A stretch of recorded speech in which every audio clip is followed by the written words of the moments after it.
The story begins at the gate of the Qin family's residence on the day of Father Qin's grand birthday celebration. Qin Lai, the youngest son, considered a good-for-nothing, stood outside the gate, holding a small box, wanting to enter and wish him a long life. Father. But he was berated and stopped by Qin Yu, his brother. Qin Yu despised Qin Lai for his poor cultivation aptitude, deeming him unworthy of stepping into the house. When Qin Lai pleaded to see his father after 3 years of separation, he grew even angrier, grabbing his collar and preparing to strike. Just then, Qin Lai's second brother, Qin Feng, appeared and intervened. He coldly warned Qin Yu not to bully their 13th younger brother. Faced with Qin Feng's overwhelming presence, Qin Yu was terrified and could only bow his head in apology before leaving. Qin Feng turned to ask Qin Lai about the box, the birthday gift for their father, and he gently advised that their father was busy receiving the immortal elders and couldn't see him yet, so he shouldn't be sad. Qin Lai bowed his head and replied, his voice soft but filled with hurt, "Second brother, has father forgotten about me?" Hearing this, Qin Feng could only offer comfort, suppressing the sorrow in his own heart. As he saw Qin Lai off, he thought to himself, "Little Lai, don't blame father. Blame this cultivation clan for being too heartless." Qin Lai took another path and happened to pass by a group of young masters from the Qin family. They laughed and mocked him, calling him the good-for-nothing who shamelessly shows up for the birthday banquet every year. He angrily prepared to retort, his small hand trembling as he ready to punch. But in the end, he endured it and turned away, which made them even more smug. The scene changes to an old, dilapidated house where Qin Lai cultivated alone. He told himself that despite being looked down upon, only through cultivation could he prove himself. However, for 10 years, Qin Lai remained stuck at the lowest layer of the spiritual void realm. At that moment, the necklace he always wore suddenly developed a crack. It vibrated violently and emitted a source of mysterious energy. This stream of energy enveloped Qin Lai's body, then abruptly entered him. Immediately after, he snapped his eyes open, gasping for breath repeatedly, signaling that something strange was about to happen. Qin Lai picked up the necklace to observe it. He frowned slightly in thought. The necklace I accidentally found as a child suddenly cracked. Suddenly, his eyes widened. A strange circle appeared before Qin Lai's eyes. What is this? He suddenly understood. Could this be the bottleneck second brother talked about? Qin Lai tried to calm himself down. No, I can't get excited. He took out a vial and placed a few medicinal pills in his palm. Looking at the 2 pills, Qin Lai thought to himself, second brother once said, if I reach a bottleneck, I should immediately take these 2 qi gathering pills. But before he could take them, the 2 pills in his hand began to change. They automatically absorb the impure qi. The impurities in the qi gathering pills are being pushed out. Qin Lai picked one up to observe. A purified qi gathering pill. Could it be that this spirit pattern has the effect of purifying medicinal pills? So he unhesitatingly put the 2 pills in his mouth. Then, Qin Lai closed his eyes and circulated his energy, activating his cultivation method, controlling the spiritual qi and absorbing the medicinal effects. At this moment, break through the bottleneck. The next day, just as the sky brightened, a servant came to knock on his door. 13th young master. He said in a contemptuous tone, the old master has instructed that. The 13th young master has turned 16, and in 3 months, he is to go to the pharmacy to help out. Qin Lai, sitting inside, called back, got it. The male lead was still sitting on his bed at this time. Qin Lai's heart was troubled. Go to the pharmacy? It seems the clan truly wants to sever my path of cultivation. He looked at his hands with a sorrowful gaze. Even though I just broke through to the second layer of the spiritual void realm, it's too late. However, now that the spirit pattern has the effect of purifying medicinal pills, going to help at the pharmacy in 3 months will be a convenient opportunity to use it. Elsewhere, Qin Yu's agitated voice rang out. What? Qin Lai is coming to the pharmacy? He angrily questioned the person before him. Mother, what should we do? Although Qin Lai is a good-for-nothing, he's not stupid. If he tells father what we've been doing at the pharmacy. Qin Yu's mother slammed the table in anger. Useless thing. What are you afraid of? Tell your maternal uncle to wait for Qin Lai to arrive and teach him a lesson. Make sure he doesn't have a moment of peace. Qin Yu understood and replied happily yes. 3 months later, at the Qin family pharmacy, Qin Lai bowed with his hands clasped. Manager Zhang, I am Qin Lai here today. Before he could finish, Manager Zhang replied, Qin Lai. Inwardly, the old man recalled Qin Yu's instructions. That good-for-nothing 13th is coming. Help me welcome him properly. But outwardly, he feigned calmness. Oh, 13th young master. Manager Zhang cheerfully turned and ordered, Z, take the 13th young master to his room. He replied softly, 13th young master, this way please. He slowly led Qin Lai to the resting area. They stopped in front of a room. We're here, 13th young master. This is your residence, he said as he pushed open the door. Qin Lai looked inside with a shocked expression. Inside was a dilapidated room with messy furniture, hardly looking like a room fit for a person. The young attendant paid no mind to Qin Lai's expression, continuing to feign attentiveness. 13th young master, let me bring your luggage inside. Suddenly, a voice called from behind. Z. A plump woman walked over and said in a sharp tone, hurry up and get some hot water to clean my room. This damn weather is freezing me to death. Z said timidly, manager's wife, this servant is currently guiding the 13th young master. She tutored Io. At this point, Qin Lai finally spoke up. This room, did you make a mistake?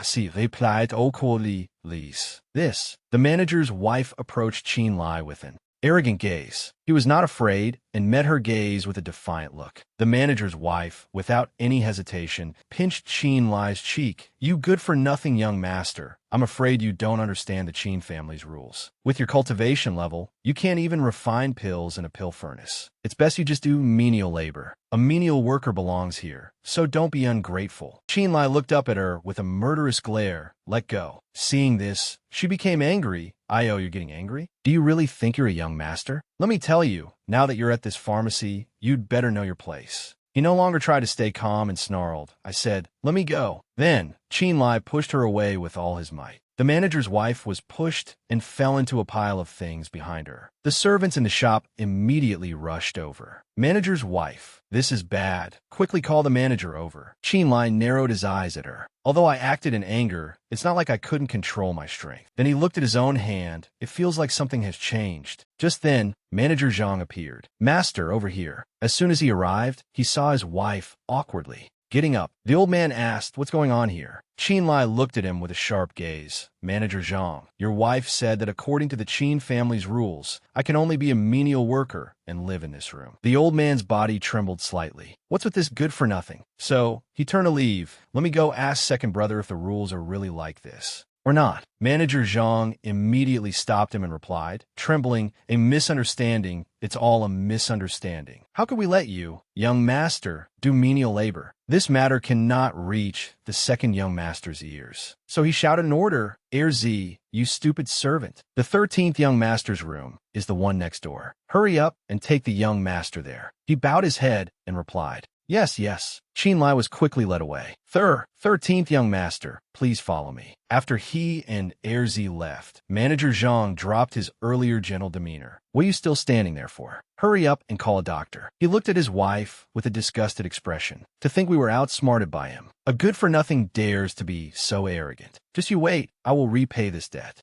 Z carefully placed the bundle on the table. 13th young master, you will be staying in this room, he said while smoothing the bedsheet. If the 13th young master has any other instructions, please just tell this servant. Qin Lai looked towards the opposite room and asked, Z, what's over there?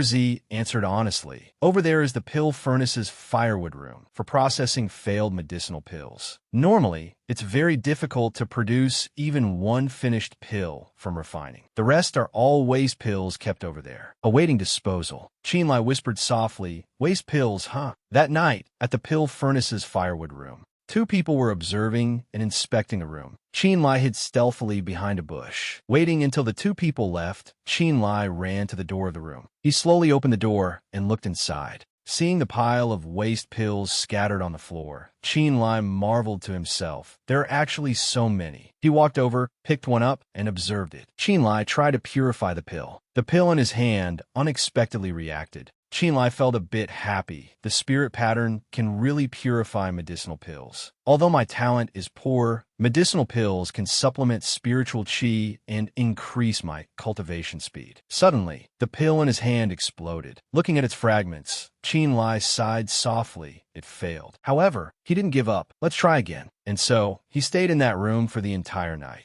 A few days later, Qinlai was still training relentlessly. Water arrow technique. A water arrow shot straight towards a tree trunk. He swung his arm and threw a second arrow. This time, it made a rather loud sound. A look of joy flashed in Qinlai's eyes. He gently closed his eyes to feel it. If I can activate it in an instant, I can even fight against those stronger than me. But purifying these pills isn't that easy. It took several days to succeed with just one. Qinlai clenched the pill in his hand. In short, I have to work harder. Back at the residence, Qin Yu shouted angrily, "What? Qinlai dares to be so arrogant?" Manager Zhang, kneeling, pleaded, "Cousin, you must stand up for me. That beast, if he had only hit someone, it would be one thing. He even threatened that if we continue to make things difficult for him, he won't let us off." Qin Yu's mother said nothing, only glancing sideways.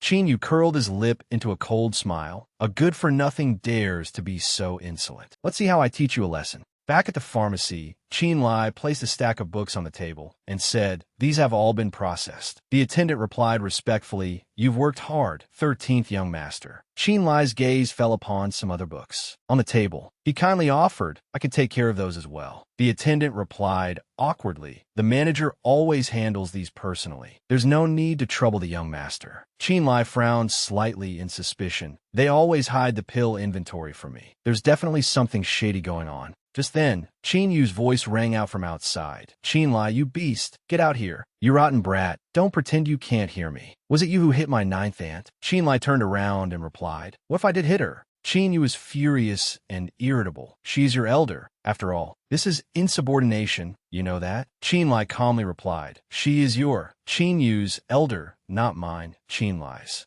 Qin Yu was completely infuriated by that indifferent attitude. "How dare you call me by my full name? As your elder brother, I must teach you a lesson." Countless images of being bullied flashed through Qinlai's mind. "What right do you have to use the words elder brother with me?" The flames of anger in Qin Yu's heart immediately erupted. "We'll see right away if I have the right or not." After saying that, he rushed towards Qinlai. Qinlai quickly used the water arrow technique. An arrow shot past, stunning Qin Yu. He stammered, "Spiritual art." Qinlai's gaze became incredibly sharp at this moment. But only qi surrounded his body. Qin Yu gritted his teeth. "You actually broke through to the second layer of the spiritual void realm. No wonder you're so arrogant." He angrily charged forward, but was blocked by Qinlai with one hand. He immediately created another arrow. Then it went straight towards Qin Yu. Luckily, Qin Yu managed to put up a defense in time. Otherwise, his life would have been over. Qin Yu's eyes showed clear astonishment. "Impossible. How can this brat's water arrow technique be so fast?" On this side, Qinlai was secretly observing and assessing a protective spiritual energy shield. Maintaining it like this will also consume spiritual energy. With Qin Yu's strength, he definitely can't last long. A moment later, a large crowd had gathered in front of the shop. Didn't they say the 13th young master was a good-for-nothing? The 9th young master can't gain the upper hand at all. Shoo, keep your voice down. Hearing this, Qin Yu became extremely angry. Qinlai.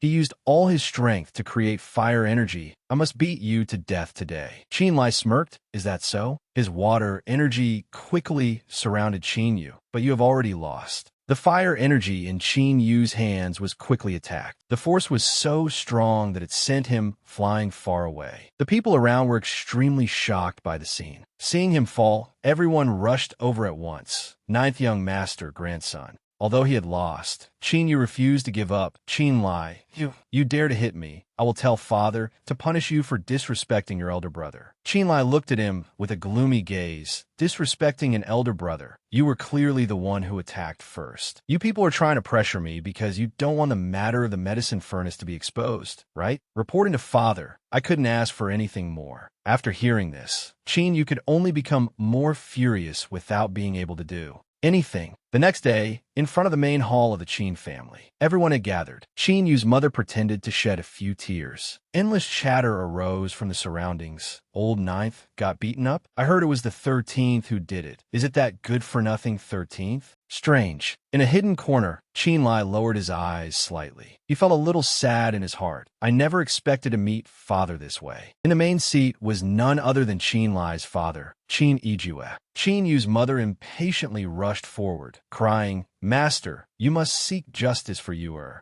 Qin Ijue said coldly, "Stand up and speak. What are you crying for? How dare you resort to fighting amongst brothers, causing such a disgraceful matter? Yuer, and also..." He paused for a moment, then turned his gaze towards Qin Lai. Qin Feng understood and leaned down to remind him, "It's the 13th brother, Qin Lai." After hearing this, Qin Ijue shouted, "Unfilial son, why did you hit your elder brother?" Without any panic, Qin Lai respectfully knelt down. "Father above, please accept your son's kowtow." He obediently kowtowed to the ground. He couldn't help but feel aggrieved in his heart. Father doesn't even. Qin Ijue snorted lightly. All right, answer my question." Qin Lai replied without any fear, replying to father, "Today's matter was started by Qin Yu, who came looking for trouble with your son first. I ask father to judge fairly." Qin Yu's mother immediately interjected loudly, "Nonsense. It's clear you were dissatisfied with Qin Yu and launched a sneak attack." Qin Lai's face darkened as he retorted, "You're making slanderous accusations." She couldn't hold back anymore and pointed her finger. "Me? Making slanderous accusations? It's clearly you, the villain, who's accusing first. My Yuer treated you with all his heart. He was just a little harsh with his words, and you plotted against him." Before long, her tears started falling again. "A good-for-nothing cultivator like you. How could you have injured my Yuer without a sneak attack?" Hearing this, the people around began to whisper, "Old Ninth is at the 3rd layer of the spiritual void realm. After all, being a good-for-nothing is one thing, but to have such a terrible character too. Be careful what you say, or he'll hold a grudge." Suddenly, Qin Ijue shouted loudly, "Silence, all of you." He frowned and looked at his son. "Qin Lai, I ask you, what is your current cultivation level? Is it on par with your 9th brother?" Qin Lai answered honestly, replying to father, "Not long ago, Liar broke through to the 2nd layer of the spiritual void realm." Qin Ijue jumped up and scolded, "Unfilial son, if you're going to lie, at least make a good one. Who do you take this father of yours for?" Qin Lai frowned slightly, looking displeased. After a moment, he looked straight into his eyes and replied firmly, "If father does not believe me, you can, in front of all my brothers and sisters, send a 3rd layer spiritual void realm practitioner to compete with your son. If I fail, I am willing to accept punishment." Qin Lai fearlessly declared in front of everyone, "As long as they are at the 3rd layer of the spiritual void realm, you can let them strike first. If I fail, I will take my own life to atone."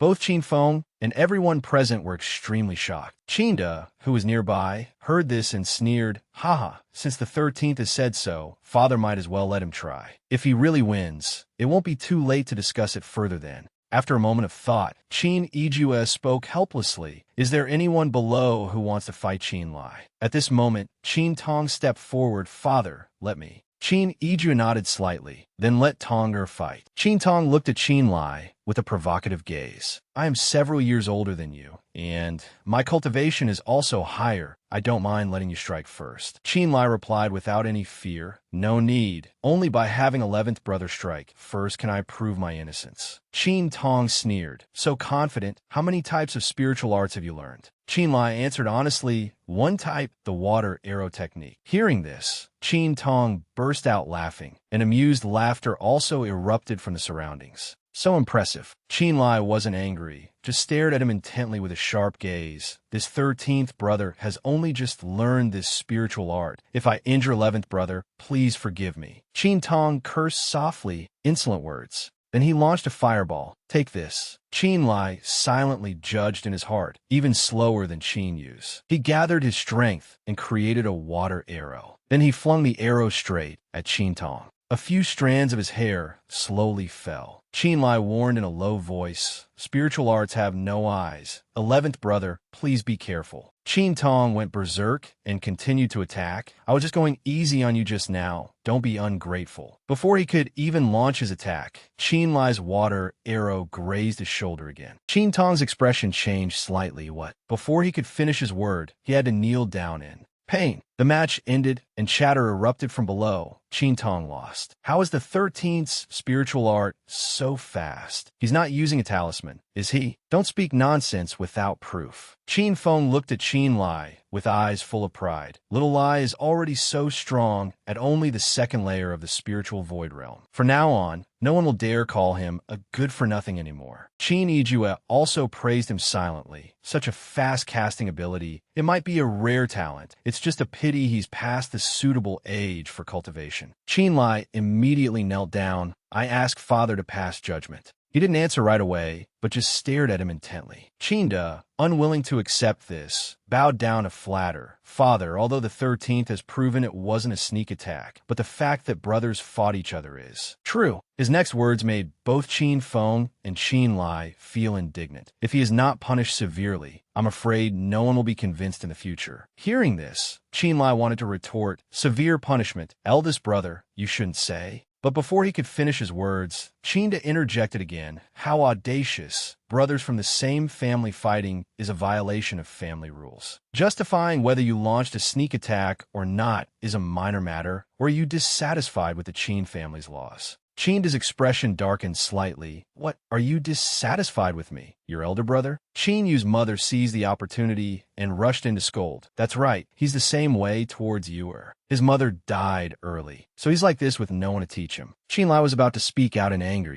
Qin Run took the opportunity to add fuel to the fire. Father, let alone old ninth, he doesn't even respect me. I asked Father to pass judgment. Qin Yijue thought to himself, unable to advance in rank, even with a higher casting ability, it's useless. So he said, De is not wrong. You have no one to teach you and act willfully. You should be disciplined. Those words struck Qin Lai like a bolt of lightning. According to the Qin family rules, I sentence you and Qin Yu to half a year confinement. Your monthly pills and allowance will be cut. He continued, turning to Qin Yu, you are injured. Return to your residence to recuperate. For half a year, you are not to interfere in the affairs of the medicine furnace. He obediently bowed his head. Yuer understands. Then Qin Yijue looked at Qin Lai again. As for you, he said nothing, just silently bowed his head to accept the order. I sentence you to half a year of hard labor in the Pill Room's woodshed. Think about how to cultivate your mind and character. After speaking, he stood up and instructed everyone. Did you hear that? If anyone dares to commit the same mistake, they will be severely punished without mercy. If you understand, then all of you may leave. His business concluded, Qin Yijue walked past Qin Lai. He glanced at him and said coldly, still not getting lost? Qin Lai remained stubborn, sitting still without moving. Evening fell at the Qin family's estate. Qin Feng was following behind Qin Lai to explain, Little Lai, Father is also in a difficult position as the family head. You just need to apologize. Seeing this, Qin Yu spoke mockingly. Beast, have you lost all your earlier momentum? Now you don't even have food to eat. You can only inhale smoke in the woodshed. Qinda also laughed mockingly, joining in the fun. How dare you speak to Father like that? You should take a look at what you are. Qin Feng couldn't watch anymore and spoke up. You guys have gone too far. He was about to strike, but Qin Yu quickly stopped him. Today's matter, it's just you guys relying on your status in the Qin family to join forces and suppress me. You don't have any real ability at all. Qinda immediately showed an arrogant and contemptuous attitude. So what? Don't think that just because you broke through to the second layer of the spiritual void realm, you can look down on others outside of the Qin family. You are nothing. Qin Lai asserted without a trace of fear. Even if I leave the Qin family, I, Qin Lai, will still stand tall and proud, unlike you rabble. Hearing this, Qinda provoked him. If you're so great, then leave the Qin family. Qin Lai bit his lip and replied resolutely, that day will definitely come, and I will certainly make you all regret this. Hearing this, Qin Feng tried to dissuade him. Little Lai, you can't say such things. But the Qin family crowd sneered. Anyone can talk big. If you have the guts, then get lost right now. I think he's all talk. Qin Lai turned and left without a word. Qin Feng patiently followed and explained, Little Lai, I know you've suffered a lot of humiliation, but you shouldn't have said that. After all, this is your home.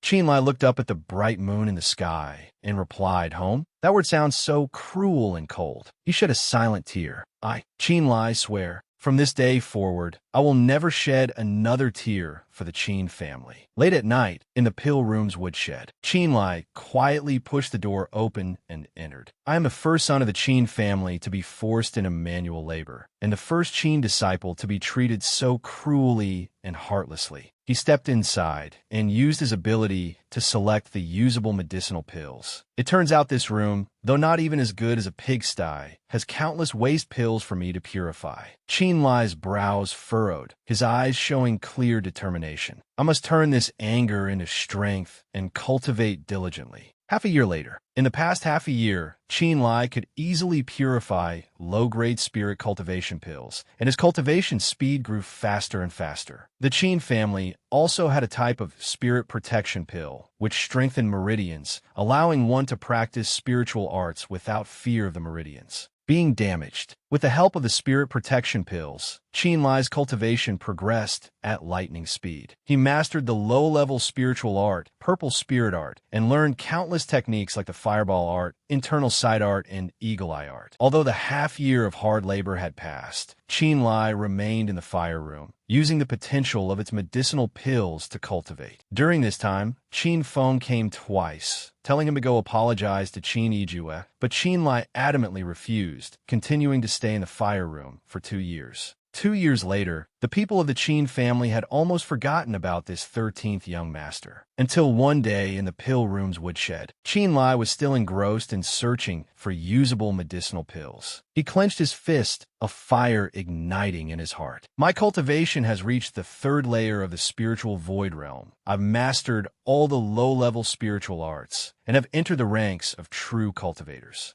A small flicker of joy appeared in Qinlai's heart. This mysterious star plate can only be used for one trial, and the waste pills from the fire room can at best only produce low-grade medicinal pills. But looking at the pill in his hand, he felt a little worried. With my current cultivation level, it will be very difficult to advance without mid-grade medicinal pills. A moment later, Qinlai packed all his belongings into a cloth bundle, then leisurely picked it up and left. The Qin family's medicine furnace can no longer meet my needs. I need a bigger place, a new horizon. As he passed through a neighborhood, he suddenly heard 2 people talking. The Qin family and the Mu family are forming a marriage alliance. The greatest hope is young Master Yu. Of course, I heard that a month ago, young Master Yu already advanced to the 4th layer of the spiritual void realm. Qinlai was a little surprised. The Mu family and the Qin family are forming a marriage alliance? Qin Yu has broken through to the 4th layer? Just then, the main door opened. Qin Feng spoke coldly. I need to see 13th. As soon as he saw Qinlai, a flicker of joy appeared in his eyes. 13th brother, you're out. Before Qinlai could react, Qin Feng rushed over and grabbed his hand. Quick, come home with me. There's good news waiting for you. Qinlai seemed to want to say something. Second brother, wait.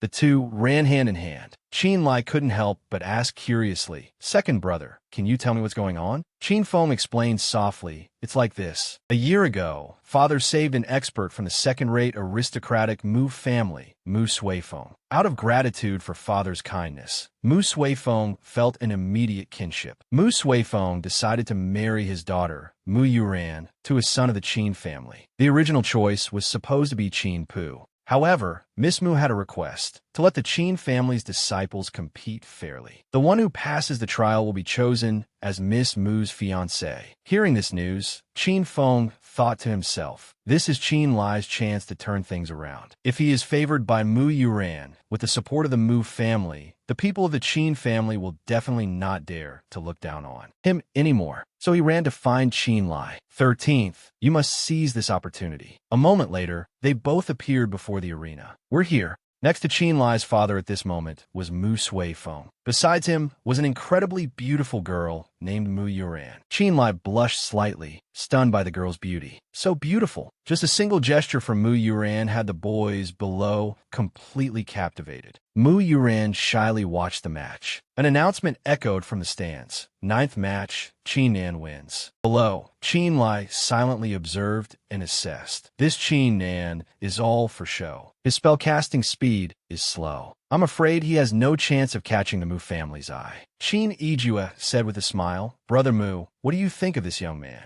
Mu Suifeng smiled and replied, good. This child, Chin Nan, is not bad, but it still depends on Yuran. After speaking, he turned to look at his daughter. Yuran, what do you say? Moyuran replied gloomily. He's all right, as she propped her chin on her hand and sighed. Below, Chinlai noticed through his glasses that Mu Yuran was not interested in this marriage alliance. Could it be that she's being forced? Chin Ijue continued to chat comfortably with Mu Suifeng. All right, Chin Yu and Chin Nan, these two, let them have a match, and then we'll see how Miss Mu decides. The other party nodded slightly. All right. At this moment, Chin Feng slowly appeared. Father, you've forgotten that 13th brother hasn't fought yet. Hearing that name, everyone turned around in unison. 13th? That piece of trash finally decided to show his face? What is he here for? A voice laughed while pointing. Isn't it to try his luck? To become the Mu family's son-in-law and turn his life around in one step. The other person replied, so he's that piece of trash who was locked in the fire room for over 2 years. How dare he compete with others? Chin Lai suppressed his anger, but didn't retaliate. Chin Ijue awkwardly observed Mu Suifeng's expression. Then he shouted angrily, Fenger, don't cause trouble. Chin Feng bowed his head. Father, 13th brother, is also a young man. Why not give him a chance? Beside them, Chin shook his head and sneered. Second brother, today is an important day for the Mu family to help Miss Mu choose a husband. As I see it, there's no need to waste any more time. Chin Feng angrily retorted, eldest brother, 13th brother, is also a son of the Chin family. Miss Mu also said that cultivation level is not important on the day of choosing a husband, so why can't 13 participate? Chin Ping crossed his arms and looked at him with a provocative gaze. Second brother, Miss Mu is a rare talent. How can her husband be a piece of trash? Am I right, everyone? After saying that, they all turned to look at Chin Lai, who was standing at the entrance. Suddenly, a mocking voice rang out. Old Ninth is right. How can a piece of trash be worthy of showing off in front of Miss Mu? A toad wanted to eat swan meat? Seeing Chin Feng about to make a move, Chin Lai rushed to stop him. Second brother, forget it. I don't want to fight.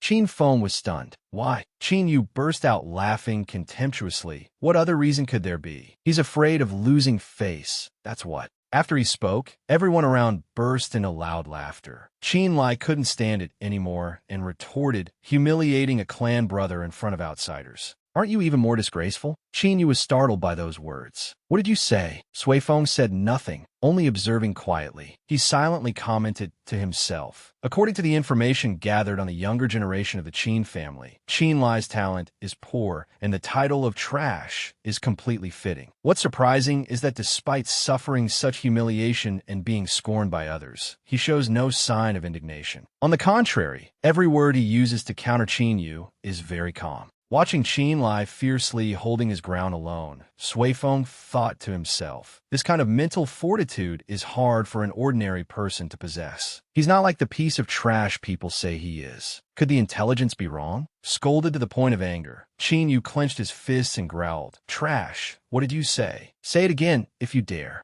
Chin Lai put his hands on his hips and laughed coldly. What right do you have to call me trash? If I'm trash, then aren't you even worse than trash? My defeated opponent. Chin Yu's face turned pale. You. The flames of anger immediately erupted within him. 13th, you've got guts? Daring to challenge me? I'd like to see who between us is the real trash. Chin Lai smiled. You want to challenge me? Fine. As long as father allows it, I don't mind exchanging a few moves with you. Above, Suifeng bit his lip in thought. Chin Yu clearly wants to humiliate Chin Lai in front of outsiders. But Chin Lai, on the contrary, isn't angry and is even provoking Chin Yu back. Could it be that Chin Lai's cultivation has improved by leaps and bounds in the past 2 years? So he immediately used his primordial spirit to probe. But after observing Chin Lai, Suifeng felt a little disappointed. Third layer of the spiritual void realm. I thought Chin Lai's and Chin Yu's cultivation levels would be on par, but it turns out they're not. This kid is just putting on a brave front. Seeing the situation was a bit tense, Mu Yuran turned to Chin Ijue. Uncle Chin, today is the day your niece is choosing a husband. How about you let your niece preside over a match between the two brothers? Chin Ijue sighed softly. Very well. If niece Yuran says so, then let's do as you wish. After agreeing, Chin Ijue stood up and announced, the two of you will duel on the stage. A fair competition. Begin.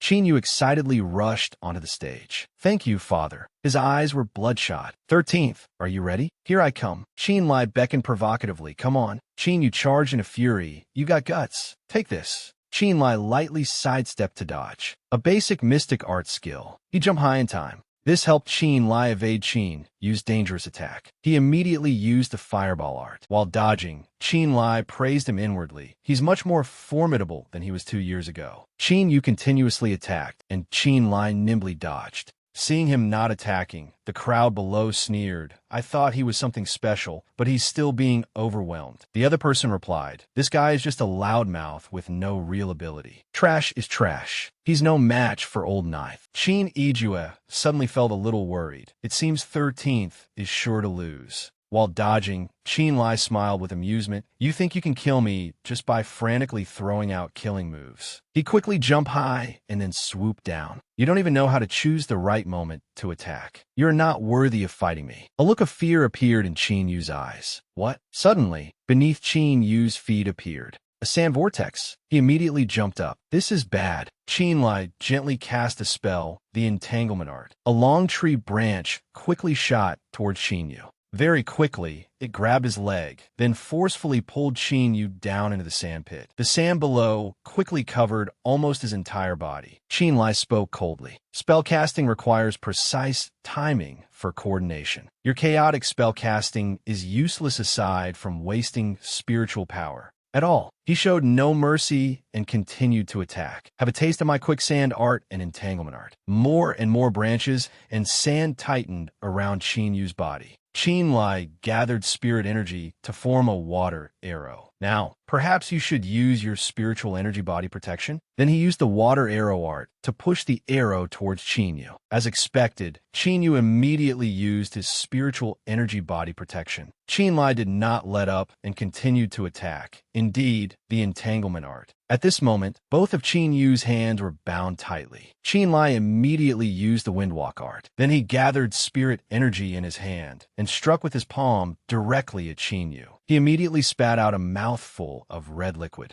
Qin Lai smiled faintly. Quicksand art. Qin Yu was quickly buried under the pile of sand, the layer of sand growing thicker, entangling him so he couldn't react in time. Qin Lai used the water arrow again. The most important point is that spell casting must be coordinated. Even if the spells are weak, if you know how to coordinate them to create a chain attack, you can maximize their effectiveness. As he rushed forward, he reminded him, hurry and use your spiritual energy body protection or you'll surely die. Water arrow art. Qin Yu didn't hesitate and immediately used his spiritual energy body protection. In the end, he was exhausted and panting. Every move 13th unleashed was extremely interconnected. Spells combined with each other, profound techniques and movement techniques combined, almost reaching a flawless level. Seeing Qin Yu's spiritual energy body protection gradually disappearing, Qin Lai chuckled. That's twice. You don't have much spiritual power left. This time, he used the entanglement art more forcefully. The branches immediately tightened around the key parts of Qin Yu's body. Qin Lai looked at him with a triumphant gaze. Let me teach you the final move. The weak are not those with low realms. What's important is knowing how to seize the opportunity. A fireball immediately flew straight towards Qin Yu.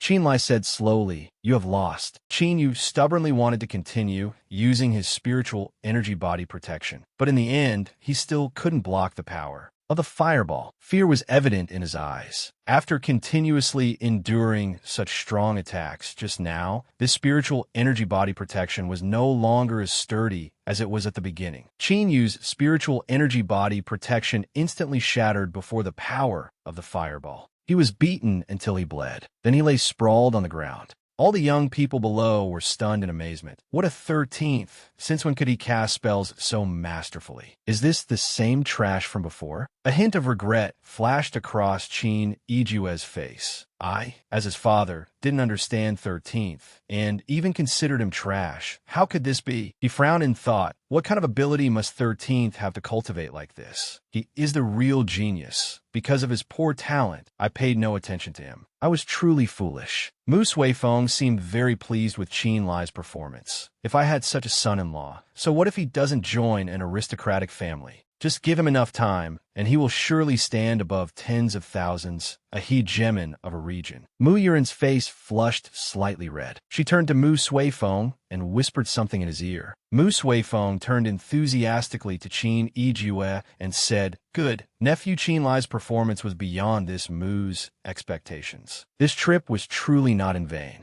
Qin Yijue let out a soft sigh of relief. Fortunately, I was always worried that Miss Mu wouldn't be interested in this marriage alliance. He looked towards Mu Yuran and asked, "In that case, has niece Mu Yuran already chosen someone in her heart?" Mu Suifeng quickly replied, "I think Qin Lai is the most suitable." Qin Yijue joyfully agreed. "All right, if that's the case, then let's decide on it." Mu Yuran blushed shyly. This niece will listen to father and Uncle Qin. However, Qin Lai refused his father. "Forgive me, your son cannot agree to this marriage." Qin Yijue thought he had misheard and asked again, "What did you say?" He angrily pointed at him and scolded, "What did you say? Say it again." Qin Lai remained firm. "I said, I cannot agree to this marriage." The Mu father and daughter began to feel displeased. Qin Yijue angrily threatened, "Insolent! You think you can just refuse? Wicked son, I, your father, will punish you today in front of everyone to apologize to Uncle Mu and Miss Mu. If not," but facing that threat, Qin Lai was not afraid at all. "If not, what? If not, will you kill me?" Qin Yijue was choked up and speechless. "You." Qin Feng saw that things were not right and wanted to protect him. "13th, what are you doing? Why are you speaking to father like that?" But Qin Lai replied, "Second brother, I have my own plans. I'm afraid I have to disappoint you this time." He also respectfully clasped his hands in a salute. "Father, your son did not come here today to participate in the competition, but to bid farewell. I didn't expect this to happen, causing Miss Mu to misunderstand. I apologize to Miss Mu here." A cold aura emanated from Mu Yuren's entire body. "No need for apologies. I just want to ask you." She scolded angrily. "In what way am I, Mu Yuran, not worthy of you, for you to break off the engagement in front of everyone? If you don't explain clearly, don't even think about leaving here today." That aura was so powerful that even Qin Yijue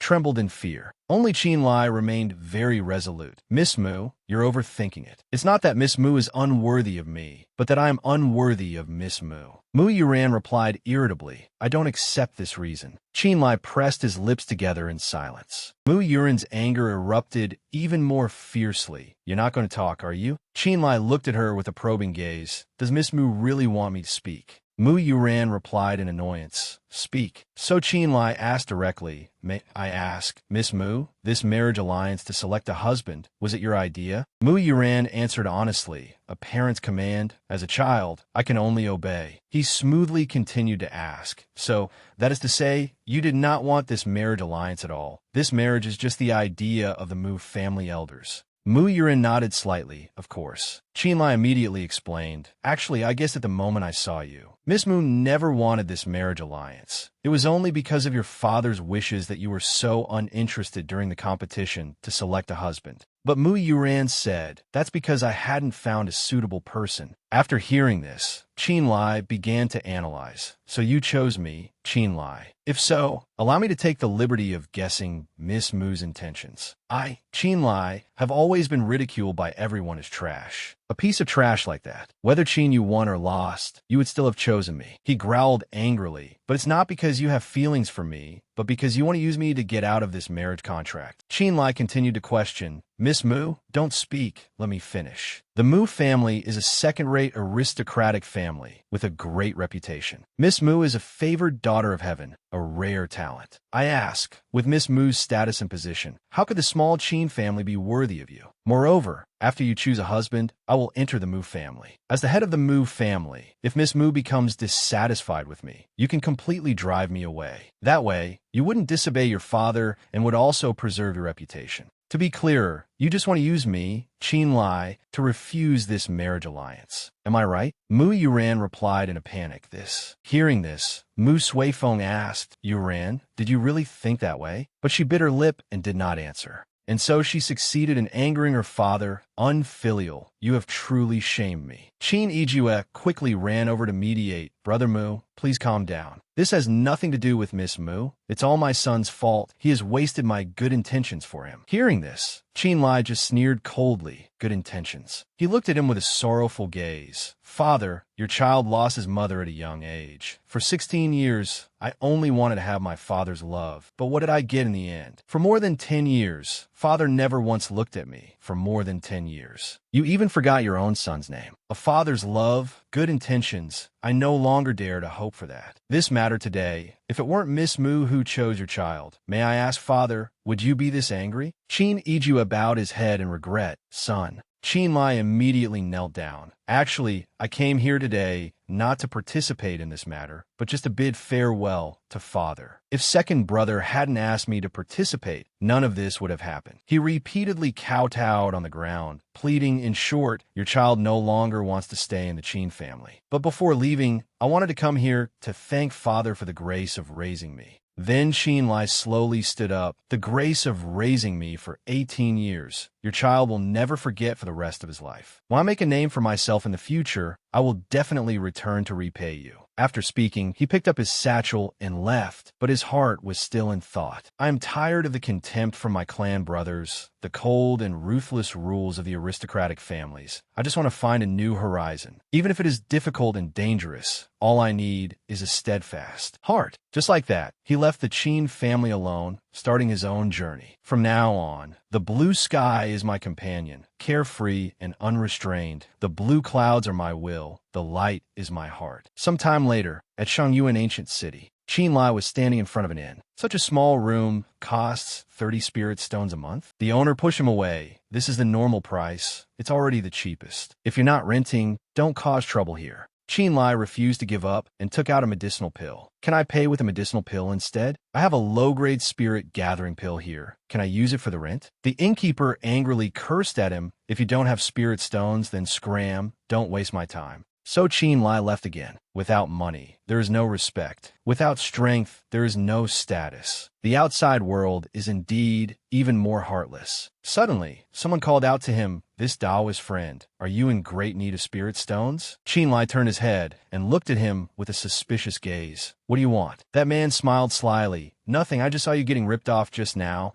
and thought this must be your first time in Shangyuan ancient city, so you might not know the rules here. Chin Lai stepped back in alarm. What do you really want? Whether it's my first time here or not has nothing to do with you. That man had no intention of letting him go. Taoist friend, don't be hasty. I have no ill intentions. I just heard you wanted to trade a medicinal pill for spirit stones and guess that you're out of money. Since that person didn't take the spirit gathering pill, how about you sell it to me instead? Hearing this, Chin Lai named his price. All right, 5 spirit stones for 1 pill. The man immediately shook his head and refused. That won't do. 2 spirit stones per pill is already a high price here. After hearing this, Chin Lai compromised. 2 it is then, but how many do you need? I need to pay the full rent. The man stared intently at the pouch on his hip. There are more. After looking for a moment, the man waved his hand and suggested, how about this? I don't have many spirit stones on me right now. Come with me to my place, and however many spirit gathering pills you have, I'll buy them all. Chin Lai thought cautiously.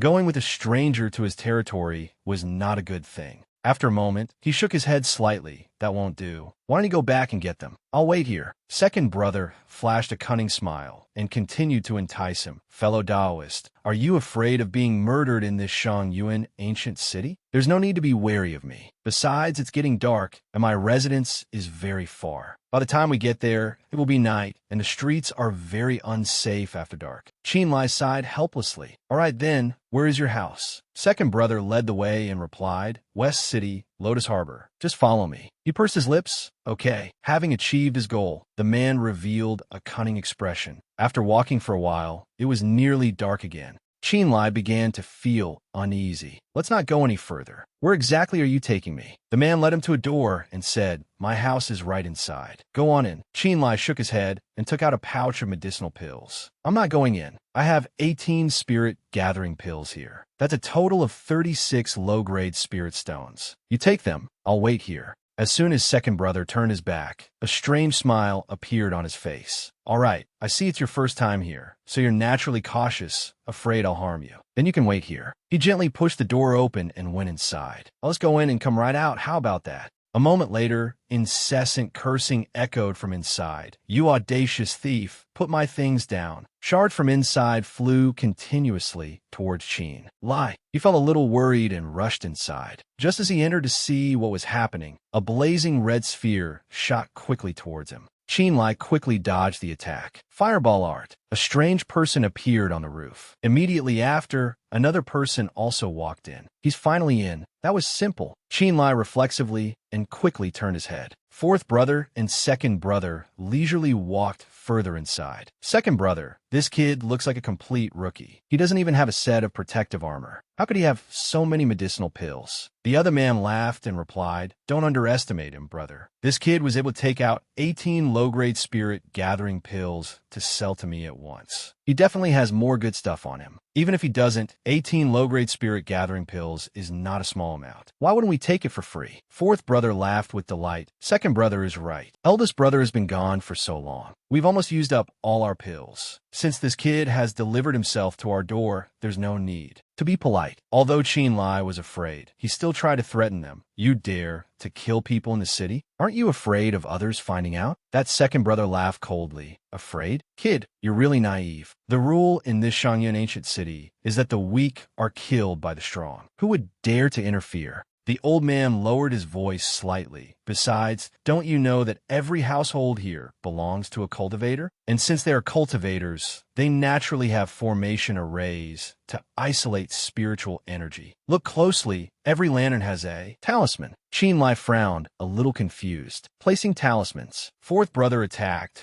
while shouting, second brother, stop wasting words on him. Let's make this quick. It'll be troublesome if someone finds out. The second brother chimed in. Right, let's do it. He launched a fireball art at Qin Lai. He coldly flicked his hand, launching a counterattack. The fireball art instantly vanished in a flash. The second brother aggressively tried to block the spiritual energy attack, but in the next second, his eyes widened in Sir. Please. A strange light appeared in Qin Lai's eyes, and the man immediately realized. What? Eagle eye art. His shield vanished in an instant. Just now was only the eye-opening art. It was a feint. My own leg is also. Qin Lai took the opportunity while second brother was distracted and launched his attack. Go. The man screamed in despair. Fourth brother, save me. With no time to react, Qin Lai's attack pierced straight through the man. Drops of blood began to fall one after another. Second brother was nearly unconscious, lying flat on the ground. Fourth brother was also tightly bound by vines. He gritted his teeth in bitterness. This kid is too cunning. The eagle eye art just now wasn't for attacking. He just took advantage of the similar casting method between eagle eye art and water arrow art to make a feint. After taking on two opponents, Qin Lai was also feeling tired. The vines tightened more and more. Fourth brother thought to himself, what's terrifying isn't the eagle eye art itself, but that its casting time is too fast. The second brother trembled and groaned. Fourth brother, use the talisman. Use the talisman quickly. Seeing this, Qin Lai became furious. In your dreams, he quickly used water arrow art to stop the fireball art. The water arrow art struck straight down on fourth brother's position. The second brother watched helplessly as his younger brother was beaten to a pulp. Fourth brother could only scream and go.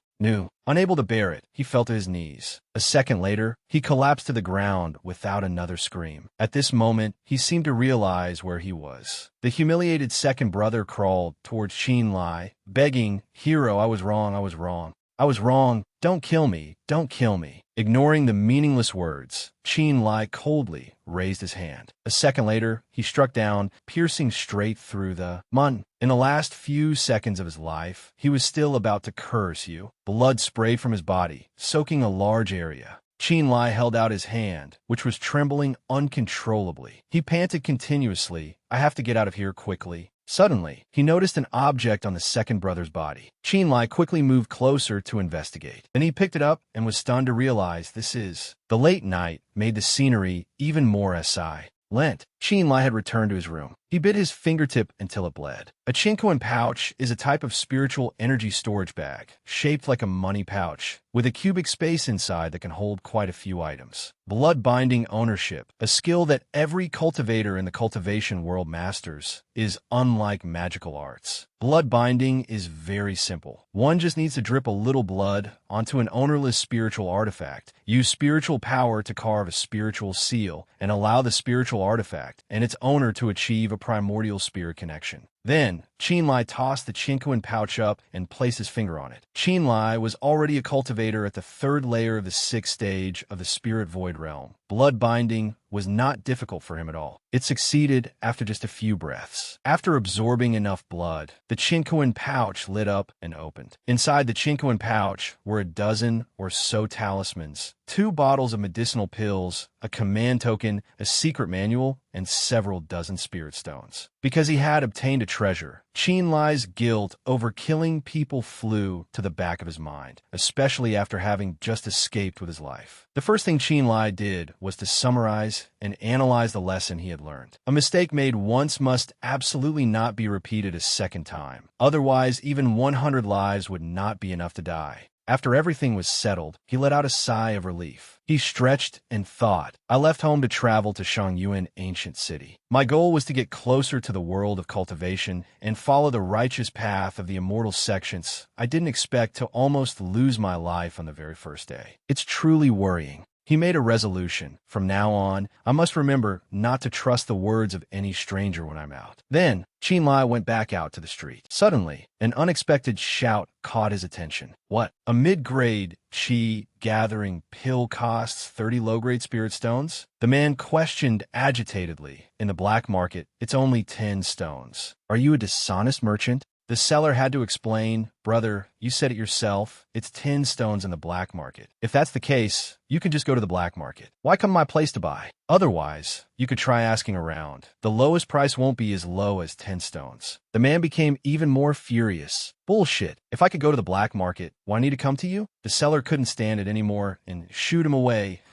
Then just go. In any case, I can't lower the price here. The blonde young man said calmly, Big brother, I think we should just forget it. The price here is too high. The man felt helpless, I know, but what can we do? The two of us can't go to the black market right now. The blonde young man silently thought for a moment. A while later, the two of them were still standing there. Qinlai walked over and spoke. Excuse me, brothers, could I have a word? The two of them immediately raised their guard. What do you want? Qinlai put on a cheerful smile. I happen to overhear that you two want to buy mid-grade chi gathering pills. I have some with me. I wonder if you two are interested? The man was a bit disdainful. You have them? You don't even have a chinkoan pouch, and you claim to have mid-grade chi gathering pills? He scratched his head, pretending to be naive as he revealed, to be honest with you two, a few days ago, I happened to find some mid-grade chi gathering pills. I originally wanted to keep them for my own use. But as you both probably know, in this strange place, Shangyuan Ancient City, you can't do anything without spirit stones. This little brother has no other choice but to sell them for money. The two of them quickly exchange a look.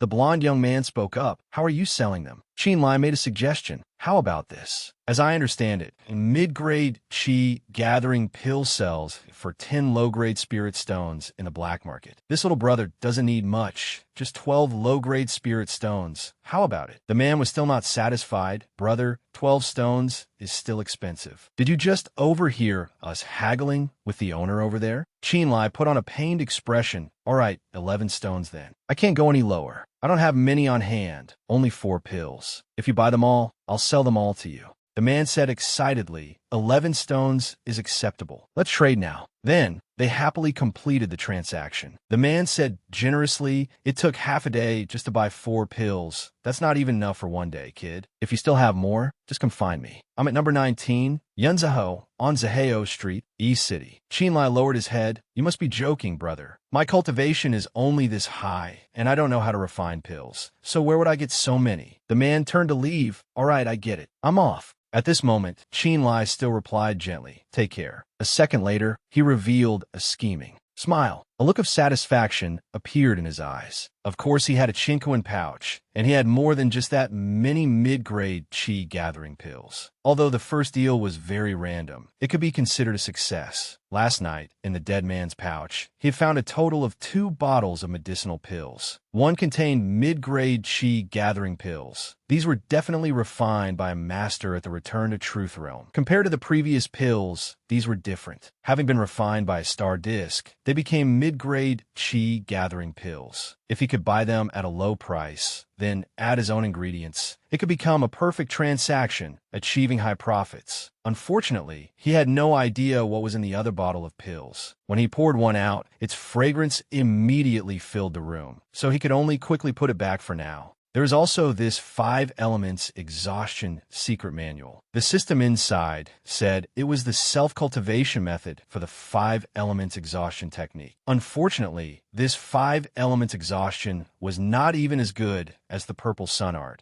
as it could only be cultivated to the 4th layer of the spirit void realm. Shangyuan Ancient City has markets everywhere, not just in the inner city, but also several in the outer city. What was originally a headache, the channel for acquiring goods through transactions like the one just now has a solo arts. Without much thought, the answer was the black market. The Talisman Arts Compendium, similar to magic. This is an art where cultivators use certain methods to comprehend the principles of heaven and earth. Natural. The so-called talismans are symbols left behind by people of the distant past, believed to be able to connect with heaven and earth. Through these symbols, one can connect with the world, attract heavenly secrets, and wield heavenly might, producing unparalleled power. He returned to practice talismans, understand the will of heaven, grasp heavenly secrets, seize heavenly opportunities, and directly face the heavenly Tao. The essence of talisman arts is similar to cultivating mental techniques and tempering one's body and chi, offering many benefits. Qinlai took out 12 talismans from Ma Zillian's Chinkoan pouch, compared them, and finally understood what they were. Talismans in the world are divided into 9 grades, from grade 1 to grade 9, corresponding to 9 levels of magic. The higher the grade, the stronger the power. However, according to the Talisman Arts Compendium, there are even 10th, 11th, and 12th grade talismans with even greater power, but this is just a legend that needs to be verified. Generally, the 9 grades are known to everyone, but when classified by function, talismans are divided into 4 types: offensive talismans, defensive talismans, supportive talismans, and soul talismans. The first 3 types are easy to understand, but soul talismans are somewhat different and also highly revered. Imagine this. If 2 cultivators of the same level were fighting, and one suddenly summoned a beast soul, it would be like having an extra helper. Wouldn't the fight be much easier? Therefore, soul talismans are the best among all types of talismans, even more favored by cultivators than the other types. Putting other things aside, just the 12 talismans looted from Ma Zillian were 5 fireball talismans, 4 water arrow talismans, 1 levitation talisman, 1 invisibility talisman, and 1 prison cage talisman. Of the 12 talismans, 9 were offensive. The levitation talisman and invisibility talisman were supportive. Only the prison cage talisman was a type of soul talisman. Inside was the ghost soul of the famous prison cage grass demon flower, which could transform and restrain enemies during battle, clearly more effective than the quicksand trap of the entanglement art. After a rather long period of practice, Qinlai closed the Talisman Arts Compendium. He smiled with satisfaction. Spending 5 low-grade spirit stones on this Talisman Arts Compendium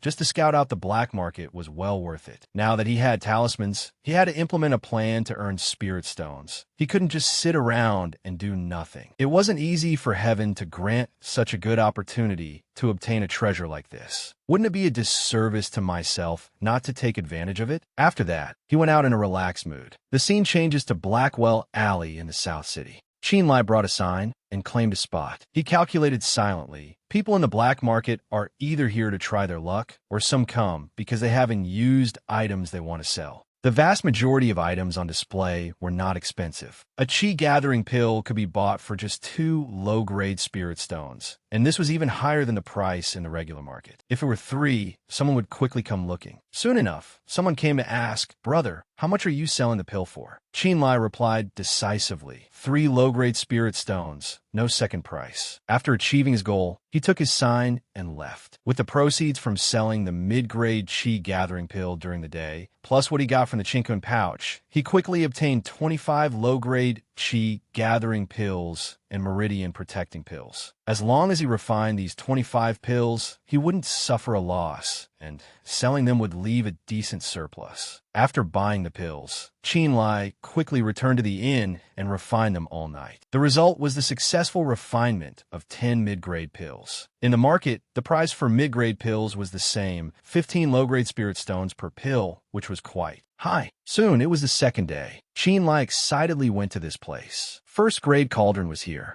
He slowly stepped inside. The manager came forward to greet him. "Honored customer, what would you like to see?" Qin Lai replied, "I want to sell some pills. I'm looking for your shopkeeper." The manager politely introduced, "This way, please." "Shopkeeper, someone is looking for you." This person was the shopkeeper of first-grade cauldron, named Zhu Songqi. He spoke up, "May I ask what business you have, sir?" Qin Lai got straight to the point. "I want to sell some pills. Let's discuss the price." Zhu Songqi asked, "What kind of pills are you selling? How many?" He glanced around and then whispered, "Shopkeeper, I want to talk about a long-term partnership. Can we go somewhere to talk?" Zhu Songqi was a little surprised. "Oh, young sir, this way, please." Through negotiation, a deal was struck. Every 3 days, Qin Lai would provide at least 10 mid-grade pills for 12 low-grade spirit stones, each to Zhu Songqi. The condition was that his identity must not be revealed. Zhu Songqi, benefiting from the deal, naturally agreed. From then on, Qin Lai never had to worry about money. With the help of the Qi gathering pills and meridian protecting pills, Qin Lai's cultivation speed became faster and faster. In 3 months, he was able to break through to the 4th level of the spirit void realm. As the number of spirit stones and pills continued to increase, some things became useless. He sold the 5 Elements Exhaustion Manual in the black market, exchanging it for the 9 Connections Fist and a short sword. But Qin Lai never expected that these small, unintentional actions would bring him disaster. The scene changes to the outskirts of Shangyuan City. Qin Lai's legs became much more agile. His hands also controlled energy more steadily. He thought to himself, to master the 9 Connections Fist, one must comprehend a continuous flow of qi through 9 interconnected pathways without interruption, allowing the body to reach an extraordinary level. I have currently cultivated 6 of the pathways, but I still can't maturely integrate the entire fist technique. If this continues, it will create small flaws for my future cultivation. As he breathed, he wondered, what should I do?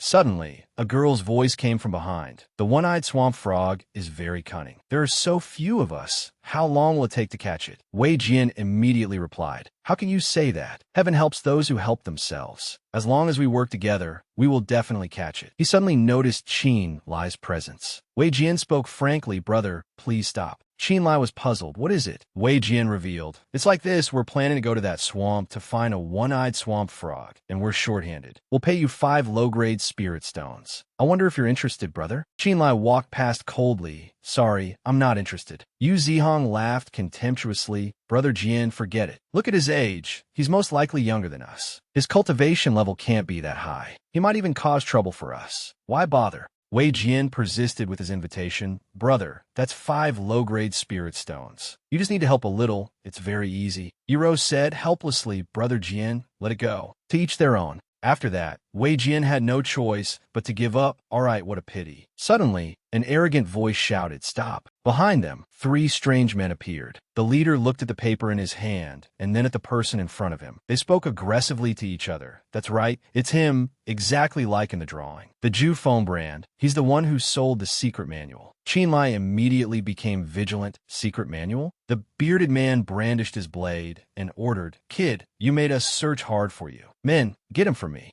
The 3 of them rushed forward to attack Qin Lai simultaneously. He was caught by surprise and couldn't react in time. "I don't understand what you're talking about." He thought helplessly, "I'm screwed. I got too complacent. I knew I shouldn't have sold the 5 Elements Exhaustion." Suddenly, someone stepped in front of him to deal with them. Wei Jian, disregarding the danger, drew his blade and blocked them. Qin Lai was completely surprised by this action. Wei Jian charged forward with all his strength. His attack created an immense Explosion. Wei Jian angrily questioned them. Have you no shame? 3 against 1. How can you call yourselves heroes? Besides, he already said he doesn't know anything. The first man was quickly taken down. The next one fell at the same time. Only the bearded man was left. He muttered, so you have a helper. It seems second brother didn't die in vain. As he boasted, he pulled out a talisman. Just in time. I'll take care of all of you at once today. Wei Jian calmly reassured Qin Lai. I'll help you, brother. Don't be afraid. Qin Lai was still in a state of surprise. A moment later, Yu Zihong suddenly tried to stop him. Wei Jian, come back. What does this have to do with you? Are you crazy? Wei Jian retorted angrily. Yu Zihong, shut your mouth. You're old man. Just can't stand seeing the strong bully the weak. If I learn all these skills, but can't help the weak and the poor, then what's the point of me spending so much effort cultivating? The bearded man crazily threw out 3 talismans. No matter what you want to do, just lie down and die for me. At this moment, Yi Ro resolutely rushed out. Brother Jian, I'm here to help you. Yu Zihong exclaimed helplessly, wait, Sister Ro. He cowardly thought to himself, what a fool, playing the hero for no reason. Sister Ro, one day you'll be dragged to your death by that idiot Wei Jian. It's better to run and avoid bringing disaster upon myself. The attack shot forward at lightning speed. Yi Ro shouted worriedly, Brother Jian.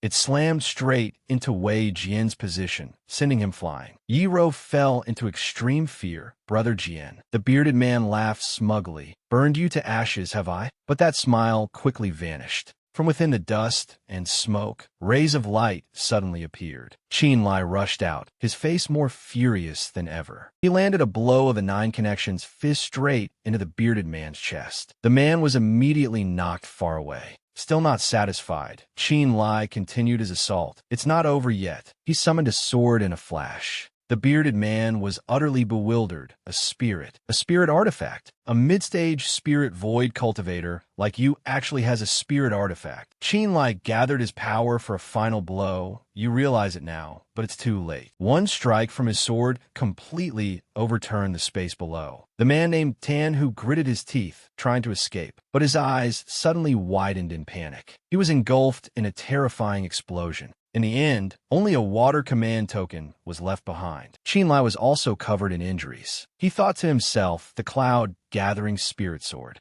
If it weren't for it, the outcome would have been different. Spirit artifacts are indispensable magic treasures for cultivators, divided into 4 grades: low grade, mid grade, high grade, and supreme grade. The higher the grade of the spirit artifact, the greater its power. The most common spirit artifact in the cultivation world is the flying sword. I originally thought the mysterious star compass could only be used to increase the potency of pills. I never expected it to be so effective at restoring damaged spirit artifacts. Wei Jian praised him profusely. Brother, you're truly amazing. I Wei am in awe. Qin Lai smiled and replied, Brother Wei, you're too kind. I will remember that you too came to my aid. Qin Lai then bent down to pick up something from the ground. Speaking of which, a very special-looking piece of what fell out just now. He picked it up and held it out, asking, it seems each of them had a piece like this. Do you recognize what it is? Wei Jian picked it up, looked at it for a moment, and stammered this. This is from the Water Evasion Stronghold. His voice was full of surprise, which made Qin Lai's expression turn tense as well. Brother, you're in big trouble. The scene shifts to first-grade Cauldron in the evening. A voice from inside called out, Young Master Chun, where have you been lately? Why haven't we seen any sign of you? At this moment, the 2 of them were standing before a stone table. Qin Lai said, I've run into a bit of trouble recently, so it wasn't convenient to show my face. Here are the medicinal pills you needed. No more, no less. You can count them. The man asked again, could it be that something has happened? At this, his movements paused slightly. Water Evasion Stronghold. Wei Jian began to explain further. That's right, the Water Evasion Stronghold are bandits from Ganqi Mountain. They don't obediently follow the Imperial Court's orders like the other cultivators in Shangyuan Ancient City. They constantly oppose the court. Then he began to describe the leader of this place. Their stronghold master is named Ma Senator. He is a very powerful man, cruel-hearted and full of cunning schemes. The Imperial Court has sent soldiers to surround them many times, but has never been able to find their lair. Now in Shangyuan Ancient City, everyone is terrified at the mention of the Water Evasion Stronghold. They even dared to rob the Ganqi Mountain Garden, which is the spirit vein of the imperial family. It's truly defying the heavens. After listening for a while, Qinlai also felt bewildered and tense. Wei Jian warned, "Therefore, brother, you must be extremely careful when entering and leaving Shangyuan ancient city from now on. You absolutely must not let anyone from the water evasion stronghold spot you." Yiro suddenly spoke up, saying, "Big brother Qin, rest assured, we won't speak of today's matter to anyone outside. Besides, no one saw anything." At this, Wei Jian's expression also turned fierce as he said, "If I find out Yu Zihong has been running his mouth, I'll cut out his tongue." That night, the high moon shone down on the rooftops. Zhu Sanqi spoke up to inquire, "Since it was inconvenient for you to speak inside, young master, I won't ask further. Is there anything I can do for you, young Master Qin?" Qinlai replied, "It's nothing, just a small bit of trouble." After that, he also stated his intention to go into hiding and conceal his identity. Hearing this, the man's expression fell into deep thought. Then he spoke again, "Young master, leaning close, I'll tell you what to do." Zhu Sanqi whispered in Qinlai's ear for a while before bidding farewell and leaving First Grade Cauldron. Just then, someone from inside spoke up, asking, "Third Master, is it all right for you to help him like this?" The Ninth Master and his people are absolutely no match for the Zhu family. What if, hearing this, he placed his hands behind his back and replied, "He spent a whole month cultivating in his residence and didn't appear with any masters. Yet he was able to procure over 100 types of medicinal pills. Aren't you curious?" Hearing this, the person in the shadows still hesitated and replied, but he turned away, smiled, and continued. "In short, regarding Qinlai's matter, only heaven knows, the earth knows I know, and you know. Absolutely no one else must know." Zhu Sanqi said in a dangerous tone, "As long as he is still alive,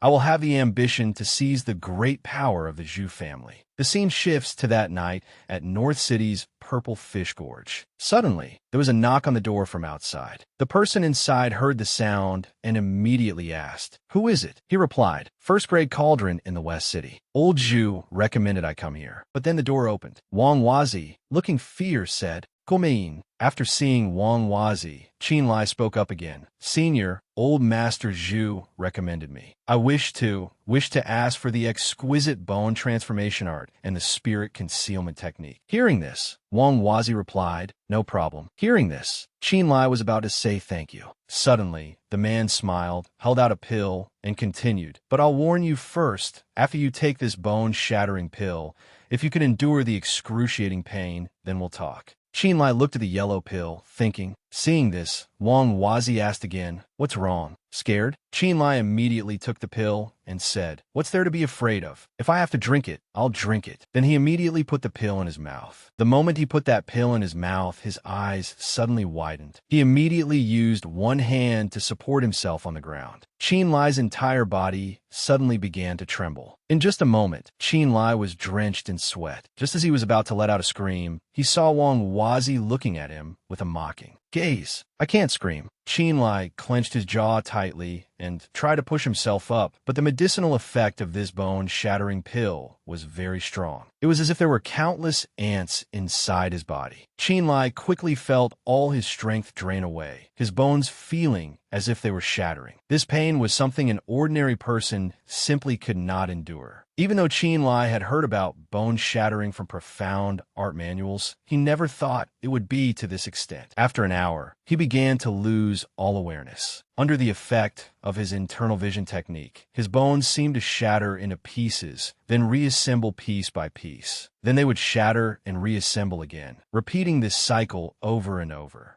It was as if someone was taking a 1,000-pound hammer and smashing every bone in his body to pieces, then using some powerful adhesive to stick them back together. Qinlai clutched his head, tried to restrain himself. "I can't scream. I absolutely cannot scream." Just as Qinlai's consciousness was about to freeze, 28 stars suddenly appeared and flowed into his primordial spirit. At that moment, Qinlai's potential erupted. He finally understood a simple truth. Cultivators must all have a resilient will, but those who have experienced extreme hardship and suffering will develop a subconscious fear of pain and terror. This causes their spirit, consciousness, and beliefs to be shaken, their temperament to become unstable, and their spiritual nature to be lost. For such people, the light consequence is cultivation deviation. The heavy one is loss of life. His face gradually shifted from pain to lifeless. The primordial spirit of a cultivator, located in the spirit platform, holds a person's spirit, consciousness, and beliefs. From ancient times, it has maintained a primal existence, not losing its purest aspects. Many cultivation manuals contain this saying, intending to remind cultivators to firmly maintain the consciousness, spirit, and belief within the primordial spirit's platform. Only when the spirit is pure will it not leave the body. Only then can one achieve tranquility and grasp life and death. But Qinlai was also just an ordinary person. In the end, he still lost consciousness and collapsed into a coma. Then Qinlai collapsed to the ground in front of him. The man looked at the scene before him and remained silent. At this moment, someone suddenly spoke. "Come out, he can't see us now." Kneeling on one knee, the mysterious young man clasped his hands and said, "Senior." The man replied, "Humph, you and your master are just alike, always wanting to stick your nose into everything. This brat was actually able to withstand my bone-shattering pill. Who on earth is he?" At this time, he was still lying on the ground, trembling. The young man clasped his hands and replied, "Senior, I'm sorry, but I cannot answer that question." He turned his back and continued, "Although this is a favor I owe old Jew, someone is passing on the exquisite bone transformation art and the spirit concealment technique, and also exchanging a wish with me. This brat is not bad. I am very pleased." The mysterious young man on the ground said, "Senior, you haven't praised anyone in a very long time. Is this person really that formidable?" The man replied, "What? Unless you think there's a problem with my bone-shattering pill. If you're not convinced, you could try it. Do you want to?" Hearing this, he immediately replied, "There's no need, Senior. This junior has finished his task and asked for permission to return and report." The man didn't press him, but looked up at the moonlit sky and let out a soft, cold snort. Qinlai lay on the ground, motionless. The soul-gnawing pain of the bone shattering was endless, dragging on without cease, fundamentally without hope. While experiencing this suffering, unable to bear it, and abandoning his belief, Qinlai was no exception and also came very close to failing. However, the appearance of the mysterious stars, along with the timely light of awakening, roused him. Qinlai suddenly opened his eyes. He clenched his jaw tightly to restrain his emotions. Influenced by the 28 stars, Qinlai regained consciousness, clenched his jaw, and continued to endure. He knew in his heart that the medicinal effect of the bone-shattering pill would not diminish because of the appearance of those mysterious stars. At most, those stars only had the effect of waking him, not letting him give up and helping him maintain the tranquility within his spirit. Platform. Time passed bit by bit. Qinlai couldn't remember how long it had been. He only knew the entire process was long enough to drive a person mad. At this moment, the old man's voice echoed in the space. "Brat, congratulations on overcoming the medicinal effects of this bone-shattering pill. I will now transmit the exquisite bone transformation art and the spirit concealment technique to you. Wait for your bones to heal once more, then sit up straight." Qinlai was now sitting cross-legged on the ground, oblivious to his surroundings. The voice of Wang Wazi was like a heavenly sound transmitted to his ear. Qinlai dared not delay and immediately sat up straight. Wang Wazi spoke from his side. "This manual is a combination of profound skill and magical arts. Although its level is low, its uses are wonderful. Circulate your spirit energy according to my mental incantation. First, reassemble the transformed bones. Only then can you cultivate the spirit concealment technique." At this, Qinlai was overjoyed and immediately began cultivating according to Wang Wazi's incantation. First, following the incantation, he circulated his spirit energy for 7 cycles, and sure enough, the shattered pieces of his bones reassembled. After that, he slowly practiced the incantation once more. The pain throughout his body gradually disappeared. His entire body continuously emitted a stream of blue kinetic force. A stream of energy appeared in Wang Wazi's hand. He began to transmit. "Next, I will transmit the spirit concealment technique to you. Remember the incantation well. The exquisite bone transformation can change your appearance at will, but a practitioner's aura can only be hidden through the spirit concealment technique. Brat, your luck isn't bad. If you didn't know Zhu Songqi, you would never have been able to learn my mental art." After that, he placed a hand on his back and gently reminded him, "After you finish learning, you just need to remember one thing." And so, as time passed, he stood at the door and observed. Inside, Qinlai focused on his cultivation, drenched in sweat. He said sternly, "Today's matter must not be told to anyone else. Just act as if it never happened." After some time, a red lantern was now lit. Qinlai knelt to thank the senior. "Your great kindness, this junior will never forget." After that, he resolutely turned and left. At this moment, Qinlai's entire body began to fluctuate. A continuous cracking sound echoed. His face had now changed into a different one. Qinlai looked at his own hand in deep thought. He couldn't help but think to himself, so this is the exquisite bone transformation art. It's truly magical, able to change one's appearance by altering the shape and structure of the entire skeleton. Qinlai smiled and clenched his fist. "Good. This way, even acquaintances won't recognize me." He continued walking forward, thinking, "Now, I have to go back to the inn and cultivate the spirit concealment technique further to hide my body's aura as well." At this time, near Qinlai's lodging area, the moon was high in the sky. From inside a nearby house came an annoyed voice. "Damn it, we let him get away. We received the news too late. It's no surprise he ran. It seems this Qinlai fellow is no ordinary cultivator." Hearing this, Qinlai's expression became sharp. The two men on the other side were still whispering. "But if we can't find him, we'll be punished by the boss when we get back. What should we do now? It's not our concern." The information was leaked by Wei Jian. "If anyone's getting punished, it won't be us. That guy might know we're coming for him, but he might not be willing to leave a peaceful place like Shangyuan Ancient City." They didn't know that Qinlai was right behind them, hearing their entire conversation. The two of them over their disgust and came to a decision. "So it's very likely he's still in Shangyuan Ancient City. You go back and bring a few more people here to search every nook and cranny of the city. If needed, we can use some spirit stones to hire people from the underworld to help us investigate. We must find him." The other man replied, "Got it." After hearing their conversation, Qinlai was taken aback, gritting his teeth in anger. "Wei Jian, it must be Wei Jian they're talking about. He sold me out."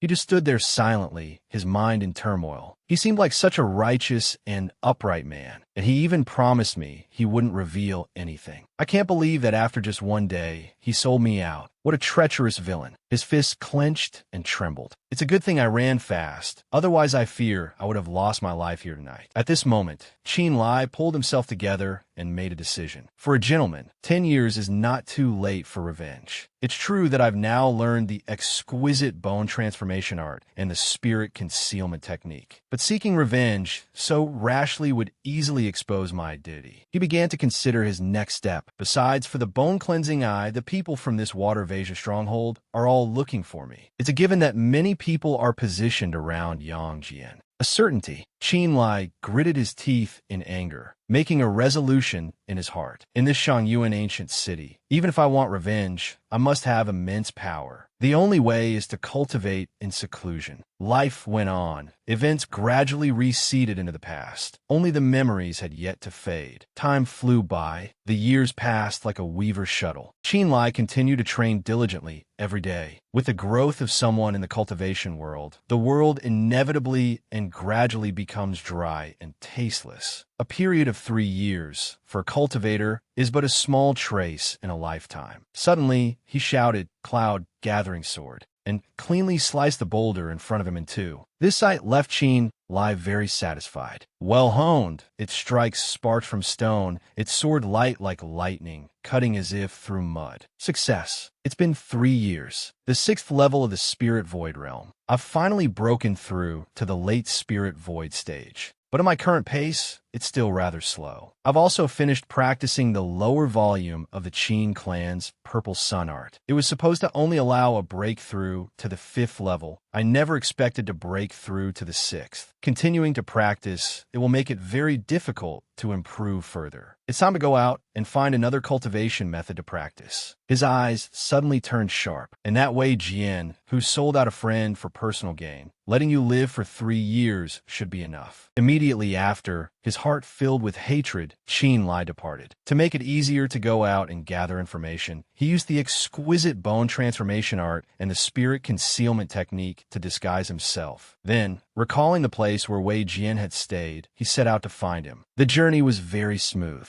At this moment, Qinlai was disguised as a middle-aged uncle, walking away step by step. "Plum Alley, East City, here I come." Suddenly, he heard people talking and quickly hid to one side. Two men appeared on the path ahead. One was the stone-faced Zihong, following a dead-drunk Wei Jian, who was slurring as he walked. "You Zihong, you scumbag. I won't let you go even if I become a ghost, you. Hearing himself being cursed, Zihong lifted his foot and kicked him hard. Wei Jian lay motionless while he cursed. "You madman. If killing weren't forbidden in Shangyuan ancient city, I would have killed you long ago." Suddenly, a young woman's voice rang out. "You Zihong, what are you doing?" Zihong curled his lip, snorting coldly. "Ah, so it's Sister Ro. You can ask him yourself what he's doing. We were drinking, and he ran out to cause a scene."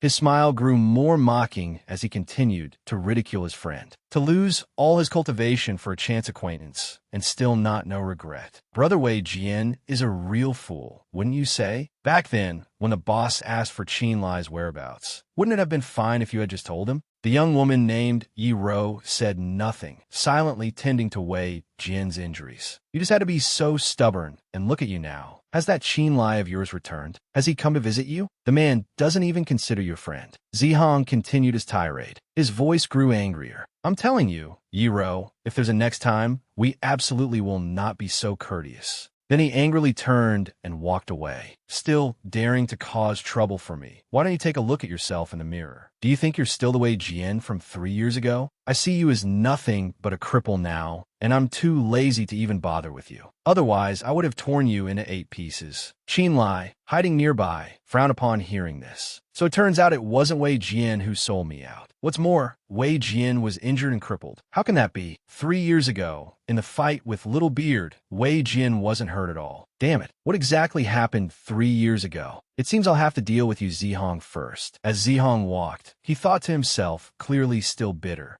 Truly insane. Suddenly, the slurred voice of a drunkard echoed nearby.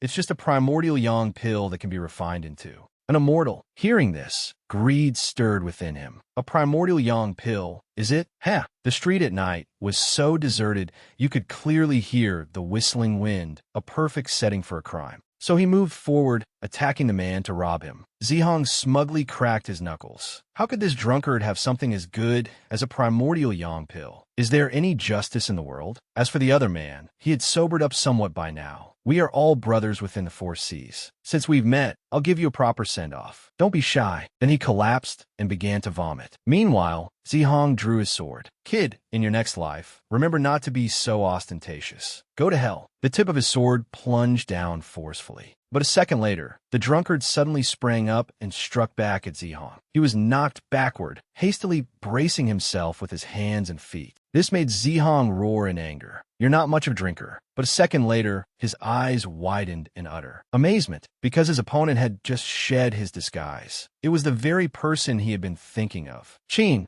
Lai, you're Qin Lai." Zihong's roar echoed for 3 blocks. "Qin, you are Qin Lai." Qin Lai frowned, questioning in a low voice. "You still remember me? How impressive. 3 years ago, I knew you were no good, but I never expected you'd even trample on your own friend. You're not worthy of being called human." By now, Zihong was already covered in a cold sweat. "It had nothing to do with us. It was my Yi's people. I was just a pawn." He kept making excuses. "He was the one who came to me asking for your whereabouts. I had no other choice. If I didn't talk, I would have been killed. You know the methods of the water evasion stronghold, don't you?" The sword in his hand flashed. Qin Lai slowly drew closer. "So you sold out Wei Jian, is that it?" Zihong nearly screamed, his voice filled with desperation. "I didn't want to really. I tried to persuade him, but Wei Jian refused to talk. I really didn't want to." The more he listened, the more indignant Qin Lai became, and he lunged forward. "You bastard! Selling out a friend for personal gain? What kind of twisted logic is that?" His sword, with a gust of wind, pierced through his opponent's shoulder. Zihong cried out in agony, blood frothing from his mouth. He collapsed to the ground. Naturally, Qin Lai had no intention of letting him go. "I'm going to ask you a few questions. You'd better answer them correctly." What horrified Zihong even more was his opponent's current cultivation, the sixth level of the spirit void realm. He had progressed so quickly. This made him even more terrified, and he had no choice but to concede. All right, Zihong confessed everything. Only then did Qin Lai learn that the person who had harmed Wei Jian was named Ma Yi. He was the biological younger brother of the water evasion stronghold's master, sinister and vicious, and had been sent to Shangyuan ancient city to command the underlings who specialized in gathering intelligence. The subsequent events were not unexpected. 3 years ago, it was Ma Yi who found Yu Zihong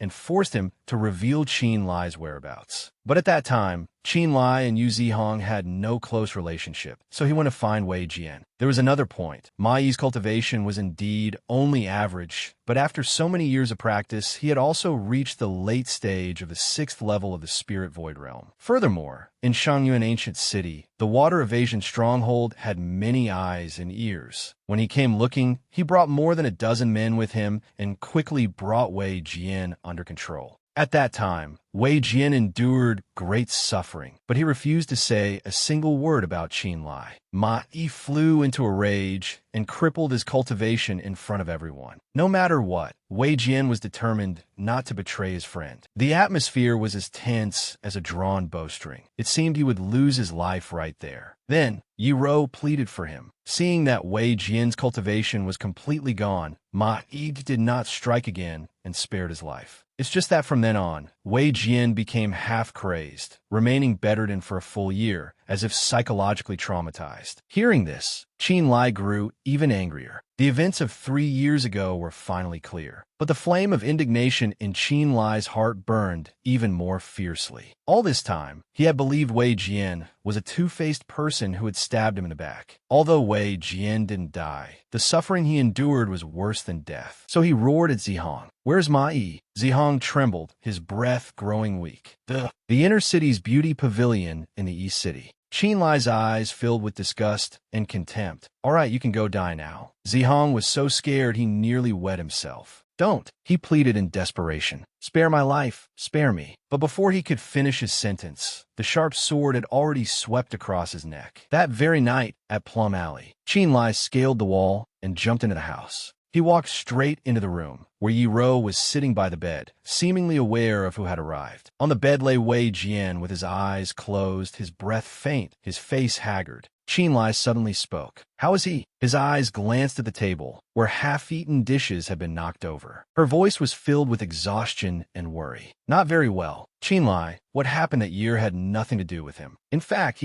Qin Lai interrupted her, his expression dark. "I already know the whole story. Yu Zihong is dead too. You should focus on finding a way to cure Big Brother Wei." Her voice rang out, full of anguish. "An injury to his purple mansion. His primordial yang is gone. How can he be cured? He is a good person who wouldn't sell out a friend, yet he ended up in this state. What's more, he was convinced you hadn't left and was always looking for you. Why have you only come now?" He placed a small pouch on the table. "This is the pouch Yu Zihong carried. There are many precious medicines inside. Perhaps they can help you both. I'll leave these things here. Be careful when you use them. Remember, I was never here today. I'm leaving." With that, Qin Lai immediately departed. Qin Lai's expression was filled with rage to the core. Mai, at the inner city's beauty pavilion, Qin Lai held a wine cup in his hand and shouted, "Good wine." The courtesan pouring wine asked with a blush, "Young master, you've come here just to drink?" Qin Lai smiled and waved his hand, saying, "I've heard you have someone here named Ru Yu, whose beauty is said to make fish sink and birds fall and cause flowers to blush and the moon to hide. This master is in a good mood today. Go and call her here for me." The courtesan replied awkwardly, "Master, I'm afraid I'll have to disappoint you today. Ru Yu is already taken." Qin Lai frowned. "What do you mean?" The courtesan asked him. "Master, have you heard of the Hongda Hall?" Qin Lai tossed a money pouch in his hand and replied nonchalantly, "What hall? Never heard of it. Tell me about it." The courtesan took the money pouch, her eyes sparkling. "You are truly generous, master. But it's really not possible. Hall Master Ma of Hongda Hall is an expert of the East City, said have already reached the 6th level of the Spirit Void Realm. Ru Yu is currently serving him. Master, you've come here for pleasure. You really shouldn't look for trouble over such a small matter." A cheerful voice rang out. "Good wine. Let's get thoroughly drunk."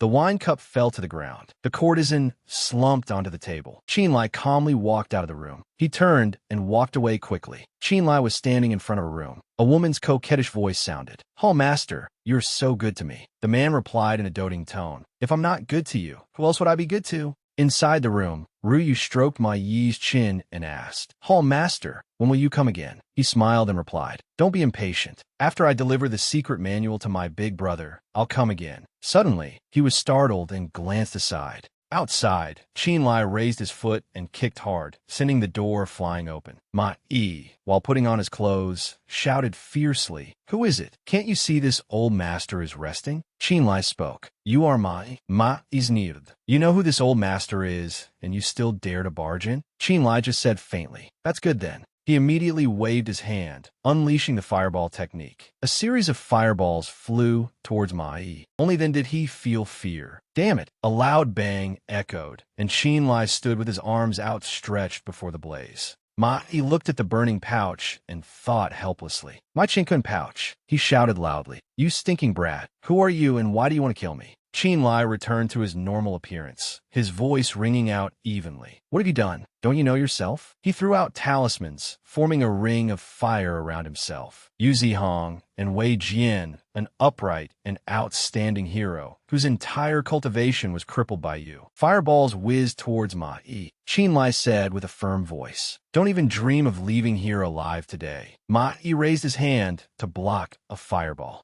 Too many," he shouted in panic. "Wei Jian, who on earth are you?" Ma Yi used a spirit energy shield to counter Qin Lai's fireball technique. He was startled and glanced behind him. Still more. A fireball suddenly struck Ma Yi in the back. Watching Ma Yi fall, Qin Lai silently remarked, "A dozen or so talismans, and they only hit him a little." He frowned. "It seems this is not the time to be stingy." The talismans surrounded Qin Lai in a circle from which flames flew out. Watching them rush towards him, Ma Yi couldn't help but worry. There are too many. The spirit energy shield can't possibly block them all. But he still used a demonic energy shield. Ma Yi finally realized. So that's how it is. The spellcasting speed must be related to Wei Jian. You are Qin Lai. Qin Lai said nothing and threw out more talismans. Ma Yi frowned and said, "This old master couldn't even find you, yet you dare to come to me."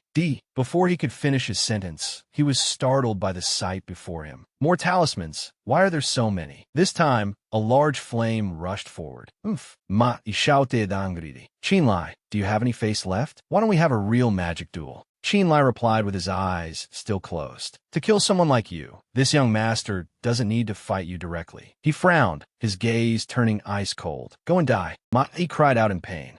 Qin Lai, holding two talismans in his hand, said faintly, "You want to resist?" The talismans emitted a more powerful flame, and he said in a loud voice, "Then I'll give you a little more." A massive explosion erupted with a loud roar. Qin Lai stood tall before the flames. Ma Yi lay trembling in a pool of blood. He gritted his teeth and let out a cry of pain. Qin Lai held a sword that was emitting a glow. He remarked, "You're still alive after all that. You're truly hard to kill." Qin Lai picked up the Chinquan pouch. He spoke, now for the final blow. Then, without hesitation, Qin Lai swung his sword and slashed straight at Ma Yi. He immediately coughed up blood. In the city lord's mansion of Shangyuan Ancient City, City Lord Hu Yujing roared in anger. "Damn it, to kill someone in this mansion's territory and even let him escape, you all are truly useless." He is the City Lord of Shangyuan Ancient City, Hu Yujing. He helplessly snapped the brush in his hand. The person killed was Ma Sen's younger brother. This is truly courting death. Take some men and ask if any strangers infiltrated the beauty pavilion tonight. Hu Yujing continued. Lock down Shangyuan City, search house by house, and see if there are any suspicious individuals. Also, Old Cheng, do you know what methods the killer used? Cheng Yin raised a hand and replied. According to the report from the people at the brothel, Ma Yi was in a room with a girl at the time. He was undressed, with his Chinquan pouch beside him. When the killer entered, he attacked directly. Based on the spirit energy and the remaining talisman ash on the ground, it can be determined that the killer used talismans. The person beside Hu Yujing, Cheng Yin, he was well prepared before he came. That's why he was able to severely injure and then kill Ma Yi in such a short time. City Lord, with Ma Yi dead in our territory today, Ma Sun will definitely not let this matter rest. A person entered, interrupting their conversation. The person clasped his hands and reported. Reporting to the City Lord, the Lady Ru Yu from the pavilion said that when Hall Master Ma was attacked, he called out the killer's name. Hu Yujing hummed curiously. What's his name? The man uttered two words, Qin Lai. Following Hu Yojing's order to lock down the city, the matter at the beauty pavilion gradually developed. Wei Jian's revenge could be considered taken. Moreover, this time, unlike before, there was little psychological anxiety or fear. The current Qin Lai now fully understood the outside world and felt no remorse whatsoever. He finally had the chance to open Ma Yi's Chinquan pouch, which he had always carried with him. 5 bottles of medicinal pills, a few talismans, a low-grade spirit tool, and a secret manual, the true Yang adamant scripture. Recalling that day outside the 3rd floor of the beauty pavilion, hearing Ma Yi and Ryu talk, Qin Lai now knew.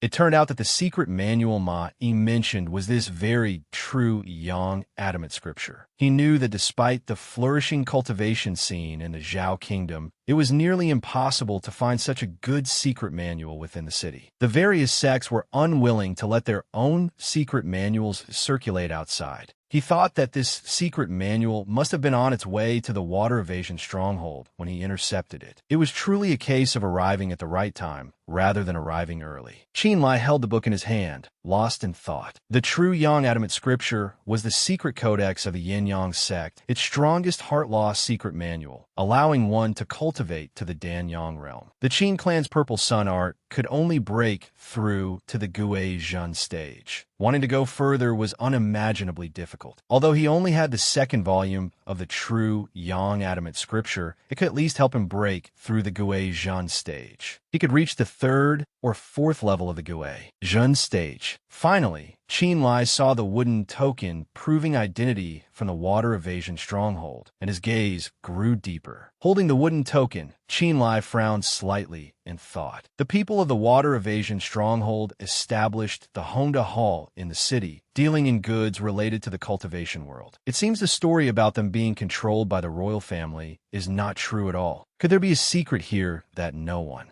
knows? He slowly stood up. I killed Ma Yi and took the secret manual that was meant for the water evasion stronghold. I'm afraid they won't let this go. It seems I'll have to be more cautious from now on. Qin Lai repeated the 2 words, be cautious, in his mind. Suddenly, he was startled as he thought of Wei Jian. Oh no, Big Brother Wei. Qin Lai stood frozen. Today, Ma Yi recognized me. The people at the brothel must have heard. My identity has most likely been exposed. He recalled that he had also killed Yu Zihong before. If the people from the City Lord's mansion are smart, they will definitely connect this matter to Wei Jian. Qin Lai immediately rushed off. This is bad. I have to quickly inform Big Brother Wei and the others so they can be on guard. At number 80, Plum Alley, Wei Jian's residence. Yiro was holding a bowl of medicine. She said gently to Wei Jian, Brother Jian, it's time to drink your medicine. A hurried voice rang out, causing both of them to turn around at the same time. Big Brother Wei. Qin Lai pushed aside the curtain and entered. It's me. Wei Jian was inevitably surprised. Brother Qin, is it really you?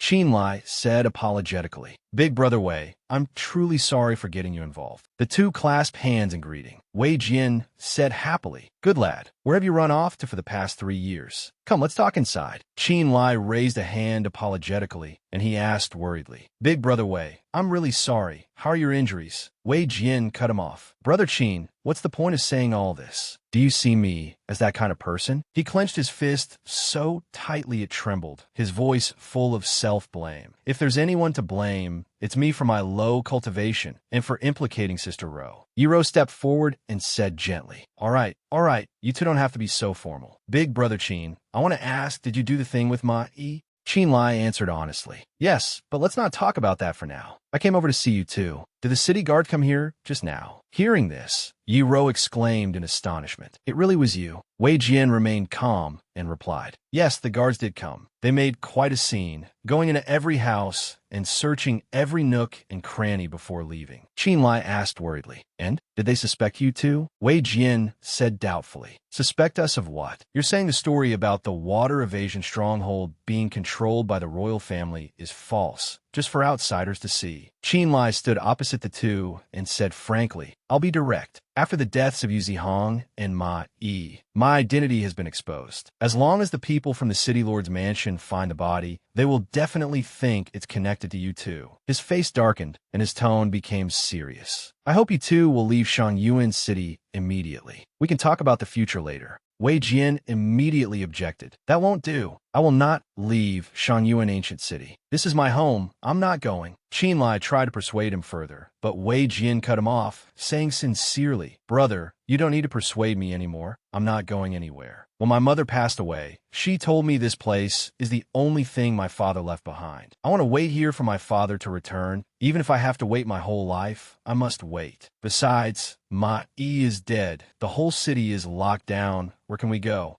Wei Jian cupped his hands and bowed his head slightly. "Brother, I know you mean well, and I, your big brother, accept it." Hearing this, Qin Lai could only sigh helplessly. He said, "If Big Brother Wei has made up his mind, then I, your brother, won't insist. There's still many things to do, so it's not convenient to stay long. You two should hide for now. I will think of another way." Qin Lai said his goodbyes and left, bidding farewell to Brother Wei Jian. "Be careful." Qin Lai then ran to a certain place, frowning as he thought along the way. What a joke. Compared to one's life, what's a courtyard worth? The only way now is to get the two of them out of here. In all these years, the only one I have a friendship with is Zhu Songqi, and he's the only one in the city who knows my identity. Arriving at the place, he pushed the door open forcefully and called out loudly, "Old Zhu, are you there?" At the same time, he thought to himself, he must have guessed that I was the one who killed Ma Yi. Killed. Old Zhu turned to look at him and called out, "Young Master Qin." Then he immediately invited him inside. "Excellent. I was just looking for you. Let's talk inside." Qin Lai asked worriedly, "Old Zhu, has something happened?" Old Zhu poured 2 cups of tea while asking, "Let me ask you, can you refine a true return pill?" Qin Lai replied, "Mid-grade. A mid-grade true return pill. What do you want to use it for?" Old Zhu looked at him and said, "Then let me explain it to you from the beginning. A few days ago, a group of disciples from an aristocratic family appeared in Shangyuan ancient city. Among them is a young person, not yet 20, who is already cultivated to the perfection of the 6th level of the spirit void realm, a high-level heavens thief. This aristocratic family wants that disciple to break through to the true return stage. They've gathered true return pills from all over, wanting to use the potent medicinal properties of the true return pill to help that disciple increase his breakthrough power. Unexpectedly, after taking more than 10 low-grade true return pills, that disciple still couldn't break through. At this point, the old man lowered his head and continued sadly. Therefore, the head of the aristocratic family is extremely worried. Just think, a young person of 20 with the hope of reaching the true return stage. How important is that to an aristocratic family? Whether he successfully breaks through or not will decide the future direction of the entire family. Cultivation can only move forward. There is no other way. That's why what they want is a mid-grade true return pill. But unfortunately, even low-grade true return pills are already very difficult to refine. You might not even get one finished pill after 10 attempts. What's more, a mid-grade one is 100 times harder to refine than a low-grade one. The head of their family has already turned Shangyuan ancient city upside down, but still couldn't find a mid-grade true return pill. Therefore, they have offered a generous reward. Whoever can provide them with a mid-grade true return pill will be given a house in the inner city. Moreover, they will also grant any one request that is within their power. After hearing this, his face went blank as he thought to himself, "Any request? This is truly a great opportunity. I was just wondering how to handle Wei Jian's matter, and this opportunity comes along." A second-rate aristocratic family, with an expert at the Danyang stage, the water evasion stronghold probably wouldn't dare to touch them. Then he placed a hand on his chin and thought, if I can arrange for the two of them to live with the aristocratic family, the problem would be considered solved. Old Zhu looked outside and said to him, as soon as this news spread, the entire Shangyuan ancient city was in an uproar. All the major forces in the region are stirred up, mobilizing their manpower to find a mid-grade true return pill. Of course, my Zhu family is no exception. We acted immediately as soon as the news got out. Hearing this, Qin Lai smiled slyly and asked, "Old Zhu, you've said so much. Is it because you want that house in the city?" Old Zhu looked at his palm and replied, "My Zhu family has some standing in the city, but there are many brothers in the clan, and my cultivation is low, so I can't secure a place like that." Then he cupped his hands and sincerely pleaded with him, "This is an opportunity. I hope young Master Qin can give his full support. I, Zhu, will absolutely not forget this favor. I wonder if young Master Qin is able to?" Qin Lai didn't answer immediately, but asked, "Let's not talk about whether it's possible for now. Instead, I want to ask you something. If I can make a mid-grade true return pill, what benefits do I get?" Old Zhu looked at him and repeated, "Benefits?" Then he answered generously, "It's very simple. As long as you can refine a mid-grade true return pill, You can have whatever you want. After hearing this, Qinlai quickly stood up and said, "All right then, I'll be back in 3 days. I'll let you know whether it's a success or not." He poured water into a cup and asked another question. "Old Zhu, may I ask about the background of this aristocratic family?" Old Zhu also stood up and replied to him, "Haven't you heard of the Mu family?" "The Mu family?" He looked at the old man and asked, "Which Mu family?" "Within a few hundred miles of Shanyu, an ancient city. What other Mu family is there?" Qinlai drank his tea and thought to himself, "It can't be such a coincidence, can it?" Then he raised his voice and asked, "What did you say that aristocratic family's disciple's name is?" Hearing the name Old Zhu mentioned, he was so startled he choked. "Of course it's Mu Yuan. Haven't you heard of her?"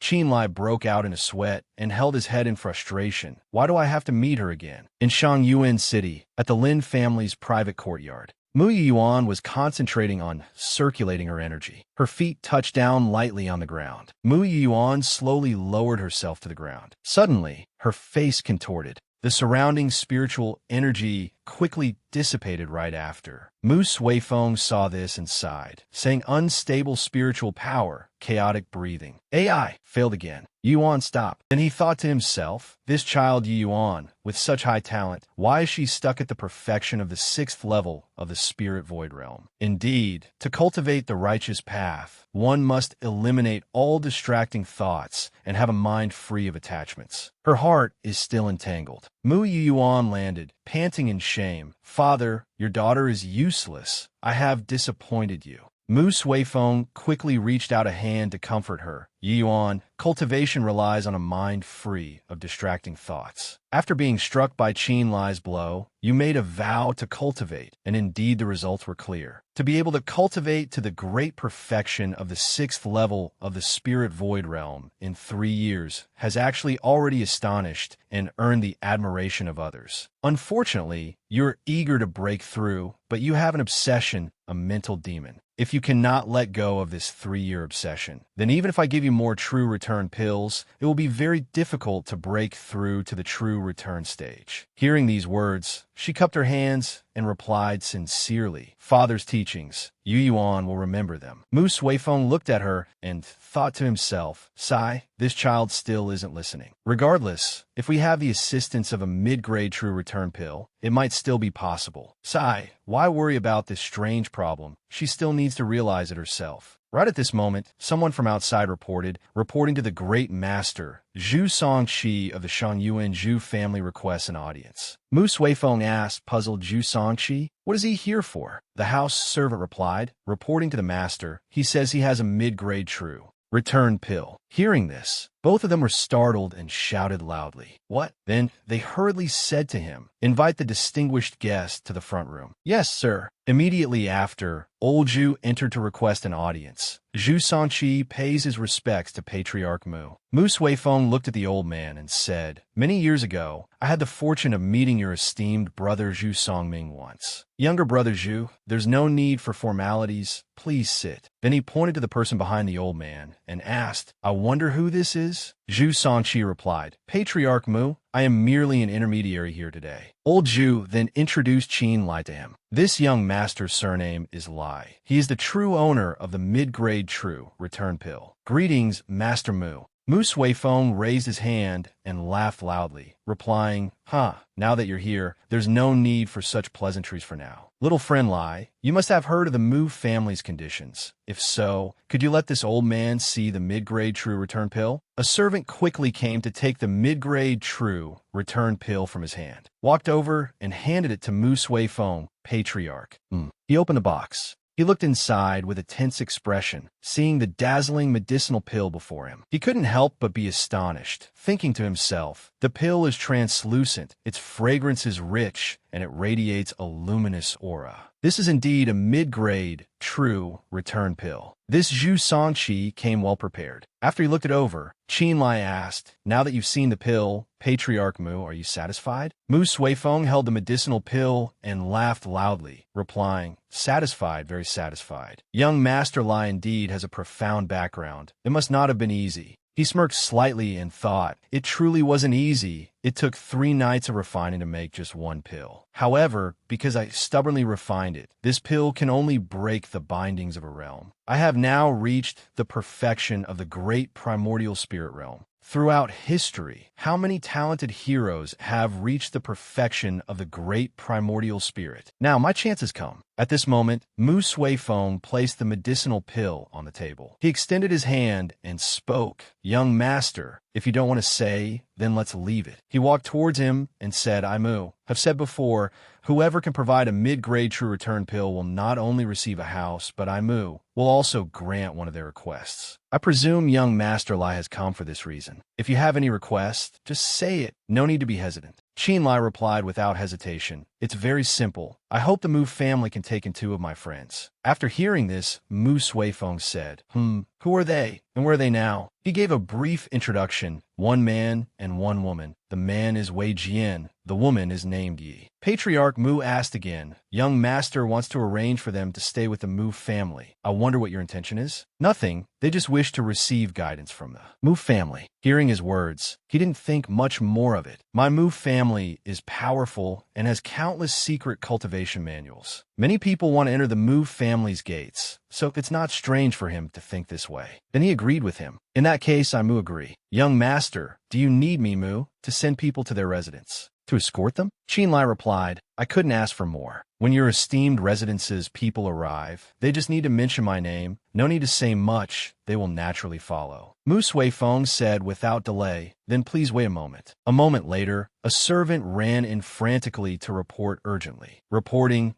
to the Patriarch. The people the Patriarch wanted his subordinates to escort have been taken to the great prison by Lord Hu Yojing's men. Mu Suifeng and old Zhu were horrified upon hearing this and shouted, What? Mu Suifeng walked up and asked when. The servant cupped his hands and replied, just a short while ago. As soon as Hu Yujing returned to the city, he ordered his men to arrest those 2 and take them to the great prison, believing they are connected to Ma Yi's death at the beauty pavilion a few days ago. Patriarch Mu turned to look at him and asked, Young Master Lai, what exactly is going on? He calmly replied, Patriarch Mu, it seems our conditions will have to change. Qin Lai walked over to where the medicinal pill was and said, rescue them and protect them, and I will give you this medicinal pill. Mu Suifeng shouted in alarm, asking, Young Master Lai, what in the world is going on? He raised both hands and answered honestly, I won't hide it from you. These 2 friends of mine have offended someone, which is why they asked for my help. My abilities are limited, and I happened to hear about Patriarch Mu's matter, so I came to ask for help. Mu Suifeng said with some hesitation, Young Master Lai, this matter is of great importance. It's not quite reasonable for you to expect us to believe you based on just your words. Qin Lai sighed. It seemed he could no longer hide it, so he recounted the events once more. Of course, he didn't mention his own identity, only saying that Ma Yi was killed by a person named Qin Lai. This Qin Lai had dealings with Wei Jian in the past, so the city lord's manor would naturally place the blame on Wei Jian. After he finished speaking, a cup suddenly fell to the ground with a crash. A voice shouted from inside, Qin Lai? Why is it Qin Lai? Mu Yuan came out angrily and said, You keep saying Qin Lai harmed others. If that's true, he should be the one to bear the responsibility. Why are you protecting his friend?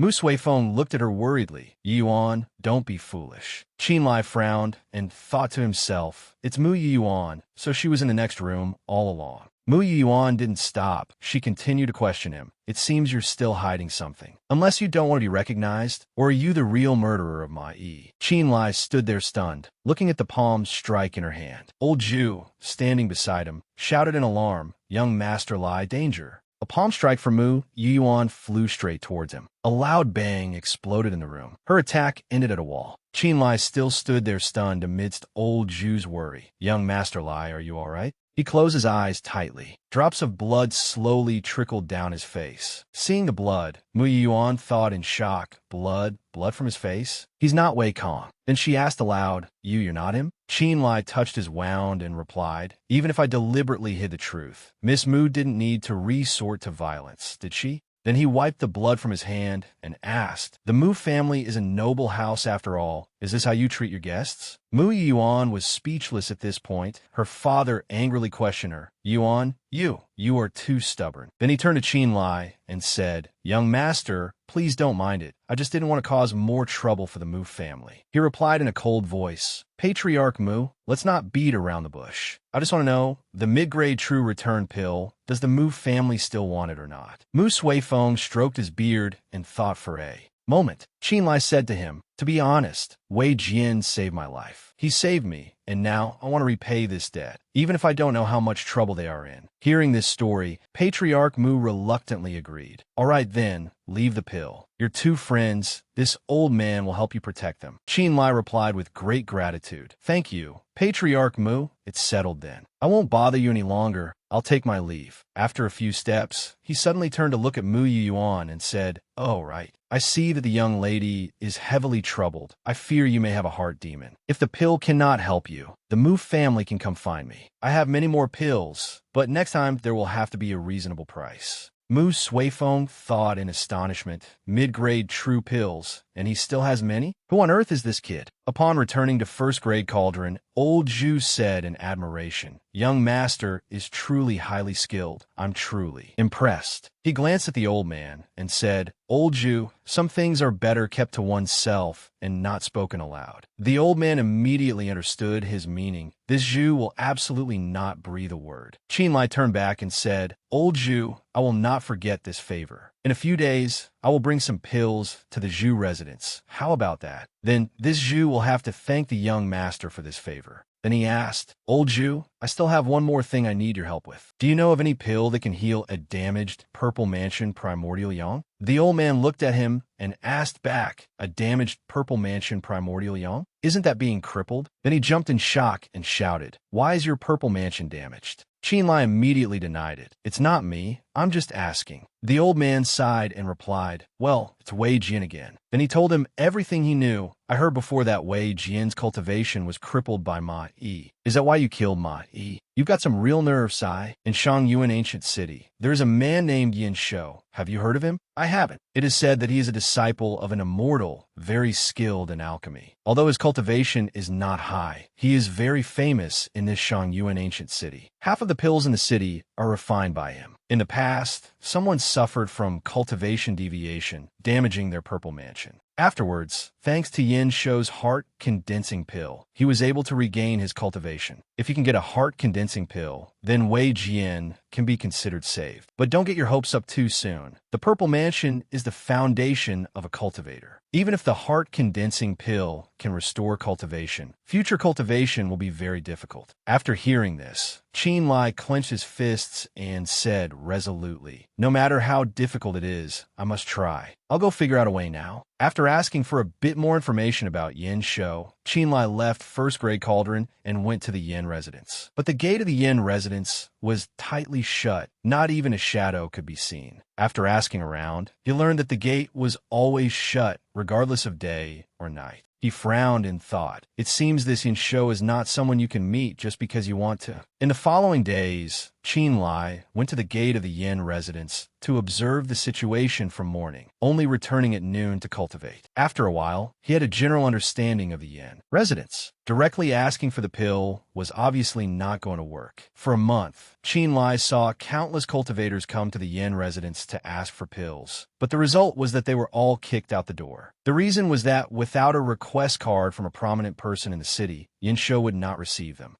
After thinking it over, Qin Lai thought it was still best to start with the Mu residence. If he could get a card from the Mu residence, he could easily enter the main gate of the Yin residence. This was the best way. Therefore, Qin Lai entered the Mu family's private courtyard again. A month ago, in order to find a safe haven for Wei Jian, he was almost exposed by Mu Yuan, but now there was no better way. At the Mu residence, Qin Lai overheard, Listen up, when you get to the Mu residence, don't cause trouble, don't disgrace the Qin family. Qin Yijue stood at the gate requesting an audience. please announce that Chin Ijue of the Chin family requests an audience. Chin Lai stood behind a wall, surprised to hear that person's name. Brother Chin, your esteemed presence graces us. Forgive me for not welcoming you from afar. I hope you don't mind. Chin Ijue said, Brother Mu, don't be so polite. This Chin has already heard about the Mu residence's matter. I came this time to help the Mu family. I hope Brother Mu won't look down on my small Chin family. Mu Suifeng clasped his hands and replied, Brother Chin, you're too kind. Everyone must be tired from the journey. Please come inside and rest. They then went inside together. Please. At the same time, Chin Lai overheard some things from the townspeople. Hey, see that? The Mu family has reached the point of seeking help from everywhere. In just a month, several groups of people have come to stay at the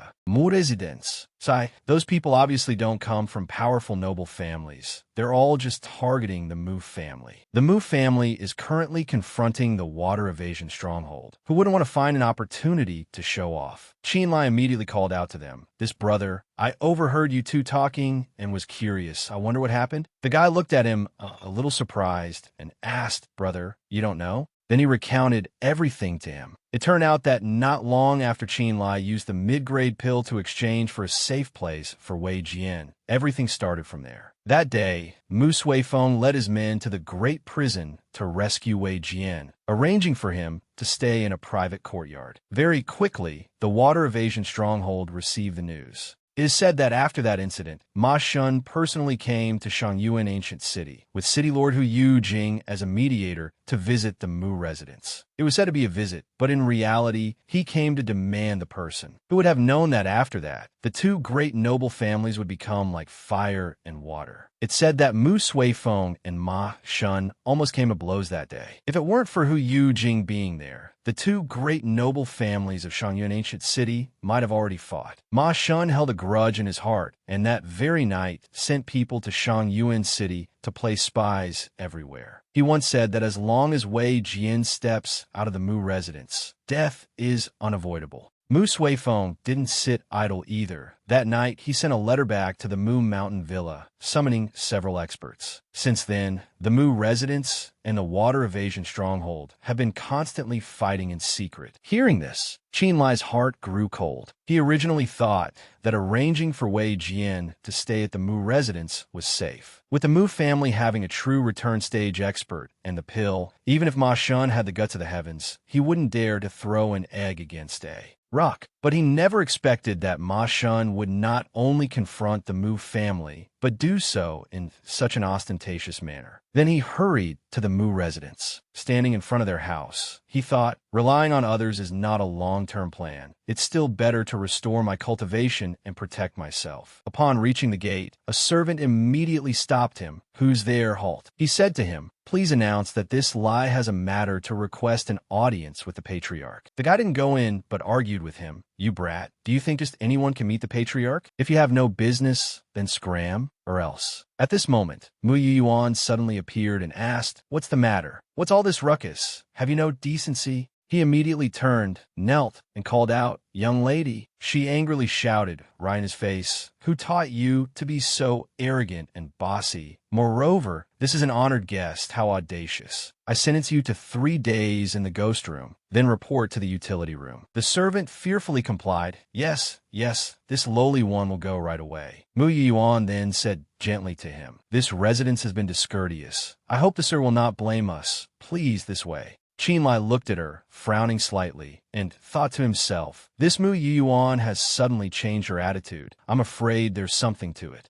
She's still at the great perfection of the spirit void realm. Things have taken a turn. Then he replied aloud, Miss Mu is too polite, please. Walking inside, he said politely, Miss Mu is too formal. It was just a few words. There's no need to make such a big deal out of it. She replied seriously, The Mu family has always been strict in its governance. It's only natural. At this moment, he suddenly asked, That's right. Have you used the pill I gave you? Mu Yuan paused at these words. Then she sighed and replied, I won't hide it from Sir Lai. This young lady has already used that pill. It's just that I still haven't been able to break through as I wished. Then she ventured to ask him, This young lady was also looking for Sir Lai. I wonder if Sir Lai could give me another pill? He replied from behind her, Miss Mu, I have said it before, your problem lies with your heart demon. If the heart demon remains, your mind will surely be unstable. Using even more spirit pills will be futile. Hearing these words, she suddenly stomped her foot hard on the ground. Then she turned back and asked him, "Sir, you still haven't stated your purpose for coming here." Hearing this, Qinlai looked at her and thought. So just now she was only trying to suppress her cold personality, wanting to deal with the heart demon through willpower. So she temporarily changed to a more approachable disposition. After being provoked, she's reverted to her true self, then replied in a serious tone, "I've already said, the Mu residence has helped me so much. As long as Miss Mu needs help, I will do my utmost to assist. It's just that this pill is not easy to refine. Miss Mu will have to wait a few days." Her expression softened as she cupped her hands and replied, "Then I'll have to trouble Mr. Lai." Qinlai thought to himself, right now, Mu Yuan is single-mindedly focused on breaking through, even wanting to use a medicinal pill to overcome her heart demon. This is a chance to make a profit. Then stated his main purpose to her. "This time, I have come with the purpose of..." The two of them then continued walking inside. Along the way, Mu Yuan suddenly asked, "Mister, you want to ask for a heart-condensing pill from Yin Shou?" He glanced sideways and asked back, "What is it? Is it very difficult?" She looked ahead and replied, "Not exactly. That Yin Shou has some friendship with me. I can write a letter, and Mister will be able to meet Yin Shou." After speaking, she immediately took out a brush and paper. It's just that this Yin Shou is a selfish and stingy person. Even with the Mu family's involvement, there won't be any discount on the payment. Before writing, she asked again, "Mister, are you sure you won't be fleeced by Yin Shou just for Wei Jian?"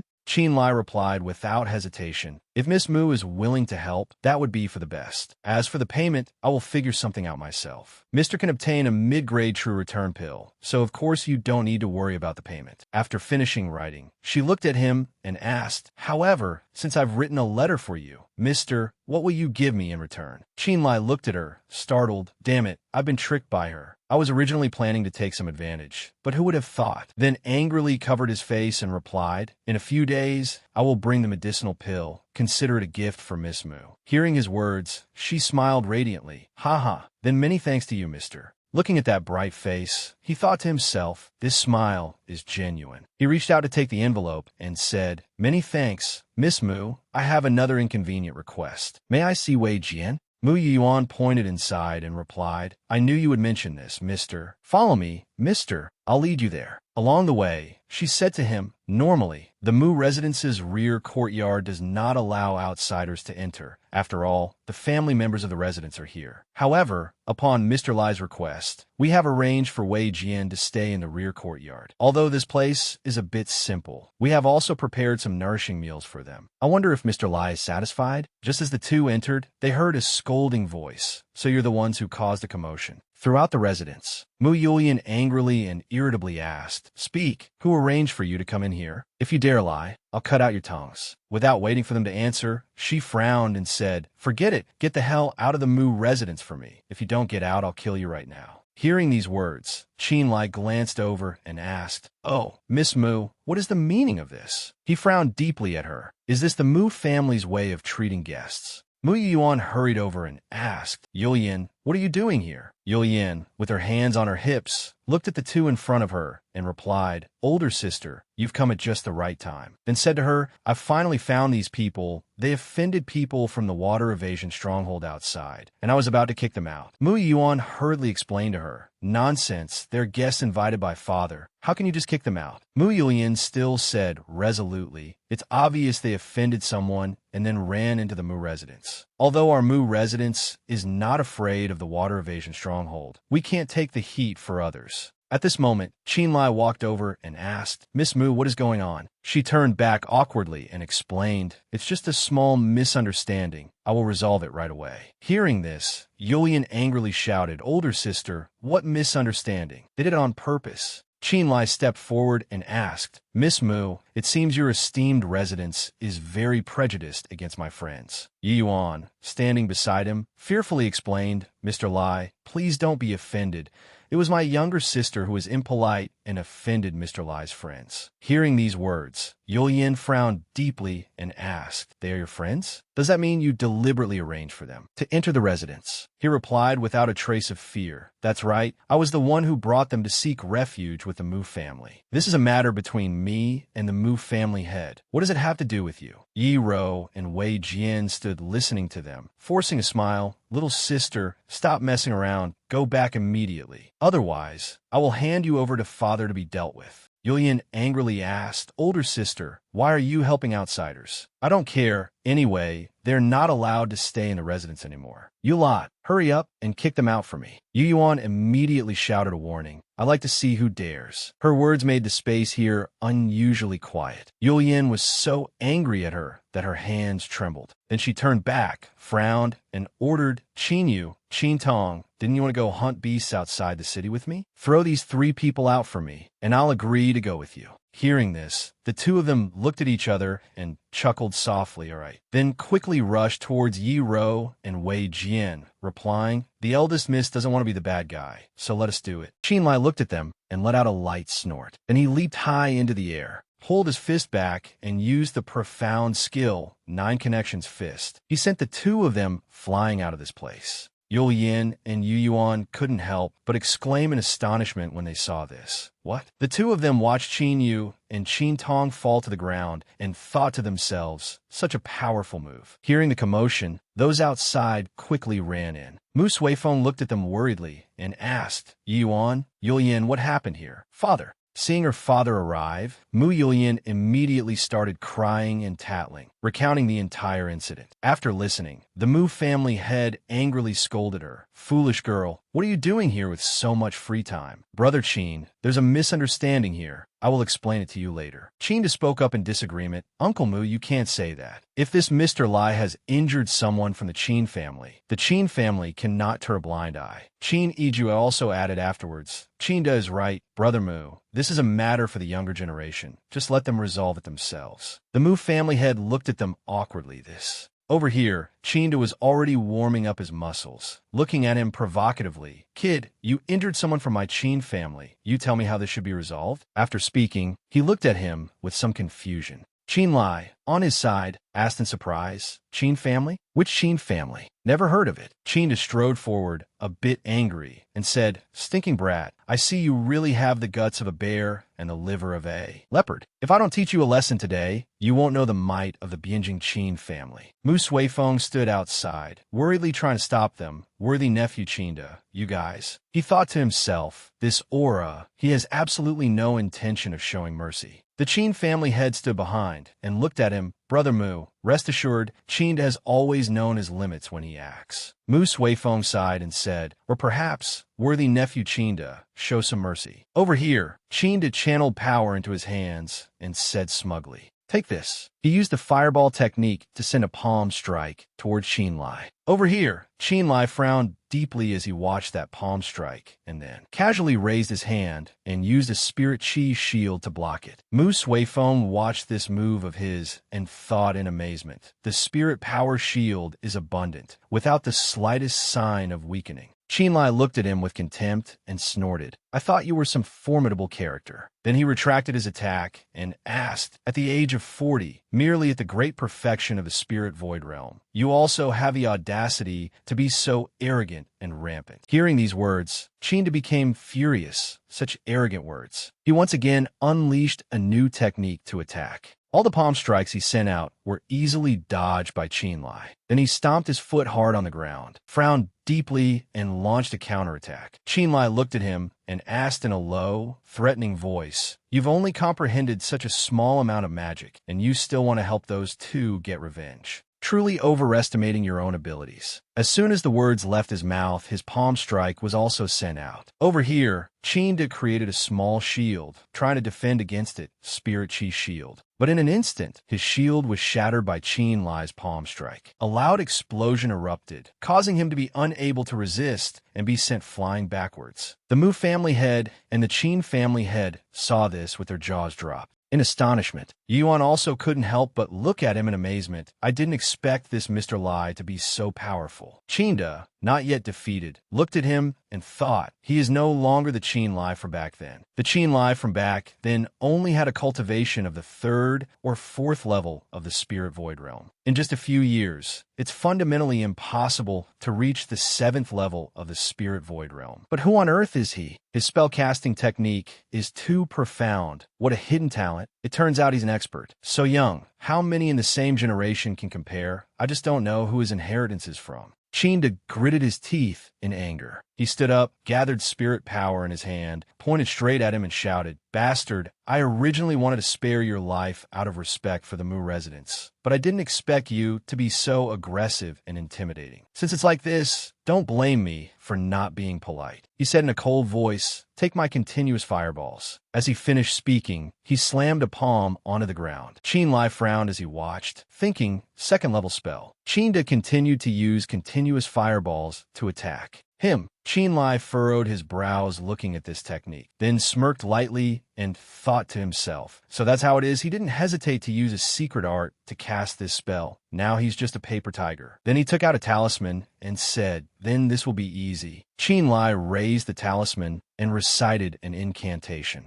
Entanglement spell. Seeing him do this, Qin shouted smugly, "You want to use the entanglement spell to deal with my continuous fireballs? Don't you know that the entanglement spell fundamentally cannot resist continuous fireballs? Fool!" Qin Lai looked at him and replied, "You're the fool. You used a secret art to enhance your spirit power, but your spirit chi is insufficient. Your primordial spirit is in turmoil, so your continuous fireballs have no power at all." As soon as he finished speaking, Qin's continuous fireball struck. He looked forward and said, "So much talk. You might as well just obediently accept it." Before he could finish his sentence, his eyes showed clear astonishment. In front of him, Qin Lai stood there without a single scratch. What? He's completely unharmed? How is that possible? He looked at him and questioned in a serious tone, "It seems your master and elders didn't teach you well. Truly a waste of a young man." Then he leaped behind him and said, "You fool, I really overestimated you." As he finished speaking, he launched a kick straight at his face, causing him to. Qin had no time to react, and his face was immediately slammed flat against the ground. The disciples of the Qin family saw him defeated and gaped in astonishment. Then they frantically rushed over, calling out, "Big brother, are you all right?" He held Qin and shouted angrily, "Damn it, you dare injure my big brother. What are you all standing around for? Everyone get him, seize him." Qin Lai calmly looked at them and replied, "Humph, if you can't beat me, then all of you come at once." The Qin family of Bianjing, what a surprise. Suddenly, Qin Ijua shouted to stop them. "Stop it, all of you." He angrily roared, "What are you all doing? Ganging up on him because you can't win? Are you afraid the Qin family hasn't lost enough face yet?" Hearing his words, the disciples turned to look. Awkwardly, Patriarch Qin then walked up to Qin Lai and said softly, "Young Mr. Lai is indeed formidable. My Qin family has lost this match. I, Qin, have been lax in my teachings. I hope young Mr. Lai will forgive the offense." Qin Lai frowned and glanced at him, displeased. Then he thought to himself, "Father, in the past, you wouldn't even spare me a glance. Yet now, indeed, in this world where strength is everything, only by having a powerful cultivation can one earn the respect of others." Seeing him remain silent, the man called out worriedly, "Young Mr. Lai." At this moment, Mu Suifeng appeared to mediate. All right. It's good that the misunderstanding has been resolved." He quickly handled the matter. "Someone, quickly take my nephew Qin Dixin down for treatment." Mu Yulian, who was in the back trying to sneak away, was suddenly called back by Patriarch Mu. "You too, Yulian." Mu Suifeng glanced at her angrily. "Get back to your room for me. You're not to come out without my permission, quickly." Hearing this, she sobbed, covering her face and crying loudly as she replied, "Yes." Qin Lai then walked toward the two and called out, "Big brother Wei Jian, I have something to discuss with you too." Inside the house, Wei Jian said admiringly, "Brother Qin, you're truly incredible. To have cultivated to this level in just a few short years." Yiro, sitting beside him, reminded him, "Big brother Wei, look at you, you've forgotten his identity again." He scratched his head and replied sheepishly, "Oh right, it's Brother Lai." Qin Lai told them, "There are no outsiders here. You can call me whatever you like." Then he smiled and asked, "By the way, that day when you entered the Mu residence, you didn't let anything slip, did you?" Wei Jian scratched his head and replied with a bright smile, "Of course not. Actually, that day, the Mu family came to rescue us. We already guessed that you had arranged it. However, those people seemed a bit unnatural, so we were very, careful when we spoke. Hearing these words, Qin Lai breathed a sigh of relief. That's good. If the Mu family found out I am Qin Lai, Big Brother Wei, and the others might have been kicked out. He then stood up and said to them, after this incident, no one in the Mu family will dare to provoke you again. I have other matters to attend to and cannot stay long. Remember, even the Mu family, you must be very careful. Wei Jian and Yi Ro immediately stood up to see him off. Brother Qin, this great kindness is impossible to repay. From now on, our lives belong to you. Qin Lai quickly turned to look at them and replied, between us, there's no need for that. In a study, a voice asked, is everything arranged? The next day, Qin Lai, holding a handwritten letter from Mu Yuan, smoothly entered Yin Shou's residence. The servant opened the door and stepped aside, saying, please come in. Inside, Yin Shou was sitting and refining pills. Qin Lai walked up behind the old man to request an audience. I am Lai Feng, paying my respects to Senior. Hearing this name, the old man turned around, slightly surprised. He looked at him and asked, you're Lai Feng? What business do you have with me? Qin Lai cupped his hands and got straight to the point. I won't hide it from you, Senior. This junior has a friend whose purple mansion is injured and cannot accumulate spirit energy. So this junior wishes to ask for a heart-condensing pill from you, Senior. Yin Shou asked magnanimously, young man, do you know how rare a heart-condensing pill is? On what grounds do you think I would give it to you? Hearing this, he thought to himself, as expected, it won't be that easy. Fortunately, I've already prepared myself to be taken for a huge bite. He then spoke up and replied, this junior knows that the heart-condensing pill is not easy to refine. If Senior is willing to help, this junior will spare no expense to repay you, Senior. Hearing this, Yin Shou paused for a beat. Then he said to him, if that's the case, then you must agree to one of my requests. Please speak, Senior. Yin Shou raised an eyebrow and looked at him seriously. Serve by my side for 1 year as a medicine attendant, and I will give you a heart-condensing pill. How about it? Qin Lai was startled by these words. In Patriarch Qin's residence, Yuan came to report to him, the Qin family's people are all arranged. This time, many of the Qin family's elites have come to provide support, helping us guard against the water evasion stronghold. Their help is very sincere. Mu Suifeng, sweating profusely, added, if not for the ancestor suffering from qi deviation from ancestral fire during cultivation, causing his vital energy to be injured and forcing him into seclusion, how could the Mu residents suffer this indignity from the water evasion stronghold? Yuan, a bit awkwardly, told him something. Father, today that Lai Feng fought with the Qin family disciples. He used profound techniques and magical arts very fluently and skillfully. Patriarch Mu asked with curiosity, what about it? Yuan said seriously, I believe he is the Qin Lai who killed that Ma Yi. Hearing this, Mu Suifeng exclaimed in surprise. Yuan continued with her reasoning. This man has killed someone and doesn't dare to show his face. Never wanting to implicate others, he used the Mu residence to seek refuge. Father, this man cannot be trusted. Mu Suifeng replied magnanimously. That may be so, but for this person to run around everywhere for his friend, he can be considered a rare person who values sentiment and righteousness in the cultivation world. That's also true. Then he asked, Yuan, do you think this Qin Lai is the 13th son of the Qin family? Yuan looked at him and said, Father, you're overthinking it. This person's cultivation is very high and difficult to fathom. The 13th son of the Qin family has ordinary aptitude and absolutely could not have cultivated to this level within 3 years. After hearing this, Mu Suifeng turned back and said to her, whether he is Lai Feng or Qin Lai, if we can maintain a good relationship with him, it would be very beneficial for the Mu family. Yuan, from now on, you should pay attention to building a rapport with this person. Although the Mu family is a second-rate noble family, we have always been loyal servants of the Sixth Prince. In the future struggle for the throne, perhaps this Qin Lai can contribute his strength. Yes, your daughter understands.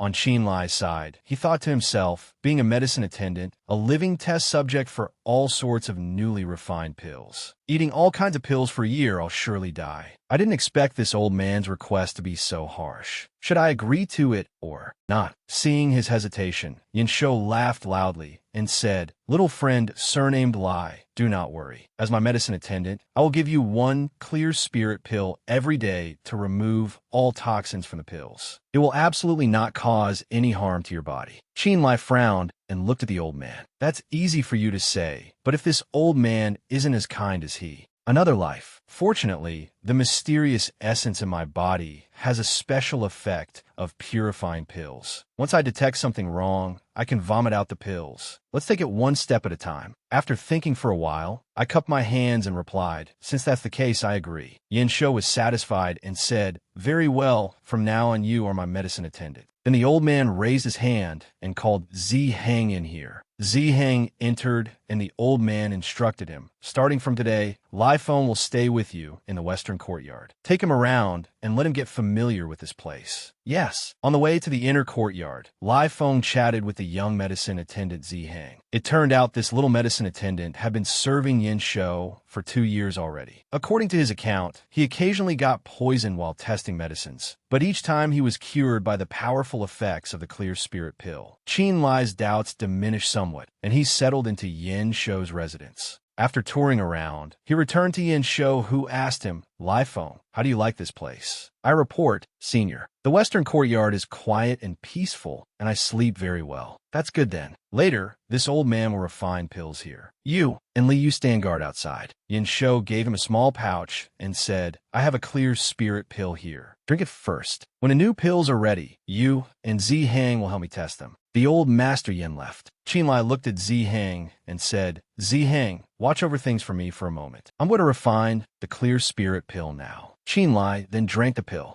Then he sat down and circulated his energy while thinking, "This clear spirit pill is only of lower grade. I can purify a bit. If it actually benefits the body, converting it to middle grade would have better effects." Suddenly, he discovered something.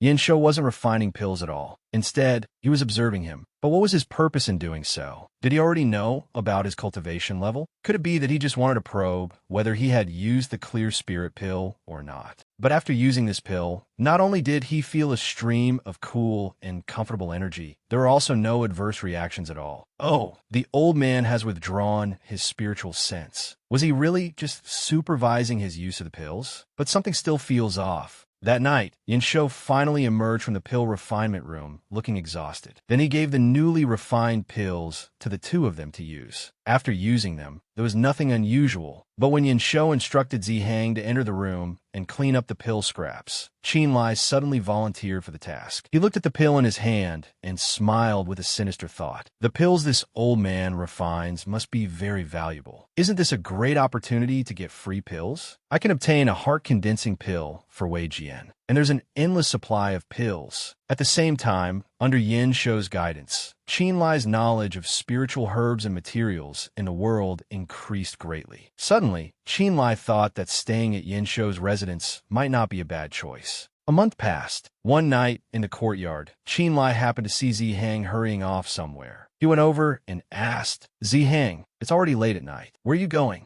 Zi Hang looked at him and replied, "Master, Yin has something for me to attend to. I'll go check and be back soon." Then he hurried away. The next day, during a meal, he looked at Li Shun, who had left, and asked, "Li Shun, where is Zi Hang? I haven't seen him yet. Every day, the boy wakes up very early. You live in the same courtyard. How come you didn't see him?" Suddenly, someone from outside ran in, panicking, and shouted, No, it's over. Zi Hang is dead." Hearing this, Qin Lai was shocked and looked back. He went over to check the situation. Heaven truly has no eyes. A well-behaved child like this, gone just like that. I suspect he had illness in his body already. His fate was already sealed. The steward Wang looked at Zi Hang lying motionless on the ground without saying a word. He turned to look at Master Yin and asked, "Master, could Zi Hang have died from qi deviation and possession?" Yin Shou held his head and sighed, saying, "Didn't this old man tell him long ago? Cultivation cannot be rushed." Unexpectedly, he treated this old man's words as wind passing by his ears. He brought this calamity upon himself, so it serves him right. Then he said to the steward, "Wang Fu, send someone to buy a coffin. Find a geomanically auspicious burial ground in the forest outside the city and bury him there." "Yes, master." Qin Lai stood with a heavy heart, watching as Zi Hang was carried away by 2 other disciples. Zi Han's. At this moment, he suddenly discovered something.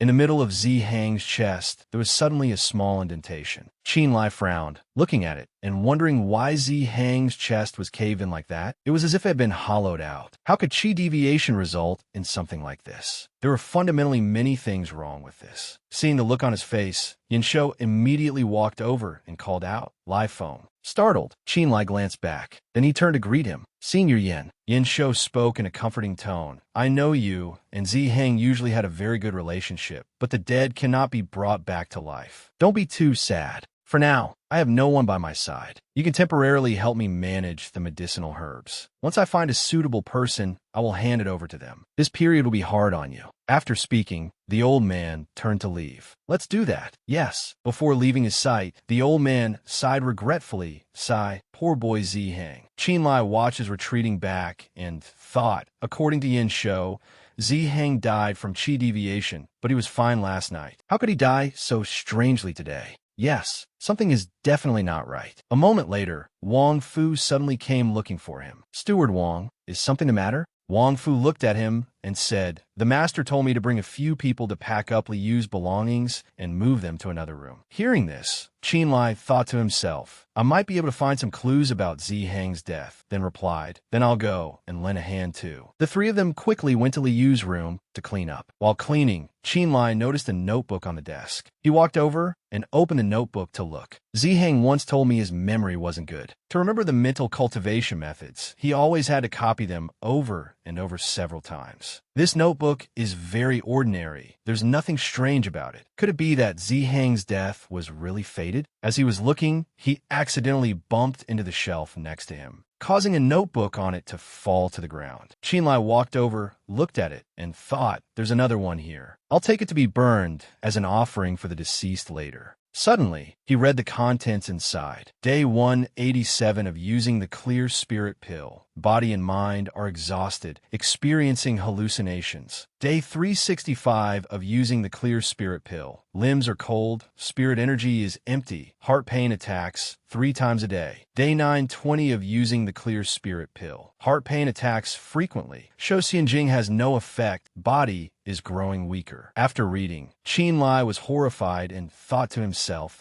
this is Li Yu's record of the negative side effects after using the clear spirit pill. At this moment, a disciple called out to him, "Live phone, the things are all packed up. Let's go." Qinlai tucked the book into his clothes, then picked up the belongings and turned to reply, "Let's go. Burn all of Zi Hang's things. There's no use in keeping them." "All right." Returning to his room, he shut the door tightly and thought to himself with a terrified expression, if what Zi Hang recorded is true, then the clear spirit pill has no life-extending effect at all. It's a latent poison that can kill. If nothing has changed, then I've also been using the clear spirit pill for a month. Damn it, let's see what Zi Hang went through. He placed the notebook on the table and thought angrily, "Damn it, let's see what Zi Hang went through." The clear spirit pill is not a spirit pill, but a poison. After taking it for a full 4 years, all the spirit energy he cultivated would vanish without a trace. 4.5 years now. I must find out where the spirit energy went and what on earth Yinsho wants to do. Today, the 4th one died. He and I are in the same situation. His condition seems much more serious than mine. He came earlier than me. Could it be because of that damned clear spirit pill? It turns out all the spirit energy is being guided to the heart by the clear spirit pill. Why didn't I ever notice? The final cycle isn't functioning well. The acupoints in the heart are blocked. The cultivated spirit energy is chaotic, blocking the blood vessels. I don't have long to live. I can only rely on Yinsho. After reading, Qinlai gently touched the characters and thought, the ink is still fresh. This was written just before he died, so that's why he said he wanted to find Yinsho that day. Thinking of this, he became furious and slammed his hand on the table. Yinsho appears to be a good person on the surface, but in reality, he was harming Zi Hang.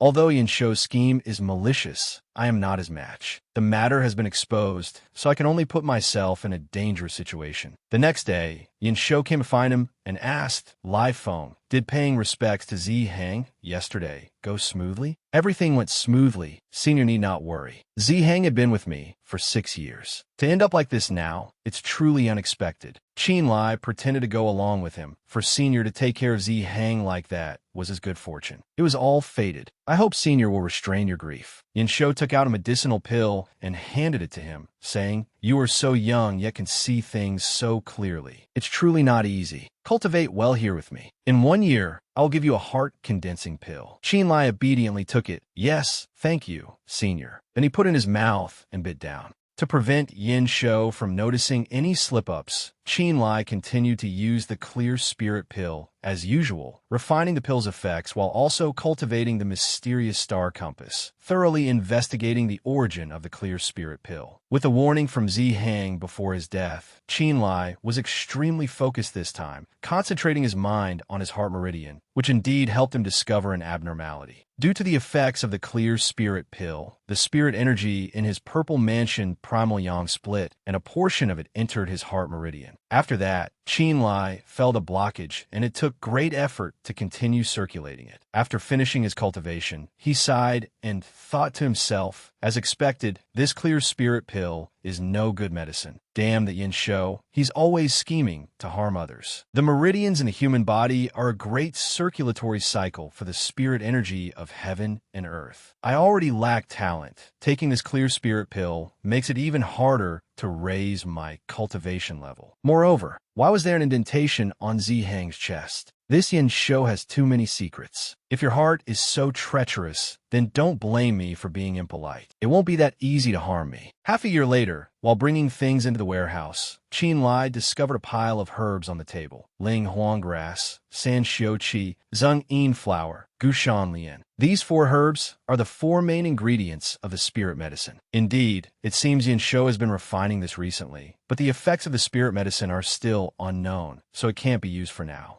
In the past half year, Yin Shou has failed to refine quite a few pills. After re-refining them, he obtained many pills that are of great benefit to cultivators. Thinking of this, the corner of his mouth curled up slightly. Combining them for use can increase my cultivation speed by 3 times compared to before. Qinlai then put down the box in his hand. I'll use this to find a way to break down the toxicity of the clear spirit pill. At the same time, he also learned a lot of knowledge, which could be considered a significant gain. Suddenly, there was a knock on the door from outside. He quickly turned and asked, "Who is it?" Qinlai looked at Wang Fu. "So it's Steward Wang? What's the matter?" The steward clasped his hands, smiled at him, and replied, "Congratulations, Brother Lai Feng. The master is preparing to accept you as his disciple, so he told me to call you over for a talk." Qinlai was a bit surprised to hear this. "Accept me as a disciple?" Wang Fu explained. After Zihang passed away, the master has been constantly worried, always regretting not passing on the cultivation formula to him. He has probably thought it through now. He doesn't want his art to be without an inheritor for his entire life, so he wants to accept you as his disciple. Qinlai frowned and thought warily. Accepting a disciple at this time? It can't be that simple, can it? What kind of medicine is this old man really selling in his gourd? Upon receiving the news, he quickly went to find the old man. "Senior, I am Lai Feng. Kumein." Qinlai walked inside while replying yes. Stepping into the room, he suddenly heard a clattering sound from the side. A secret cellar door opened. From below, Old Yan's voice came up, "Come straight down here." Qinlai looked at it in surprise and thought this. There's a secret chamber behind the bookshelf. He then went down and called out, "Senior, I'm inside." Old Yin emerged from behind the alchemy furnace and replied, "You're here. Have a seat." This junior wouldn't dare. Yin Shou walked towards him and asked, "It's fine. You must have understood my intention. Are you willing to take me as your master?" Qinlai clenched his fists and thought to himself, at this distance, it would be as easy as flipping his hand for Yin Shou to kill me. I can only agree first and figure out a plan later. Then he clasped his hands and replied, "To be held in such high regard by senior is more than this junior could ask for." Yin Shou immediately instructed him, "Good. In that case, let's keep it simple. You will cut your hand for a blood oath here and perform the discipleship ceremony." His words made Qinlai jump. A blood oath? Swearing with one's primordial spirit means the vow can never be broken. Once it's done, if I show even a hint of defiance, I will suffer the backlash of the oath. Qinlai walked to the discipleship ceremony table and looked at it. This is a Hongmin banquet. He must have known that I haven't been using the clear spirit pill for the past half year. As long as the discipleship ceremony is successful, I can never hope to escape. I'm done for. It seems this can't be hidden any longer. I'll have to risk it.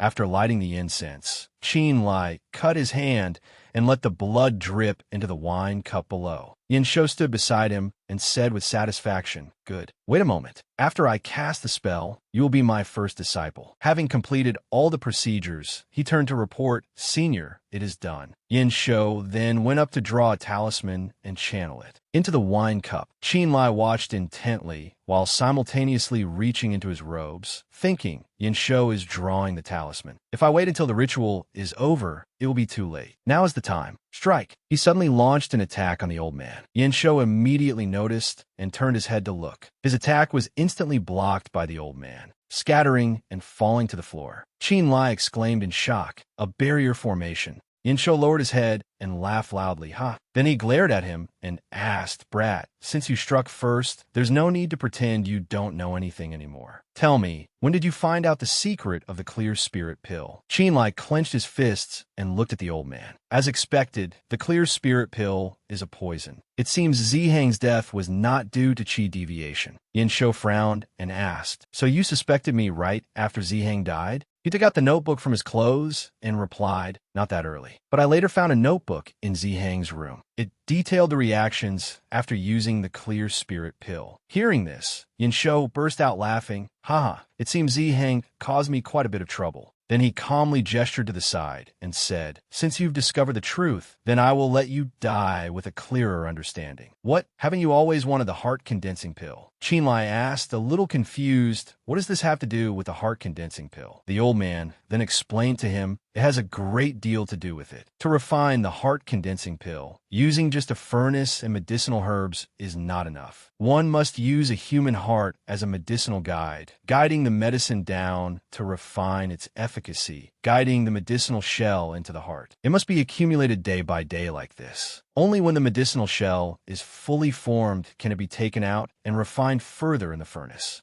It's called heart condensing because it is refined from the essence within the heart, accumulated day and night, and fused with the medicine's efficacy." After speaking, the old man glared and asked, "Now do you know how difficult it is to refine a single heart-condensing pill?" Qin Lai exclaimed in shock. "What?" Then thought to himself, "Using human hearts to refine medicine. Cultivators, completely unaware, devote themselves to cultivation, accumulating it day by day. When the medicine's efficacy is fully formed, the person's heart is taken out and put into the furnace to continue refining." He then gritted his teeth and asked, "So, the clear spirit pill is the catalyst for refining. The heart-condensing pill. No wonder in Zihang's notes, he wrote about a feeling of blockage in his heart. It turns out his condition was already incurable." Old man Yin took out a bottle of medicine, handed it to him, and replied with a loud laugh. Zihang was indeed a clever and sharp person. It wasn't easy for him to figure this out, but by the time he discovered it, it was already too late. I was merely following the will of heaven, taking his heart out to continue refining in the furnace, and finally refined this heart-condensing pill. His words made Qin Lai recall the indentation on Zihang's chest. Yin Shou continued with a sinister face, "A mere human life. How can it compare to my heart-condensing pill? Lai Feng, you must die today." Qin Lai was immediately driven mad by the old man's words. Just for one heart-condensing pill, he took a human life. He took out his weapon and talismans and furiously shouted, "Death is too good for you." As he finished speaking, the sword in his hand flew straight towards the old man. Yin Shou's eyes widened as he looked at the attack and shouted, "Just a petty trick." He then rushed forward and threw a punch in response. "Break." For me. A palm strike from the old man neutralized Qin Lai's move. He quickly formed a spirit energy shield to block it, but it was useless. Qin Lai took a palm strike from the old man and was sent flying backward, painfully spitting out a mouthful of blood. After attacking, old man Yin asked, slightly surprised, "Sixth level of the spirit void realm. You hid your cultivation level." His eyes suddenly showed clear astonishment. As he looked at him, over here, Qin Lai had reverted to his original form. He immediately used the water arrow art to attack again. Yin Shou easily dodged those attacks, then flash-stepped behind him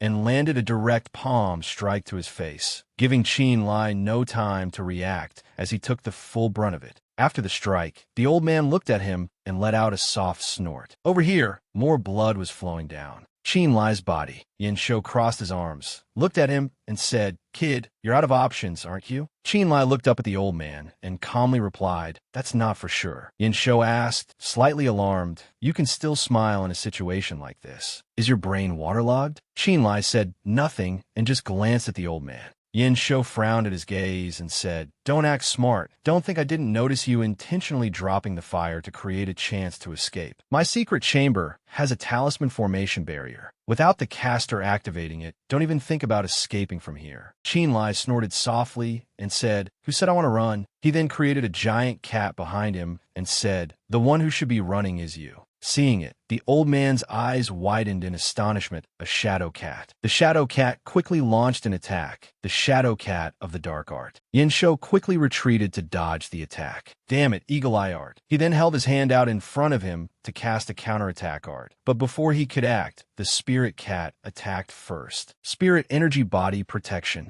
Watching its attack, Yin Shou frowned. One blow from the spirit cat knocked him flat on the floor, and he cried out in pain. The spirit cat then landed lightly beside the old man. Yin Shou propped himself up, looked up, and said weakly, a second tier beast talisman, you. Impressive. A single strike could take down a true return stage master. Over here, Qin Lai's eyes suddenly widened in alarm.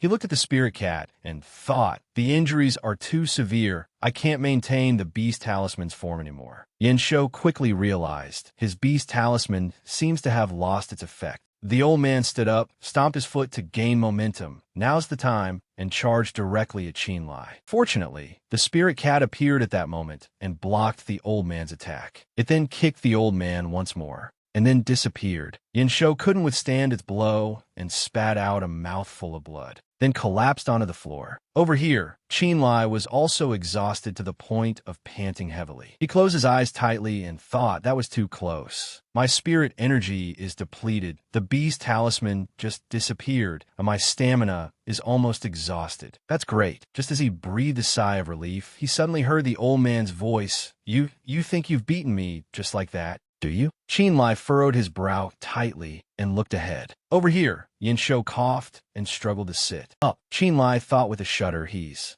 still not dead. Yin Shou stood up straight and coughed a few times, cough, cough. Then he laughed loudly, ha. After the laugh, a mouthful of bright red blood dripped down. The old man quickly covered his mouth and said, "Damn it, it's your unlucky day, impossible." Qin Lai looked at the old man in horror and thought, he's still not dead. He then gritted his teeth again and took out several talismans. He continued to launch attacks at the old man. Yin Shou put his hand out in front to block the attack from him. Qin Lai didn't stop. He continued to rush towards the old man, shouting loudly. Yin Shou's body was also weakened and couldn't block his attack. A loud explosion immediately followed, lighting up the entire room. Yin Shou was sent flying by the blow and fell, lying motionless on the floor. After this attack, Qin Lai's body was also trembling all over. He placed a hand on his forehead in pain. His legs could no longer hold him up, and he collapsed, lying in a heap in the room. Sometime later, Qin Lai woke up,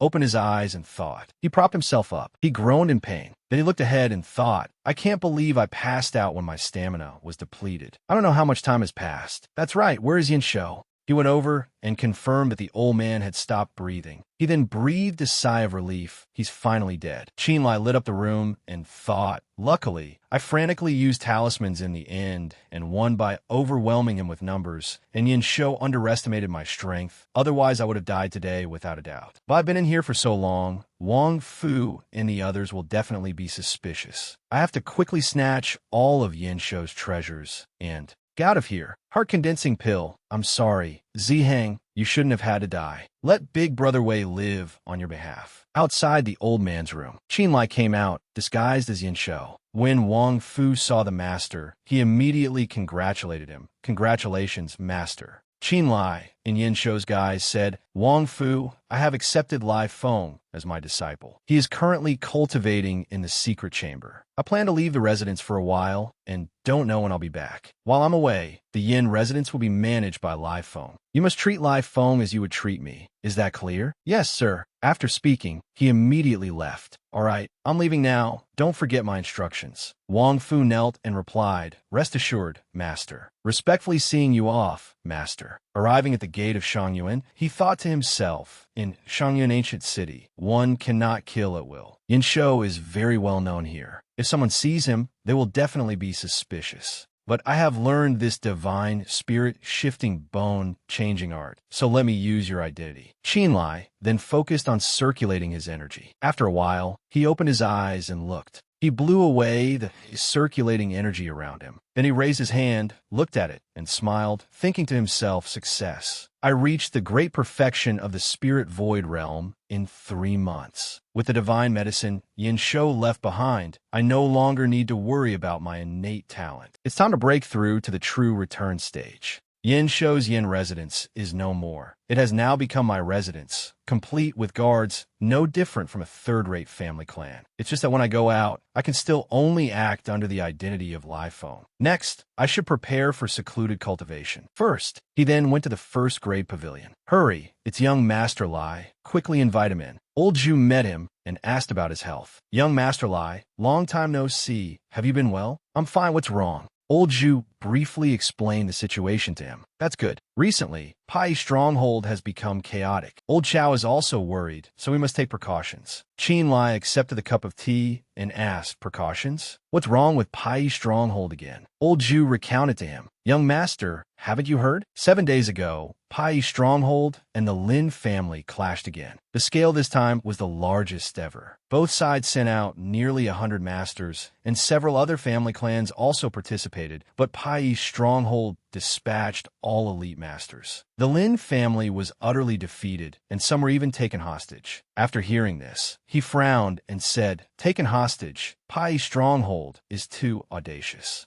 Old Zhu picked up his teacup, sighed, and continued. That's right. We originally thought Pai's stronghold was just a group of mountain bandits, but now we know that the royal family is also involved. He then put it down on the table and continued. Moreover, third-rate family clans also participated this time. We can't just rescue people at will, and they refuse to release the hostages. I'm afraid there will be another bloodbath. After hearing this, Qinlai placed a hand on his chin and asked, it is indeed troublesome. Who are the ones captured? Old Zhu frowned slightly and replied, let me think. The Fong family of Jin Prefecture, the Zhu family of Qi Prefecture, and also the Qin family of Bianjing. Hearing this name, he looked at the old man, startled. He then frowned and thought, the others don't matter, but seeing his expression, old Zhu asked worriedly, what's wrong? Qinlai tried to appear calm and replied, oh, it's nothing. I know this Qin family. I met them at the Lin residence. He then asked, so who specifically was captured? Old Zhu replied, I'm not clear on that, but it seems to be the second master of the Qin family. These words made Qinlai lose control with anger and crushed the teacup in his hand. The old man asked worriedly, what's wrong? You don't look well. He quickly explained, it's nothing. There was a small mishap during cultivation. A few days of rest will be fine. After chatting for a while, old Zhu walked him out. Young master, take care of yourself. If not, let me prepare a room for you to rest. No need. I'm preparing to go back and treat my injuries, so I'll head back first. On the way back, his face clearly showed his displeasure. Qinlai recalled the warm words of his second brother. Old Gio, I've told you so many times, don't bully 13th. Father is very busy. Let me take you in. 13th, you must seize this opportunity for the marriage alliance. If it succeeds, the Qin family won't dare to look down on you anymore. He became furious and clenched his fists tightly. Second brother, please try to hold on a little longer. I will come back to save you. On the outskirts of Shangyuan City, Qinlai suddenly heard a sound in the bushes. There's someone ahead. Are they reinforcements from the Lin residence? On the other side, Wei Jian cautiously hid behind a bush, his eyes scanning the area in front of him. Qinlai saw him and thought in astonishment, how can this be? Is that Big Brother Wei? Isn't he supposed to be at the Lin residence? He immediately called out loudly, Big Brother Wei. Wei Jian turned, a little surprised, and asked, Brother Qin, why are you here? Qinlai asked back in a cold voice, I'm asking you, what are you planning to do? Wei Jian glanced away evasively, just taking a walk outside. Qinlai angrily shouted, a walk my ass, you want to walk right into a trap to trade your life for others. Your cultivation is completely gone now. It's useless even if you go. Wei Jian replied resolutely, Brother, I old Wei, have never been afraid of anything in my life. I can't let others take the blame for me. Right now, many people have been captured by Pai's stronghold because of me. How can I be a turtle hiding in its shell? Qin Lai shouted, "Foolish! Are you sure they will release the people if you go there? The person Ma Shan wants is me. He wants you to reveal my whereabouts." Hearing this, he was at a loss for words. Qin Lai continued to question, "I didn't go through all that trouble to save you just for you to go and die." Then he pinched his forehead and said, "Besides, the Lin family is also involved now. On what ground should you be the one to step forward? Let Zhang Fei Lan Sui Feng bring the tightly bound big brother and hand him over to Ma Shan. Otherwise, the turtle in its shell you mentioned will be pinned on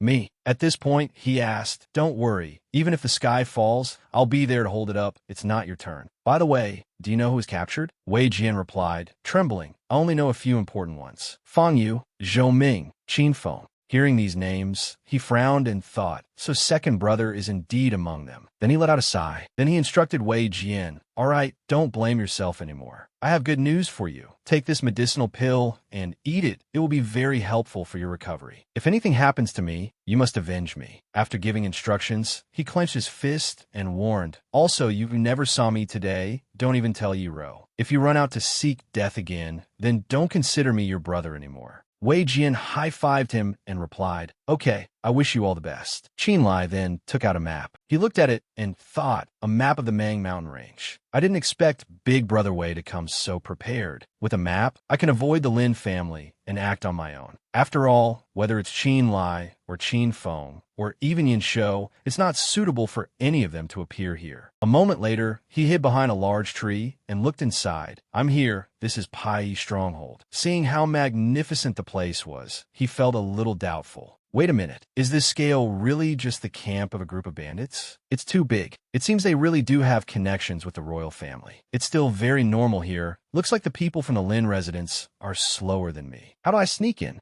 Right at this moment, Mu Sui Feng suddenly appeared and shouted, "Stronghold Master Ma Shun, can you show yourself for a meeting?" It's Mu Sui Feng. He actually came in person. A disdainful snort was heard. Ma Shun stepped out, stomping his foot hard on the ground. He looked at Mu Sui Feng in front of him. He gnashed his teeth angrily and said, "Mu Sui Feng, you really came." The Mu family head angrily shouted, "Ma Shun, you are a stronghold master, yet you resort to using hostages as threats. Aren't you afraid of losing face?" Qin Lai, terrified, covered his mouth and looked at it, thinking, luckily this thing is sleeping, otherwise it would be troublesome. I have to be careful. I absolutely cannot startle this monster. He broke out in a cold sweat as he quietly passed the giant snake. Having escaped danger, he smiled, "Phew, just keep sleeping." After walking a bit further, Qin Lai suddenly discovered something in front of him. He looked at the captured and bound people below and thought, "I'm here." Seeing that Qin Feng was all right, he was relieved. Second brother is still alive. That's great. Then he frowned and looked towards the snake. No wonder there are no guards here. It turns out they're not needed at all. If I hadn't been lucky, I'm afraid I would have been more dead than alive. There's no time to delay. I must rescue them quickly. Zixian, I'll borrow your appearance for a bit. Outside, Ma Shun frowned and warned, "Scram, unless you bring Wei Jian here, we can only talk with our fists." Hearing this, Mu Sui Feng gnashed his teeth. Then he unleashed a magical attack. "Don't be so arrogant." Ma Shun also launched an attack, laughing loudly. "Ha, well come, take this." The two's techniques met in the middle, causing a loud explosion. The disciples of the Mu family immediately rushed forward, rescue the hostages. Ma Shun's men also quickly stepped forward to retaliate. In your dreams, the two sides just fought back and forth in front of the gate. Qin Lai stood by a nearby tree, observing secretly. Then he smirked slightly. "The Mu family and Pai Stronghold are fighting. I'll use the chaos to get in." Ma Shun reasoned back at him, "Losing face, ridiculous. My twin brother died a tragic death, and to this day the culprit is unknown, yet you talk to me about face. Let me tell you, Mu Sui Feng, if it weren't for the Lin family having a Dan Yang stage master, I would have slaughtered your Mu family long ago." At this time, Qin Lai had reached the back of the mountain. He went inside, looked around, and thought, I didn't expect the mountain behind the stronghold to have such a large cave, and it's not even guarded. As he was walking, he suddenly stepped on a piece of firewood on the ground. Qin Lai looked down and was surprised to find dry skeletons scattered everywhere. There are human bones in here. Could it be that something is being raised in this cave? This Pai stronghold is too evil. Everything about it feels bizarre. Thinking of this, he became alarmed. I don't know where second brother and the others are being held. I have to hurry. Qinlai regained his composure and continued deeper inside. After walking for a while longer, he thought to himself, the skeletons are increasing. It seems I'm getting close. There's light ahead. He reached a cellar. He was suddenly blocked by a snake. This is... Looking closely at it, he was horrified and backed away. A green-skinned python. Its strength can reach the 3rd level of the Gui Zhun stage demonic beast. Over here, Qin Feng suddenly heard someone approaching. He opened his eyes and asked, "Who are you?" Qinlai looked at him and called out silently, "Second brother," then replied, "I am under orders from the Mu family head to rescue you all." Then he said to them, "Stand back. I'll help you break the shackles." A slash of his sword was unleashed. The shackles of the people here were immediately broken. Qinlai turned around and said to them, "Let's go, follow me out." The young master of the Fong family looked at his trembling hands and replied, "Thank you for your help, fellow Taoist, but we were forced by Ma Shun to take a power-scattering pill and..." Now, before he could finish, Qinlai handed them a bottle of medicinal pills and said, "Quickly take the antidote. If that beast outside wakes up, we won't be able to leave. Don't worry, I'm an alchemist." Those people joyfully accepted it. "Thank you. May I ask if the Mu family head has also come?" "Here," Qinlai replied while asking, "That's right. The Mu family head is stalling for time outside with men from the 3 great families. I was sent here to rescue you." "Where are the others?" The young master of the Fong family replied, "The people from the 3 great families besides us have all been eaten by that beast outside." "Wait, there's still one person,"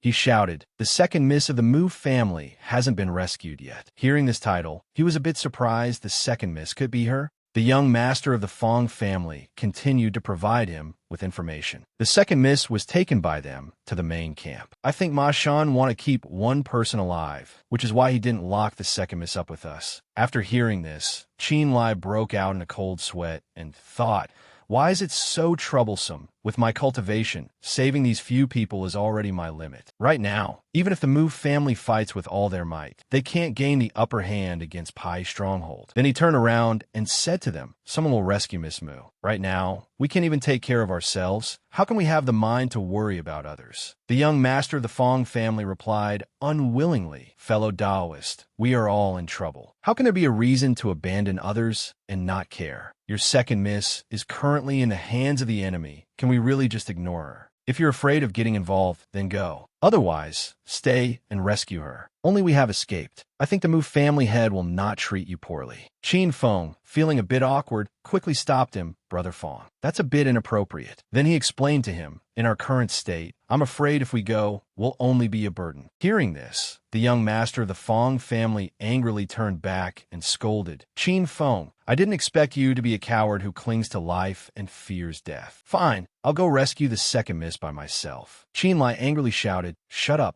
Even your Chinkuan bags have been taken. You still have injuries on your bodies. Are you going to save someone or to throw your lives away?" Then he frowned and asked them, "Tell me the second miss's location. I'll go." After asking, he looked at Qin Feng and thought to himself, "Now is not the time to settle personal grudges. I must get second brother out of here quickly." The young master of the Fong family looked at him and suggested, "Fellow Taoist, I'll go with you." Qinlai immediately refused, "Don't worry." Then he said to him, "Afterwards, I will tell the Mu family head that it was your Fong family who rescued the second Mississippi." After saying that, he quickly ran toward the place where Yu Lian was imprisoned. On the way, he recalled Qin Feng's words, "The second miss is locked up above the mountain cave. There must be guards there. We will go find reinforcements and then immediately regroup with you. Little brother, don't force yourself." Qinlai closed his eyes and smiled happily. "Second brother, rest assured, I'm no longer the 13th of back then." Qinlai thought to himself, "Protect the second miss first." He snorted, then took out a talisman and cast a vine spell. The wooden house in front of him suddenly exploded, and thick dust billowed up. As the thick smoke gradually dissipated, the opponent finally saw Qinlai's figure. Liu Lei was extremely surprised to see the object in his hand. He exclaimed, "A spirit energy shield." Qinlai thought to himself, "The black scale shield is one of the treasures I got from Yin Shou. Today, I have a chance to try it out." Lulei immediately circulated his energy and took out a pair of twin swords. He shouted loudly, "So what if you have a defensive spirit artifact? You can block it for a moment, but not forever." His weapon, the water flame sword box, was incredibly powerful. Lulei immediately charged forward with his swords, shouting loudly, "Break for me." The water flame sword box slashed fiercely at the black scale shield. The two magical treasures clashed with a clang. Lulei was extremely shocked. He froze for a moment. He thought to himself, "This is impossible." His cultivation level soared in an instant. At this moment, Lulei finally realized its spirit void, great perfection. Damn it, he was suppressing his cultivation to fight with me. He was completely frozen and motionless. Qinlai let out a triumphant smile. Haha. He looked towards the wooden house, wondering to himself, could it be that there are no guards? Qinlai quickly walked towards the house. He pushed the wooden door and stepped inside. He saw Miss Mu lying on the floor, unconscious. Qinlai thought to himself, found her.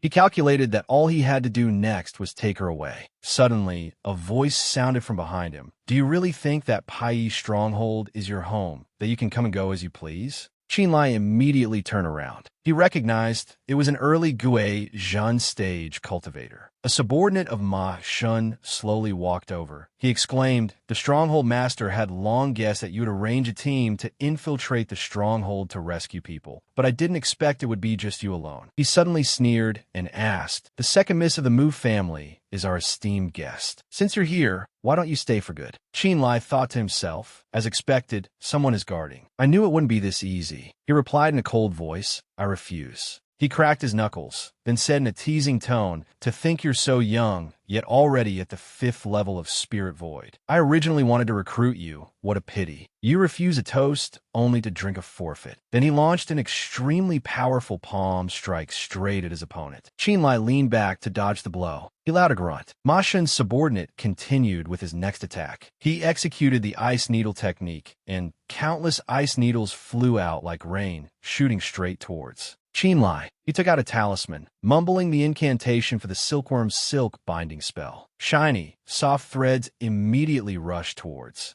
the opponent. They then wrapped tightly around him. The Pai stronghold subordinates, sword-wielding hands suddenly trembled. He shouted loudly, "You think you can hold me with this? Dream on." Immediately after, he executed the water flame sword pellet, unleashing his full spiritual power. An extremely powerful force erupted, quickly severing all the binding threads. Ma Shun's subordinate said arrogantly, "See that? This is the power of the Gue Yuan stage." Qinlai smiled calmly. He just snorted and said nothing. He started to feel uneasy. What's so funny? Even if you have a defensive spiritual artifact, you can't possibly block my attack, unless... Fee. But as he said this, he suddenly froze. Something was very strange. Seeing his expression, Qinlai exclaimed, "It seems you've discovered it. The silkworm threads just now weren't meant to hold you. A low-level spell certainly wouldn't work on you. But the threads of the bone silkworm are not only extremely tough, but they are also coated with a potent poison. Right now, you only have the power of the 5th or 6th level of the Spirit Void realm left, don't you?" The Pai stronghold subordinate shouted angrily, "Despicable, you dare to poison me. Even if you kill me, the second miss will be crushed to death by the rubble. Don't even think about it." But as he said this, he suddenly looked towards the collapsed wall, where a large vine had wrapped tightly around the second Mississippi. He thought to himself, the vine technique, did he use this to protect the second miss? Could it be that at that moment? Qinlai took out a talisman and asked him, "Is there anything else you want to know?" He summoned the Shadow Cat and ordered, "Kill him, Shadow Cat." He screamed in terror, "No, spare me." The blood-curdling scream echoed through the mountains and then fell silent. He fell to the ground, lifeless. After dealing with the obstacle, Qinlai thought to himself, "There's a gate to the south. I can get out from there and then find a way to inform the people from the Mu residence. They should disperse by now."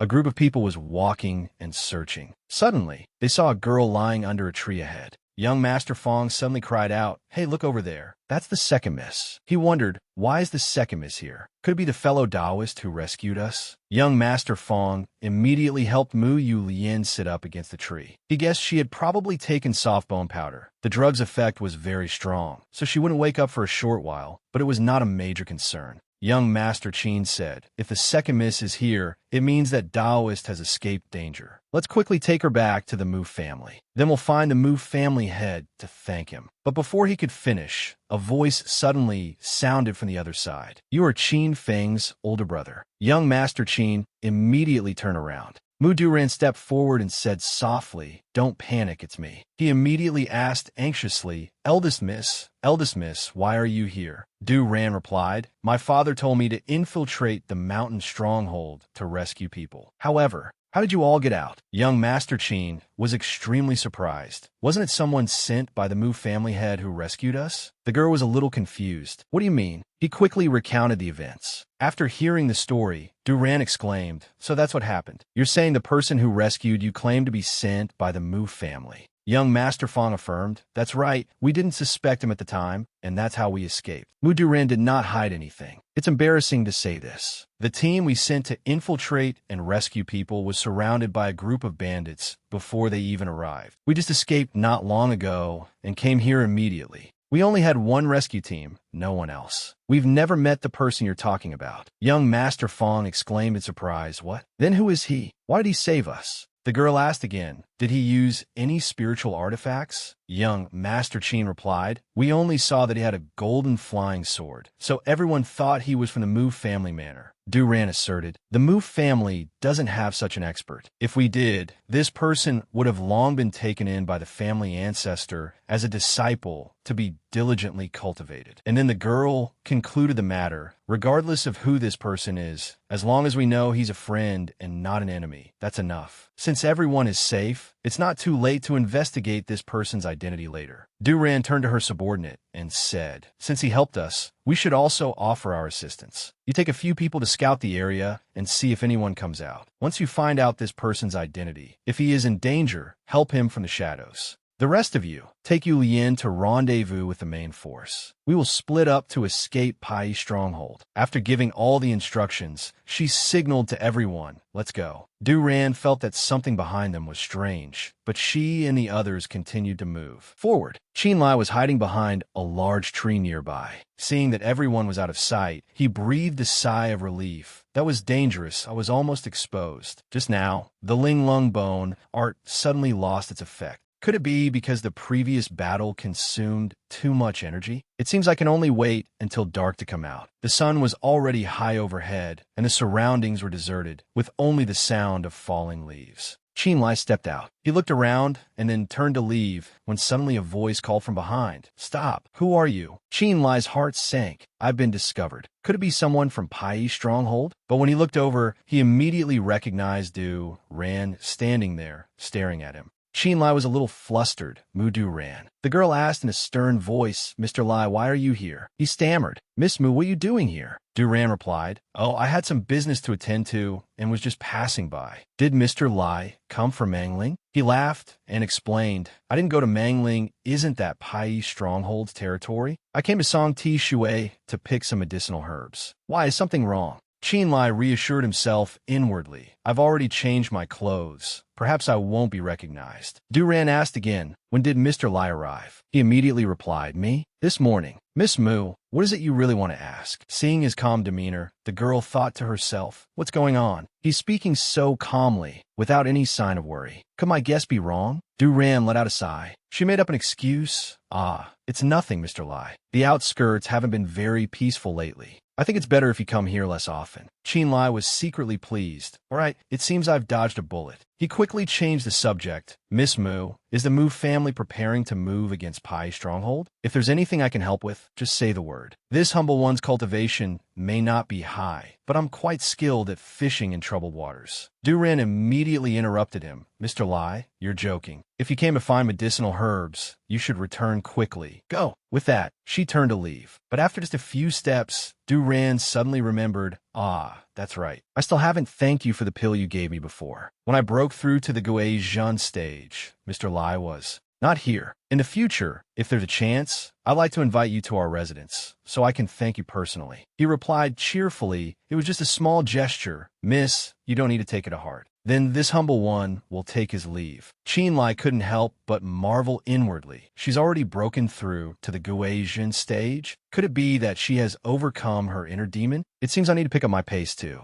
Night fell quickly, and a pale yellow moon hung high in the sky as Qinlai strolled back home. At the Yin residence, the sun and moon alternated, seasons changed, and in the blink of an eye, 2 years had passed. Qinlai trained day and night without stopping. His punch was so powerful it could shatter earth and rock in just an instant. He smiled with some satisfaction. Spiritual power moves with my will. The true essence in my dantian is unending. I have finally entered the Guizhen realm. Next, I just need to consolidate my realm. Suddenly, at this moment, a voice called from outside. Young master, something's wrong. He opened the door and stepped out, saying, what is it? Didn't I say I was in seclusion? Wang Fu hurriedly replied, it's like this. Recently, a cultivator has been coming here frequently. Although we told him a master is not here, he wouldn't listen. So this person has become more and more unruly. The last time he came, he almost started a fight. He crossed his arms, frowning slightly as he asked, who is so bold, daring to start a fight in the city? Wang Fu replied, your subordinates also don't know. He has already forced his way in now. He immediately stepped outside. So arrogant? Let's go take a look. In front of the Yin residence gate, several subordinates were surrounding a blond young man. Wang Fu said to Qinlai, that's him. He cupped his hands in a salute and politely asked, I am Lai Feng. May I ask for your esteemed name?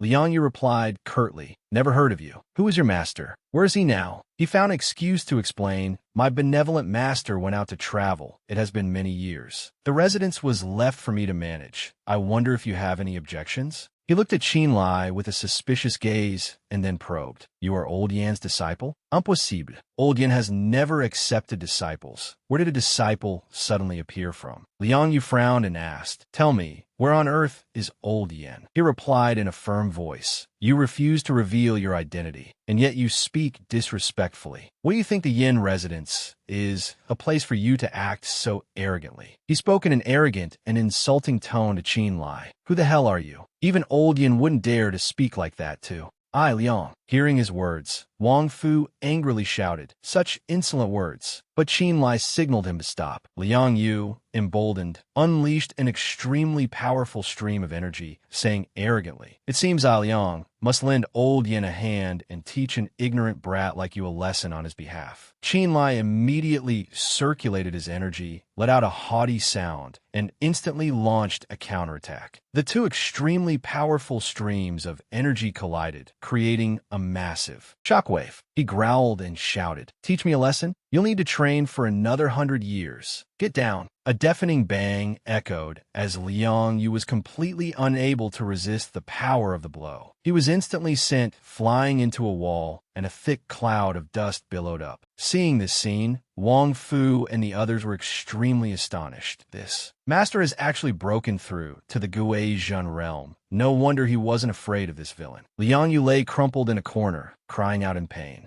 Ugh. Qinlai stood before him and asked, now, can you tell me who you are? He looked at him with a wary gaze. Qinlai smiled and asked, still stubborn? Do you know why I haven't killed you? He answered for him, because you just mentioned Old Yin twice. Seeing that you still have some respect for your benefactor, I'll spare your worthless life. Coming to the Yin residence time and again, what exactly is your purpose? Liang Yu said slowly, since you don't know me, it proves that Old Yin hasn't told you everything, which also means he doesn't completely trust you yet. Even if you kill me, I won't talk. Qinlai thought to himself, could it be that Yin Shou isn't some rogue cultivator, but actually has a significant background? I must ask about this clearly. If Yin Shou has some powerful backing and others find out I killed him, it will be a huge problem. He looked at him and said in a cold voice, not talking? Then don't even think about leaving. You just happened to damage the plants in the courtyard. I think keeping you as fertilizer wouldn't be a bad idea. Uncle Chun, find some people and chop them up. Everyone immediately complied. Liang Yu suddenly stopped them. Wait a moment. He struggled to his feet and then suddenly asked, do you dare to go to a place with me? Qinlai didn't answer but asked back, what place? Liang Yu replied, the West City Black Market. Liang Yu and Qinlai quickly went to the Xie residence in West Shangyuan City. The Xie residence was extremely grand, with two incredibly majestic stone lions flanking the main gate. As the two entered, Qin Lai observed his surroundings carefully as he walked. He exclaimed, "What a magnificent Xie residence! A five-elements formation, channeling primal energy, harmonizing yin and yang, with the four corners clear and aligned." Suddenly, a loud laugh came from the other side. "Ha, little friend, you truly have a discerning eye. Not many people can see through this five-elements formation of mine, Xie. It seems old Yin has accepted a fine disciple." Hearing these words, Liang Yu and Qin Lai were extremely surprised. Xie Yuanjie appeared with a radiant expression. Liang Yu cupped his hands and said, "Greetings, Residence Master." He replied gently, "You've worked hard. You may withdraw." Liang Yu immediately obeyed. Yes. Only two people remained in the pavilion. Qin Lai cupped his hands and introduced himself. "I am Lai Feng, paying my respects to the Residence Master. May I ask for the Residence Master's esteemed name?" He laughed heartily and replied calmly, "This humble one is named Xie Yuanjie. You can call me Residence Master Xie or Fellow Taoist Xie. Either is fine." These words slightly startled Qin Lai. He exclaimed, "Xie Yuanjie, you're the overlord of the Shangyuan ancient city's black market?" Residence Master Xie maintained a smile on his lips and asked, "Were the rumors about me, Xie, out there? A cold-faced hero and a bloodthirsty god of slaughter. But there's one thing they didn't get wrong." His eyes suddenly narrowed as he continued in a cold voice, "And that is, Xie truly cannot tolerate a single grain of sand in my eyes." Qin Lai immediately sensed that this power was that of the late-stage Gui Zhen realm. Residence Master Xie returned to his usual warm expression. He began to explain, "Little friend, you must be wondering why I wanted to invite you here. In truth, the black market is simply formed by a few cultivator families. Everyone's unanimous goal is the hope of one day attaining the Tao and becoming an immortal. However, the cultivation world is cruel. The weak are prey to the strong. In order for everyone to have some order, I, Xie, established an alliance. This is the black market." Qin Lai asked bluntly, "So my benefactor is also part of this alliance, right?" He smiled and affirmed, "That's right. It's common for people in cultivation to go into seclusion for quiet cultivation. However, in recent years, old Yin has not appeared. Little friend Lai, where would you say old Yin has gone?" Looking at his expression at this moment, he felt a hint of killing intent. "I'm screwed. He suspects me." Qin Lai calculated in his heart. Pretending and denying it to the death won't work. I don't know Yin Shou's situation in the black market, so I could easily expose myself. A desperate, all-or-nothing fight won't work either. His cultivation is far superior to mine. Damn it, what should I do? He quickly came up with a plausible-sounding reason. My master has gone out to travel, wandering the four corners of the world. It's hard to say. Yuanjie suddenly said, "Then that's troublesome. The black market has recently run into some trouble, and we need old Yan's help." He sighed, feigning worry. "But now that old Yan isn't here, what can be done?" Qin Lai immediately cupped his hands and said, "What kind of trouble has Residence Master Xie encountered? I wonder if this junior can be of any assistance?" In his heart, he thought, "Right now, the only way to save my life is to make him feel that I'm still useful." Residence Master Xie was a little surprised. "You? Ha! This confidence of yours is exactly the same as old Yan's." He took out a small scroll and said, "All right then, if little friend has received old Yan's true teachings, you might as well give it a try." Yuanjie tossed the scroll to Qin Lai and said, "Open it and take a look." He quickly opened it and immediately recognized it as the secret recipe for the Origin Fusion Pill. Residence Master Xie said slowly, "This pill recipe is from the ancient cultivators, left behind before the era of chaos with demons and monsters. It has been lost to this day. This Residence Master also happened to acquire it not long ago." Seeing Qin Lai's tense expression, Yuanjie asked, "Is there some difficulty?" He turned and replied, "If the Residence Master trusts me, I am willing to devote myself to studying it, but regarding the time." Residence Master Xie immediately held up 3 fingers. 3 years. "I will only give you 3 years' time." He smiled and asked, "Understood?" Hearing him say this, Qin Lai thought to himself, 3 years, that's too short. It seems the Origin Fusion Pill is very important to him. He replied respectfully, "Please rest assured, Residence Master. This junior will definitely give you the most satisfactory response." Yuan Jie showed his satisfaction. Good. I like juniors like you, confident and arrogant, daring to act and take responsibility. He added a reminder. All right, since your master has gone traveling, you will be responsible for attending the meetings with the other elders. Of course, this is only temporary. Whether or not you can gain the recognition of others will depend on your own abilities. Qinlai cupped his hands and said, Thank you for your trust, Residence Master. In that case, this junior intends to go by the medicinal ingredients needed for the origin fusion pill, so I'll take my leave first. Residence Master Xie replied, Go on. After Qinlai left, Yuan Jie called out loudly, Liang Yu.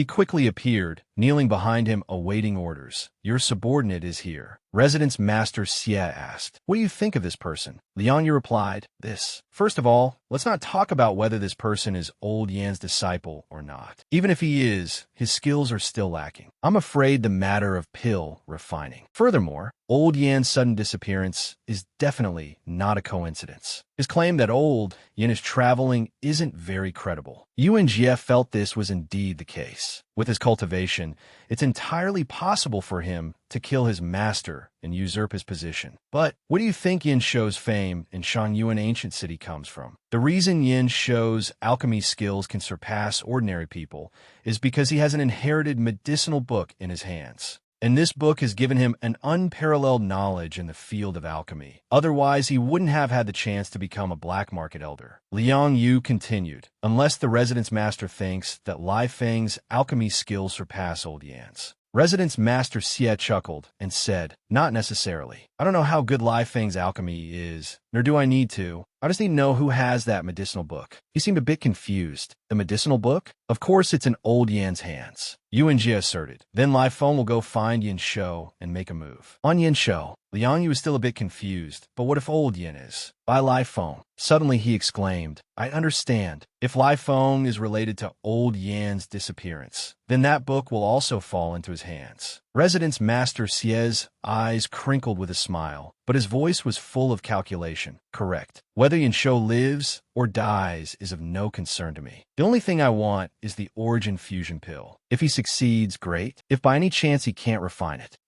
whether it's him or Yin Shou, the result is the same. Liang Yu seemed to have an epiphany, and he exclaimed loudly, The Residence Master is brilliant. Qinlai quickly left the Xie residence. He thought to himself, This Xie Yuan Jie, he seems refined and gentle on the surface, but in reality, he's sinister and cunning. As soon as I arrived, he used his cultivation to suppress me step by step. At the moment of desperation, he suddenly let go, then made the request to refine the pill, leaving me no way to refuse. Finally, he gave me the position of an elder. Is this a carrot and stick approach? Damn it, I was completely played by him. He suddenly remembered the secret recipe for the origin fusion pill.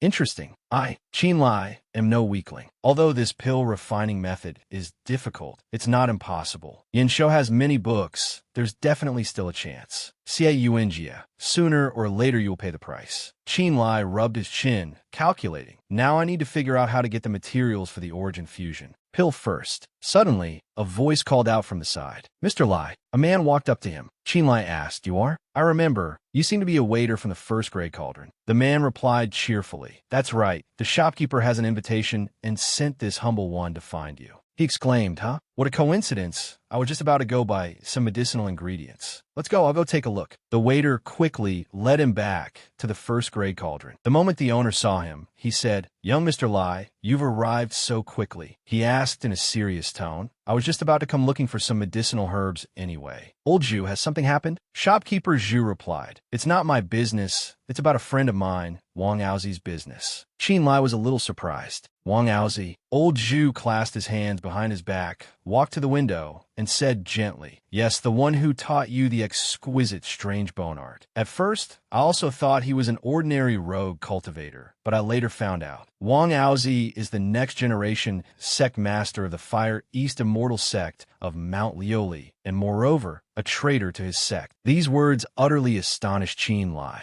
He exclaimed, What? A traitor? That's seniors actually. Old Zhu gazed into the distance. That's right. He was framed back then. He had no choice but to become a traitor, and he has been in seclusion for 20 years now. I thought the people from Mount Lioli would never be able to find him again. Unexpectedly, just yesterday, his enemies found him. He turned back to look at Qin Lai and said solemnly, "Therefore, I want to ask you to go and save him." He asked bluntly, "Save him? Did Wang Aozi tell you to find me for this?" Old Zhu did not hide anything. "That's right. However, I'm not forcing you. After all, if it were not for an important matter, that cunning old fox would not have easily spoken up." Qin Lai stroked his chin and pondered. Senior's great kindness is something this junior will find hard to forget. He made a proposal. "How about this, old Zhu? Let's make a deal, shall we?" He was a bit surprised. "A deal?" Qin Lai said. "That's right. I've recently been refining a new type of medicinal pill, but I'm still missing a few precious medicinal herbs." Old Zhu gently stroked his beard and replied, "I understand. So this is your condition for taking action, right?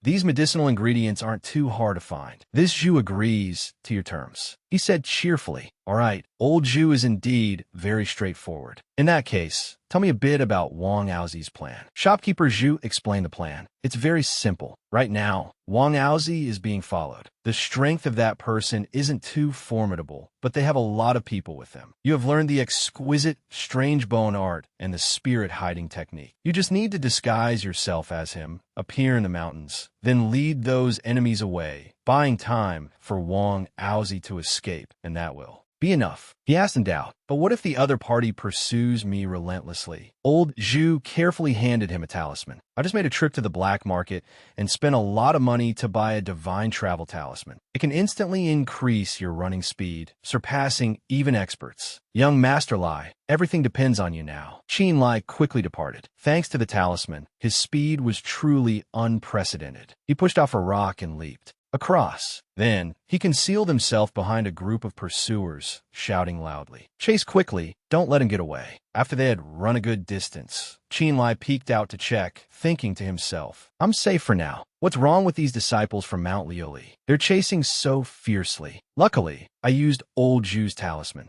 I'll rest for a bit, then shake them off at Shaonan Village according to the plan." Shaonan Village is built on a mountain with fertile land. Because there is a source of clean water in the mountain, the population is dense. According to what Qin Lai has learned, this place is a registered mountain village of the Zhao Kingdom, and the local area is very safe. The pursuers quickly found Shaonan Village. The leader asked, "Well, have you found him?" His subordinate replied, "Not yet. That traitor is too cunning. Our people have already blocked the other roads, so now he can only hide here." The other man asked doubtfully, "But there are over 300 households here. How can we search them all?" He also knows the exquisite strange bone art and the spirit hiding technique. Finding him will be as hard as ascending to heaven. His subordinate immediately shouted, "You idiot, can't you think of a way?" The man hesitated and said, "You mean?" The other man confirmed, "That's right, kill them all. Leave no one alive. Then he'll have nowhere left to hide." Qin Lai, hiding behind a wall, felt a chill in his heart upon hearing these words. Could it be they want to attack these ordinary villagers? The disciple of Mount Liuli gave the order. "You go gather everyone. Just say there's something to discuss." And then, the moon has risen high, a cold atmosphere enveloping the village. The screams of the villagers rang out. "I'll help." The villagers, seeing the bloodshed, were terrified, not understanding what had happened. The crazed killers rushed in, hacking and slashing. Their laughter was horrifying, echoing through a corner of the village. Qin Lai clenched his fists, his heart filled with rage. "Damn it, these people are so utterly devoid of conscience. I originally just intended to hide in Shaonan Village to escape the disaster, but instead brought a catastrophe upon everyone in the village. This scum, they won't even spare newborn children. The great Mount Liuli, bearing the name of a righteous and prestigious sect, yet they would stop at nothing to slaughter everyone in the village." He pulled out a talisman and cast a spell. "If you act so cruelly to force me out, then, as you wish, let's see whose life will last longer." At this time, in Shangyuan Ancient City, first grade cauldron, old Zhu was sitting on a chair when a subordinate suddenly entered to report. "Shopkeeper, your subordinate has returned." He asked hurriedly, "Well, did you find out any news?" The man replied, "Mr. Lai entered Nyoto Mountain 2 days ago, and for now, your subordinate has not obtained any useful information. But Wang Aozi sent news saying he has successfully escaped." "Oh, right. News recently came that everyone in Shaonan Village was massacred overnight." "Shopkeeper, look, could this be related to Mr. Lai? After all, Mount Liuli is considered a major righteous sect. Even if Mr. Lai's cultivation is high, 2 fists are no match for 4 hands. I'm afraid by now he's already. Just then, a voice was heard from outside the door. Already dead? Old Ju saw Qin Lai standing outside the door. He jumped to his feet and exclaimed, "Young Master Lai." He questioned, "Am I not dead? Are you very disappointed?" He replied, "How could that be? With your return, this old man is naturally overjoyed, but the wounds on your body." Qin Lai said, "Just minor injuries. It's nothing." Old Ju asked, "Then the news on the street about Shaonan village being annihilated, what exactly is?" He immediately replied, "This matter is indeed related to me." The two quickly sat down at the tea table. After hearing the story, Old Ju exclaimed, "So that's how it is? Something like that actually happened." Qin Lai frowned and said, "Although the disciples of Mount Lioli's cultivation wasn't high, they went and killed ordinary villagers. It's truly hateful. After a night of fierce battle, I only managed to save one child. All the other villagers died tragically." Seeing him a little troubled, Old Ju consoled him. "Young master need not blame yourself too much. After all, you have avenged them. The living must live on, and the dead rest in peace. You have done your best." Qin Lai sighed and said, "Coming here this time, besides informing you, there's another matter to discuss." He let out an "Oh, young master, please speak freely." He channeled his energy and took out an object, shaped like a large canopy, and asked, "Old master must be very knowledgeable. Do you recognize this item?" Old Ju exclaimed in astonishment, Could it be the floating wind flag?" "Indeed, and it's even been enhanced with the demon core of a yellow wind monster. This is truly a top-grade spirit artifact, using a mixture of wind force and spirit energy to be activated. By rotating, it creates wind blades, invisible and formless. Even a late-stage Gue Jun realm expert wouldn't dare to get close. In a situation with favorable terrain, its power is even greater. Young master, this thing, could it be?" Qin Lai immediately put it away and replied, "That's right. It's from the hands of a Mount Lioli disciple." Old Ju said, "Then congratulations to young master for picking up a treasure." He instructed, "Regarding the floating wind flag, please keep it a secret for me." Old Ju, "The matter of saving the person is also settled. I will take my leave now." Old Ju suddenly called out, "Young master, wait a moment." He asked, "Is there anything else, Old Ju?" He handed Qin Lai a book and said, "Wang Aozi told me to give this to you, saying it's a thank you gift for your help." He took the book and quickly returned to the Yin residence. After reading the title, "Complete Collection of the Exquisite Strange Bone Art," Qin Lai thought to himself, "So what I learned wasn't the complete version. Those old foxes are truly cunning." After an intense battle, the appearance transformation becomes ineffective. He placed the secret manual on the bookshelf and pulled himself together. But the most important thing right now is to refine the origin fusion pill. 3 years is still too short.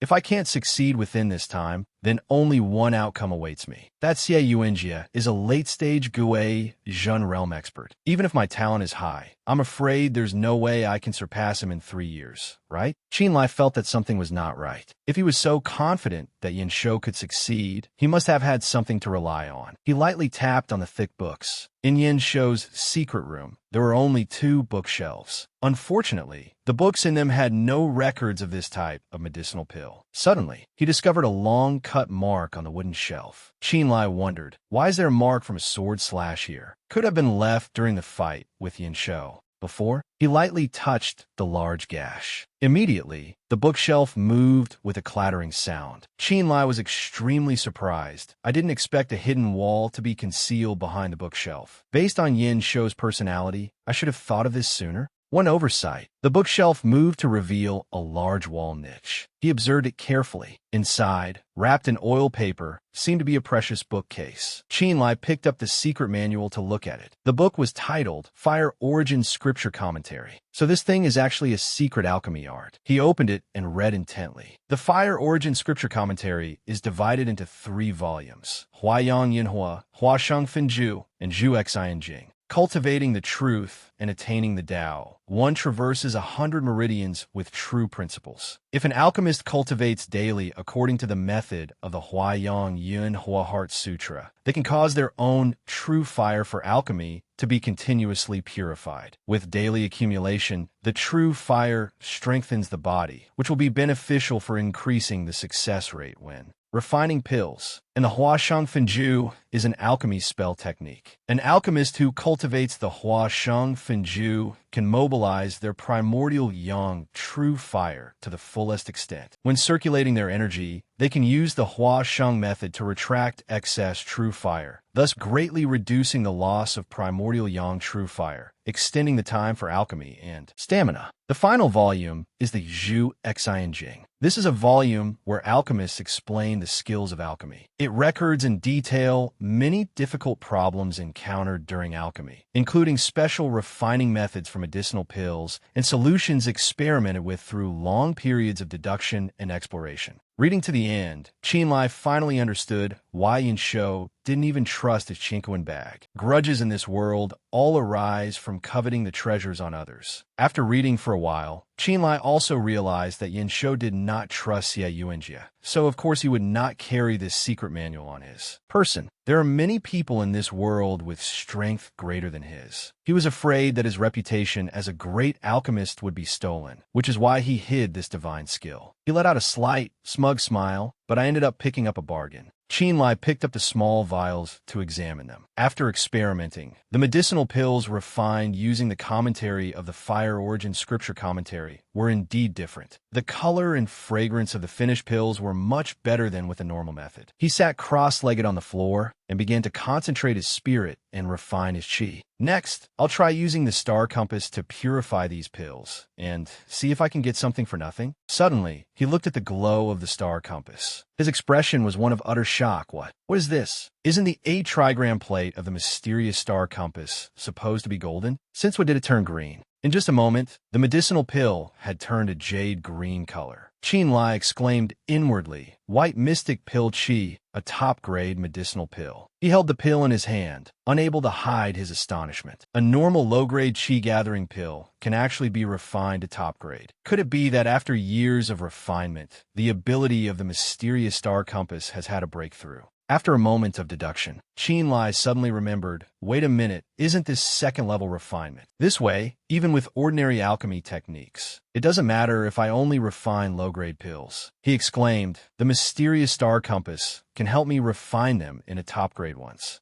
The heavens are on my side. The star compass's first-level refinement is golden. The second-level refinement is azure. It corresponds perfectly with the pill grades. Then I'll call them Golden Spirit Star Power and Azure Cloud Star Power respectively. Qinlai continued to sit down and refine, but despite his excitement, the Azure Cloud Star Power was not so easy to grasp. 3 months later, Qinlai finally had a breakthrough. A burst of azure energy erupted. The power radiating from Qinlai's body at this moment was incredibly intense, his true essence contained within, holding the Essence Palace. He thought to himself, I've finally broken through to the second level of the Gui Zhen realm. During this time, using the Fire Origin Scripture commentary, I've refined quite a few low-grade pills. Qinlai looked at the pills held between his fingers, feeling truly pleased. Then, through the second-level purification with the Azure Cloud Power, my cultivation realm has advanced by leaps and bounds, and I've also roughly grasped Huayan Yinhua and Huasheng Fenju. It's time to get down to business. He opened the wooden box. Inside were 100-year ginseng, golden spirit grass, Sinfeng Yinlu, 100-year Hisho Wu, earth lung fungus, and a prime dragon featherbone. The preparations are complete. Qinlai stood up. It's time to start refining the Origin Fusion Pill. After arduous cultivation, Qinlai had finally reached the second level of the Gui Zhen realm. The second-level purification of the Azure Cloud Star Compass had indirectly enhanced his alchemy skills, and combined with the experience summarized from the Fire Origin Scripture commentary, Qinlai was advancing at lightning speed on the path of alchemy. However, things were not as easy as I'd thought. Qinlai circulated his energy, his arm gently pointing upwards. He muttered an incantation, "Rise, cauldron." The large cauldron floated into the air. Qinlai shouted, "Open." The cauldron's lid immediately opened.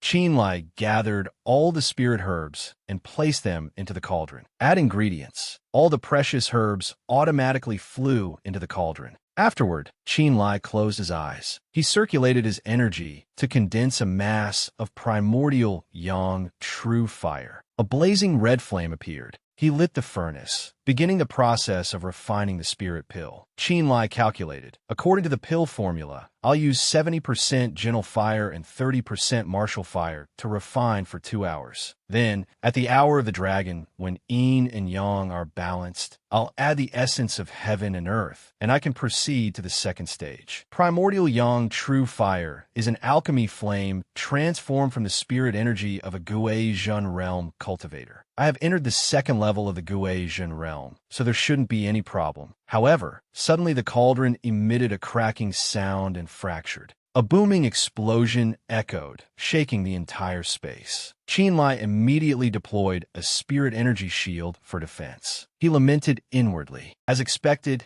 it explodes every time it reaches this step. Qin Lai sat down and carefully examined the fragments of the pill cauldron. I've checked the medicinal ingredients. There's no problem. After eliminating myself as a factor, there's only one possibility. The pill cauldron itself is not good enough. It seems I have to find a way to get a better pill cauldron. Suddenly, from outside, a servant's voice announced, "Young master, the eldest miss of the Mu family requests an audience." Qin Lai sighed. Mu Du ran. The eldest miss is visiting. Xie Yuanjie will surely know. It seems I have to come up with an excuse. He replied, "I know. Wait right there." After changing his appearance, Qin Lai quickly went out to receive his guest. As soon as Duran saw him, she exclaimed, "Greetings, Mr. Lai. We haven't met for many months. I didn't expect Mr. Lai to have entered the Gui Zhen realm. Congratulations. I have taken the liberty of visiting. My apologies for the intrusion." He gave a polite smile and said, "Not at all. Miss Mu has come to visit, and I was unable to welcome you from afar. It is I, Lai, who has been discourteous." Qin Lai asked, "Miss Mu has come to my residence. May I ask what it is about?" Du Ran replied anxiously, "I wonder if sir has heard. A group of vicious bandits has appeared outside Shangyuan ancient city." He exclaimed in surprise, "Vicious bandits?" The young woman explained, "I'm sure Mr. Lai still remembers. A few months ago, the Mu residents, in alliance with the three great families, had a conflict with Pai Stronghold." Du Ran clasped her hands respectfully and said, "Therefore, I have come today to ask Mr. Lai for a favor." He pondered for a moment, then said cheerfully, "What is it? Surely Miss Mu doesn't want more Guasian pills so easily?" The young woman exclaimed in surprise,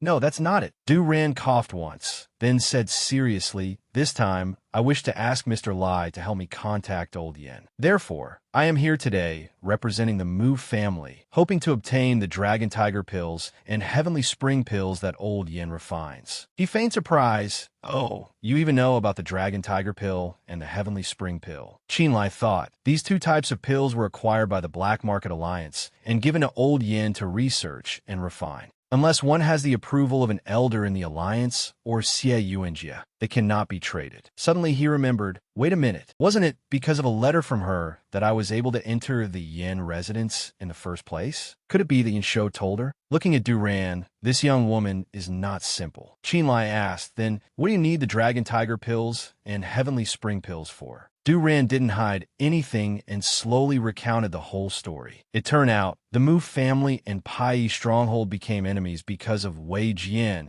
and the initial attempt to capture him had also failed. Ma Yi and Ma Shun did not continue to seek revenge, but instead disappeared without a trace for several months. Not long ago, a force of unknown origin suddenly rose up, murdering and plundering in all directions, committing every imaginable crime. In just a few days, they had plundered a great deal of resources. After an investigation, it was discovered that the leader of this force was actually Ma Shun. It turned out he had gathered all the nearby bandits and rogue cultivators, and established an organization called the Blood Alliance. It's also unknown where he found several Gui Zhen realm masters. Pai Stronghold's prestige instantly soared like the midday sun. After the Mu residents received the news, they deeply felt the resurgence of Ma Shun and immediately sought out the three great families for a secret meeting, uniting the surrounding family forces and all the manpower they could attract to ensure their safety. Duran said frankly, therefore, the Dragon Tiger pills and Heavenly Spring pills are for the members of the Alliance. We fear that when Ma Shun attacks, we can at least put up a desperate fight. Hearing these words, Qin Lai felt that something was not quite right. Ma Shun is a bandit, yet he knows when to advance and when to retreat, and even secretly develops his own power. This is not something a common robber would do. Could it be that there is someone guiding him from behind? He suddenly asked, Miss Mu.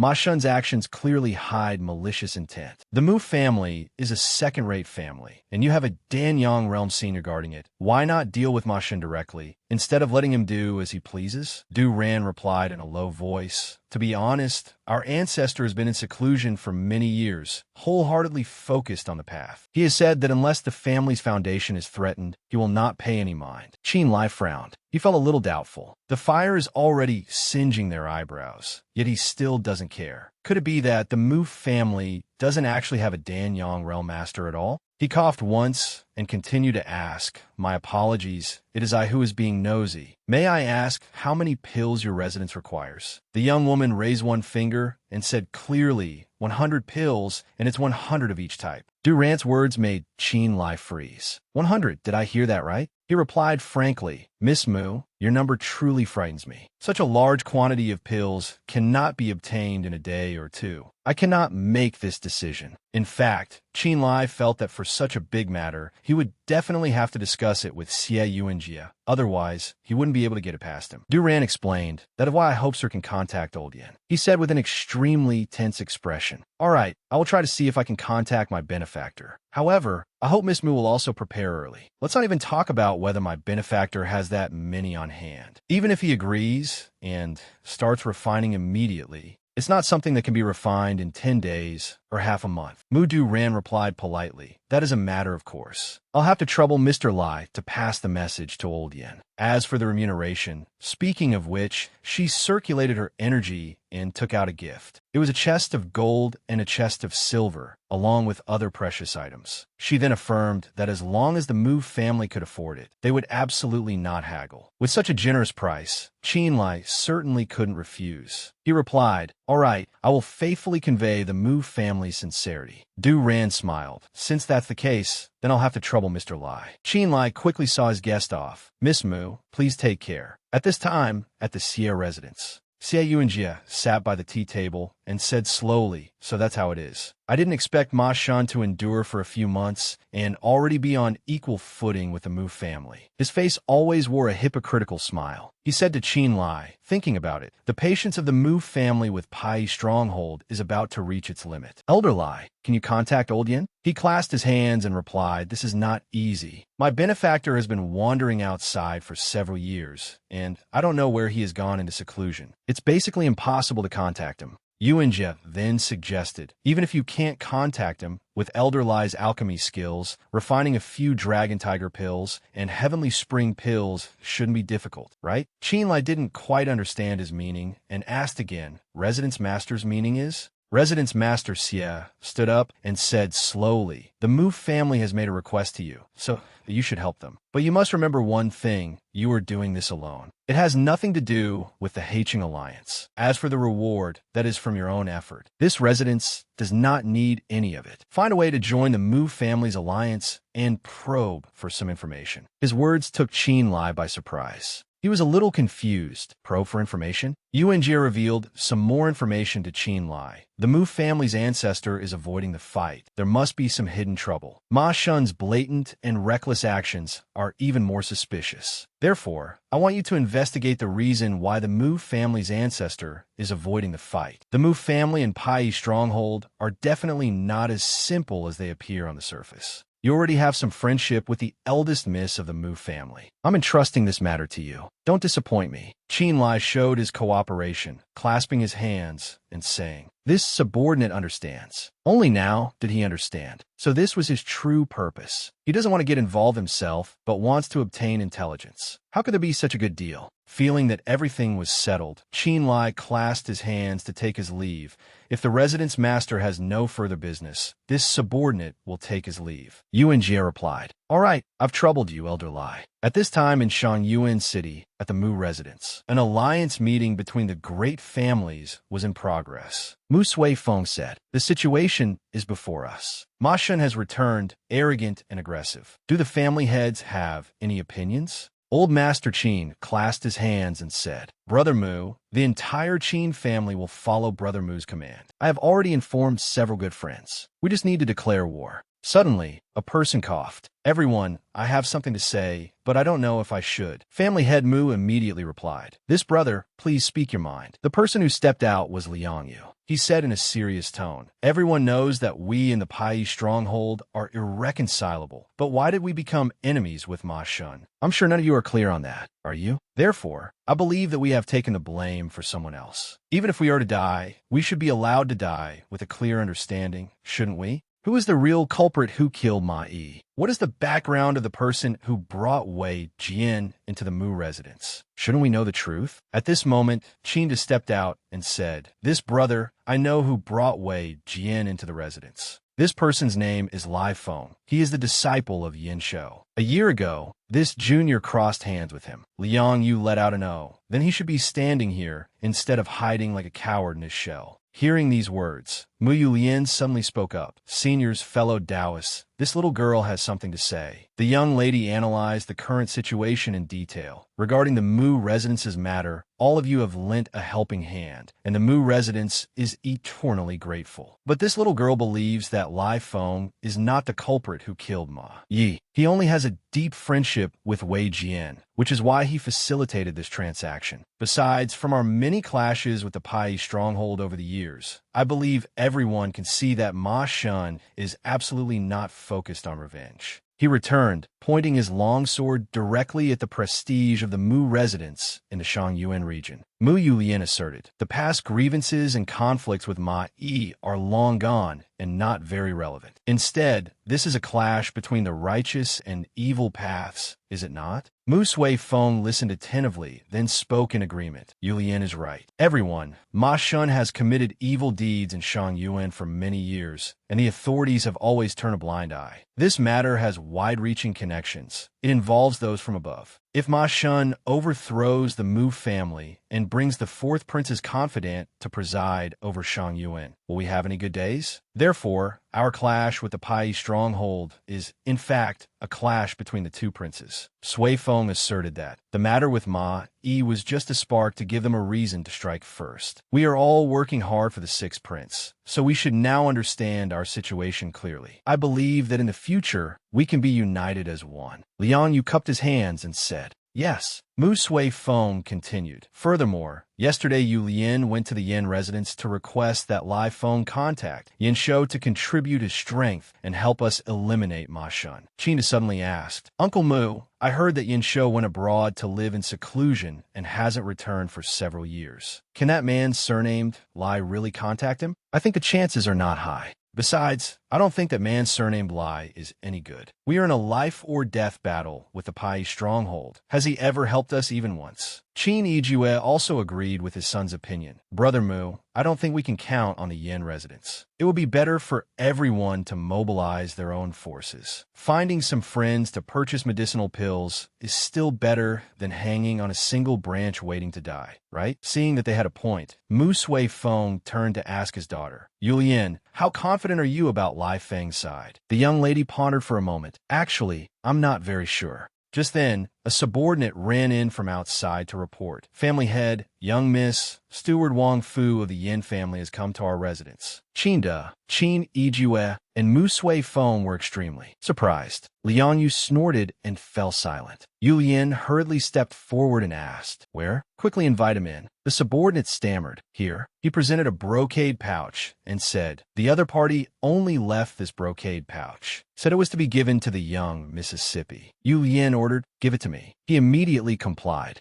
Yes. The young lady took the brocade pouch and examined it. Mu Sui Feng asked impatiently, Yulian, what is it? The young lady was silent for a moment. Then she turned around and said happily, He agreed. Father, Lai Feng agreed. Hearing this, family head Mu and family head Qin were overjoyed. That's wonderful. After agreeing to the Mu residence's request, Qin Lai felt even more pressure. On one hand, he had to refine the medicinal pills the Mu residence needed, and on the other, he had to improve his own cultivation. At the same time, the refinement of the Origin Fusion pill could not stop. The deadline was less than halfway through. He needed to speed up even more. To increase productivity, Qin Lai planned to go to the market square and spend a fortune to buy as many medicinal cauldrons as possible. But good medicinal cauldrons couldn't just be bought with money. The market owner gave him a suggestion. Qin Lai exclaimed, "You mean an auction?" The man smiled and replied, "That's right. There will be an auction in a little while. Things we don't have here, they have everything there, including a precious cauldron as one of the main treasures. Perhaps you, esteemed customer, can go and try your luck." Hearing his words, Qin Lai finally understood. So that's how it is. A large number of items have unclear origins, which is why they don't circulate in the normal market. If it's an auction, then I can also put my own items up for auction. He remembered his bottle of high-quality medicinal pills. Previously, in order to break through to the Guizhun realm, he had some leftover refined pills that could be auctioned. It seemed he had no choice but to go. He walked to a registration desk. "Hello, I want to buy an entry jade talisman." The manager replied, "Sold out. Come a bit earlier next time."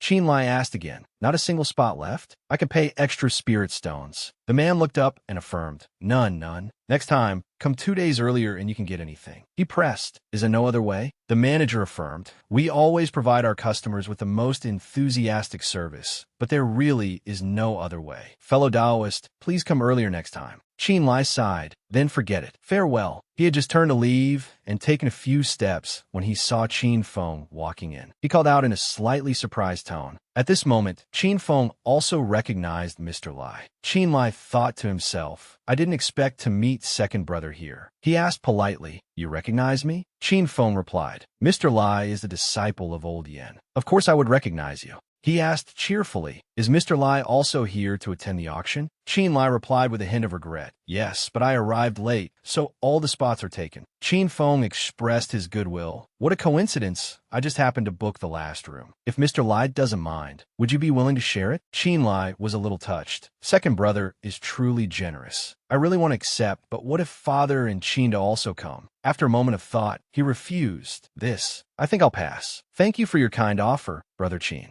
Seeing his hesitation, Qin Feng reassured him, "Mr. Lai, no need to worry. Today, only I, Qin, am attending the auction. No one else is coming?" Qin Lai thought to himself, "Oh, then this is an opportunity." He said softly, "If that's the case, then I shall be so bold." The two quickly went to the auction room. Qin Feng opened the door and said politely, "Mr. Lai, please come in. This is the room I booked." Qin Lai replied, "Thank you, brother Qin." He went to the window and looked down below. So that's how it is. This is the second floor, and below must be the main auction hall. From here, one can look directly down at the situation below. This is VIP treatment. It's hard to imagine how much money second brother spent on this. What does he want? Suddenly, there was a knock on the door. Qin Lai turned and asked, "Brother Qin, what is it?" Qin Feng replied, "It might be the maid coming to assist with the bidding. I'll go check." He felt it was a bit strange. The auction hadn't even started yet. Qin Feng opened the door and said, "Come in." Unexpectedly, the person standing outside the door was Qin Yijue.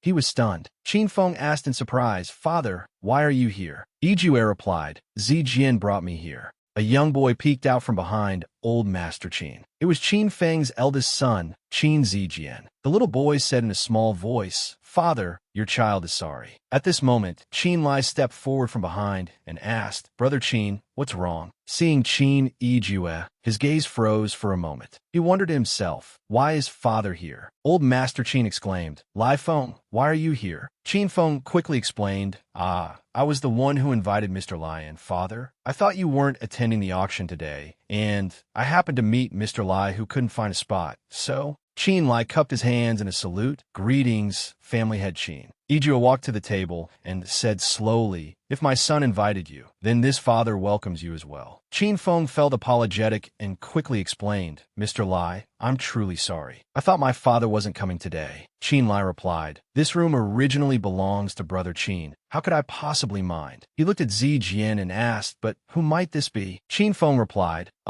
This is my humble son, Qin Zijian." The little boy solemnly cupped his hands in a salute. "Greetings, Uncle Lai." He frowned slightly and thought to himself, I can't believe a few years have passed in the blink of an eye, and second brother already has a son. Qin Lai suddenly noticed something about this child. His aura was faint and his eyes were listless, clearly a sign of insufficient vital energy. Could it be like me, with an overly outstanding talent? He then said to Zijian, "Can you let Uncle check your pulse?" "Don't worry, Uncle means no harm." However, as soon as he took the boy's pulse, Qin Lai discovered that the child's meridians were extremely weak, like a thin, hardened string that could snap at any moment. Furthermore, his purple mansion was obscured by a dark aura. True spiritual energy couldn't enter at all. If a person's purple mansion is considered a hollow sphere, then this child's purple mansion was a large and extremely solid stone sphere. Qin Lai pondered, stone sphere, stone sphere. Could it be the stone mansion physique? He turned to look at Qin Feng and saw his face was ashen, his whole body trembling slightly. He was silent for a moment, then said softly, Mr. Lai's guess is correct. It is indeed the stone mansion physique. This child has always tried to cultivate harder than others, but from beginning to end, he has never been able to draw spiritual energy into his body. Fortunately, it was discovered early. So, Qin Lai interrupted. So Brother Qin wants to use the rare and precious treasures at this auction to resolve this incurable condition. Qin Feng did not hide anything. That's right. Even if I, Qin, have to bankrupt my family or lose my life, I must cure my humble son. Tears welled up in his eyes, but his mouth remained firm as he said, even if he cannot cultivate, I just want him to be able to be a normal person. Qin Yijue slammed his hand on the table with a bang and shouted, Enough! What kind of decorum is this with all these tears? He asked Fenger, I ask you, are you planning to bid for the Nanxing Chongru? Qin Feng immediately knelt on the ground. He cupped his hands and pleaded, Father, Zijian needs this item. This time, I will use the spirit stones I have saved up over the years. It will absolutely not involve anyone else in the family. I beg for Father's permission. Hearing this, Qin Lai scoffed, feeling truly displeased. Qin Yijue said gently, Fenger, this father has already advised you. Zijian is not suited for cultivation. Why are you so stubborn? Aren't your spirit stones provided by the family? Or what? Qin Feng was still unwilling. No, father, this time I absolutely will not yield. He suddenly exclaimed, Do you still remember what happened to 13th brother back then? Huh? Qin Lai was extremely shocked to hear Qin Feng mention his name. Second brother. Qin Feng's voice was filled with anguish. Father, do you still remember what happened to 13th brother back then? The room suddenly fell into an unusual silence. Back then, 13th brother was just like this. Father felt that 13th brother had no talent, so you let him fend for himself. My only regret is that I didn't stop 13th brother back then. Qin Lai never expected that his second brother held him so dearly in his heart. Qin Feng suddenly looked up and said sternly, Father, I don't want Zijian to become a second 13th brother. At the very least, I have fulfilled my responsibility to him. Qin Yijue roared, Insolent. Are you saying I was unfair to the 13th brother back then, and that's why he ran away from home? His eyes were bloodshot, and his voice hissed, You've got some nerve. Qin Feng bowed his head and replied, Your son wouldn't dare. Yijue spoke again, besides, take a look. How much is that Nanxing Chongru being auctioned for? 100,000. A full 100,000 spirit stones. Qin Lai suddenly spoke up, Is 100,000 spirit stones very expensive? Qin Feng and the Qin family head turned and exclaimed, What? Qin Lai calmly replied, I said, Is 100,000 spirit stones very expensive? He said breezily, when someone else calls a price, just keep raising it until you buy it. Qin Feng was puzzled. Mr. Lai, do you also want the Nanxing Chongru? Why? He placed his hand on Zijian's shoulder and Brother Qin, don't. I'm buying this Nanxing Chongru for you, for Jian. Qin Feng was extremely surprised to hear this. Qin Lai gently brushed a few stray hairs from Zijian's forehead and added, In addition, I'll gift 1 Dragon Tiger pill and 1 Heavenly Spring pill each month. Who told me to take a liking to this kid? Then he looked at Qin Yijue and said, Qin family head, rest assured, you don't need to pay back the spirit stones. After all, I'm not short on spirit stones, but there must be reciprocity. The Qin family must do its utmost to cultivate Zijian. What do you mean? Old Qin crossed his arms and pondered for a moment. He sighed, then cupped his hands and said, To be valued by Mr. Lai is Zijian's good fortune. Qin Mao thanks you in advance. Zijian is a member of the Qin family, so the family will naturally cultivate him. Mr. Lai need not worry. Qin Lai showed a satisfied expression. If that's the case, then I can rest easy. I have matters to attend to, so I'll take my leave. Qin Feng softly exclaimed, Mr. Lai, The door was quickly closed. Qin Yijue asked doubtfully, "Since when did you have such a friendship with Lai Feng?" Zijian also replied, reporting to father, "Your son has never met this person before." Old Qin was a bit surprised. It seems he really does like Zijian, but I always feel something is not right. But then he brushed it aside. "Forget it. Take Zijian back to Bianjing. I'll figure out the rest." Qin Feng replied, "Thank you, father. I have one more thing. Your son thinks we should also reciprocate." Lai Feng came to the auction this time for that high-grade cauldron. "Your son suggests that we bid for this item and then gift it to the Yin residents as a show of our gratitude." Qin Yijue agreed with his idea. "All right, let's do that." Qin Feng replied, "Yes, sir." Early the next morning, Qin Feng indeed brought the medicinal cauldron to the Yin residence to express his thanks. But because there were too many eyes and ears around, Qin Lai didn't dare to act too familiar and soon persuaded Qin Feng to return. The following days were much simpler. Aided by countless nourishing pills, Qin Lai smoothly advanced to the mid-stage of the third level of the Gue Zhen realm. In addition, the time given by Xie Yuanjie was almost up, but the origin fusion pill had not yet been refined. Qin Lai was extremely anxious. Qin Lai kept wondering. According to the description in the medicinal formula, I have a firm grasp of the refining method for the origin fusion pill. But for what reason have I been unable to refine its success fully? I've already done the daily yin absorption and yang supplementation at noon. 3 refinements and 3 decays, 7 refinements and 7 flourishes, fire control. There's no area that isn't good. He took out the secret manual and looked at it again. Why? I can only look through the Zhu, Xi, and Jing again. His gaze suddenly stopped on a method. Sweat dripped down Qin Lai's face. He realized this is it. Although this record doesn't mention the origin fusion pill, the refining method has a similar effect and can be used. Just then, Wang Fu's voice came from outside. "Young master, are you there? Liang Yu has arrived." Qin Lai was startled. "Xie Yuanjie sent someone? So soon? The deadline has arrived. If I can't produce the origin fusion pill, I'm afraid it's a life and death situation." "Damn it, what on earth should I do?" Liang Yu stood outside the gate and said loudly, "Lai Feng, I know you're in there. The mansion master invites you over for a visit. He threatened, if you don't come out, I'll force my way in."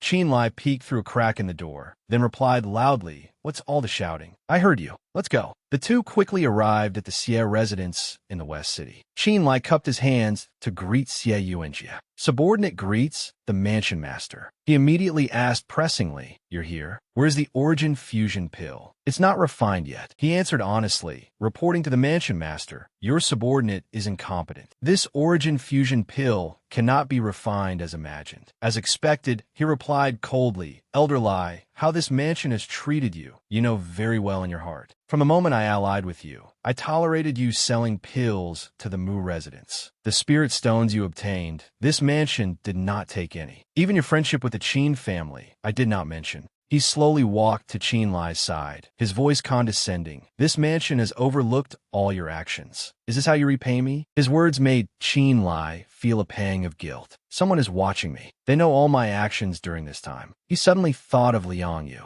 Could it be him? Qin Lai said magnanimously, "Mansion master, please quell your anger. Your subordinate has found a solution. Please grant your subordinate 3 months. If I am late by a single day, your subordinate is willing to accept punishment." Yuanjie turned around and asked, 3 months? If I give you another 3 months and you still can't do it, you'll ask this mansion to wait another 3 months, right? Qin Lai replied with certainty, "No, your subordinate said 3 months. It will definitely be 3 months." He asked for details. "Then tell me, what do you plan to do?" He found a reason to convince him, reporting to the mansion master, "Refining this pill has extremely strict requirements for heavenly timing and earthly advantage. Therefore, during refinement, one must find a place where yin and yang intersect, to daily absorb yin and supplement yang for the spirit essence, to aid in tempering the pill." Xie family head let out an "O." A place where yin and yang intersect. He asked with a look of doubt, "You're not just spouting nonsense to get by this mansion, are you?" Qin Lai replied confidently, "Is absolutely accurate. Please grant your subordinate 3 months. If I am a day late, your subordinate will offer his head." Seeing him so resolute, Xie Yuanjie agreed. "All right, since you're so insistent, I will give you another 3 months." Then he asked, "When do you plan to go find this place where yin and yang intersect?" Qin Lai said, "The matter cannot be delayed. Your subordinate will leave immediately."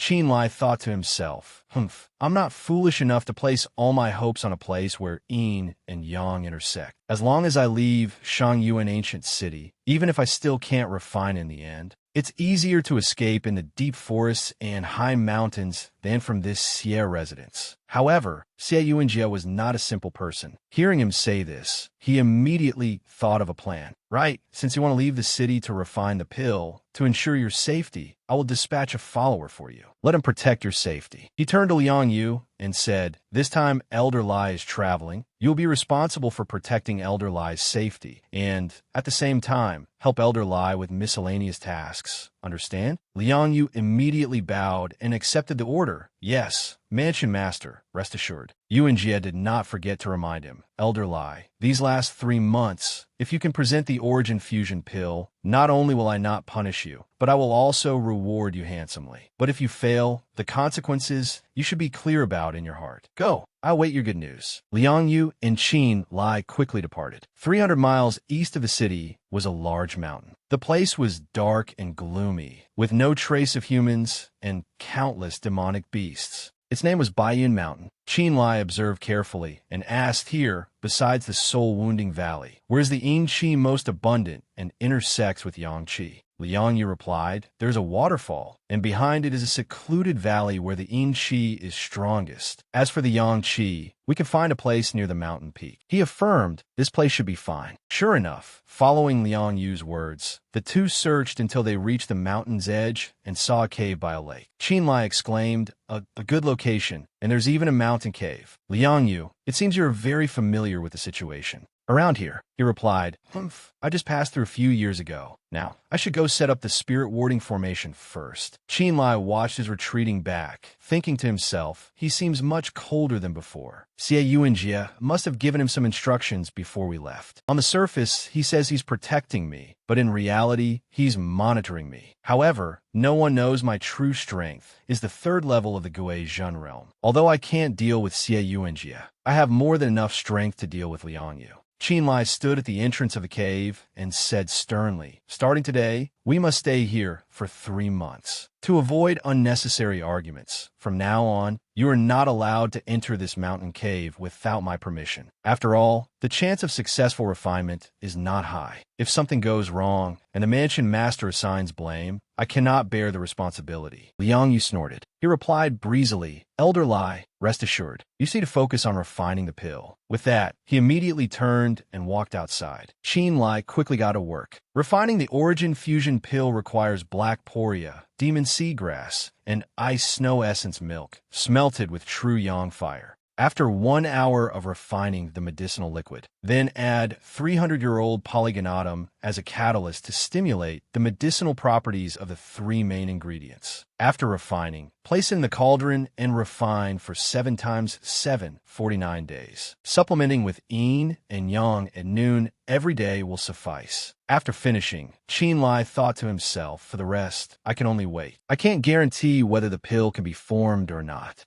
Qin Lai raised his hand and channeled his energy, executing the exquisite, strange bone art. A brilliant golden aura radiated out. It would be best if the pill is successfully refined. If not, I'll just find a chance to run 8 to 10 days before the deadline. At that time, I won't have to go through the trouble of transforming back and forth like this. Seeing him step outside, Liang Yu immediately asked Elder Lai, what are you doing? He crossed his arms and replied, nonchalantly, I've put the medicinal ingredients into the cauldron. From now on, I'll need a bucket of spring water every day to refine the pill. I'm going upstream of that waterfall to get a bucket. Liang Yu thought for a moment and replied, all right, I'll go with you. Qin Lai said cheerfully, all right, with you here, I'll be safer. Let's go. In his heart, he thought, what a loyal dog. Meanwhile, Liang Yu was keeping an eye on Lai Feng. Don't you dare try any tricks. The two walked to the bank of a stream. The water here was crystal clear and gushed along. Qin Lai sighed. After so many years in Shangyu, an ancient city, the air here is still the best. Liang Yu opined, the spiritual energy of Shangyu, an ancient city,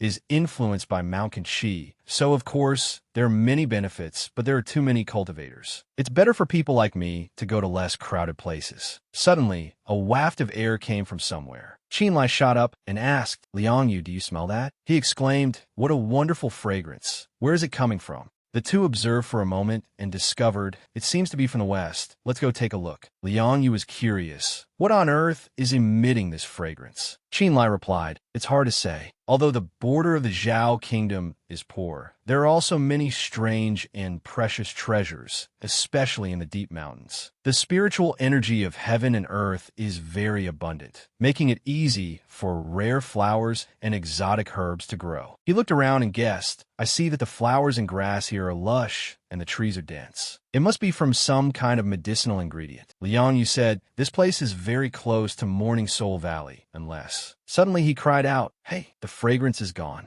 It came from the west. We've walked 3 miles, and the fragrance only disappeared here. Qinlai circulated his energy with a swoosh. He said, how about this? Let's mark this spot. Then he made a slash on a tree trunk and instructed Liang Yu, tonight, after I add the Yin spiritual energy, I'll have nothing to do. Let's come back here for a look. He immediately agreed. All right. Qinlai was secretly pleased. As expected, he couldn't refuse. The chance to see a treasure of heaven and earth is a rare opportunity. Which ordinary cultivator could resist? He secretly calculated, later, I'll let him gain some benefit, then make him not report it to his superior. That way, he will surely have divided loyalties towards Xie Yuanjie. However, I can't make him betray Xie Yuanjie, but at least it will be beneficial for my escape. Qinlai gave a slight smile. Next, we'll have to see if the treasure is really that charming. Night fell, and the moon hung high above the mountain peak. After finishing everything, Qinlai walked over to Liang Yu. He pointed to the other side and said, let's go take a look. The two of them approached the spot marked on the tree from the morning. Then, without prior agreement, they both looked in the same direction. Indeed, that direction was Morning Soul Valley. Liang Yu snorted coldly. It seems our guess was not wrong. That thing is indeed in the valley. All around were the cries of lonely souls and wild ghosts, even louder than at the Alchemy Mountain Cave. The pillar of light in front was particularly prominent, impossible to ignore. He curled his lip again and continued to explain, back then, there were over 100 soul cultivators in Morning Soul Valley. They like to snatch the souls of the living. Ordinary ghost souls are fine, but if there's a ghost spirit. Hearing this, Qinlai tilted his chin and teased, what's wrong? Scared? Liang Yu played along. MHM. Then he proposed, I know you've also broken through to the first level of the Guizhen realm. With our combined level, going a little deeper probably won't be a problem, right? If we detect danger, we'll immediately split up. How about it? Seeing the other's hesitation, Qinlai added.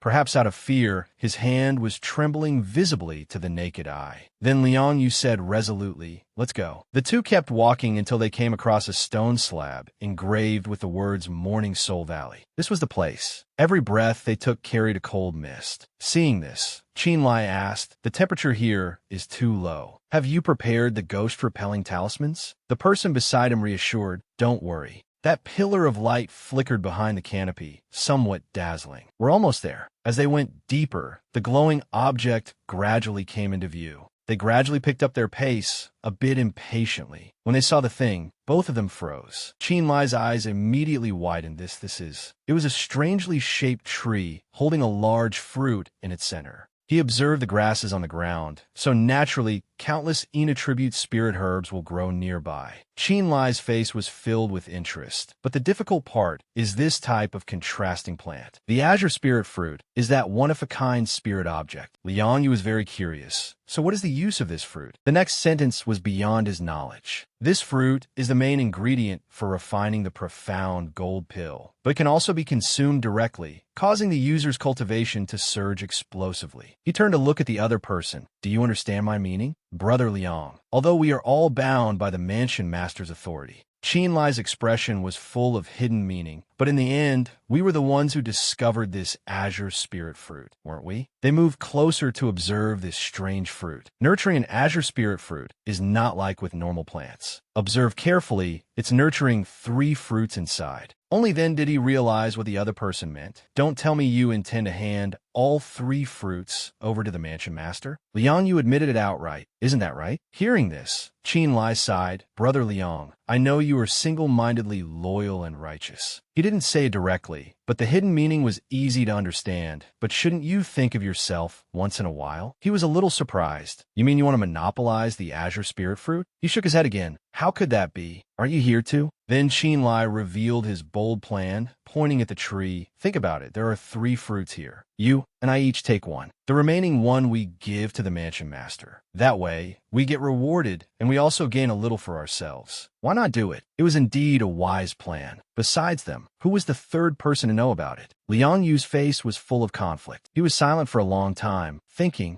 After a moment of hesitation, Liang Yu had a compromise. All right, if that's the case, then we'll split it. But you and I must not hold this against each other. No one is to ever mention it again. Qinlai was very pleased and immediately cut the fruit, of course. You take these 2. After finishing, the 2 immediately left, keeping one for himself and one to bring back to the mansion master. And so, another matter was successfully handled. Congratulations. Unexpectedly, a fierce shout echoed from behind. Who is so bold? Then from a position not far away, a whirlwind appeared with a whoosh. The whirlwind gradually formed a terrifying ghost. You dare to touch my ghost spirit's spirit stone fruit. The 2 immediately leaped back. Qinlai couldn't help but curse. Damn it, we've been discovered. Can't hide it anymore. Let's kill it. It let out a ghostly laugh. Since you're here, don't even think about escaping today. This spirit hasn't tasted fresh souls in a long time. The ghost waved its hand, and the spot where he was standing exploded with a boom. Luckily, he dodged in time.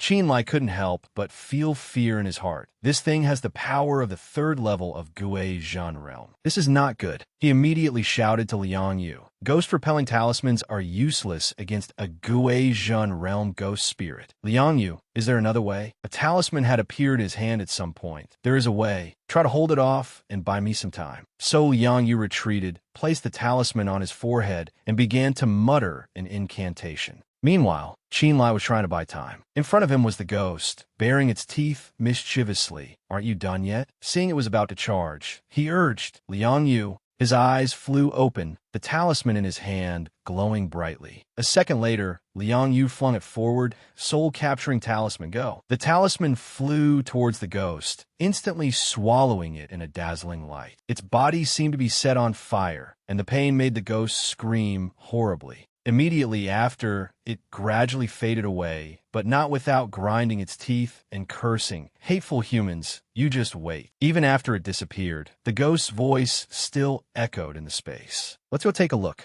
Qinlai let out a sigh of relief. Phew, it's finally dealt with. He immediately clasped his hands in thanks. Thank you for saving me. Without you today, I'm afraid this lie would have become food for that ghost. Liang Yu waved his hand and turned to leave. It's nothing. Protecting you is the order given by the mansion master. We should leave quickly. This is only a temporary seal. It will reappear after a short time. Because of what just happened, he couldn't help but remind him, next, you should worry about yourself. If you can't refine the origin fusion pill, the one who suffers won't be me. Qinlai just remained silent, saying nothing. The person beside him had no idea that he was hiding his skills. The 2 walked for a while and reached a small waterfall. He was still lost in thought. From Liang Yu's attitude, I can see that even if I succeed in refining the origin fusion pill, I'm afraid the outcome won't be good for me either. Qinlai sat in the cave, holding the mansion master's fruit in his hand. Right now, the biggest threat is not Ma Shun, but Xie Yuanjie.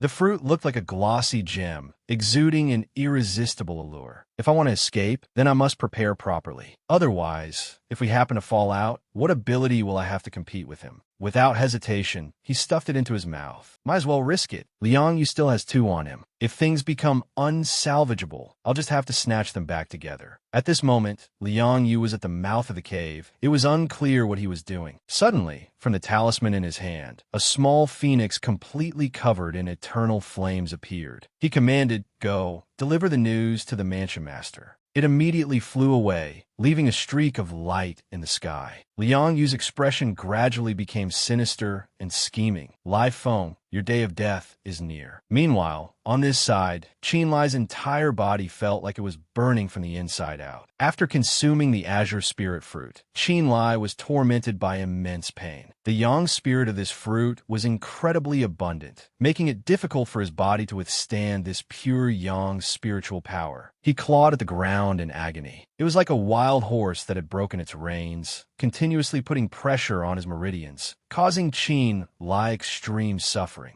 Qin Lai still gritted his teeth and endured, constantly regulating his breath and guiding the spiritual power to circulate throughout his body. After a long and desperate period of digestion, Qin Lai finally converted this power into his own, entering the late stage of the Gui Zhen realm. Sweat poured down his forehead as he laboriously let out a breath. Phew. Qin Lai's hand was already trembling. 6th level of Gui Zhen realm, a success. But jumping 3 levels at once, I'll still need some time to stabilize. He clenched his fist smugly. With this level of strength, although I still can't compare to Ma Shun, I now have a decent chance of winning against Xie Yuanjie. Suddenly, a loud rumble echoed, and the stone cave seemed to shake. Rock dust fell from above, and small pebbles clattered at his feet, making it hard to even stand steady. Qin Lai's face was full of doubt. What is it? An earthquake? No, that's not right. This direction is. A name appeared in his mind. Morning Soul Valley. Qin Lai immediately stepped outside. What on earth happened? Could it be that the ghost spirit broke the seal? Liang Yu, what's going on? Seeing him still standing at the cave entrance, he asked, but he was stopped by the other man. Elder Lai, this has nothing to do with you.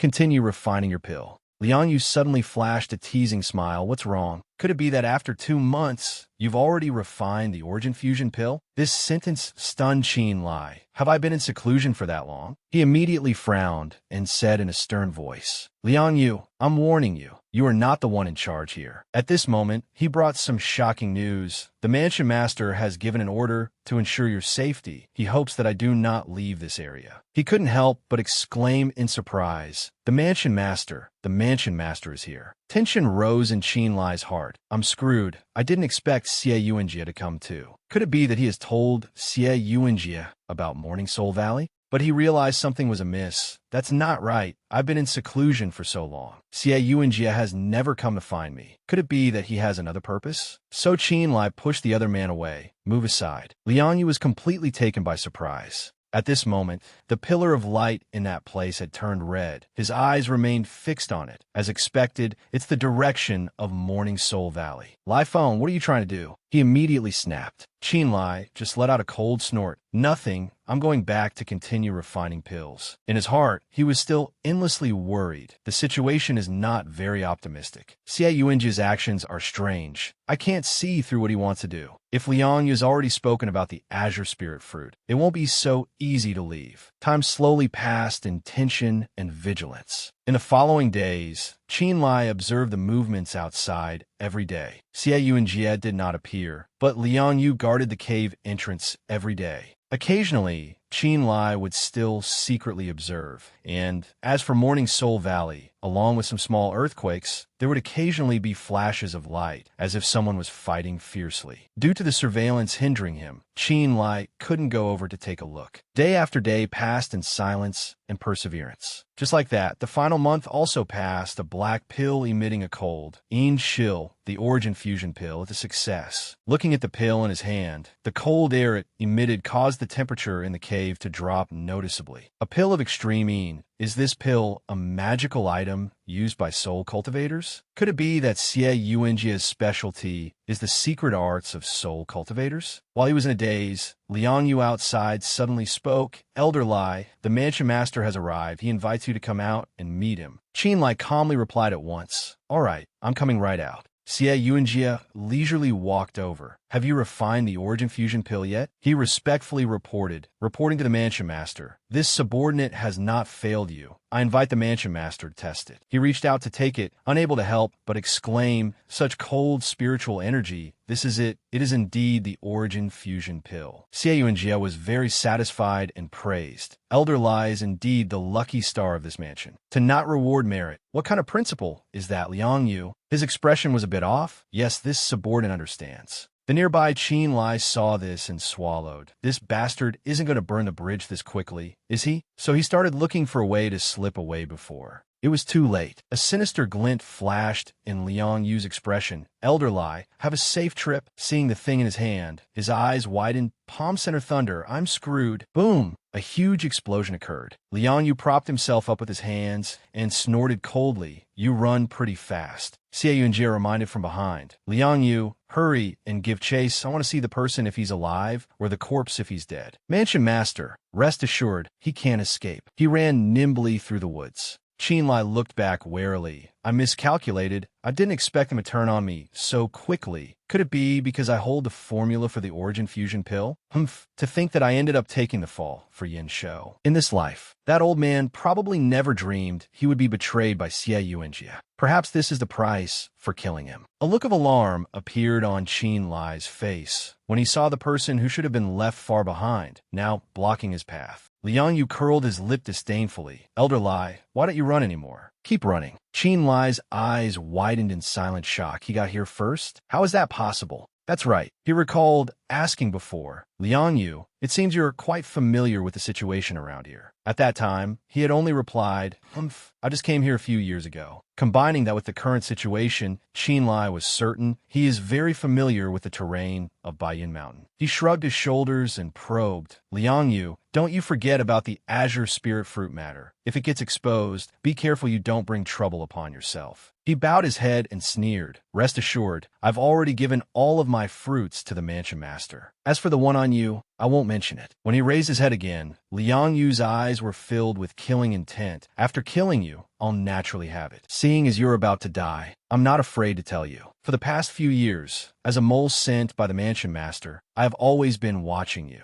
Even infiltrating the Mu family alliance to spy for information was you in the open and me in the dark. Whenever there was a chance to be alone before the Mu family, Liang Yu would constantly sow discord. Who is the real murderer of Mai? Where did the person who brought Wei Jian into the Mu residence come from? Shouldn't we know? It's just a pity that I didn't get any useful intelligence. Now, you can take that boundless gratitude of yours and be on your way in peace. As he spoke, Liang Yu threw a punch. Qinlai tilted his shoulder to dodge. At the same time, he grabbed his wrist, pivoted on his toes, and threw Liang Yu over his shoulder, causing him to fall flat on his back. Liang Yu gritted his teeth to endure the pain, belatedly realizing this oppressive power. His late-stage Guizhan. Qinlai channeled power into his palm, his voice cold. I'll also return a Palm Center thunder to you. It can be considered a favor for a favor. Liang Yu quickly created a defensive shield. Protective spiritual energy. The force of the two sides collided with a boom. The dust scattered. Qinlai was astonished when he saw Xie Yuanjie revealed. Mansion Master personally coming to Liang Yu's rescue. You really have a lot of face. Xie Yuanjie squinted and smiled. I didn't expect Elder Lai to be so deeply hidden. Your cultivation has already reached the late-stage Guizhan realm. Qinlai, it seems the Mansion Master has no intention of sparing me. Xie Yuanjie, that's right, anyone who has ever seen the origin fusion pill. This mansion hopes that none of them remain alive in this world. Faced with this mansion's 8th level Guizhan strength, what else do you have to say? This statement also made Liang Yu flinch, his face showing fear. Qinlai raised his hand, which was glowing with a dazzling golden light. It seems that with things having come to this, whatever I say is useless. Xie Yuanjie, today, it's either you die or I perish. Xie Yuanjie was shocked. You're not Lai Feng. You wave your hand with surging momentum. There is no such thing as Lai Feng in this world. My name is Qinlai. Qinlai transformed into a sword, declaring, Xie Yuanjie, I never thought I would become your enemy. But since you provoked this, don't blame me for being merciless. Xie Yuanjie sneered disdainfully. You want to kill this mansion? You're still too inexperienced. You think that by reaching late-stage Guizhan realm, you can escape from the palm of this mansion? Qinlai stomped his foot and rushed up. Then let us see your true strength. Liang Yu shouted a warning. Mansion Master, be careful. Xie Yuanjie spread his hand and took out an energy sphere, filling the surrounding space with electrical charge. He laughed mockingly. You don't know your own limits. He waved his hand, those electrical currents like lightning bolts attacking. Obstruct Qin Lai's advance. Xie Yunjie squinted. Oh, your body technique is quite nimble. What about this then? At this moment, the energy sphere in his hand enlarged, floating in the air, releasing enormous lightning bolts like 10,000 daggers. Qin Lai's brow furrowed. The speed and power have both increased. I can only meet the challenge head-on. He gripped the sword in his hand tightly. You swung the sword, slashing at each lightning bolt coming towards him. One hand Qin Lai swung the sword. The other hand took out a medicinal pill, put in his mouth, then used all his strength to both defend and advance. Xie Yunjie narrowed his eyes, unable to see the mansion lord's intention. What does he want to do? Qin Lai glared and shouted the incantation and detonated. The ground exploded. Xie Yunjie waved his hand, blowing away the dust and smoke. Child's play. When his eyes opened again, looking back behind, he already saw Qin Lai holding a sword in one hand and a powerful talisman approaching closely in the other. Qin Lai's eyes were filled with determination as he unleashed a killing move, the Gathering Cloud Sword Slash. Xie Yunjie shouted, "Don't be so arrogant." Fresh blood sprayed out like a stream. Liang Yu was startled by the sight before his eyes. Red blood flowed along the wing. Beside it was a broken sword. The spiritual energy was destroyed. His right hand was also crippled. Qin Lai, what else do you have to say? Qin Lai was covered in wounds, struggling to kneel on the ground, but still held his head high. Xie Yunjie, you are indeed formidable. He took out a purple talisman, declaring, "But the one who dies today will not be me, Shadow Cat." The talisman was activated by Qin Lai. The shadow of a purple cat rushed out. Xie Yunjie was secretly alarmed. I was careless. He has a beast talisman too? He turned around planning to run, but still spoke boldly. Don't think a secondary level beast talisman can dream of defeating this mansion. No matter what talisman you have, as long as I kill the caster, it will all be useless. Just accept death obediently. At this moment, Xie Yunjie only then realized his wrist was wrapped by a blue silk thread, phantom silk. When did it attach to me? Qin Lai gently gave the order, begin the counterattack. Xie Yunjie looked at the thread winding around his wrist, his heart full of suspicion. This is phantom silk. When did it attach to me? I didn't notice. He looked at his burning hand and pondered in confusion. Burning it away now is also useless. The poison of the phantom silk has already invaded your skin.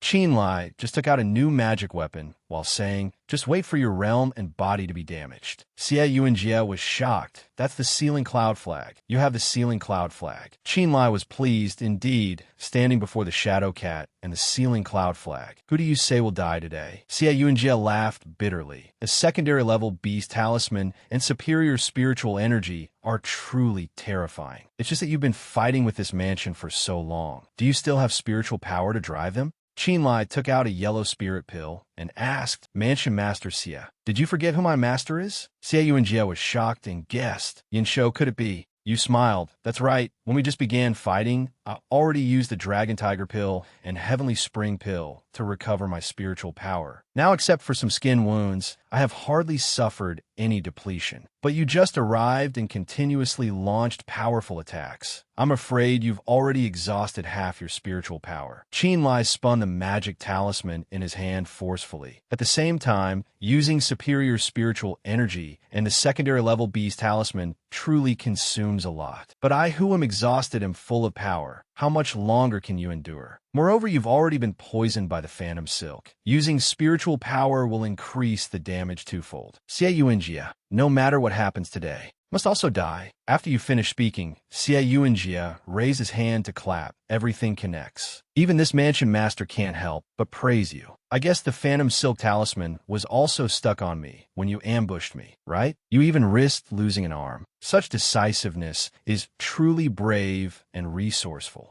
Just as you said, this mansion master doesn't have much spiritual power left now. Your battle of attrition can be considered a success. But unfortunately, despite all your calculations, the one who loses in the end is still you. Today, if I let you leave, you will surely become a great disaster in the future. As soon as he finished speaking, Xie Yunjie also took out a new spirit artifact, a scroll that was emitting a green light. Qin Lai's eyes widened in shock. A black jade slip, an ominous aura. A ghostly black shadow flew out from the scroll, laughing savagely. Xie Yunjie, you've been making quite a few offerings to this venerable one lately. haven't you? Xie Yuanjie showed a look of disgust. Cut the crap. There are 3 living souls here, enough for you to enjoy, right? The demonic soul was overjoyed. 3, he counted. A spirit beast. A late-stage Gui Zhun realm cultivator.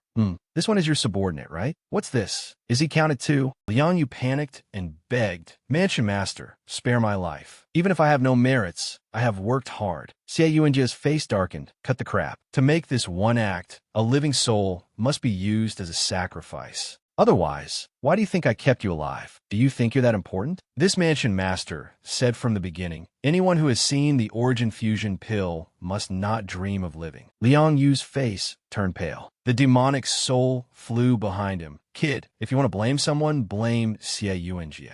Immediately after was Liang Yu's tragic scream, shaking the night. Qin Lai was horrified. This is bad. After Liang Yu dies, it'll be my turn. Shadow Cat, floating wind flag. I must strike first to gain control. The Shadow Cat rushed forward to attack from behind. The demonic soul laughed loudly, turned around, and shot out a stream of demonic chi just in time. Let this venerable one entertain a little cat like you properly. The Shadow Cat let out an unwilling cry as it was swallowed by the demonic chi. Qin Lai's eyes widened. Liang Yu was refined. The Shadow Cat was absorbed. Could this be a soul cultivator? The demonic soul flew in front of him. Kid, consider it your bad luck to have met this venerable one. Hand over your soul. The demonic soul's body had swelled larger. It bared its fangs and brandished its claws. Kid, hand over your soul. Qin Lai spun the spirit artifact in his hand, growling, in your dreams. Floating wind flag. The demonic soul's eyes widened,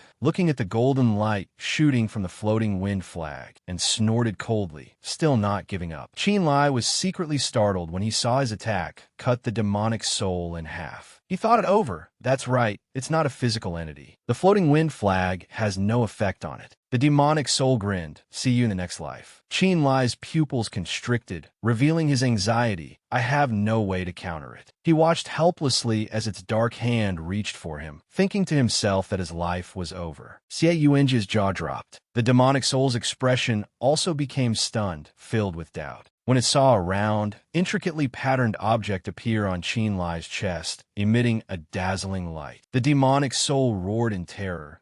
What is this? The circle grew larger and larger. The light it emitted also grew stronger, scorching, causing the demonic soul to cover its face and scream. No.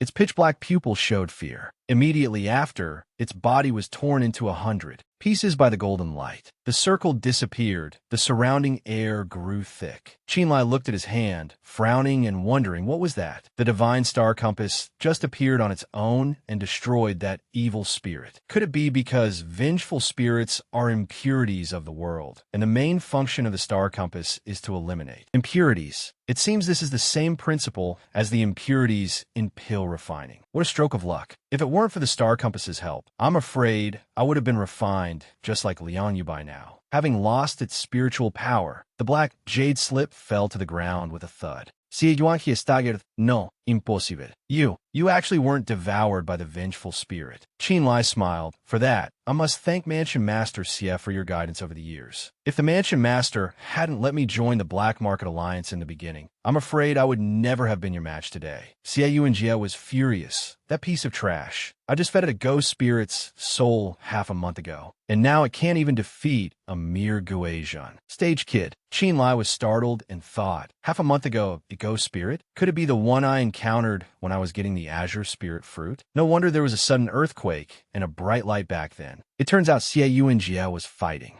He spun the floating wind flag forcefully. More words are meaningless. You exhausted all your spiritual power to summon that evil spirit, only to suffer karmic retribution in the end. You're about to die now. The fear of death washed over him. Xie Yuanjie was still defiant. Fine. This Mansion Master admits that my luck was bad today to be defeated by you. But don't think that you can get away clean after killing me. We'll just see. Qin Lai shook the divine artifact, releasing a stream of green energy. Stop with the tough talk. Windblade slash. Xie Yuanjie didn't resist, the corner of his mouth curling up slightly as he muttered to himself, You foam. No, Qin Lai, right? I'll let you live a while longer. There will come a day when you will regret today's decision. He laughed, spreading his arms wide to receive the attack. Fresh blood sprayed violently. His hand lay motionless in a pool of blood. Qin Lai sighed. Finally, Xie Yuanjie is dead. Using all my strength, plus a bit of luck, it was a close call, but I'm safe. Looking at his attack, I didn't sense any scheme. The spiritual power he used was also pure yang spiritual power. How could it be related to a soul cultivator? This man has too many secrets. It seems I can only return to Shangyuan Ancient City and investigate the Xie residence. With the mansion master missing, I have to think of a way to deceive the other elders. I can't stay here long. I must quickly take his Chinkoan pouch and leave. The moon hung high in the sky. In Shangyuan Ancient City, Qin Lai walked on the street and sighed in relief. Although it's been 3 months since I returned to Shangyuan, what's with this feeling of being on high alert? He pulled a passerby to ask for information. Brother, may I ask something? Has something happened in Shangyuan City recently? The other person recounted in a panic. How do you not know? West City is in complete chaos right now. Sun Tian, the head of East City, must have gone crazy for some reason and suddenly started attacking the spirit black market in West City. After that, someone spread the word that this Sun Tian is a man sent by Tishi Stronghold. In the end, it made even City Lord Hu Yujing not dare to step in and manage it. Originally, the two sides were on equal footing, but for some reason,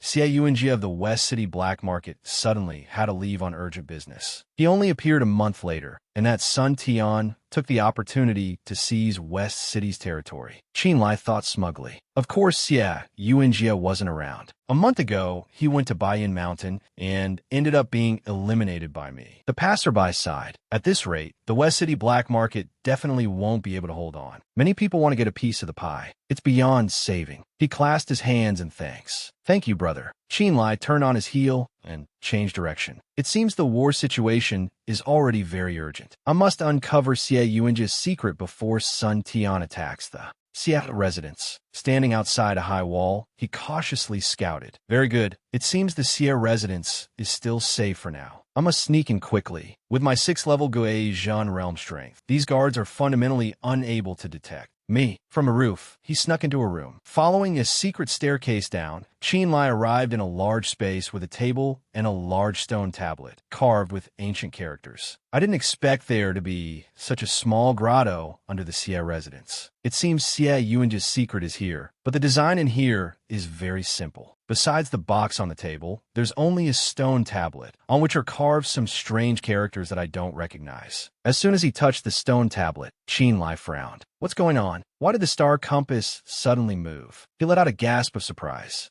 With the help of the star compass, Qin Lai naturally understood the words on the stone tablet. Immortal demon transformation, jointly created by 9 truth cultivators, 6 demon cultivators, and 3 soul cultivators. Demon cultivators have extremely deep obsessions, resorting to any means to achieve their goals. Immortal cultivators have clear, divine minds, stand aloof, and are rational and magnanimous. After researching day and night, the 18 of them finally comprehended this cultivation method that can simultaneously cultivate yin and yang spiritual energy. However, when cultivating the immortal demon transformation, one must use 2 types of pills. Otherwise, the body will explode and die. Qin Lai's jaw dropped. I can actually understand the writing on the stone tablet. He continued to read. Those 2 types of pills are the Immortal Ascension Pill and the Earth Demon Pill. Unfortunately, the Severing Demon Pill is now lost, with only its refining method remaining. If a descendant is fortunate enough to obtain the Severing Demon Pill, then follow this Heart Sutra to cultivate the Immortal Demon Coexistence Body. Cultivating it will surely bring many benefits. Qin Lai opened the small box on the table. So that's how it is. It seems the golden pill in this box is the Immortal Ascension Pill. In addition, it says the Severing Demon Pill is lost, with only its refining method remaining. According to what's written on the tablet, that pill is entirely black and emits a cold spiritual energy. Unless the so-called Severing Demon Pill is, if that's really the case, then Xie Yuanjie has truly given me a great gift. The room suddenly shook, vibrating violently. Qin Lai was alarmed. This is the vibration of a magical battle, and it's right here. Unless that Sun Tian has already fought his way to this place.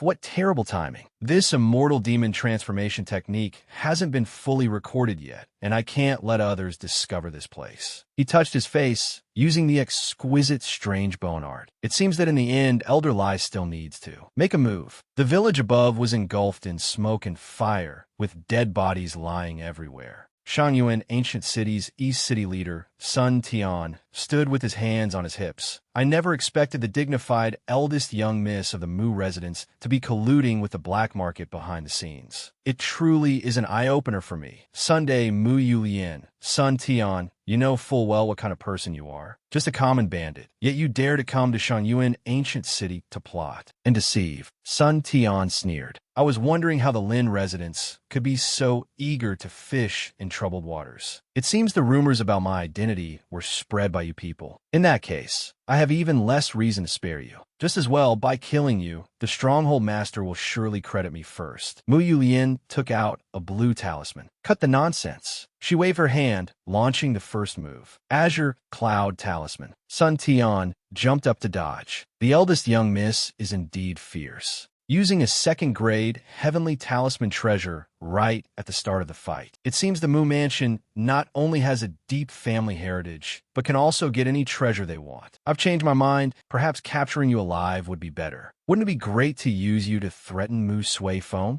Great. Mu Duran saw his entire body erupt with red power and cried out internally. Fourth level of the Guei Zhen realm. I'm doomed. His eyes were menacing. Take this. Just obediently surrender. As soon as he finished speaking, he threw a punch. Mu Duran was stunned. His technique is too fast. She turned and fled. Sun Tian gave chase. Where did all that earlier momentum go? Eldest young miss, it's over. Save your sob story for Mu Sui Foam. He brought his blade down, and red blood splattered. Mu Du-Ran gritted her teeth, enduring the pain as she looked at the wound on her arm. Sun Tian pulled his blade back and rested it on his shoulder. Just a shoulder wound? Your reaction is quite fast. Mu Du-Ran's fighting spirit flared, and she growled. Sun Tian, I will not forgive you. Sun Tian arrogantly closed in step by step. Don't get agitated, eldest young Mississippi. This blade of mine is coated with poison. Even someone in the late-stage Guei Zhen realm couldn't resist it. Besides, the more you struggle, the faster the poison will act. You'll feel your body slowly become paralyzed, and after half an incense stick's time, you won't be able to move. Seeing her unsteady on her feet and falling to her knees, Sun Tian laughed lecherously. In the end, you're just a pampered eldest young miss. Or perhaps before I hand you over to the Stronghold Chief, I could have other ideas.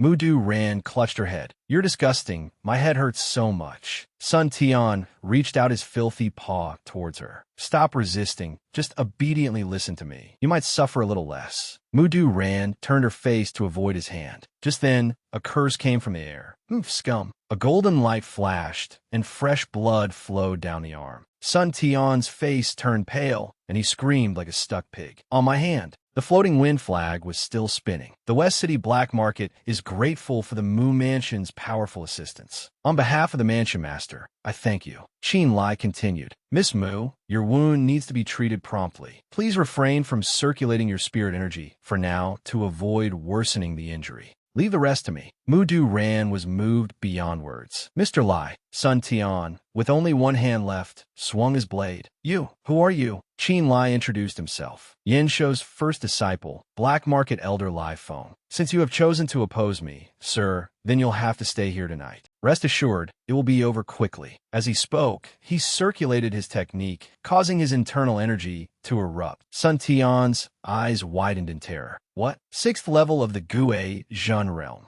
Mu Du-Ran called out weakly. Mr. Lai. Her eyes gradually closed, and she lost consciousness. In a dream, a young man's voice rang out. Father, please forgive me. I cannot agree to this marriage arrangement. Actually, I've already seen it. Miss Mu has no intention of a marriage alliance. Miss Mu has no romantic feelings for me. She just wants to use me to escape the marriage alliance. These words made Mu Du-Ran flustered. I was just... A blinding light pierced through. Mu Du-Ran's eyes flew open, escaping the dream. Only then did she realize she was lying on a bed. Qin Lai didn't turn around, but knew. You're awake. Although you've taken the antidote, I advise you to rest more. Mu Du-Ran asked curiously. Lai phone, this place is. Qin Lai, looking at the medicinal pill in the box, answered, this is the Yen residence. I brought you here after you fainted. Aren't you worried about waking up in a strange place? Mudu Ren shook her head. There are some things one can sense upon waking. Is there a need to be surprised? Where is Sun Tian? He's dead. Otherwise, where would the antidote come from? After you fainted, reinforcement from the black market arrived in time. In the end, Sun Tian broke through the encirclement and died from excessive blood loss. Mucha died. Seeing her getting off the bed, Qin Lai advised. But there is still residual poison in your body, and the wound also needs to be treated. After you return, taking the medicine according to this prescription for a few days will expel all the poison from your body. You can treat the wound on your shoulder yourself in a moment. This is the study where I usually refine pills. It has cotton, bandages, and everything. Mudu Ran touched her wound and wondered, why didn't you do it earlier? Qin Lai smirked. If I had, I wouldn't be able to explain myself clearly now. Besides, didn't you say you'd know if anything was amiss upon waking? I'm not the same type of person as Sun Tian, am I? As if realizing something, he guessed. Unless you don't know how to treat your own wound. Mudu Ran awkwardly turned her face away, remaining silent. Qin Lai held his forehead and sighed helplessly. Your wound must be treated immediately, or it could damage your foundation and affect your future cultivation. He lit a candle. Qin Lai reached out to touch the wound. Then, please forgive my impertinence. Mudu Ran kept her lips pressed tightly together and slightly turned her face away. Qin Lai frowned, focusing on the wound. Mudu Ran glanced over, secretly looking at his focused expression. Through this disguised face, it was as if she could see through to Qin Lai's real face. Mudu Ran covered her mouth in surprise. Qin Lai asked with concern, Miss Mu, what's wrong? Mudu Ran quickly turned her head away. Nothing. I'm Yufine. The wound is bandaged. It should be fine now. Thank you. Mudu Ran hesitated before speaking. Mr. Lai, I want to ask you something. You are the one who saved the disciples of the 3 great families in the 3 water strongholds that year, the Qin Lai, right? Qin Lai, why does Miss Mu ask this? Mudu Ran, I saw it. Before I passed out, you were confronting Sun Tian, who has a cultivation at the 6th level of the Guizhan realm. Saying he died from excessive blood loss was all a lie to deceive me, wasn't it? Qin Lai was silent for a moment. Since Miss Mu already knows, why ask further? Mudu Ran unconsciously clenched her fists, mustering her courage to question him. What kind of person are you, really? You save people, but don't step forward to take credit, and your cultivation is clearly so high, so why do you deliberately pretend to be weak? Qin Lai whipped around. If not for that, how could I have easily broken Ma Shen's arm? Do you think Sun Tian was that easy to kill? Speaking of which, why did your Mu family suddenly help the black market? Muduhan Hukunted. Right now, the alliance of the Mu family is having a final decisive battle with the 3 water strongholds at Ganshi Mountain. We will not overlook any movement related to Ma Shan. As a member of the Mu family, I naturally won't let anyone associated with the 3 water strongholds go. Qin Lai frowned. That's not right. Doesn't the Black Market Alliance have other elders? Why were you alone at that time? Muduhan replied dejectedly. To catch the bandits, you must first catch the leader. After we discussed it, we decided to have them lure the main forces elsewhere, while I would directly defeat Sun Tian. It's just. Qin Lai crossed his arms and replied, it's just that you didn't expect Sun Tian's cultivation to be higher than yours, right? Seeing Mudu Ran's embarrassed expression, her lips pressed tight without a word, he sighed internally. AI. In the end, she's still an eldest young miss who doesn't understand the world, being used without even knowing it. How can a life of licking blood from the blade's edge be the same as cultivating within a family? Qin Lai walked outside. All right, if you're fine now, then I'll head back to the black market first. There's a pile of things to handle over there. You can stay here and continue to rest. Don't overthink it, at least in terms of the outcome. Sun Tian is dead. Shangyuan West City, inside the Xie residence. A small meeting was taking place. Black Market Elder Lu Tianai asked, Elder Lai, you're back? Where is the mansion master? The blonde-haired Black Market Elder, Li Shangqiu, replied. 3 months ago, Liang Yu was ordered to take someone out of Shangyuan Ancient City. Black Market Elder Lei Yao interjected. Could it be that this wasn't the mansion master's intention?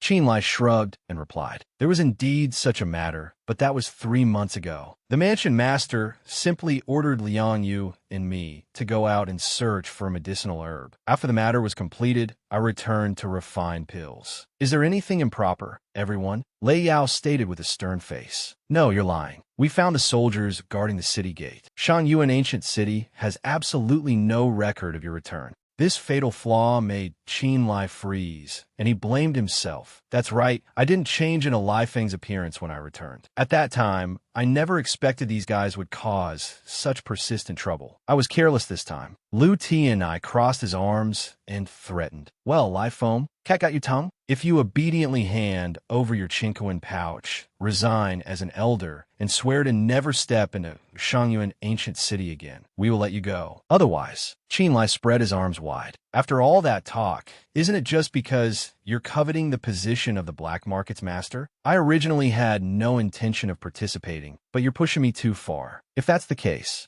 then I have no choice but to fight for it. As soon as he finished speaking, he waved his hand, revealing his power to intimidate his opponents. The three troublemakers were stunned. This is the 6th level of the Gue Zhen realm. Qin Lai's entire body was covered in golden power, and he said in a cold voice, "Still think I'm the same pushover from back then? Hasn't the black market always respected strength the most? With your current cultivation levels, which one of you is my opponent?" Golden energy shot out with a whoosh. He said bluntly, "By the way, the mansion master isn't coming back." Lei Yao was horrified. "What? Elder Lai, what did you just say?" Qin Lai's voice was gloomy. "The three of you still don't understand? What I mean by the mansion master isn't coming back is, the mansion master is dead." Lu Ti and I dare to guess. "You say the mansion master is dead. Could it be that he was by you?" Qin Lai beckoned provocatively. "That's right. Xie Yuanjie is dead. From now on, I will be in charge of the Black Market Alliance. If any of you wish to challenge me, just come at me. Well, want to try?"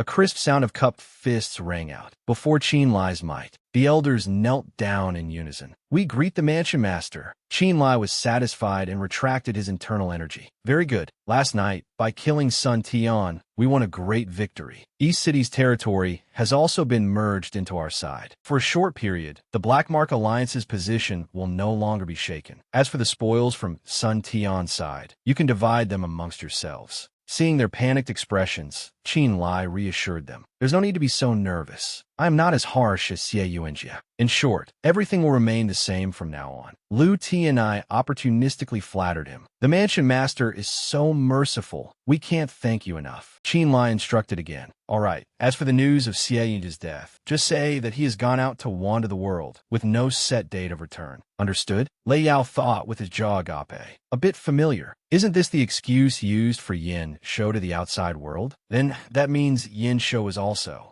Qin Lai continued to instruct. "Compared to these trivial matters, I personally value cultivation more. From now on, you three will handle the minor affairs within the alliance together. If anyone with ill intentions targets our Black Market Alliance, I will step in to handle it. Do you understand my meaning?" The three elders said in unison, "Understood. Your subordinates will wholeheartedly manage the alliance's affairs and will absolutely not disappoint the mansion master." Qin Lai waved his hand. "Good. If anything comes up, just send someone to find me." He thought smugly, a combination of grace and threat really works. Is this the feeling of controlling power? It's not too bad. From today onwards, almost the entire underground power of Shangyuan ancient city is in my hands. From now on, I no longer have to worry about lacking spirit stones or talismans. With the resources and connections left behind by Xie Yuanjie, obtaining magical artifacts will also be as easy as flipping a hand. But if I do this, my identity as Lai Feng will be recognized. I won't be able to move freely in the city as before. In any case, Ma Shun isn't in a hurry for revenge right now. I'll just restore my original appearance for now.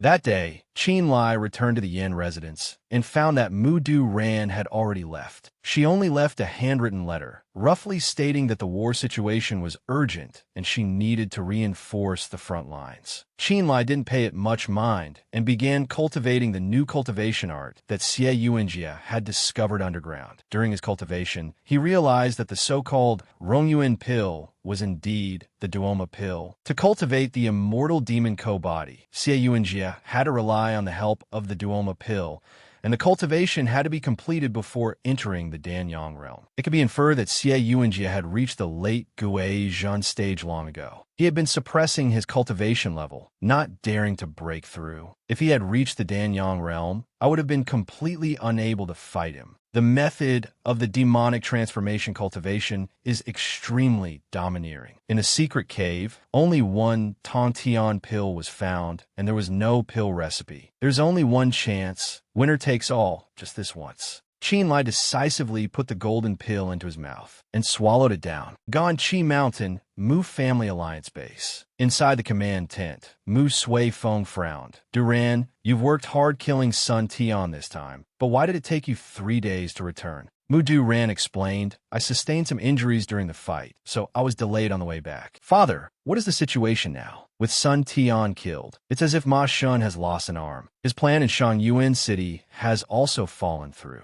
This situation was originally advantageous for us. However, in the last few days, Ma Shun suddenly broke through to the Danyang realm. The morale of the Three Water Strongholds soared, and the alliance has been beaten to the point of near collapse. Mudu Ran was stunned. How is this possible, father? There must be something wrong with Ma Shun suddenly breaking through his realm. Mu Sui Feng looked weary. I think so too, but now is not the time to investigate how he broke through. A subordinate rushed to report, scouts ahead have received enemy intelligence. On the 16th of July, at the hour of Z, the sect master of the Wuxin demon sect will command the demon horde to attack the Mu family estate and kill the Mu family ancestor, Mu Yaoyang. Mu Sui Feng thought grimly. A feint to the east to attack the west? So Sun Tian was just a disposable pawn for Ma Shun. His target was the main headquarters of our Mu family alliance. Our Mu family. Damn it, he ordered in alarm. Immediately withdraw the troops and return to reinforce the Mu family estate. The Mu Manor Mountain Villa remained quiet before the storm.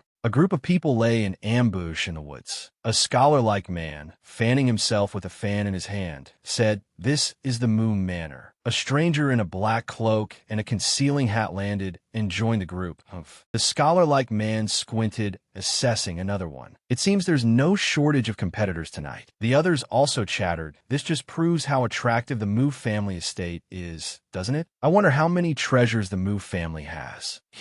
Later we'll be snatching treasures until our hands are sore. Such a good opportunity, no one wants to miss it. But when we make our move, be careful not to provoke those we can't handle. Qinlai, under the concealing hat, remained silent. A powerful aura swept over. The crowd looked up. The Wuxin sect master had arrived. The Wuxin sect master and his disciples arrived, riding on flying artifacts. An attendant reported, everyone from the surrounding 800 miles who could come has pretty much gathered. There were a few unfamiliar faces. He instructed, they're good demon fodder. Ignore the rest. Then he addressed the motley crew. Today, this sect master has summoned fellow Taoists to the Mu family for the sake of the prosperity of the demonic path. When a Mu family suppressed our demonic path, I know you all held resentment in your hearts. Now, this sect master has learned that Mu Yaoyang suffered a cultivation deviation while practicing, and his vital energy is greatly damaged. As long as we kill Mu Yaoyang, you may take the Mu family's treasures as you please. This sect master will absolutely not monopolize them.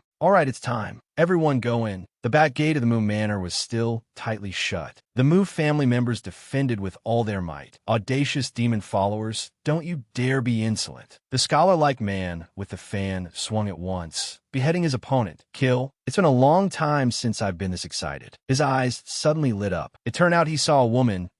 What a beautiful young lady. Come be this king's concubine. Just as he was about to rush forward, a sword was held to his neck, blocking him. Qinlai, brimming with killing intent, sent him straight to the underworld. Seeing the two people behind her still standing there dumbfounded, scratching their heads. Hey, he shouted, why aren't you leaving? Go hide. The woman in the green dress, with a graceful and ladylike demeanor, said, we're about to die, and you're still so talkative. Thank you for saving me, Senior. I am Yang Yuer. My husband is Mu Sui Feng. Senior, are you a demonic cultivator? Qinlai spoke impatiently. You don't need to know who I am. Find a place to hide. Yang Yuer instructed, go to the courtyard and inform everyone that he is a friend, not an enemy. Don't let him get hurt. Disciple obeys. Another person urged, Madam, hide in here. It's not safe out here. A pair of pristine white boots landed in the courtyard. The old man Wu Xin finally appeared. Mu Yaoyang, you cowardly turtle, come out and fight around with this old man. Qin Lai frowned. Wu Xin is making his move. His guts are too big. He's clearly only at the great perfection of the Gui Zhen realm. Yet he dares to challenge Mu Yaoyang. Mu Yaoyang stepped out. Humph, evil heretic, don't you see what place the Mu Manor is? Today, I will definitely make sure you don't return from whence you came.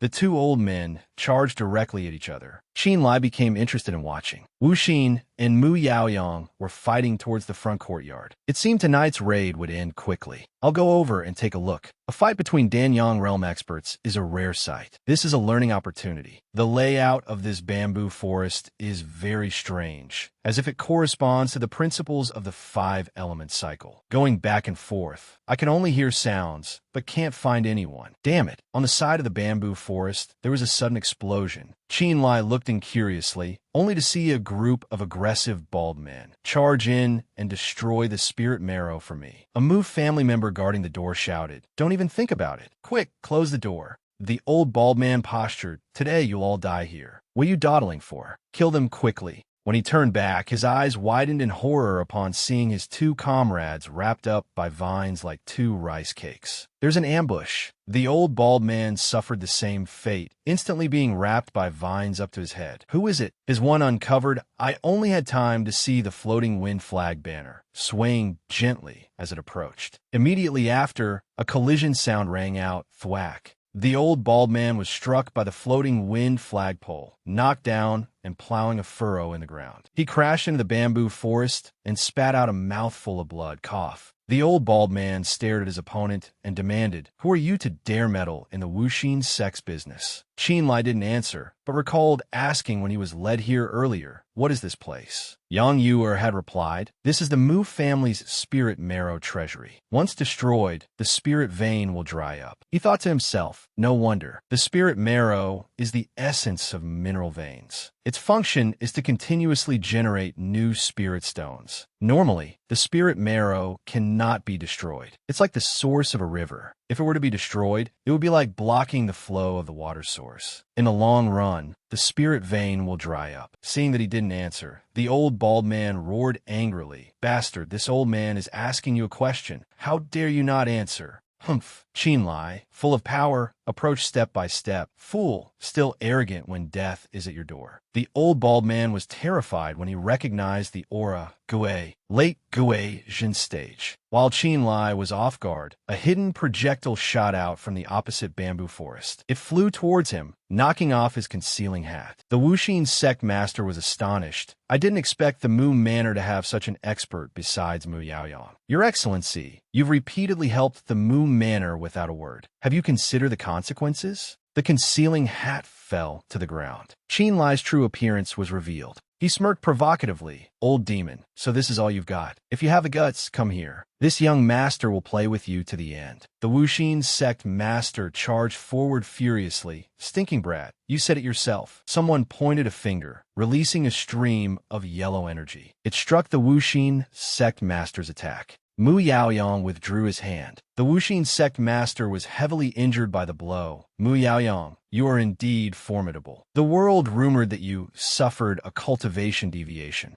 I never expected you to have been hiding all along, waiting for this old man here." Spits blood. "Wuxin, I've long known you serve the fourth prince wholeheartedly. You came this time on behalf of Ma Shan, right? Humph. With such a shoddy ambush plot, you can stop dreaming." "Good, very good. Mu Yaoyang, the green mountains will not change. The flowing water will not cease. I will surely repay the humiliation of today in the future." The Wuxin sect master gnashed his teeth. He fled resentfully, not forgetting to warn the brat, "You're good, this isn't over. You just wait for me." Qin Lai was secretly pleased. "We won." Wuxin ran away. Yang Yuer spoke politely, "Senior, on behalf of the Mu family, I thank you for your great kindness." Without turning around, Qin Lai bent down to pick up his concealing hat. "No need. I still have matters to attend to. Farewell." With that, he leaped away like a monkey, leaving Yang Yuer flustered. "Huh? Senior, please wait." Mu Yaoyang leaped closer. Yang Yuer turned to look come? Mudu ran over breathlessly. Mother, are you all right?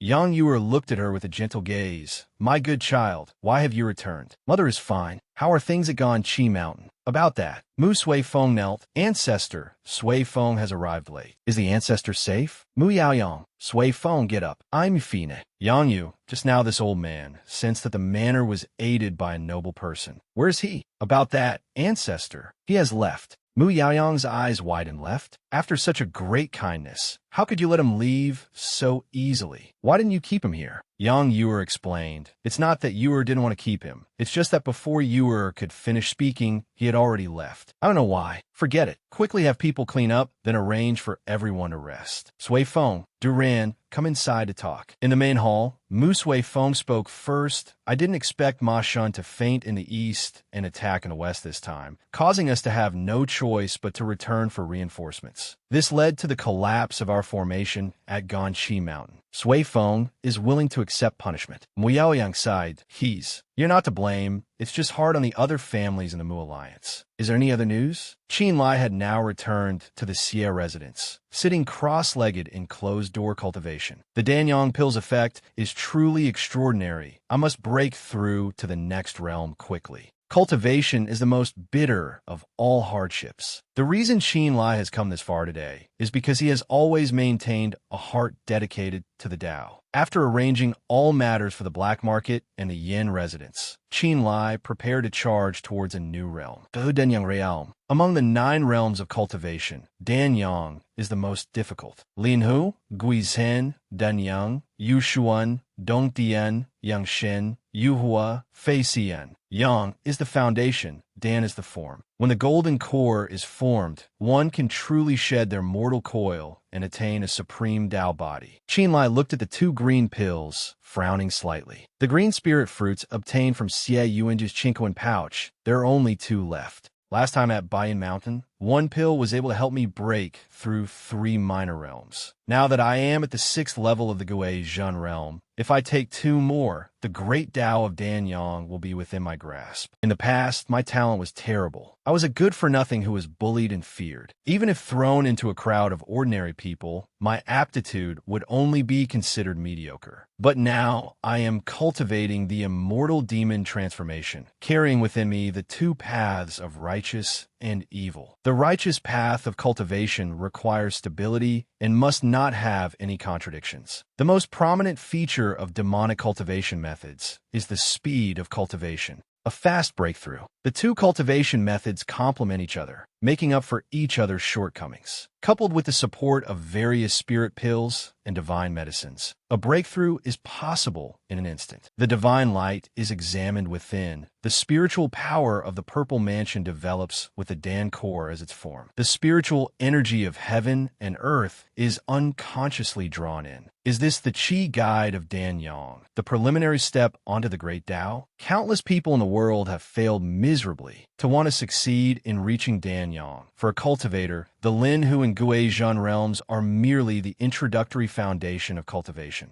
Only by successfully reaching the Danyang realm can one be considered to have truly drawn a line between oneself and mortals. Thunder and lightning rumbled in the sky. Qin Lai was bewildered. What's happening? The spiritual energy of heaven and earth around him suddenly turned violent. That's right, the Danyang realm is the most important realm among the 9 realms of cultivation. When breaking through, it often leads to astronomical phenomena. The initial success on the great Tao is witnessed by heaven and earth. A heavenly tribulation struck straight down. The house was shattered, leaving only a tattered and staggering Qin Lai. He panted heavily. Damn it, a strange phenomenon has appeared. It won't be long before it spreads 100 miles in every direction, and someone will quickly notice. Everyone was startled by this thunderclap. Where did that thunder come from? Qin Lai was worried. If someone were to interfere at this moment, damn it, the path of cultivation greatly depends on opportunity and fate. I have endured for so many years. How can I let everything come to nothing at this moment? Recalling the past, all those difficulties have been overcome. If this is decreed by fate, then I will defy the heavens. Everything from the past must be staked on this. Another heavenly tribulation struck down. Qin Lai gritted his teeth and tried to resist.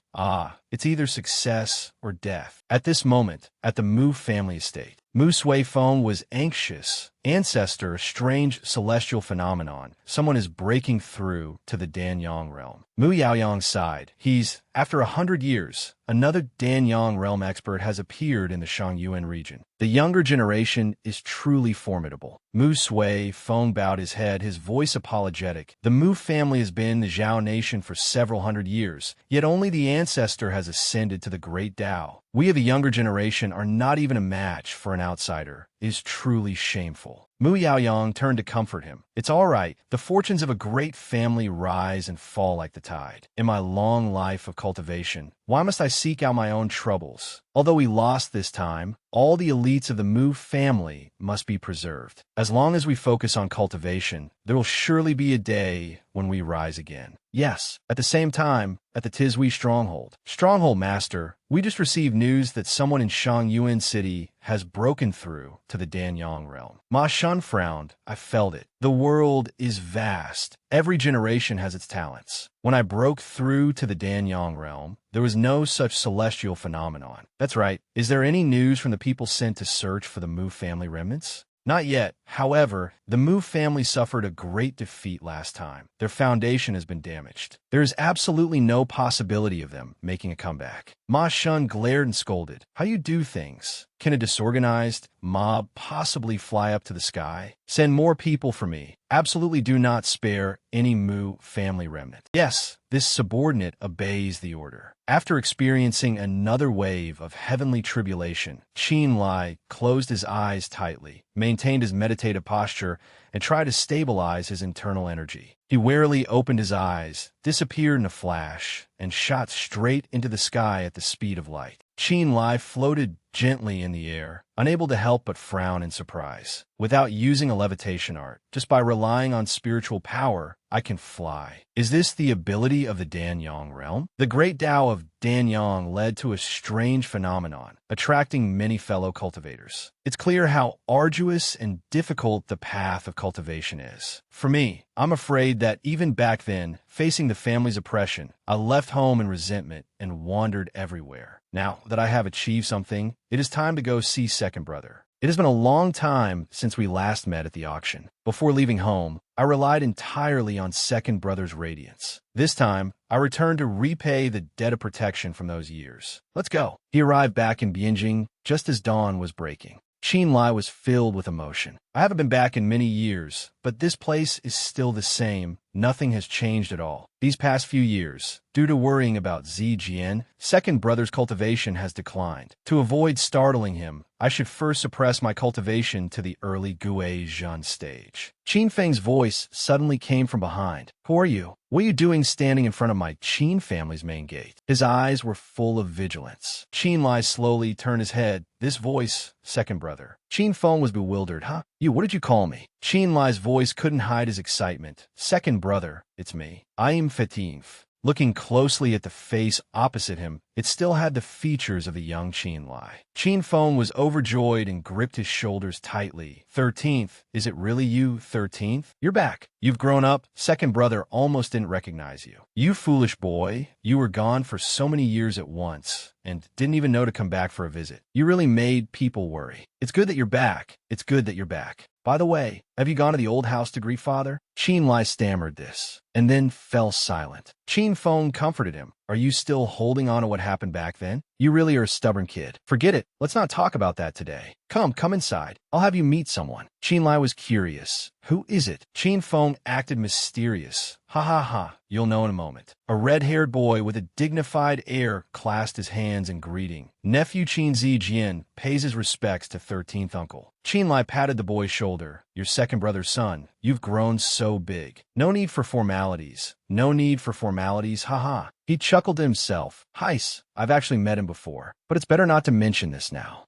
Qin Feng said, 13th, since you're back, Second Brother has a matter to discuss with you. You know that your sister-in-law's maternal home is in Song County, so I want you to take Zijian to his mother's home tomorrow. Qin Lai agreed. No problem. You can rest assured and leave it to me. Qin Zijian asked sadly, Father, why? Didn't you say before? Qin Feng snapped, interrupting him. Silence. When adults are talking, children should not interrupt. In short, this matter is decided. 13th, you two will set off at the 4th watch tomorrow. Qin Lai was surprised. Huh? So early? Why the rush? His brows furrowed tightly, a premonition rising in his heart. What's going on? I have a feeling something is up. At night, Qin Lai did not rest, but consolidated his cultivation in his room. Time flew by, and it was soon the 4th watch. He hurried to find him, second brother. Qin Feng instructed, 13th brother, you're here. The luggage is all in the Chinkoan pouch. You can travel light, so you should set off now. Qin Zijian stammered. Father, Qin Feng reassured him. It's all right. You'll only be there for a few days. We'll talk when you get back. Brother, I'll have to trouble you to look after him on the road. Second brother, rest assured. With me here, Zijian will definitely arrive safely in Song County. The uncle and nephew traveled until the sky was bright. Qin Lai asked, Zijian, it's already bright. The main road is ahead. Want to rest a bit? Qin Zijian made an excuse. 13th uncle, I'm going over there to relieve myself for a bit. Huh, all right. A long time passed, and the boy still hadn't returned. Qin Lai frowned in confusion. Strange. Why is Zijian taking so long to relieve himself? Could something have happened? I should use my spiritual power to probe a little. He stomped his foot, sending spiritual power into the ground, and closed his eyes to sense. What's going on? Why is this child running back in the direction we came from? This is a bit unusual. If he had dropped something, he definitely wouldn't have left on his own. Last night when I met second brother, I felt that he was hiding something. I must catch up and ask him clearly. Qin Lai pushed off with his foot and caught up. Zijian. The boy was startled. 13th uncle. Qin Lai questioned in a stern voice. Tell me honestly, what exactly is your father up to? Qin Zijian stammered, then pleaded earnestly. 13th uncle, please save my father. What happened? Qin Zijian recounted, actually a few days ago, during the final decisive battle at Ganqi Mountain, the Mu family fell into a trap and was forced to retreat to their main base at the Mu family estate for help. But this move caused a complete collapse of the battle. Formation. From then on, the Tizhui stronghold's morale soared, and they dismantled the Mu family alliance in the Shangyuan region. After the great battle ended, the Mu alliance collapsed, a shadow of its former self. The major families fled in all directions to protect themselves. Among them, of course, was the Qin family, one of the 3 great families. There is no such thing as a flawless plan in this world. Ma Shun is a person who will surely take revenge for any grudge. Father interrogated captured allied cultivators. He finally found out that the Qin family was also one of the original forces that opposed the Tizhui stronghold. So he sent people to Bianjing to seek revenge. 13th uncle, when you returned,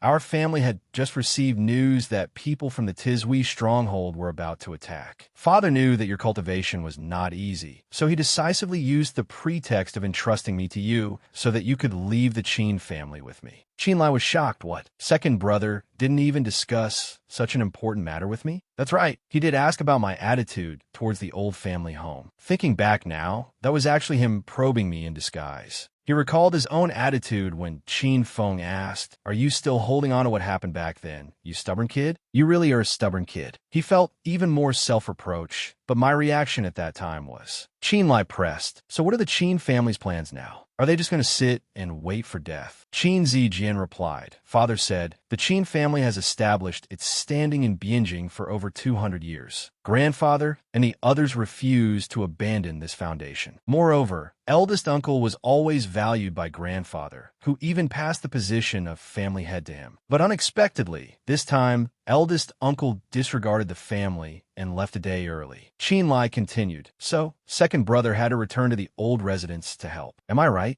Yes. Qin Lai clenched his fists, which were trembling with anger. Very well, Qinda. You dare to abandon the Qin family to its fate and flee on your own. If anything happens to second brother, I will make you pay 100-fold. He praised, not fearing a strong enemy, willing to advance and retreat with your family. Zijian, you've done very well. You haven't failed second brother's training. Take this talisman and these medicinal pills. Find a place to hide. If you encounter an enemy, use them. They will protect you and keep you safe. Qin Zijian was stunned. 13th uncle. Qin Lai dashed off, promising the young boy, "As for the Qin family, leave it to me." The Qin family's old residence. Qin Feng anxiously proposed a plan. "Father, your son believes that Tizhui Stronghold's intention to annihilate our Qin family is very clear. Even if we surrender, it will be difficult for the Qin family to survive. It's better to fight them to the end." Qin Yu, beside him, dismissed it. "What you're saying is wrong. Didn't eldest brother send a message? As long as we open the gates and surrender, they absolutely will not harm anyone from the Qin family. Dignity is a small matter. Our lives are what's important." Qin Yijue sat on his chair in silence. Qin Feng retorted. Qin fled without a word. Now, not only has he fallen into the hands of Tizhui Stronghold, but he has also surrendered. Our Qin family has such a person, and you still believe him after all that? Qin Yijue shouted, "Enough. All of you be quiet. Our Qin family has been in Bianjing for so many years and has faced countless major events. In the end, didn't we always overcome them by working together with one heart? I thought that when I took over the Qin family, you would all be like me, unyielding and never submitting to others in humiliation. But except for Fenger, all of you have thrown away your dignity. You truly disappoint me." Qin Yu presented a scenario. "Father, if they order an attack from the outside, we can hold them off. But what if the next person to come is Ma Shan?"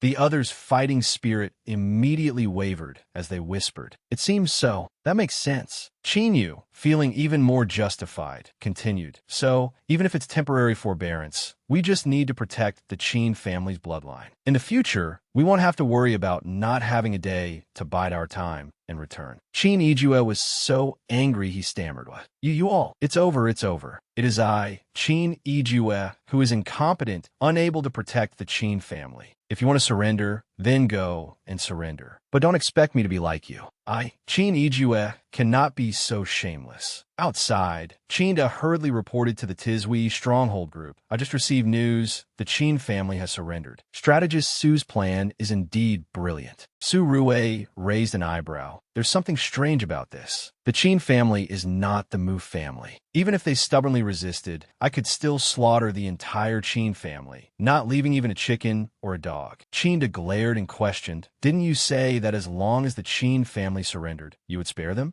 Su Rue went back on his word. "I only said that if you could persuade the Qin family to lay down their arms and surrender, I could put in a few good words for you and find you a job at Tizhui Stronghold. As for the rest, Tizhui Stronghold has no more room to accommodate them." Qinda was bitter. "What? You're going back on your word?" Su Rue revealed his true colors. "Qinda, you are very aware of your duties. This strategist agrees to spare your life. If the Qin family has come out to surrender, you should also help clean up the undesirable elements as soon as possible. At that time, Tizhui Stronghold will reward you handsomely." Qinda's courage completely vanished in fear. You want me to help you wipe out my own family?" Su Rue said menacingly. "Family? Haha, do you think that after you sold out the Qin family, they would still consider you family?" Qinda's eyes widened in horror, only now realizing this. At this moment, a group of people emerged from within. The Qin family's Qin Yu led the clan disciples out of the city to surrender. "I hope Lord Su will keep his word and fulfill his previous promise." Qin stepped forward to greet them. "Old Ninth, everyone's here. We're our old second and father." Qin Yu, they are still determined to resist to the end, truly stubborn and unenlightened. "I plan to return to support them after settling this group." Qin patted his younger brother's shoulder. "Sorry to have made you all panic. As for father and second brother, just leave them to me. You don't need to worry about it anymore," he said, while sneakily launching a fatal blow. Qin Yu was stunned, spitting out a mouthful of blood. He collapsed into a pool of blood. Eldest brother. "Why?" "Qinda, don't blame me, old Ninth. I had no choice." Su Rue covered his mouth and cleared his throat. He tried to suppress a laugh. "What a good show. My elaborate design was not in vain. I, Su, casually said I would spare you, and you actually believed it. You all continue. Qinda's face was grim, his lips bitten tight. "Old Ninth, I'm sorry. Dignity is a small matter. Our lives are what's important." Qin Yu gasped. "Qinda, you bastard." Everyone fall back. A slashing sound was heard, and fresh blood splattered. Su Rue propped his chin on his hand, feigning a headache. TSK, fall back to where? Do you think you can escape? Then he gave a cold order, passed down the command. Kill them all, leave no one alive. An hour later, Tizhui stronghold had fought their way to the Qin family's old residence. Su Rue stood amidst the scattered corpses, saying arrogantly, the Qin family is now like fish in a net. Your clan's descendants are almost all dead or injured. Qin Ijue, you should just obediently accept your fate. You're lucky. You have a very filial son. I've already agreed with Qin that as long as the Qin family is destroyed, I will recommend him to serve the stronghold master. That counts as preserving the bloodline for your Qin family, right? Qin Iju spat pa inde. To think I loved and protected you for so many years. I never expected you to have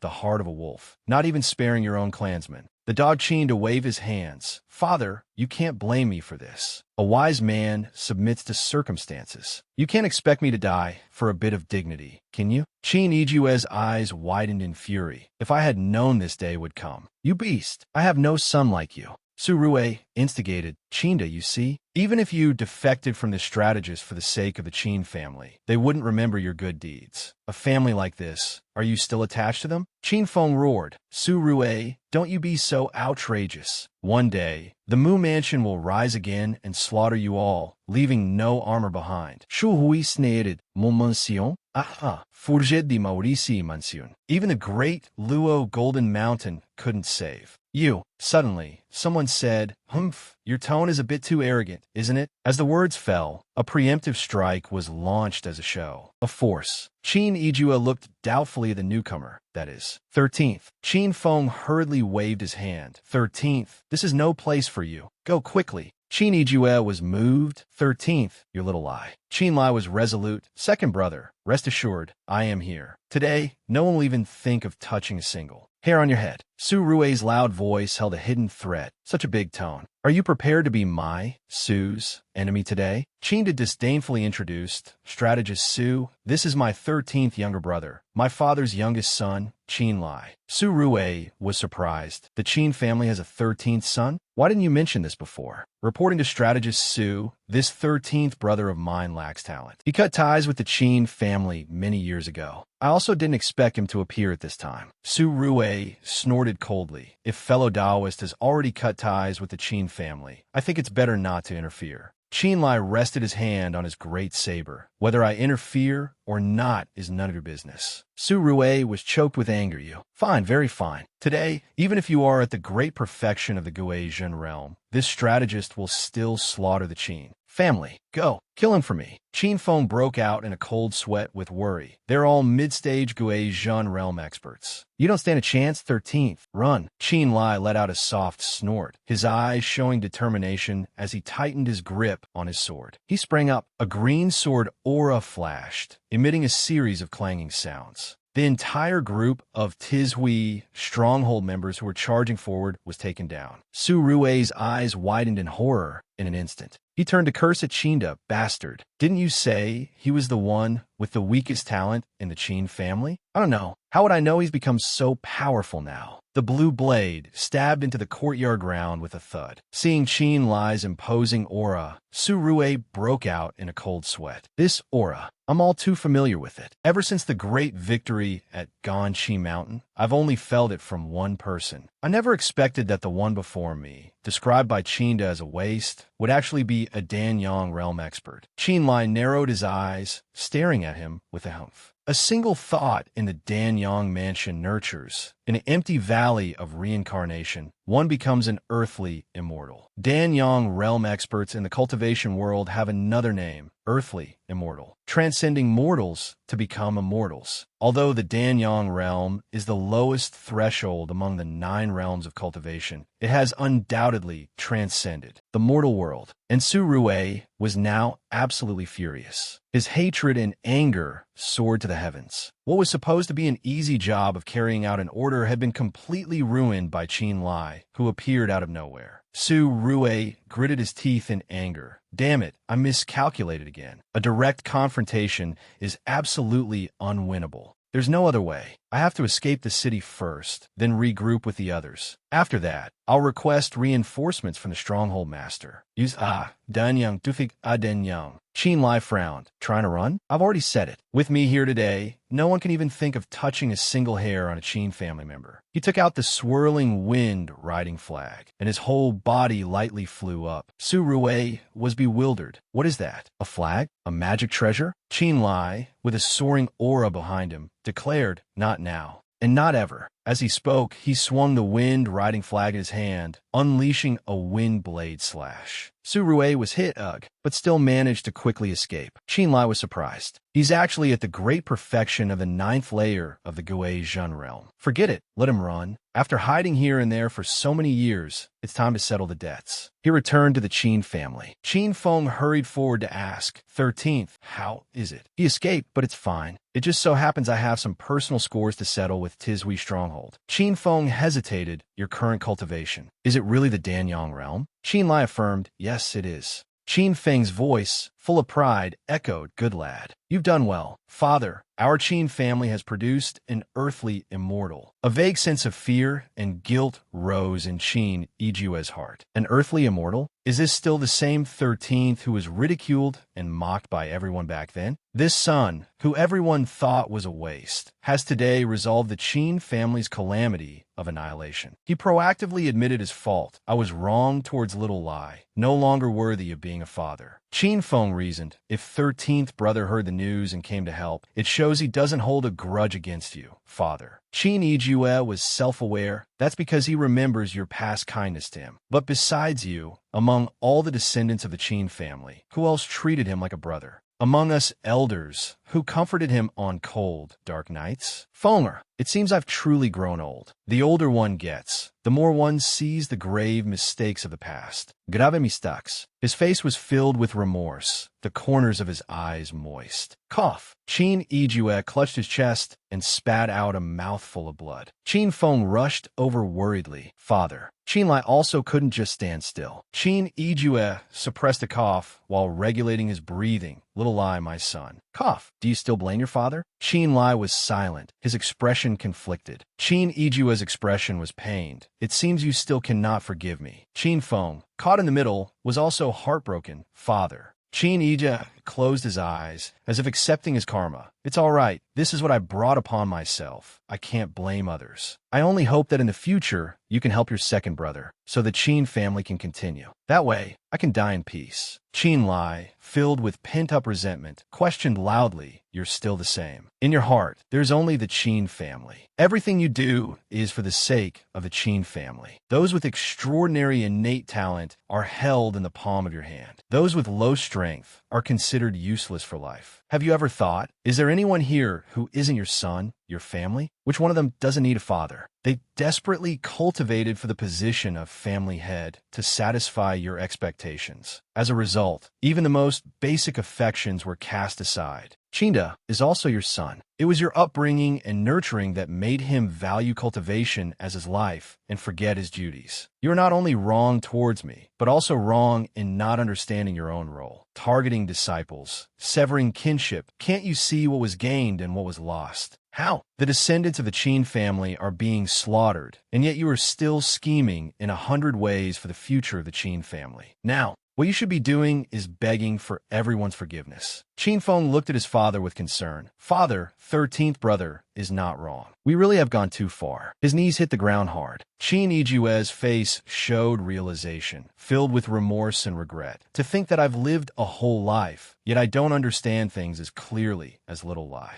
I've truly lived in vain. Qin Feng persuaded, 13th brother, father knows he was wrong now. The words you've said have awakened, father. Do you still want to leave? Qin Lai said, second brother, it's not that I want to leave, but this matter is fundamentally not over. I don't mind telling you, I was the one who killed Ma Yi. What? How could it be you? That's right, this matter started because of me, although we repelled Su Rui this time. As long as Ma Shun is not eliminated, you, second brother, will always be in a precarious situation. This matter must end, and it must be quick. Qin Feng was worried. So you want to eliminate Ma Shun, but Ma Shun's strength? Qin Lai crossed his arms with a calm expression. Dan Yang's stage, I've heard. But so what? His mistake was wanting to make a move on you. so he must die. Hesitation and suspicion appeared in Qin Feng's eyes, but he still wanted to confirm his guess. 13th brother, you. All right, I understand what you mean. One last question. Are you Lai Feng? Back when the Mu Residence Alliance had not yet disbanded, Miss Mu once said that Lai Feng had a mid-grade spirit artifact flag. So you're not only Lai Feng, but also the person who previously saved the 3 great families at Tizhui Stronghold, right? The Mu Residence Alliance and Tizhui Stronghold have been rivals for so many years. Every time it came to a critical moment, a mysterious person would always resolve the crisis for the Alliance. Qin Lai answered evasively. Lai Feng, Qin Feng, are they the same person, and what is the relationship? I just didn't want others to feel that after leaving the Qin family, I still had to use the Qin name to get by. Only then did Qin Ijue understand. A Danyang expert. Would he need to use the Qin family's reputation? If they hadn't looked down on and blamed Qin Lai in the beginning, the Qin family could now be standing on a firm wall in the Zhao Kingdom's cultivation world, admired by thousands. It was Qin Ijue who single-handedly threw away this opportunity to change the future. Qin Feng affirmed, indeed, 13th brother is Lai Feng. No wonder Lai Feng's attitude towards Su Jian was strangely good. I could never understand it until just now when you used that flag magic weapon. Qin Lai said, whether I am or not is no longer important now. Su Jian is currently outside the city and not in danger. Second brother doesn't need to worry. The urgent matter now is to deal with that villain from Tizhui Stronghold. 5 days from now, at Nyoto Mountain, 200 miles south of Shangyuan City, I will officially battle Ma Shun. In one blow, I will eradicate Tizhui Stronghold and the entire Blood Alliance. If there's anything else, we'll talk later. With that said, Qin Lai leaped away, leaving Qin Feng with more to say. 13th brother, wait a moment. Qin Ijue asked, Fenger, what does little Lai mean by this? Qin Feng explained, Father, do you still not understand? 13th brother hasn't severed all ties. In his heart, he is repaying grievance with kindness, wanting to help us resolve our biggest trouble. But what kind of person is Ma Shun? How can 13th brother alone be his opponent? Him? Qin Ijue made a decisive decision. There's no time to delay. Immediately send a message talisman to the Mu family and tell them about this. We must do everything in our power to help little Lai. Qin Feng asked one more thing. Regarding Qinda, how do you plan to handle him, father? That traitor. Let little Lai deal with him after this is over. Deal with him. Inside Tizhui Stronghold, a scolding voice was heard. You failed the task, and you still have the face to return? Su Rue explained. Stronghold Master, the opponent is at the Danyang stage of cultivation. This is not a problem that can be solved with numbers. Ma Shun waved his hand in displeasure. Su Rue, you have been a strategist at my Tizhui Stronghold for many years. And my Tizhui Stronghold is a branch of the 4th Prince, and you have dedicated yourself completely. If one day the 4th Prince successfully ascends the throne, Ma Shun's hand suddenly pierced through Su Rue's chest. Red blood splattered on his face, but he continued to speak nonchalantly. This stronghold master will definitely build you an excellent tomb to thank your spirit in heaven. Su Rue coughed up a mouthful of blood, never expecting that he would meet his end. In this way, fresh drops of blood fell to the ground. Su Rue, unconvinced, ground out each word through clenched teeth. WHY? Ma Shun replied coldly. Here, I only look at results, not the process. Do you want to be known as the #1 strategist of Tizhui Stronghold who was carelessly killed, or be buried with full honors? Which do you choose? Su Rue was too angry to refute. His reaction made his opponent even more smug. Besides, to consolidate this stronghold master's Danyang stage cultivation, the Zifu primordial yang of a Guizhen cultivator is indispensable. Jun, that way, even in death, you could be considered to have served my Tizhui Stronghold with utmost devotion. Su Rue roared a warning. Ma Shun, you used this method to break through to the Danyang stage. Aren't you afraid of being struck by lightning? As he finished speaking, Ma Shun frowned and shouted back, Shut your mouth, strategist Su. When this stronghold master works, I don't need you to interfere. Su Rue's expression immediately changed, filled with extreme fear. A loud explosion echoed, shaking the entire tower. Ma Shun sneered, What a waste of intelligence. Humph. Suddenly, something shot quickly through the sky. He suspiciously reached out and took the message talisman. What happened? The Bianjing Qin family challenges me to a battle? What is this? At this moment, a subordinate rushed in from outside, reporting, Stronghold Master, bad news. News of the decisive battle between you and the 13th son is spreading all over Shangyuan ancient city. Ma Shun asked unhappily, a fabrication. Have you traced the source? The subordinate replied respectfully, reporting to the stronghold master. It was spread by the Mu family. Hearing this, Ma Shun immediately thought of two people.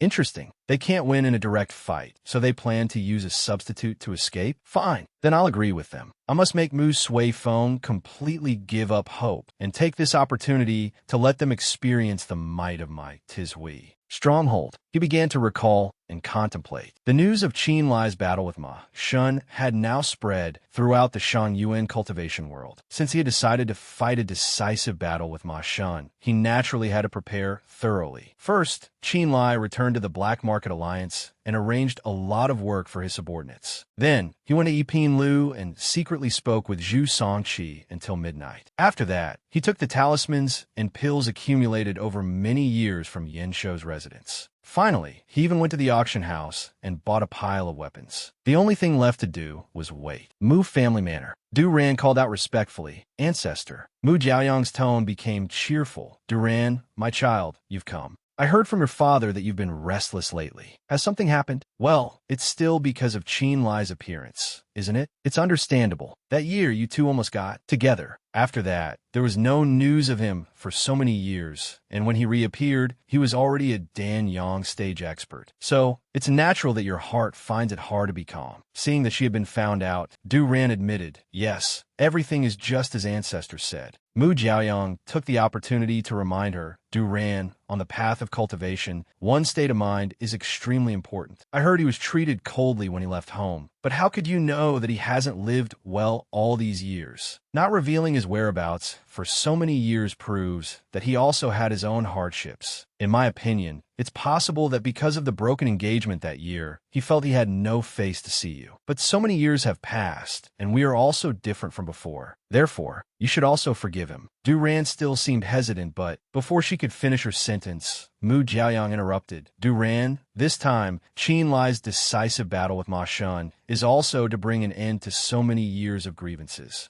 You must not cause trouble and ruin his plan, understand?" Du Ran reluctantly agreed. "Yes, ancestor, rest assured." Du Ran still understands this principle. Hearing this, Mu Jiaoyang finally relaxed. "Good. If that's the case, then I can rest assured. Everything, let's put it aside for the Danyang battle to decide." Dichide. 5 days later, Nyoto Mountain, a place of overlapping high mountain ranges. Mu Suifeng doubtfully asked everyone, "Qin Lai hasn't arrived yet. In this great battle, I wonder what his chances of winning are." But Mu Jiaoyang's attitude was very calm. "Just be patient. Since Qin Lai dared to accept the challenge, he must have some confidence. It's within 5 days, but no specific time was mentioned. Everyone just needs to wait quietly." Suifeng, have all the great families of the Su department arrived? At the same time, the father and son pair, Qin Yijue, also arrived. "Greetings, old ancestor." Mu Suifeng respectfully reported. Reporting to the ancestor, basically everyone has arrived. They are all currently hiding their tracks and awaiting orders. "The Qin family is also with us." Mu Jiaoyang replied calmly, his thoughts unreadable. "All right, in today's battle, as soon as Ma Shun is defeated, we will immediately cause chaos. As long as we can destroy Tizhui stronghold, the Blood Alliance won't be able to achieve anything." Mu Suifeng was once again puzzled. "Yes, but why hasn't Qin Lai arrived yet? It's almost high noon." Qin Yijue said with some guilt, "To be honest, I truly don't understand my son's temperament. As his father, I am truly ashamed." Mu Jiaoyang quickly reassured him. "Family head Qin, don't blame yourself. Anyone who accomplishes great things will have a somewhat peculiar temperament. I believe Qin Lai has his own plans." Qin Feng also chimed in. "Old Master Mu is right. Let's wait and see. Father believes 13th will definitely come." Seeing everyone like this, Du Yin covered her mouth and sneered. "Humph, I'm afraid he's all talk, and he's gotten scared at the critical moment." Hearing this, Du Ran warned, "Du Yin, shut your mouth." But the other person retorted without admitting fault. "What is it, sister? Am I wrong?" Seeing that a gentle reminder wasn't working, Du Ran angrily scolded. "Qin Lai's challenge to Ma Shun is related to the future direction of our Mu family. You can't be so disrespectful. Apologize to family head Qin at once." Seeing the situation was about to get out of hand, Mu Jiaoyang laughed it off and reassured them. It's all right. Children are innocent and straightforward. We won't take it to heart. For now, they could only continue to wait, and everyone fell into deep thought. Time passed slowly. The high noon sun, hanging in the sky, began to shift towards the western mountains to rest. Just as night was about to fall, when everyone was about to lose their patience, something streaked by. Mu Suifeng exclaimed in surprise. "Ancestor, it's Qin Lai, he's here," Du Ran said with some emotion. Qin Lai. A foot appeared. Qin Lai had arrived at the appointed place. Ma Shen's tone was sarcastic. "You finally arrived. This stronghold master thought you had fled before the battle." Of course, Qin Lai wouldn't back down and retorted. "So what? The later I, Qin, arrive, the longer you get to live. Isn't that a good thing?" Hearing this, Ma Shun immediately exploded. "Don't be so stubborn, boy. Even the Mu family are defeated generals at my hands. What do you count for?" Before the opponent could touch him, Qin Lai quickly retreated. Crack! One attacked while the other defended, and they moved backward just like that. Ma Shun frowned and pursued relentlessly. Du Yin muttered suspiciously. "Something's not right. Why is Qin Lai at a disadvantage as soon as he arrived? Could it be he's really all bark and no bite?" At this point, Mu Suifeng couldn't help but lecture her. "Du Yin, your temperament is too impulsive, with no ambition to improve. Otherwise, your cultivation realm wouldn't be lower than your sister's. This just shows your insight is far inferior to Du Ran's. Can't you tell that Qin Lai is clearly not using his true abilities?" On the other side, Ma Shun angrily cursed. "You rotten brat, you're quite insidious. You deliberately set the appointment for 5 days, then arrive late, dodging around like a monkey. You want to wear down this stronghold master's patience and make me make a mistake." A reckless blow landed, but unfortunately, Qin Lai had already escaped. He immediately provoked his opponent. "You've only just realized? Earthly immortals are still human. Your state of mind is bound to be affected. A duel between masters isn't just a contest of magical arts and profound skills. Sometimes, the mind is more important than techniques. It's hard to imagine how you managed to lead tis wee stronghold." Ma Shun's eyes widened, and he growled through clenched teeth. "Damn dog, you're courting death." Ma Shen frowned, truly enraged.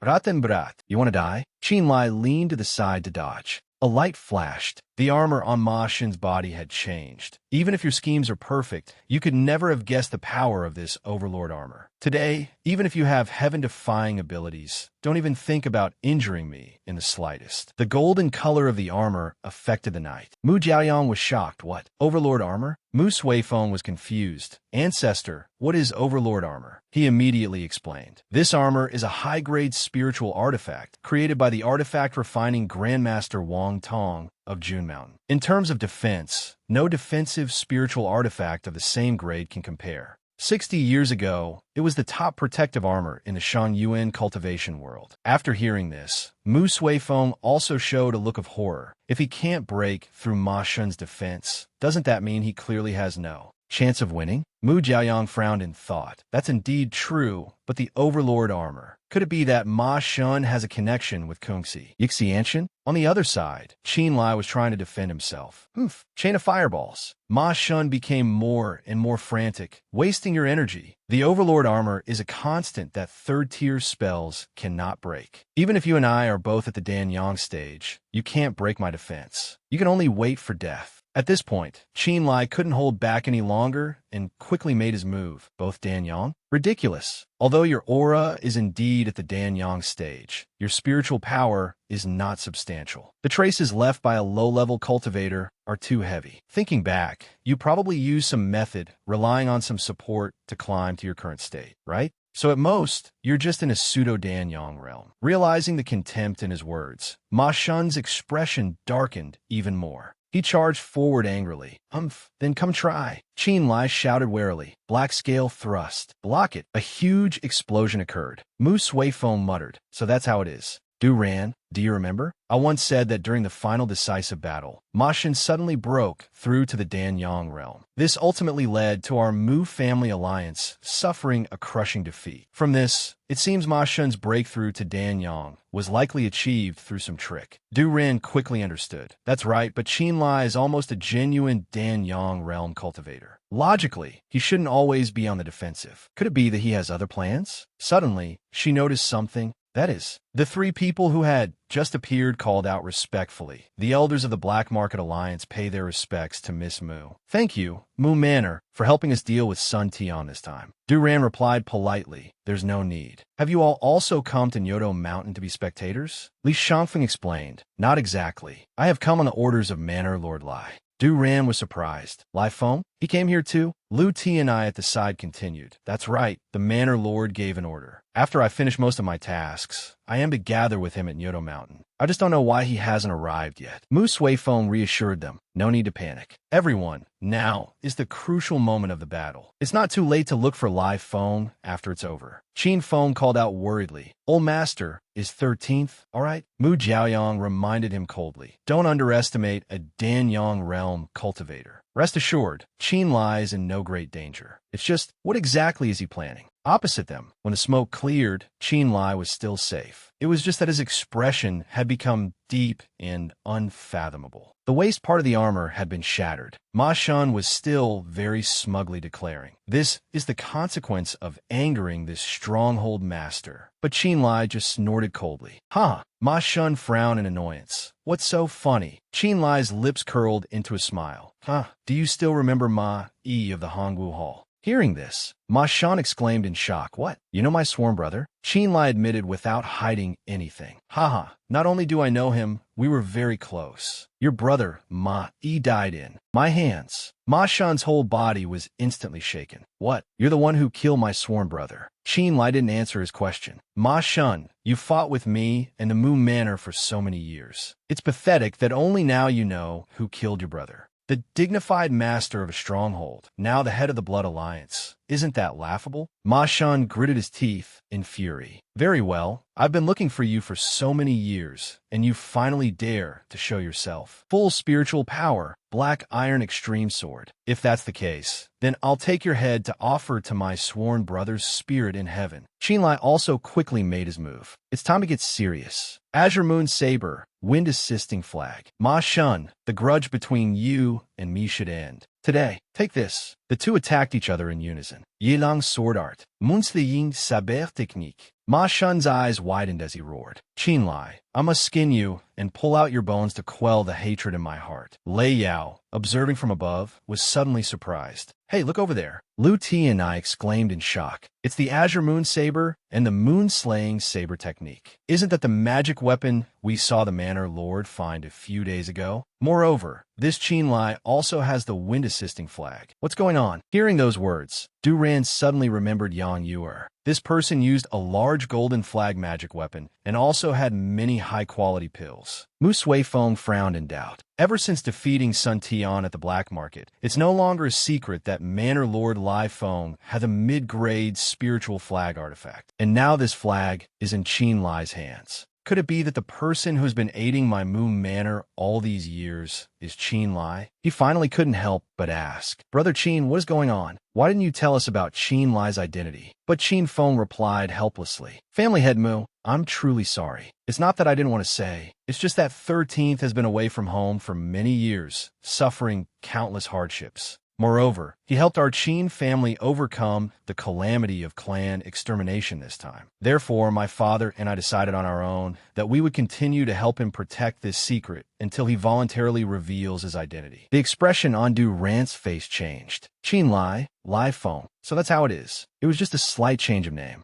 They are. Seemingly understanding the issue, she sank to her knees helplessly. They're the same person. She recalled the events that had happened between them. I could see that Miss Mu didn't want a divorce either. You weren't pleased with me, but were using me to escape the divorce. I said that if Qin Lai hurt someone, he should bear the responsibility. Why would his friend want you to protect him? He's not Qin Lai. In just a few short years, it's impossible to reach the 7th level of the Spirit Void Realm. Father, Lai Feng has agreed to help us. Miss Mu, your wound needs to be treated promptly. Leave the rest to me. Who are you exactly? You save someone but won't show yourself? With such a high cultivation, why pretend to be weak? Who on earth are you? Duran still couldn't believe what was happening. Unexpectedly, he was always so close to me. Du Yin called out in confusion. Sister, Mu Suifeng sighed and comforted her. Sigh, fate plays tricks on people. Duran, whatever it is, let's wait until this battle is over to talk about it. Mu Jiaoyong also reassured her. That's right, no matter how you feel about Qin Lai in your heart, now is not the time to vent. For now, we must prioritize the bigger picture, understand? Now, Duran was silent for a long while, finally replying hesitantly. Yes, Duran understands. Machen attacked continuously. Ignorant Junior, how does the taste of this old man's wild wave sword art feel? Qin Lai sneered contemptuously. Humph, simple-minded with well-developed limbs. I've said it before, having a brain is more important than techniques. Don't you want to know where I went and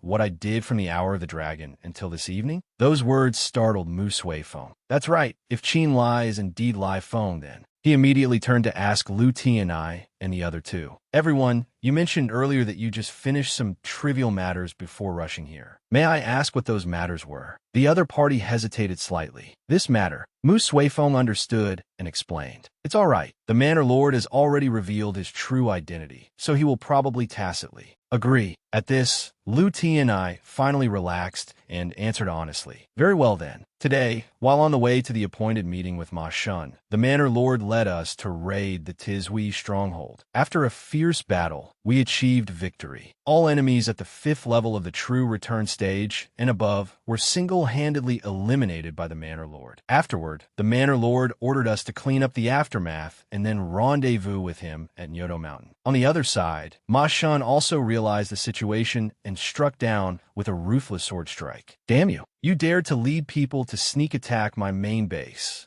Qin Lai calmly retorted. There's nothing surprising about it, is there? Back when you sent Sun Tian to sneak attack my black market, did you ever think you'd be sneak attacked one day too? Or should I say, these arrangements didn't come from your hand at all? Ma Shun, feeling exposed, roared in denial. Impossible. How could your black market alone destroy my Tizhui stronghold? Qin Lai naturally didn't by his denial. What a coincidence. I have a well-connected friend. He said he has some friendship with the deputy prefect of Chongqing Prefecture, stationed at Ganqi Mountain. Ma Shun was so shocked he stammered. You have the ability to mobilize the troops stationed at Ganqi Mountain? Qin Lai calmly admitted. That's right. My people coordinated with Chongqing Prefecture. How many people from Tizhui Stronghold and the Blood Alliance do you think could have escaped? Even if you rush back at full speed now, you'll only find an empty stronghold with nothing left. He then recalled the fiercely burning flames. Ma Shun, half believing and half doubting, cursed. Nonsense. I've run Tizhui Stronghold for so many years. How could it be taken down overnight? Qin Lai, I swear I'll cut out your tongue today. Qin Lai ignored him and continued to counterattack. Then we'll have to see if you have the skill for that. The two once again fell into an endless battle. The clash of their swords was extremely ear-piercing. After just a few minutes, Ma Shun resumed his sarcastic tone. Brat, you're all talk. With just these weak martial attacks, don't even think about breaking my overlord armor. Qin Lai frowned and retorted. Flawless slash, opening stance.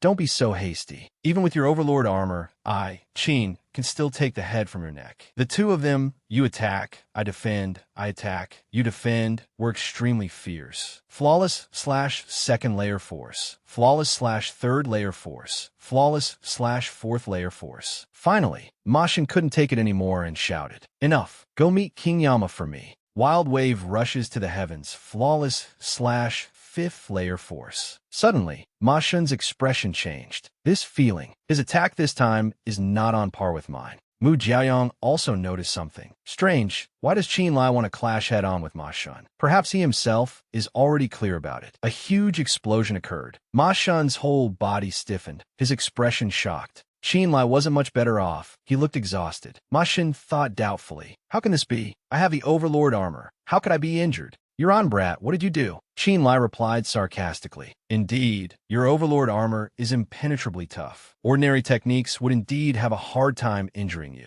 It's just that compared to your exterior, are your internal organs also the same? Du Lian asked aloud in confusion. What's this about inside and outside? What is he talking about? Musuifink Pandir. Qin Lai means the internal organs. Seeing the other's hesitation, Mu Jiaoyang spoke up to confirm. That's right. No matter how tough Ma Xun's protective armor is on the outside, his insides are still flesh and blood. This flawless slash-saber technique, although it seems weak at first, its force gradually increases as the moves progress. Opposite them, Ma Xun's body couldn't take it, and he spat out blood. Qin Lai is using this head-on clash method, intending to kill Ma Xun from the inside out. Du lion asked curiously. If that's the case, wouldn't Qin Lai himself also suffer the attack? Musuifink mermer. Then it must be related to that wind-assisting flag. Then, Duran, did you notice? After the wind-assisting flag appeared, it has always stayed by Qin Lai's side, never leaving. Moreover, it has shown no signs of attacking. At first, I thought it was to increase his movement speed. Only now do I realize he planned to use the wind's power to protect himself. Qin Feng was immediately overjoyed. In that case, doesn't that mean 13th is sure to win? Contrary to everyone else, Mu Jiaoyang frowned with worry. No, this method is still too reckless, even though it's the only way to break the Overlord armor. But if his own body can't hold out first, then everything will be over. Ma Xun sneered, his tone cryptic. Want to injure my internal organs? You're still a bit lacking. It's time to end this. A strike shot straight into the sky. Qin Lai was a bit surprised. Such intense pressure. So, a pseudo-dance stage can also channel the power of nature. Such an arrogant and aggressive sword move. This must be Ma Xun's strongest technique. If that's the case, I must also attack with all my strength. The power from both sides was extraordinary,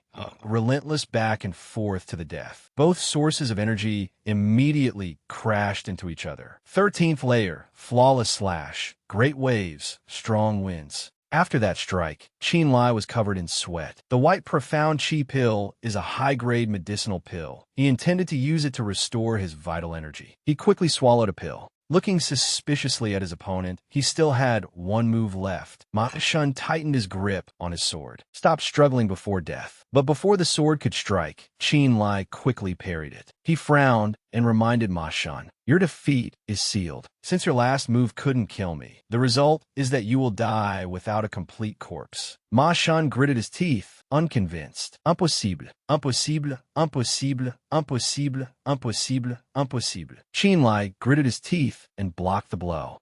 Break for me. Finally, he launched a decisive attack that sent Ma Xun flying. Ugh. He was tired, his strength beginning to wane. But Ma Xun on the other side was in a worse state. His spiritual power was depleted, and he could no longer maintain the Overlord armor. Could it be that I will really die here today? But if what he said earlier is all true, then living would be worse than death. If that's the case, I might as well take someone down with me. In the end, Qin Lai struck first. It's over, Ma Xun. Face my saber. Ma Xun roared. Qin Lai, if I die, don't you think you'll live in peace? Everyone present was horrified. Mu Suifeng was on guard. What is he trying to do? Ma Xun roared madly. Come down to hell with me. At this moment, Mu Jiaoyang also realized. This is bad. Qin Lai is in danger. Qin Lai had a dazed expression. A source of vital energy with immense force sucked in everything around it. Mu Jiaoyang quickly created a barrier to protect everyone.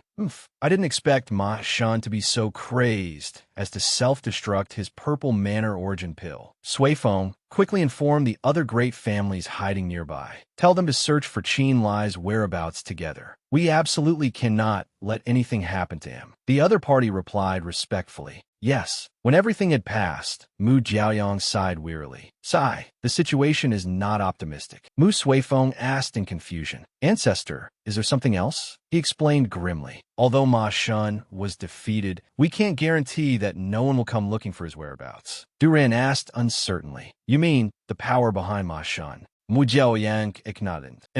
Whether it's Ma Xun's people searching or us, we are all in a race against time. Now, it's just a matter of which side can find him first. A warm morning, in a cave formed by stones. Qin Lai slowly opened his eyes.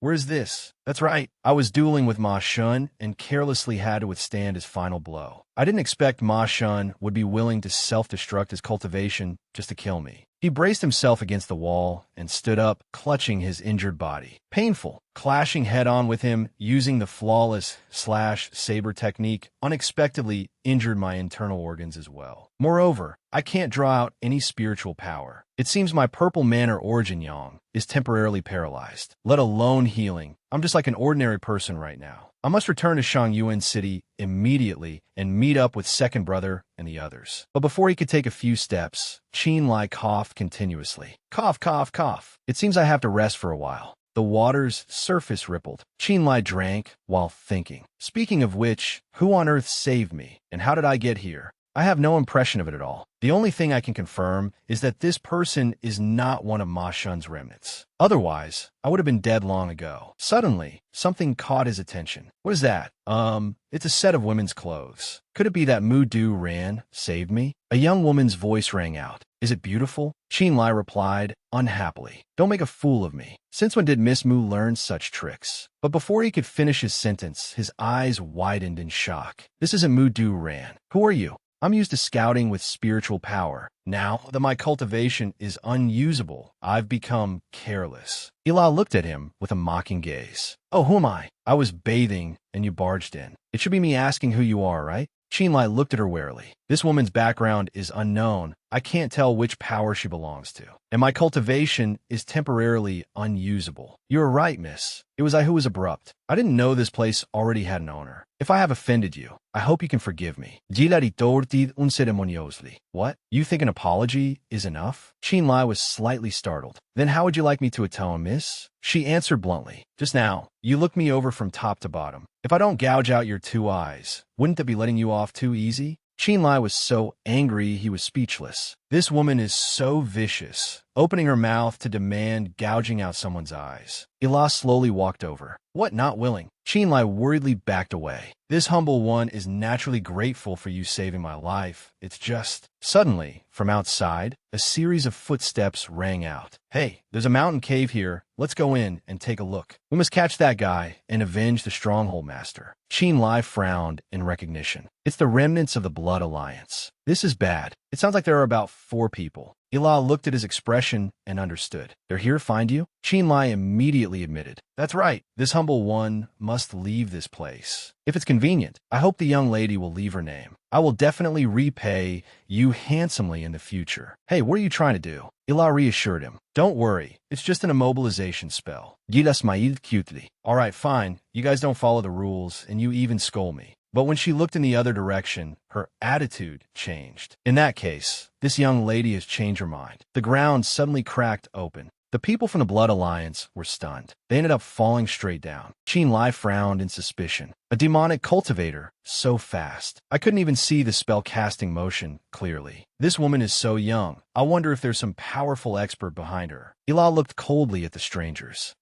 This is the prize for scolding people. Hey, which sect are you from? Do you know anyone from other demonic sects? If you do, perhaps this young lady might be in the mood to spare your life. The other person trembled and stammered. I don't. Junior. Junior is an heir of the Heartless Demonic Sect. Hearing this, Ila replied indifferently. The Heartless Demonic Sect? Never heard of it. That sentence left the other person stunned. About that, Junior. She feigned ignorance. Oh, you're not from some rogue cultivator sect, are you? How embarrassing. After speaking, she turned and left. Behind her, only the piercing screams of that person remained. Qin Lai frowned with great vigilance. Too bizarre. This woman's strength is clearly only at the 6th level of the Spirit Void Realm. Yet in an instant, she could kill 3 cultivators at the great perfection of the Spirit Void Realm and 1 at the early stage of the True Return Realm. I am now restrained by her. I'm afraid this calamity is unavoidable.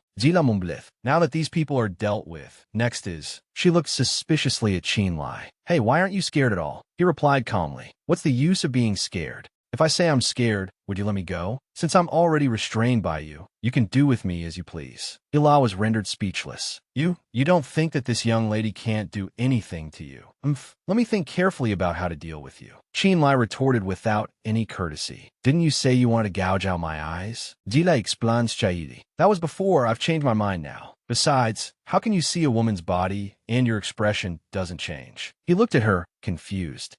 You're asking why? For cultivators like me, isn't our goal to attain the Tao and become an immortal? So, therefore, this matter between men and women, this humble one naturally. Before he could finish his sentence, Ila couldn't take it anymore and yelled, Stop, stop, stop. So according to you, it's still true that you looked at my body? Realizing the conversation was going in the wrong direction, Qin Lai was a bit lost for words. This humble one has indeed offended the young. Lady. Seeing him admit it, Ela smiled with satisfaction. Humph, if you're so devoted to the Tao, then let me ask you, who is Miss Mu? Stop making fun of this humble one. When did Miss Mu learn this trick too? Qinlai explained helplessly. Young lady, don't misunderstand. This humble one is truly devoted to cultivation. Miss Mu is just a friend of this humble one. This girl's personality is really strong. She won't suffer any disadvantage at all. If the young lady doesn't want to kill this humble one for the time being, how about releasing this immobilization spell? With your cultivation level, surely you're not afraid that this humble one will run away? Qinlai curiously looked at his frozen body. What method did this girl use to seal all my movements? The primordial spirit or the acupoints inside the body.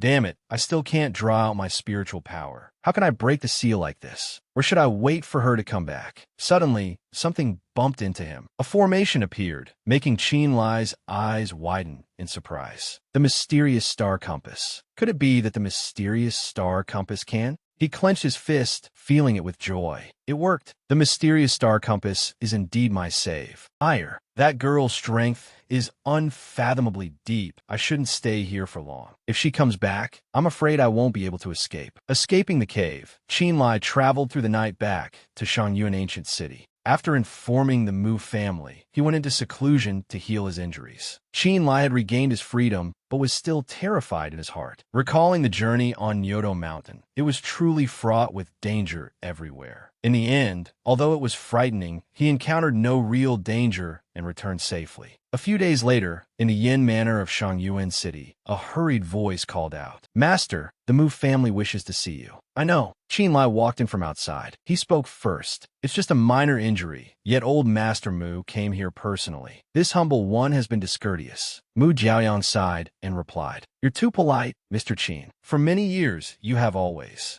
lent a helping hand. First, you helped my Mu family overcome difficulties. Then you wiped out those vicious thieves, saving my Mu family from a dire situation. How could I, Mu, not come to thank you? It's a small matter, not worth mentioning. All my life, I have cultivated, only hoping for the great Tao of longevity to transcend the mortal world. Hasn't Sir ever thought of leaving your homeland to roam the outside world?" Mu Jiaoyang stroked his beard and replied thoughtfully, "I, Mu, am old. Although I have the heart to seek the path of immortality, I cannot abandon my family. The Mu family is only a mid-tier lineage. If we want to maintain our foundation, we must have an expert guarding it. My worldly attachments are not yet severed. How could I dare to leave?" Hearing this, Qinlai frankly stated his view. "I'm afraid it's not just that, is it? As far as this humble one knows, many years ago, the Mu family participated in the struggle for the imperial throne. The emperor is old and is now cultivating the great Tao of Danyang. According to the rules of the imperial family, the Zhao kingdom will soon have a new ruler. The Mu Manor has a close relationship with the sixth prince. In the future, if there is a struggle for the throne, how can the Mu Manor not be involved?" Seeing someone praise him, Mu Jiaoyang was naturally very happy. How should I put it? As expected of the master of the black market manor, you are very well informed. Very good. Since the Mu Manor is already involved, of course we cannot be indifferent. This is the reason why this old man dares not leave. However, at this point, he paused for a moment, his attitude carrying a hint of probing. Could it be that Mr. Qin doesn't want to bring honor to the Qin family and secure a position in the imperial court? Qinlai naturally saw through it. "If you have something to say, old Master Mu, please just say it directly." As he finished speaking, Mu Jiaoyang took something out. "This is an edict personally bestowed by the emperor, recommended by the sixth prince,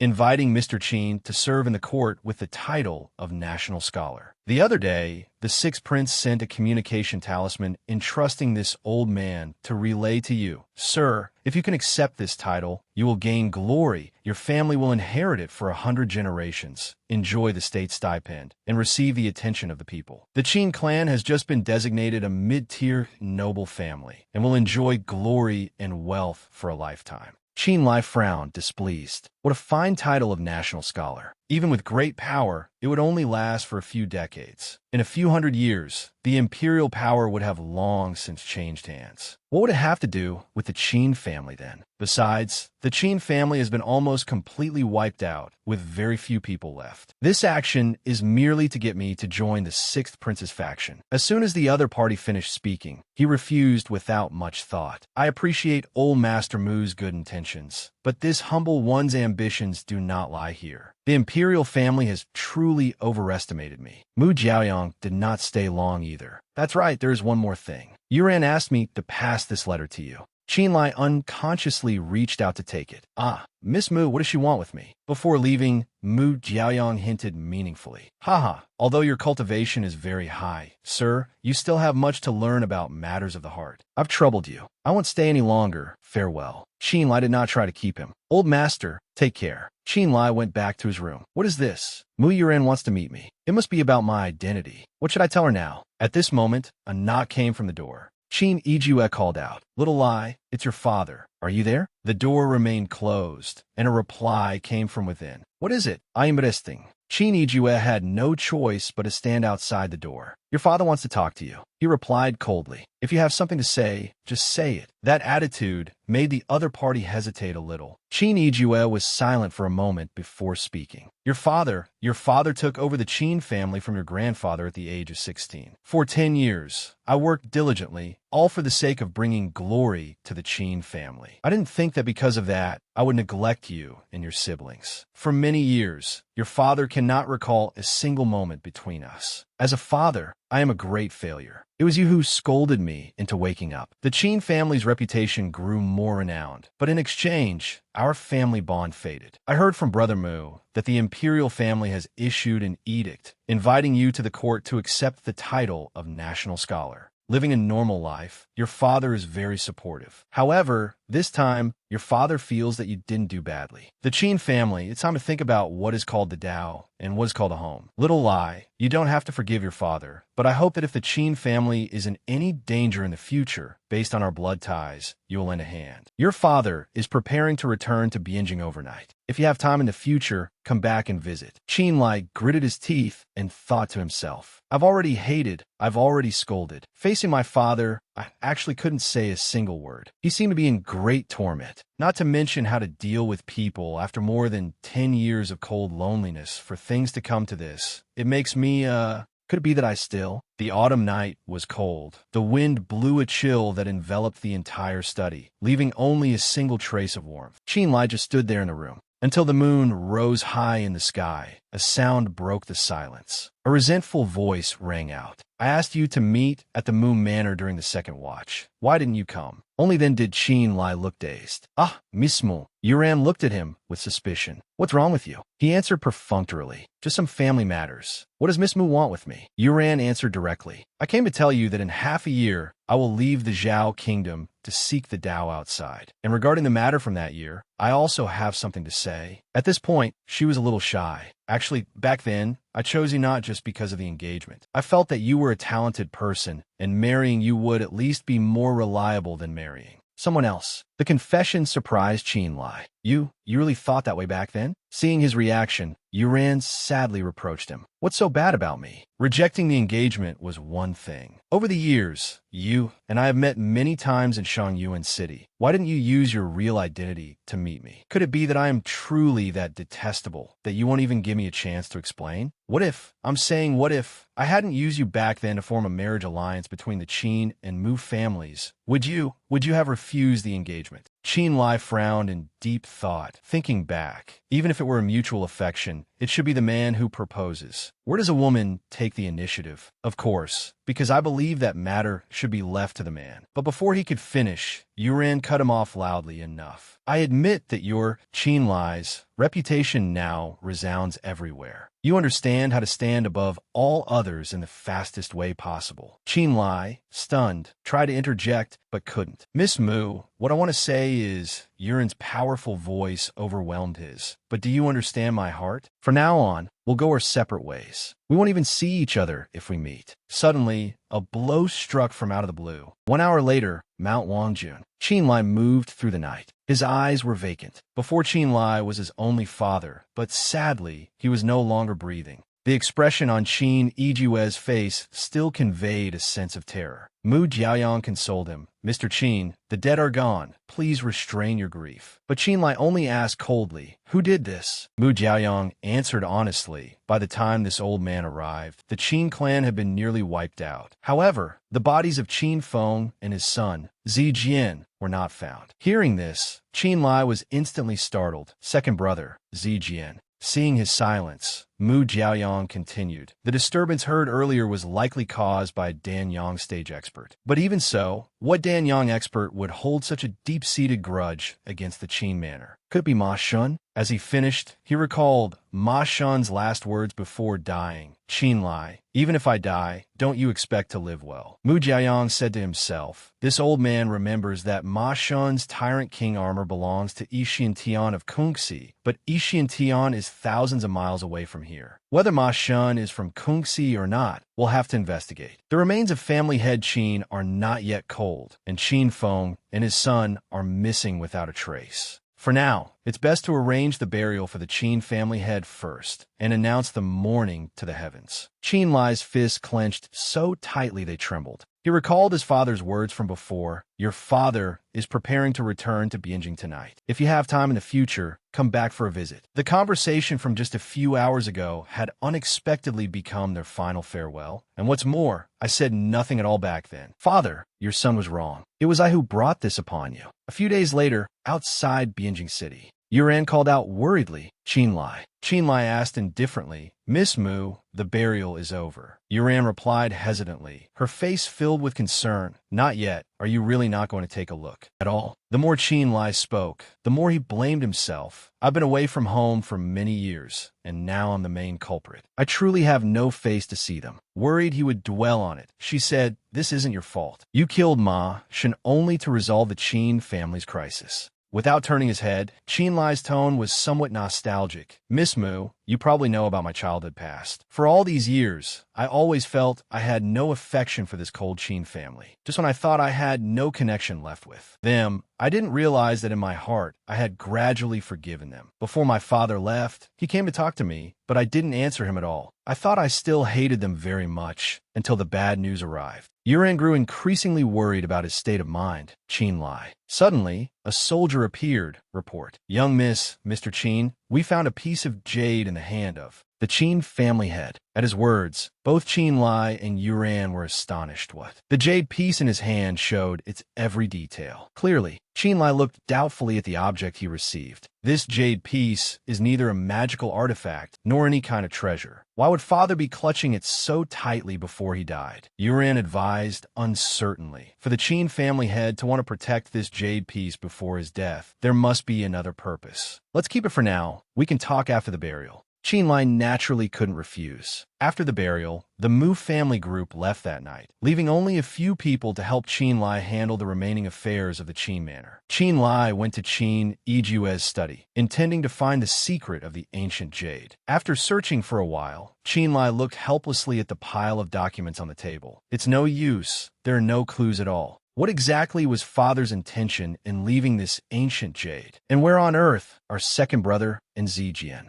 Qin Lai suddenly noticed the floor. Why is the position of this tile relatively lower than the others? Could it be, indeed, there's a mechanism? The secret of the Qin family and the ancient jade is probably down here. He stomped hard on the floor. Unexpectedly, beneath his father's room was a great hall. There's writing on the wall. The method to advance the Zi-Yang secret fist. Qin Lai's expression was dazed. This Heart Sutra is the advancement method for the Ziyang art. It must not be passed on until one is on their deathbed. The descendants of the Qin family who inherit it are no exception. This secret fist can be cultivated to the Danyang stage, circulate the Danyang, and attain the great Tao of Kuei. He sighed inwardly. So the Qin family possessed such a profound Heart Sutra. I left home as a child and knew nothing of this clan's secret. Let's read what's after. I, Qin Shi Yi, bearing the heavy responsibility of the ancestral map, left the old land and settled here. To preserve the bloodline, I leave these words here. Descendants of the Qin clan, those who are not the family head must not pry. Our clan has passed through 32 generations to Yi, but the clansmen are scattered throughout the world. How many bloodlines there has never been studied. All Qin clansmen must remember the ancestral teachings. Do not open the Huanglong Duan Shi without authorization, and do not leave Shanzhou without authorization. Remember this, remember this. Left by the 32nd generation successor of the Qin clan, Qin Yi. The more Qin Lai read, the more suspicious he became. Shanzhou, isn't Shanzhou the Zhao kingdom? And also, do not open the Huanglong Duan Shi without authorization. Could that be this door? Not to be opened without authorization, but I am the only bloodline left in the entire Qin clan. If I don't try, no one else will have the chance. The stone door is so heavy. I'm at the Dan Yang stage cultivation level, yet I can't push it. Could I be using the wrong method?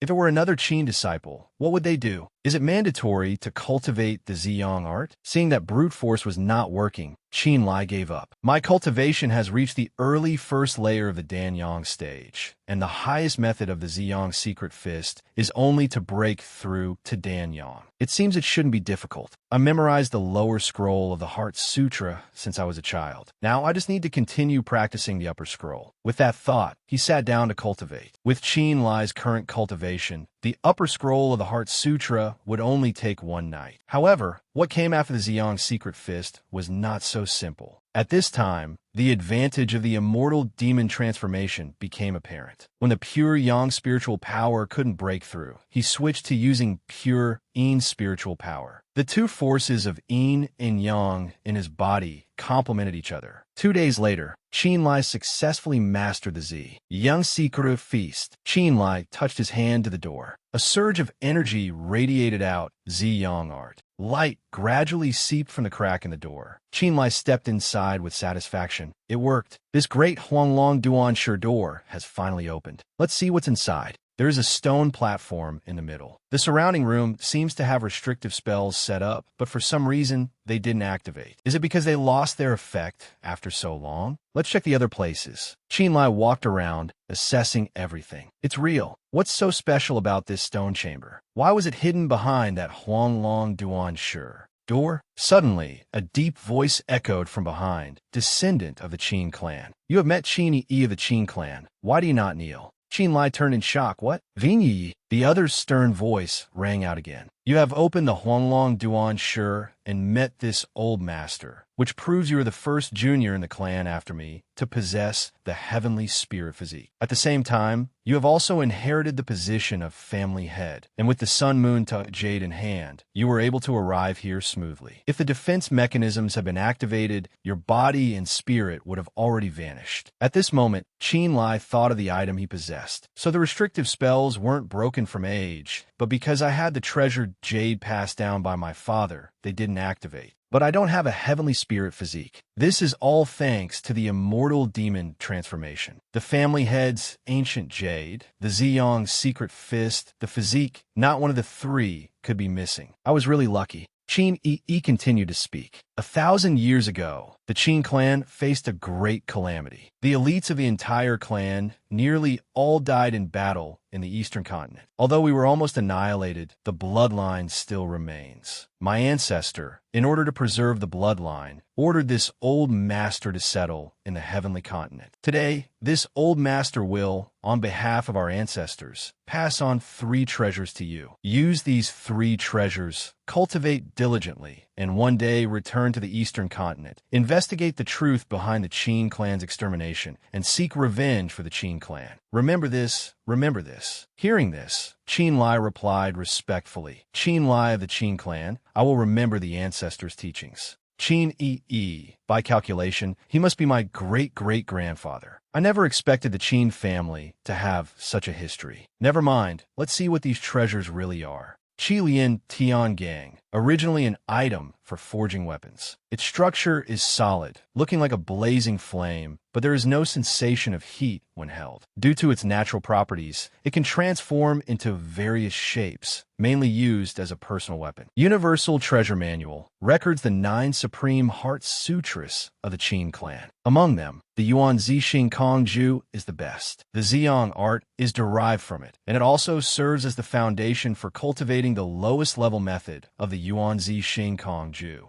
Finally, the domain Dharma realm, which includes a domain of weight. The strength of one's cultivation determines the magnitude of the gravity. Everyone within the domain will be suppressed by the gravity. It can also be considered a spiritual energy space of varying size from the 10 directions. After a preliminary understanding of the 3 treasures, Qinlai followed the passage out. After turning the stone that covered the mechanism back to its original position, he felt relieved. Although the old Qin family home will be uninhabited from now on, it's better to be cautious. Night gradually fell, and an urgent call appeared. 13th uncle, where are you? Qinlai stepped out, asking worriedly, Zijian, are you all right? Zijian asked in anguish. 13th uncle, I heard about the Qin family. Who on earth harmed grandfather so viciously? Qinlai explained. The identity of the culprit is still unknown, but the Mu Manor has sent people to investigate. There should be news soon. That's right, where have you been these past few days? Zijian answered honestly. When the Qin family was attacked by Su Rue, my father told me to go to my mother's old home in Song County to report that they were safe. But my cultivation level is too ordinary, so the round trip took me several days. It wasn't until I returned to Bianjing that I learned something terrible had happened to the Qin family. I then rushed into the city to meet 13th uncle. Hearing his story, Qinlai immediately realized the problem. So, your father wasn't with you. Zijian confirmed. That's right. At that time, father was with grandfather. Why couldn't he be found? He frowned, but didn't explain, only instructing, for now, we shouldn't make wild guesses. The truth will come out eventually. Zijian, you must quickly return to Shangyuan Ancient City, find the Black Market Alliance, and tell them to send people to track down information. Then wait for me at the Yin Manor. Understand? Seeing him about to leave, Zijian asked worriedly, wait, 13th uncle, where are you going? Qinlai reassured the boy, the funeral is over. I've already asked the Mu Manor to investigate the culprits. A few days have passed. It seems they've more or less found some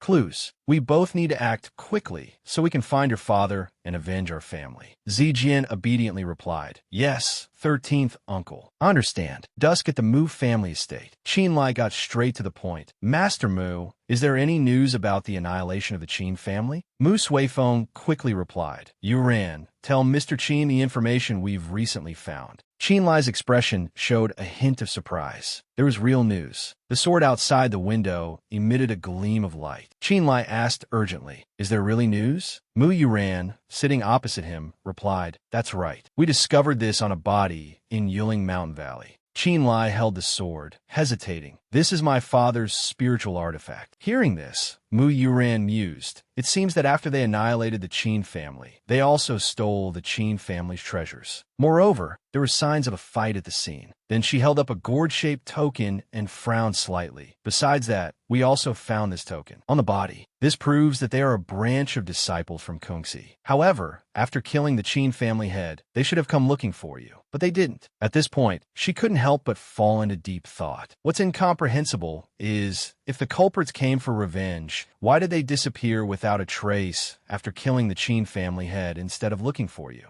Qinlai was stunned as memories flooded back. That's right. Based on the sounds that night, the enemy definitely had a Dan Yang stage master. They couldn't have been afraid of a fight. Mu Yuran, opposite him, continued. Therefore, we suspect that something might have intervened. Hearing this, Qinlai asked, for example? She answered bluntly. After they killed the people, they ran into some kind of trouble. Hearing this, Qinlai froze. Are you talking about the signs of fight? Mu Suifeng beside her said that's right. If the enemy had a Dan Yang stage master and still had to flee, it proves they must have encountered significant trouble. Qinlai asked excitedly. So, were there no other clues at the scene? Like bloodstains, for example? Mu Suifeng nodded slightly and replied, of course there were. That's the key point. Following the blood trail, we eventually traced it to Bailing Valley. Our scouts overheard disciples in the valley talking, saying that many days ago, an elder from a branch of Kungsi fled into Bailing Valley while injured and hasn't come out since. After hearing this, Qinlai gritted his teeth and asked hastily, Bailing Valley, what and where is that place? Mu Suifeng narrowed his eyes and explained, Cheng Wu, the master of Bailing Valley, known as the Medicine Tree Gentleman, is very skilled at alchemy in his middle age. He learned his craft at the main branch of Kungsi, and after mastering it, he returned to establish Bailing Valley. His cultivation has reached the late Gue Zhen stage. Qinlai turned away, gritting his teeth and thinking to himself, very well. Any suspicions will be cleared up with further investigation. Seeing his state, Mu Suifeng frowned and asked, Mr. Qin, do you intend to go to Bailing Valley alone? Without turning his head, Qin Lai's tone was resolute. The grudge for my father, the hatred for my family's annihilation. How can I forgive it? Thank you, Master Mu, for investigating. I will definitely repay this kindness in the future. I must take my leave. Mu Yuran stepped forward, glanced at her father, and asked worriedly, Father, will he be all right going alone? Mu Suifeng glanced at his departing back and sighed. There's no other way. After all, the Mu Manor belongs to the Sixth Prince's faction. Our secret investigation of this matter is already a taboo. If we get any more involved, I'm afraid we'll be caught. After all, this main branch of Kungxi is a thorn in the royal family side. Hearing this, Mu Yuran exclaimed excitedly, Then isn't Qin Lai also? Mu Suifeng shrugged. Sigh, all we can do now is trust him. Scene change. 3 hours past midnight, Bailing Valley. A man walked in and advised, Master, alchemy can easily be delayed. You shouldn't rush. You must also pay attention to your health. Hearing this, Chung Wu replied resignedly, There's no other way. This time, my senior brother is too heavily injured. Even I am helpless. To help him protect his heart meridians, I have already exhausted myself. If only I had the golden core of a cultivator now. But alas, Dan Yang stage masters are so rare in this world, aren't they? He turned his head and suddenly froze. Chung Wu pointed at the man at the door and snapped, You're not right. You tricked me. You're not a disciple of Bailing Valley. Qin Lai smirked and said, Haha, for a guy like you, Chung Wu, you're quite sharp. At the same time, he snapped his fingers, undoing the Ling Long bone transformation art. He looked at Chung Wu with an arrogant tone. I'll ask you a few questions now. If you answer truthfully, I will spare your life. Chung Wu snorted coldly and raised his hand to attack. Humph, you talk big. Don't even think about escaping today. Before he could finish his words, with a swoosh, Chung Wu grunted. Chung Wu thought in horror. What's happening? There's a sudden gravitational force. My body can barely move. Chung Wu could no longer remain calm and shouted, Damn it, disciples of Bailing Valley, hear my command. Kill him. Qin Lai glared and raised an eyebrow. Don't waste your breath. How do you think I got in here? Hearing this, Chung Wu realized, could it be? Qin Lai narrowed his eyes and sneered. That's right. At this moment, in this entire Bailing Valley, there are only the two of us. Just a paltry, third-rate sect. Chung Wu's face darkened as he stammered. You actually have a Dan Yang stage cultivation? Qin Lai, not wanting to waste any more time, interrogated him loudly. Chung Wu, stop wasting words. Just tell me who killed the head of the Bianjing Qin clan. Chung Wu backed away, stammering. I know who you are. You're Qin Lai, the one who killed Ma Shun of Tizwi's stronghold not long ago. No wonder you found your way here. However, you are gravely mistaken, because the Qin family wasn't killed by anyone else but you. Hearing his words, Qin Lai gritted his teeth. What did you say? Chung Wu sneered. That Ma Shun was the beloved son of my senior brother, Taoist Nanxiang. You killing him was like killing my senior brother's own flesh and blood. He struggled to squeeze out each word. If my senior brother hadn't run into a bit of trouble, you and the rest of the Qin family would have already gone to the underworld together. At this point, the old man glanced excitedly at Qin Lai.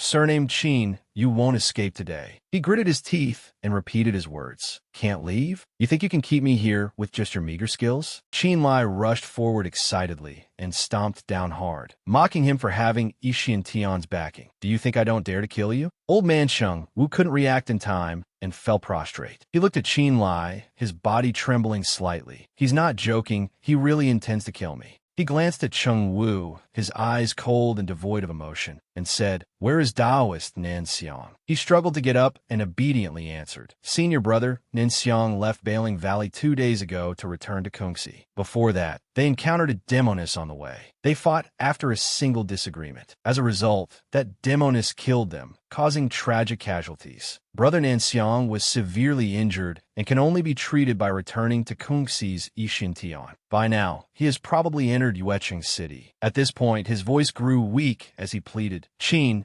Lai, I've told you everything you want to know. Please spare me. He glanced at Chung Wu, his eyes as cold as ice. From this day forward, Bailing Valley will no longer exist in this world. He was horrified. Palm Heart thunder. Qin Lai, you're not keeping your word. As soon as the words fell, A beam of light shot straight into the sky. After eliminating Cheng Wu, Qin Lai did not immediately pursue Nan Xiang, but began to investigate because acting rashly would only lead to great effort for little reward. Within the Zhao kingdom, besides the royal family, there are three strongest immortal sects: Lingnan's Feihe Ridge, Huandong's Liuli Mountain, and Kungxi's Yixintian. Their disciples are countless, with intersect masters as numerous as clouds and powerful experts like a forest. Not to mention the others. Yixintian alone has 9 Danyang masters, each with their own unique magical illusion techniques. Nanxiang is one of them. 3 days later in Yuecheng City, Qin Lai walked down the street, his mind in turmoil. After 2 days of inquiries, he still had no other intelligence on Nanxiang.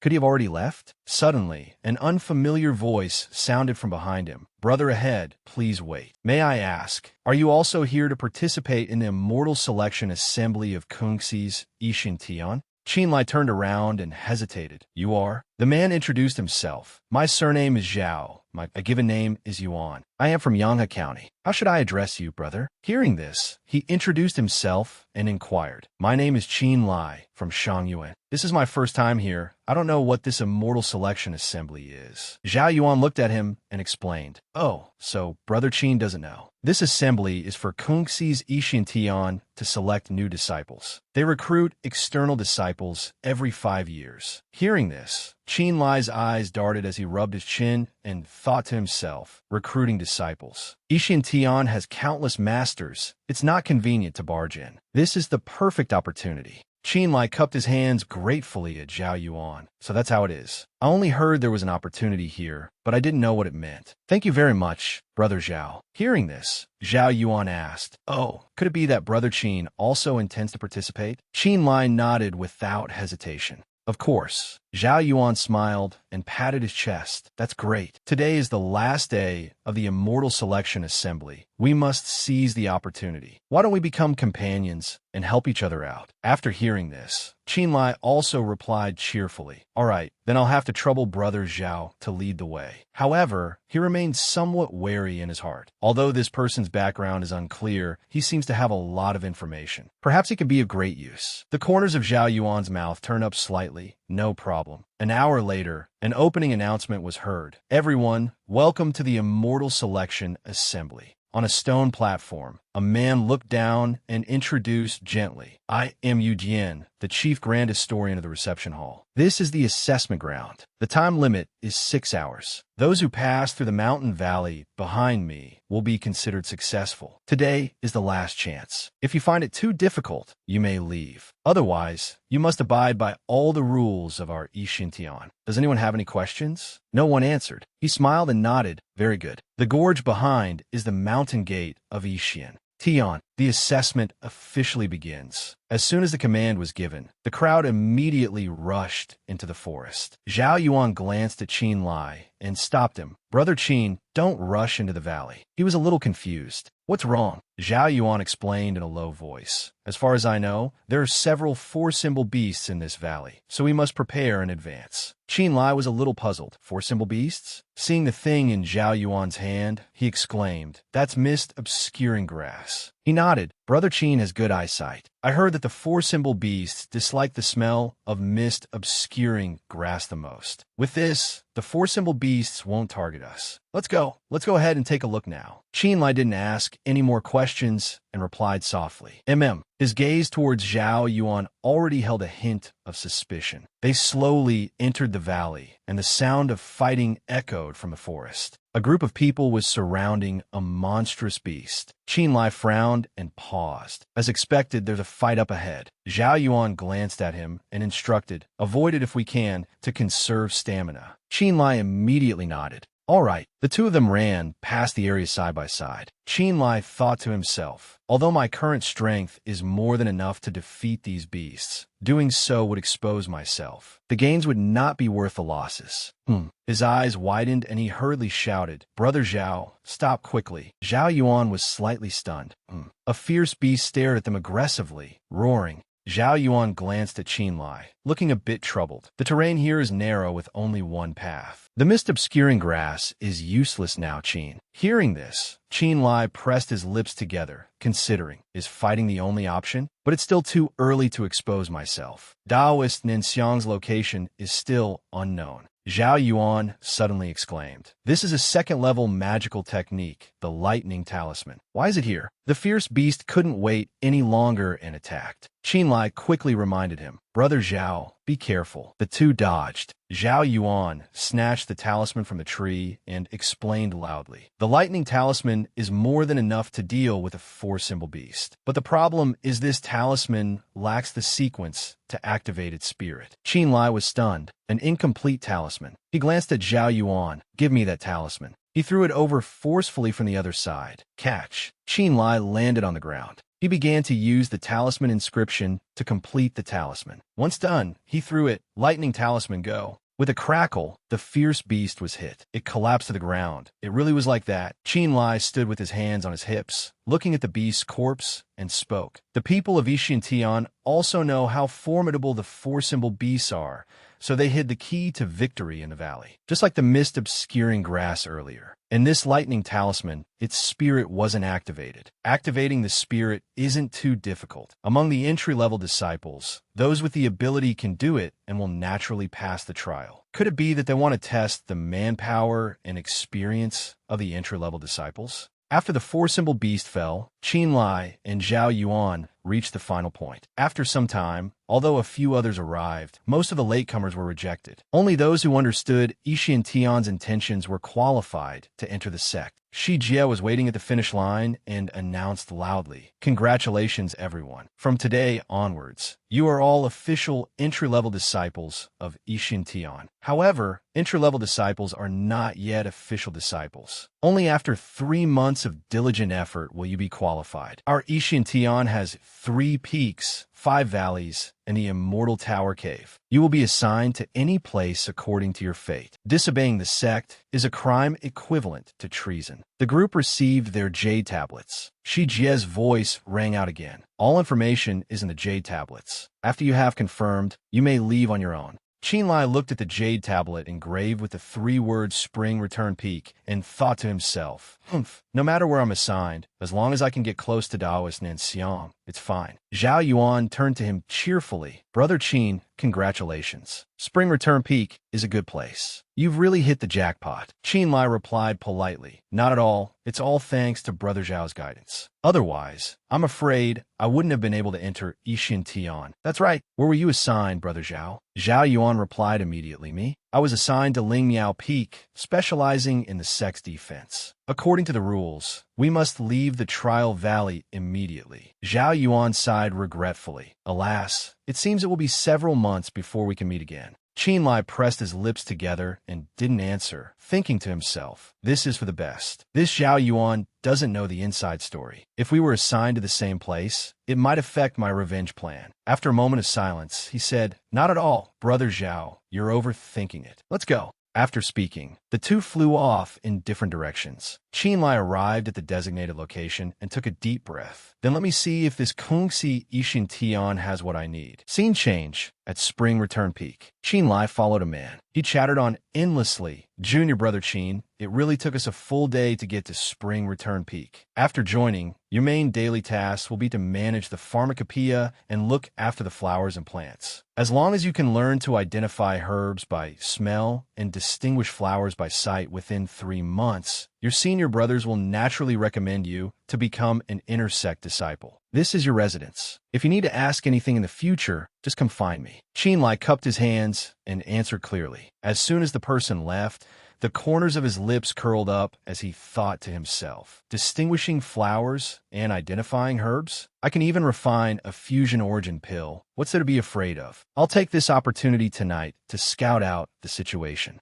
That night, at Spring Return Peak, Qin Lai was searching through some books and thought to himself, I might be able to enter the Great Hero Treasure Hall. The closer I get to the Great Hero Treasure Hall, the more chances I'll have to find Nanxiang. This place really does hold many secrets. Could these be some of the other peaks? There must be something interesting on these peaks. I must go and take a look. He pulled out a book and glanced around. I should leave here quickly. Qin Lai quickly used his lightness skill to descend a mountain. He suddenly stopped at a cliff. Looking at the two patrolling disciples below, he thought to himself, there are indeed disciples guarding this place. This must be the way. Qin Lai placed his hand on the stone slab. The spiritual power backfired. He was stunned and cried out inwardly, "Oh no, is this a restricted territory?" The two disciples below noticed the commotion and shouted loudly, "Who is it?" Qin Lai had no choice but to reveal himself and bow his head. "Hold on, I'm from Spring Return Peak." The other guy, who had just woken up, scolded, "How audacious, daring to trespass on the Shirshir Peak path at night. Who are you?" He cupped his hands and explained, "I am Qin Lai. I just became an entry-level disciple today. This afternoon, I was looking for a place to relieve myself, but unfortunately, I got lost and ended up here."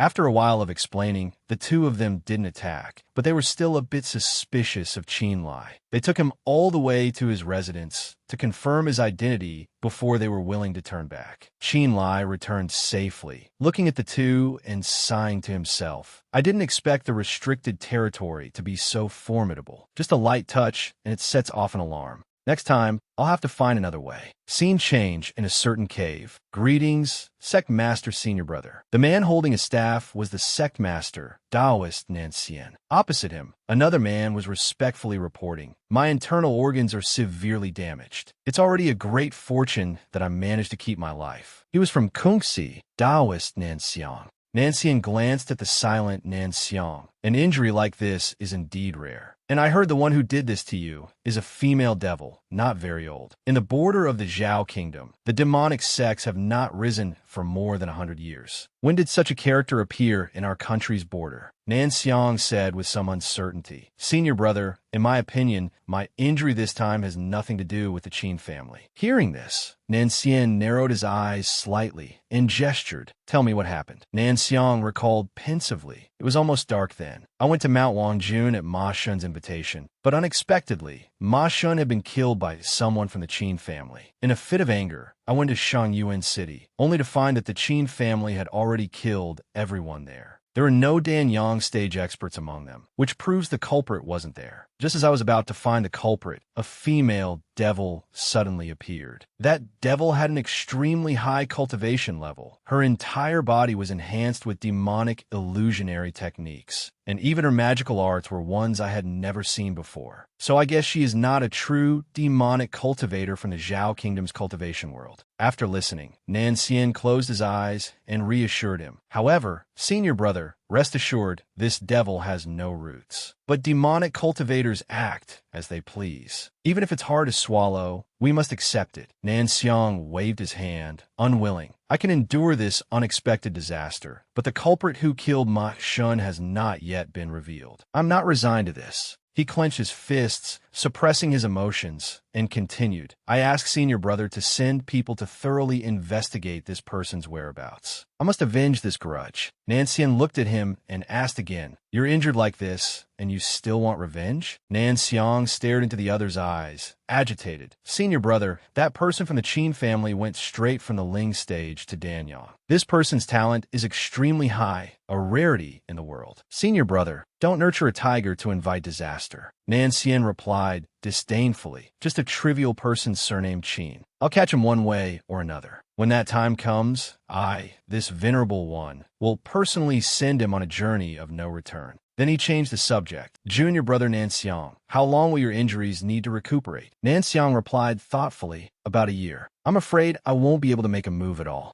Nancian nodded. "Then just stay here and heal your wounds properly. It was already difficult enough for me to train you to the Danyang stage. Don't go and get yourself killed." Nancian was a little unwilling, but Nancian turned away and cut him off bluntly. "Rest assured, leave this matter to me." The old man gritted his teeth, bowed his head, and said in a low voice, "Thank you, Sect Master Senior Brother." Scene change. 3 months later. The guide returned to give Qin Lai a task. "Junior Brother Qin, the other day we unanimously recommended you to the Medicine Pavilion first, and we have the results. Congratulations, you are now an official disciple." He cupped his hands gratefully. "Thank you, Senior Brother." The other man waved it off with a smile. "What are you saying? You earned this with your own performance. Moreover, I heard that the medicine pavilion wants to create a new medicinal pill. You have a good opportunity this time. Qinlai was puzzled. A new medicinal pill? The man nodded and replied, that's right. It seems an elder in our sect is injured and his illness can't be cured. Qinlai's eyes darted as he stroked his chin thoughtfully. An injured elder needs a new medicinal pill. A previous conversation came to mind. Mu Yunyan had said, after the killing, the culprit surely ran into trouble. He exclaimed excitedly, you said those were traces of a fight. Connecting the dots, Qinlai's lips curled slightly. I've finally found Taoist Nanxiang.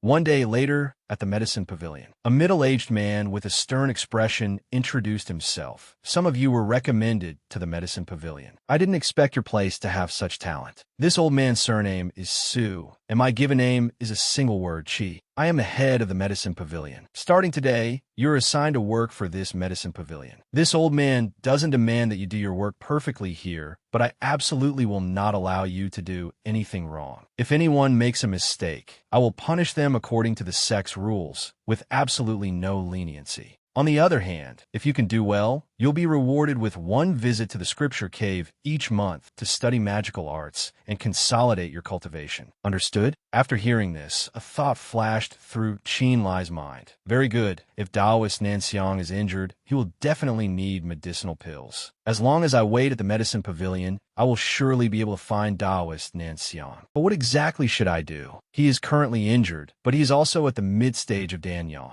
A cultivator of his level is truly rare, and besides, I haven't been cultivating regularly these past few months. He paced around as he thought. For now, I'll just focus on cultivating first. I didn't expect this Taoist, Nanxiang, to be so important here. I hope that when I fight him, if anything goes wrong, I can escape safely. Qinlai suddenly stopped. Oh. He looked at a man passing by and asked curiously, Senior brother, where are you going? The man looked up, smiled, and replied, You're new, aren't you? This is the cart of spoiled medicine. Qinlai silently memorized it. Spoiled medicine. On the surface, he acted as if he understood. Why should Senior brother have to do such a small task himself? How about I do this for you? Hearing this, the man happily agreed. Ah, if you're so willing to help, then I'll leave it to you. That night, I really stumbled upon a huge bargain today. Qinlai used those medicinal pills to cultivate. He thought to himself, this is the medicine pavilion. After all, to waste so many medicinal pills. To others, these pills are spoiled. But to me, they are treasures. As long as I have the mysterious star compass, I can refine as many as I want. This way, I can improve very quickly. Suddenly, a voice called from outside the door, Junior Brother Qin, where are you? Elder Su wants to talk to you. He frowned and replied loudly, wait a moment. Qinlai glanced over with some dissatisfaction. What's going on? He slowly walked to the door. Disciple Qinlai pays his respects to Elder Su. Su Qi's voice came from outside. May I come in? He immediately replied, ah, please.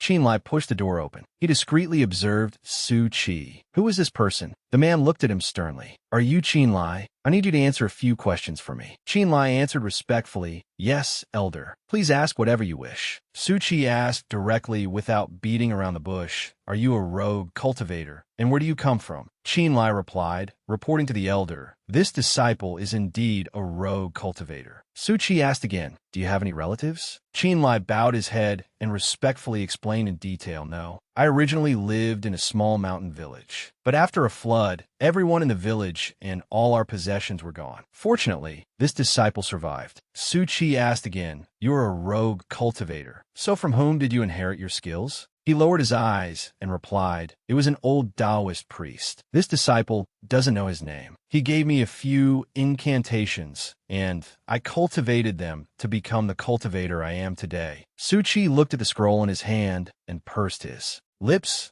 Su Qi looked at the scroll in his hand with some doubt. What is that scroll? Could be information about me. When I fought Ma Shan on Yodo Mountain, I used my true form. Could my identity have been exposed? Qinlai looked at the person opposite him and silently considered, this person's cultivation is probably also at the mid-stage of Danyang. If I fight recklessly now, I'm afraid I'll lose. But I can't escape either. This place is heavily guarded, and there are many territorial. Restrictions. It's very easy to be discovered, and they're also very sensitive. The more I think, the more confused I get. He began to sweat nervously. What should I do? Could it be that Chin Lai, will have to die in this place before I can even get my revenge? Chin Lai bit his lip. My great revenge has not yet been achieved. Am I really going to be buried in this place? Just then, Su Chi suddenly spoke. All right, you may go. Chin Lai was stunned. Huh? He stood frozen for a few seconds before coming to his senses and bowing. Ah, yes, this disciple will take his leave. Meanwhile, Su Chi's eyes tensed as he thought to himself, the person in this portrait is not him, and he doesn't look like he's using a disguise. Could it be that Sect Master Senior Brother is overthinking things? No matter how bold that Chin family boy is, he couldn't possibly run right under our noses. Chin Lai returned to his room. He closed the door and breathed a sigh of relief. That was dangerous. I was almost exposed. The reason no longer matters. Right now, I must quickly cultivate to increase my chances of winning. The next day, a man led him to a cave entrance and said, Good morning, Junior Brother Chin. Is it your turn to go to the scripture cave today? Chin Lai bowed politely. Sorry to trouble you, Senior Brother. He stepped inside and looked around curiously. So this is the scripture cave. I heard this place only has introductions to some low-level magical arts. Chin Lai picked up a book and pouted. Oh, it's all stuff for ordinary cultivators to see. He opened the book and thought to himself, is this useless to me? The power of true words. A bit interesting. Note, the so-called true words are the actual words left behind by immortals from the ancient era. Each symbol possesses immense power. Mortals can comprehend their essence through these texts. The inherited restrictions passed down through the long years of the cultivation world were all transformed from true words. As long as one can fully comprehend the true words, one can use spiritual power to inscribe and depict them, thereby generating miraculous power. Almost all restrictions have similar origins, and Ishin Tian is naturally no exception. After reading through it, Chin Lai was stunned and inwardly exclaimed, Amazing. I never thought this scripture cave would have a manuscript like this. Those people are truly blind. Chin Lai couldn't help but feel excitement coursing through his veins. With this manuscript, he would no longer have to fear the many restrictions in Ishin Tian. Instead, he could slowly delve into studying them. And so, he helped out at the medicine pavilion during the day, and at night, he refined waste pills and studied the record of true words. In a flash, more than 2 months had passed. A piece of exciting news reached his ears. Someone saw Elder Nan Xiang. He returned to his residence on Tianyi Mountain Half. A month ago, Chin Lai went to the illusion formation on the mountain and made up his mind. It's time. After learning the record of true words, all of Ishin Tian's restrictions are useless against me. Dragging this out any longer is pointless. He raised his hand and began to break the formation. Kan and Qin mixed. Li and Jin singly broken. True word restriction breaking incantation. Go. Chin Lai smirked. Very good. In a solitary room in the mountains, Nan Xiang looked at the person before him and spoke. Senior Brother Nan Wu, how is the investigation going? This portrait was commissioned in Bianjing, so there shouldn't be any problems. The man was Taoist Nan Wu of Ishin Tian's Kungsi. Nan Wu slowly replied, I have investigated everything. I didn't find any suspicious individuals. Junior Brother, your injuries haven't healed yet. You don't need to worry so much. Besides, what's wrong with Woolen Cave? Why did you rush back? Nan Xiang rotated his wrist and replied, These days, I've been lying in bed treating my injuries. My body is about to grow roots. If I don't move around a bit, I'm afraid I'll even forget how to hold a sword. Nan Wu sighed in acceptance. All right then. Later, I'll have someone bring over some pills to regulate your blood flow. Nan Xiang smiled politely as he saw his guest off. To trouble Senior Brother to come over himself so late, Nan Xiang is truly ashamed. As Nan Wu left, he replied nonchalantly, We are all fellow sect members. We should look after each other. Nan Xiang said again, I've troubled you, Senior Brother. Take care, Senior Brother. After seeing him off, Nan Xiang returned to his room and sighed. I don't know when these injuries will ever heal. I'm just afraid that Brat Chin is still out there enjoying himself. It's really infuriating. Just then, Chin Lai walked in. You are Nan Xiang.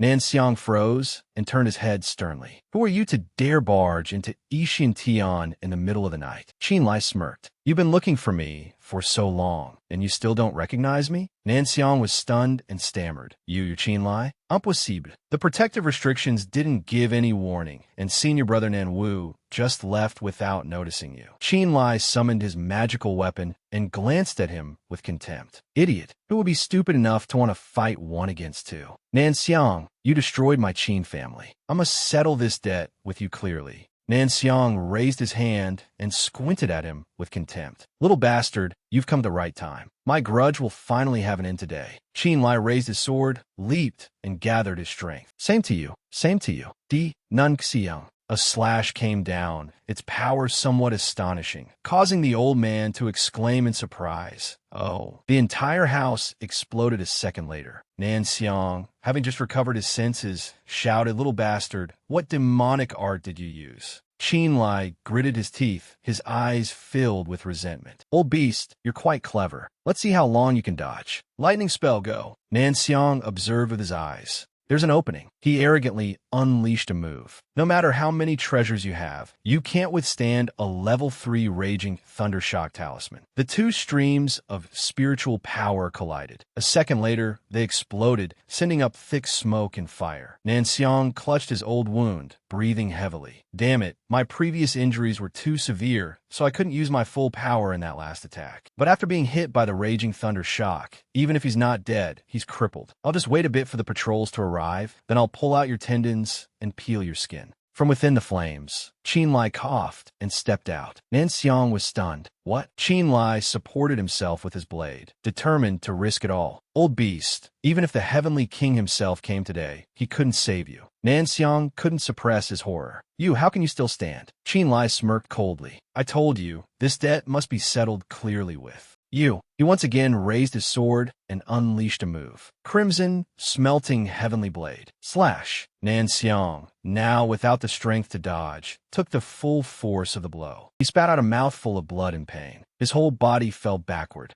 Qin Lai sheathed his blade. He concealed the look in his eyes and thought, success. Luckily, he already had serious injuries, which must have affected his strength. But the rule of the cultivation world is that the strong prey on the weak. They don't look at the process, only the result. I can't stay here long. Retreat. With that thought, he quickly left. Inside the sect, a loud bell echoed through the night. The elders have ordered the immediate pursuit and capture of the sect traitor, Qin Lai. Disciples of all peaks, valleys, and caves, act immediately. Nanxian roared with furious anger. Spare no expense. I want to see him if he's alive, and his corpse if he's dead. Meanwhile, as Qin Lai fled, he glanced behind him and thought, it seems the people of Ishian Tian have already reacted. It'll be a lot of trouble if I get caught. He activated a skill to increase his speed. His footsteps suddenly halted. A mountain patrol disciple. Why now of all times? The man reached out to grab him. Your junior brother Qin Lai, right? The elders have given an order. Come with us. Qin Lai knocked his hand away. He drew his blade. Sorry, I refuse. I can only hope you'll forget about this matter. The man was stunned. Forget? Before he could even wonder, his head was severed from his body.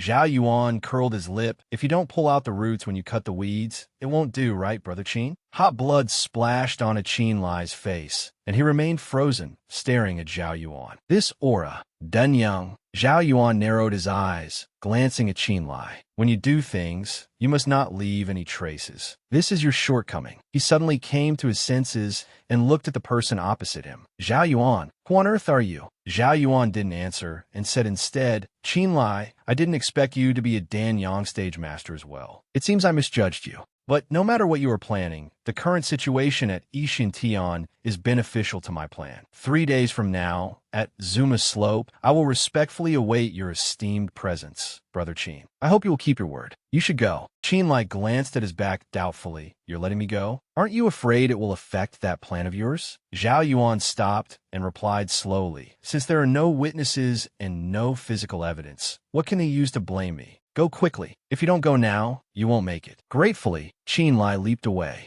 All right, thank you. An hour later, in the main hall, Nanxian roared angrily. Can anyone tell me what is going on? As one of the 3 leading sects in the Zhao Kingdom, we had an elder assassinated by an intruder who didn't even trigger any of the restrictions. This is truly a great humiliation. Nanwu hurriedly stepped forward to explain. Elder senior brother, The culprit is undoubtedly Qin Lai. This is my fault. I should not have left. At that time, I was only thinking about getting the healing elixir for junior brother Nanxiang, and I didn't expect something to happen right after. Judging from the lingering aura at the scene, junior brother Nanxiang must have used the mad thunderquake. The culprit is injured and surely hasn't gotten far. Elder senior brother, failing to investigate Qin Lai's true identity is Nanwu's fault. I am willing to atone for my mistake by personally leaving the mountain to hunt this person down. Saying this, he cupped his hands in remorse. Nanxian waved his hand and agreed directly. All right, I order you to leave the mountain immediately and hunt down Qin Lai. He is injured and unfamiliar with the terrain. We absolutely cannot let him leave Kungxi. Everyone present responded loudly, understood. Following the order of Taoist Nanxian, the elder of Yixin Tian, a massive manhunt began.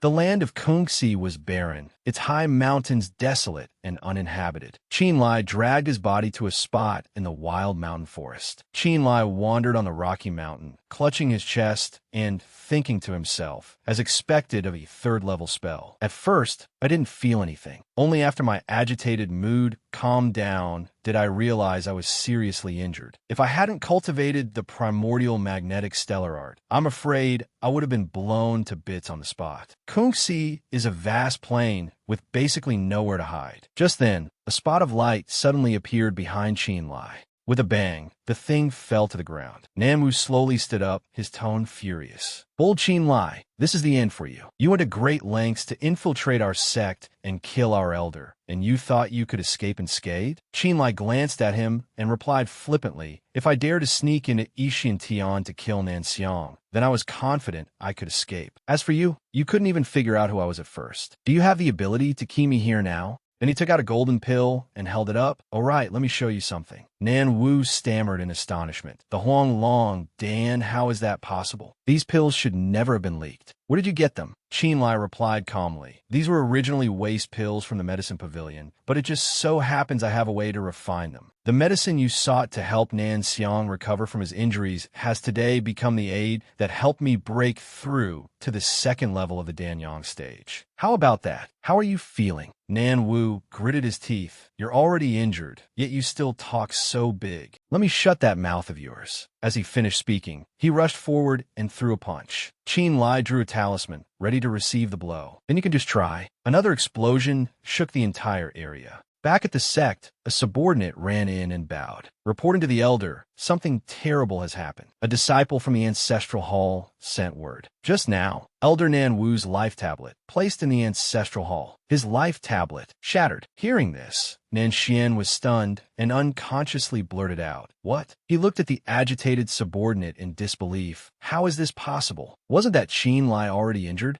The kneeling man asked again after a moment, if he's already injured, should we send more people? Nan Xian immediately rebuked loudly. The opponent is also at the Danyang stage. This isn't a problem that can be solved just by increasing the number of people. To kill 2 of my great Danyang stage elders in such a short time, this Qin Lai, he is truly the bane of Yixin Tian. It seems I have no choice but to go myself. Scene change at the Mu family manor. The voice of a messenger rang out, reporting to the old ancestor. Word has come from Kungxi. Taoist Nanxiang of Yixin Tian was stabbed and dismembered in his room, a very gruesome death, and the culprit is Qin Lai of the Bianjing Qin family. Hearing the news, Mu Jiaoyang stood up, his tone full of praise. Good for this Qin Lai, he actually succeeded. How on earth did he manage to kill Nanxiang right under the noses of the 8 great Danyang masters? Mu Suifeng looked at him and recounted. According to the information our spies gathered, it said that after Qin Lai snuck into Yixin Tian, he secretly studied and broke many restrictions, which is how he was able to bring down his blade and kill his enemy so silently. Mu Jiaoyang stroked his beard in silence again, but Elder Ningxian has been in charge of Yixin Tian for many years. He absolutely will not stand by and do nothing. What happened next? Mu Suifeng also fell into thought. What happened next is is the main point. For hours after Qin Lai fled, he encountered Daoist Nanwu in the Kungsi region, and then he raised his killing blade and cut down Nanwu in the desolate mountains. This is no longer the simple, resolute, and stubborn youth of the past. He is clearly transformed into a ruthless cultivator. After hearing this, Mu Jiaoyang sighed and said,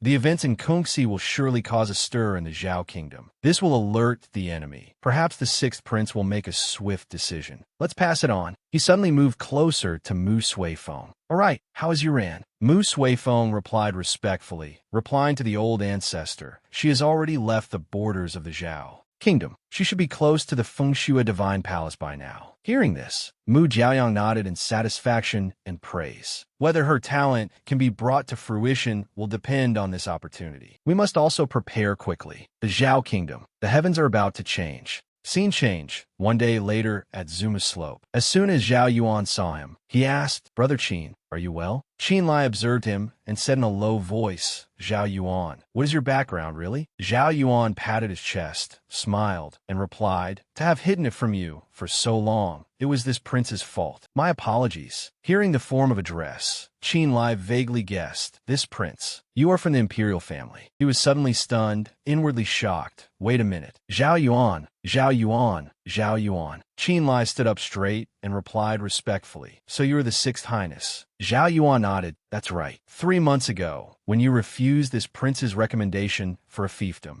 this prince thought that for the rest of my life, I would never have your help again. I regretted it for a long time. After hearing this, Qin Lai narrowed his eyes, observed him for a moment, and then said politely, Your Highness, this Qin has never had any ambition for power or profit, and it is the same now. If you have something to say, please say it directly. Zhao Yuan didn't press the matter and nodded frankly. All right, talking to a smart person really saves trouble. This prince will be direct. I want to ask for your help in eliminating Nanxian. Hearing this, Qin Lai's jaw dropped as he thought to himself, eliminate Nanxian. I didn't expect Zhao Yuan's ambition to be so great. Could this be the reason he infiltrated Yixintian? Zhao Yuan's steady voice rang out again. To be honest, for many years, this prince and my imperial brothers have been fighting for the throne, for the glory of one day ascending it. But our imperial father's heart is not entirely with this prince. Do you still remember the 3 great sects within our Zhao kingdom? My 4th imperial brother is a prodigious talent, favored above this prince. As for his power, needless to say, all 9 Danyang masters of Ishin Tian obey his commands. The 3rd prince has a heavenly spirit body and a profound Dao root. Although he is not in the court, he presides over Huandong, and everyone in Liuli Mountain responds to his every call. As for Feihe Ridge under this prince's command, not only is the terrain desolate and far from the imperial capital, but although my disciples are all elites, their numbers are insufficient, a fatal flaw. I know you are indifferent to court politics and have no interest in power, but right now, this prince has an opportunity to turn things around. It can both win the emperor's favor and benefit you. Qin Lai asked bluntly, benefit me? Zhao Yuan nodded in confirmation. That's right. You and Ishin Tian are already like fire and water. But do you think that just by escaping Kungsi, you'll be able to live a peaceful life forever? He narrowed his eyes. What do you mean? Zhao Yuan said in a tempting tone. The Qin family was massacred by Nan Xiang, considered completely wiped out. But your second brother, Qin Feng, went missing and left behind a wife who was unharmed, hidden by you and Shang Yuan. Is this not so? After hearing his words, Qin Lai's face darkened, and he said coldly, You investigated me? Qin Lai frowned at Zhao Yuan. For your highness to investigate me so thoroughly, you must want to threaten me. Zhao Yuan immediately refuted without hesitation. Not at all. This prince only wanted to tell you that a few hours ago, Nanxian sent people to Shangyuan City. Hearing this, Qin Lai exclaimed agitatedly, What? They actually found out about Shangyuan City. Then Zijian is. Zhao Yuan immediately reassured him, Don't be afraid. This prince has already sent people to intercept them for you. The enemy of my enemy is my friend. Qin Zijian was lucky to escape. Aren't you going to thank this prince? Qin Lai looked at the person opposite him with a sarcastic tone, implying, escaping the wolf's den only to fall into the tiger's mouth. How does your highness think I should thank you?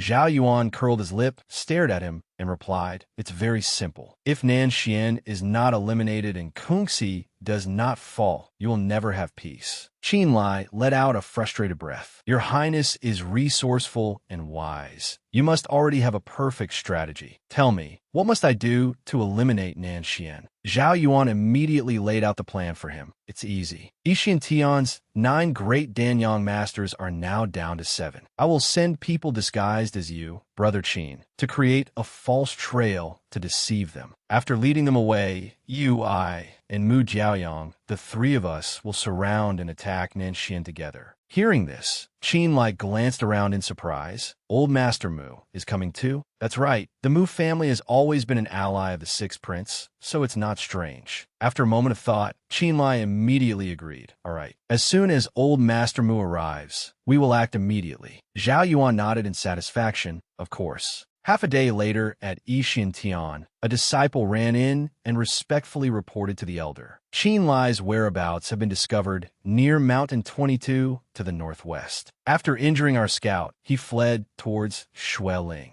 Upon hearing this, Nanxian spoke decisively. "Good. We must capture this traitor in one fell swoop. To ensure our success, Nancheng, Nanyu, you 2 junior brothers will immediately head to Mountain 22 and continue the pursuit." The sect masters heard this and replied, "Yes." Nanxian glanced at his 2 brothers, signaling them. "Nanyang, Manhwa, you go to Shueling and set up a restriction. If Qinlai truly goes there, do not engage him head-on. Wait to rendezvous with the pursuers and attack him from both front and back. Nanji, Nanrong, your experience is still shallow, so stay in the sect and manage the battle situation. The rest of you will come with me to the peak of Mountain 22 to search, to prevent him from taking advantage of the chaos to sneak out of Kungxi." After arranging the formations and routes, Nanxian loudly commanded, "Everyone, move out immediately." The crowd replied in unison, "Yes." His eyes were filled with resentment as he ground his teeth. "Qinlai, I don't believe you can escape this inescapable net." Scene change. At a mountain in the rear, Mu Jiaoyang landed and bowed respectfully. "Greetings, Your Highness the Sixth Prince." Zhao Yuan looked at him and immediately asked Mu Jiaoyang, "What is the situation up ahead?" Mu Jiaoyang's respectful voice rang out, "Your Highness's plan is proceeding smoothly. Ishin Tian has split into 3 groups and has already set out. Our people have also successfully tied down the other Danyang masters. As for Qinlai, he has also set off for Nanxian's location. By now, he has probably already engaged Nanxian in battle." With that, he quickly departed. Scene change. Nanxian walked step by step up the mountain, looking smug. "Just as I predicted, the other Mountain 22 was just a diversion. Your goal was to escape Kungxi amidst the chaos." Qinlai, covered in injuries, sneered, "We're your disciples and grand-disciples. Aren't you planning to rush me all at once?" Nanxian glanced at him with a scornful tone. "To deal with an early-stage Danyang cultivator like you, I alone am more than enough. They only need to lie in ambush around here to cut off your escape. Qinlai, do you have any last words?" Qinlai slung his saber over his shoulder and put a hand on his hip. "What if I no escape? Is this the style of your Ishian Tian? In that case, Qin, also have something to say to get it off my chest. The Kungxi sect with its 100,000 disciples. Bullying the weak with your strength, committing atrocities like tyrants. A towering sect with a 1,000-year legacy, 9 Danyang masters, all without exception." Nanxian waved his hand to block the sudden attack and snapped, arrogant. Qinlai stared intently at the old man, grinding his teeth.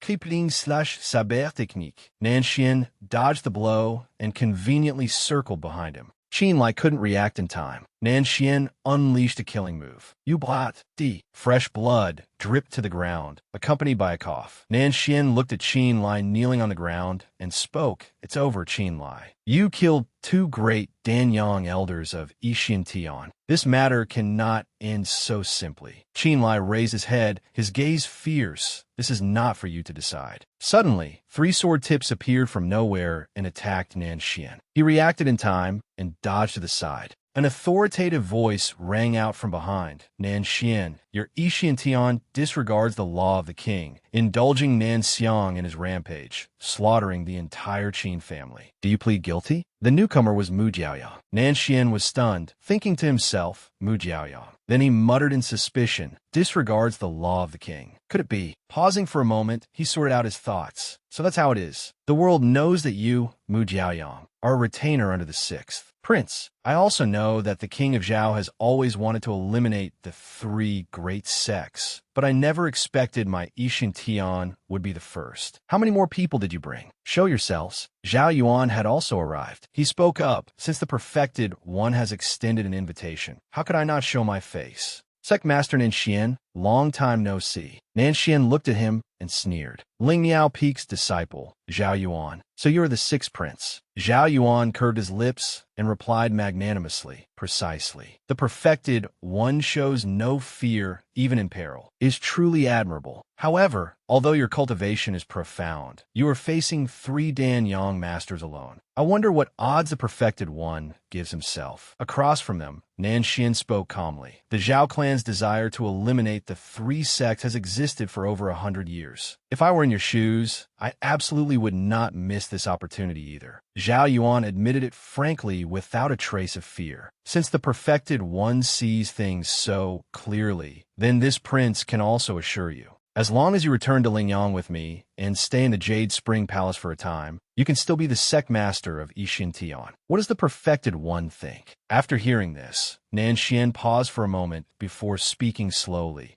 If this venerable one has truly fallen into a trap, then I have nothing more to say. Zhao Yuan nodded in satisfaction. Very good. That is the correct judgment. In that case, the matter of Ishin Tian can be considered perfectly resolved. Qin Lai, having recovered some strength by now, looked at Zhao Yuan. Your Highness, since you have finished your official business, you should now answer my question. Where are the people of the Qin family now? He paused for a moment before replying in Lingyang. My people are watching over them. Not a single hair on their heads is harmed. Qin Lai looked at him again and said, I have already done what I promised. The remaining remnants of Ishin Tian cannot stir up any trouble. When will your Highness fulfill your promise to me? Zhao Yuan turned his back and replied indifferently, What's the rush? Am I want to go back on my word? If you also stay in Lingyang, this prince promises you that when the day comes that I obtain the supreme position, I will grant your Qin family eternal glory. Keep these 3 treasures, cultivate diligently, and one day you will return to the eastern continent, investigate the truth of the Qin clan's extermination, and avenge them. Remember this, remember this. After hearing this, Qin Lai replied indifferently, Don't get your hopes up too high. My ambitions do not lie in the Shanzhou continent. The person opposite him stroked his chin in thought, then decided after a moment, Very well. You're covered in injuries and need to rest well. In 10 days, I will wait for you in Lingyang City, the capital of the Zhao Kingdom. Qin Lai heard this and replied, All right. I hope your Highness keeps his word. After several months, Qin Lai finally left the Kungxi region. Teaming up with Zhao Yuan had made him see many things clearly. The games the higher-ups play are like a gamble. For now, Zhao Yuan still treated him like a brother because he was still useful. Moreover, after continuously fighting 3 Danyang masters, Qin Lai's body could no longer endure it. He could only find a safe place to recuperate. 9 days later in Lingyang City, crowds in the city looked at each other and gossiped. Have you heard? Kungxi's Ishin Tian has been wiped out. Of course. I heard that Qin Lai went up the mountain and single-handedly defeated Ishin Tian, killing all 9 Danyang masters of the sect with a single flame spirit saber. A man covered his mouth and whispered. Someone said that in the end, even perfected one, Nanxian, died at his hands. The person opposite him exclaimed in shock, My goodness, is he really that powerful? Qin Lai, who had blended into the crowd and heard this information, frowned. I didn't expect the streets to be filled with rumors that Nanxian died at my hands. It was probably Zhao Yuan who tampered with the news when it was spread.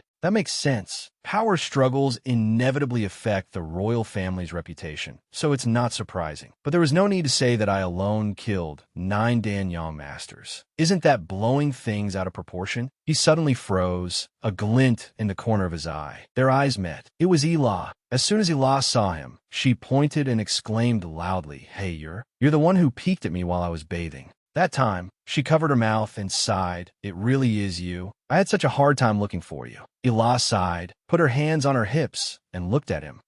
This young lady saved your life, and as soon as you got better, you wanted to leave without saying goodbye. What's with that? Hearing this, Qin Lai replied, I, Qin, am very grateful for the young lady's life-saving grace. If there is anything I can do to help, I am willing to do my utmost for you, young lady. Ela frowned unhappily. When I saved you, didn't I already say it? This young lady saved your life, so your life belongs to me. What? You want to deny it now? Qinlai was in a bit of a difficult position. He was silent for a few seconds before speaking again. Although I was indeed saved from a calamity by you, young lady, it does not mean that Qin, will let you do as you please with me. Hearing this, Ila was stunned and stared at him. What's this? You mean you still want to fight this young lady? Without waiting for Qinlai to reply, she curved her lips, her eyes filled with amusement. Fine. If you win, this young lady will let you off the hook, all right? Qinlai asked excitedly. Really? Ilan nodded, of course. Scene change. In the outskirts of Lingyang, Qinlai held a sword in his hand and looked at the person opposite him. Then I shall be so bold. Ila clenched her fists and snorted coldly. Humph. A dignified Danyang master using such a shabby weapon. Are you looking down on this young lady? He raised the sword and replied slowly. Young lady, you are my benefactor, so naturally I will not use my full strength. As long as you can take the sword from my hand, it will be my loss. Ila was a little shy, her face turning slightly red. I didn't expect you to be such an upright gentleman. All right, if I can't take the sword from your hand within 10 moves, this young lady will bow her head and leave. Hearing this, Qinlai immediately unleashed a move, forest of fireballs. She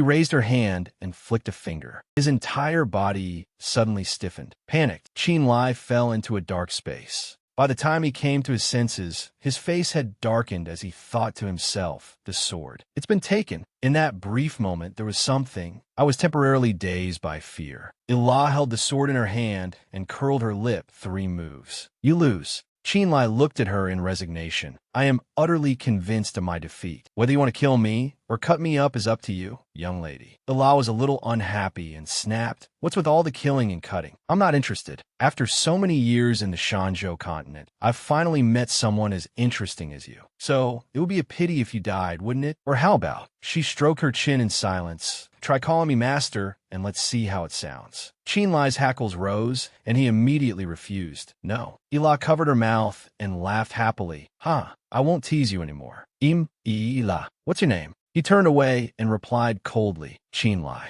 Jila Nadiv Inlie. That's a nice name. What are you doing in Lingyang? He replied again. I have things to do. Ila circled around in front of him, blocking his path with a smirk. What things? Is it interesting? How about you take me with you? I'm quite bored these days anyway. Qinlai didn't answer. He lowered his eyes and looked at Ila. This girl's strength is unfathomably deep. If she were to accompany me, it wouldn't be a bad thing. After considering it, he agreed. All right, let's go then. Hearing this, Ila became excited. You said it. No takebacks. Qinlai unconsciously retorted in a loud voice. Nonsense. By the time they returned from the outskirts, it was already night. Qinlai had originally intended to arrange a room for the little demoness. Unfortunately, she didn't like the idea and said she had a better place to stay and wanted to take Qinlai to see it. He looked at Ila with some worry. Hey, you're not supposed to use magic to fly in Lingyang City. What if someone finds out? She reassured him. Don't be afraid. This is called the Dark Evasion Spirit, a spirit tool product. So rest assured, with its protection, your magic power definitely won't be exposed. Looking at that beautiful face, he was a little dazed. Seeing this, Ila spoke up. What's wrong? Why are you suddenly so quiet? He snapped out of it and stammered. I just feel that if we're going to act together, we need to be clear about everything. Qinlai covered his mouth and coughed. 3 months ago, my Qin clan members were killed outside Shangyuan City, so I immediately set out to find a culprit. Although the great revenge has been taken, I have a nephew who is under house arrest in Lingyang. My purpose in coming here this time is to bring him back. Hearing this, Ila looked at him and exclaimed, Oh, so the people who died outside Shangyuan City were your family? No wonder some of them really resembled you. Qinlai's whole body suddenly froze. He opened his mouth and thought to himself, Could it be that you were also at the scene at that time? Scene change. The next morning, Zhaomu walked over with a smile and greeted. Mr. Qin, are you awake? Qinlai replied politely. Old sir, good morning. I apologize for disturbing you last night. Zhaomu leaned on his cane and laughed heartily. Not at all. Mr. Qin's business is my business. Where's the celestial maiden? Qinlai was a little confused. Celestial maiden? Do you mean Ila? She's cultivating inside right now.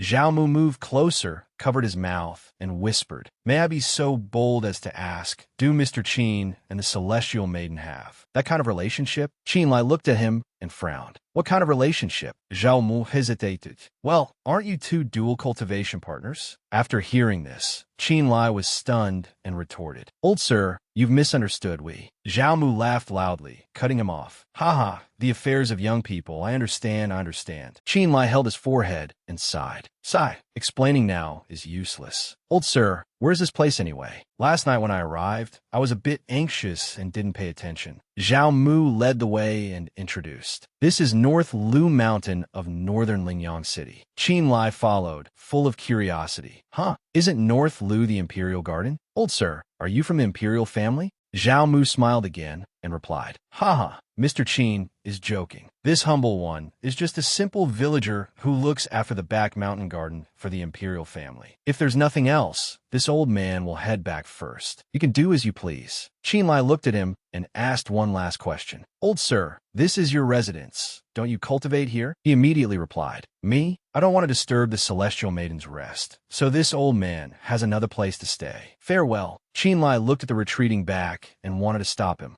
Old sir. Just then, Ila suddenly appeared. Oh, that old man left. Qin Lai looked at her, puzzled. This girl, are we just going to walk in like this? Ila looked at him nonchalantly. What's the big deal? I stay here every time I come. He held his forehead, completely impressed, then sighed and looked at Ila. All right, about what I asked you last night. Do you have any clues? She rolled her eyes and rubbed her chin. Ah, you mean that old Taoist I beat up? Yeah, last night I tried to remember carefully. After that old Taoist escaped, I really didn't see him again. I was just a passerby. I saw some people fighting and noticed an old man who looked a bit like you, so I went over to check it out. But by the time I got there, everyone was already dead, so I didn't see the second brother you mentioned. Qin Lai was so agitated that he clenched his fists. He glared and grabbed Ela's shoulders. Think again. Try to remember if you missed anything. Seeing his expression, her eyes suddenly became teary, her tone pitiful. You're hurting me. I already said there's nothing, so there's nothing. I don't know many people in Shanzhou. If there was something, I would definitely remember. As if struck by lightning, Qin Lai quickly let go and stepped back.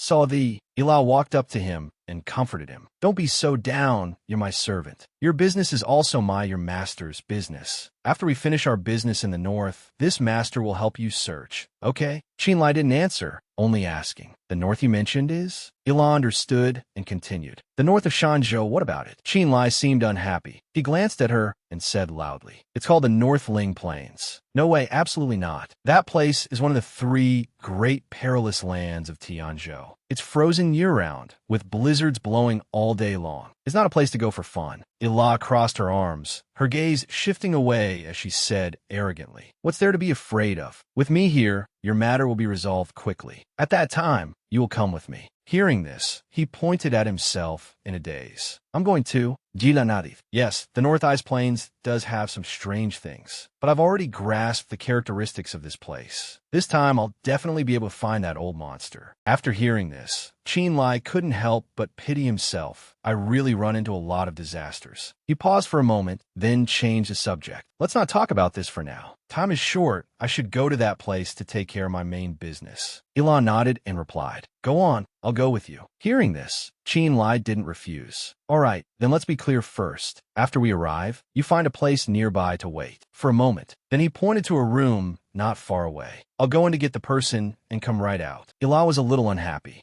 More secrets. Fine, then call me if anything happens. Scene change. A few hours later in the Prince Ming residence. The 3 large characters Prince Ming residence on the sign. Zhao Yuan politely gestured. Brother Qin, please sit. Qin Lai bowed. Your Highness is too polite. How could this humble one dare to sit and talk with your Highness? Zhao Yuan didn't beat around the bush and got straight to the point. Since it's like this prince will get straight to the point. Brother Qin came to this prince's place to resolve that matter, correct? This prince guarantees that you will definitely become a man, above all others. Qin Lai looked a bit troubled, cupping his hands at him. Your Highness, Qin Mao still has only that one thing to say. I only want the people of the Qin family. I don't want to get involved in any succession struggles. This humble one only desires to seek the immortal path and doesn't want to get too involved with worldly affairs. I hope your Highness understands. After hearing this, Zhao Yuan sighed with regret. Sigh, it seems this prince still hasn't won the heart of Brother Qin. Qin Lai looked at his expression and said apologetically, Your Highness has many masters by your side. One less Qin Mao won't make a difference. Why must you be so insistent? Zhao Yuan didn't answer and changed the subject. 10 days ago,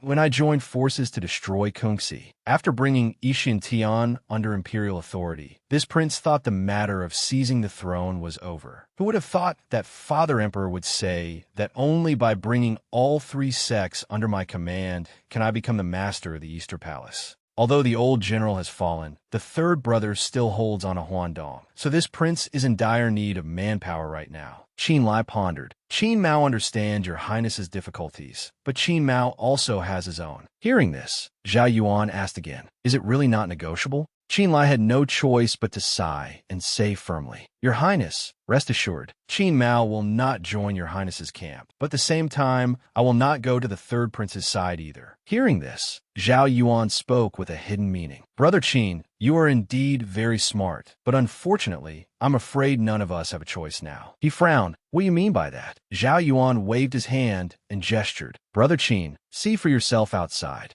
He stepped outside, and a man appeared there. As he got closer, he suddenly noticed the emblem on the man's clothes. He narrowed his eyes. Liuli Mountain, a person from Wendong. The man cupped his hands and bowed respectfully. Greetings, 6th Prince. Qin Lai, not very pleased, tilted his head to look at Zhao Yuan. Your Highness, what is the meaning of this? He walked out with his hands on his hips and replied calmly, Let this prince tell you. 1 year ago, when you were still in the Guasian stage, did you help a friend save someone in Yuan City? Qin Lai had a blank expression. Your Highness, Qin Mao really doesn't know what you're talking about. Zhao Yuan didn't rush to interrupt. It's all right. Let this prince help you remember. He pointed to a man lying by the wall and asked again, Brother Qin, take a closer look. Do you know this person? After a closer look, Qin Lai pursed his lips and replied, I do. Hearing this, Zhao Yuan nodded with satisfaction. Very good. It seems Brother Qin hasn't completely forgotten. His name is Zhu Songqi. When investigating the relationship between you two, this prince discovered something else. Before that, when Dong had a traitor, who was Zhu Songqi's close friend named Wang Wazi, you once helped him escape the pursuit of Liuli Mountain. Am I wrong? Hearing this, Qin Lai gritted his teeth, sweat beading on his forehead. Not wrong. This was all arranged by your highness. Zhao Yuan shielded his eyes, his tone calm. There's no other way. The 3rd brother's foundation is deep, and this prince's position is not stable enough. I had no chance of winning against him, but heaven just happened to give me an opportunity, letting this prince know about this matter. If I don't use it to achieve something, wouldn't that be letting down Brother Qin's sincerity? Now, Brother Qin, you only have 2 paths before you. 1. Be loyal to this prince and find the whereabouts of Wang Wazi. If so, this prince can act as a mediator, and the matter between you and Wendong's Liuli Mountain can be considered settled. After hearing this, Qin Lai understood and said directly, So if Qin Mao doesn't agree, the 2nd path is that your highness will hand me over to Liuli Mountain to be dealt with. In exchange, you'll get Liuli Mountain to switch sides. At that time, your highness can unify the 3 sects and obtain the position of the Eastern Palace, correct? Zhao Yuan's lips curled, his eyes devoid of any hint of a smile. As expected of Brother Qin. Correct.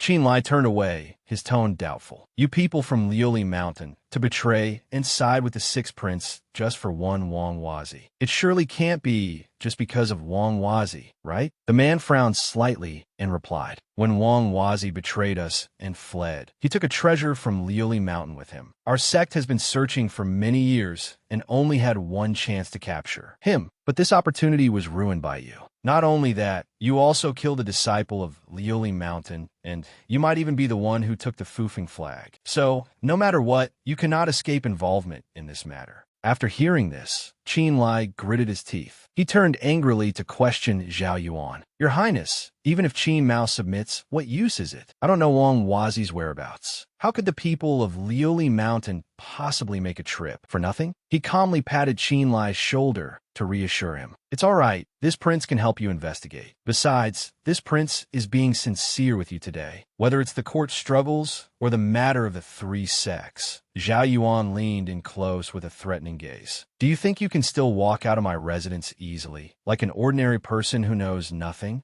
Qin Lai angrily gritted his teeth and calculated silently. At this distance, if I launch a sneak attack, I have a definite chance to seriously injure Zhao Yuan. But after that, I would become a criminal of the Zhao kingdom, and at the same time offend Liuli Mountain, with no place left for me in Tianquan. Moreover, Zijian is still in his hands. A great man knows when to bend and when to stand tall. As long as I can preserve the Qin family's bloodline, what's the harm in giving up a little dignity? After careful consideration, Qin Lai agreed to his request. It seems Qin Mao has no other choice. I agree to help you. Zhao Yuan nodded in satisfaction. Very good. Only a wise man knows when to yield. I am very happy that Brother Qin can be so compliant, but I know you are a difficult person to control. Therefore, those who do not work for me must die. To put my mind at ease, I invite Brother Qin to take this blood. Crow pill. Hearing this, Qin Lai was choked with anger. You. Zhao Yuan raised an eyebrow. Why? Is Brother Qin unwilling? Qin Lai frowned, gritting his teeth to suppress the surging rage. He took a deep breath, his voice trembling slightly. No. Qin Lai forced himself to lift his trembling hand. Your Highness is overthinking it. Just then, the city wall behind them suddenly exploded. Qin Lai whipped his head around, and Zhao Yuan narrowed his eyes in confusion. What's going on? Before anyone could react, a familiar voice rang out. You idiot! Are you going to drink whatever they tell you to? Has your brain turned to mush? The moment Qin Lai saw her, he was frantic with worry. Ila, what are you doing here? Didn't I tell you to wait outside?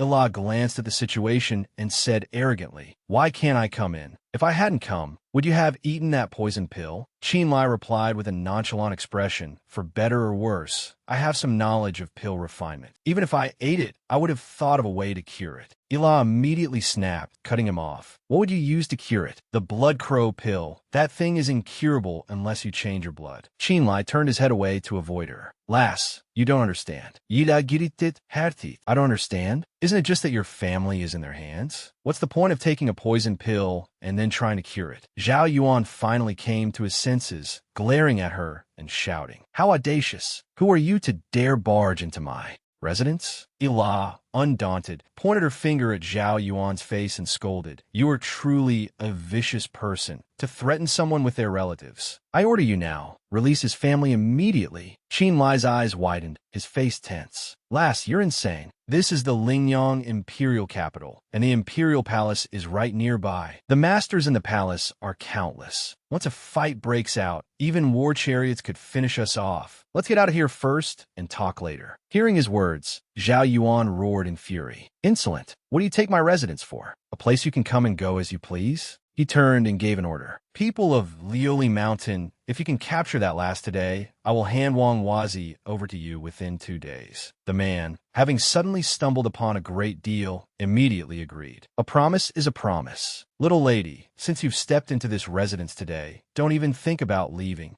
Ila crossed her arms and replied haughtily, Leave? Why should I? I'm not leaving. I'll say it again, hand over Qin Lai's family. Otherwise, I will blood-wash the Prince Ming residence and level Lingyang City. As her words fell, a blood-red bolt of lightning struck down. The man's eyes rolled back as his whole body convulsed, and he screamed in agony. Seeing this, Qin Lai's entire body went rigid, his mind in chaos. A single lightning strike killed a Gue Zhan Grand Perfection Master, leaving not even ashes behind. Even a Danyang Grand Perfection Master couldn't do that. Such terrifying cultivation. Could it be that this lass is an Ingfu stage master? Ila, however, paid them no mind and snorted disdainfully. Scene change. At the Taiha Hall of the Imperial City, a middle-aged man spoke with a powerful voice. Ewer, state affairs are concluded. Why have you come to the hall? The young man clenched his fists and said frankly, Father Emperor, your son has come to ask for punishment. He was Emperor Zhao Yin. He looked straight at his noble son, his eyes narrowing in suspicion. Ask for punishment? I've already told you, if you cannot manage it, then give up on inheriting the throne. Did you not listen?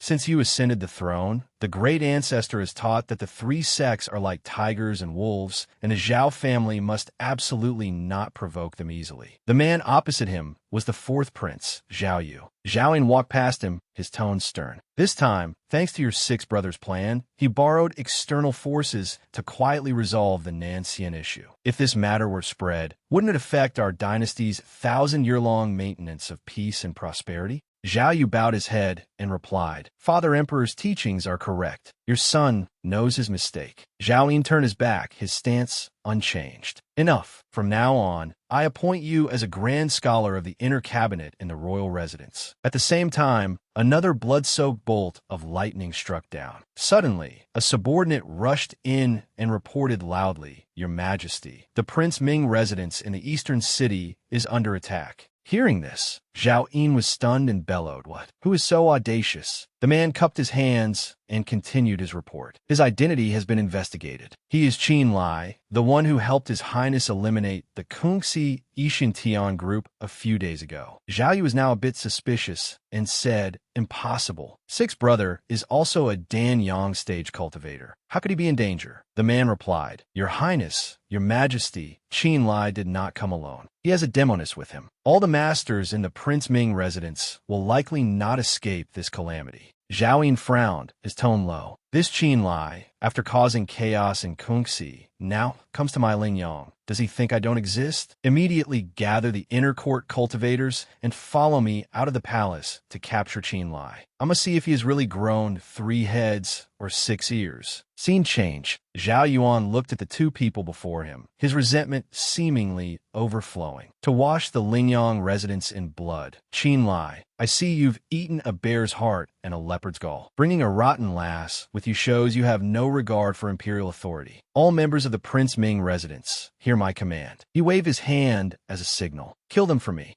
Qin Lai's eyes widened in horror. "Including Zhao Yuan, that's a total of 6 Dan Yang stage masters. We're done for." ELA's lips curled into a cold smile. "Oomph." A hand made of blood suddenly took shape. The group of men sent forward were all lying on the ground. In a matter of seconds, Ila walked calmly toward Zhao Yuan. He was stunned, his mouth agape as he thought to himself, "Demonic energy, is she a demonic cultivator?" With just one move, she wiped out all the masters of my residence. The situation is not good. This rotten lass's cultivation far exceeds my expectations. It seems I have no choice but to go to the long-tongue Shaori Tower. I must ask the Grand Emperor to intervene. Ila raised her hand, preparing to end it. Demon Palm Seal, go. Zhao Yuan was surrounded by killing intent. Ila glanced at Qin Lai with a triumphant look. "Well, didn't I capture him?" He walked over to Zhao Yuan gratefully. "Thank you, lass." He looked at the man before him, his tone cold. "Zhao Yuan, you are powerless now. Answer me, we're the Qin family members." Zhao Yuan was as stubborn as ever, his gaze disdainful. "Qin Lai, don't think you can escape just by capturing me. If I die, then Qin Zijin can. Forget about living. In a little while, the cultivators from the Long Tong Shaori Tower will be here. No matter how high that rotten lass's cultivation is, can she protect your Qin family in this Zhao kingdom forever?" Ila put her hands on her hips, complaining in dissatisfaction. "Why are you babbling with this kind of person? If it were me, I'd kill him even if he were a prince." Qin Lai lowered his eyes and said in a small, self-deprecating voice, "Lass, I know your cultivation is profound, but this matter is already beyond my control. The inner court is full of masters. I can't even guarantee my own escape. Please listen to me and leave immediately, will you?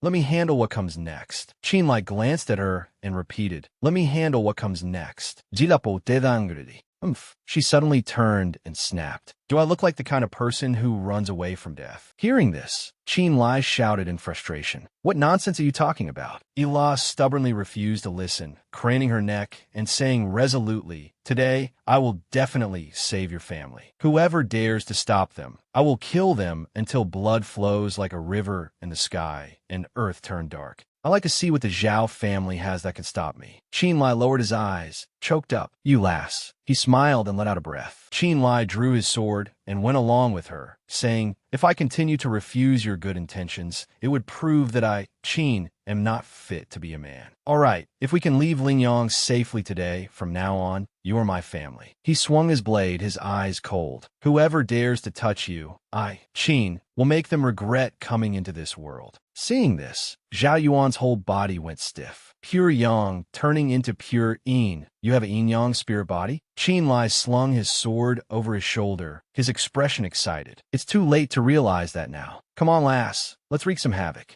Just then, Zhao Yin arrived in time and shouted, "Audacious Qin Lai." Hearing the familiar voice, Zhao Yuan's lips curled up involuntarily. This voice belongs to Father Emperor. High above were Zhao Yin and several masters. Release Prince Ming at once. Below, Qin Lai saw this and waved his hand, speaking nonchalantly. Oh, I didn't expect my Qin's face to be so great as to draw out the emperor of the Zhao kingdom himself. Hearing his tone, Zhao Yun adopted a haughty and insolent voice. How dare you act so mighty before me? Seize this rebel for me. Qin Lai pressed his blade against Zhao Yuan's neck, his voice cold and threatening. Let's see who dares to move. He let out a soft groan of fear. Zhao Yuan broke out in a cold sweat and glanced at him. Qin Lai, do you really want to risk your life against me? There's no benefit in this for you. Without turning his head, Qin Lai replied disdainfully, Zhao Yuan, don't even think about negotiating with me. I know I can't escape today, but even if I die, I will definitely drag you. Down with me. Do you dare to bet with me? Zhao Yun, who had been observing, snapped at this attitude, arrogant. If you dare to kill my son, I will exterminate your entire family. Don't think I don't know. Although your Qin family was wiped out, your maternal relatives are still in Shanzhou. With just one word from me, all maternal relatives related to your Qin family will die. Do you still dare to bet? Above, Zhao Yu turned and whispered, Father Emperor, are we really going to bet with him? Zhao Yun kept a sharp gaze on Qin Lai and replied in a low voice, although I am the ruler of a nation, I have also fought for half my life. My methods may be ruthless, but I am always devoted to my own kin. Could you bear to see your sixth brother die under Qin Lai's blade? Hearing this, Zhao Yu cupped his hands and stammered, I wouldn't dare. Zhao Yun glanced down and snorted coldly. What is your choice, Qin Lai? Ila, who had been silent until now, suddenly spoke up. Since you all are having so much fun, why don't you let me join this bet as well? Qin Lai, what if I said I could teach you a soul-searching technique? It doesn't matter if you kill Zhao Yuan. Just leave the rest of the situation for me to level for you. Do you dare to bet? Hearing this, the father and son duo above widened their eyes in astonishment. What? That's too much of a bluff. Zhao Yun sneered mockingly. How ridiculous. 2 fists are no match for 4 hands, and a hero can't fight against a crowd. It seems this little girl has a great background, but it has fostered an arrogant and conceited illness. Qin Lai, entangled in love, a hero's spirit wanes. Do you really want your lifelong fame to be destroyed at the hands of this demoness? He narrowed his eyes at the old fox and asked, a bet? How do we bet? Today's matter already has a foregone conclusion. Even if I release Zhao Yuan, will I have a way out? With the methods of you Zhao family members, the outcome is already set. Girl, in my whole life, I have never wronged anyone, only you. Fight out of this encirclement with me. A splash of blood shot up. Blood dripped from the blade of Qin Lai's sword. He narrowed his eyes, the corners of his lips curling up. I bet you'll win. Hot blood splattered, accompanied by Qin Lai's firm voice. Girl, I bet you'll win. Zhao Yu on this side was stunned, a cold sweat breaking out all over his body. What was that? He actually killed Old Sixth. Zhao Yun went berserk, roaring uncontrollably. Bastard, dismember this scoundrel into 8 pieces for me. Don't let him live. As soon as the order was given, the crowd behind him charged forward. Ila raised her hand to cast a spell, her lips curling into a provocative smirk. Come on then, great demon sunken day curse. Darkness gradually enveloped everything. The common people below gaped in anxiety. What is happening? Why has the sky turned dark? But it's the hour of Wu. On the other side, those who knew a little gaped in astonishment. In the imperial capital, a place of great importance, someone is brazenly casting spells. What kind of powerful being is this? A red light shot straight from the ground into the sky. The people who charged forward to attack Ila were sucked in, their tragic screams echoing. She stood there, calmly casting the spell. Seeing this, Zhao Yun automatically retreated, stammering. How? How is this possible? These people are all mid-stage Danyang cultivators, yet they were defeated by her, without being able to withstand a single move. Zhao Yu, beside him, could no longer remain calm and glanced at him. Father Emperor, this woman's cultivation is truly terrifying. I fear she is an Yingfu stage master. Please, Father Emperor, return to the palace quickly, Father Emperor. Zhao Yun was a bit wary and muttered. This woman's cultivation is indeed above everyone here, but to let them go just like this, I truly cannot swallow this anger. Zhao Yu glanced at him and hesitated. Father Emperor, could it be? Zhao Yun stared down tensely and reassured. It's fine. Our dynasty's Grand Emperor is also at the Yingfu realm. You, immediately pass on the message. Let the Grand Emperor know about this. At this moment, Ila suddenly rushed over. She cast a spell and glanced at the old man with contempt, calling for help when you can't win. Is that how you act as an emperor? Zhao Yin's eyes constricted in terror. There was an explosion in the air, and Zhao Yin's entire body went into freefall. Qin Lai's mouth fell open in astonishment. So powerful, defeating the emperor of the Zhao kingdom, Zhao Yin, in a single move. This girl's cultivation is truly profound and unpredictable. Over here, Zhao Yin lay wretchedly on the ground, groaning softly. Ila glanced at him with utter contempt. Well, how boring. It seems you Zhao family members are only good at talking. Mouth. If you have no strength left to resist, then farewell. Just as the attack was about to land, a shield was erected. Spare his life. The sound of a wooden staff striking the floor hard. Zhao Yin, his eyes half open, thought to himself, Grand Emperor. He struggled to his feet and accused, Grand Emperor. This person committed assault in the imperial capital and, moreover, killed a member of the imperial clan. His crime is unforgivable. Please, Grand Emperor, seek justice for our Zhao dynasty. After hearing this, he gritted his teeth. He raised his hand and slapped Zhao Yin across the face. Bastard, you insolent thing. He pointed at Zhao Yin's nose and scolded. You wanted to make a move against them with just you bunch of insignificant fools? Zhao Yin was stunned and choked. Huh, Grand Emperor. Aye. The more the Grand Emperor looked, the angrier he got. Humph. You've completely disgraced our Zhao kingdom's imperial family. The spell formation gradually dissipated. Ila and Qin Lai landed in front of the Grand Emperor. He spoke respectfully. Mr. Qin, what has made you so angry? How about letting this old man seek justice for you? Qin Lai looked at him and spoke calmly. Oh, so you are the Grand Emperor. The Grand Emperor replied in a respectful tone. Mr. Qin, this little old man did indeed conceal things before, but Mr. Qin doesn't need to address me like that. We can speak as equals. He was taken aback and replied hesitantly, about that, but I just killed Zhao Yuan. The Grand Emperor smiled gently. It's fine. It was just a misunderstanding. What's done is done. It's not like he's this old man's only grandson. At this moment, Ila suddenly covered her mouth and let out a dry cough. Ahem. The Grand Emperor, with a fawning expression, leaned over and smiled. Fairy maiden, young mistress, there might be a misunderstanding here. You are magnanimous. Could you please calm your anger first, and we can talk about it when we get back? Then he turned and looked coldly at Zhao Yin. Zhao Yin, speak. What exactly happened? He panicked and stammered. This matter. The Grand Emperor turned back and snapped. Can't you speak? Then prepare to abdicate for me. You over there, you're Zhao Yu, aren't you? Stop hiding and come out. From now on, you will be the crown prince. Zhao Yu came out from behind, his tone a bit awkward. Thank you, Grand Emperor. Ila crossed her arms, looking at the old man with a disdainful gaze. All right, old man, stop putting on a show in front of this young mistress. I don't care about the affairs of you Zhao family, but bullying my people is not allowed. Quickly release Qin Lai's family. The Grand Emperor didn't dare to provoke her and hurriedly agreed. Fairy maiden, please rest assured, we'll release them immediately.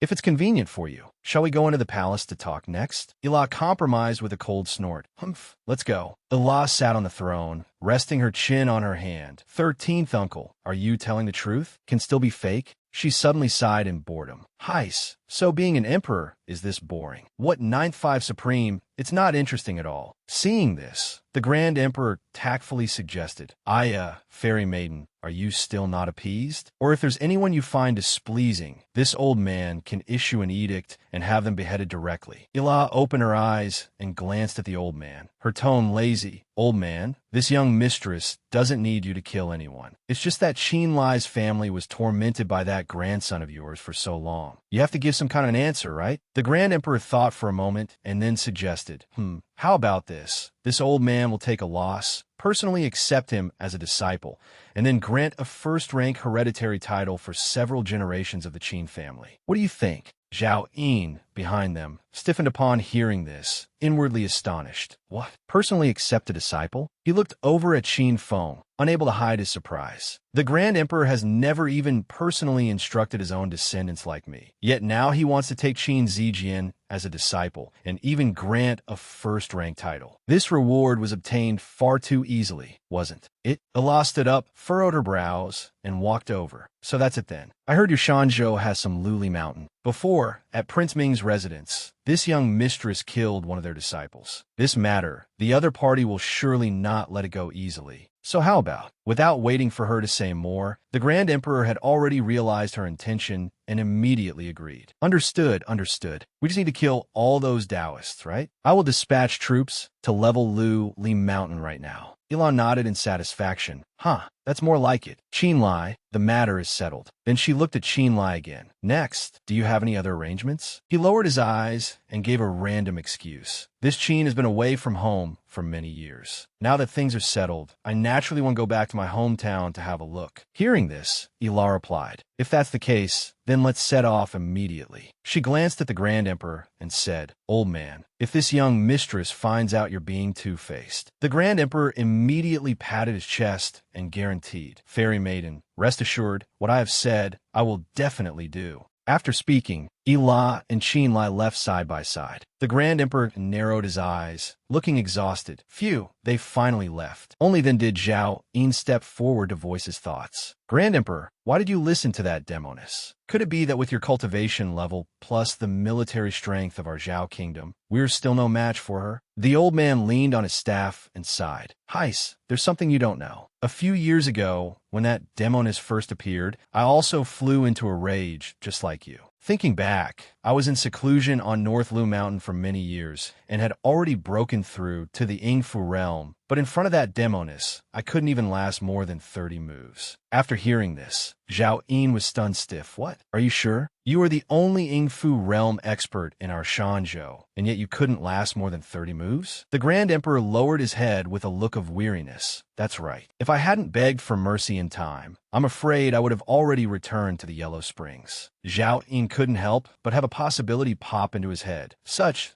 a powerful figure. Why is she messing around with Qinlai? Could it be they are dual cultivation partners? Zhao Yin still couldn't believe it and refuted himself. Why would such a powerful figure be with Qinlai? The Grand Emperor leaned on his staff and sighed. Heis, it's also Hunger's bad luck to have picked a fight with that baleful Star Qinlai. Consider this matter as me, your father, helping you out, but from now on, it will depend on how you treat the Qin family. Zhao Yin exhaled unhappily. How to treat them? With someone so powerful backing them, I can only be obedient. What else can I do? The Grand Emperor turned his head back, his gaze sharp as he glanced at him. In short, the Qin family must not be offended. Today, if Qinlai hadn't restrained her, the Imperial Palace would have long become a battlefield. After leaving the Imperial Palace and bringing Qin Zijin back to Bianjing to be in theft, this news spread to every corner of the impoverished far north region. Qinlai's name was now known to every household. After the news spread, Li Mountain was completely wiped out by an elite army. Everyone on Li Mountain was killed, and indeed, no one escaped. Half a month later, midsummer had arrived, and Qinlai knew he should be leaving. The little demoness had helped him with such a huge matter. The situation was compelling. Perhaps he couldn't help much on this trip, but it could be considered as having one more person, so she wouldn't feel lonely. Ela followed Qinlai and landed Big Brother way. Wei Jian cried out with joy. Brother Qin, you're finally back. Yiro, beside him, saw this and spoke up. Brother Jian, wait a moment. Wei Jian walked up and shook Qinlai's hand, his face beaming. Brother Qin, you don't have to stay with the Mu family anymore. Moreover, my cultivation has also recovered to its level from back then. Hearing this, he was also happy for him. Congratulations, Big Brother Wei. Wei Jian looked at him, his eyes sincere. So, I want to go back and help you guard the Qin family. Rest assured, as long as we are still breathing, we will definitely help you watch over the Qin family. Qinlai was moved. Big Brother Wei, thank you. Wei Jian chuckled. Brother, what's there to thank? If it weren't for you, I would have died at the hands of Ma Yi back then. Only then did Yi Ro have a chance to speak. That's right, you killed the sixth prince. The fourth prince has been made the new crown prince, the third prince from the rumors. Ela crossed her arms, her gaze indifferent. What's there to be afraid of? If that so-called third prince dares to cause trouble for the Qin family, isn't he afraid of being taught a lesson by Zhao Mu? Hearing her, Qinlai nodded and continued. That's right. The only one regretting it now is Zhu Songji. He was captured by Zhao Mu and has surely suffered a lot. But I have something to do today and have no way to go to Shangyuan. I can only trouble Big Brother Wei to make a trip for me. To express my gratitude,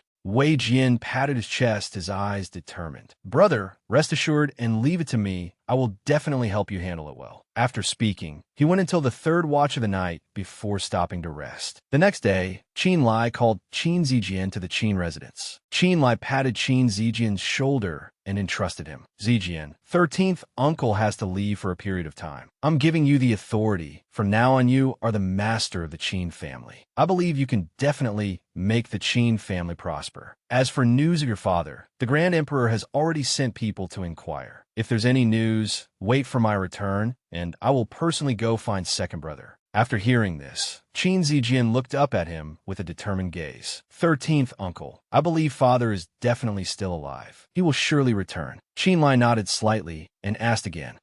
I believe so too. Zijian, has Zhao Mu agreed to let you enter the dragon-soaring small sun tower? He replied, yes, he said so. Qin Lai narrowed his eyes and instructed. Zijian, you must remember, I can't always be by your side to protect you now. Be careful when you go to the imperial capital. You must survive. Ila, who was behind them, heard this and let out a sigh. She glanced at him and replied nonchalantly, what a waste of breath. Old man Mu absolutely wouldn't dare to harm Zijian. Otherwise, this young lady will definitely rip out his bones. Qin Lai, not looking at her, replied perfunctorily. Right, I believe you. Ila was a little dissatisfied. So half-hearted. Qin Lai took out a few registers and handed them to the young boy. Zijian, this is the Qin family's genealogy and some secret manuals. You keep them. This is the Qin family's secret and absolutely cannot be told to others. Remember that. Qin Zijian took them, his eyes resolute. 13th uncle, rest assured, I won't breathe a word even if I die. Qin Lai looked at the young boy, gave his final instructions, and then walked out. Zijian, I believe you can definitely do it. Ila, we should get going. Zijian, I have to go now. This journey is long, and the day of return is uncertain. You must take care.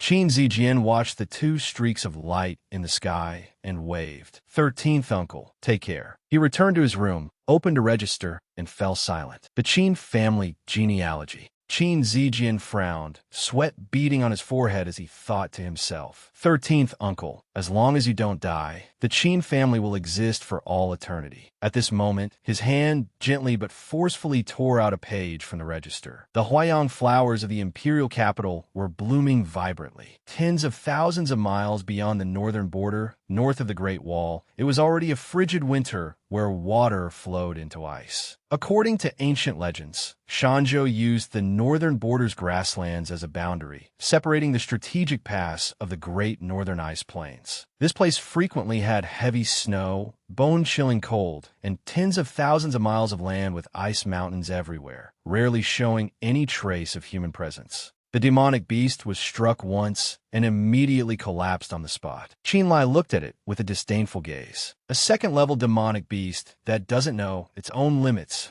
He stepped into the cave. Little girl, are you all right? Ila looked at him and replied faintly. I'm fine, don't worry. Qin Lai spoke again. You said you came to find your enemy, but ever since entering the area north of the Great Wall, you haven't casually used your spiritual power. Is your opponent really that strong? Ila closed her eyes to sense, slowly replying. That old monster is indeed very formidable. I need to ensure my spiritual power is always abundant. Otherwise, once I encounter him, it will be very difficult to attack and defeat him. Hearing her words, Qin Lai's lips tightened, his eyes showing some caution. A character that even this little girl is so wary of. Just how formidable is he? Suddenly, something appeared up ahead.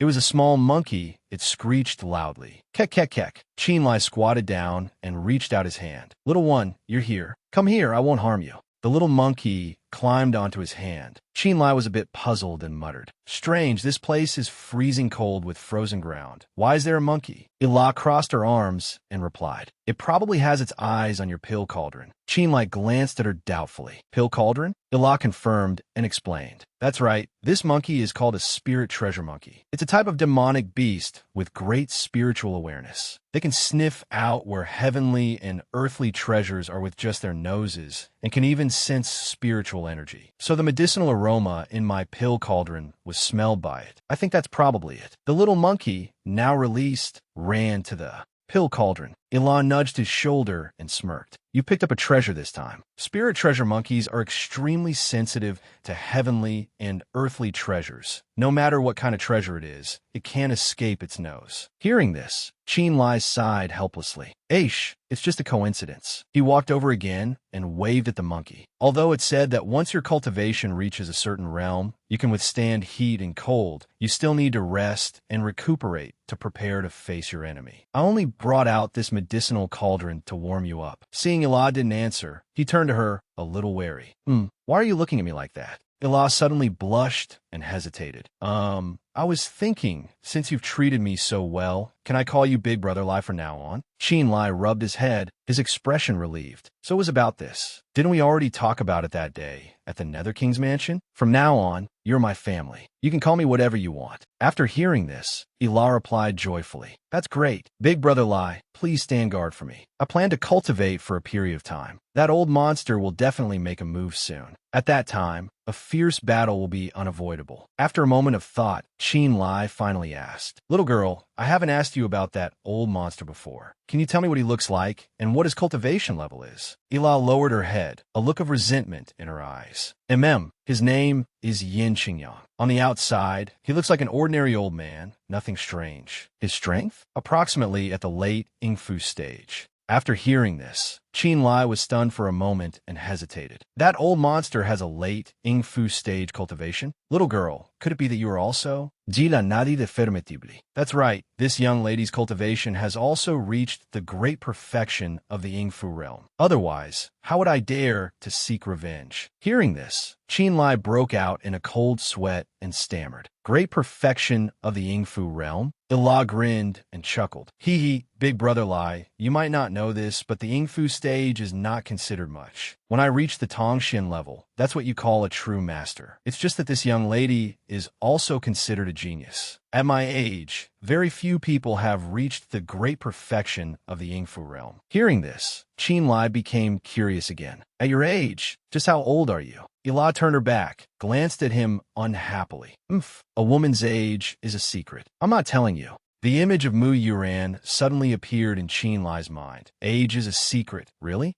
Why am I thinking of her? He came back to his senses and looked at Ila teasingly. You can be called a woman? Calling you a little girl is more like it. She fumed, rolled her eyes, and turned back. Why can't I be called a woman? You dare to look down on this young lady? Ila walked over and picked up the little monkey. Qin Lai looked at her and thought to himself, she really is still a child, getting angry just like that. She spun around and deliberately said loudly, Dong Bao, let's go. We'll ignore him. I'll take you out to play. Hearing this, Qin Lai was a bit stunned. What Dong Bao? You've already named this monkey? Hey, little girl, wait. Qin Lai couldn't catch up. He looked around and thought to himself, this is bad. If she acts recklessly, she might run into that old monster. Little girl, you must not let anything happen to you. Suddenly, he stopped. What's that? Qin Lai landed and looked at Dong Bao. Dong Bao, why are you here? Where's that little girl? It pointed and gestured. Kek, kek, kek. Qin Lai narrowed his eyes, trying to guess its meaning. The girl is up ahead. Dong Bao clung to him and began to guide him. Kek, kek, kek. Qin Lai pursed his lips in frustration and thought, damn it, even if Dong Bao is spiritually aware, it can't speak human language. No choice, I'll go take a look and see. He immediately flew in the direction Dong Bao pointed. Qin Lai stopped in front of cave. He entered and looked around, thinking to himself, I didn't expect the place Dong Bao pointed to would be a cave, and it's so close to where we were. This place definitely doesn't look naturally formed. On the contrary, it looks like someone lives here. Qin Lai walked to the censer, opened the lid, and confirmed. Indeed, the agarwood in this censer hasn't completely burned out. It seems the owner of this place just left not long ago. His eyes suddenly constricted. Could this be the hiding place of the old monster the little girl always talks about? Meanwhile, Dong Bao was running around based on its intuition. He looked at it and thought, Dong Bao is a spirit treasure monkey. Since it brought me here, this place must be temporarily safe. Dong Bao stopped in front of a door and cried out, Kek kek. He immediately understood. You wanted to open the stone door? Qin Lai stood before the stone door, pondering. The cave of a late Yingfu stage master must have many treasures. I might as well take a look. He placed his hand on the stone and channeled his energy. The door opened immediately, making Qin Lai a little wary.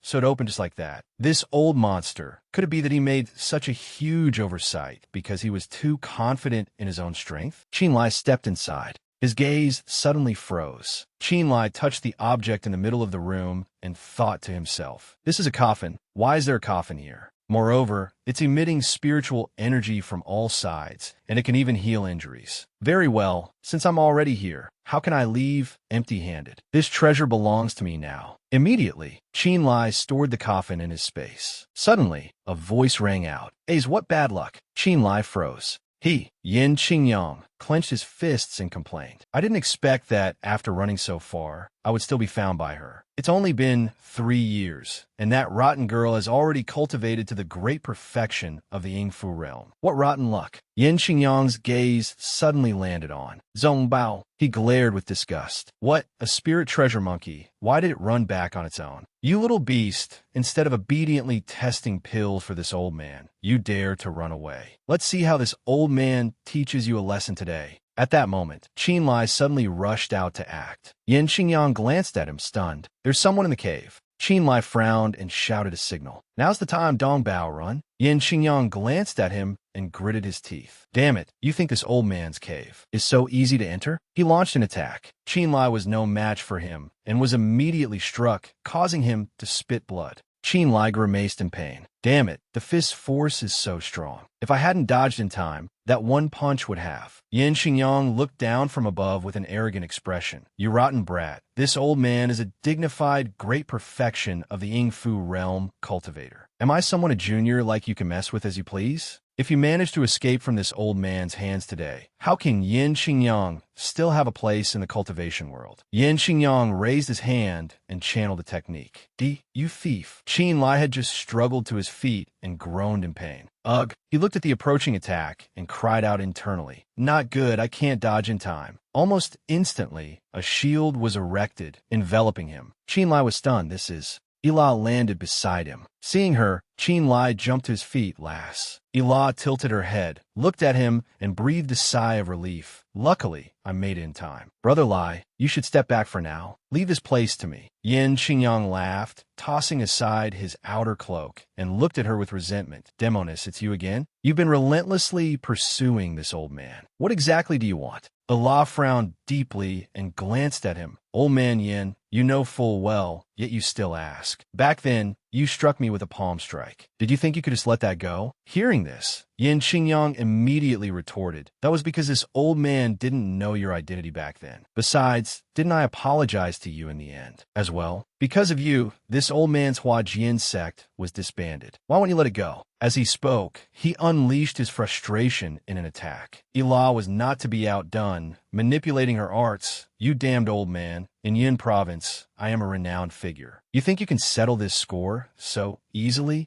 Angered by her arrogant demeanor, Yin Qingyang attacked directly. You wretched girl, don't think that just because you inherited the mantle of Demon Lord Lung Yu, you can do whatever you want. This isn't Yin province, and your master isn't here. Since you're determined to cling to this to the death, I will fight you to the death today. Ila immediately launched an attack in your dreams. Two streams of spiritual energy crashed into each other. Upon impact, an explosion with immense oppressive force spread through the area. Yin Qingyang's eyes widened in astonishment. This wretched girl, I can't believe that in just 4 short months, she has cultivated from the mid-stage Yingfu to the great perfection realm. Already, indeed, she is worthy of being the #1 genius of the demonic path in Yin province. On the ground below, Qin Lai watched the battle and mumbled, so this is a decisive battle between Yingfu realm experts. The battle is so intense. It seems their strengths are evenly matched. If a situation arises where both are injured, I must lend the lass a hand. Meanwhile, Yin Qingyang gritted his teeth, continuously dodging attacks without being able to retaliate. His eyes suddenly glanced down at Qin Lai. Yin Qingyang, now showing signs of exhaustion, thought to himself, what is that brat doing? Could he be trying to recover his magical power in a short time? Then seized the opportunity to strike. The wretched girl's strength is equal to mine. If it comes to a point where both of us have exhausted our energy, this brat will be the key to achieving victory. Ila seized the opportunity, catching his weakness. You dare to be distracted while fighting me? Old man, this day next year will be the anniversary of your death. Yin Qingyang froze. It's over. As she finished speaking, a stream of spiritual energy shot forward in an arc. It sliced across Yin Qingyang's chest. He tilted his head back, his eyes rolled up, and he choked. His whole body went limp and fell freely to the ground. Qinlai, seeing her, immediately praised her. Phew, it seems you didn't need my help. Lass, you're really amazing. Hearing this, Ela chuckled and replied, Hee hee, if he hadn't been distracted by watching you cultivate, I wouldn't have found such a quick opportunity. This time, it was lucky that Dong Bao led the way. Otherwise, finding this old monster would have been quite troublesome. But where is Dong Bao? At this moment, Dong Bao happily ran over. Kek kek kek. Ela immediately held out her hand with a bright smile. Ah, Dong Bao, ha ha, adu anzai. Only then did Qinlai understand. It turned out that after Ela left with Dong Bao, she immediately found Yin Qingyang's lair. To prevent Dong Bao from getting hurt, the little demoness had placed it away from the battle with the old monster. The two used fighting techniques, and as they moved further and further apart, the old monster used a blinding technique to escape. The old monster returned, but unexpectedly ran into Qinlai.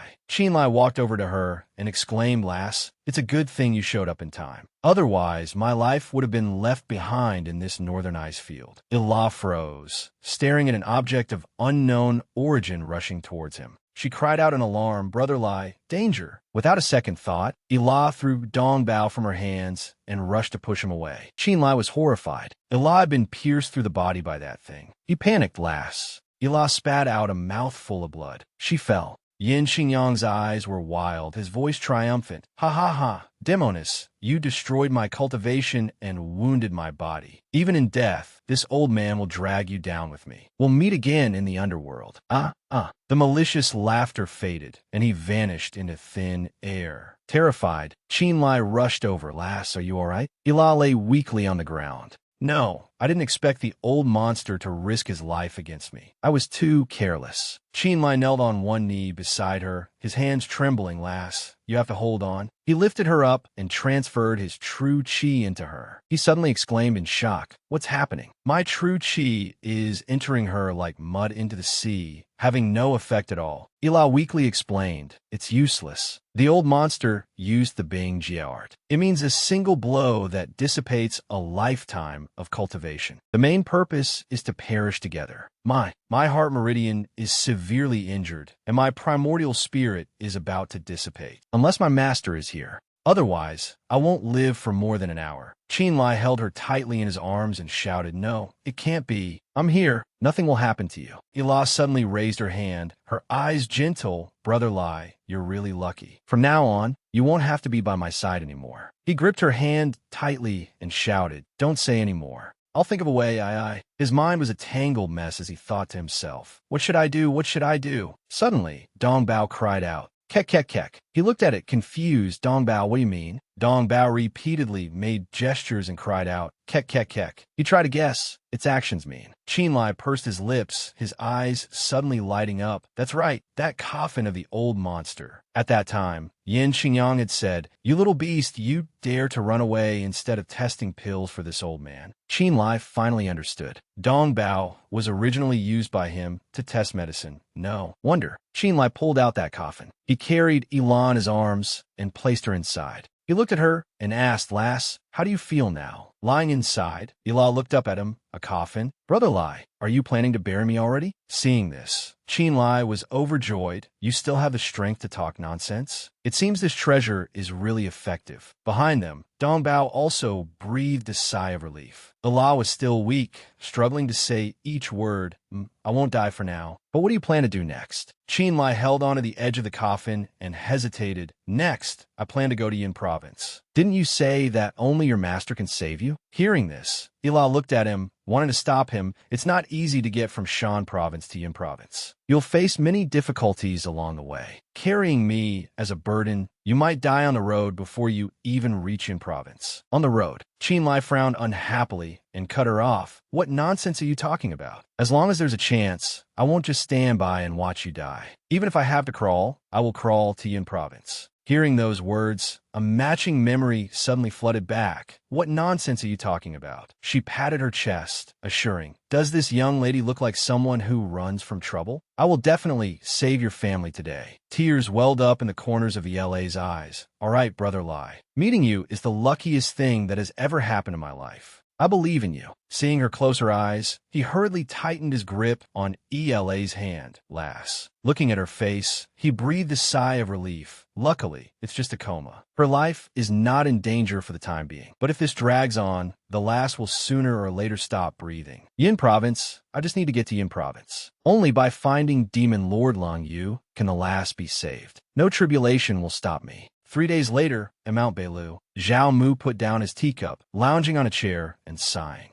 The days without the demoness are so comfortable. I hope those two never come back. The words had barely left his mouth when he shot up. The figure of Qin Lai appeared. He landed, carrying the coffin on his back. He greeted Senior Zhao. Have you been well? Zhao Mu stared at him, stunned. Qin Lai, what bad luck. Speak of the devil. On the surface, however, he still appeared friendly and welcoming. So it's Brother Qin. Long time no see. Have you been well? Qin Lai presented several treasures and said directly, Senior Zhao, this junior has come to ask for a favor. In this scroll are some rare medicinal herbs that I need. As for the Chinquan bag, it's what the lass obtained from killing a great perfection Yingfu realm expert in the Northern Ice Field. Inside are many magical artifacts. Consider it as your remuneration. Zhao Mu took the bag and opened it. A bright light flashed. He thought in astonishment, this pile of magical artifacts are indeed high-grade goods, the real deal. Could it be true that they killed a Yingfu expert? Zhao Mu put the items away and replied politely, Brother Qin is a pillar of the nation. Whatever you request, the imperial family will naturally do its utmost to help. It's just, why don't I see the immortal maiden? He glanced at the coffin beside him and explained slowly, see this coffin? The lass is currently recuperating inside. Hearing this, the Grand Emperor's eyes widened in shock. He cried out inwardly, what? The demoness is injured? It seems the incident in the Northern Ice Field is true. But I don't know how severe her injuries are. Can she still fight? If I make things difficult now and capture them both, how much resistance would there be? Wait, something's not right. How could he so easily tell me about the demoness being injured? What if it's just a light injury? With her cultivation level, how many moves could I last? She killed a great perfection Yingfu expert. Even if she's injured, I'm probably not her match, right? After some consideration, he probed in a low voice. Is the immortal maiden all right? He sighed and replied, just a light injury. The lass's sect is in the demonic realm of Yin Province. Not long ago, we made contact with them.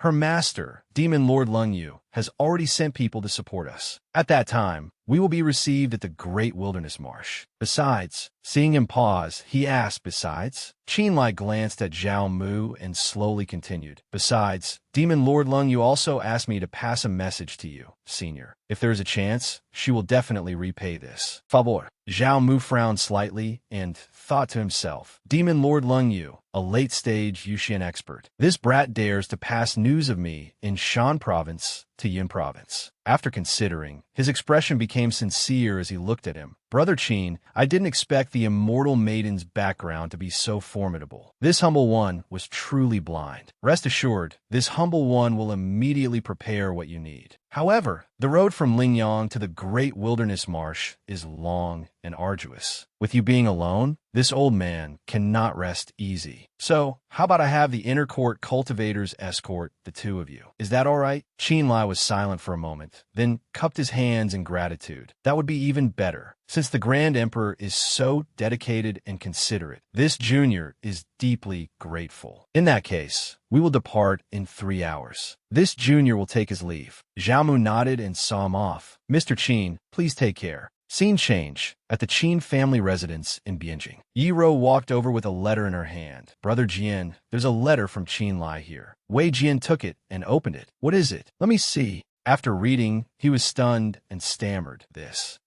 Yi Ro was curious. What's wrong? Wei Jian excitedly recounted. Brother Qin and Miss Ela are in trouble. To heal Miss Ela, he went to the Grand Emperor to get ingredients for alchemy. Look, he wrote all the details here. Yi Ro looked at the contents of the paper, astonished. Big Brother Lai is truly as bold as the heavens. He has no contact with the Yun Province demon realm at all, yet he deceived Grand Emperor Zhao Mu. But it's so far from here to the Great Wilderness Marsh. What if something happens on the way? Wei Jian crossed his arms, pursed his lips, and said, "You should know him by now. As a person, once he sets his mind on something, he will definitely persevere to the end. Things have come to this point. We can only take it one step at a time." Hearing this, Yi Ro sighed in acceptance. "Hey, that's true." Wei Jian looked into the distance and prayed silently. "Brother, I wish you a safe journey." Scene change at the border of the great wilderness marsh. A stone monster charged forward to attack the group. The man raised his hand and fired a shot. The monster instantly shattered into 100 pieces. Qin Lai walked over, clapping his hands in admiration. "Impressive, impressive. Elder Tong, you've worked hard." He is Tong Wuxia, an elder of the Zhao Kingdom's imperial cabinet. Tong Wuxia looked at him and replied modestly, "Marquis, you are too kind. My mission is to ensure your safety. I wonder which direction we should go next." Qin Lai looked at him and suggested, "Elder, for bringing this Marquis here. This Marquis is already extremely grateful. The rest of the way, this Marquis will go alone." Tong Wuxia pursed his lips, recalling Zhao Mu's instructions before they left. "Tong Wuxia, listen carefully. On this journey with Qin Lai, you have two things to do. The first is to confirm whether that demoness identity is real or not. The second is to observe Qin Lai to see if he is truly connected to the Yun province demon realm. If you discover anything suspicious, report back immediately. In an emergency, you may act first and report later. Do you understand?" At that time, Tong Wuxia had respectfully accepted the order. "Yes, this subordinate understands." Returning to the present, he sighed, replying awkwardly, "I'm afraid that won't do. The Grand Emperor has ordered. I must escort the Marquis to meet the fellow Taoists from the Yun province demon realm. Otherwise, this subordinate would have failed in his duty." Qin Lai frowned, sighing inwardly. "Haze, my word were already a mix of truth and lies, yet I'm still being suspected. They say it's an escort, but the real purpose is surveillance." Zhao Mu is indeed not easy to fool. The healing spiritual energy in the coffin is effective, but it can only heal others, not be used for oneself. If this continues for much longer, I'm afraid that girl won't last until we reach Yin province. Therefore, high-grade medicinal pills must be used to supplement her healing. Fortunately, Zhao Mu is wary of the girl's strength, so he doesn't dare to act recklessly otherwise.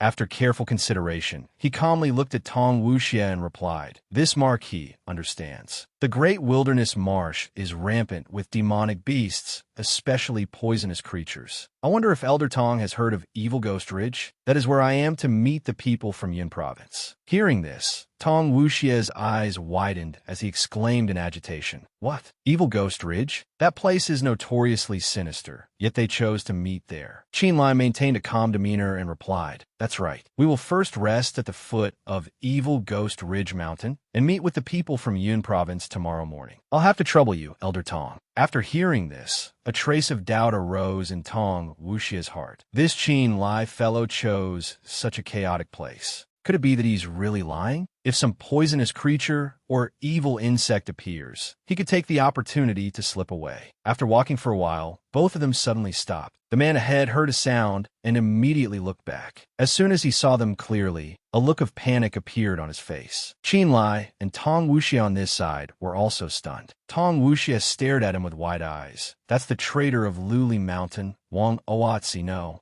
Right? I heard Wang Oatzi's cultivation was crippled, at most only at the Goasian stage. How can he be here and still be alive? Back then, this person stole the Ganji flask artifact and fled. That is a high-grade artifact. Meeting him here today, there's no reason not to give chase." No sooner said than done. He clenched his fist and charged forward. Wang Oatzi quickly dodged. Tong Wuxia was stunned as he watched him flee. "What's going on? A Goasian stage cultivator can actually dodge my attack." The old man, unwilling to give up, gnashed his teeth and hissed. Tong Wuxia suddenly turned to Qin Lai to explain. "Marquis, this person is a runaway traitor from Luli Mountain named Wang Oatzi. Although their sect has been annihilated, it's not good to leave this vile creature around. Why don't we give chase and investigate?" Hearing this, he pursed his lips, his eyes thoughtful. It is indeed very strange. Why would Wang Oatzi appear here? Whatever, the more chaotic the situation, the more it benefits me. Thinking this, Qin Lai agreed without hesitation. "All right, let's go after him and see." Scene change. At the Great Wilderness Marsh's Evil Ghost Ridge. Qinlai caught up and asked, Elder Tong, how is it? Did you find anything? Tong Wuxia stopped and replied, I don't see anyone. He glanced around, then slammed his fist on a nearby rock in anger. Damn it, how did I let him get away? In his heart, he thought, could it be that the Ganji flask and I are not fated to be? Qinlai looked at Tong Wuxia thoughtfully. Hearing Elder Tong's words, it seems this Wang Oatzi has a secret. He reacted as if his tail had been stepped on. Jumping up, there's no secret. I think you, Qinlai, are a jinx. Traveling with you, nothing gets done. All day long, just carrying that tattered coffin. Bad luck. His eyes narrowed, his voice turning cold. What did you say? Tong Wuxia put his hands on his hips, glanced behind him, and repeated irritably, I said you're carrying an unlucky coffin. What? You got a problem with that? Before he could finish his words, a streak of light shot past his eyes. Tong Wuxia's face darkened. You dare to attack? All right, this old man understands now. You have no contact with the Yun province realm at all. You deceived the Grand Emperor. Qinlai curled his lip into a cold smile. Deceived? So what? You think you can stop me? I originally wanted to resolve the issue between us peacefully, but you spoke disrespectfully of the girl. Then there's nothing more to say. Tong Wuxia could no longer hold back and erupted. Nothing more to say? Ridiculous. With that little skill of yours, what can you do to me? He immediately channeled his technique. Seeing this, Qinlai was shocked. Late Danyang stage? He unconsciously blurted out. He hit his cultivation level. Tong Wuxia laughed smugly. Of course. Otherwise, how could I monitor you? The Grand Emperor gave the order, in special circumstances, I can kill you. Qinlai, go to hell. With that, he attacked. Qinlai maintained a calm expression and provoked him. Couldn't catch Wang Oatzi, so you're looking for someone to vent your anger on? Tong Wuxia impatiently raised his hand. Enough talk. He suddenly froze. At this moment, Qinlai had taken out a talisman. Tong Wuxia was stunned. A black fiend demon? It can't be. Once this demon talisman is unleashed, it's hard to find an opponent below the Yingfu realm. That demoness is truly from the Yun province demon realm. Seeing the difficulty, he retreated, hurriedly lowering his voice to a softer tone. Marquis Qin, let's talk things over. Why don't we both stand down first? Qinlai frowned unhappily. Isn't it a bit late to beg for mercy now, old man Tong? You have only yourself to blame. The black fiend demon opened its maw and advanced. Qinlai glanced at him indifferently. In your next life, remember to be a little smarter. As he finished speaking, Tong Wuxia was bitten to death by the black fiend demon. After dealing with it, Qinlai smiled, glanced at the coffin behind him, and sighed in relief. Fortunately, the girl had a trump card in her Chinkoan bag. Otherwise, facing a late Danyang stage expert would have been truly difficult. Unfortunately, there was only one, and its consumption was immense. After walking a short distance, Dong Bao stood on the coffin and chirped. Seeing this, Qinlai laughed and said, Dong Bao, this journey has been uncomfortable, hasn't it? Dong Bao sat down and threw a tantrum, squeaking. He helplessly coaxed. There's no other way. You're a spirit treasure monkey. What if someone discovers you? Just then, the coffin lid opened and Qinlai was stunned. He looked in horror at LA's deathly pale face. Girl, damn it, your face is too pale. This is a sign of the primordial spirit dissipating. To work with the healing spiritual energy in the coffin, I've already refined all the medicinal herbs Zhao Mu gave me into pills. I've been constantly supplementing her with pills along the way. We're about to reach the border of Yun province, but the girl can't hold on any longer. Damn it, does heaven really want to destroy me? Just then, there was the sound of footsteps. Qinlai glanced over warily. Who is it? The person who arrived was Wang Oatzi. He was a little surprised. You are Wang Oatzi? Wang Oatzi slowly approached and asked hesitantly, You saved me? Qinlai looked at him, his tone a little sorrowful. Saved you? Senior, what are you talking about? Don't you recognize me anymore? Wang Oatzi again struggled to speak a few disjointed words. The old man you killed? Qinlai was bewildered. What old man? Are you talking about Tong Wuxia? What's going on? What's wrong with Wang Oatzi? Wang Oatzi pursed his lips and said no more. Dong Bao on his shoulder suddenly trembled. Seeing this, Qinlai immediately became vigilant. What's wrong? Is Dong Bao afraid of him? He glanced at Wang Oatzi and said in a cold voice, Hey, what are you planning to do? He raised his hand and a purple light condensed. Then it was shot out. It enveloped Qin Lai's body. He was stunned, his mouth agape, thinking to himself, body-fixing spell? This is bad. Could he be planning to harm the girl? On the other side, Wang Oatzi went to Ila. He used a stream of spiritual energy to envelop her body. Ila gradually woke up. She sat up and stepped out of the coffin. Ila looked around blankly. Where's this place? Qin Lai's eyes were locked on her as he exclaimed joyfully, Girl, you're awake. Ila was still a little tired, and only now did she notice something was wrong. Ah, Brother Lai, what's wrong with you? Qin Lai remained still and reassured her. It's nothing. I just can't move for the moment. What on earth is going on? Suddenly, Wang Oatzi knelt on the ground. Ila turned around. He immediately kowtowed. Fairy above, please accept this lowly one's bow. Ila narrowed her eyes and rebuked Wang Oatzi. Bold monster, this lady was kind enough to enlighten you back then, yet you dare to touch Brother Lai. He didn't dare to look up and explained weakly. This lowly one recognized the fairy, but I had no ill intentions. Ila looked at him, her tone softening. Fine, considering you helped heal me, I'll forgive you this time. Stand guard outside the cave. Without my command, you are not to enter. Wang Oatzi immediately replied. Yes. An incense sticks time later. Qin Lai was freed from the binding spell and sighed in relief, exclaiming, That was a close call. Girl, what on earth was all that about? Ila rested her chin on her hand, pondering. It was a stroke of luck, you could say. I remember, he is a 900-year-old, red-blooded centipede cultivator. 2 years ago, I passed through the great wilderness marsh and met him, so I casually enlightened him a bit. I didn't expect that today he would have learned how to take human form. Hearing this, Qin Lai thought to himself, no wonder Dong Bao was scared to the point of trembling. Turns out he's an old monster.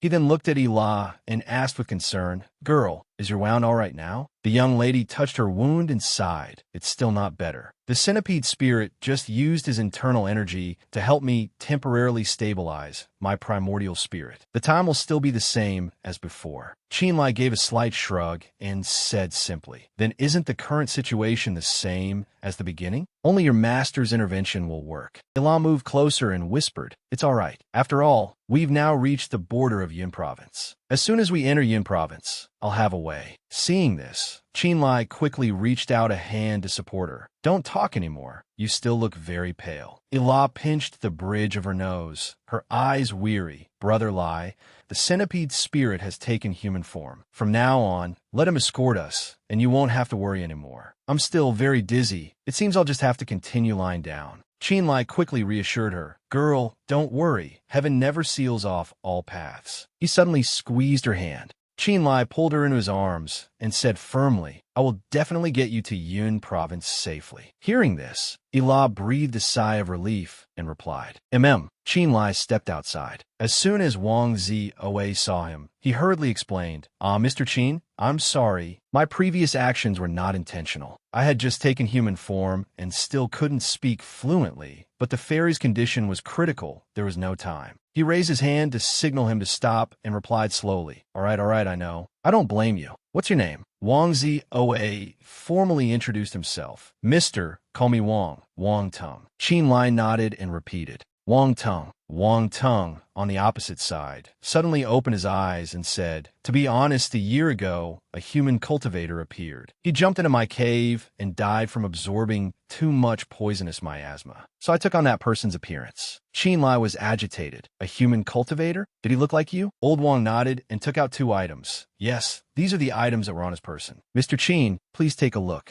Qin Lai held the book in his hand in silence. Link, Lung, Yigu Iye. Wang Tung. It really was him. It turns out Wang Oaz was just a nickname. To think that the senior who passed the secret art to me would die like this in the great wilderness marsh. It truly makes one sigh with emotion. Then he picked up the bottle and felt it. Furthermore, this bottle emitted waves of a medicinal scent. Could it be a bottle for storing medicinal pills? Seeing him stare at the bottle for a long time, Wang Tung spoke up to explain, Mr. Qin, this is called the Ganji bottle. It can refine the inner core of a beast in a fine wine. When used in pill refinement, it can increase the success rate of forming the pill. After hearing this, Qin Lai's mouth fell open in astonishment. His heart was shaken. What? Is this for real? All this time, I could only increase purity with the mysterious star plate. With this, the girl will no longer have to worry about not having life-sustaining pills. Setting off from here, if there are no incidents, we can reach Yun Province in half a month, adding the purity-enhancing function of the mysterious star plate. Even if she takes 1 pill a day, the remaining ones will be enough. Phew, I can finally breathe a sigh of relief. In the following days, Qin Lai, along with Wang Tung, continued towards Yun Province. With a 1,000-year-old centipede spirit as a guard, the journey was smooth and unimpeded. Most importantly, the centipede spirit's speech became more and more fluent, no longer stuttering. At the same time, Qin Lai also continuously slew other beasts to obtain their inner cores. Just like that, the two helped each other along the way. On the day before entering the border of Yun Province, Qin Lai successfully broke through to the 3rd level of the Danyang realm. Qin Lai opened his eyes and exhaled, "Phew, I succeeded." He pushed himself up and said, "Wang Tung, once we're out of the great wilderness marsh, it's the territory of Yun Province. It's your first time coming too, right?" Wang Tung, now speaking much more fluently. "That's right. Although I am a venomous creature, I am also going to the dwelling place of human cultivators." "Mr. Qin, after bringing the ferry to Yun Province, do you have any plans?" Hearing him say this, Qin Lai was a little confused.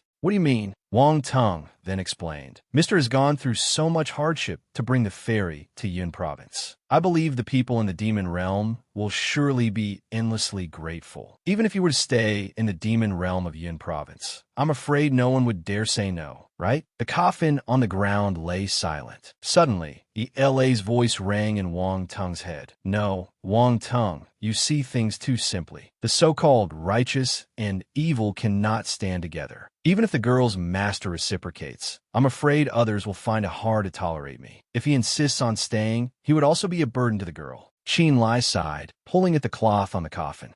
Let's not talk about this anymore. Let's find a place to wake the girl up so she can contact the people of the demon realm of Yun Province. Then we'll talk." Scene change. In Shan Province, Zhao Kingdom's imperial city. A subordinate rushed in, knelt on one knee, and reporting to the Grand Emperor, while investigating the whereabouts of Qin Feng of the Qin family. The Ying Mountain censor discovered a 10,000-year-old ancient cave dwelling in the West Ridge. Inside the cave dwelling is a teleportation array, and a short sword was discovered. Upon inspection, it is indeed the personal spirit tool sword of Qin Feng from back then. Zhao Mu seemed to recall something. "Oh, a 10,000-year-old ancient cave dwelling. Are you saying an ancient cultivator's cave dwelling from the era of demon and monster chaos?" That man nodded and replied, "Yes." This subordinate speculates that Qin Feng very likely entered the teleportation array and is probably no longer in Shan Province at this time. Zhao Mu stroked his chin in contemplation. An ancient cultivator's cave dwelling. It's worth a trip to investigate. By the way, has Tong Wuxi sent any news back? The man then quietly reported the remaining news, replying to the Grand Emperor, "Elder Tong's life tablet in the inner cabinet shattered just now. I'm afraid his situation is more grim than good." Zhao Mu's eyes widened in astonishment. Scene change. At night, in a nameless deep mountain on the northwest border of Yun Province, Qin Lai spoke. "Girl, didn't I tell you to rest well?" ELA's tone was full of longing. "Master has received the demon talisman's message and is probably on the way. Pardon here, I want to look at you a little longer."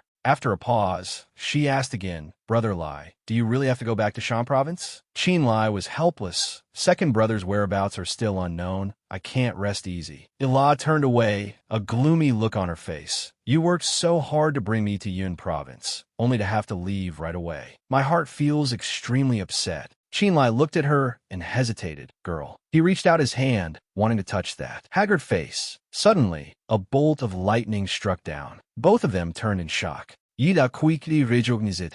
Ah, master." A figure gradually materialized into human form and snorted coldly. "You girl, do you still have a master like me in your heart?" Ila stepped forward with a pitiful tone. "Your disciple knows she was wrong, and besides, Yin Xingyang has already been killed by me." Upon looking closely, she was a little unhappy. "Master, this time you only sent an incarnation to pick me up. So stingy." The demon lord heard this and was about to scold her when she suddenly stopped. This girl, still daring to talk back.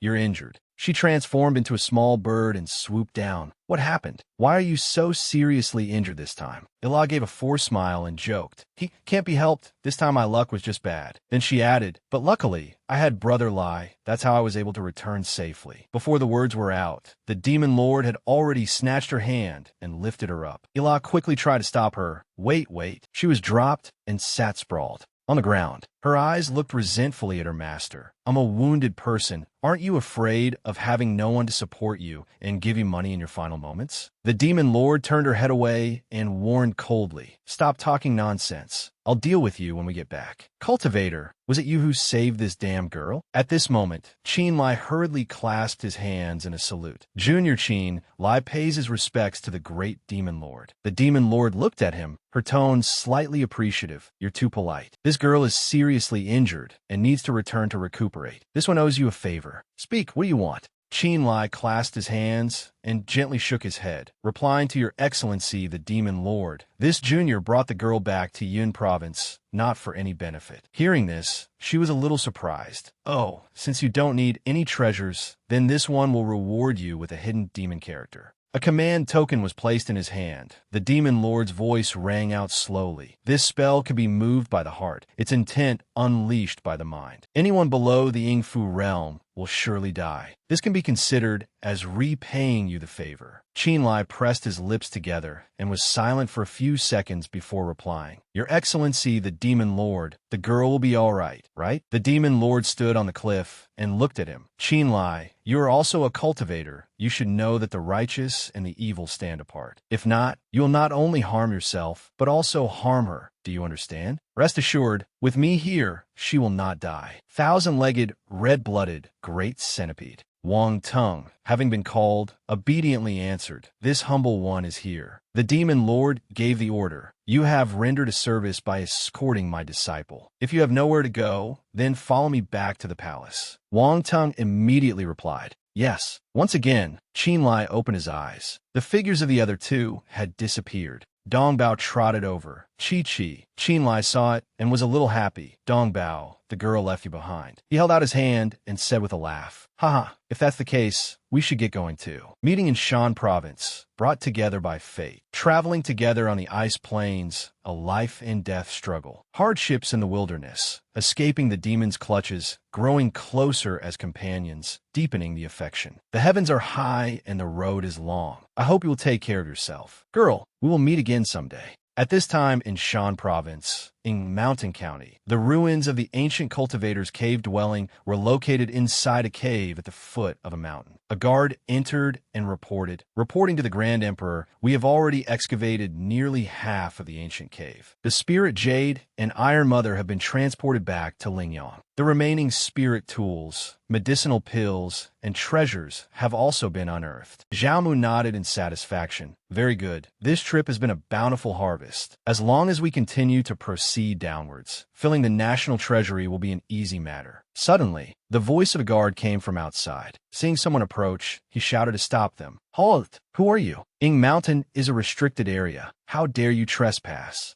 It was Qin Lai. He didn't leave, but just called in. Please help me report. Your humble servant Qin Lai requests an audience with the Grand Emperor. The Lord was slightly stunned when he heard the name, Qin Lai. Then he ordered, Let him in. The young man entered, not forgetting to salute. Your humble servant pays his respects to the Grand Emperor. Zhao Mu asked in a gentle voice. Beloved subject Qin has returned. Was the trip to Yun Province smooth? The young man respectfully reported. Thanks to the Grand Emperor's blessing. The trip to Yun Province was perilous, but I survived. Hearing this, the Lord's gaze turned somewhat sharp. But why did this old man hear that your journey was fraught with danger? In the end, beloved subject went missing, and Elder Tong died in the wilderness marsh. Beloved subject Qin, can you explain this to this old man? Qin Lai smiled faintly, then stood with his arms crossed and explained, Very well, then this humble one will clear up the doubts for the Grand Emperor, because Tong Wuxia, he deserved to die. At this point, the young man's face turned grim. The Lord was still listening intently. Go on. Immediately after, Qin Lai recounted the entire incident, not leaving out any detail. That day, I went to the Evil Ghost Ridge with Elder Tong and a conflict arose. Elder Tong believed that my relationship with Yun Province was fake and wanted to eliminate me. But at that very moment, someone from the Yun Province demon realm appeared and, in a fit of anger, killed him. Speaking to this point, he suddenly gritted his teeth. For someone who couldn't recognize his own peril, this humble servant believes that Elder Tong's death was not unjust. Zhao Mu, wanting to appear impartial and hear all sides. Qin Aiqing, how can you prove that your words are true? Immediately, Qin Lai took out a tablet. Please take a look, Grand Emperor. This is a demon seal personally bestowed by Demon Lord Lung Yu of the Yun Province Demon Realm. How could it be a fake? Looking at the characters carved on it, he couldn't help but be startled. A genuine demon character, something that couldn't be written by anyone less than a nether profound realm expert. Is this boy's relationship with the demon realm actually real? Zhao Mu quickly composed himself and said with annoyance, Qin Aiqing, you have suffered. Tong Wuxie dared to use his position to deceive his superiors and oppress his subordinates. He truly deserved to die. This old man will order the extermination of his 9 generations. But he was stopped by the young man. Grand Emperor, you speak too harshly. The matter of the wilderness was caused by Tong Wuxie himself. Qin Lai's lips curled into a mysterious smile. This matter has nothing to do with the Zhao dynasty. This humble servant has already made it clear to the Yun Province Demon Realm, so the Grand Emperor need not worry. He allowed a sigh. Qin Aiqing is thoughtful. The young man replied politely, then conveniently mentioned the discussion with the emperor from before. It's a small matter. After this humble servant returned to Lingyang, I heard that the Grand Emperor has news of my second brother. I was wondering. Afterward, Zhao Mu led the other party deep into the cave. Qin Aiqing, please look here. At the end of the cave was a strange stone formation. As you can see, it's true that Qin Feng stayed here for a while, but this teleportation array is already in a used state. He said in a deep voice. According to this old man's speculation, he is likely no longer in Shan Province. Qin Lai thought silently for a long time, then proposed, Grand Emperor, the method to reactivate the teleportation array, could you bestow it upon this humble servant? This question took him by surprise. Why? Aiqing intends to use it as well. The young man's attitude was very resolute. That's right. No matter how slim the hope, I will not give up. Grand Emperor, I must trouble you. Having no other choice, Zhao Mu had a compromise and took out a scroll. Since Aiqing has requested it, this old man will naturally not refuse. He continued to explain gently. This scroll records the teleportation essentials and method. This journey is fraught with danger. I wish Qin Aiqing a safe journey. Qin Lai was overjoyed and performed a salute. Many thanks, Grand Emperor. As soon as the young man left through the formation, a guard stepped in. Grand Emperor, why did you give him the teleportation array's incantation? If we had kept it to study thoroughly our Zhao kingdom in the future. Zhao Mu snapped in a harsh voice. Shut up. What do you understand? He snorted coldly, stroking his beard as he explained. This Qin Lai's reputation in Shan Province is too great, enough to threaten the position of my Zhao imperial family. Now that he wants to leave on his own, only a fool would stop him. Besides, we don't know what the situation is on the other side of the teleportation array. At this point, he suddenly laughed out loud. If it's a place of treacherous jungles and poisonous waters, hee. The guard hurriedly saluted. The Grand Emperor is wise. Zhao Mu looked into the void and smiled faintly. Qin Lai, whether you live or die will depend on whether your luck is good or not. In another space, Qin Lai struggled to open his eyes, feeling a little dizzy. He looked around. Where's this place? At this moment, his memories returned. That's right. After the Grand Emperor left, I immediately activated the teleportation array. By now, I must no longer be in Shan Province. Qin Lai stood up and began to scout the surroundings. There were no traces of the formation anywhere, which meant this was a one-way teleportation array. There was no way back. Suddenly, he discovered strange marks on the wall. It seems there are some characters carved on the cliff face. Qin Lai's finger traced over the characters. Bien Feng. The other characters were unclear. Bien Feng. Could it be Bianjing's Qin Feng? Understanding it, he secretly breathed a sigh of relief. As expected, second brother came to this place through the teleportation array. The heavens have eyes. It's so good that second brother is still alive. so he continued onward. These characters don't look like they were carved at the same time. Second brother can probably take care of himself now, but his circumstances are difficult. The situation is unclear right now. It's better to be cautious. Is there a way to gather intelligence? Qinlai looked around very cautiously. Suddenly, there was a sound from behind. It was someone on patrol, a mountain patrolling disciple. I have a way. So, Qinlai decisively delivered a chop to the person's neck, causing him to fall. Immediately, he pressed his hand against the person's back. Qinlai silently chanted the soul-searching art. Instantly, he obtained important information from the man's memories. The lantern was still flickering silently at his side. His task complete, Qinlai left again. Unexpectedly, the other end of the teleportation array was Ing Province, and moreover, the 10 Great Ing Mountains in southern Ing Province, the Azura ghost domain. Based on the person's memories, he could grasp that this place had a clear hierarchy and strict levels, almost all of whom were soul cultivators. At the top was the extremely mysterious ghost matriarch, followed by the ghost lords, all of whom were beings of immense strength. At this point, he felt something was off, but soul cultivators and demon cultivators share the same origin, and there are no rules against subordinates challenging their superiors. But the key point was, as long as one's strength was sufficient, climbing up the ranks of the Ing Ghost Mountain was extremely simple, if that's the case. Thus, Qinlai's body emitted a light of intermingled red and green. Celestial Demon Transformation Converting Primal Yang Tu Primal Yin. This way, I won't be suspected by others. He couldn't help but feel smug. It's a good thing the girl taught me this soul-searching art. Otherwise, finding these things out would have been a real hassle. Suddenly, a figure appeared from behind. Hey, who are you? The man glared fiercely. You see this ghost emissary and don't even salute? With just a glance, Qinlai could tell the opponent's level. A ghost emissary, 6th level of the spirit void realm. So that's how it is. Your position now belongs to me. In a flash, blood flowed like a river. Deep within the Ing Ghost Mountain, inside the dark white bone cave, which faintly smelled of earth, a subordinate ran in. Alarm! Master, an outsider has appeared on the Ing Ghost Mountain. The man named Wu Tu in front of him immediately asked, "What's the matter?" The man continued to report, "This person has been challenging everyone on his way here. The ghost emissaries and ghost messengers have all fallen. Now the protector is holding him back.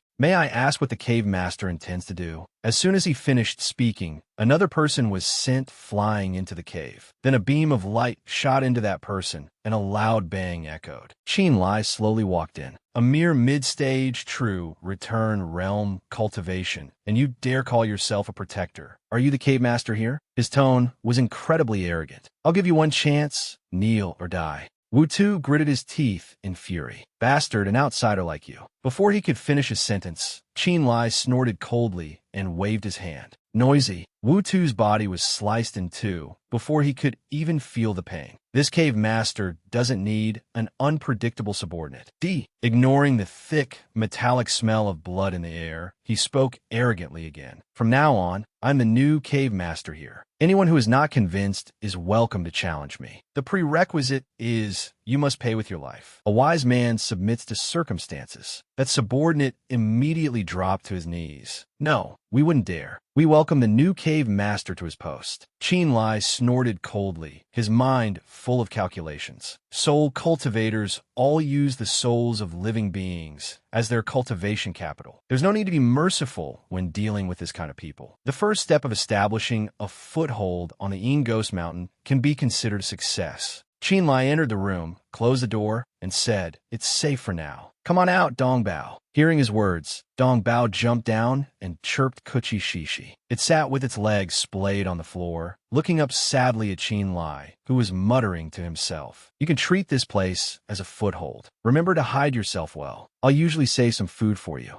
He walked to the wooden table, leaned on it, and spoke. Next, I need to continue sorting out the intelligence. Looking at the map and locations laid out before him made Qinlai think continuously. This place is in southern Ing Province, near Yun Province. The greatest mortal enemy is the Rui Immortal Alliance to the south of E Mountain. In his mind, he continuously analyzed the previous actions of Bai Mi. In order to resist this immortal alliance, Ghost Matriarch Bai Mi specially established 2 rules. First, to challenge for the position of Ghost Lord, one must send a letter to inform the Ghost Matriarch, and then choose a day for the battle. Second, in the event of a battle with the Immortal Alliance, everyone must cast aside their previous grudges and unite against the enemy. Qin Lai then arranged the ranks in a certain order. He thoughtfully put a hand to his chin and pondered. From the looks of it, ghost messengers and ghost emissaries are only at the spirit void realm, so there's no need to worry. Protectors and cave masters are at the true return realm, their strength a bit stronger. To reach the position of Ghost Lord, it seems one needs to be at the Danyang realm. While Qin Lai was distracted by his thoughts, a book on the table caught his attention. If I continue to challenge my way up, I might be targeted by the Ghost Matriarch, which is not beneficial to my plan. What's this? Out of curiosity, Qin Lai opened it to see what was written inside. A ledger. It records that the neighboring Yushang cave borrowed 10,000 slave laborers from us and has not returned them past the due date. Slave laborers, could it be? After reading the words inside, he immediately stepped outside and called out loudly, "Someone come." Hearing the call, a man hurried over and asked, "Cave Master, what are your instructions?" Qin Lai walked over, crossed his arms, and said, "The neighboring Yushang cave borrowed our slave laborers and hasn't returned them. Follow this cave master to investigate the situation." Hearing this, the man hurriedly reached out to stop him. "Cave Master, you mustn't. Without permission, barging into another cave dwelling will be considered a challenge." Yeah. Qin Lai felt bewildered at being stopped. A challenge? So what if this cave master is provoking them? They owe a debt and haven't paid. They're the ones in the wrong. Seeing his lack of concern, the man said worriedly, "This matter, if you do this, what will we do if they report you to the Ghost Lord?" The man was so scared that sweat poured down his face, and he continuously tried to dissuade Qin Lai. At that time, if the great Ghost Lord punishes us, not only will we not get the slave laborers back, I'm afraid our white bone cave will be the one in trouble. He paid no mind to the man, brushing past him with a warning. "My mind is made up. If anyone dares to say another word, this cave master will make sure he dies without a burial place." Qin Lai quickly flew away from there. The man shouted in fear, "Cave Master." He flew away quickly, his brows slightly furrowed as he thought to himself, who cares whether you return the slave laborers or not? My purpose is to find Second Brother." Recalling the previous image of Qin Feng made Qin Lai think. Based on his earlier speculation, Second Brother is definitely not living well. With his cultivation level, I'm afraid it would be difficult for him to even be a ghost emissary. If he has no position, then he can only be a slave laborer. You quickly arrived at that place. Qin Lai didn't hesitate and landed heavily below. "Second Brother, wait for me. 13th will come save you right away." Suddenly, a man stood in front of him, blocking his way and announcing, "Stop." Below his inner mind, outsiders are not allowed. Qin Lai didn't say much, waving his hand and shouting loudly, "Get out." He walked straight inside, his eyes scanning around, searching continuously. Second Brother, are you here?" Suddenly, Qin Lai's eyes widened as if he had found something. Inside the Ermine, it was very dark, with many people working nonstop. Within, far in the distance, was the image of Qin Feng sitting tiredly, leaning against the rock wall. He immediately became joyful upon seeing him. "Second Brother, I've found you. You really are here." Suddenly, someone appeared, their mocking voice ringing out loudly. "Oh my, isn't this cave Master Qinren of Whitebone Cave? What wind blew you here?" Qin Lai was not flustered in the slightest, glancing towards the other side and saying, "You are Ing Jia, cave master of Yushang Cave. You've come at the right time. That one slave laborer, my Whitebone Cave, will be taken back now. If you dare to stop me, my fists and feet have no eyes." Ing Jia tilted his head slightly, a look of utter contempt on his face as he spoke. "Cave master of Yushang Cave, Ing Jia. Truly ridiculous. These slave laborers were borrowed from Wu Tuesday. What does it have to do with you?" Hearing him say that, he frowned slightly and thought to himself, "Wu Tu, could that be the previous Whitebone Cave master I killed?" Qin Lai didn't want to dwell on it, speaking up in response. "You want me to confront a dead person? Isn't that being a bit unreasonable? Or are you saying that you people of Yushang Cave also want to change?" Your master? Ing Jia stood, blocking his path, spreading his legs into a stance, and laughed loudly in challenge. Haha, you've got guts. In that case, I will play with you. The moment he finished speaking, Qin Lai had already stomped his foot hard on the ground and leaped up. He swept past Ing Jia in a single move, striking him. Ing Jia was knocked down, lying on the ground in unspeakable pain. You sneak attacked me. Qin Lai looked down at him on the ground with contempt, his voice loud. A sneak attack? Humph. You useless junior with a low cultivation level. Wait until you can withstand a single blow from my hand before you talk. After a moment of fighting, the pickaxe was thrown to the ground on one side. All the people standing outside the small house were chattering incessantly. Qin Lai hurriedly stepped inside, slamming the door shut without a hint of hesitation. He couldn't contain his joy and shouted loudly, "Second brother." Qin Feng was no less joyful, saying happily, "13th, it really is you. When I saw you, I truly couldn't believe my eyes." Qin Lai looked towards him worriedly and asked, "Second brother, you have suffered. Where have you been this past half year? We've been searching for you everywhere." Qin Feng sighed lightly and said dejectedly, "AI, it's a long story." Right after that, he began to recount the entire story of the hardships he and the others had endured. Qin Feng painstakingly recounted the past, telling from beginning to end what happened after the Qin family was scattered. It turns out that on that day, Qin Yiju had planned to lead the clan members away at night to return to Bianjing. However, they were all intercepted and obstructed by Nan Xiang. Unexpectedly, they ran into Nan Xiang, who had come for revenge along the way. Upon seeing the people of the Qin clan, Nan Xiang naturally didn't waste words and directly launched a killing blow. In the end, Qin Feng couldn't hold on and fell straight down a deep abyss. Qin Yiju risked his life to protect Qin Feng's escape. The disciples of Yi Xian Tian pursued him relentlessly. It wasn't until he reached Yingshan Prefecture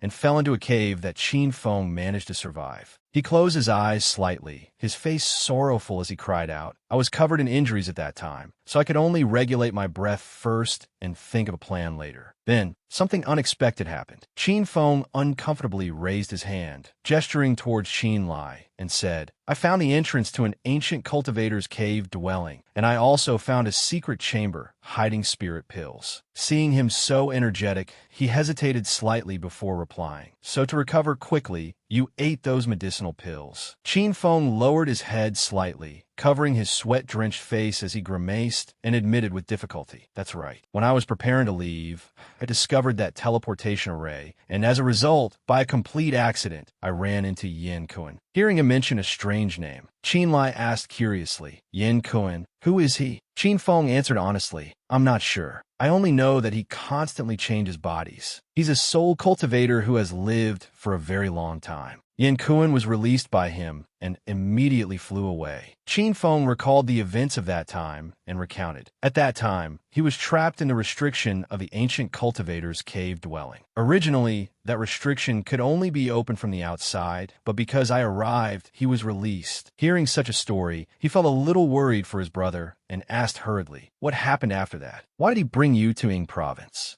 A pill lay neatly in a box on the ground. Qin Feng said helplessly, "It was also fate. When I first entered the cave dwelling, I mistakenly ate a heavenly ghost pill." Qin Lai was startled and shouted in surprise, "Heavenly ghost pill? I heard this pill can reform one's constitution, turning it into a ghost corpse spirit body." Recalling the image of himself being thrown away by a great power before, he calmly said, "It's ridiculous, really. When Yin Kun escaped his confinement, he did want to kill me, but after he discovered I had eaten the heavenly ghost pill, he gave up on that idea. Moreover, he used that teleportation array to bring me here." He stood opposite Qin Feng, hands on his hips, suspicious. "So you're saying he has another motive?" His brother agreed in response.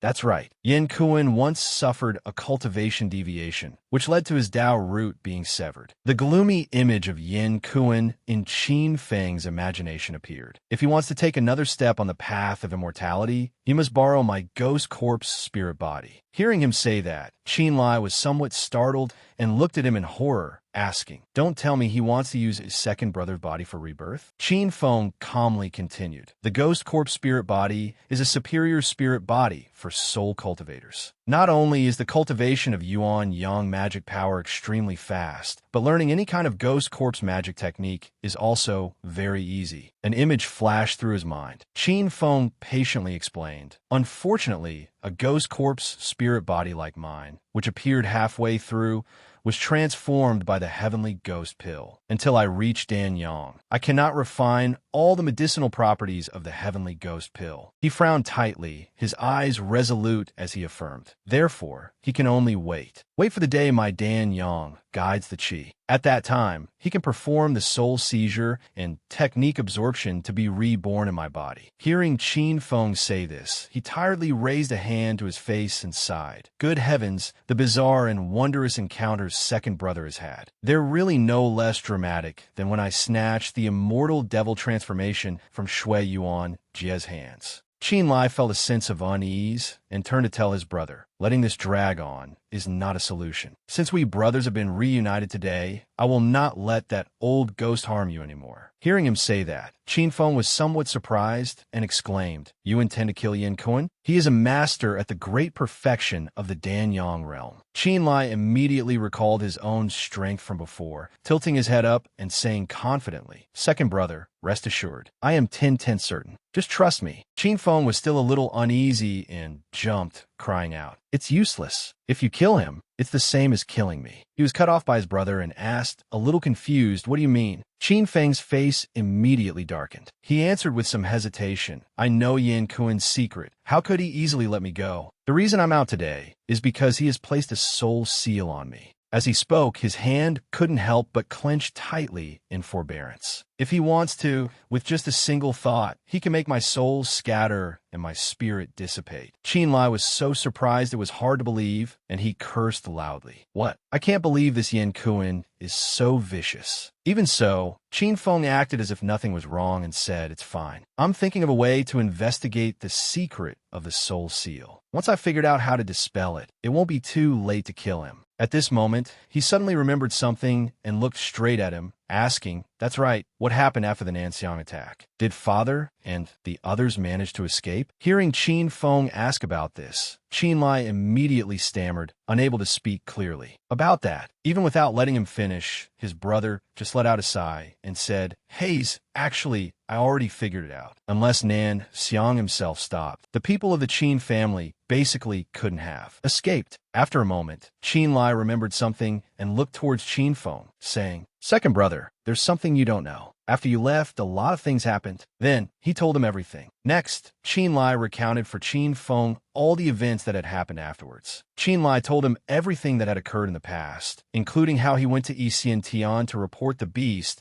the earth-shattering battle in the Imperial Palace, and finally, Zi Jian inheriting the position of Qin family head. After hearing it all, he was excited and praised him nonstop. Excellent, excellent. It seems that Senior was right. You truly are a genius. Qin Lai immediately felt confused and asked, What do you mean by that, Senior? Realizing he had misspoken, Qin Feng quickly turned away to avoid the question. It's nothing. He immediately called out urgently, Second brother. Suddenly, at this moment, a hurried voice from outside called in to report. Reporting to the cave master, Yushan Cave's cave master Ing Jia has arrived. The subordinate's panicked words echoed throughout the space, reporting. Reporting to the cave master, Yushan Cave's master Ing has arrived. Qin Lai quickly responded, I know. This cave master will be there immediately. Qin Feng, who was standing right next to him, heard this and spoke up, 13th, I'll go with you. Qin Lai hesitated and called out, Second brother. His brother quickly cut him off. Don't forget, I'm still being controlled by Yin Kuan. Qin Feng's face showed an indescribable worry. Your raid on the cave this time was completely reckless. Furthermore, this Ing Jia is Yin Kuan's adopted son. His arrival this time is most likely because I went missing. He stood before him, constantly trying to think of a way as he explained. We still haven't found a way to dispel the soul seal. Our relationship still needs to be kept a secret, do you understand? Although he didn't want things to be this way, Qin Lai still had to endure, clenching his fist and replying, So be it. Right after that, the two of them went outside to face Ing Jia. Next, Qin Lai led Qin Feng to meet Ing Jia. As expected, a verbal battle ensued, and during the on-the-spot dispute between the two, Ing Jia was once again subdued by a single move from Qin Lai. His power was very difficult to overcome. Qin Lai powerfully suppressed everyone. Under his powerful methods, the nearby cave masters no longer dared to provoke Whitebone Cave. Thus, Qinlai was considered to have firmly established his first foothold upon arriving in Bising province. Very quickly, time flew by. 3 days later, in the small room, a subordinate knelt before him and reporting to the cave master, the affiliated territories of Yushan Cave have basically been subdued. Qinlai lowered his gaze, frowning as he asked, Jia isn't making trouble for you anymore?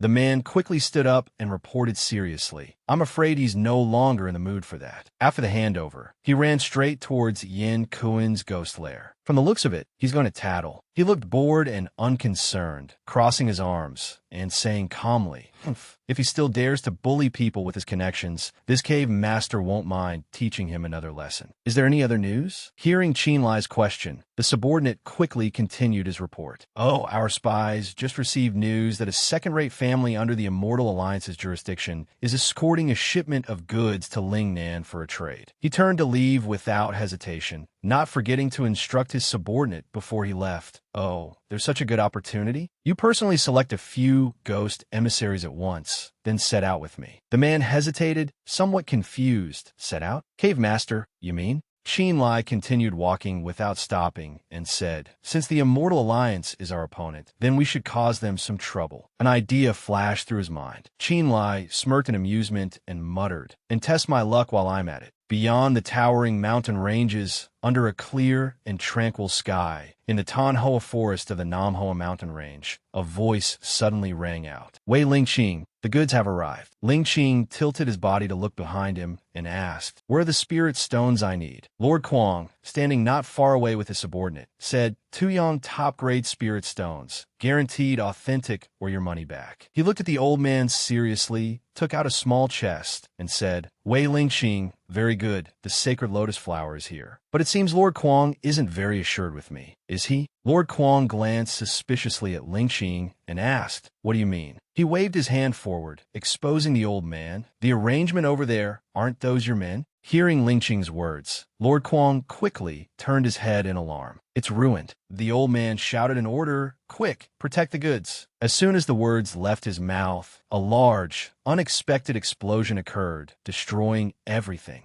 Lord Kuang's subordinate ran over worriedly and asked, my lord, are you all right? The old man roared angrily, don't worry about me. We're away Lingqing and our goods. The man quickly reported back. The goods are fine, but Wei Lingqing is nowhere to be seen. Lord Kuang's face darkened as he screamed, nonsense! Someone robbed the goods. He must have run away. Suddenly, many people approached from a distance, laughing mockingly without pause. Ha ha ha. It seems Lord Kuang is well aware of the current situation, isn't he? The old man backed away in fear and stammered, You are people from Ghostlair Mountain. The group stood close by and demanded, That's right, we're the ghost emissaries of Whitebone Cave on Ghostlair Mountain. Hand over the spirit stones, and we'll let you go. Then, the man's last words made Lord Kuang jump in shock. Or are you planning to die here? At a place not far away, another explosion occurred, echoing for over 20 miles. Jia stood amidst the thick, billowing smoke and asked with difficulty, Who on earth are you? Why do you keep chasing me relentlessly? Qinlai clenched his fists and challenged, Run. Why aren't you running anymore? Is it because your cultivation is inadequate and you've run out of strength? His forehead was now drenched in sweat, his whole body exhausted, but he still spoke toughly. Bullshit. How could I, the famous shadow-like young master of Ing Province, suddenly run out of strength? You must have played some trick. Not letting Jia say more, he leaped up and launched his power towards him, saying, I can't swallow this anger, so let's speak with strength, water arrow. Art. The attacks rained down continuously. Jia hurriedly dodged to the side. Qinlai landed on the ground opposite him, some distance away, and praised, Good movement technique. Your title is not fake. He slowly brought his hand back, a source of power forming in his palm, and said, A pity your cultivation is too low. You can't enter the Hall of Elegance. Qinlai swung his hand straight, striking Jia directly and defeating him quickly. Unable to react in time, Jia took the full blow, causing him to spit out blood. Seeing Jia lying motionless, he wearily stood up straight and sighed, Phew, it's settled. Next, I just need to take the treasure. Qinlai glanced over, a triumphant smile on his lips as he thought to himself. The great thief of Ying Province, Wei Lingqing, if I can make good use of this identity, perhaps. Regarding the incident in the Tanhua forest of Lingnan, the Rui Immortal Alliance had already begun to handle it, but just as the work was about to start, another evil incident occurred. Previously, the shadow-like young Master Wei Lingqing infiltrated the Mirror Moon Immortal Abode and stole the ultimate treasure, the sacred lotus flower. While everyone was cursing the great thief of Ying Province, a series of thefts occurred within the Rui Immortal Alliance. First, the treasury of La Huan Hall at the Great Plague Temple was robbed. That night, 5-9 revolutions. Golden pills. On the second day, Rinyu Tower lost a 6 Harmonies wind-fixing flag. On the fourth day, the 3-cloud arrival chi guiding bells on the Golden Peach Tower were dismantled and taken. On the sixth day, the pure rainbow vase from Zhu He Tower was stolen. The great thief of Ying Province committed successive crimes, leading to a joint effort by the Righteous Paths members to capture him. But they all failed in the end, and someone saw this monstrous thief seemingly flee into Ghost Lair Mountain. At White Bone Cave on Ghost Lair Mountain, a hearty laugh rang out. Ha ha ha, refreshing. A purple-haired young man said cheerfully, if not for the cave master's wise decision last time, we wouldn't have this day. The person sitting opposite him added, that's right, these 2 Yang Great Spirit Stones are enough for us to use for a long time. They continued their lively conversation. Oh right, has the cave master not come out of seclusion yet? Not yet. The cave master is single-mindedly cultivating. No wonder his strength is so formidable. Following him in the future will definitely not be a loss. Aha, that's right, come, let's drink. Meanwhile, Qin Lai was focused in meditation. Phew, I finally succeeded in refining it. The medicinal power of the 9 Revolutions Golden Pill is indeed extra. Ordinary, just a few pills, yet it took 10 days to refine them. But luckily, the effort wasn't wasted. I've now broken through 3 levels in one go, officially entering the late Danyang stage. Since my cultivation can't be raised for the time being, I might as well cultivate some demonic arts to avoid accidentally revealing a flaw in the future. With that thought, Qin Lai picked out a scroll, and this one. He quickly gathered a ball of energy. Profound,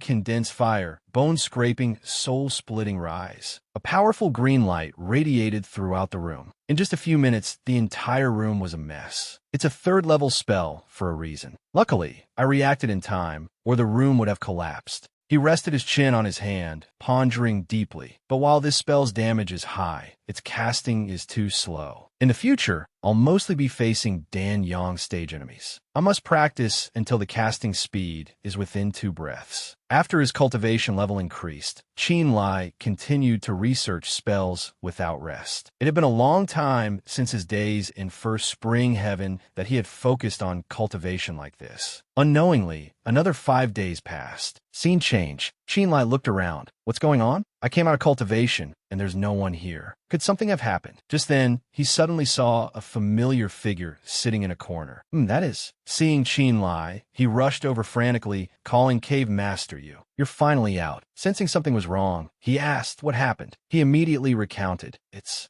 like this. Over 10 days ago, the Rui Immortal Alliance was repeatedly robbed. They said they saw the treasure thief run into our Ghost Lair Mountain. So they kept demanding we hand over the person, but the problem is we didn't steal anything from their Immortal Alliance at all. The 2 sides couldn't agree and started fighting. Hearing this, Qin Lai was stunned. What? The fact that I disguised myself as Wei Lingqing to steal treasures actually led to a great war. He continued, interrupting his train of thought. Cave Master, the 2 sides are now in a constant deadlock, and it has alarmed the Ghost Lord. The Ghost Lord has ordered all soul cultivators at the 3rd level of the True Return Realm and above to face the enemy. It has alarmed the Ghost Lord, then wouldn't Yin Kuan also? Qin Lai turned and instructed, all right, say no more. Focus on healing your wounds. I'll go check on the battle at the front lines. As you command. With that, he left immediately. Meanwhile, 20 miles outside Ghost Lair Mountain, on the main battlefield, the Rui Immortal Alliance members threatened, you heretical demons, your defeat is now certain. How long will you continue to resist? Someone spat, Pa, using the excuse of looking for Wei Lingqing to ambush us, and you still have the face to call yourselves a prestigious.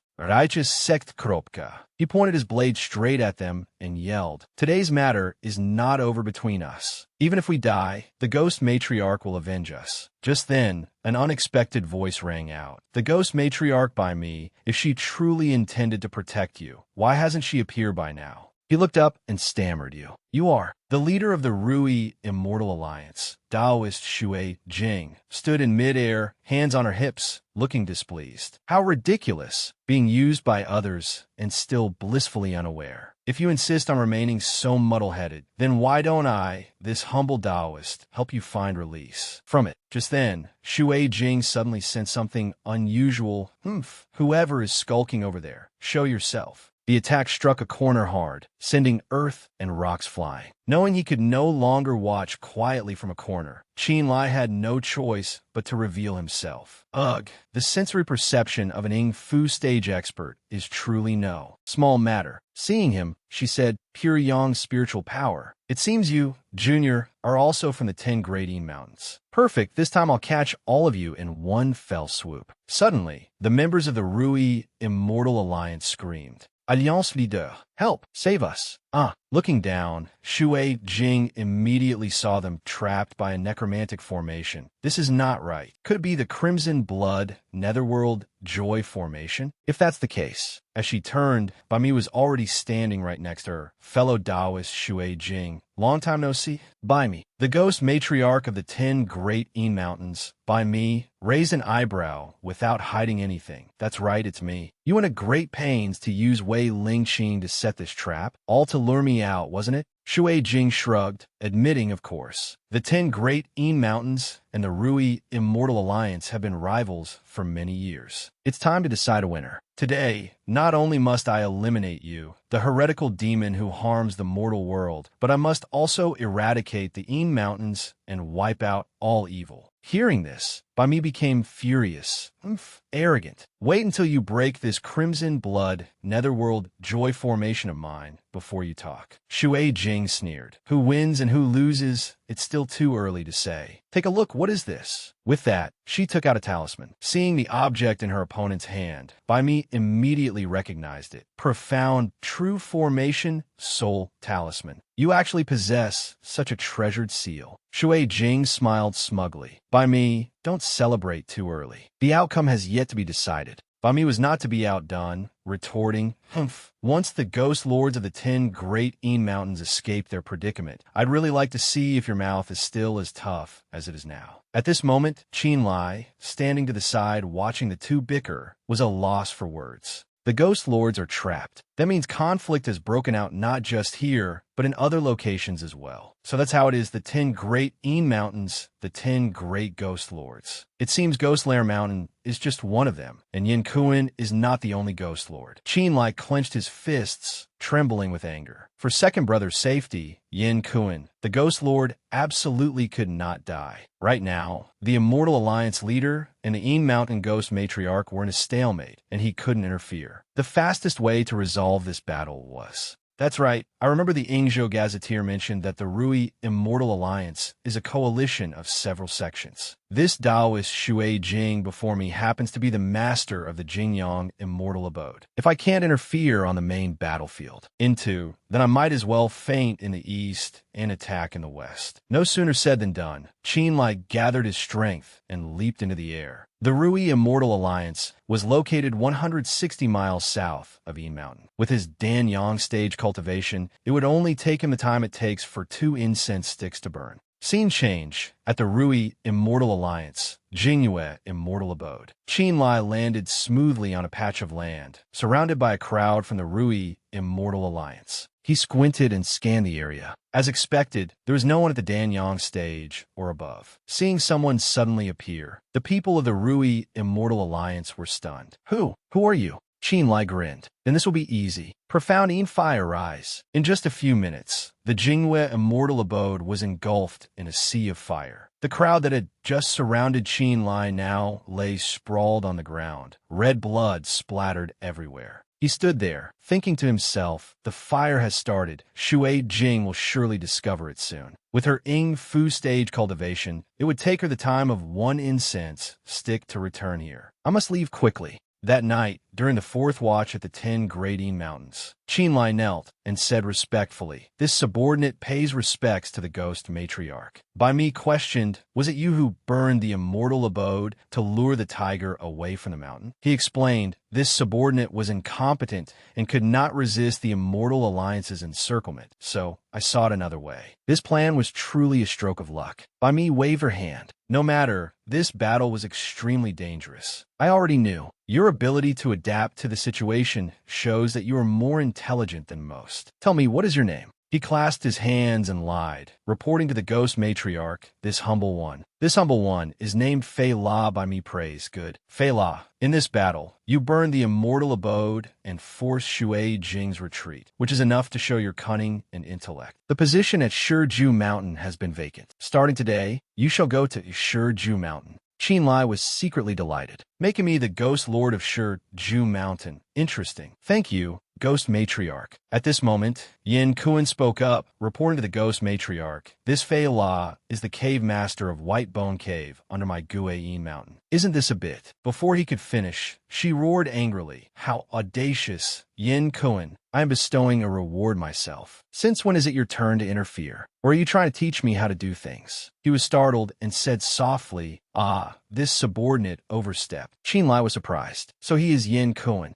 So young. I'm afraid he has already changed bodies several times." "Umph, old monster." By me did not press the matter further, instructing, "Very good. All of you remember this. In the 10 Great Mountains, my word is law. Understood?" Everyone replied in unison, "Understood." After leaving the meeting, Qinlai returned to White Bone Cave to relay the news of his upcoming promotion to his subordinates. At the same time, he told them not to worry about Ying Jian anymore, then headed to Shiju Mountain to assume his post. But he did not know that, like a man's name or a tree's shadow, his alias had already spread. The righteous path of Yingzhou now all knew that on that night, a ghostly fire had burned the Immortal Alliance's mountain peak clean. Taoist Shui Jing, in her fury, had investigated the culprit's identity. From then on, Fei La, the newly appointed ghost lord of Shiju, became famous for thousands of miles, but it was infamy, clear and distinct infamy. Time passed quickly. When Qinlai emerged from his cultivation once again, it was half a month later. Second brother was here. Qin Feng worriedly advised, 13th, I've heard all about what you did. Don't do such dangerous things again in the future." Qinlai reassured him, "Aren't I perfectly fine?" "Second brother, you don't need to worry." "That's right. How is the investigation into the soul seal coming along?"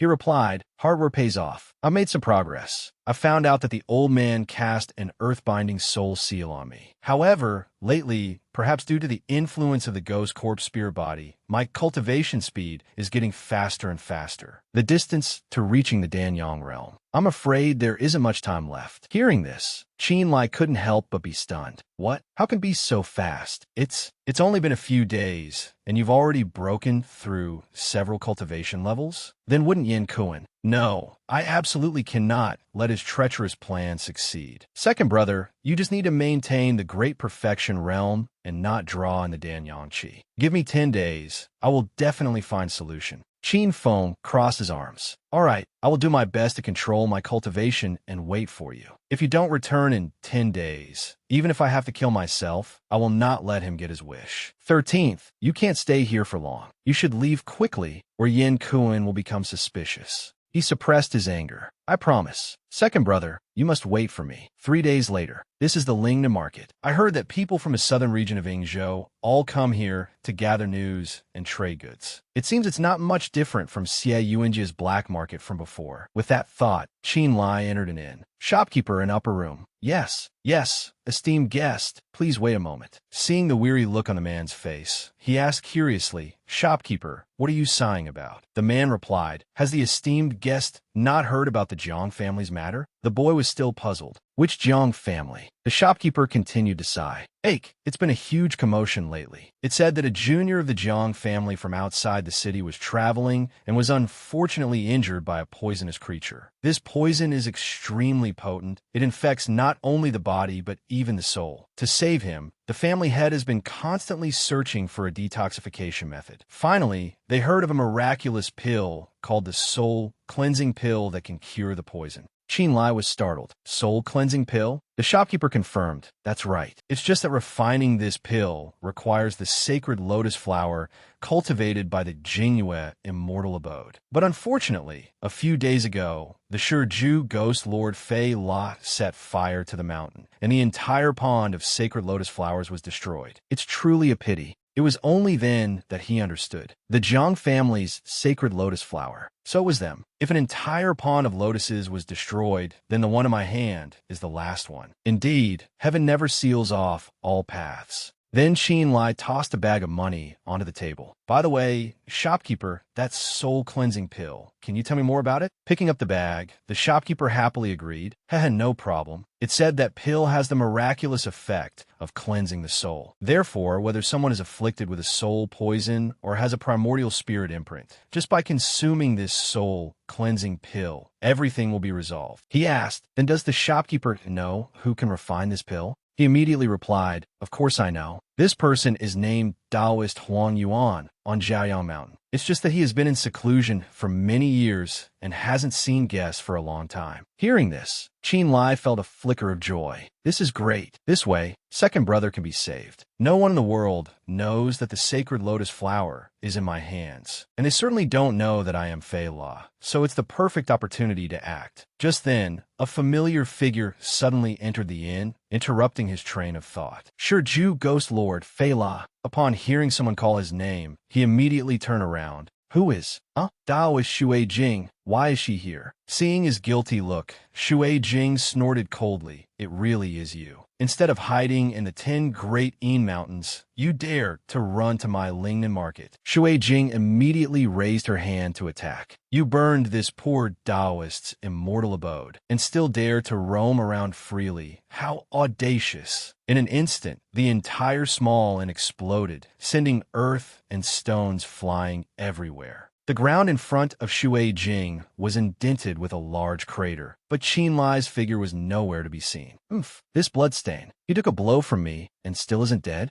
You can run, but you can't hide. This time, without by me to back you up, let's see where you run. At the same time, Qin Lai nimbly and luckily escaped. He leaned against a nearby rock, panting heavily. This is the power of Ing Fu stage expert. A single blow left me with no strength to fight back. Just now, if not for the mysterious star compass automatically protecting its master, I'm afraid. It seems this treasure can not only refine pills and souls, but can also protect the Naiwan Palace. At that very moment, a sudden shout came from behind him. Fei La, where are you running? It was followed by a series of ferocious attacks raining down like thunderbolts. Qin Lai dodged while taunting, the dignified leader of an immortal alliance, an expert within Fu stage cultivation, yet you're hunting down a minor Danyang stage ghost lord like me to the ends of the earth. Is this the style of your so-called righteous and prestigious sex? You? Shui Jing landed lightly. Fei La, you burned my immortal abode, destroyed the entire pond of sacred lotus flowers, and you are the ghost lord of Shiju, as well as by me's confidant. What reason does this poor Taoist have to spare you? He retorted,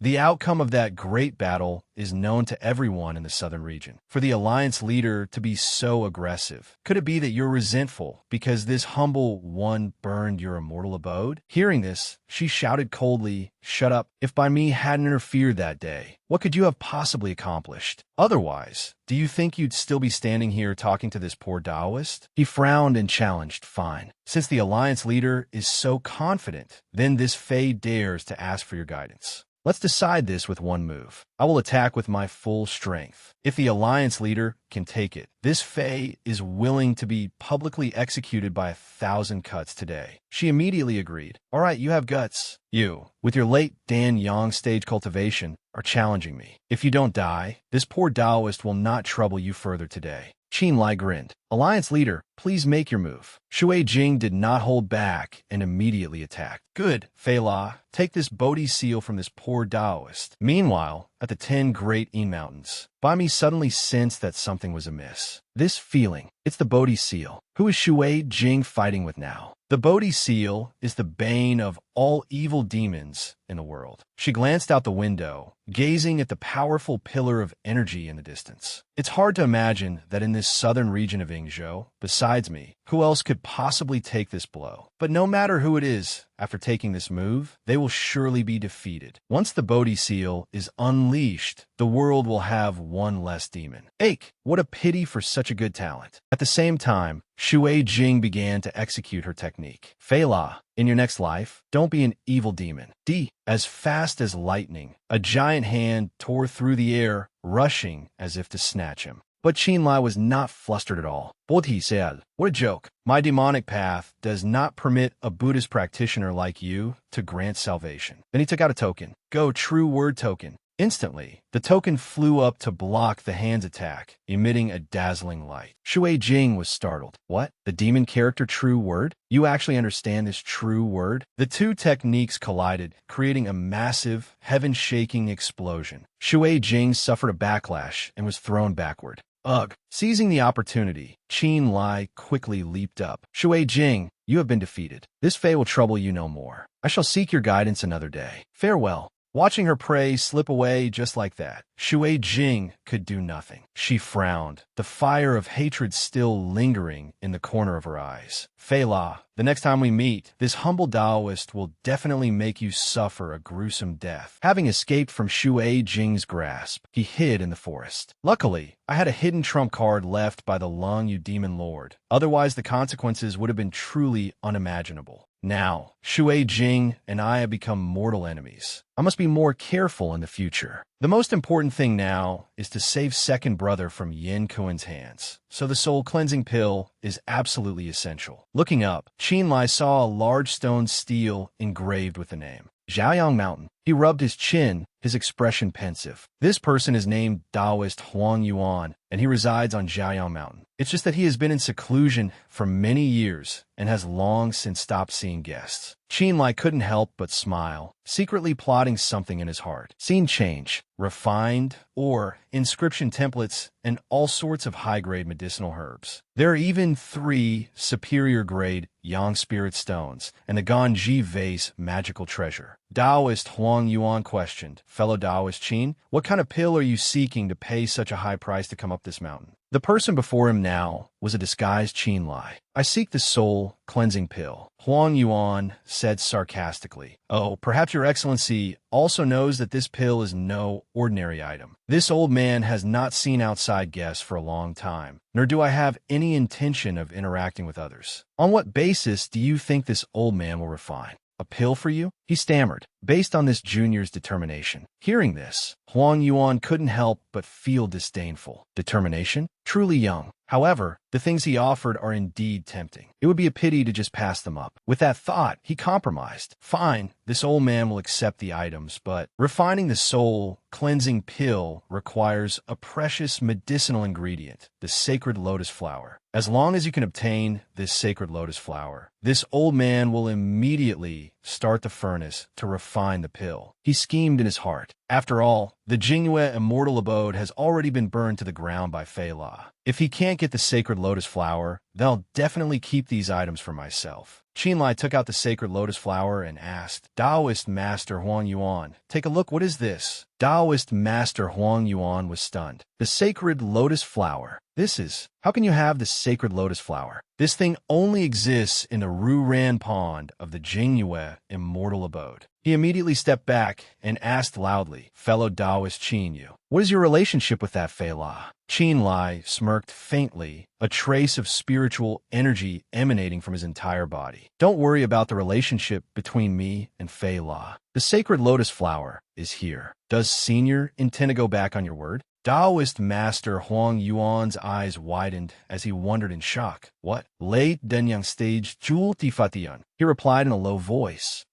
Fine, but refining the soul cleansing pill will take 2 days. Qin Lai nodded. "No problem. I will stay here on your Zhaoyang Mountain for these few days. If there are any other problems, feel free to come find me. In that case, fellow Taoist Qin, please make yourself at home. We will meet again in 2 days when the pill is complete." After saying that, Taoist Master Huang Yuan turned and left. Qin Lai replied politely, thank you for your trouble." He covered his face and let out a weary sigh.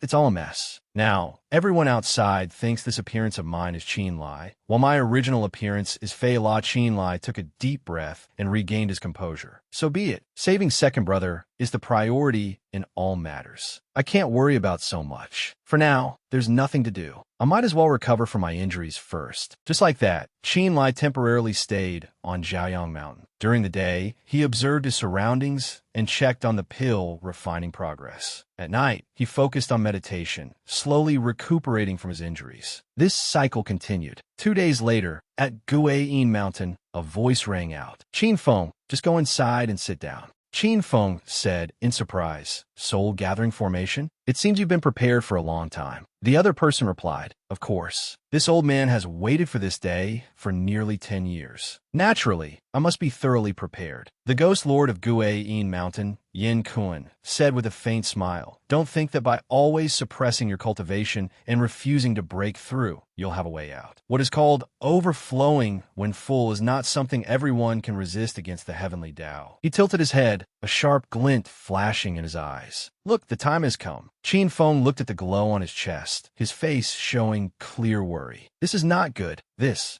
is the sign of an impending breakthrough. My cultivation is like a flood bursting through a dam. It can no longer be suppressed." Yin Kun burst out laughing. "Ha ha, Danyang Qi induction. It's finally here. As long as you reach the Danyang realm, your cultivation will advance 1,000 miles a day. It's just a pity that this body will ultimately belong to this old man." Immediately after, a wall of spiritual energy appeared, trapping Qin Feng within the soul gathering formation. Qin Feng exclaimed in astonishment, You actually blocked the heaven and earth phenomenon of the Danyang Qi induction?" Yin Kun shrugged and said as if it were a matter of course. "Of course. This old man has prepared for so many years. How could I let others disturb us?" "What? Not convinced? Don't forget that your soul is already under this old man's control. With just a single thought from me, you can't even commit suicide." Qin Feng gritted his teeth, wishing he could kill that Yin Kun. "Jan kun valkid kloser, smiling smugly. Accept your fate, Qin Feng. From now on, I will be you, and you will be me, ha ha ha." Qin Feng suddenly calmed down, his voice filled with coldness. "Oh, what big talk." Immediately after, a figure landed on the ground, blocking the space between the two.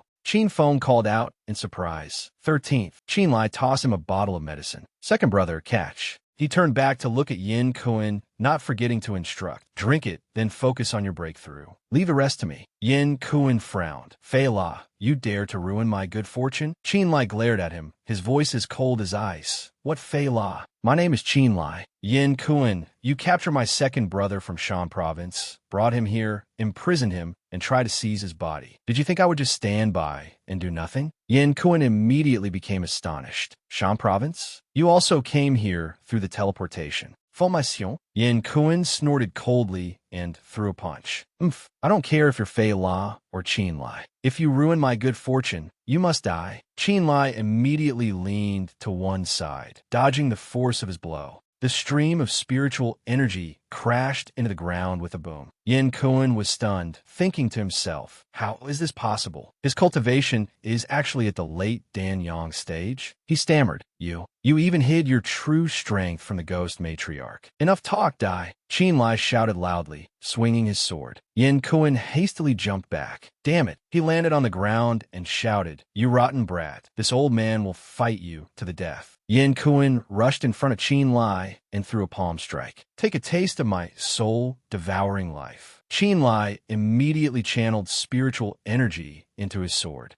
Perfect timing. He executed the 13-fold severing void force, aiming the tip of his sword straight at Yin Kun. No death, no rest. With a boom, the cliff wall exploded. Yin Kun fell to the ground, screaming shrilly. Qin Lai looked at him, his voice cold. Yin Kun, victory and defeat are clear. He raised a hand, causing spiritual energy to swirl. Well, do you have any last words before you die? If not, then you can die. With that said, he pointed his finger at Yin Kun. His body was immediately engulfed by the stream of spiritual energy, and he cried out in pain.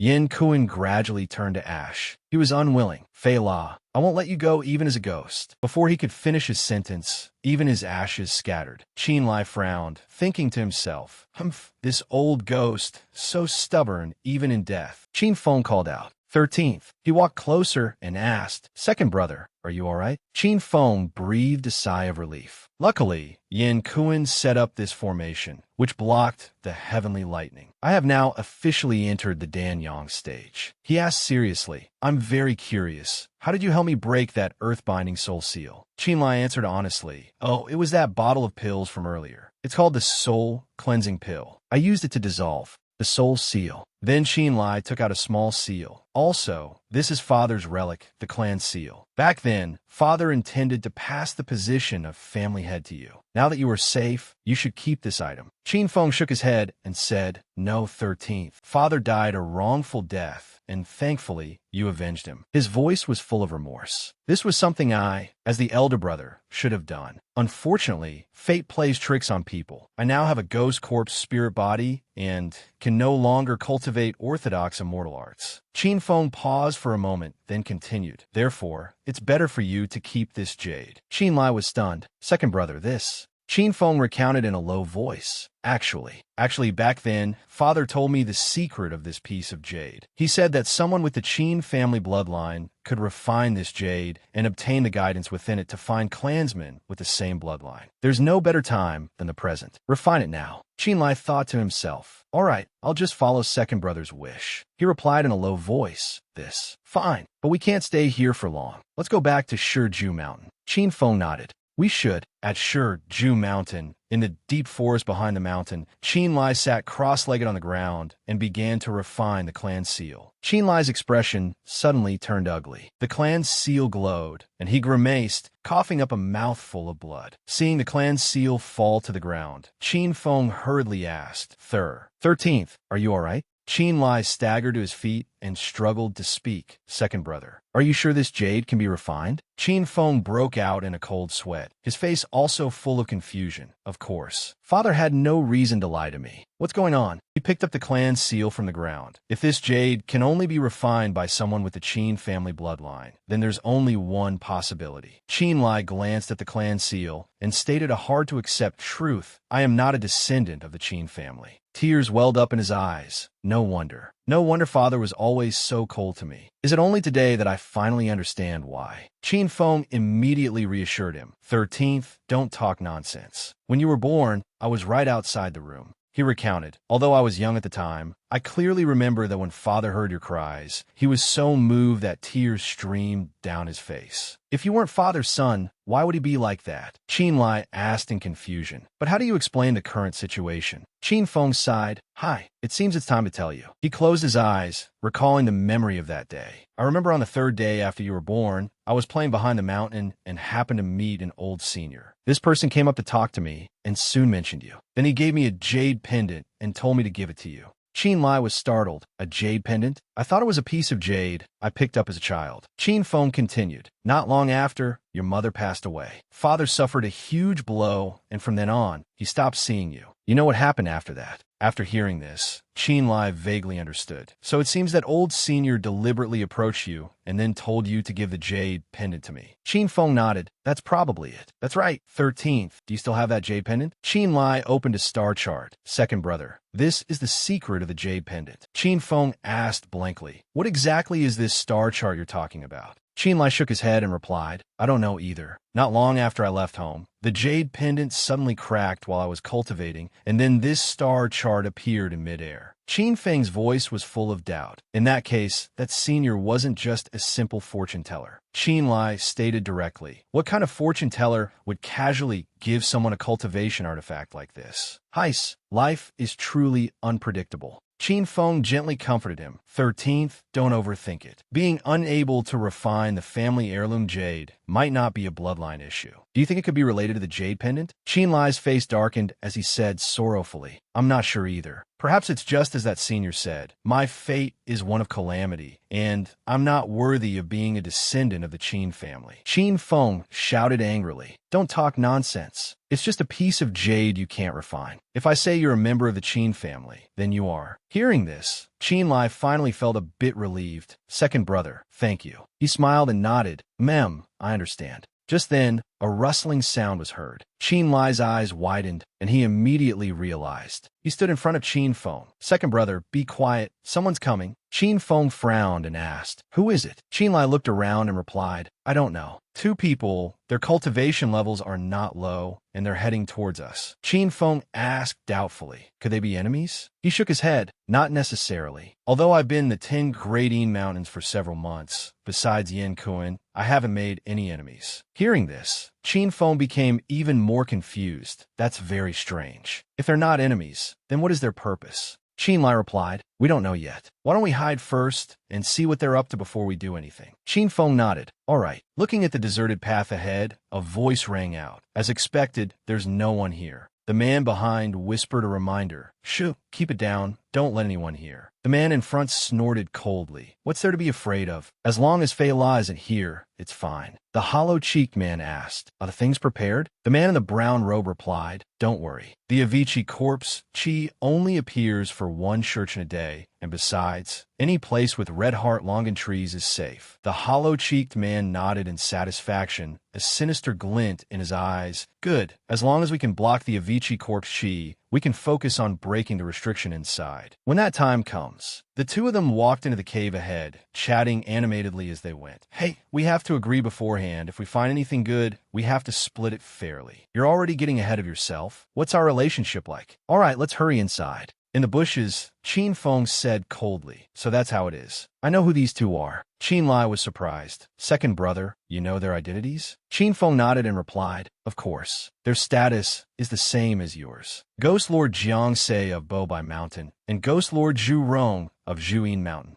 Then, he became confused again. Strange. What are they doing here? Isn't sure Zhu Mountain your abode? Don't tell me you don't know either. Qin Lai scratched his head and reluctantly replied, I was just appointed recently, so of course I don't know. But from the looks of it, there must be some secret in this cave. He paused for a moment, then continued. Second brother, think about it. Back then, after Yin Kuan captured you, he clearly had a chance to leave. But not only did he not leave, he even used a teleportation formation to get to Ying Province. He even became a ghost lord afterward. Do you think he might also be related to this matter? Qin Lai's expression was a bit unsightly. Moreover, the most important thing is, does White Brows know about this? If she knew Zhu Mountain had a secret, she definitely wouldn't have assigned a newcomer here. Qin Feng also agreed. Hearing you say that, it really is a possibility. Qin Lai concluded. In short, there's definitely a problem here. He instructed Qin Feng, second brother, you wait here for a moment. I'll bring Dong Bao over. Wherever there's treasure, it definitely can't escape its nose. Qin Feng agreed. All right. After entering, Qin Feng pointed at the carving on the rock and said, look, there's a symbol here. It seems to have been left by the ones who passed through before. If we follow this symbol, we should be able to catch up to them. After walking a bit further, the two discovered countless white bones on the ground. Qin Lai called out, second brother, look at this. Qin Feng stammered, what on earth is this place? After walking for a long time, the two realized they had stumbled into a strange ruin. Qin Lai touched the stone wall and guessed. It seems this place must be some ancient ruins, and it's been an extremely long time. He frowned and said, Yin Kuan also came out of an ancient cultivator's ruins, and then he ran straight to Ying Province. It's very likely he came for this place too. Qin Feng looked at the staircase leading underground and continued. 13th, this must be the entrance to the lower level. Qin Lai immediately replied, let's go down and take a look. As soon as he stepped down, Qin Lai saw the air was filled with small specks of light. Second brother, look around. These are all spiritual traces left over from the formations. Restriction. A sharp glint flashed in his eyes. This proves that the two of them have already broken this restriction and gone deeper. Qin Feng started to worry. 13th, I have a bad feeling. This place is definitely not just some simple ancient ruins. Qin Feng agreed. I have the same feeling too. Second brother, you just broke through to Danyang and still need to stabilize your realm. I'll go ahead and scout the path. Once it's safe, Qin Lai hadn't finished speaking when an explosion occurred up ahead. The two immediately became vigilant. What's going on? They saw Zhu Rong clutching his injured shoulder. cursing angrily. Jiang Sei, you greedy bastard, didn't we agree to split everything here 50-50? Jiang Sei rubbed his wrist and said coldly, sorry, brother, the plan has changed. You can just die here. Zhu Rong finally understood. You used me to break the demon ceiling restriction just so you could take everything here for yourself. Hian says norted coldly. So what if I did? Zhu Rong glared and roared. Bastard, a ghost lord has gone missing. Do you think White Brows won't find out? You won't get away with this. Hian says Mirkith. So what? As long as I obtained a fortune here, why would I need to fear White Brows? Next, all I have to do is kill you, and my great work will be complete. Zhu Rong's face turned pale, and he gritted his teeth and shouted, damn you, then I'll fight you to the death. Jiang Sei also quickly threw a punch. Fine, let's see you try. The two fists immediately collided. Jiang Sei sent Zhu Rong flying with a single punch. Go to hell. Zhu Rong squeezed his eyes shut in pain, blood spurting from his mouth. Uffed. Watching him fall to the ground, Jiang Sei laughed coldly. Fool, to think you dare to compete with me. Overestimating his own strength, Zhu Rong lay there, completely motionless. Jiang Sei said smugly, just like that, all the treasures are mine. A vicious glint flashed in his eyes. As long as I get it, even White Brows will be no match for me. Just then, a foot slowly stepped forward. Oh, I wouldn't be so sure about that. Jiang Sei jumped and shouted, who's there? Qin Lai spoke calmly. Thank you, Brother Jiang, for going through the trouble of leading the way. Unfortunately, your fortune isn't deep enough. Qin Lai's face gradually emerged from the shad.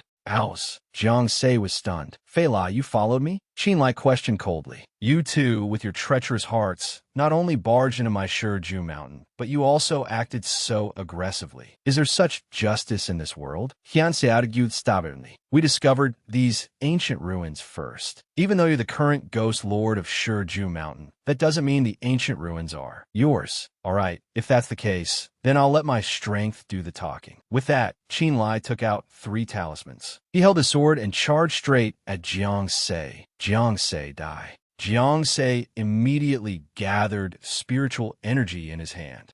It won't be that easy. A deafening boom echoed, and dust flew everywhere. Jiang Sei was slammed straight into the wall, crying out in pain. Ugh. Just then, a stream of green smoke poured out from a crack, leaving him stunned. Jiang Sei was stunned. This is... Qin Lai clutched his stomach, gritting his teeth and thinking to himself. Ugh, I was careless. I didn't expect Jiang Sei's cultivation level to be on par with mine. That last move couldn't take his life. Suddenly, his eyes widened. He saw Jiang Sei's hand suddenly dissolve like water. He asked in shock, what is happening? Jiang Sei burst out laughing.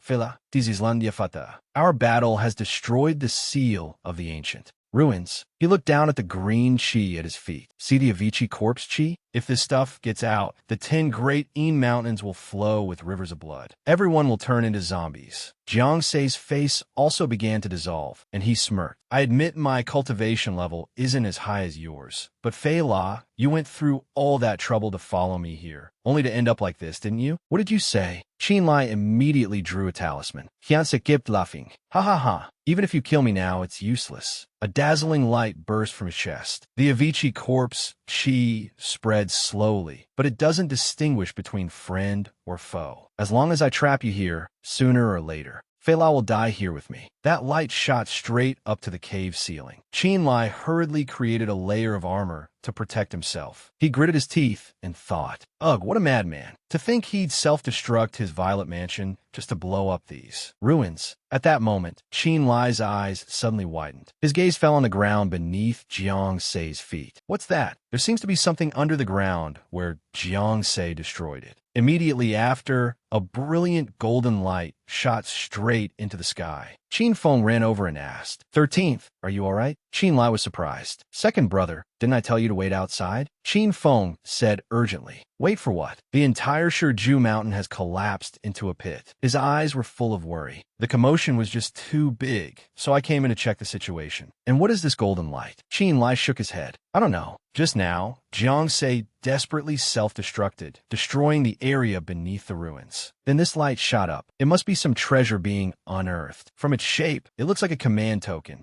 Both of their eyes were fixed on the command token in the pillar of light. The dense demonic chi also contained surging righteous chi. Ah, could it be the immortal worship token? This is bad. 13th, quickly retrieve that token. Understood. Qin Lai stomped his foot hard on the ground and shouted, "Immortal worship token, retrieve." Afterward, he jumped to the ground and asked, "Second brother, you know what this is?" Qin Feng nodded.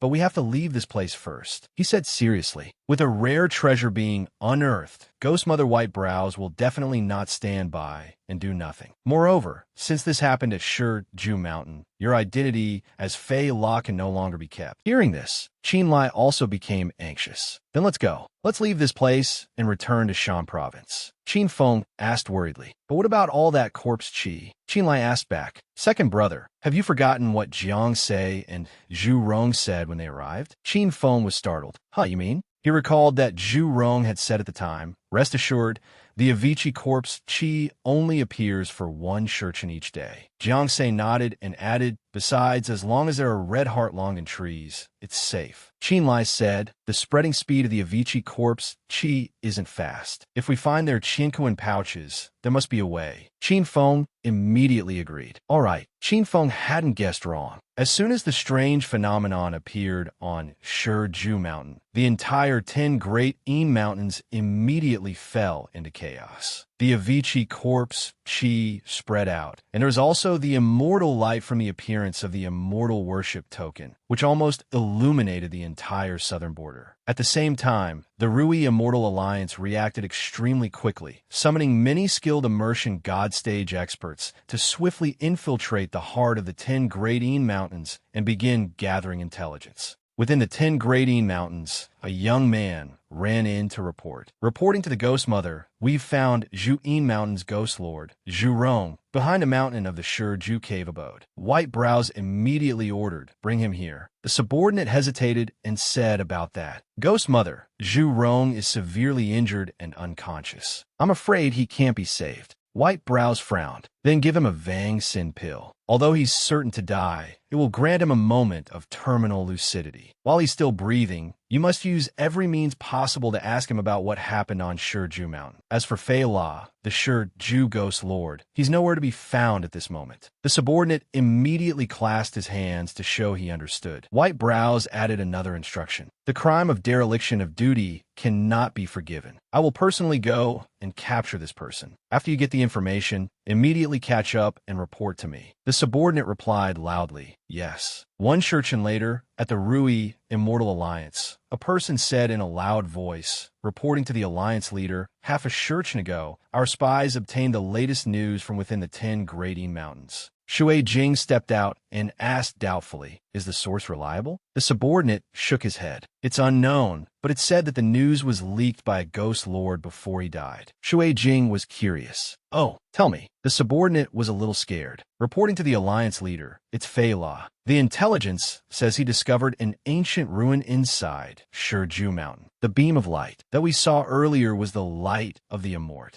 Al-Gwership token. Right now, the immortal worship token has been taken by Fei La. Ghost Mother White Brows is personally hunting down the traitor. May I ask what we should do?" Shui Jing stroked her chin, her expression thoughtful. She thought to herself, the one who obtains the immortal worship token can have their physique mutate into an immortal grade spirit body, which is extremely beneficial for cultivation. With the appearance of this treasure, who knows how much more bloodshed will occur. With Fei La's abilities, he definitely can escape White Brow's pursuit. All right, so Shui Jing gave the order, "Pass this down. This item absolutely cannot fall into White Brow's hands." All members of the Immortal Alliance are to immediately drop what they are doing and prioritize the hunt for Fei La. "We absolutely cannot let White Brows benefit." The subordinate shouted, "As you command." On Ju Mountain, a loud explosion boomed. Cough, cough. A person walked out from the dust cloud. Qin Feng sighed in relief. They had finally made it through. Qin Lai smiled and said, "Luckily we had Dong Bao to lead the way, otherwise we really would have been trapped inside the mountain." Just then, a red-haired man spoke up, "Halt. Who goes there?" Qin Lai turned around and coughed lightly. "Ahem. How bold! This ghost lord is here, and you dare to shout at me? Upon hearing his title, the man panicked. Fei. Ah,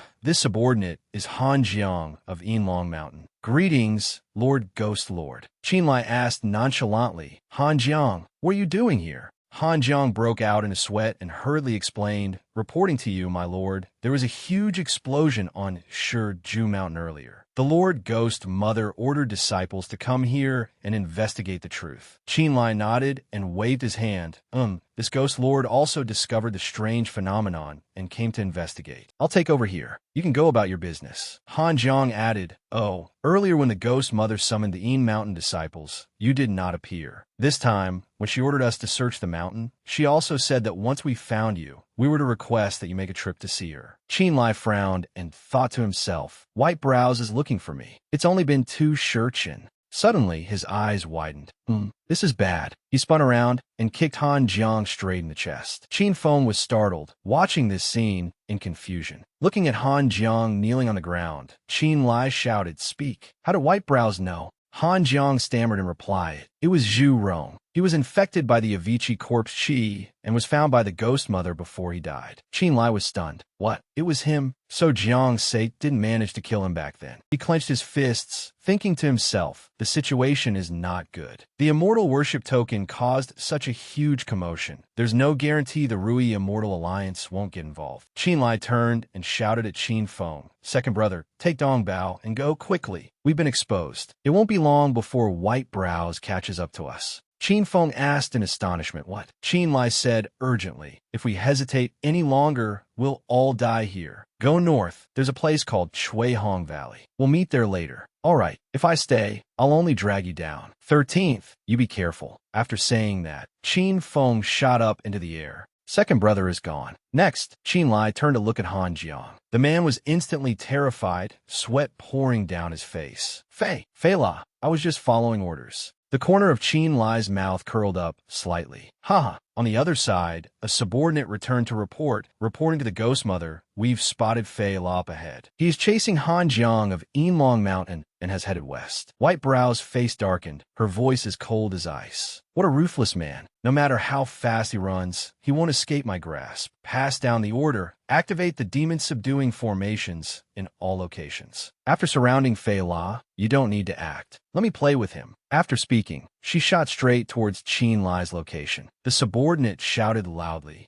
Understood. White Brows sped away at great speed. Soon, a faint magic circle appeared before her eyes. Her eyes widened. I can feel it. The demon-subduing formation has been activated. The location is the stone forest to the west. White Brows charged forward, shouting, Fei La, you can't escape. Surrender obediently to me. The moment White Brows saw Qinlai's appearance, she was stunned. She looked at the rough-looking man before her and thought in a daze, this person is not Fei La. White Brows immediately asked, who are you? Qinlai answered flusteredly, reporting to Senior. This junior is Qinlai, a rogue cultivator. White Brows asked suspiciously, a rogue cultivator. Why are you here? Qinlai pointed towards the beam of light in the distance. To be honest with you, Senior, this junior came for that golden light. I was so focused on chasing it that I ended up here. He waved his hands. It was this junior who was blind. Since Senior arrived first, of course I wouldn't dare to have any wild ideas. White Brows frowned doubtfully. I just arrived here, and you appeared so strangely. Isn't that too much of a coincidence? Qinlai gulped, his whole body tense. Ugh. As expected, White Brows isn't so easy to fool. Just then, a man flew over, his voice full of surprise. Is that Taoist friend Qin up ahead? Qinlai glanced at the person. That voice belonged to Taoist Master Huang Yuan. White Brows also recognized him and asked, Huang Yuan, why have you come away in these muddy waters? Taoist Master Huang Yuan laughed. Haha, I heard the immortal worship token has appeared. Even this old man couldn't sit still. Although I won't compete for it, I wanted to watch the excitement. Then he turned to Qinlai and asked, what about you, Taoist friend Qin? Why have you appeared here? Qinlai put on a serious expression and replied, it's embarrassing to say, but this humble one also saw the immortal light appear within the Yin Mountains and chased it here. But from the looks of it now, It was a wasted trip. Taoist master Huang Yuan asked again. Taoist friend Qin, did you happen to see which way Fei La went just now? Qin Lai understood. Are you talking about the man with the ponytail? I think he went west. He sighed, clasped his hands respectfully, and said, Sigh, if this humble one has no fate with the immortal worship token, then it's better to cut off this foolish obsession. Seniors, I'll take my leave. After that, Qin Lai quickly left the SC. Aina, white brows, snorted coldly. This Fei La actually managed to escape my sight. He really has some skill. Taoist master Huang Yuan said calmly. Ghost Mother, there's no need to worry. We just need to continue searching to the west. White brows nodded in annoyance. Let's go. At the border of Ying province, in the southern border, Shui Jing walked over and said, Any further and we'll be out of Ying province. White brows, you're really something, letting Fei La slip through your fingers. White brows glanced at her, her voice turning cold. And what about the Rui Immortal Alliance? If you could have caught Fei La on your own, you wouldn't have followed me all the way here. She raised an eyebrow, her gaze seeming to pierce through Shui Jing's body. Shui Jing, oh Shui Jing, you're not bad yourself. We had just arrived, and you follow right after. I wonder how many spies you've planted in my 10 grading mountains. Shui Jing immediately flew into a rage. White brows, are you looking for a fight? Taoist master Huang Yuan hurriedly intervened. You two, please stop arguing. Now that the immortal worship token has appeared, why don't we all put aside our prejudices and form a temporary united front? Once we find Fei LA's location, it won't be too late to fight over it. Hearing this, white brows calmed down. Huang Yuan, do you have any clues? Taoist master Huang Yuan crossed his arms and shrugged. I'm truly sorry, but besides Taoist friend Qin, I haven't met anyone else along the way. He rubbed his chin, his voice full of curiosity. But, speaking of which, what is the background of this Taoist friend Qin? White brows put her hands on her hips and frowned. What background? Don't you know him? Taoist master Huang Yuan shook his head. Not really. It's just that many days ago, he came to Xiaoyang Mountain to ask me for a pill. Then he exclaimed, that's right. I remember. He had a sacred lotus flower. White brows turned and asked, Shui Jing, did you give him the sacred lotus flower? Shui Jing bowed her head, a look of confusion on her face. That's not right. This humble Taoist doesn't know this person at all. How could it be?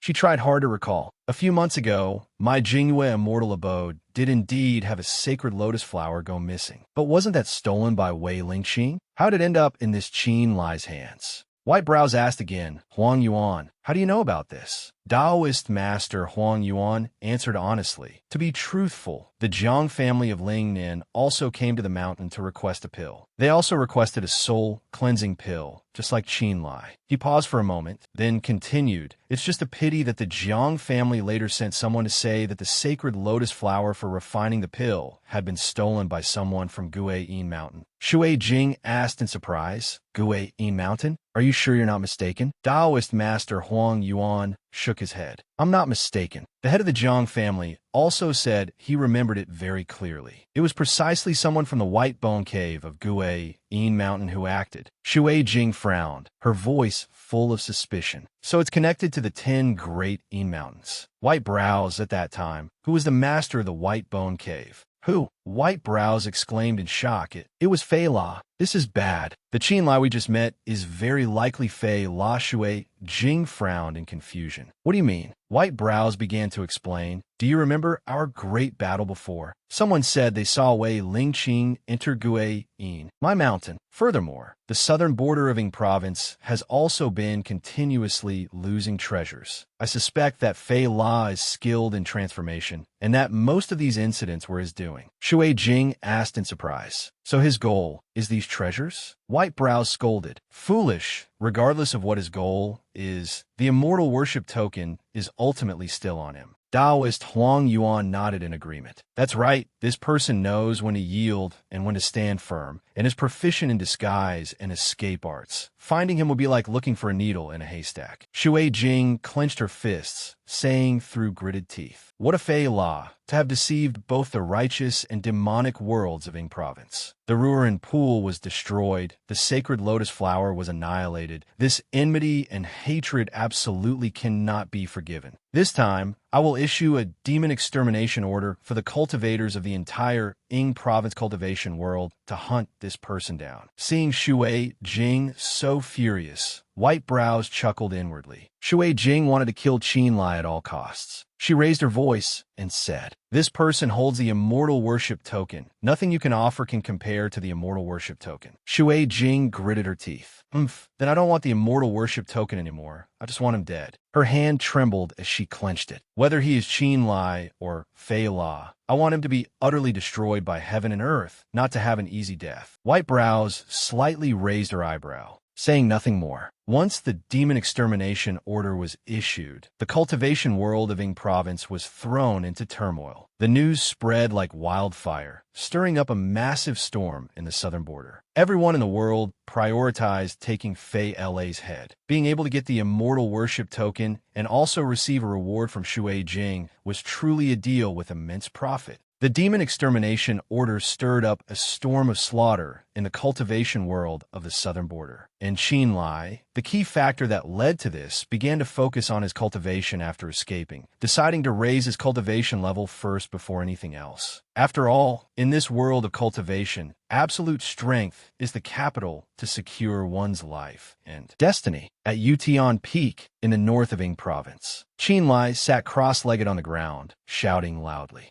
"Huh," he frowned, thinking to himself with satisfaction. "I've finally broken through to the peak Danyang stage. Perhaps it won't be long before I can reach the Yingfu stage." Qin Feng walked over and said, 13th, you're about to break through to the Yingfu stage." Qin Lai sighed. "Haze, easier said than done. The Yingfu stage isn't that easy to break through." He then asked again, "Second brother, have you ever heard of the dragon tiger nurturing Yingfu pill?" Qin Feng nodded and replied, "Of course, it's the best pill to stimulate and activate the potential within the body. Why, do you have such a treasure?" Qin Lai immediately asked further, "Then do you know Yin Shou of Shangyuan City? The formula for this dragon tiger nurturing Yingfu pill is his most prized treasure." Qin Feng frowned, instantly understanding Qin Lai's intention. "You only have the formula. Don't tell me you plan to go out." His face was filled with worry. "It's only been a little over half a month. Shui Jing's demon extermination order is known throughout the world. It's really dangerous." Qin Lai shrugged, replying confidently, "Second brother, you don't need to worry about me. It won't be that easy for White Brows and her people to dig me out. Don't forget, I know the exquisite disguise art." With that said, he stomped his foot and shot away. Qin Feng tried to shout after him, "All right, now the faces of both Lai Feng and Qin Lai are known. It's best you don't use them anymore." In a small town in the north of Ying province, someone walked while thinking. The dragon tiger nurturing Yingfu pill requires 5 medicinal ingredients: Qingyun tendril, Yin Yang branch, blood deer tear, 100-year Sephora ginseng, and also the spirit dragon moon fruit. The other ingredients are all easy to find. Only the spirit dragon moon fruit has no news. Liang Yu strode down the street, feeling a little anxious. He turned into a small shop and asked, "Shopkeeper, do you know where I can find the spirit dragon moon fruit?" The shopkeeper nodded and replied, "Of course. I wonder if the esteemed customer has heard of Beishan Mountain?" Liang Yu asked in surprise, "You mean the spirit dragon moon fruit is on Beishan Mountain?" The shopkeeper replied, "Beishan Mountain is located 600 miles north of the southern border of Ying province. There is a sect called the Beishan sect. Every year, they hold a pill assembly, inviting alchemists to gather." He paused for a moment, then continued, "And the reward for first place is the spirit dragon moon fruit. If the esteemed customer is confident in his alchemy skills, then perhaps you should go and try your luck at the Beishan pill assembly." Liang Yu, or rather Qin Lai, immediately became worried. "This is bad. Ordinary pills are no problem. The difficult part is high-grade pills. I have no idea how to make them." He turned away, lost in thought. "If I want to get first place in the pill assembly, it's truly adding difficulty upon difficulty. Can it be that I can only use the star compass? But if I do that, will I be discovered?" Qin Lai wasn't paying attention and bumped into another passerby. He said politely, "Oh, my apologies, brother." Before Qin Lai could finish his sentence, the other guy started cursing. "Damn it, are you blind when you walk?" Qin Lai immediately retorted, "It was clearly you who bumped into me. Why are you playing the victim?" The other guy shouted loudly, "Uh-huh, you blind commoner, you dare talk back to me?"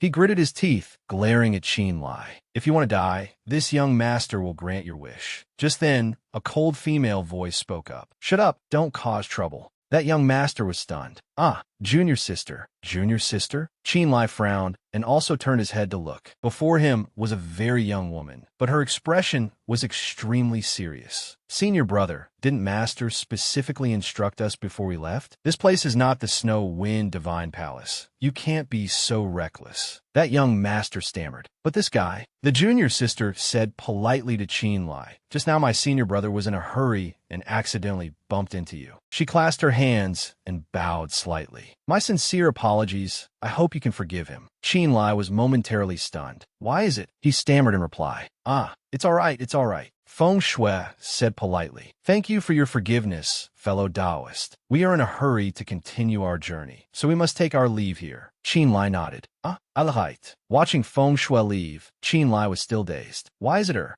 His eyes were filled with doubt. Why did she appear in Ying Province? The shopkeeper saw him looking dazed and spoke up. Esteemed customer, you were frightened just now, weren't you? They are from the Snow Wind Divine Palace. It's best not to provoke them. Qin Lai rubbed his chin and muttered. Snow Wind Divine Palace. Could it be the beautiful Snow Wind Palace Pavilion by the sea mentioned in the Ying Province Gazetteer? The shopkeeper nodded. That's right. The saying Snow Wind Divine Palace is Feng Shui. Jingxing Hall's most startling love refers to the emerging talents of these two sects. Esteemed customer, you were lucky this time. He paused for a moment, then continued. The person you just met is named Luo Ao Wang. He's arrogant, aggressive, and has an extremely bad character. The shopkeeper seemed a bit relieved. If Fairy Feng Shui hadn't spoken up for you, I'm afraid you would be dead here by now. Qin Lai asked in surprise. Fairy Feng Shui? The shopkeeper nodded and said, That's right. Almost everyone in Ying Province knows of her now. A year ago, the palace master of the Snow Wind Divine Palace accepted a personal disciple because this person has extraordinary innate talent and is a peerless immortal grade spirit body. She broke through to the Ying. Fustage. Qin Lai was even more astonished after hearing this. What, back when I caused a ruckus at Yishin Tian, her cultivation was only at the late Gui Zhun stage. How did she advance to the Ying Fu stage after just 1 year? He was stunned, asking himself, is this the potential of an immortal grade spirit body?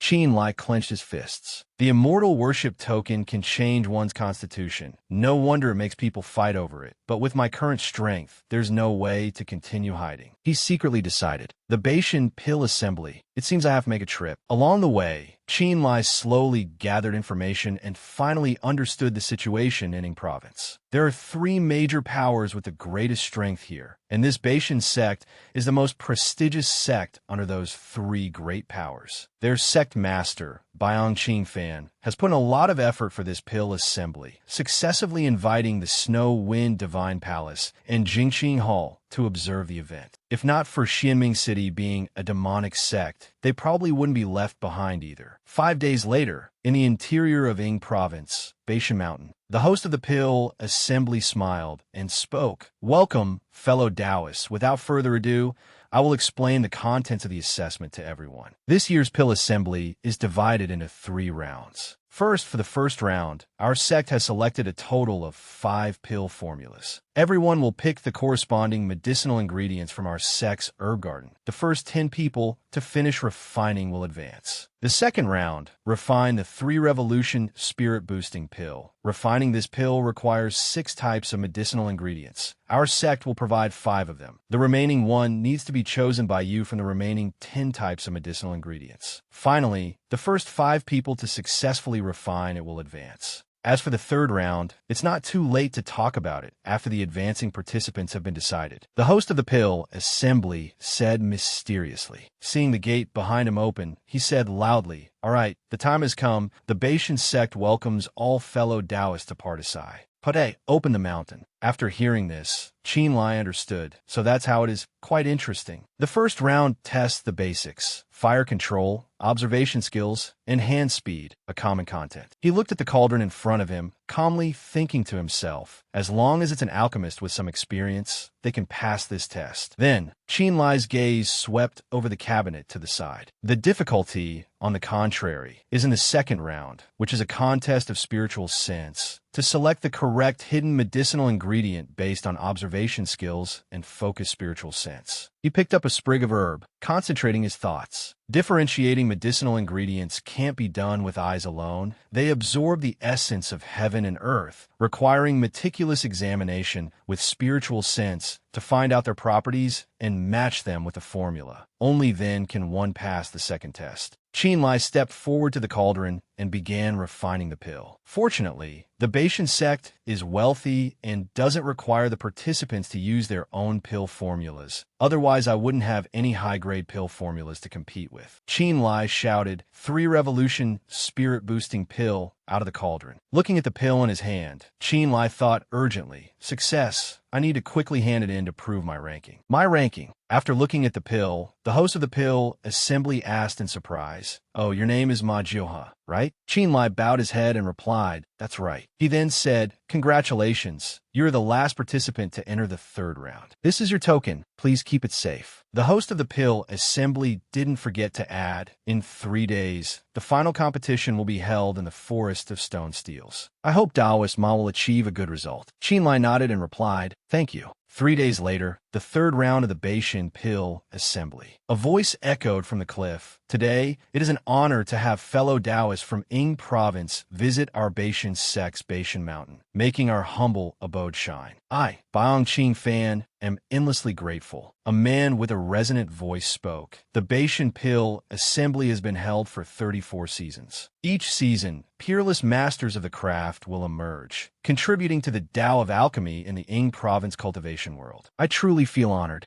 He looked down at the 3 contestants below and began to announce, everyone, the 3rd round challenge is to refine the Taibao Jade Purity Pill. The pill formula and the medicinal ingredients you need are all laid out on the blue stone. The time limit for this pill is half a day. You may not leave the field midway. The one who refines it the fastest will be the winner. If you have no objections, then let the competition begin. The one who had just spoken was the sect master of Baishan's sect, Baong Qing Fan. Luo Ao Huang, who was beside him, said, Uncle Baong, the difficulty of this pill assembly is much higher than in previous years. After it's over, perhaps many more elegant alchemists will want to enter the great gates of Baishan's sect, right? Baong Qing Fan shook his head and replied, Virtuous nephew is joking. To be able to befriend the alchemy masters of the world is also an honor. Luo Ao Huang suddenly remembered something and said, that's right. I heard that near the southern border, there's someone named Fei La who obtained an immortal worship token. The Rui Immortal Alliance and the 10 Great Yin Mountains have joined forces to hunt this person. I wonder. Suddenly, a black-haired man interjected, I don't think the immortal worship token is anything good. As long as one steps onto the path of cultivation, even without an immortal worship token, whatever cultivation level one should have, one will have. Upon hearing this, Luo Ao Huang immediately flew into a rage. Xian Qingjiao, if your Jingqing Hall looks down on the immortal worship token, then why do you still need to scout for intelligence? Xian Qingjiao let out a cold snort. That is merely my master's command. It has nothing to do with me personally. Baong Qing Fan smiled and tried to mediate. The 2 virtuous nephews need not argue. I've heard that the talented young Master Jingqing has already comprehended Jingqing Hall's secret art, the origin vigor. Xian Qingjiao replied indifferently, Sect Master Baong is too polite. I have indeed comprehended my sect's ultimate technique, but it is a killing technique, not to be used casually. Luo Ao Huang's hand couldn't help but tremble, but he remained stubborn.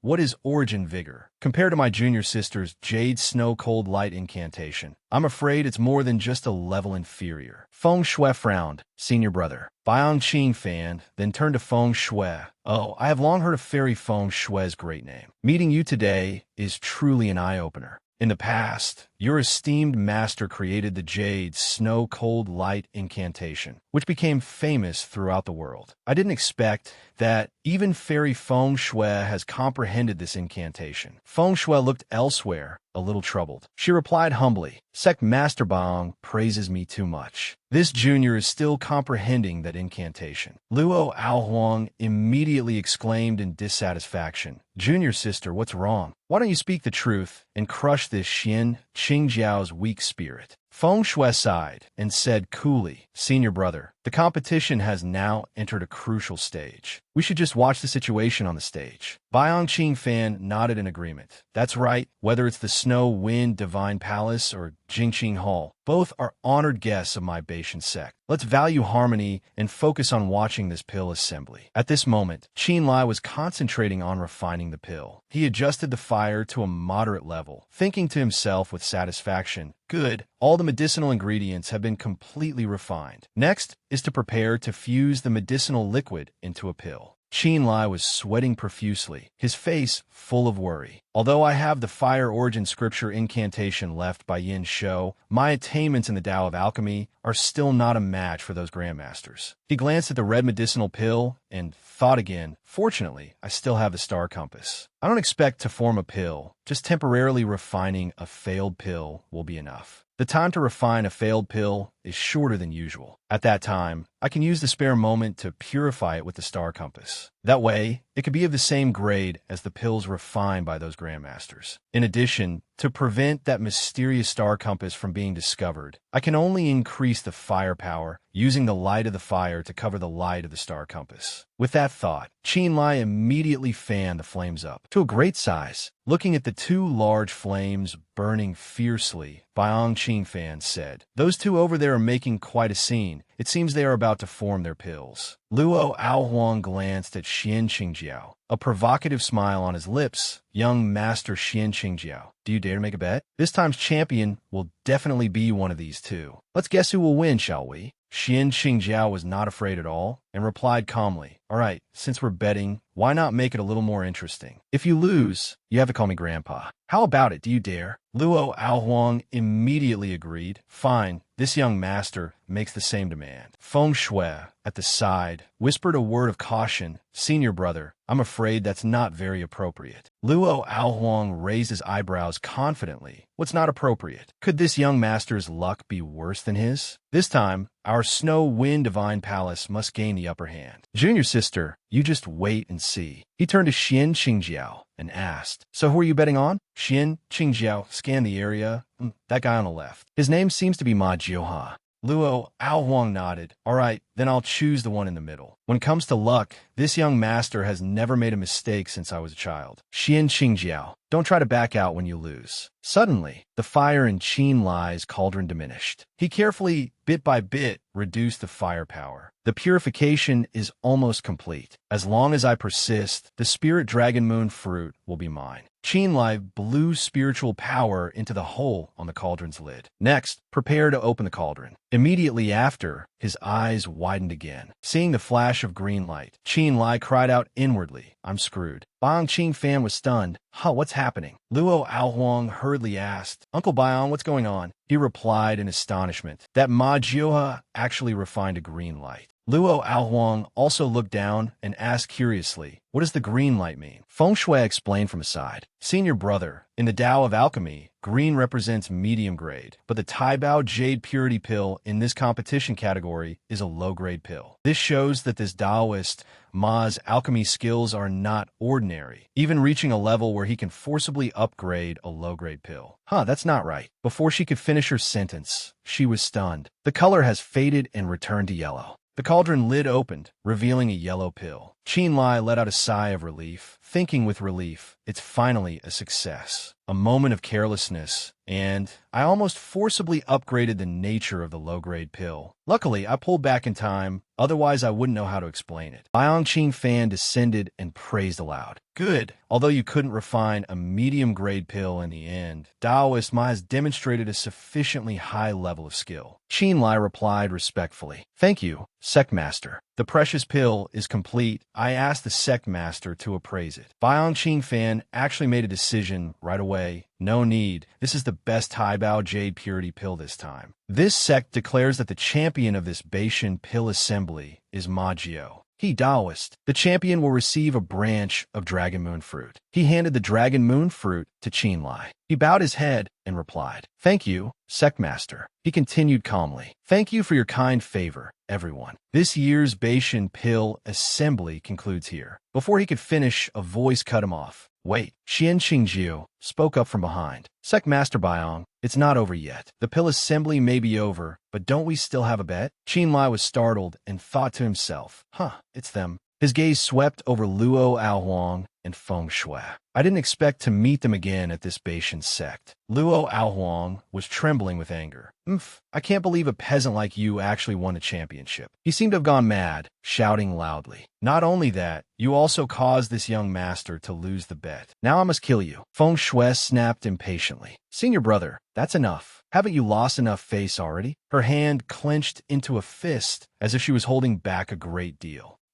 Luo Aohuang gritted his teeth and could only force out one word. Grand, grand, grand. Xian Qingjiao covered his mouth and snickered. With a puff, Luo Aohuang pointed at his face and shouted, Xian Qingjiao, today I dare to play and I dare to lose. But today's matter is a private affair between the two of us. It has nothing to do with the Snow Wind Divine Palace and Jingqing Hall. Junior sister, let's go. Luo Aohuang turned to leave. Feng Shui also bowed her head and said, Then, the Snow Wind Divine Palace also congratulates Taoist Ma on winning the championship. Everyone will take our leave. After speaking, Feng Shui glanced over. Qin Lai was immediately startled. Watching the two of them speed away, he wondered, was it an illusion? It seemed she glanced at me. Xian Qingjiao politely explained. That was just a bet between myself and Luo Aohuang. I made a fool of myself in front of Taoist Ma. Qin Lai cupped his hands and said politely, I have long heard of young Master Jingqing's name. Meeting you today, you truly live up to your reputation. Xian Qingjiao smirked. Taoist, you're too kind. Just now, you helped me humiliate that Luo Aohuang, which can be considered helping my Jingqing Hall. If you have nothing else to do, would you be interested in visiting our Jingqing Hall? Qin Lai hurriedly refused. The young master's good intentions. Xian Qingjiao immediately cut him off. If Taoist agrees, I will immediately bestow the title of guest elder upon you. What do you think, Taoist? Qin Lai let out a breath. He cupped his hands and replied seriously, I will remember the young master's good intentions in my heart. I also know that young Master Xian has good intentions, but I have something I must do. This matter is very troublesome, and before it's resolved, I don't want to involve anyone else. Qin Lai said calmly, if in the future everything is settled and there are no more difficulties, I will definitely visit the young master at Jingqing Hall. Xian Qingjiao nodded. If that's the case, then this young master will not insist. Taoist Ma, please take this. Qin Lai asked in surprise. This is? Xian Qingjiao replied. This is my personal sword pendant. In the future, Taoist, bring this sword pendant to Jingqing Hall, and I guarantee no one will stop you. To be held in such high regard by young Master Xian, I will engrave it in my heart. But all good things must come to an end. Ma takes his leave here. After saying that, Qin Lai sped away. Xian Qingjiao smirked. All right, I will wait for you at Jingqing Hall. At that time, we will light candles and talk through the night. Qin Lai shouted loudly.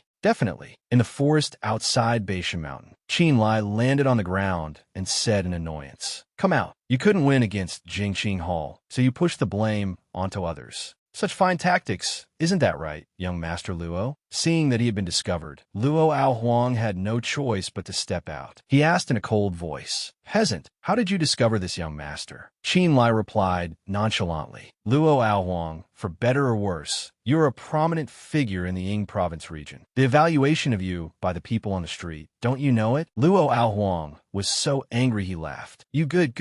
Today, this young master will make you bleed right here. He stomped his foot and shot towards Qin Lai. Take this. Luo Aohuang's palm aimed straight for him. Heart-crushing palm. With a boom, the ground where Qin Lai stood exploded. Apart, Luo Aohuang smirked contemptuously.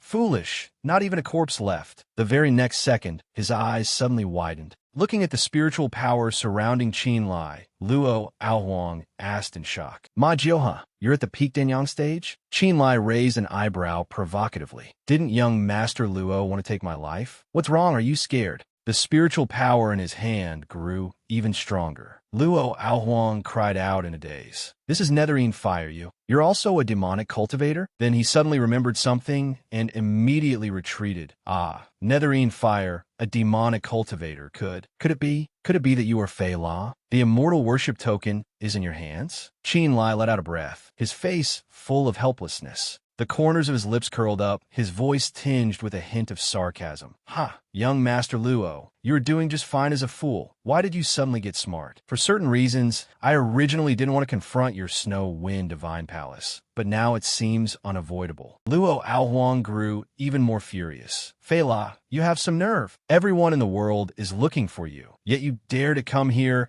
and participate in the North Star Pill Assembly, even deliberately embarrassing this young master. You are truly unforgivable. Whoosh! Qinlai shot forward, right in front of Luo Aohuang. Thank you for the compliment, young Master Luo. Unfortunately, you said something wrong. Your loss of face was a result of you bringing the humiliation upon yourself. Of course, next, what you'll lose won't just be your face, but also your life. Qinlai threw a palm strike, sending Luo Aohuang flying. He still tried to act tough. Fei La, I am the son of a Snow Wind Divine Palace Elder. If you dare to touch me, be careful not to have a single peaceful day in the future. Qinlai's movements became even faster. He bent his legs and leaped high. Keeping you alive would probably make my future days even more difficult. Qinlai shouted loudly. D. With a boom, the open ground was shaken by a tremor. From within the cloud of dust, something shot high into the sky. Seeing its shape, Qinlai was instantly alarmed. That's a messaging spirit eagle. This is bad. The news of Luo Aohuang's death at my hands is about to be sent out. He took a few steps back, thinking to himself, damn it, I have to find a way to stop that spirit eagle. Again, just then, a streak of spirit energy shot out, instantly freezing the spirit eagle. It was frozen into a block of ice and fell with a thud in front of Qinlai. The sound of light footsteps grew closer. The genius of the Qin family, in my impression. How could he make such a careless mistake, forgetting to stop the messaging spirit eagle? Qinlai hurriedly clasped his hands.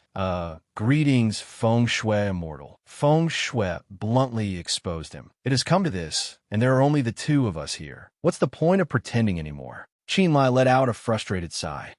He undid the flexible bone transformation art, returning to his true form. It seems impossible to hide from you again. How did you know it was me? Feng Shui then explained. After what happened in the southern border, I used a snow spirit eagle to send a message back to Ying province. Father said you used the teleportation array because you want to find Big Brother Qin Feng. Therefore, I guess that the one causing trouble must be you. Qinlai's eyes widened, sweat beading on his forehead. What? Just because of that? Feng Shui frowned and continued. Of course, it's not just that. Actually, there's something you don't know. The person you transformed into, I have. This person had always wanted to sabotage the relationship between the Mu Residence Alliance. Later, when the black market was taken over, there was no more news of him. Qinlai had to admit it. That was truly unexpected. I miscalculated. So what's next? What do you plan to do? He looked towards a corpse on the ground. Luo Aohuang died at my hands, and you stopped his message. I'm afraid that's not very good for you, is it? Feng Shui replied nonchalantly. Senior brother? You know what kind of person Luo Aohuang is? He holds grudges for everything. Just now, after leaving the Pill Assembly, he separated from me, saying he had an important matter to handle. She glanced at Luo Aohuang with a cold expression. As for what happened next, you already know. I have no idea what happened here. Let's go. We'll find another place to talk. Qinlai nodded. All right. Then, the two of them flew off together. Along the way, Qinlai finally realized that Mu Yuran had indeed told him she was going out to study, but he was preoccupied with many things at the time and didn't pay attention. I came to tell you that in half a year, I will leave Zhao Kingdom to seek the Tao. Also, the palace master of the Snow Wind Divine Palace is named Yi Feishuang, and the reason she chose Mu Yuran as her direct disciple is because Mu Yuran has a once-in-a-thousand-years immortal-grade physique. After landing in a deserted place, Feng Shui spoke up, the so-called 12 grades of immortal physique, one step at a time to the heavens. Qinlai was a little surprised, not expecting her to be of the 9th grade. No wonder her cultivation speed became so fast later on. Feng Shui looked away, shaking her head slightly. Actually, no. Honored Master said the cultivation method I practiced before was too poor. That's why my progress was slow. She closed her eyes, her voice carrying a sense of relief. Fortunately, I have now learned the secret arts of the Snow Wind Divine Palace and can be considered to have stepped onto the true path. After hearing this, Qinlai understood. So that's why you're called the Feng Shui Immortal. Feng Shui replied indifferently. Titles are all fleeting and not worth mentioning, but Qinlai asked curiously, but what? Feng Shui gently brushed a lock of hair, her voice becoming a little softer. But if you're willing, you can still call me by my old name. Qinlai scratched his head and replied with a laugh. Haha, so that's what it was. Mu Fengshui really doesn't sound as good as your old name, so I'll call you Mu Yuran from now on. Feng Shui smiled faintly. That's good. She suddenly remembered something and turned to ask Qinlai. Oh right, I heard that you were almost killed by Zhao Mu in Ning province, and in the end, a demonist saved you. He nodded in response. That's right, it was indeed very dangerous that time. Luckily, my luck wasn't bad. Feng Shui rubbed her chin and said, actually, after I received the news, I also intended to go back to help you. But Ning province is too far from Shan province. Even for a Yuxian stage expert, a round trip would take more than half a month. I was afraid. Then she coughed lightly. Cough. In any case, it's good that the demonist helped you and you're fine. Although it said that the righteous and the demonic cannot coexist, I should still thank her. Qinlai immediately agreed. Ji-La is a good girl. I'll let you two get to know each other when there's a chance. Before he could finish, he was stunned. Why did her expression suddenly turn so ugly? Feng Shui replied irritably. It's nothing. Feng Shui sighed and changed the subject. Let's just drop it. Where do you plan to go next? Qinlai replied calmly. Me? The world is vast. There will naturally be a place for me. Or I could try that immortal worship token. Feng Shui's eyes became wary. Then you must be careful. I've heard that the immortal worship token contains immortal spirit chi. Once activated, an immortal will emerge, and it can be seen from 100 miles around. Qinlai's eyes widened. What, 100 miles around? It's a good thing I didn't use that immortal worship token. Otherwise, wouldn't I have alerted the entire southern border? After speaking, Feng Shui turned to leave. There isn't much time. I should also return to the Snow Wind Divine Palace to report. We'll part ways here. Qinlai watched her figure and called after her. We'll meet again if fate allows. At Yutian Peak, Qinlai landed on the ground and hurriedly said to Qin Feng, Second brother, I'm back. Guess who I met? Qin Feng asked. Who? Qinlai replied. Mu Yuran. Qin Feng was surprised. What happened? Qinlai frowned and recounted. Second brother, don't interrupt. Let me tell you. This is what happened at that time. A moment later, after hearing the story, Qin Feng was stunned. What? 13th brother, you're being foolish. Qinlai asked blankly. What's wrong? Qin Feng explained. Think about it. Two people set out, but now Luo Aohuang is gone on the way back. Do you think the people of the Snow Wind Divine Palace are all fools? Qin Feng's expression was tense. Most importantly, you came back alone like this. Sigh, 13th. Oh, 13th, you're such a blockhead. How can we ever repay Miss Mu for such kindness? Qinlai clearly hadn't thought of this. What? This? Qin Feng continued. Her actions are already a betrayal of the Snow Wind Divine Palace, a betrayal of her honored master. He held his forehead, his voice full of frustration. This time, it's not us who are in trouble, it's her. Hearing this, Qinlai was also flustered. Second brother, Qin Feng cut him off. Say no more. I know what you're thinking. Are you planning to show yourself again before leaving Ning province? That way, you can clear Miss Mu's name. Qinlai was stunned, his hands clenching into fists. He nodded. That's right. Therefore, we can only quickly raise our cultivation. We can't let her wait too long. One day later, at the Snow Wind Divine Palace's Feishuang Hall, Feng Shui stood before Feishuang Hall. Above, someone was already waiting. The palace master of the Snow Wind Divine Palace spoke. The death of Luo Aohuang and the whereabouts of the immortal worship token. Do you really not know? Feng Shui clasped her hands, her voice filled with remorse. Replying to Honored Master, this matter is the disciple's oversight. It was the disciple who failed to detect the anomaly in time. Failed to detect. The woman turned her head. The palace master of the Snow Wind Divine Palace, Yi Feishuang, said sternly, Feng Shui, do you know that half a day ago, North Star Mountain sent a message saying they overheard the conversation between Luo Aohuang and Ma Jioha? From the conversation, it can be confirmed that Ma Jioha was Fei La. Just as the two were fighting fiercely, the spy was attacked by a third party and knocked unconscious. Although they don't know what happened afterwards, North Star Mountain naming that Fei La as the champion of the Pill Assembly has become a joke in the entire cultivation world of Ning Province. Yi Feishuang looked at Feng Shui, questioning. It's very clear that someone secretly helped Fei La escape. Tell me, how do you explain this? Feng Shui lowered her head, her eyes filled with confusion. This matter, Honor Master, Yi Feishuang spoke again. If it were someone else, it would be fine, Feng Shui. Master is afraid that you have fallen into someone else's scheme without knowing it. Feng Shui asked in surprise. What do you mean? Yi Feishuang's eyes were sharp. A month ago, when you were comprehending the Bishua Hongwang pillar, it happened to be the day Fei La obtained the immortal worship token. At that time, your mind was not here. In the months since you joined the sect, you have never behaved like that. Feng Shui avoided her gaze, not knowing how to answer. Do you think Master really doesn't know what you're thinking? Yi Feishuang said coldly. Feng Shui was instantly startled. Yi Feishuang said softly, accepting you as a disciple, of course, I would investigate everything about you thoroughly. Coincidentally, Master knows you once had a marriage contract. The other party's name is Qin Lai, which happens to be the same as the one who has the immortal worship token. Feng Shui took a few steps back, stammering, Han-honored Master, disciple absolutely had no intention of hiding it. This Qin Lai is not that Qin Lai. They really can't be said to be the same person. Yi Feishuang's gaze was extremely cold as she asked again. Really not? Feng Shui replied in a small voice. Really not. Yi Feishuang turned her back. It's good that it's not. Fortunately, our sect's influence in Ing province is not weak. Even if we are framed, it's no big deal. She paused for a moment, then continued. But Master reminds you, whatever happened in the past are all worldly dreams. You should reflect on yourself and focus on your cultivation. Understand? Feng Shui broke out in a cold sweat and replied, Disciple understands.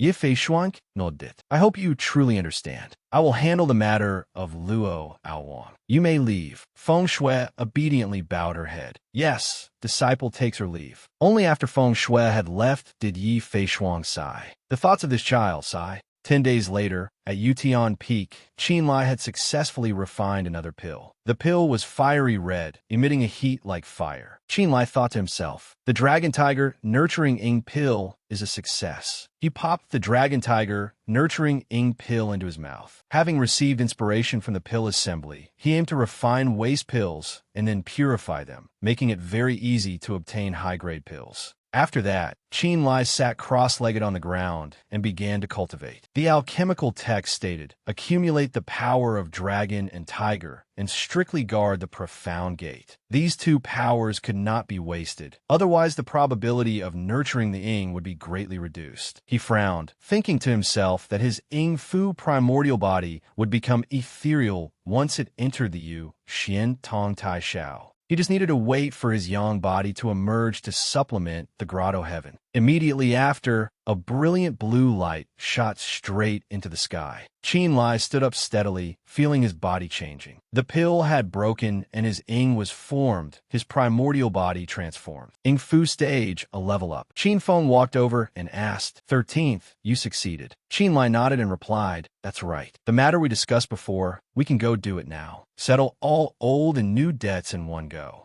Qin Feng asked cautiously, you mean showing our faces in province? Qin Lai decisively admitted, yes, not only do we need to show our faces, but we must also cause a heaven-shaking and earth-shattering commotion. We can't let Mu Yuran continue to be wronged while she cultivates. Qin Feng asked again, what exactly do you want to do? Qin Lai replied, of course, we'll make a trip to the southern border to meet our old friend. Qin Feng rubbed his chin, a little worried. So that's it. But she's also at the Ing Fu realm. Are you confident? Qin Lai suddenly remembered something and asked, all right, there's one more thing to do before that. Second brother, do you know how to use the Yin Kuan formation to isolate auras? Qin Feng put his hands on his hips and replied, I know of it. Why? He immediately burst out laughing. Ha. He took out the immortal worship token. Since we have the immortal worship token, of course we must make good use of it. Qin Feng crossed his arms and said, 13th, you're finally going to use it. Qin Lai nodded. That's right. For the plan to succeed, the immortal worship token is indispensable. It's said that others within the range of the immortal light can also receive great benefits. Hearing this, Qin Feng was also stunned. The corners of Qin Lai's lips curved up. Second brother,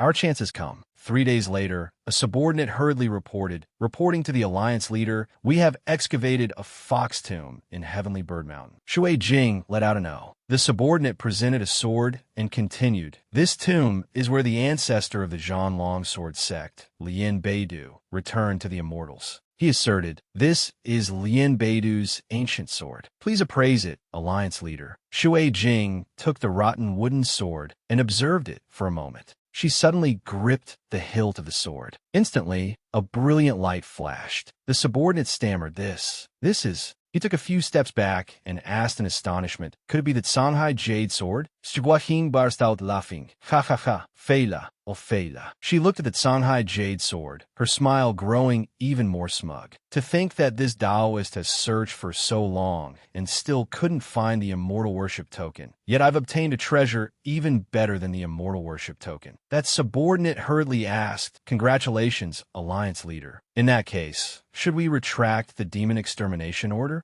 Shui Jing frowned and shouted, "Fool. Even though we now have its Songhai Jade Sword, the fact that Fei La burned down the immortal abode is still true." The subordinate asked again, "Then what is the Alliance leader's intention?" Shui Jing ordered, "Continue the search. Even if we have to dig 3 feet into the ground, we must dig him out." Just then, Qin Lai's voice rang out. "Oh, the Alliance leader has quite an arrogant tone." Shui Jing immediately turned around and asked in a harsh voice, "Who's there?" Qin Lai walked in through the main door and asked nonchalantly, "It's only been a little over a month. Has the Alliance leader already forgotten this humble one?" Shui Jing growled. Fei La Qin Lai sighed and said, This is actually a misunderstanding. My real name is Qin Lai. Fei La is just an alias. Don't call me by the wrong name anymore." Shui Jing furiously shouted, "Qin Lai, you have a lot of nerve. You should have left Ying province. You might have kept your life. I didn't expect you to dare to come here on your own initiative, which suits this Taoist just fine." She immediately rushed forward, attacking Qin Lai.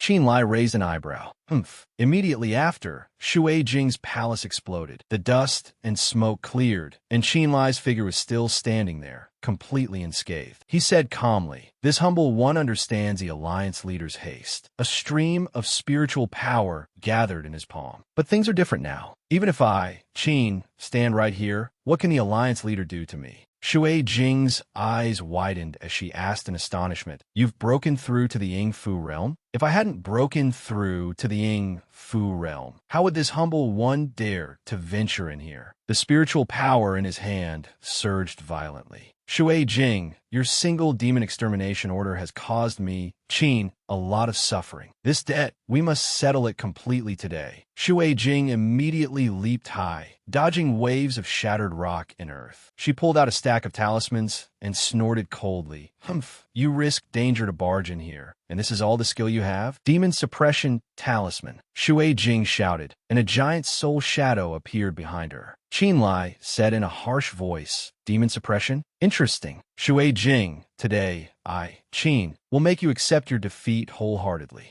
He raised his hand to form a hand seal. "Immortal demon transformation, primordial yin transfers to primordial yang." Qin Lai created a spiritual energy shield and shouted, "Shui Jing, it's time to pay the price for what you've done." With a boom, a heaven-shaking, earth-shattering explosion erupted. But Qin Lai was still standing there, not even a single tear on his clothes. Shui Jing was stunned. Completely unharmed? How is that possible? Qin Lai pulled out a sword and said in a harsh voice, "Shui Jing, open your eyes wide and look. Am I, Qin, a demon or not?" Her eyes widened. "Haim peha, primordial yang spiritual por." Shui Jing landed on the ground, thinking to herself, he can freely convert between yin and yang spiritual power. No wonder the demon suppression talisman has no effect on him. Qin Lai said coldly, "Humph, the probing is over. It's time to fight for real." He stomped his foot and charged forward, bringing his sword down with a strike like a bolt from the blue. "Take this. Zonk Saber Technique." Shui Jing immediately summoned the golden lotus horsetail whisk. "Stinking brat, don't get cocky. This will be your burial place today." She waved the golden lotus horsetail whisk, using its spiritual power to block Qin Lai's attack. The two streams of spiritual power quickly collided. Qin Lai glared upwards, a hint of surprise flashing across his face. He hurriedly leaped high, dodging that terrifying power. "Ugh!" Shui Jing frowned and shouted, "Thief, where do you think you're running?" Qin Lai's speed was very fast, but it was only enough to dodge Shui Jing's continuous attacks. Shui Jing rushed forward, her voice as cold as ice. "Stinking brat, if this is all the skill you have, then obediently accept your death today." As he leaned to the side to dodge, Qin Lai laughed. Hasn't the Alliance leader noticed that we've been fighting for so long, yet your immortal alliance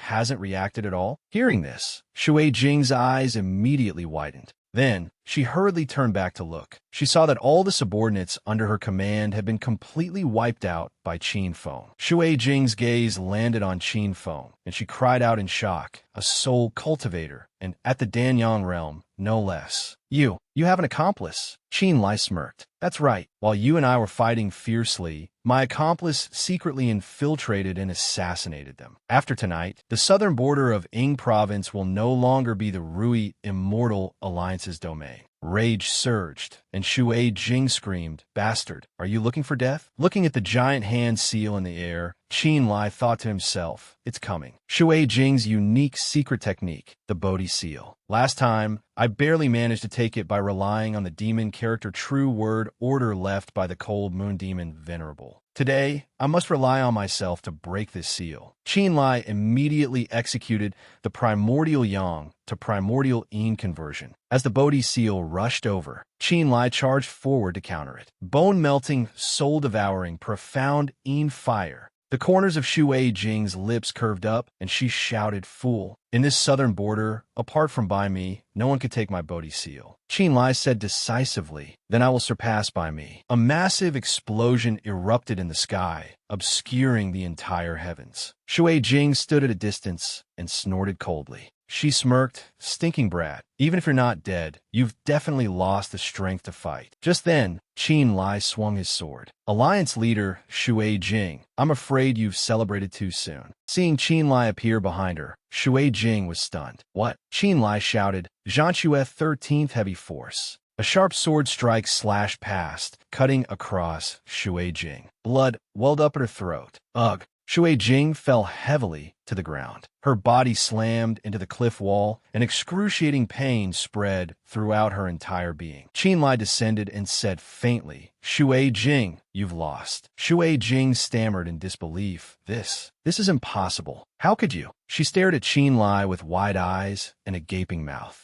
Looking at the mark on Qin Lai's forehead, Shui Jing asked in shock, "This mark? You've already used the immortal worship token. You now have an yin-yang coexisting immortal-grade dual constitution." Qin Lai stomped heavily on the floor. "That's right. Whenever I'm about to urge my spiritual power, this mark will appear. Shui Jing, it's over." He rushed forward and slashed fiercely at Shui Jing. Fresh blood immediately splattered everywhere. In just an instant, Shui Jing lay motionless on the ground, no longer breathing. The mark on Qin Lai's forehead gradually faded. He thought to himself, "Next, I'll go meet up with second brother. Then, burn this place down." Immediately after, Shui Jing's palace was engulfed in raging flames. 2 hours after the Rui Immortal Alliance went up in flames, the news of Shui Jing's death had spread. The cultivators of the southern border were in an uproar. No one expected Qin Lai to pull off such a comeback. Wielding a red-forged heavenly saber, he slaughtered an Ying Fu expert, annihilated the Immortal Alliance, and even used the Immortal Worship token to transform his own body into an immortal grade constitution. From now on, no one would dare to have designs on the Immortal Worship token anymore. After all, no one wanted to be enemies with such a high-level expert, and the demon warrant, following Shui Jing's death, was also gradually no longer mentioned.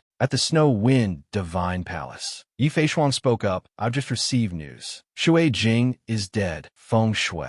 You can rest assured now, can't you?" Feng Shui remained silent, saying nothing. Yi Feishuang turned around and burst out laughing. "Haha, to think that brat has some affection for you. He still knows how to return a favor, helping you find release. Otherwise, the matter of Luo Aohuang and the immortal worship token, I'm afraid you would have had to bear it for the rest of your life." Feng Shui raised her head and said politely, "Benevolent Master's great virtue in helping this disciple cover it up. This disciple will remember it in my heart." Yi Feishuang replied frankly, "My child, as your master, how could I not know your thoughts? You protected him out of past affection, and he cleared your name to repay the favor. The two of you owe each other nothing. Let this matter end here. This master hopes you can focus on your training and not think about him anymore." With that said, Yi Feishuang turned to leave. Feng Shui bowed her head and called out softly after her, "Master, this disciple has a favor to ask. I hope benevolent master will permit it." Yi Feishuang went a little surprised. "Oh, what is it you want to say?" Feng Shui took a few more steps, Reporting to Master, this disciple wishes to make a trip back to Shan Province. Yi Fei Shuang's voice turned cold. Feng Shui,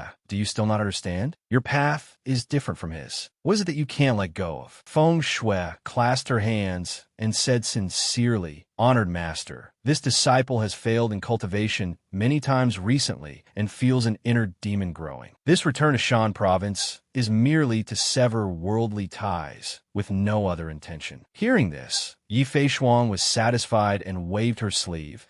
If you are single-mindedly devoted to the path, only to sever worldly ties, then I, your master, will not stop you. I hope you can do as you say. Feng Shui lowered her head, her eyes filled with confusion. In Shan Province, slow footsteps walked along the road. Qin Feng rubbed his shoulder and said with a sigh of relief, We're finally back. Qin Lai nodded. That's right. I didn't expect it to be so far from Ming Province to Shan Province. Qin Feng asked again, Right, 13th, have you carefully checked Shui Jing's Chinquan pouch? Qin Lai nodded and replied, Rest assured that Sanhai Jade Sword is in hand, but this sword is very strange. It even has a seal on it. He paused for a moment, then continued, It will take some time to break it. There's no way to do it in the short term. Since we're back anyway, there's no rush. We should hurry back and take a look. That's true. You've been missing for a whole year this time. I wonder how Zi Jian is doing. The two entered the Qin family gate, talking animatedly. Qin Feng said worriedly, during this time, he's been supporting the Qin family alone. I'm afraid it hasn't been easy for him. Qin Lai smiled and urged, Let's go, let's hurry inside. The two stepped inside, and Qin Feng called out, Zi Jian, we're back. The person in the distance was stunned. That voice, Qin Zijian exclaimed with joy, Father, it's really you who has returned. He ran over and knelt on one knee. Your unfilial son, when father was in peril, failed to fulfill his duties. Qin Feng said gently, The Qin family has faced many difficulties. For you to shoulder the burden of our Qin family in my place, I couldn't be happier. Qin Zijian then turned to Qin Lai. Nephew Zijian, thank you, 13th uncle, for finding my father. Qin Lai helped the boy up and said seriously, No need for such formalities, silly boy. We are all one family. Don't speak like this again in the future. Qin Feng turned to Qin Lai and asked, 13th, now that we've returned and everyone is reunited, it can be said that the Qin family has returned to peaceful days. As for you, what are your plans for the future? Hearing this, Qin Lai let out a long sigh. His face darkened as he replied, Returning this time, I once again feel the warmth of family, but the happier I am, the more panicked I feel inside. The cold sweat on my hands won't stop. Mortals cultivate the Tao, seeking immortality, but even so, their lifespan is still limited. In the blink of an eye, Zi Jian has grown so much. If this continues, I'm afraid. Qin Feng nodded in agreement. That's right. Seeking the immortal path takes a lot of time. My thoughts and yours align without prior discussion. Qin Lai asked in surprise, Could it be that second brother also has a plan? Qin Feng replied, I want to leave, taking Zi Jian and everyone to Dong Province. Qin Lai immediately guessed his intention. You want to find the Qin clan immortal tribe. Qin Feng nodded and replied, That's right. According to what you said, if we want the Qin family to last for eternity, someone must attain the Tao and become an immortal. Although you and I have broken through to the Danyang stage and have a lifespan of 200 years, you also understand Zi Jian's Thunder Palace physique. If we can't find a suitable place for him to break through and develop, then in the future, I will surely be a white-haired person sending off. A black-haired one. We have been through this once, and I don't want to go through it again. Qin Lai called out pensively, Second brother. He looked over at Qin Lai. As for you, you have learned many things and your path is wide open. As your brother, I will absolutely not hold you back. He said sincerely, Therefore, I will not force you to act with me. With your opportunities and fortune, you can surely break through to a new horizon of your own. Qin Feng clenched his fist and smiled resolutely. When we meet again in the future, you and I will surely rebuild the glorious Qin family. Qin Lai also nodded. All right. At this moment, Qin Zijian spoke up. That's right, 13th uncle. This morning Lingyang sent an imperial edict. It said that Lingnan's Feihe Ridge has been occupied by a group of demonic cultivators of unknown origin. The local garrison and cultivators have suffered continuous disasters for many days. Qin Zijian continued. Therefore, the Supreme Emperor has decided to summon experts there to eliminate the demons. Uncle Wei has now gone to the imperial capital. Qin Lai was immediately astonished. What? Big Brother Wei too? He shouted, how foolish. With his meager cultivation, what help can he be? Qin Feng explained, that's just Wei Jian's character. He likes to draw his sword to help in the face of injustice. If he hadn't acted righteously back then, the you of today wouldn't exist. Qin Lai sighed. Heis, there's no other way. It seems I'll have to make a trip to Lingyang as well. Many days later, in the imperial capital of Lingyang. Phew, this place always reminds me of old things. I wonder how that young girl is doing now. With Ling Yue Demon Venerable's help, her injuries should be healed, right? Marquis Qin, long time no see. My respects, old Master Mu. It has been a long time since we last met, hasn't it? The Marquis jests. Why didn't you give a heads up when you returned to Shan Province?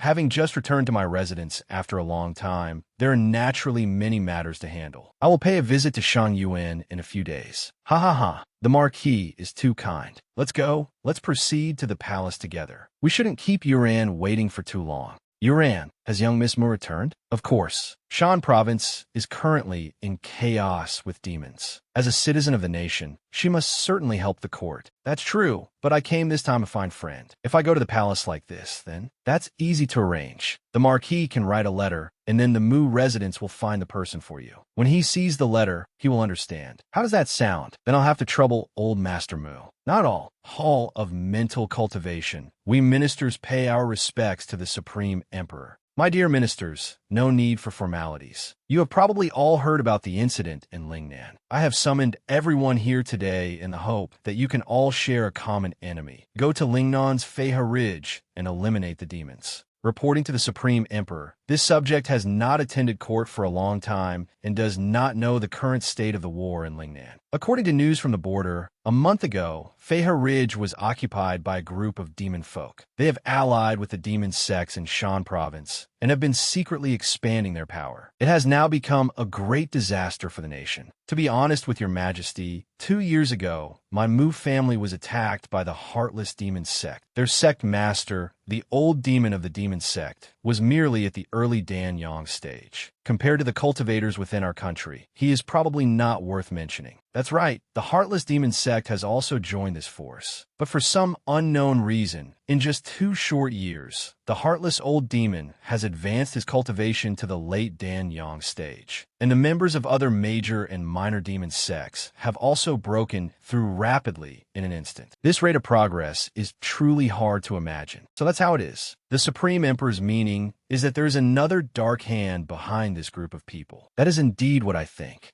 If it weren't for someone deliberately doing this, why would these normally unaffiliated demonic paths gather in one place? This is the information that the inner court cultivators found out not long ago. You may all open it and take a look. These are 5 fallen cities. The great mountains outside the cities have also been moved away. No, something is strange. This ability to move mountains and fill seas, besides a Dongtian stage cultivator, could only be achieved by a million gay Zhan stage cultivators working together. Otherwise, it's completely impossible. In a short time, could it be that the demon folk used 5 cities and 5 mountains to create an iron chain across the river formation? Feng Shui Immortal has sharp eyes. That is indeed the case. Looking at their route of action, it is clear they want to swallow Shan Province whole. My dear ministers, Shan Province is the nation's territory. No matter how many personal grudges there were in the past, at this moment, they should be temporarily set aside. Uniting to resist the enemy, expelling demons and devils is the main priority. Of course, if that is the case, I will now issue a secret order appointing Mu Yaoyang as the commander of this resistance army. Qin Lai and Mu Fengxue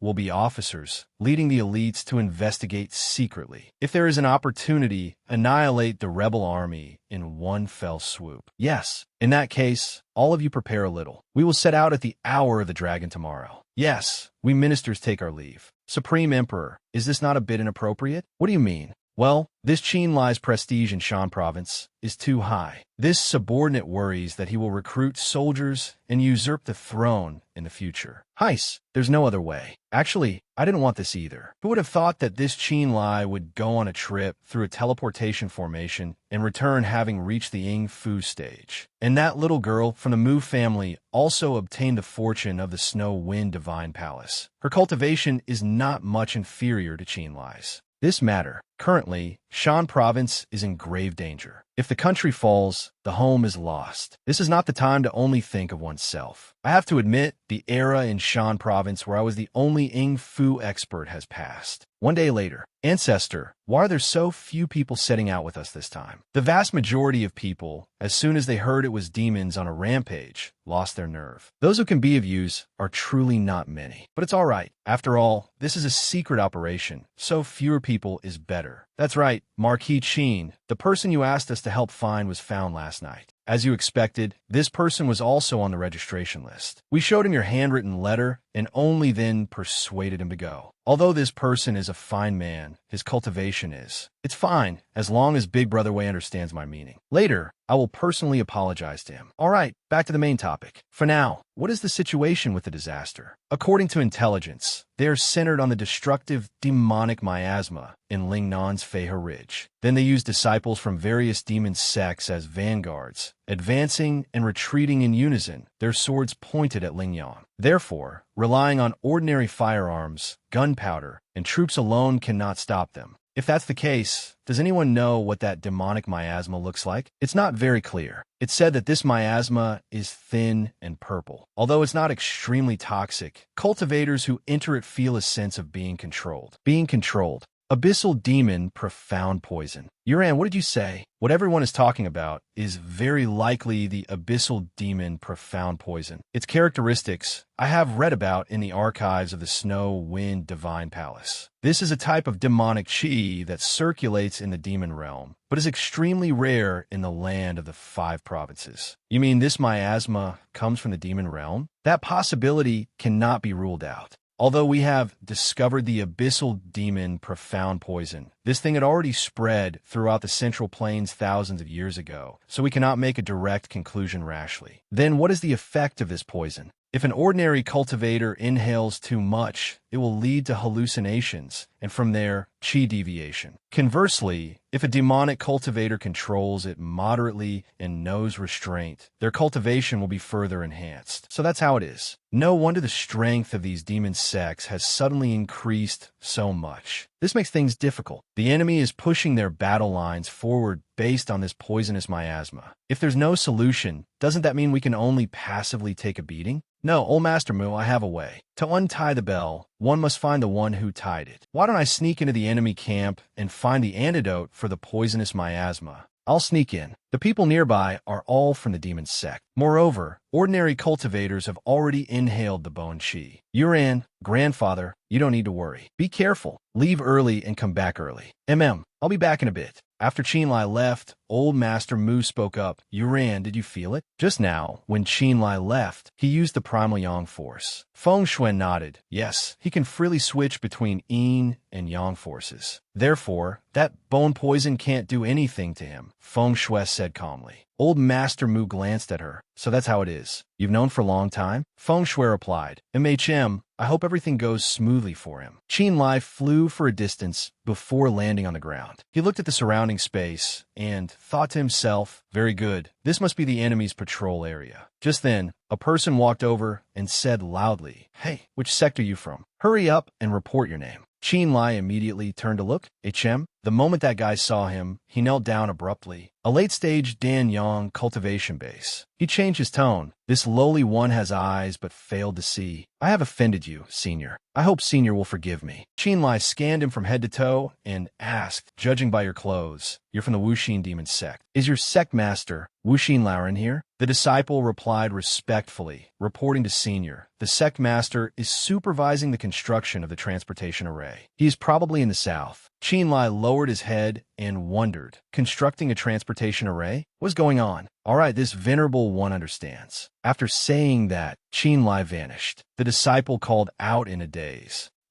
Senior. Qinlai shot off like an arrow. His heart was filled with doubt. This matter is a bit strange. What on earth are these demon sect people trying to do? I must go and see for myself. Qinlai landed and hid behind a cliff. Looking at the huge array on the ground, he was stunned.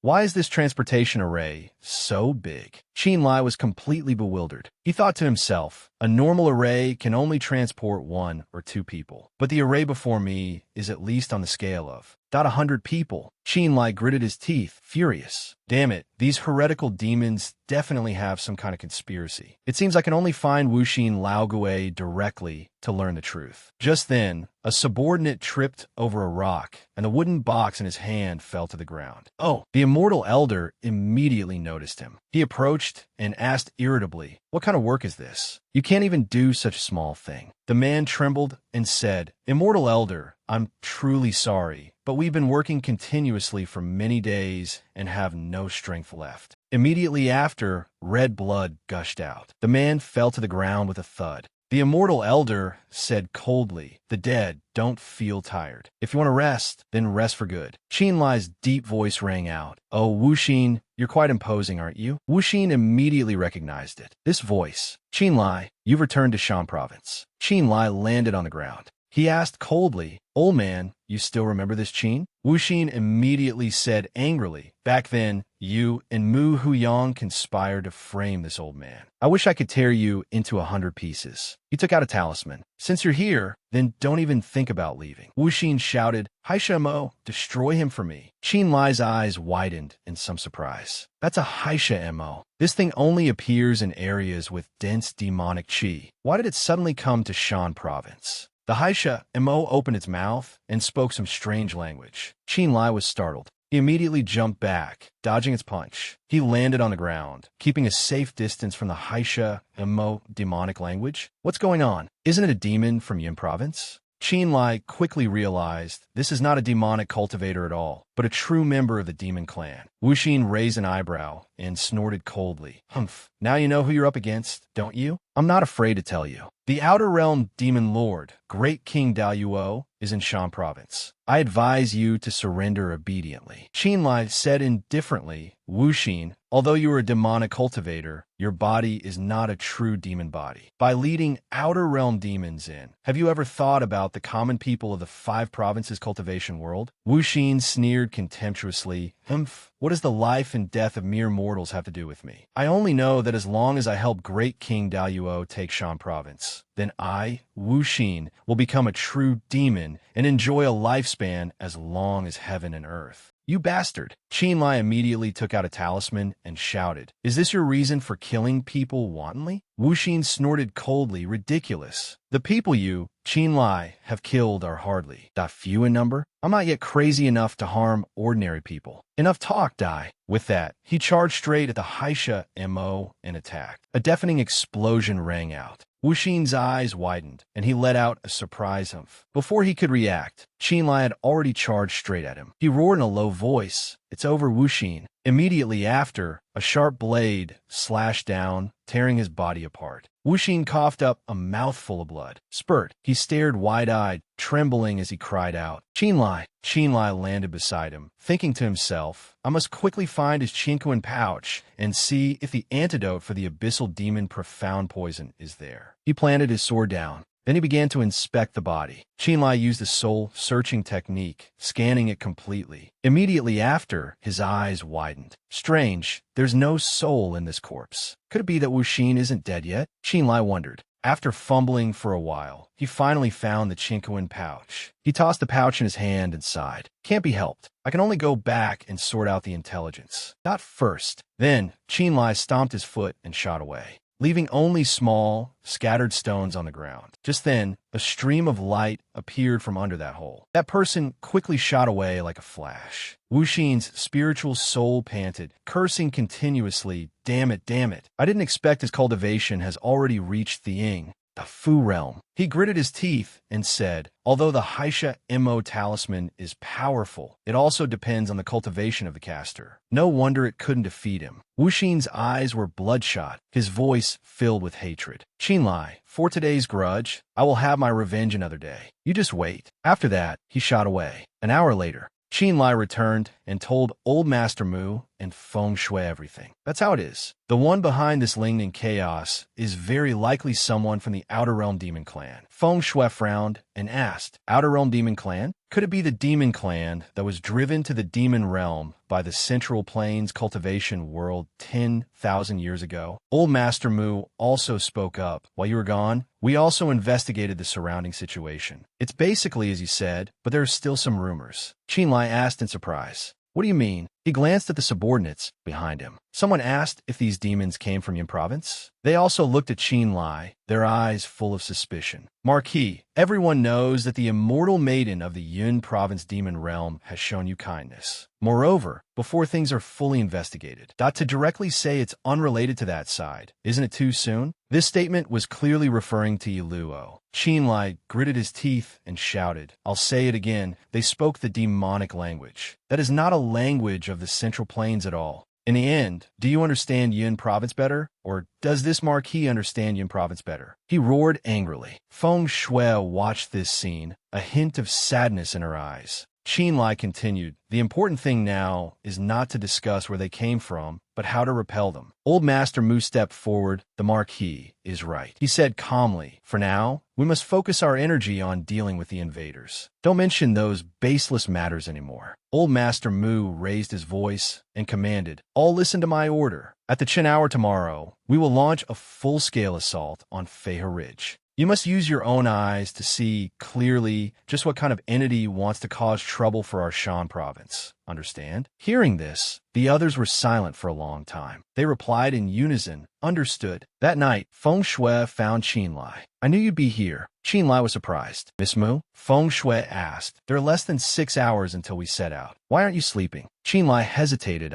She immediately understood. You still can't swallow that anger. Qinlai frowned, a bit helpless. Don't we seek immortality and pursue the Tao for the sake of long life? But since when did it turn into a conflict between righteous and evil? Demonic cultivators seize the souls and lives of others to cultivate, which is naturally evil. But do those on the righteous path not kill people and seize their goods, doing things that offend heaven and reason? Feng Shui's voice lowered. Qinlai clenched his fists. What is righteous? What is demonic? Is it really that important? He thought of Wuxin and continued. Moreover, I have a premonition. This Wuxin Laogui is just a puppet. A more powerful expert has yet to appear. Wuxin is already at the late-stage Danyang cultivation, so the cultivation of the one behind him must be at the Ying Fu realm. Feng Shui's brows knitted tightly. If that's really the case, we can't just sit here and wait to die. Their occupation of Shan province is likely an attempt to recreate the scene of demons bringing chaos to the world 10,000 years ago. Qinlai nodded. That's probably right. They're building such a large-scale transportation array, likely to move their demon clan comrades here. Feng Shui said worriedly, the situation is not optimistic. Qinlai sighed, shrugged, and gave a faint smile.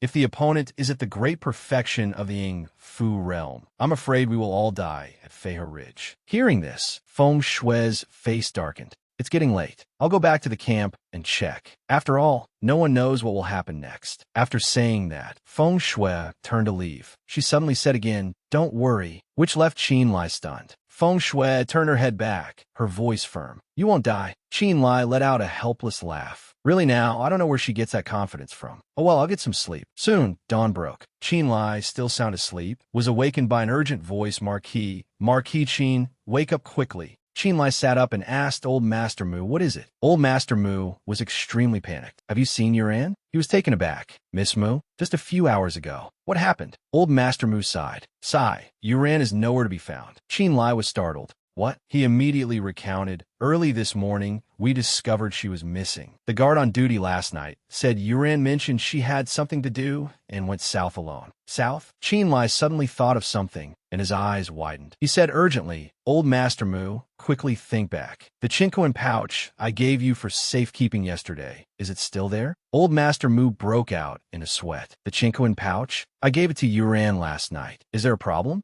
Qinlai answered anxiously, "I took it from that Wuxin old ghost. It contains the antidote for the deep demon abyss poison." He said in a low voice, "Since she's taken the antidote, she must have gone to Feihe Ridge." With that, Qinlai immediately flew into the air. "Old Master, I'll go ahead to chase after her. I'll leave the rest to you." Old Master Moon nodded and shouted, "Don't worry, this old man will lead a feigned attack from the rear. When you have the chance, retreat quickly." Qinlai replied that he understood. On the other side, Feng Shui asked in a low growl, "Wuxin, your disciples and grand-disciples have all been wiped out, and you're just a remnant soul. Do you still want to oppose me?" Wuxin laughed heartily. "Haha, without a body, my cultivation has dropped drastically, which is indeed inconvenient, but this old man didn't come here to fight with you." Feng Shui immediately frowned. "What?" On the ground, weapons and fresh blood were scattered everywhere. Feng Shui stood there. All the demon cultivators under Wuxin were dead. Clean. Wuxin floated in the air, laughing. "Ha ha ha. As expected of Fairy Feng Shui,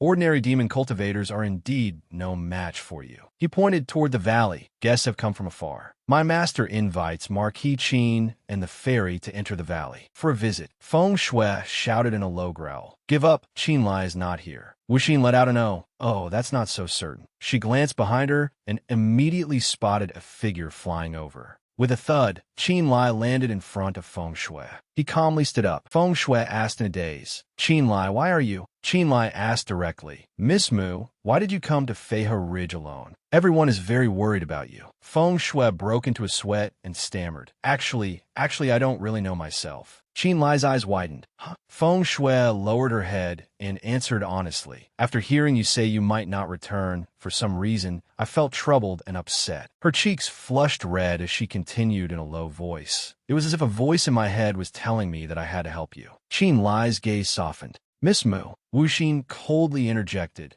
"Humph, that's enough of this touching reunion. Please, you too." Qinlai said sarcastically, "Ridiculous. Why should we listen to you?" Wuxin crossed his arms and laughed heartily. "Ha ha ha, on what basis? Don't you want to know what purpose my master has gone to such lengths for?" Qinlai asked in a low voice. "Master? The very great King Daluo you mentioned before." Wuxin nodded. "That's right. My master is Lord Daluo, the demon lord of the Outer Realm Demon Clan. My master knew of your esteemed arrival and ordered this humble one to wait here." "Marquis, fairy, will you grant me this face?" Qinlai glanced around, thinking to himself, "The guards here look sparse, but almost all of Shan Province's demon cultivators are gathered here. It's not hard to deal with them, but escaping. What's more, there's the unknown great King Daluo. With just me and Mu Yuran, I'm afraid." He anxiously gritted his teeth. Then, he agreed, "All right then, we'll go in with you to investigate." Feng Shui called out in shock, "Qinlai?" Qinlai turned back and whispered to her, "Don't worry, old Master Mu is on his way. We need to stall for time for him." Then, the valley gate slowly opened. Qinlai stepped inside, looked around, and saw that this place was no different from any other ordinary cave. Feng Shui called out, "Qinlai, look at this." Their eyes fell upon a huge map. This is a map of the 5 continents. Qinlai looked ahead, puzzled. Why is this thing here? What on earth is the demon clan plotting? Just then, a laugh rang out.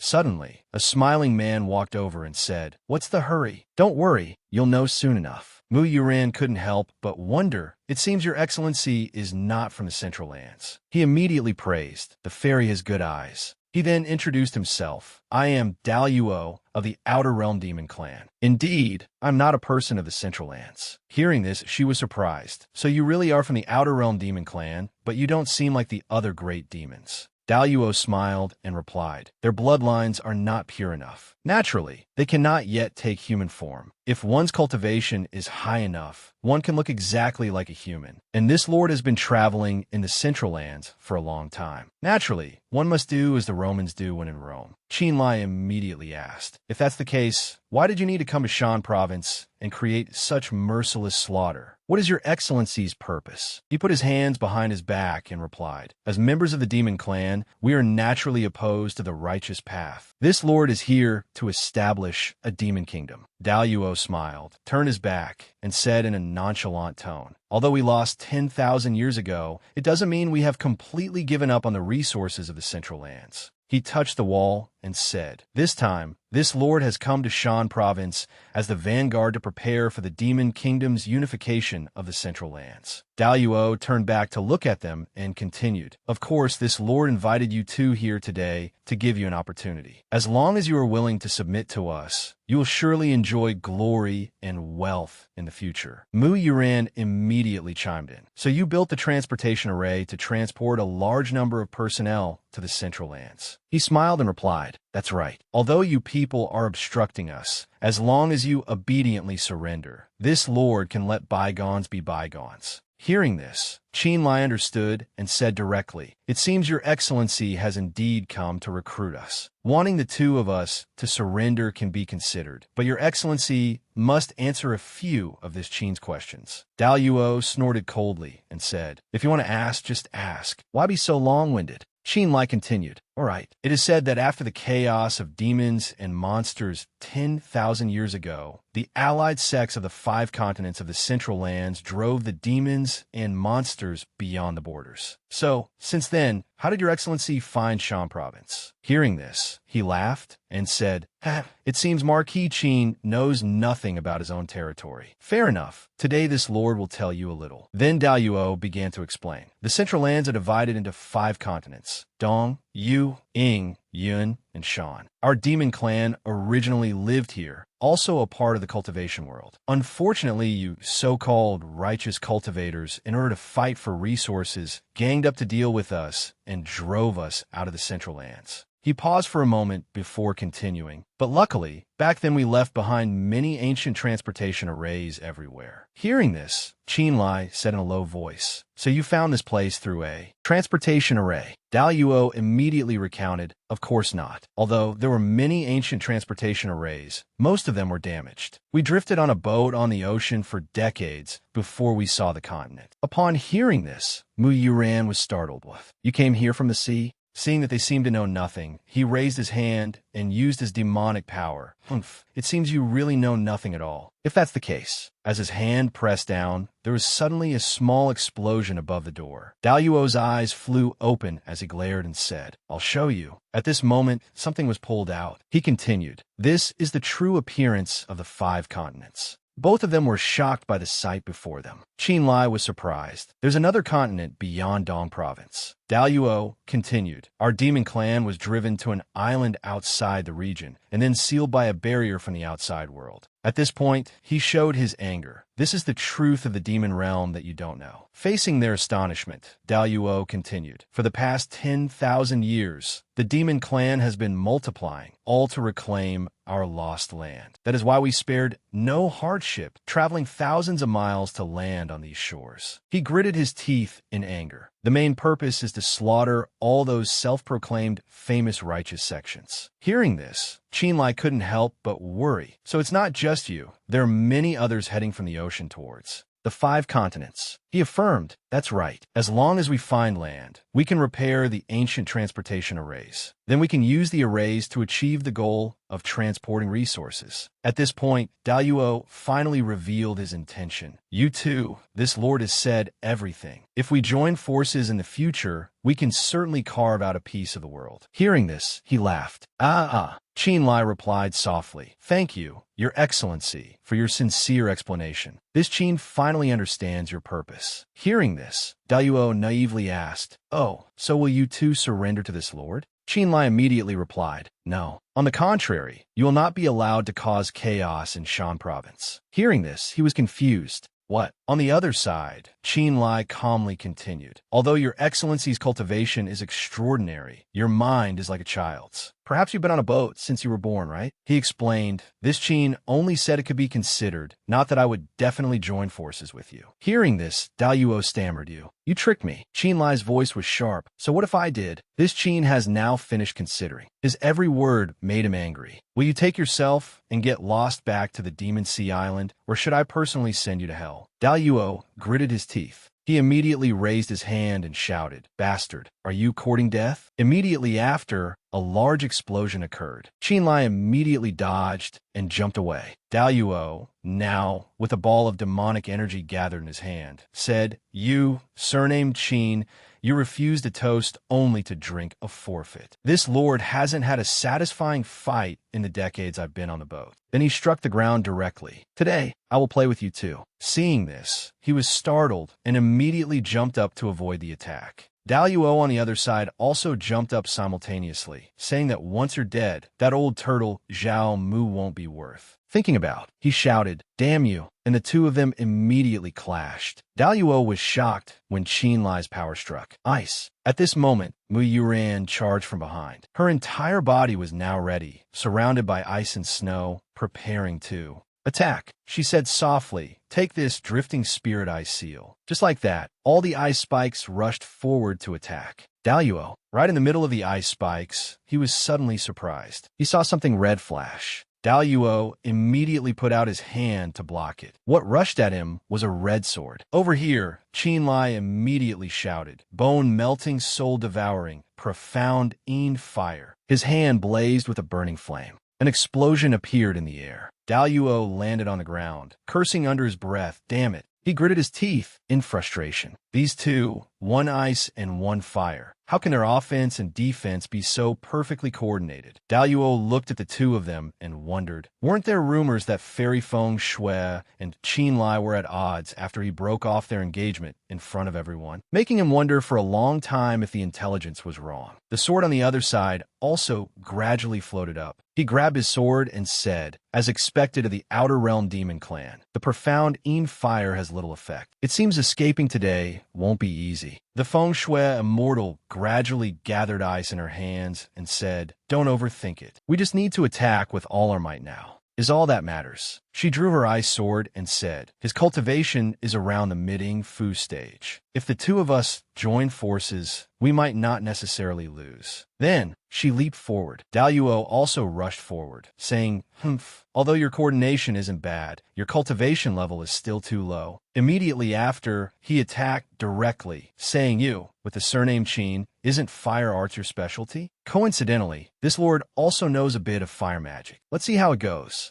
The Feng Shui immortal also silently raised her ice sword. She slashed a path toward the attack. Seeing the scene before him, he was astonished. What kind of technique is this that can even freeze flames? On the other side, Daluo also landed on the ground, understanding. So that's how it is. It seems between the two of them, Mu Yuran's cultivation is a step higher. He smirked at this moment. If that's the case, suddenly, a yellow light unexpectedly shot up from the ground. That thing immediately wrapped around Mu Yuran. She was caught off guard, unable to react. Spirit binding rope. Seeing this, Qinlai immediately rushed over worriedly.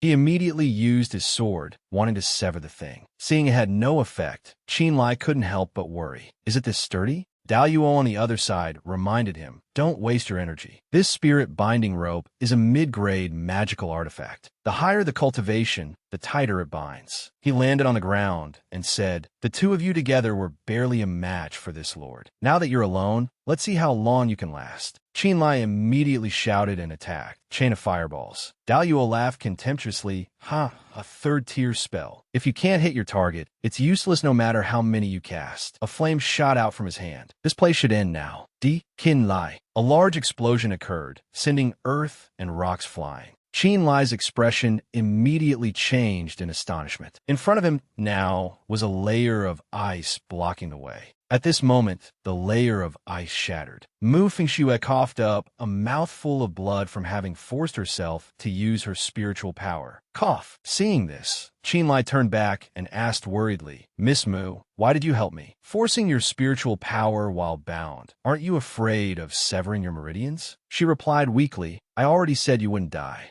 He was startled upon hearing this. He couldn't help but remember the sad expression on her face when she turned back. Mu Yuran. Qinlai gritted his teeth and said, "Miss Mu no Yuran, listen to me." He seemed to have said something. At this moment, a dazzling drop of blood still lay on the ground. After listening for a while, she asked, "Really? Are you sure?" Qinlai smiled and replied, "Don't worry, my luck has always been very good." Then Qinlai pointed his sword forward. and said, Daluo, this is the final match. Let's see who will emerge the victor. Hearing this, Daluo laughed loudly in contempt. A caged beast struggle? Then, his entire body erupted in a powerful flame of spiritual power. As they say, a lion uses its full strength even to catch a rabbit. I will show you the strongest form of my clan, so you will have no regrets in death. A stream of spiritual power shot directly into the sky. Seeing the scene before him, Qinlai was stunned. At this moment, a horn appeared in the middle of Daluo's forehead. Initial stage, true demon body. He was astonished. His appearance has changed a bit. His cultivation is also close to the Lading Fu stage. At this moment, Daluo's eyes were completely red with only a pupil in the center.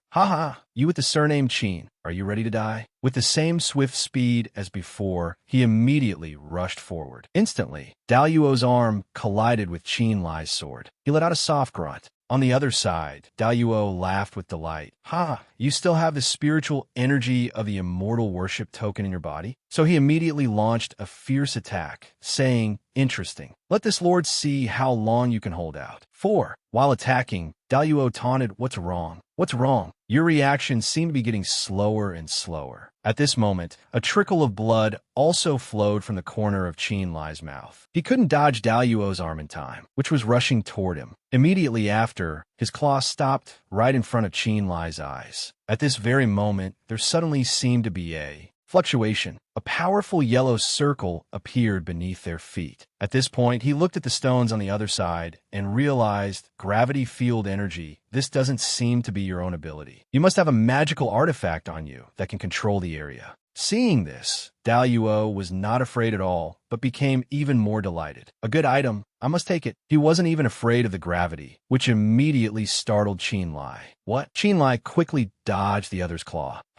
Daluo stood opposite him and said, you with the surname Qin, your cultivation is clearly not equal to this lord's. Yet you've been able to fight for so long. I can't help but praise you. He laughed with delight. Although the added weight has slowed my movements, the cultivation gap between you and me remains unchanged. Daluo asserted, your death is only a matter of time. And at this moment, Qinlai was indeed panting, his strength somewhat depleted. However, he still smiled and said, don't speak too soon. It's not certain who will die first. At this very moment, Daluo was startled and looked up at the sky. From the sky, snowflakes gradually began to fall. He wondered, snow? How can there be snow at this time?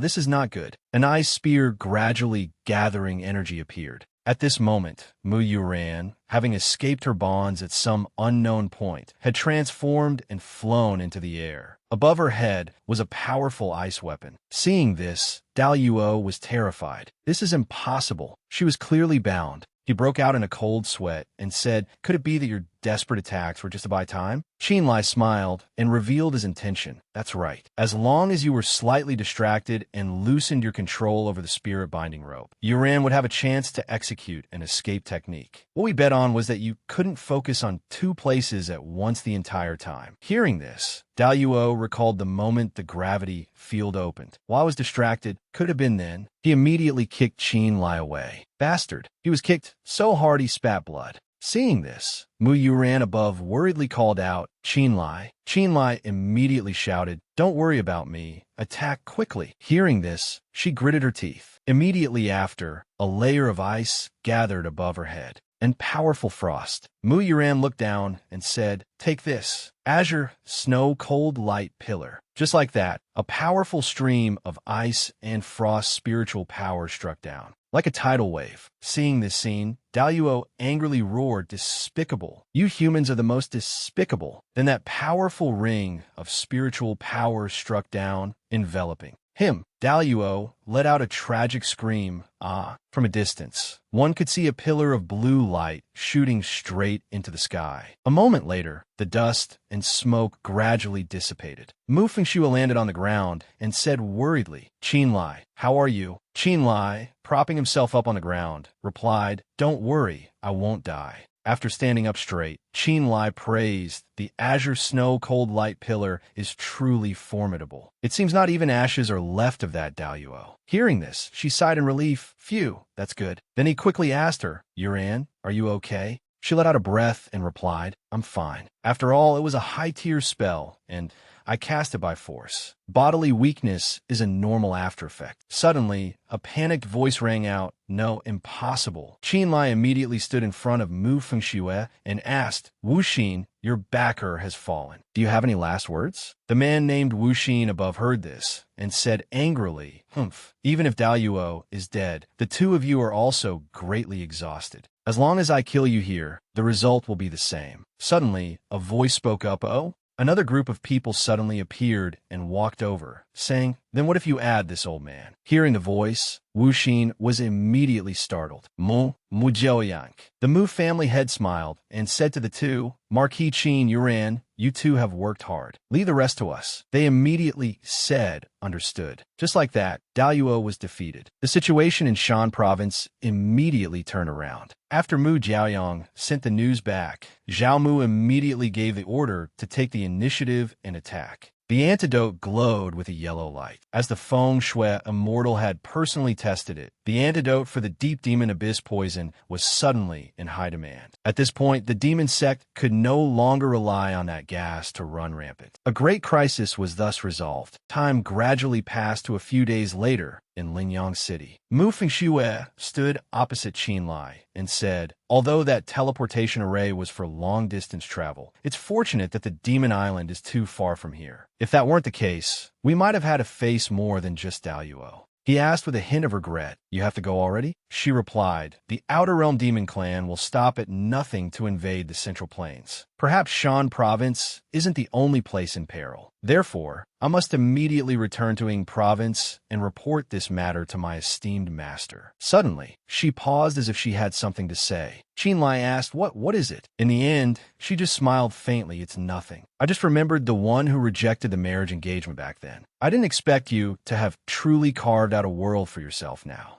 At this moment, a layer of ice and frost appeared under Mu Fengshue's feet as she prepared to leave. Well then, until we meet again. Instantly, she used her swift speed to quickly depart. On his side, Qin Lai summoned his sword and thought to himself, Phew, Yuran is gone. Next, he gripped the sword tightly and raised. It's time to see what secrets you hold. Qin Lai recalled the sword's origin, the Songhai Jade Sword, a treasure seized from the hands of Shui Jing before. He immediately began to channel his spiritual power. Before, he had tried every method but couldn't break it. Qin Lai's spiritual power began to pour into the sword as he thought, Now that I have some free time, I'll use my cultivation to forcibly break through this fusion seal. Let's see how long you can resist. Immediately after, a light shone on Qin Lai's face. Ugh! He shut his eyes tightly. After a moment, the space around Qin Lai gradually changed, resembling galaxies. He opened his eyes with a start. Looking around, he wondered, Where's this place? Suddenly, an old voice rang out, Young man, congratulations. Qin Lai turned around in surprise. Who's there? At this moment, a phantom of a senior appeared in the sky and spoke mysteriously, You have broken my heavenly Tao-level spirit seal barrier. Now, you have become the owner of the Thunder Spirit Sword. At this time, the mysterious phantom introduced himself. This true man's name is Sheng Ying. I studied under Taoist Master Zhiji of Lumi Mountain, learned the arts for 10 years to attain the Tao, and enjoyed an immortal lifespan of over 500 years. He began to explain about the sword. This Thunder Spirit Sword that you have unsealed was forged by this true man during my lifetime. It is one of the swords in the 9 Spirit Sword casket. Looking at the phantom before him, Qin Lai thought to himself, This is a Taoist manifestation technique. Sheng Ying is probably no longer in this world. This must be the same principle as the Qin clan ancestor manifesting from the old divination stick. Just then, the voice of the phantom, true man Sheng Ying, rang out, You who have obtained the spirit sword and broken the seal can come to the Sheng Ying immortal abode to cultivate this true man's lifetime of knowledge. The auras of the 9 spirit swords are connected. Even from far away, they can resonate with each other. This true man will now impart to you the guiding sword art. Use it to track the location of the 8 remaining swords. This true man's life was considered extraordinary, with countless enemies, which brought upon me a fatal disaster. In my dying moments, I remembered that my lifetime of knowledge had no successor, so I hid it for future generations. If there is an inheritor, I will naturally depart. Remember this. As soon as he finished speaking, the phantom gradually faded away, waving towards Qinlai. The voice seemed to emphasize again, remember this. Then, a blinding light flashed. Qinlai returned to reality, his eyes snapping open. Qinlai couldn't help but stand still for a moment, lost in thought. After regaining his senses, Qinlai clutched his forehead, feeling a bit unwell. That Taoist manifestation technique was actually able to interfere with my consciousness. This true man, Sheng is truly not simple. Thinking of this, he affirmed, the treasures he left behind must all be heavenly resources and supreme techniques. Then Qinlai suddenly had a thought. Wait, if this Thunder Spirit Sword is one of the 9 swords, perhaps there are others who have also obtained the other spirit swords. He looked at his sword and secretly speculated. Just now, true man Sheng said that the auras of the 9 spirit swords are connected, and they can resonate with each other even from 10,000 miles away. At this point, Qinlai became alarmed. This is not good. He couldn't help but think of another terrifying scenario. If someone finds this place, and their strength is overwhelmingly powerful, the Thunder Spirit Sword could be stolen, and it might even implicate Second Brother. However, Qinlai hesitated slightly, but thinking from another perspective, by following the method of the guiding sword art, I should also be able to find the other spirit swords. This is truly an irresistible prospect. He then clenched his fist. Qinlai told himself, if it's a blessing, it's not a curse. If it's a curse, it can't be avoided. Even if I don't actively search, others will eventually come knocking on my door. Besides, an opportunity like this cannot be wasted. He looked at the sword and made a decision. If so, this also gives me a reason to leave Shan Province, which can be considered indirectly protecting Second Brother's group. Immediately after, Qinlai silently chanted the incantation, guiding sword art, activate. A golden light shot straight up. Time skipped to half a month later in Ing Province. As Qinlai walked and looked around, he thought to himself, I didn't expect to be back here. According to the signal from the Thunder Spirit Sword, another sword is located here. Just then, someone suddenly spoke up. Nanshin Yezi of Lingnan, Ing Province, greets fellow Taoist Qinlai. Hearing this, he was startled and turned around to ask, You recognize me? Nanshin Yezi replied, Of course. The great name of the bloody-handed butcher, Shurju Ghost Lord Fei Lai, who in Ing Province doesn't know of it now. He smiled amicably and continued, At first, your reputation in Ing Province spread far and wide. Perhaps you have now received the blessings of the immortal worship token, truly worthy of congratulations. However, Qinlai knew that people don't just strike up conversations for no reason, so he asked directly, I am flattered. May I ask what business fellow Taoist has in calling for me? At this, his tone lowered as he said, Oh, doesn't fellow Taoist Qin already understand? This old man came here, locating you so precisely, naturally for a spirit sword. Qinlai calmly replied, Oh, are you planning to seize it by force? It's just a pity that with this humble one's meager skills. His voice trailed off as spiritual energy flared up around his body, and he said, I'm afraid I won't be able to comply with your wishes. Upon seeing Qinlai's level, Yezi was startled and thought, What? He's also at the mid-stage Ing Fu realm, like me? And so, he began to reconsider in his heart.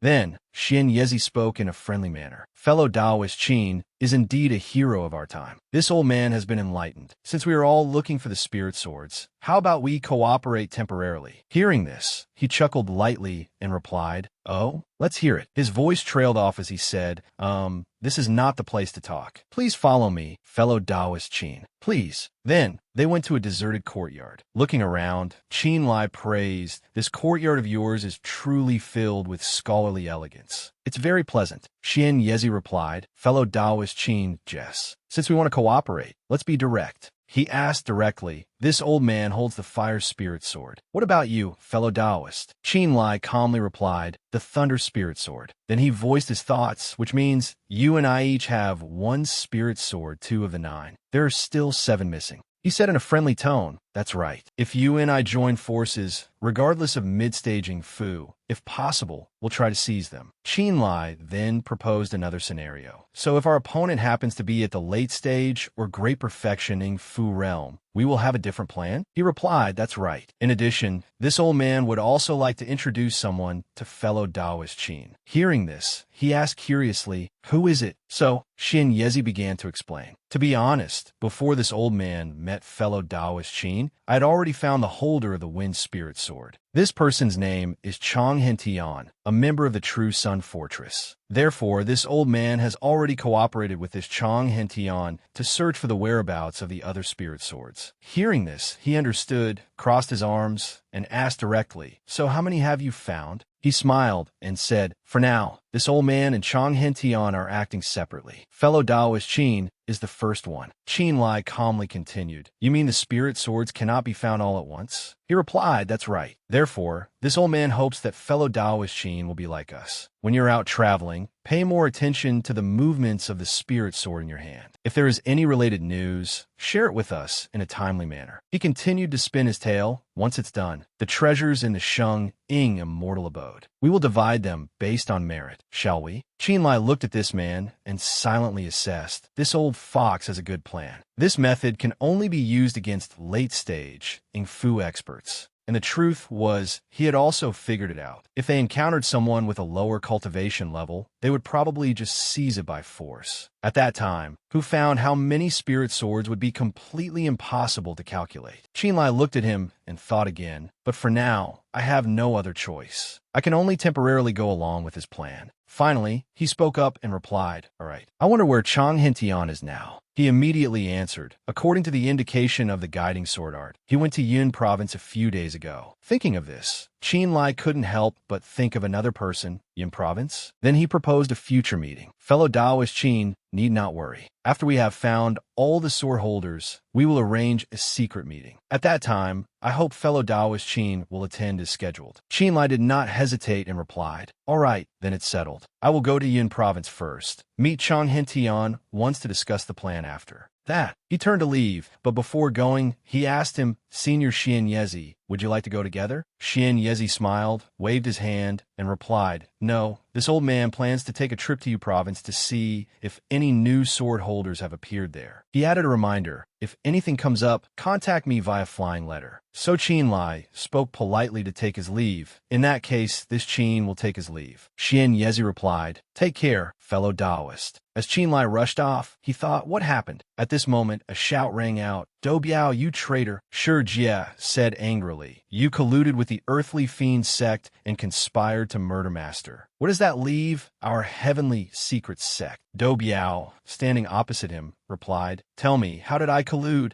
He immediately recounted, last night, the people from the earthly fiend sect surrounded us. Master was killed trying to save me. You dare say you had nothing to do with this? Seeing this, Do Biao felt no remorse and said, that old man is finally dead. Humph, if he had passed the position of sect master to me sooner, he might have been able to keep his pathetic life. He broke out in a nervous sweat and asked, am I right, junior brother Shi Jie? Hearing this, Shi Jie jumped up in anger. Bastard, you've gone mad. He pointed forward and commanded, I will not show you any mercy, Do. Self-destructing puppet, go. The puppet shot towards Do Biao like a flash of lightning. So scary, he asked in terror, what? A self-destructing puppet? That old man already passed the puppet art to you? Immediately after, the puppet exploded. Ugh, just like that, the explosion sent earth and rocks flying everywhere. As he attacked, Shi Jie shouted, from this day on, I no longer have a senior brother like you. His actions and words were resolute. Although the Heavenly Secret Sect is a small and unknown sect, it has no place for a traitor like you.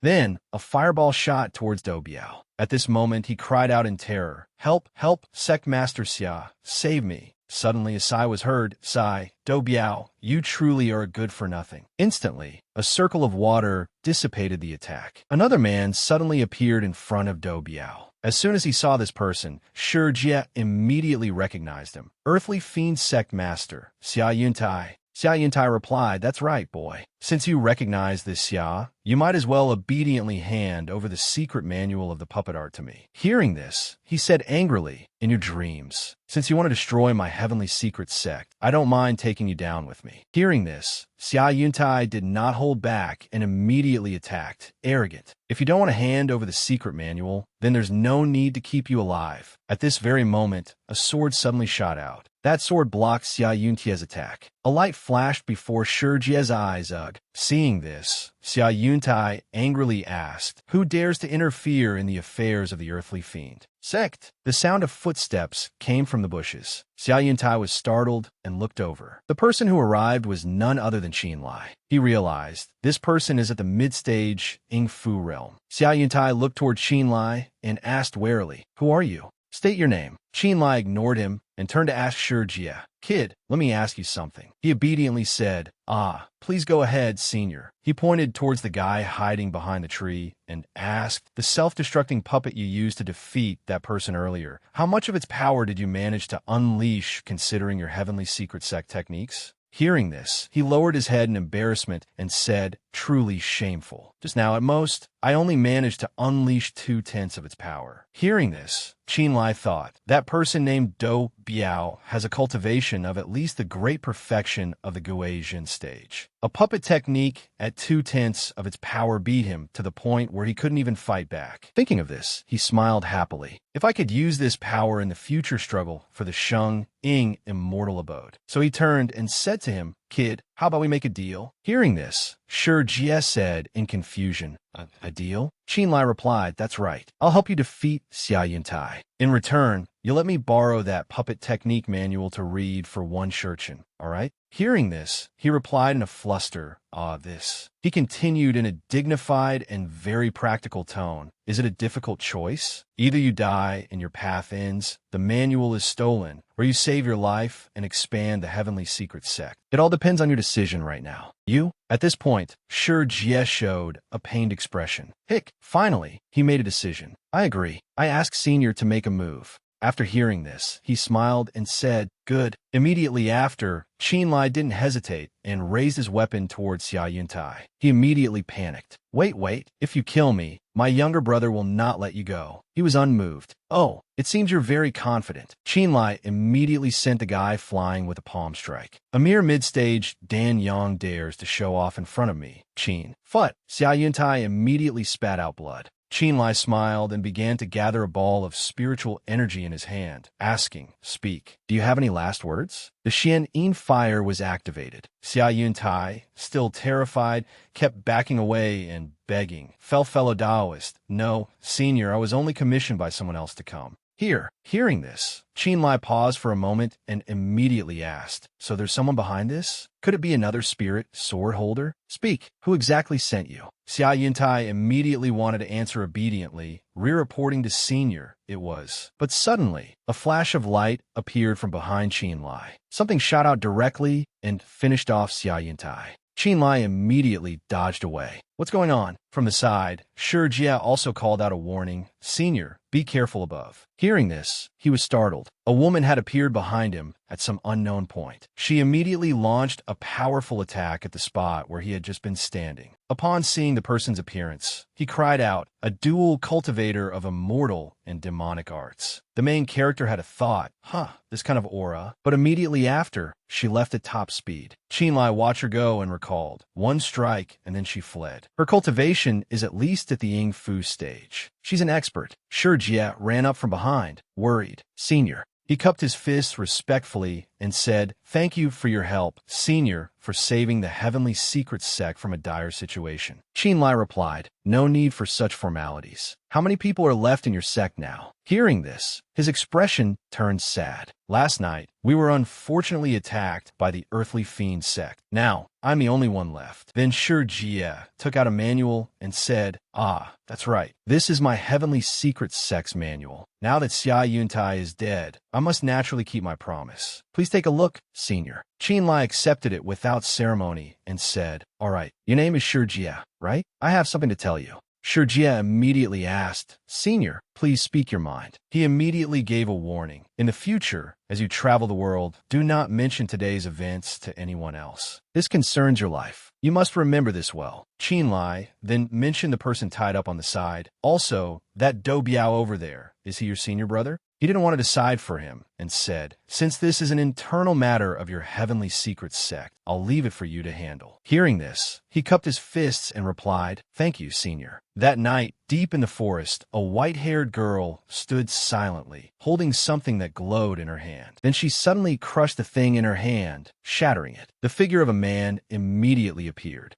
The girl immediately said with great reverence, your subordinate, Jiyu, pays her respects to Master. The one called Master then asked, this time, the matter of stealing the Heavenly Secret Sect's puppet technique manual. What was the result? Jiyu replied respectfully, this subordinate has failed. I await Master's punishment. Hearing this, the person showed his anger and said, humph, you can't even handle such a small matter. You truly deserve to be punished. Hearing this, Jiyu immediately showed a terrified expression. The person continued, however, now is a time when people are needed. This seat will allow you to redeem yourself through merit. He then gave another command. Starting today, your mission will switch from the open to the shadows. You will be responsible for monitoring the actions of the major sects in the Central Plains. A stream of spiritual energy began to envelop Jiyu. He added, the disguise originally used to simulate being human can now be removed. After this, Jiyu's appearance changed. A pair of horns was revealed on her head. Jiyu let out a sigh of relief and said, phew, thank you, Master. He replied, no need. This seat just received some news. At this moment, the matter of Deluo's death was revealed. He said, Deluo is dead in Shan province. That place is clearly the weakest of the 5 provinces. I really don't understand how that good-for-nothing was defeated. The hidden person then warned,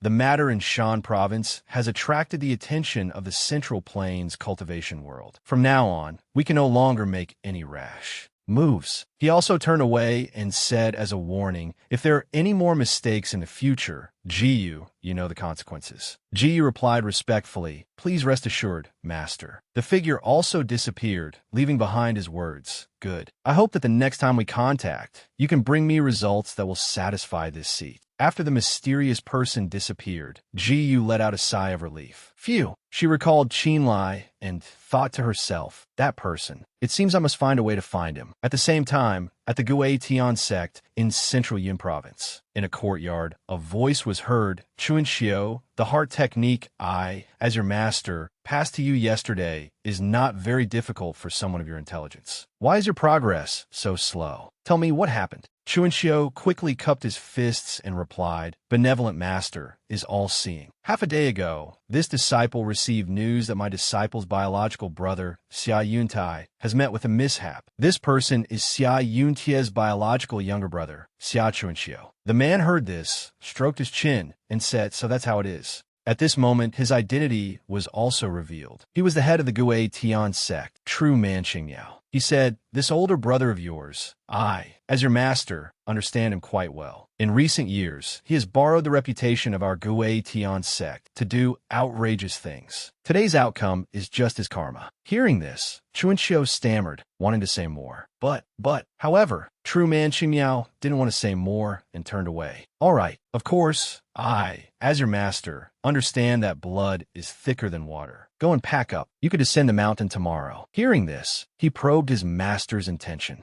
True man Xingyao, with his back turned, said, I, as your master, permit you to descend the mountain to take revenge. Hearing this, he was startled. True man Xingyao added a reminder. In return, after this matter, you must continue to focus on your cultivation. Hearing this, Chuan Xiu was flustered. From now on, you must not be distracted by idle thoughts, nor worry about trivial matters. Do you understand? At this point, he immediately shouted, thank you, benevolent master. Scene changed to another location, the border of Yun province, the outskirts of Lori City. Qinlai was walking while calculating, these past few days, I've obtained a method for making puppets. But the problem is I don't have the materials to make them, and the nearest city is this one. So he frowned and walked straight ahead. As long as I can make a puppet, I'll have a better chance in the fight for the Shang Ing abode. Suddenly, at this moment, he sensed something and was startled. A loud roar echoed. Nearby, a man seemed to be facing a monster. The man was panting, his strength seemingly fading, as he looked at the monster and said, "To think that I, Wu Qianyuan, would see this day. Can this be my fate?" The monster on the other side opened its huge mouth, roared, and charged. He instinctively took out a talisman and said, "Even if this old man kills himself, I won't let you beasts have your way." Then he stuck the talisman on himself and said, "With this old man." Suddenly, at this moment, Qin Lai rushed over and cut the giant python in two. He looked at the man, smiled, and advised, "Old man, don't be so quick to talk about life and death." After landing back on the ground, Qin Lai said, "This place is the border of Yun province. Demonic beasts run rampant, and it's extremely dangerous. It's better to leave here soon." The man heard this and wondered, "Little brother, why did you save me?"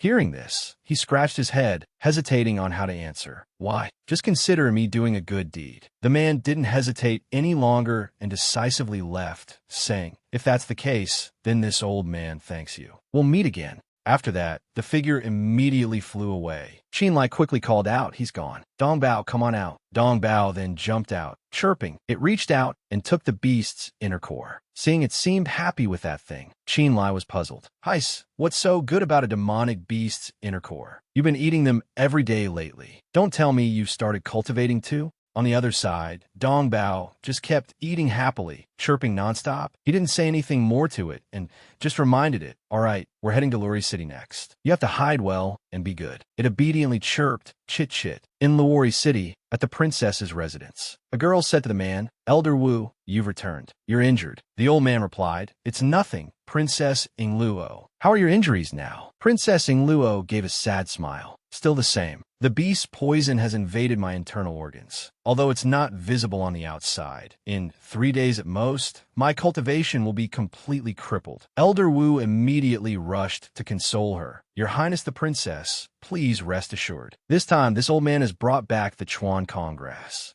Right?" Immediately after, he took out a very bright golden pill. "We just need to add this and refine the antidote pill. In half a day at most, your Highness's condition will be restored." They started walking down the corridor while talking. Princess Ingluo said softly, "Thank you, Elder Wu. You are worthy of being the #1 alchemy master in Yin province. Your reputation is well-deserved." Hearing this, he replied, "I am ashamed. Half a month ago, if not for the princess risking her life to hold back the beast tide outside the city, I'm afraid Luori City would now be a city of. I almost died." At this point, Elder Wu couldn't help but recall and recount, sigh. "Actually, this time, I encountered a serpent demon that wanted to snatch the void-traversing herb. It was thanks to a certain person that I was fortunate enough to save this medicinal herb from the beast's mouth. Therefore, the princess's poison can be considered to have been resolved by him." Hearing this, Princess Ingluo smiled and asked, "Oh, what kind of person is he to have earned such high regard from Elder Wu?" Elder Wu replied, "A young man. His name is.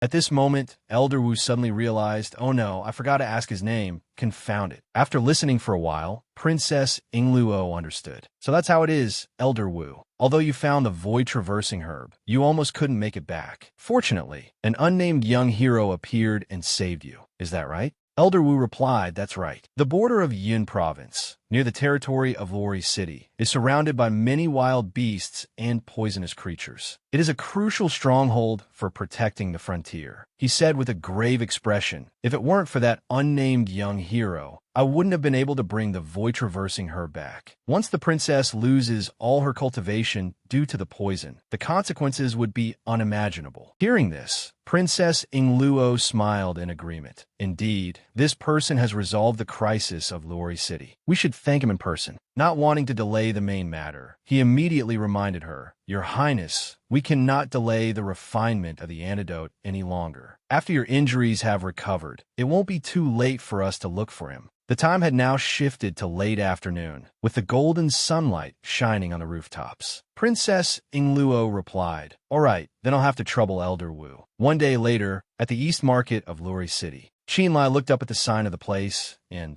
thought, Wushuang Pavilion. This must be the largest trading point in the city. I probably don't need to worry about the materials needed to craft the puppet. He then stepped inside. As soon as he entered, someone from inside approached him and asked, "Esteemed guest, what do you need?" "Our Wushuang Pavilion has everything," Qinlai replied. "I wonder if your esteemed pavilion has iron softwood and copper gall silk?" Hearing this, the man hesitated and inquired, "We do have them, but both are rare items." "Honored guest, you." Qinlai generously took out a large money pouch and said, "Don't worry, money is not an issue. You just need to go get them." Hearing that, the man still cautiously asked again, "Honored guest, these two treasures are rare items, hard to come by in 100 years. I wonder how much you need?" He immediately stated the quantity he wanted for sections of iron softwood, 1 roll of copper gall silk. Qinlai directed a Chinquan pouch to fly over and said, "This Chinquan pouch contains 2,000 high-grade spirit stones. Is that enough?" The man immediately smiled warmly, accepted it, and said, "It's enough, it's enough. Honored guest, please wait a moment. I'll go get them right away." At this moment,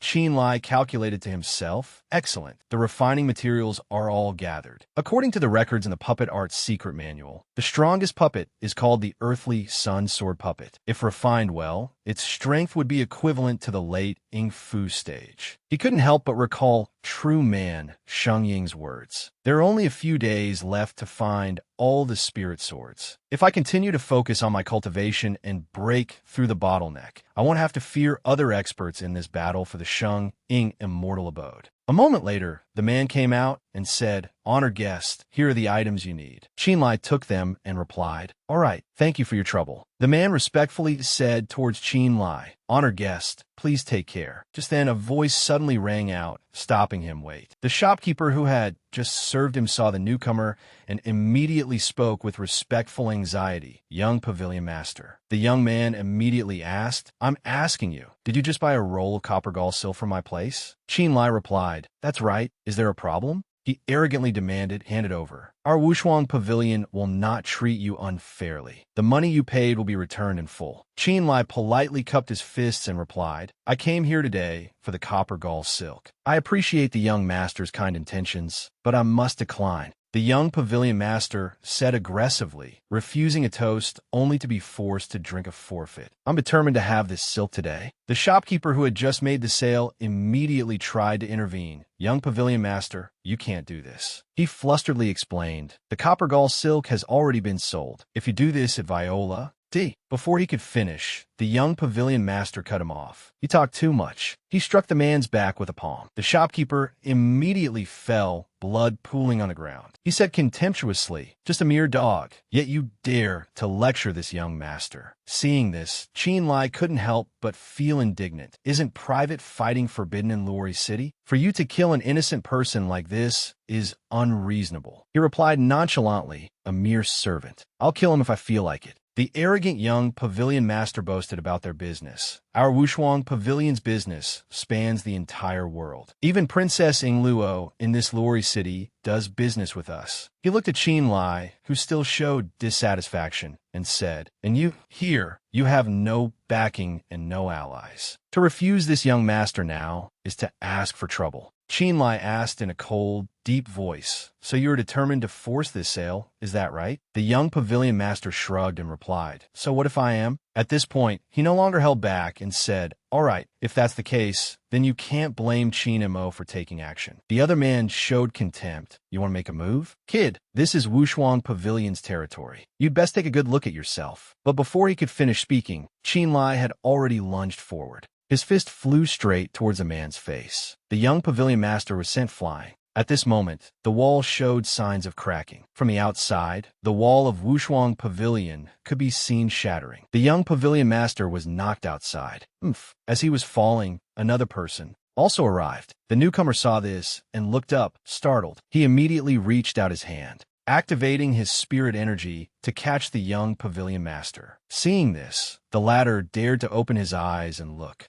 But surprisingly, this young man had no good intentions, saying angrily, "You dare block my path? Are you looking to die?" He then sent the young pavilion master flying in another direction, far away. Only when he hit the ground did he cry out in pain, "Ouch." At this moment, another person ran over and immediately asked, Young Pavilion Master, are you all right? He cursed, damn it. The young Pavilion Master, beaten and covered in dirt, said angrily, pass on my orders. The two people who just injured me must be found by any means necessary. Don't let them leave Luori City. He clutched his head and continued. After that, you will go to the princess's residence and report this matter to Princess Ingluo. Just say that someone caused trouble in the city and needs to be apprehended, understand? The subordinate heard this and stammered, yes. That night, outside Luori City, Qinlai was now standing on a cliff, observing the area below. He looked down, feeling puzzled and strange. The aura disappeared here. Qinlai recalled the aura of the person from this afternoon. This afternoon, when that person made a move, I sensed it. Although it was very faint, it was definitely demonic qi. He couldn't help but become vigilant. Could it be that more of the overseas demonic race have come ashore? That ashore? Qinlai angrily punched a tree trunk. Damn it. The sky was now late at night, the moon high. Qinlai's mood became tangled. The matter of the Sheng Ying immortal abode is not yet resolved, and now this group of otherworldly demons has come to cause trouble. What a nuisance. He kept asking himself, what should I do now? This matter of the demonic race. Should I spread the news? Qinlai began to calculate his next steps. If I can shift the attention of everyone in the world to focus on resisting the demonic race, then the upcoming contention for the Sheng Ying immortal abode might have a lot fewer problems. He suddenly had an idea. Perhaps I should take a gamble. Let's decide on that. Just then, a voice suddenly rang out. Excuse me, is that fellow Taoist Qin up ahead?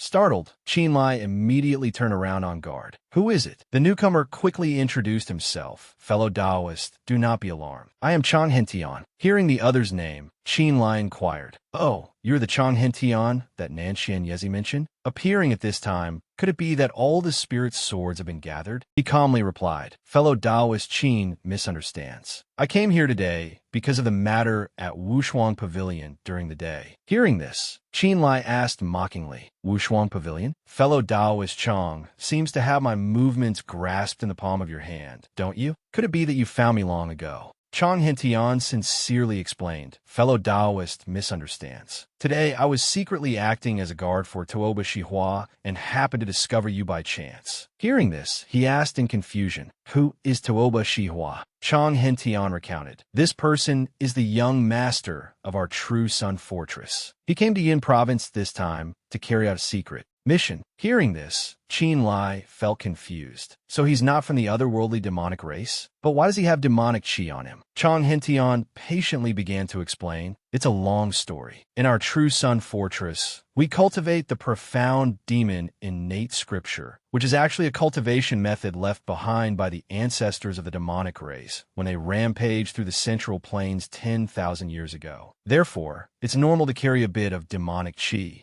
That is normal. Hearing that, he asked again, then what does this have to do with Wushuang Pavilion? Hearing this, Chang Hentian sighed and replied, the young pavilion master of Wushuang Pavilion. You met him today, didn't you? He said with a troubled expression. His name is Wu Honglin, a member of the Yu family of Yu Province. Hearing this name, Qinlai felt it was a bit unfamiliar and asked, Yu Province? The Yu family? Seeing his clueless expression, Chang Hentian was surprised. Don't tell me you don't know. The Yu family is a clan passed down from ancient times. It said that they also contributed their strength to expel the otherworldly demonic race back then. He said in a worried and serious tone, now you've offended their representative in Yin Province. What if it affects our grand plan? Qinlai, however, seemed unconcerned and pointed out the key issue. That's not right. If you've taken on the role of Tuoba, Shihua's guard, isn't it also very risky for you to brazenly come looking for me now instead of watching over him? Chang Hentian replied indifferently, Humph, that young master is out carrying out his mission. He's very busy right now and won't suspect me. Hearing this, he stroked his chin and pondered. Carrying out a mission? He recalled following him earlier. No wonder I lost his trail just now. Thinking back, he must have used a technique to conceal his tracks. Thinking of this, Qinlai voiced another question. Now that it's happened, we can only think of a way to make up for it. Didn't that Tuoba Shihua also attack Wu Honglin today? He smiled and asked suspiciously, if the Yu family won't stand idly by, then why don't we borrow a knife to kill a man? Qinlai's sharp words hit the key points. If fellow Taoist Chang leaks Tuoba Shihua's whereabouts, then sits back and waits for the Yu family to come knocking, wouldn't that be killing two birds with one stone? He hurriedly replied, no, I am a bodyguard. My duty is to protect my master's safety. Wouldn't doing so be the same as betrayal? Qin Lai retorted, betrayal? Does fellow Taoist Chong think that coveting the spirit sword for yourself isn't a betrayal? He crossed his arms and said contemptuously, a mere bodyguard like you, holding one of the 9 spirit swords of the Sheng Ing immortal abode. With such a great opportunity, why doesn't your master know? Hearing this, Chong Hentian was speechless. He stepped forward, looked at Chong Hentian, and said, fellow Taoist Chong, rest assured, if the Yu family's people kill Tooba Shihua directly, this matter will remain hidden, won't it? As for me, I will secretly add fuel to the fire and do my best to push for this outcome. Suddenly, he added a sentence that hit right at what Chong Hentian wanted. If anything unexpected really happens, the Thunder Spirit Sword will be all yours. How about that? After hearing this, Chong Hentian immediately turned around and said, all right, fellow Taoist Qin, you must keep your word. Qin Lai smiled warmly. Rest assured, we are in the same boat. Would I harm you?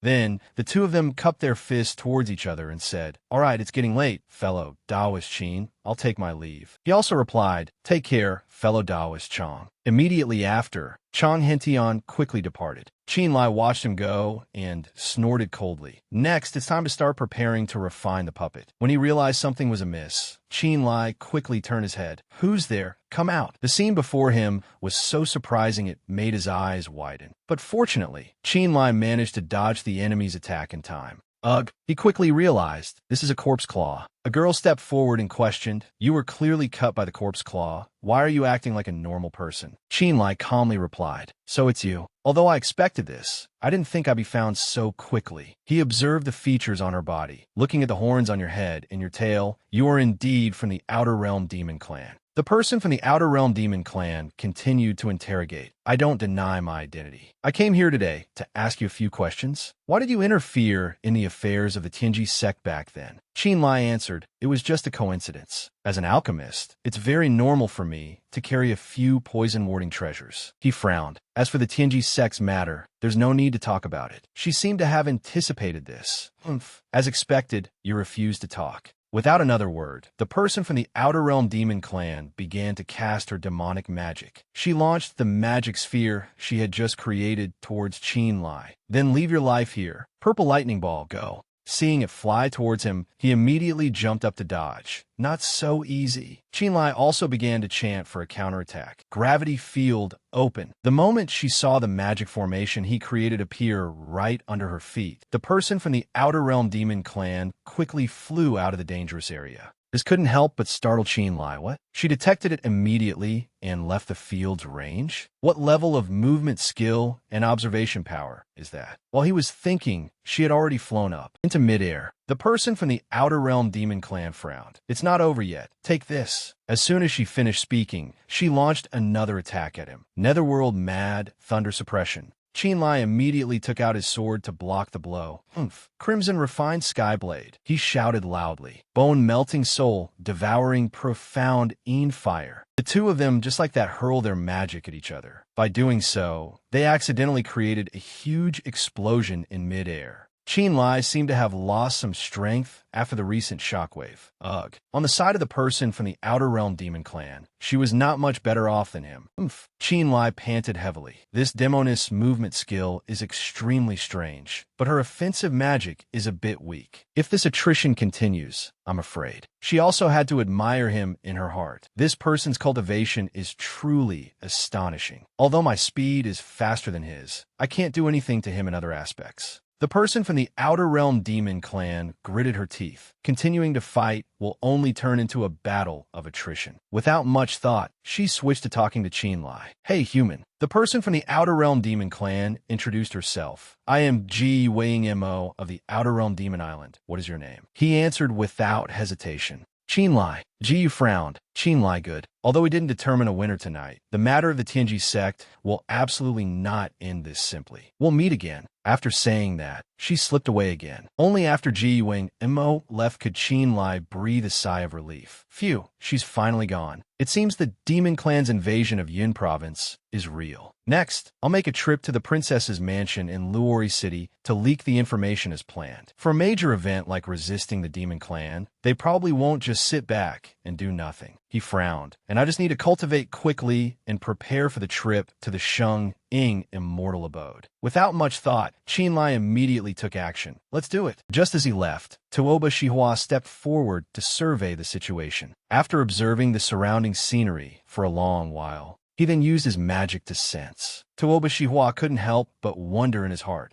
Strange. Why has the trace disappeared? The demon-seeking needle was clearly pointing in this direction. Why can't I still find a shadow of those outer realm demons? He speculated. That person just now seemed to be fighting someone. Could it be that the aftershock of the battle blew away the demon clan's aura? He just left not long ago. Should I chase after him and ask? No. Cooperation with the demon clan can only be done in secret. The fewer people who know, the better. After a moment of contemplation, Tuoba Shihua decided to give up. I'll just wait until tomorrow night to go out and search again. Time flew by to the next day at the princess's mansion in Luori City. At this moment, Wu Honglin was standing and reporting. That's what happened. Princess, Elder Wu, you two must enforce the law impartially. Seeing this, Wu Qianyuan reminded him, Young Master Wu, no need to be hasty. You mean to say, the magic treasure you were refining required copper gall silk, which you happen to not have on hand, so you plan to get it from the pavilion. He admitted, that's right, the Yang Flame flying sword that I, this young master, am refining happens to need copper gall silk. And this material is extremely precious. My Wushuang pavilion only had one portion, so naturally, I rushed straight there. Wu Honglin gave his reason, but I didn't expect that as soon as I arrived at the pavilion, the silk had already been bought by someone else. Wu Qianyuan and Princess Yingluo glanced at each other for a long moment. Then they continued to listen to his story. Although I offered the original price for him to sell the silk back, not only did this person refuse, he even attacked someone. You two tell me, is there any law and order left?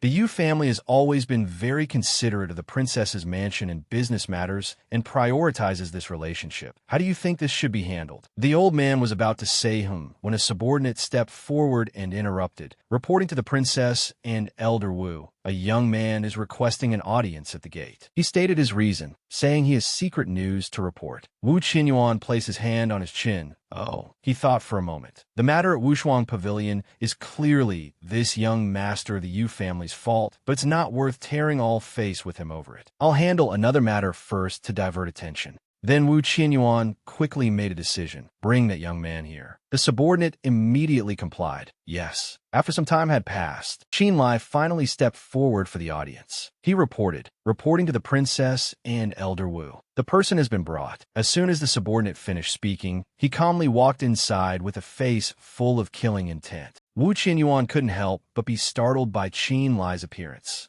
Wu Honglin quickly recognized him. It's you. Well, you refused the path to heaven and barred through the gates of hell. This saves me the trouble of searching everywhere for you. Princess, Elder Wu, this is the man who caused a ruckus at my Wushuang pavilion. His crime is unforgivable. I hope you two will hand this person over to our Yu family to handle. Wu Qianyuan was puzzled. Oh, young Master Wu, this old man has a few questions for you. He replied, please speak. The old man questioned, excuse me, does Wushuang Pavilion conduct clean business? Wu Honglin confidently affirmed, it does. Wu Qianyuan pressed on. Did this little brother complete the transaction fair and square, paying with one hand and receiving the goods with the other? He continued to answer, yes. The old man frowned. If he has completed a legitimate transaction with your esteemed pavilion, then the copper gall silk is his personal property, correct? Upon receiving this question, Wu Honglin's attitude immediately changed. Elder Wu, what do you mean? Wu Qianyuan replied bluntly, my meaning is very simple. The copper gall silk has been sold and cannot be taken back. He questioned, Elder Wu, although you're the #1 alchemist in Yin province, the master of this mansion now is Princess Yingluo. So what is the princess's opinion?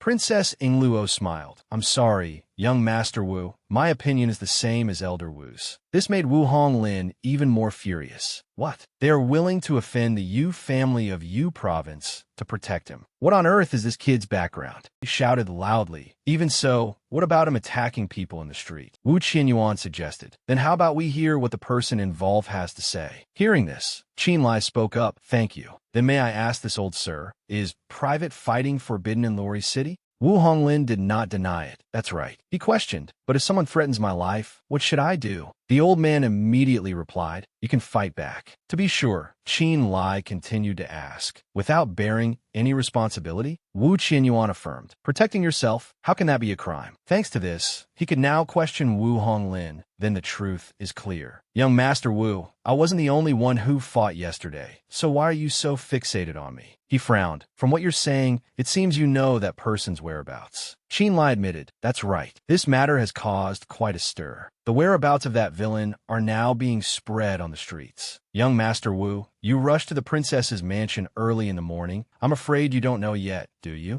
Hearing this, Wu Honglin conceded. All right, if that's the case, I will spare you for now. After my Yu family tracks down that person, I will come back to settle the score with you. He glanced over. We'll meet again. Qin Lai secretly watched Wu Honglin leave with eyes full of killing intent. Wu Qianyuan walked over and bowed right in front of him. Young hero, please accept this old man's bow. Qin Lai hurriedly refused. Old sir, you mustn't. The old man frowned. How could it not be? I, Wu Qianyuan, may be old, but I'm not so senile that my eyes are failing me. Yesterday, outside the city, you saved this old man, which is equivalent to saving the common people of Luori City. Wu Qianyuan's actions made him even more puzzled. What is this all about? Princess Ingluo explained. It's better if I explain. After the time it takes for an incense stick to burn, Qin Lai finally understood everything. So that's how it is. I never expected such a coincidence to exist in this world. She wondered. Young hero Qin, your visit today is likely for another matter, isn't it? He asked bluntly. That's right, Your Highness the Princess. Do you know about the Outer Realm demon race? Princess Ingluo replied. Of course. I heard they were driven out of the Central Plains 10,000 years ago. They should still be in the demon realm now, right?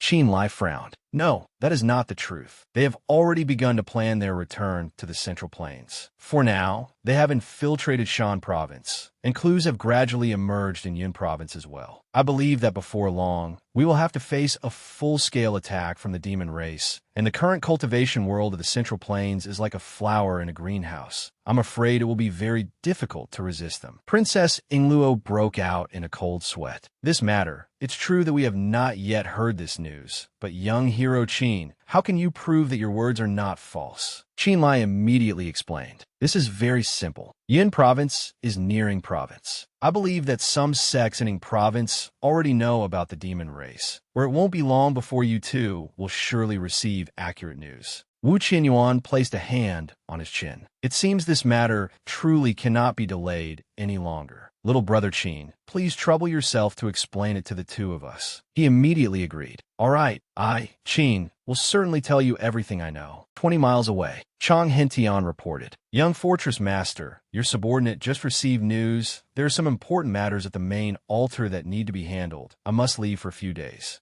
Tuoba Shihua frowned. No matter, I have almost finished practicing the secret art recorded in the Xian Mo innate scripture. Next, I just need to follow the demon-seeking needle, and sooner or later, I will find the hiding place of the demon race. He smiled. Congratulations, young Fortress Master. If you can successfully complete the mission, won't that be a great achievement? He showed his annoyance. Cut the flattery. This is a secret mission. If you leak any information, watch your head. Hearing this, Chang Hentian immediately promised. Rest assured, young Fortress Master, Chang Hentian will definitely not leak a single bit of information. Chang Hentian walked steadily among the great mountains. He burst out laughing. A secret mission that cannot be revealed, a great achievement, I spit on it. Wait until you return alive before we talk. Chang Hentian already had a plan in his heart. As long as I collect enough spirit swords and obtain the treasures in the Sheng Ying immortal abode, I won't need to be an errand boy for you True Sun Fortress people anymore. They're really fast. It seems they are from the Yu family. Suddenly, Chang Hentian saw 3 streaks of light in the sky. He immediately hid, not expecting them to be so fast. It seems they are from the Yu family. This Taoist friend Qin really has some skills. He thought of Qin Lai's appearance. It seems that in this battle for the Sheng Ying immortal abode, I'll have to pay more attention to him. A clear voice rang out. You in the cave, listen to me. Wu Honglin ordered his followers. Quickly come out with your hands bound and admit your guilt. This way, this young master can consider not holding past grudges against you. Otherwise, don't blame the fists of my Yu family for having no eyes. The ground cracked as if something had stomped on it, and a pillar of magical power was created. Tuoba Shihua leaped up to face Wu Honglin. He frowned. Who are you? To dare to boast here, are you tired of living? Wu Honglin was unfazed. Quite tough. Interesting. This young master wants to see what skills you have. Wu Honglin gestured with his hand, and his subordinates immediately rushed out. You all go and cripple him for me. Tuoba Shihua also unleashed his magical power. It won't be that easy. A huge explosion occurred in the sky. Tuoba Shihua was knocked down, crashing into the ground, and blood sprayed from his mouth. Ugh, what in the world is going on? Wu Honglin's men were unharmed. They even landed calmly. Tuoba Shihua wondered, how are my movements discovered? Could it be that Chang Hintian revealed them? Wu Honglin said contemptuously, haha, where did all that bravado from before go? Now, this young master is preparing to personally finish you off. Are you ready to die? Tuoba Shihua unleashed his magical power. Just a late-stage Gui Zhan realm piece of trash, and you dare to show off in front of me. Tuoba Shihua prepared to unleash his next move. A tiger that doesn't show its might. You take me for a sick cat? Upon sensing the aura surrounding Tuoba Shihua, Wu Honglin was astonished. Early stage Denyang Julti Fation? In this aura, you're a demonic cultivator? Tuoba Shihua did not hide it. That's right, I'm a young master of Ing Province's True Sun Fortress, Tuoba Shihua. They were all surprised. What? True Sun Fortress? He's from Ing Province? Only now did Wu Honglin realize. Not good. I've fallen into a trap. That Qin Lai fellow deliberately lured me over to stir up trouble, provoking someone from the True Sun Fortress. Even a Yu family would have a hard time getting out of it. Wu Honglin was stubborn, ordering the person beside him. Go, kill him for me. The person beside him hesitated. Young pavilion master, his identity. Wu Honglin rallied his team. Fool, at a time like this, don't worry about his identity. Only when he's dead can we say whatever we want. Later, Wu Honglin declared, all of you listen closely. No matter the cost, we absolutely cannot let him leave this place. His subordinates could only obey. Yes. Half an hour later, at the princess's mansion, a loud voice was heard reporting. A subordinate reported to Qin Lai's group. Reporting to the princess, Elder Wu, the latest intelligence from our spies. Wu Honglin took 2 early-stage Danyang cultivators with him. For revenge, Qin Lai placed a finger on his chin and listened. After a fierce battle, Wu Honglin ended up with minor injuries, while the other 3 perished together. He suddenly let out a soft laugh. A surprised voice cried out. What? Someone died. How did it get so out of hand? The subordinate reported in detail. That's right. In addition, in the residence of the target of revenge, they found a strange magical artifact, which seems to be related to the demon race. Wu Qianyuan was startled. What? The demon race again? Princess Ingluo seemed wary. It seems what young hero Qin said was not false. The demon race has indeed infiltrated Yin Province. We have truly. She quickly assigned tasks. Like this, Elder Wu, you and Qin Xiaoxia go outside the city to examine the so-called demonic artifact of the demon race. If there are any suspicious points, send word back to me. Wu Qianyuan obeyed. Yes. Brother Qin, shall we depart immediately? Qin Lai agreed. Very well. To drive out the demon race, I am willing to contribute my strength as well. The 2 quickly departed. At the same time, at the south gate of the princess's mansion, Xia Chuanxiu was hiding in a corner, eavesdropping on the situation. Half an hour later, outside Lori City, they had arrived at the location. Qin Lai landed respectfully and greeted them. Young master Yu, we meet again. Wu Honglin was delighted. Qin Lai, you arrived at just the right time. Qin Lai asked, why is young master Wu so angry? Wu Honglin was furious. Don't you understand what happened? Wu Honglin recounted. After we killed that person, we discovered the Xian Mo innate scripture on him. This type of demonic cultivation method can only be practiced by members of the True Sun Fortress. Looking at Tuoba Shihua lying on the ground, ordinary disciples would be fine, but to have killed such an important figure from the True Sun Fortress, how could they not notice? Wu Honglin also deduced. In other words, you deliberately lured me into killing him, using this matter to create enmity between the Yu family and the True Sun Fortress? Qin Lai, your heart is truly sinister. Qin Lai naturally denied responsibility. Young Master Wu's words are incorrect. After you killed him, didn't you obtain a demonic artifact? He continued to manipulate his psychology. Think carefully about it. That Xian Mo, innate scripture, and the artifact both appeared here. Is that really a coincidence? Wu Honglin considered. You mean the true Sun Fortress is colluding with the demon race? Qin Lai explained. Young Master Wu, surely you also know that the demon race's invasion is now certain, and we in the 5 regions should unite as one to resist the demon race. In such urgent times, the true Sun Fortress is actually committing treason, and you of the Yu family discovered this suspicious point first. Wu Honglin seemed somewhat softened. This is indeed true, but are you willing to let me have this credit? Qin Lai waved away his concerns. Why not? As long as young Master Wu clears the previous grudges between us, then that glory of your clan shall be yours. Wu Honglin laughed.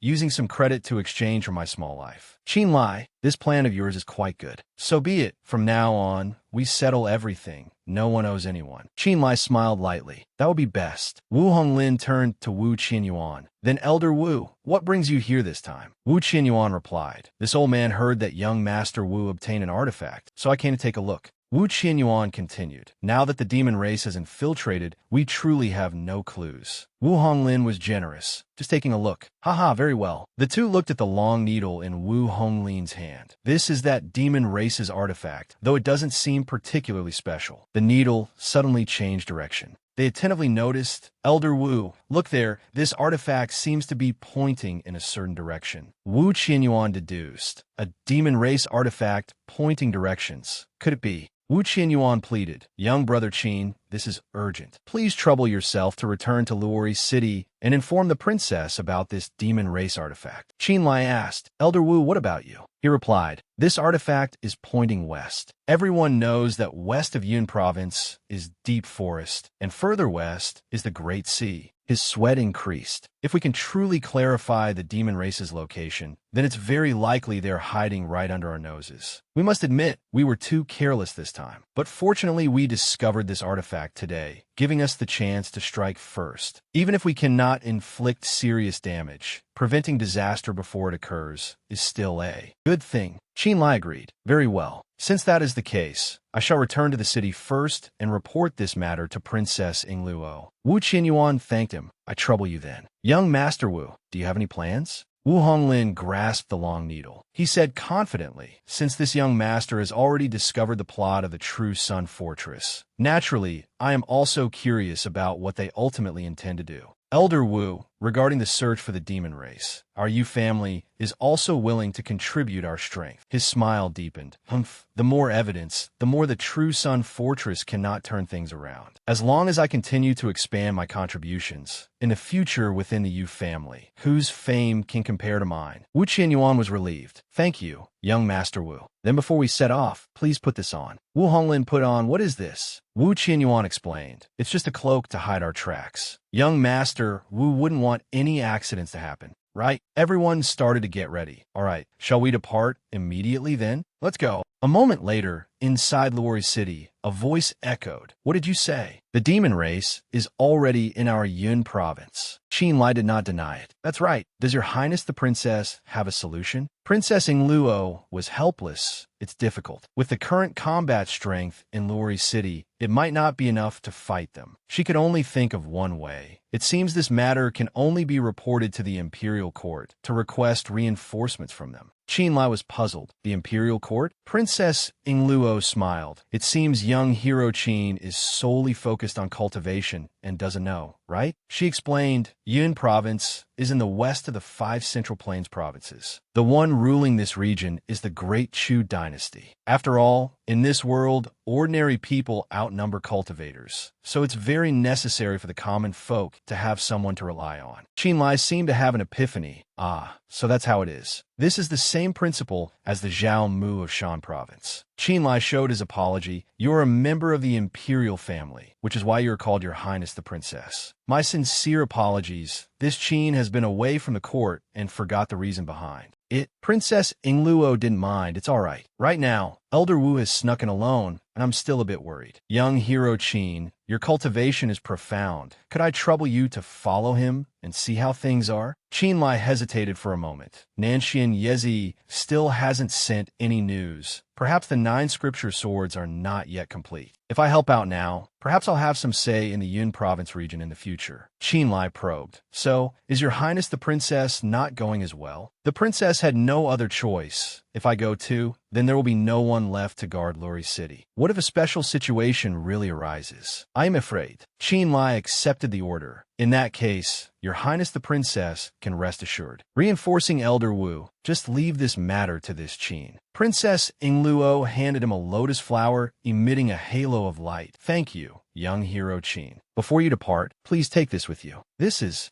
the flowing light lotus throne. This item integrates both offense and defense, and can even conjure a barrier when needed. I will entrust it to you for now. Perhaps it will be useful. Qin Lai accepted it. Thank you. The princess is far-sighted. This Qin is impressed. Princess Ingluo instructed, there's no need for that. It's getting late. Young hero Qin, be careful on your way. Qin Lai understood. Wulong Canyon in Western Yin Province, a land of high mountains. He landed on the ground, tracking Wu Qinyuan's aura. The aura left by Elder Wu's group when they passed through here, it's indeed this direction. Suddenly, he saw something, several blue quartz stones protruding from the ground.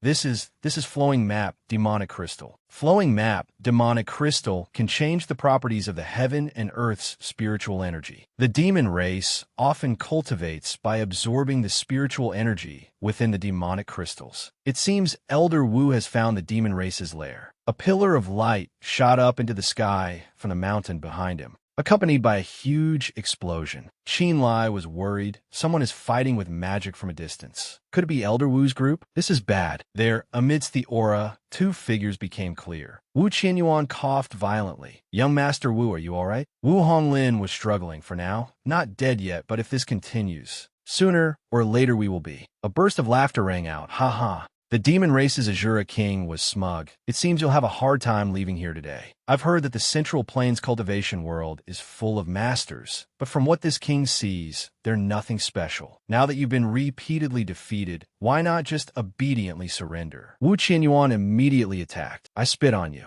You want us to surrender? Dream on. The Azura king was very calm. He raised his hand, revealing a small amount of magical power, not knowing your own strength. A huge explosion occurred. The hand that was channeling magical power was frozen. Wu Honglin was anxious. Spiritual energy shield. Elder Wu, do you see the barrier in the sky? If we can't break that, none of us can escape. Wu Qianyuan didn't give up. This old man knows that all formations have their own formation eye. Usually, once the formation eye is removed, the formation will collapse on its own even without being attacked. Wu Qianyuan's next words startled Wu Honglin. We've been trapped in here for so long. Has young Master Wu found the formation eye yet? Wu Honglin retorted, what? Isn't finding the formation eye something you should be doing? Wu Qianyuan was helpless. Just protecting you alone has already exhausted this old man. The Azura king sneered, infighting how unsightly. It seems that over the past 1,000 years, the Central Plains cohesive force is indeed not what it used to be. He even explained to the 2 of them. This king's 5-colored cloud and smoke formation has covered a 10-mile radius around here. Even if I let you run, you wouldn't be able to escape. It seems you have no value to be exploited. It's time to end this. The Azura king prepared an attack. Wu Qianyuan was still trapped in the block of ice dam.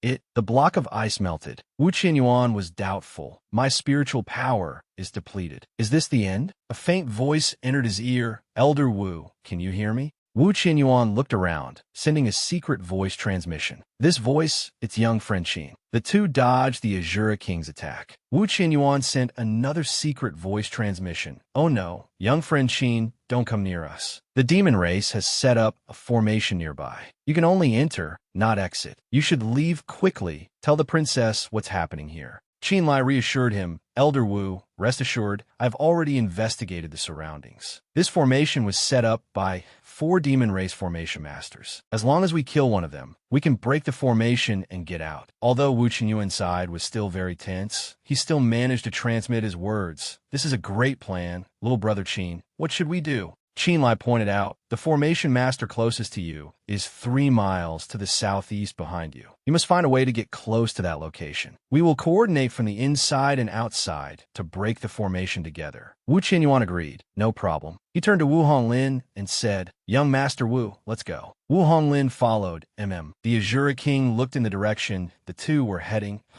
That direction. He raised his hand high, then slammed it onto the ground, creating an aura that pursued them. Stop, for me. That aura transformed into a monster, heading straight for Wu Honglin. What? The two dodged the monster, lost their balance and fell.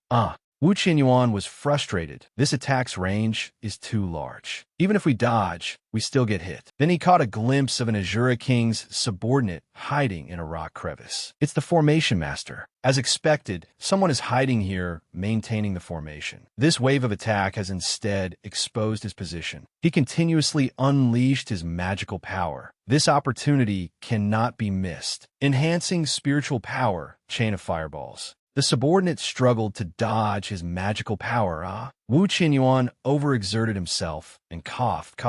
Qin Lai immediately attacked the subordinate. Little brother Qin, I'm counting on you. Qin Lai immediately sent the Azura King's subordinate on his way with one slash. Qin Lai ran to Wu Qinyuan and asked, Elder Wu, are you all right? He reassured him it's nothing serious, but this barrier is finally broken. A praising voice came from behind. Qin Lai, well done. Wu Honglin was still flying in the sky. My Wu family will remember this matter of breaking the barrier. As long as you can hold back that demon, there will be a reward later. Wu Honglin left first. This young master will take his leave. The Azura King's footsteps grew closer. You Central Plains people are truly interesting. After so much difficulty cooperating to break the formation, one just leaves alone. It has truly been an eye-opener for this king. Qin Lai wondered, aren't you going to chase after him? The Azura King didn't seem to care. The news of the Luo's failure in Shan province has already spread. You people will find out about our demon race's arrival sooner or later. The Azura King snapped his fingers to ensure the plan proceeds smoothly. Such a minor character is not worth paying attention to. An aura shot out from a rock crevice, attacking Qin Lai directly, forcing him to dodge. All that's needed is for the two of you to die here. The Azura King was resolute. I am the Azura King of the Outer Domain demon race. People of the Central Plains, you have trespassed into demon territory. Atone with your lives. Qin Lai also saw his smugness. Azura King, what an arrogant name. Aren't you afraid the strong wind will cut your tongue? He finally unleashed the magic treasure. Flowing light, lotus throne, go. In the sky, a sparkle appeared on a circular frame. A barrier. The lotus blossom bloomed even more brilliantly. Qin Lai urged, Elder Wu, what are you still standing there for? Go. Wu Qinyuan was worried. What about you? Qin Lai informed him. Before I acted, I already sent a message back to Luori City. Reinforcements will arrive soon. You go first. Wu Qinyuan threw him a treasure. All right, little brother Qin, catch. This is the Moon Shadow Flood Dragon Wave Pill. It can be used to temporarily increase your cultivation realm. If there's an emergency, it can save your life. Before leaving, Wu Qinyuan added a reassuring sentence. This old man will go meet up with the reinforcements and immediately return for you. The Azura King calmly looked at the lotus flower and the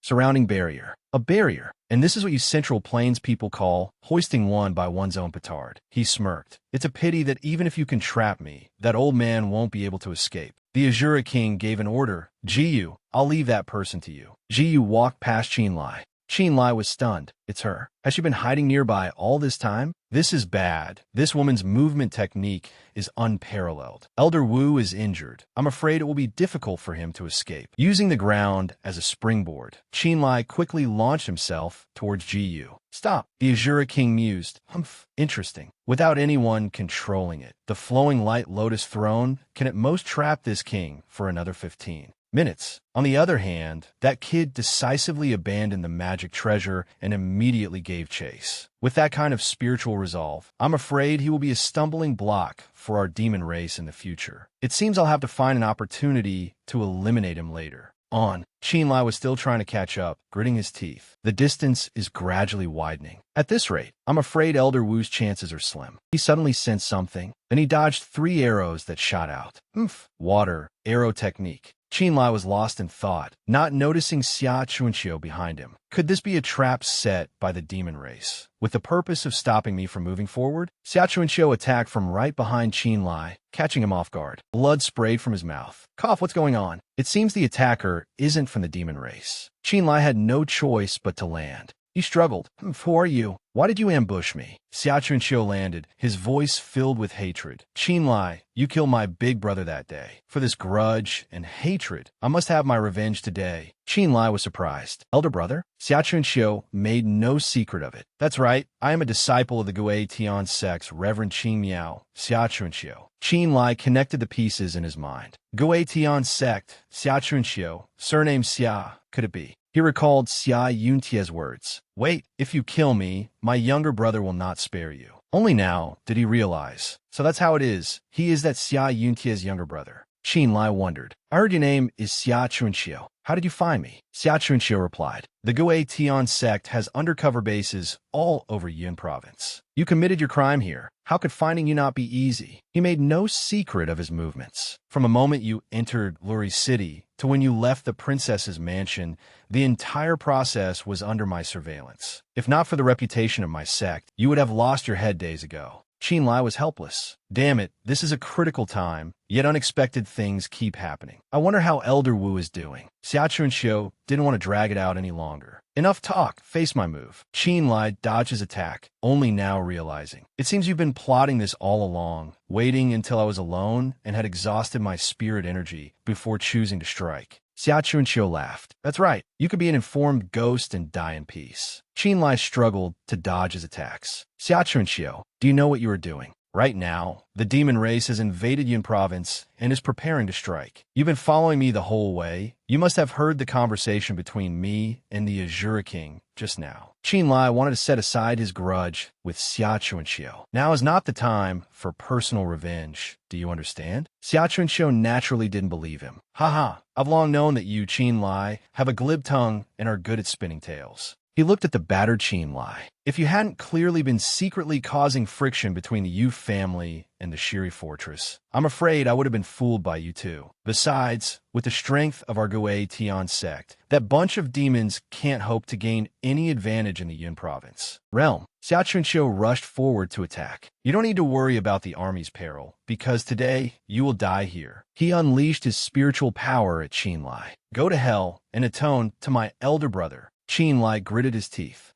My spirit energy won't circulate. Could it be that the sneak attack earlier shocked my Violet Palace? A spiritual power blocked Xia Chunqiu's magical attack. He looked around angrily. Who dares to meddle in other people's business? Wu Qianyuan was thrown down in front of Qin Lai. Huh, Elder Wu? A person landed in front of Qin Lai. It was Ji Yu. She declared, Qin Lai is my enemy. He must die by my hand. You're not to touch him. Xia Chunqiu noticed the horns and tail. Could it be? He was confused. What does this have to do with you demons? Qin Lai suddenly burst out laughing. Xia Chunqiu was furious. Qin Lai, what are you laughing at? Qin Lai kept the smile on his face. I'm laughing at how you're so eager for revenge, yet you don't even know why Xia Yuntai died. Only now did Xia Chunqiu ask. Then let me ask you, why did you kill my elder brother? Qin Lai revealed. Don't you know? He was coerced by someone, forced to go to the Tianji sect. Xia Chunqiu broke out in a sweat. Coerced by someone? Who wanted to coerce my elder brother? Qin Lai raised his index finger, then pointed directly at Ji Yu. This person, so far yet so close. Xia Chunqiu was shocked. What? He asked Ji Yu. Demoness, is what he said true?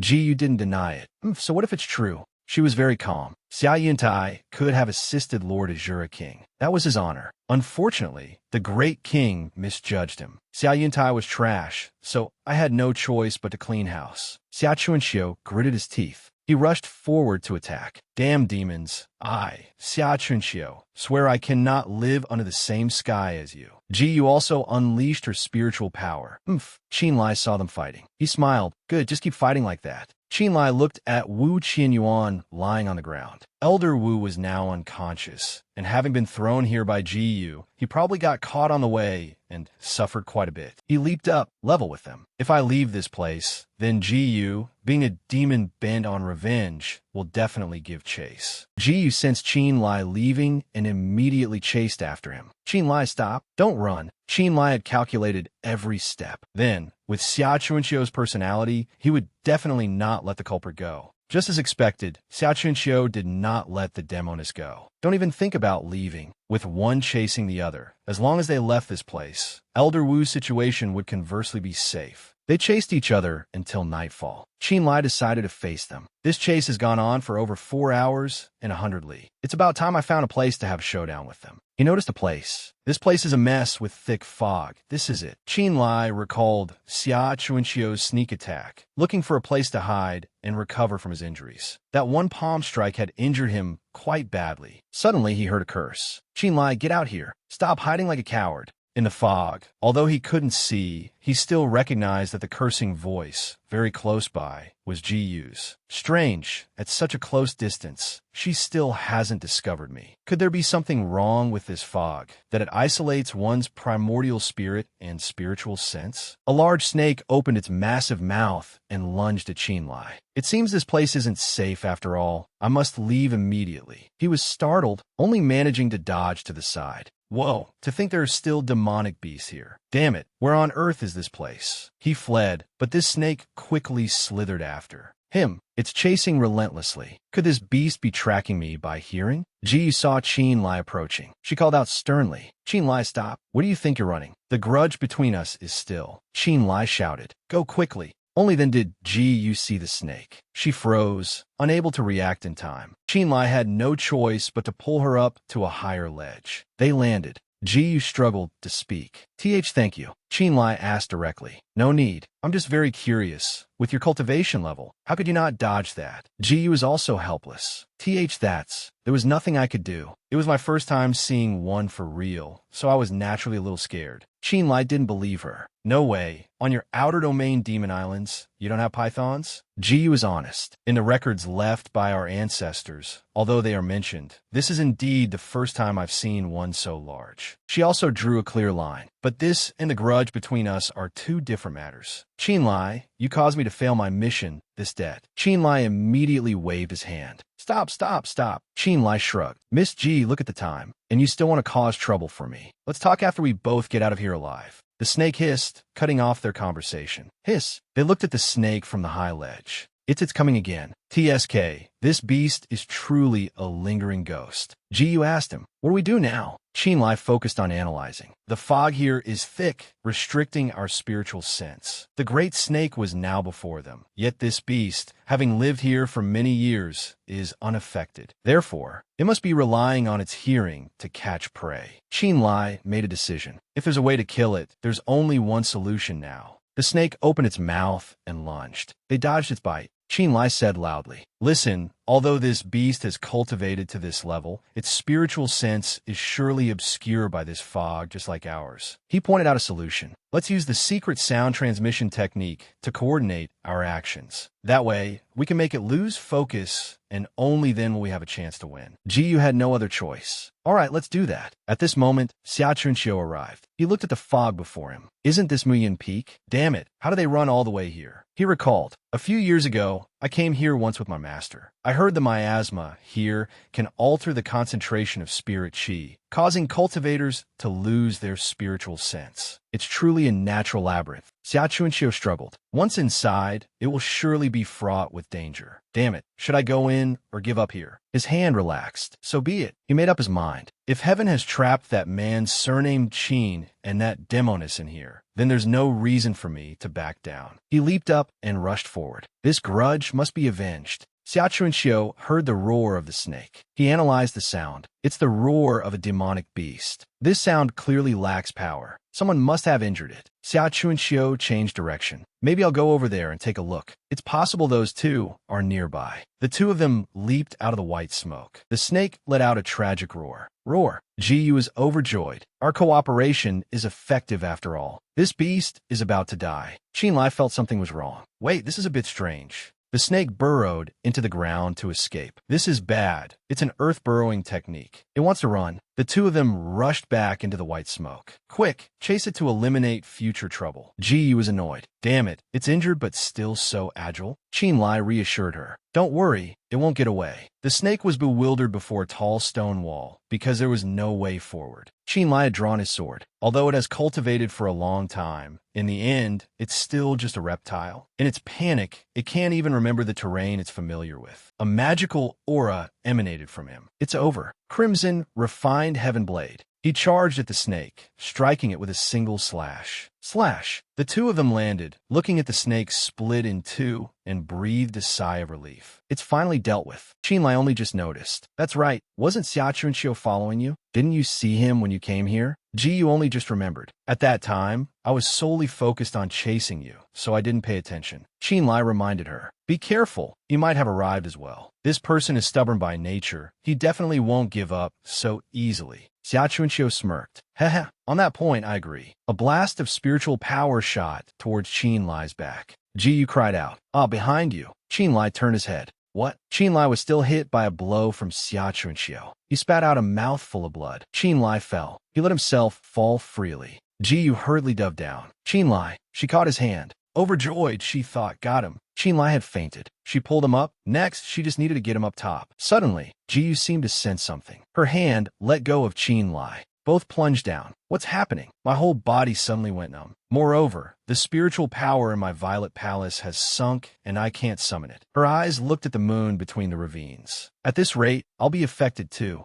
Her eyes slowly closed. This is bad. Xia Chunqiu stood silently at the edge of the mountain. He thoughtfully recalled Reverend Qing Miao's words. Chunqiu, do you know what place lies ahead? This disciple does not know. Reverend Qing Miao explained about this place. 20 miles east of here, there is a massive fissure. The valley is a black marsh, and every day at high noon, an ash-colored bone mist rises from it. It then transforms into the 9 laughs wind that blows out of the fissure. Inhaling this wind will, in the short term, numb the violet palace, making it impossible to channel spiritual power. In the long term, it will corrode the meridians, causing a cultivator to gradually lose all their power. The final outcome is to become an ordinary person. Xia Chunqiu was astonished. Is this wind that powerful? Reverend Qing Miao continued. It's not just powerful. The white bones in this valley were formed by the dilution of that wind. So, do you now understand why this bone qi has the effect of isolating spiritual sense? Xia Chunqiu listened. Yes, this disciple has been taught. Reverend Qing Miao carefully instructed. Chunqiu, when you travel the world in the future, you must never go near this fissure. If you accidentally fall in, losing your cultivation is a small matter. Once you become an ordinary person, a clear and certain death would be the best possible outcome. Returning to the present, Xia Chunqiu turned and walked away. Phew, he seemed to let out a sigh of relief. It's over. Qin Lai falling into the fissure at the bottom of the valley is a certain death, and that demoness, for saving him, ended up sacrificing her own life. He thought about the rewards after this. Not only can I get a demonic beast's inner core, but I can also bring intelligence about the demon race back to the Gui Tian sect. Promotion is just a matter of time. Xia Chunqiu left, leaving behind a piercing laugh.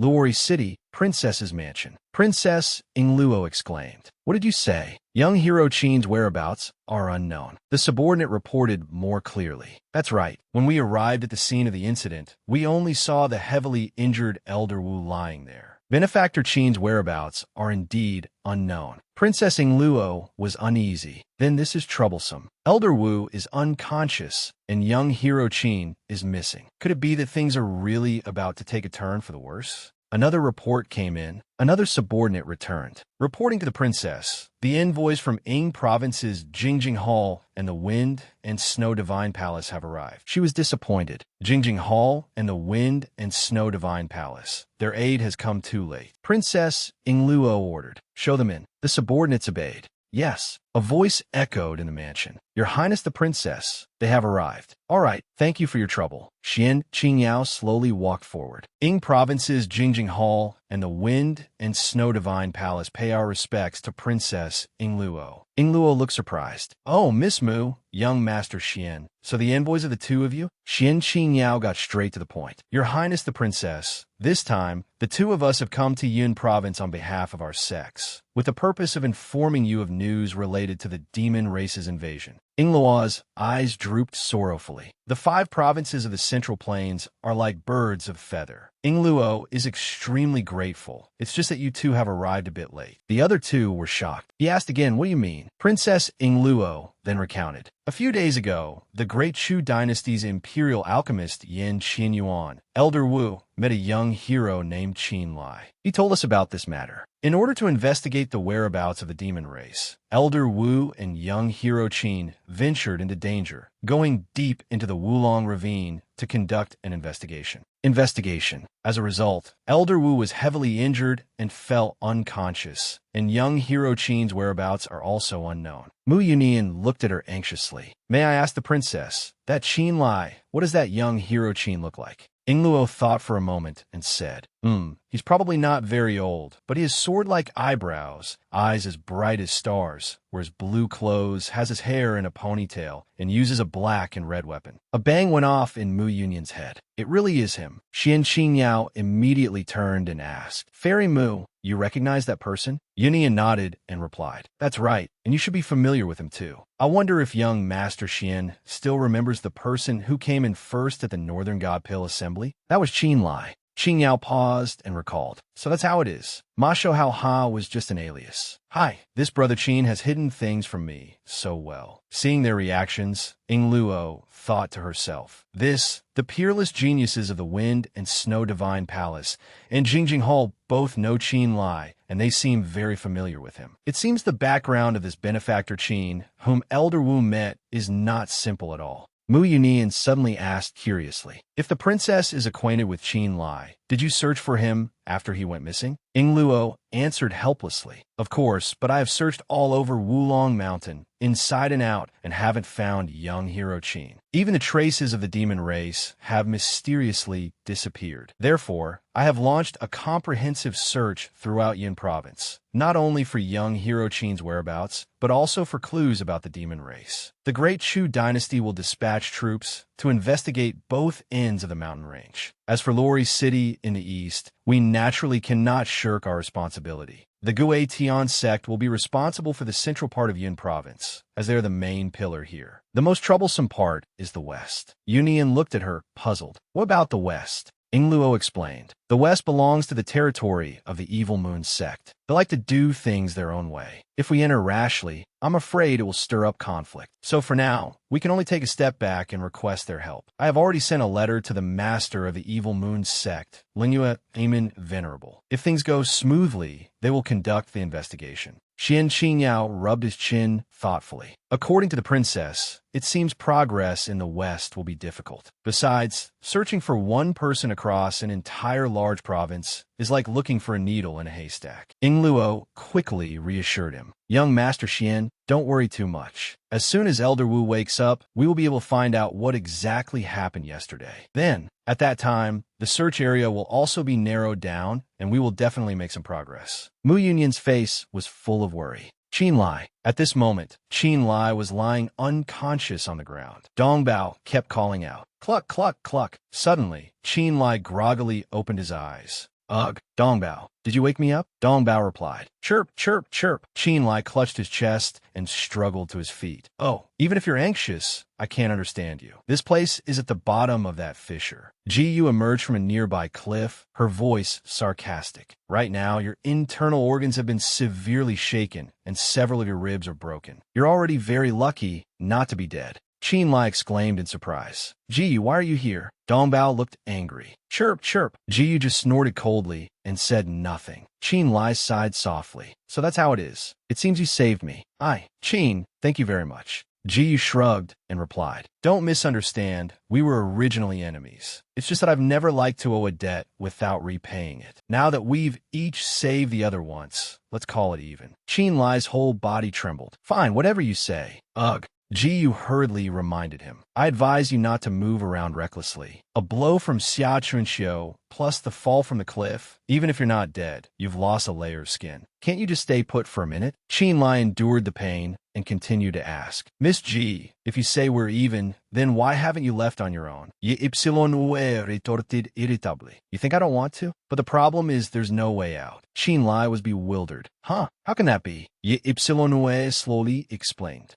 "The bottom of the valley is at least 1,000 zhang from the ground. Although this distance is nothing to a cultivator, you can try and see if you can still release your spiritual power." Qin Lai replied naively, "What's so difficult about that? Netherine fire." Unexpectedly, not a trace of spiritual energy came from his hand. "Ow!" Qin Lai stammered in horror. What's going on?" Ipsonue replied contemplatively.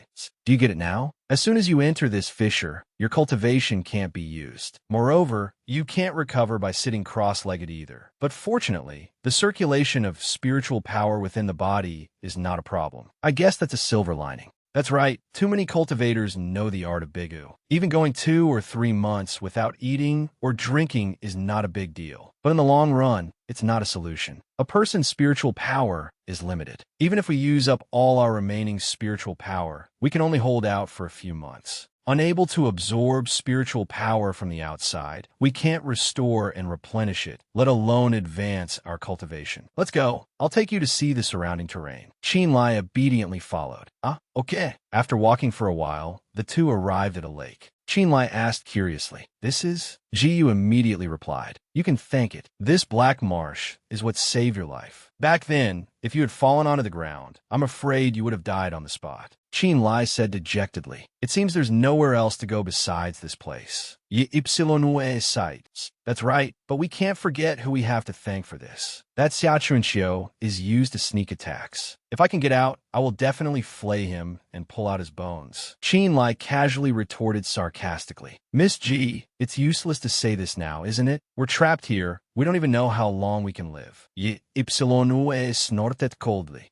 "Hey, how can you people of the Central Plains have so little spirit? The environment on the outer domain Demon Island is much harsher, yet didn't we still manage to survive?" There, Qin Lai turned his back and walked away. Yes. Your demon race is all about fighting and killing all day, truly different from us." Ye Ypsilon shouted angrily. "Qin Lai, what do you mean?" Qin Lai repeated in a loud voice. "What do I mean? Your demon race invaded the Central Plains and killed quite a few people, didn't you? Such a way of seeking immortality and the Tao. Qin, cannot learn it." Ji Yu was choked with anger. "You!" Qin Lai immediately shouted. "Shut up, Demoness. The Central Plains prioritizes etiquette. Being solemn and harmonious with you is my duty. But expelling evil and chaos is the obligation of Qin. Right now, I'm not in the mood to argue with you. If you piss me off, the price will be your life." Ji Yu roared in frustration. "Qin Lai, you repeatedly insult my race. This is truly unforgivable." Qin Lai tilted his head up and asked, "What, you want to fight?" "Don't forget, during our fight outside Lori City, although your speed was faster than mine, your damaging spells were a notch weaker. This place has narrow terrain. I'm afraid the movement technique you're proud of will be hard to utilize. Right?" Ji Yu was rendered speechless and snorted. Qin Lai waved his hand. "With that energy, you might as well figure out how to escape." Ji Yu fell silent, looking at him resentfully. Over here, Qin Lai secretly sighed in relief. Phew, this demon race woman's personality is really strong. Let's put her aside for now. I'll investigate. Here, that Xia Chunxiu deliberately pushed me off the cliff. Clearly this was premeditated, thinking about it this way. He definitely knows this place very well. Second, I didn't expect I would also have a moment of miscalculation. This little guy Dongbao is actually cultivating. I can't even absorb the spiritual energy of heaven and earth to advance my cultivation. So how is it doing that? Whatever, I'll sit down and give it a try too. With that, Qin Lai sat down cross-legged. A moment later, his brows furrowed tightly. The scene of him arguing with Mu Yunian appeared in his mind. We seek immortality in the Tao, isn't it for the sake of survival? But since when did it turn into a conflict between the righteous and the demonic? path. Demon cultivators who seize the souls and lives of others to cultivate are naturally doing evil. But do those on the righteous path not kill, rob, and commit deeds that defy heaven and reason? More and more sweat poured from Qinlai's brow. Ugh. He suddenly found it hard to breathe and coughed a few times. Cough, cough, cough. What's happening? Have I entered cultivation deviation? And what did that illusion mean? The so-called demons are born from the heart. Could it be that my understanding of the heavenly Tao is flawed? As expected, there's something sinister about this place. It seems I can't circulate my energy for now. Jiyu approached and said sarcastically, "Oh, how does it feel to enter cultivation deviation? Is it pleasant?" Qinlai was stunned and exclaimed, "Jiyu, I've been racking my brain, but I can't understand why you've always been so hostile towards me. We're trapped here, and our fate is likely death. But even if we die, we should die as innocent ghosts, right? Ye ipsilonue sneret ridiculous. Don't you know perfectly well in your heart? Why? Whether it was seizing the secret manual of the Heavenly Secret Sect, investigating Luri City, or even a mission to capture Wu Qianyuan, they were all ruined by you. On Demon Island, failure is not permitted. Those two words are like a brand that can never be washed away in a lifetime. Besides, after 3 strikes, I probably won't get another chance. Even if I could leave this place and return to Lord Azura King's side, it would probably still mean death." Qinlai retorted, "If you're going to die either way, then why did you advise me not to give up hope of finding a way to live earlier?"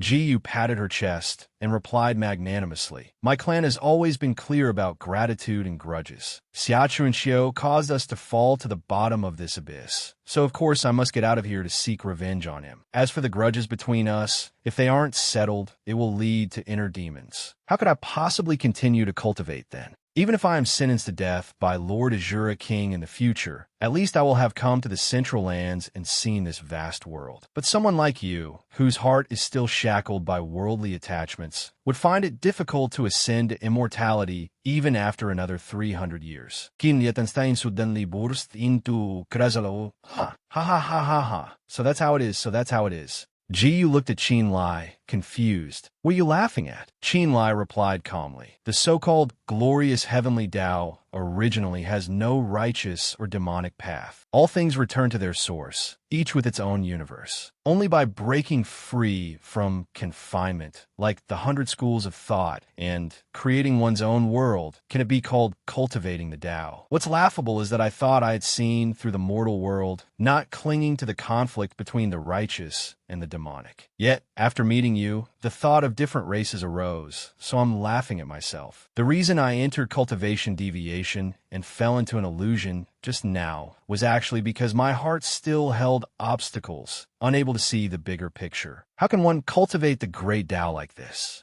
Miss Jiyu, thank you for your words that have awakened me. I have said many unpleasant things before. I hope you can forgive me." Jiyu frowned and said, "Even if you no longer distinguish between the righteous, the demonic, and different races now, what will you do in the future when you meet the 7 great clans of our people?" Qinlai replied magnanimously, "From now on, I will simply follow my heart in my actions. The cycle of the heavenly Tao has its own cause and effect. If they are murderous by nature, I will naturally not show mercy. But since you and I have known each other, I have never seen you kill anyone. Even with Elder Wu, you only knocked him unconscious. Naturally, you cannot be lumped together with them. Besides, when I entered cultivation deviation just now, you didn't launch a sneak attack, which shows your character is not bad." Jiyu turned away shyly. It's good that you know. Also, hearing Miss all the time is tiring. From now on, just call me by my name." Qinlai nodded and replied, "All right." Jiyu suddenly remembered. "That's right. When you were sitting cross-legged just now, I discovered a cave here." Qinlai exclaimed in surprise. "What?" He felt his way to the cave entrance. Indeed, it looked man-made. "Let's go down and have a look." Qinlai slowly walked down the stairs. He looked up and examined it. Unexpectedly, there was a limestone cave here. Jiyu guessed. It looks naturally formed. But why was the cave entrance sealed? It seems this is the reason. "Qinlai, there are words here." Qinlai approached and read, "I am Wu Qiuyang of the Gui Tian sect. I fell into this cave by mistake while investigating the secrets of Muyun Mountain. I have cultivated for 67 years. My realm has reached the manifestation realm, but hatefully, I could not comprehend the water parting and wave slicing art, and could only be trapped here. In the end, my internal energy gradually dissipated and my life ended. How tragic, how sorrowful. Knowing my end was near, I leave this book here to instruct future generations. Jiyu exclaimed, "It's someone from the Gui Tian sect." Qinlai gritted his teeth and said, "It seems Xia Chunxiu must have known about this, which is why he knocked you off the cliff." Suddenly, his face turned pale. Time is running out. Jiyu looked at him worriedly.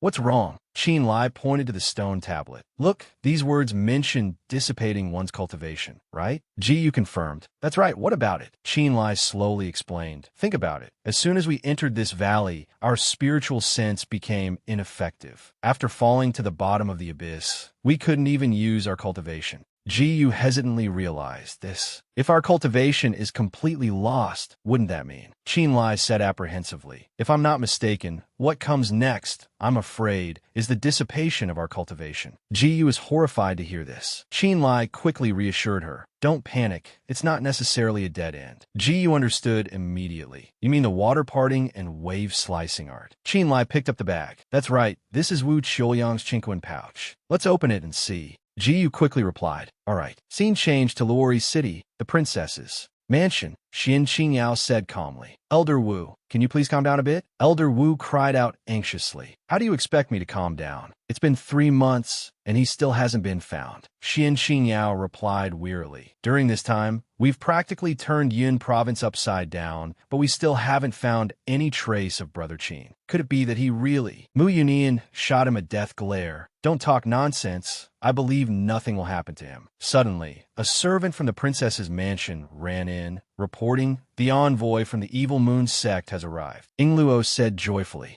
"Quickly, show them in." Xian Qingyao showed his displeasure. "Princess, what is going on? The righteous and the demonic have never stood together. How can we work with people from a demonic sect?" Footsteps sounded, along with a familiar voice. "So what if we're from a demonic sect? Don't you so-called righteous figures also kill and take lives just the same?" The princess hurriedly bowed. "Ingluo pays her respects to your highness, the holy maiden of the Evil Moon sect." Ji-La gestured politely. "There's no need for formalities. I, Ji-La, have come under my master's orders to assist the princess regarding the matter last month when your highness sent a message to the western border to inquire about the demon race. I can now tell you all that the demon race's invasion has nothing to do with the Evil Moon sect. We also have no intention of getting involved in this matter. With that, I shall take my leave." Ingluo hurriedly called out, "Holy maiden, please wait." Ji-La turned back and asked, "Is there anything else, your highness?" Ingluo said hesitantly, "If the holy maiden is busy, then Ingluo dares not keep you long. It's just that I invited you here this time, because there is another matter for which I need the Evil Moon sect's help." Ji-La said politely, "Princess, please speak freely. It's no trouble. Before I came, my master instructed that as long as the matter is unrelated to the demon race, out of respect for the Great Chu dynasty, we will do our utmost." Ingluo bowed her head and recounted, "It is embarrassing to say, during this demon race invasion, we were extremely worried, but thankfully we met a young man who helped us avert this crisis. It's just that after saving us, he disappeared. Although we have sent people to search, we haven't found any trace of him for several months." Ji-La was surprised. "So the princess wants to find someone." Ingluo nodded. "That's right. His name is Qinlai, and he's a rogue cultivator."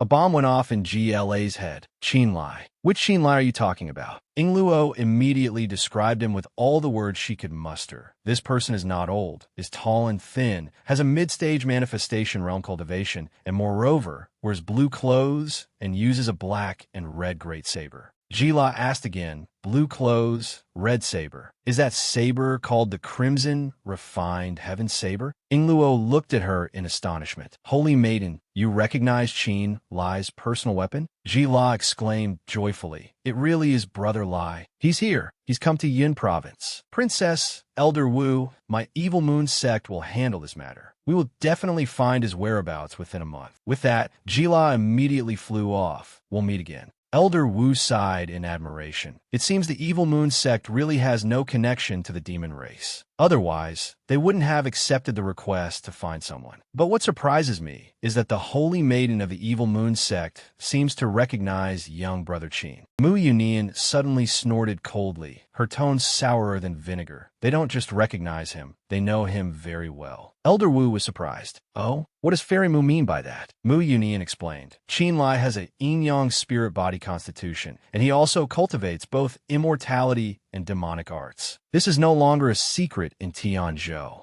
A year ago, the Zhao royal family of Zhaozhou wanted to cause trouble for him, but unfortunately, a demoness intervened halfway, and they failed on the verge of success. Xian Qingyao broke out in a cold sweat. I never expected Brother Qin's background to be so powerful. Not only does he have influence on the righteous path, but now even a demonic sect has jumped out to help him. Elder Wu then said, regardless, the Azura King's whereabouts are currently unknown. Young Brother Qin is very likely related to this matter. Only by finding where he is can we learn the demon race's next move. Everyone here is a member of the cultivation world. Exorcising demons and defending the Tao is our duty. Let's continue to discuss the details later. The group shouted in unison. All right, returning to the abyss where Qin Lai fell. Qin Lai and Ji were standing by the shore of a lake. Qin Lai frowned, breathing heavily, pant. Seeing this, Ji encouraged him. It's all right. During this time, you've already grasped the second level of this technique, the wave slicing realm. As for the third level, sea severing,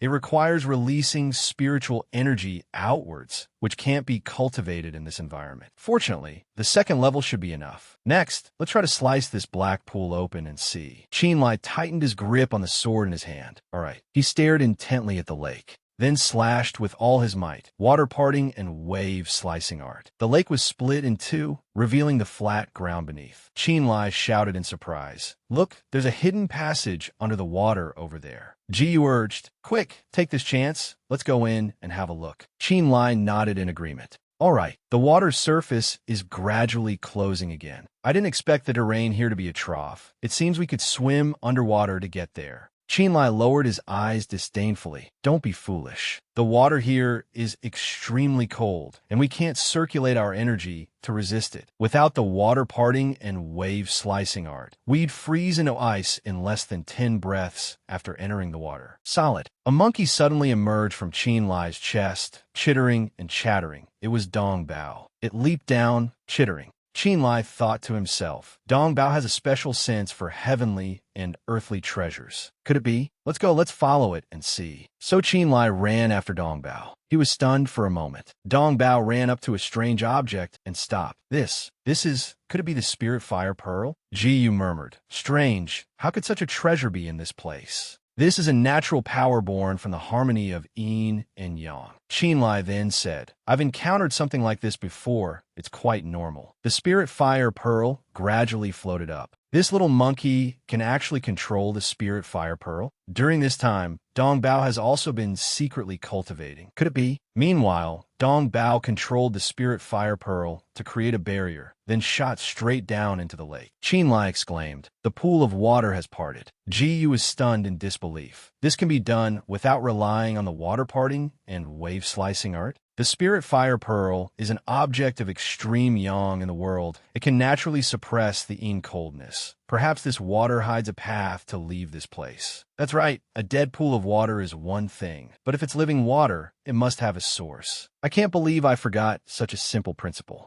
But this little monkey hasn't mastered control of the spirit fire pearl yet. We don't need to be in a hurry. Dong Bao held the spirit pearl for a moment, then fell. Splash into the pool. Qin Lai rubbed his forehead. Just as I thought, we'll have to wait a few more days before exploring the path. Ji nodded in agreement. All right. Scene changed to the outskirts of Luori City. Princess, we have returned. Ingluo asked urgently. What are the results of the investigation? Mu Yunian replied dejectedly. We still haven't found any trace of the Azura King, but this young brother seems to know a few things. The red-haired youth respectfully clasped his hands in greeting. I am sure of the Tianji sect. Greetings to you all. Princess Ingluo was slightly surprised. The Tianji sect? I heard you have a feud with the Earth Fiend sect, I thought. Sure, nodded and replied. That's right. At first, the Tianji sect was indeed almost wiped out. But then a great expert helped us, turning danger into safety. The other three asked curiously, a great expert helped you? Sure, he confirmed. That's right. Your Highness the Princess, Old Wu. Have you two been looking for someone recently? To be precise, a young man in blue robes. Old Wu heard this and immediately realized, the great expert you mentioned. Could it be? It is indeed Senior Qin Lai. Sure, he continued. Although we only met once, he left a deep impression, so I'm certain I'm not mistaken. This junior came here this time to report a piece of news to the princess. When the Tianji sect faced disaster before, the one behind it was the demon clan. Mu Yunian asked, confused, what does this have to do with Qin Lai? Sure, he immediately explained. Xia Yunxia, the Earth Fiend sect, is actually a hunting dog for the demon clan. It was because Senior Qin Lai saved the Tianji sect from dire straits that he got involved in the demon clan incident. However, the main point of the matter is not this. I wonder if you all know of the Gui Tian sect? Mu Yunian naturally knew well. The Gui Tian sect is one of the two largest cultivation sects in Yin province. How can we not know? Sure, he asked again. Then, how many disciples does Reverend Qingyao, the sect master of the Gui Tian sect, have? And how many people know this clearly? Old Wu also spoke up. It seems he only has one disciple under him, whose name seems to be Xia Chunqiu. Sure, he revealed their connection. That's right, as the disciple of Reverend Qingyao, the master of a sect, he is naturally famous. But what's unexpected is that this Xia Chunqiu is actually the biological younger brother of Xia Yunxia from the Earth Fiend sect. Ing Luo was secretly horrified. What? Sure, he continued his story. To protect me, Senior killed Xia Yunxia, so Xia Chunqiu will definitely not let it go. Ing Luo called out urgently, Old Wu. Old Wu opened a register and reassured her, don't rush, I'm filtering through it. He frowned in surprise. In the entry and exit records for Luori City, Xia Chunqiu's name was indeed there. It seems we were being watched from the very beginning. Moreover, even the Gui Tian sect is involved in this. Princess, what should we do now? Ing Luo immediately gave an order. Inform the evil moon holy maiden and transmit the accurate intelligence from here to her. If the Gui Tian sect is truly involved with the demon clan, then this is no longer a matter our secular dynasty can interfere in.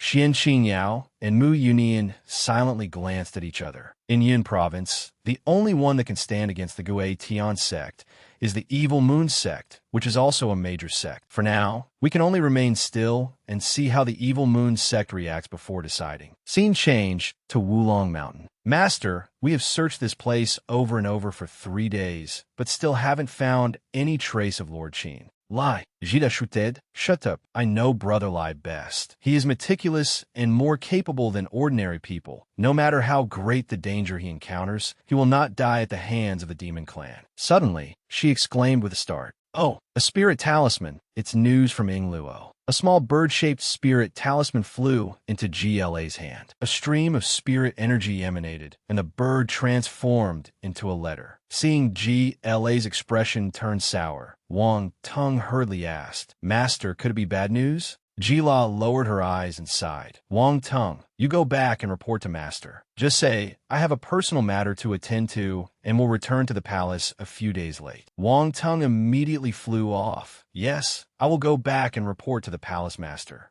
Jila thought angrily to herself. Xia Chunqiu, the closed-door disciple of that old scoundrel Qingyao. How audacious. Outside Miyun Mountain, a loud explosion suddenly erupted. Qin Lai leisurely walked out of the abyss. Finally out, this time we were lucky to have Dong Bao. Jiyu agreed. That's right. I didn't expect a fog here to be formed by that black pool. We were fortunate to be helped by the Spirit Fire Pearl and the Spirit Treasure Monkey. It was truly lucky. But what are your plans next? Qin Lai asked indifferently. What? Hearing this, Jiyu flared up. Qin Lai, don't tell me you've forgotten what you said. The grudge between us must be settled completely. Qin Lai replied wearily. You mean now? Give me a break, Miss Ji. My whole body is aching right now. I just want to get a good night's sleep. Jiyu suddenly covered her mouth and giggled. Hee. All right, our battle can be put on hold for now. It won't be too late to talk after I return to report to Lord Azura. Are you satisfied now? Qin Lai's expression immediately changed upon hearing this. The conversation in the abyss came to mind. I failed 3 times. I probably won't have another chance. Even if I can leave this place and return to Lord Azura's side, only death awaits. He looked at her hesitantly. All right, if you've made the decision yourself, then it's not my place to advise you. But, Jiyu asked curiously.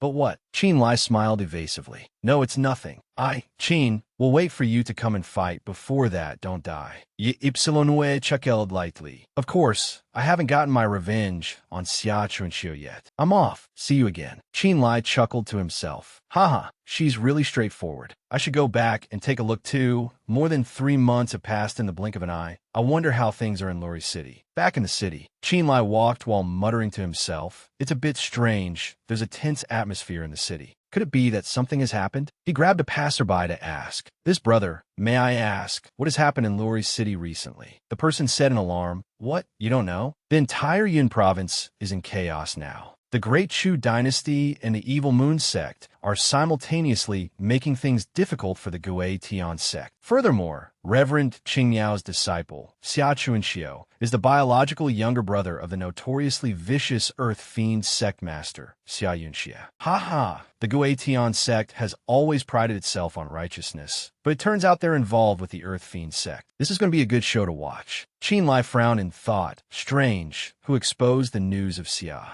Chunxiu? During this time, Ji was trapped under the cliff with me. Besides us, no one else should know. The passerby continued to stuff him with more information. Yesterday, the princess of Great Chu, Ingluo, went to the Gui Tian sect, and at the same time, the holy maiden of the Evil Moon sect also went to Chongshao Mountain to demand an explanation. It said that Xia Chunxiu harmed someone, and they're still in a standoff now. Qin Lai asked curiously, do the Gui Tian sect and the Evil Moon sect have a feud? Also, who is that holy maiden? The passerby exclaimed in surprise. What? You've never even heard of the Evil Moon Holy Maiden? Jila? She is the genius of our Yun province. It said she has already reached the Nether Passage realm. Qin Lai's mind went blank. So it's that girl. She went to the Gui Tian sect personally. She probably already knows what happened to me. Brother, may I ask where the Gui Tian sect is? The kind passerby pointed immediately. On top of Zhuang Peak, 700 li to the north. What, you want to go to? Don't bother if your cultivation isn't high enough. Before he could finish speaking, Qin Lai had already disappeared. Many thanks, leaving the passerby staring blankly after him. Force. Scene changed to the Gui Tian sect, Central Yun province.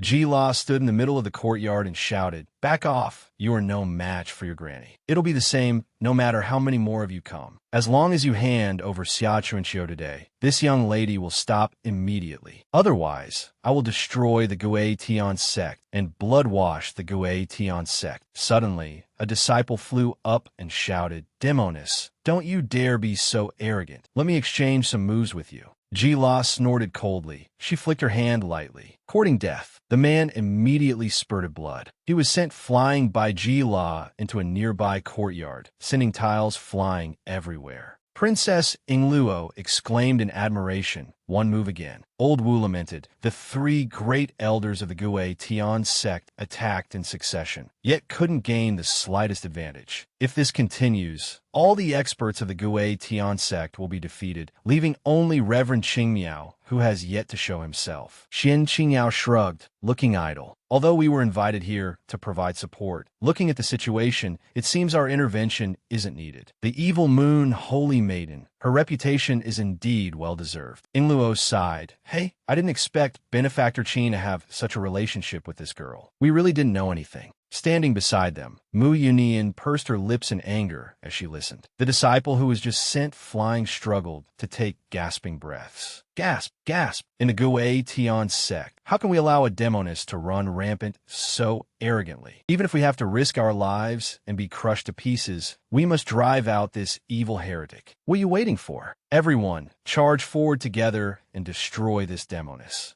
Old Wu angrily cursed. Shameless. You can't win a one-on-one, so now you want to gang up on her? Jila calmly snorted. A bunch of defeated soldiers dare to speak so insolently. Just as her palm was about to strike, a roar echoed. You've got some nerve. Jila narrowed her eyes and turned to look. The group from before was now encased in a barrier. The roar continued to echo. This is the Gui Tian Holy Land. How can we allow you to act so recklessly? The faces of those disciples changed drastically. The one who dared to roar so loudly was none other than Sect Master Qingmiao. He reassured the sect's disciples. Everyone, you've worked hard. She is not someone you can handle. Retreat. Ji-La sneered. That old turtle finally couldn't sit still anymore. You condone your disciples' violent and wrongful acts. Do you still have the bearing of a grandmaster? Sect Master Qing Miao replied in a grim tone. Little girl, out of respect for your master Lung Yu, I do not wish to harm you here. If you leave now, we can pretend nothing happened today. Ying Luo covered her mouth in silent shock. What? Even the sect master of the Gui Tian sect is somewhat wary of the evil moon holy maiden. Hearing this, GLA's face filled with disdain. Qing Miao, stop putting on airs with me. This lady isn't afraid to tell you. Today, I am definitely taking Xia Chunxiu.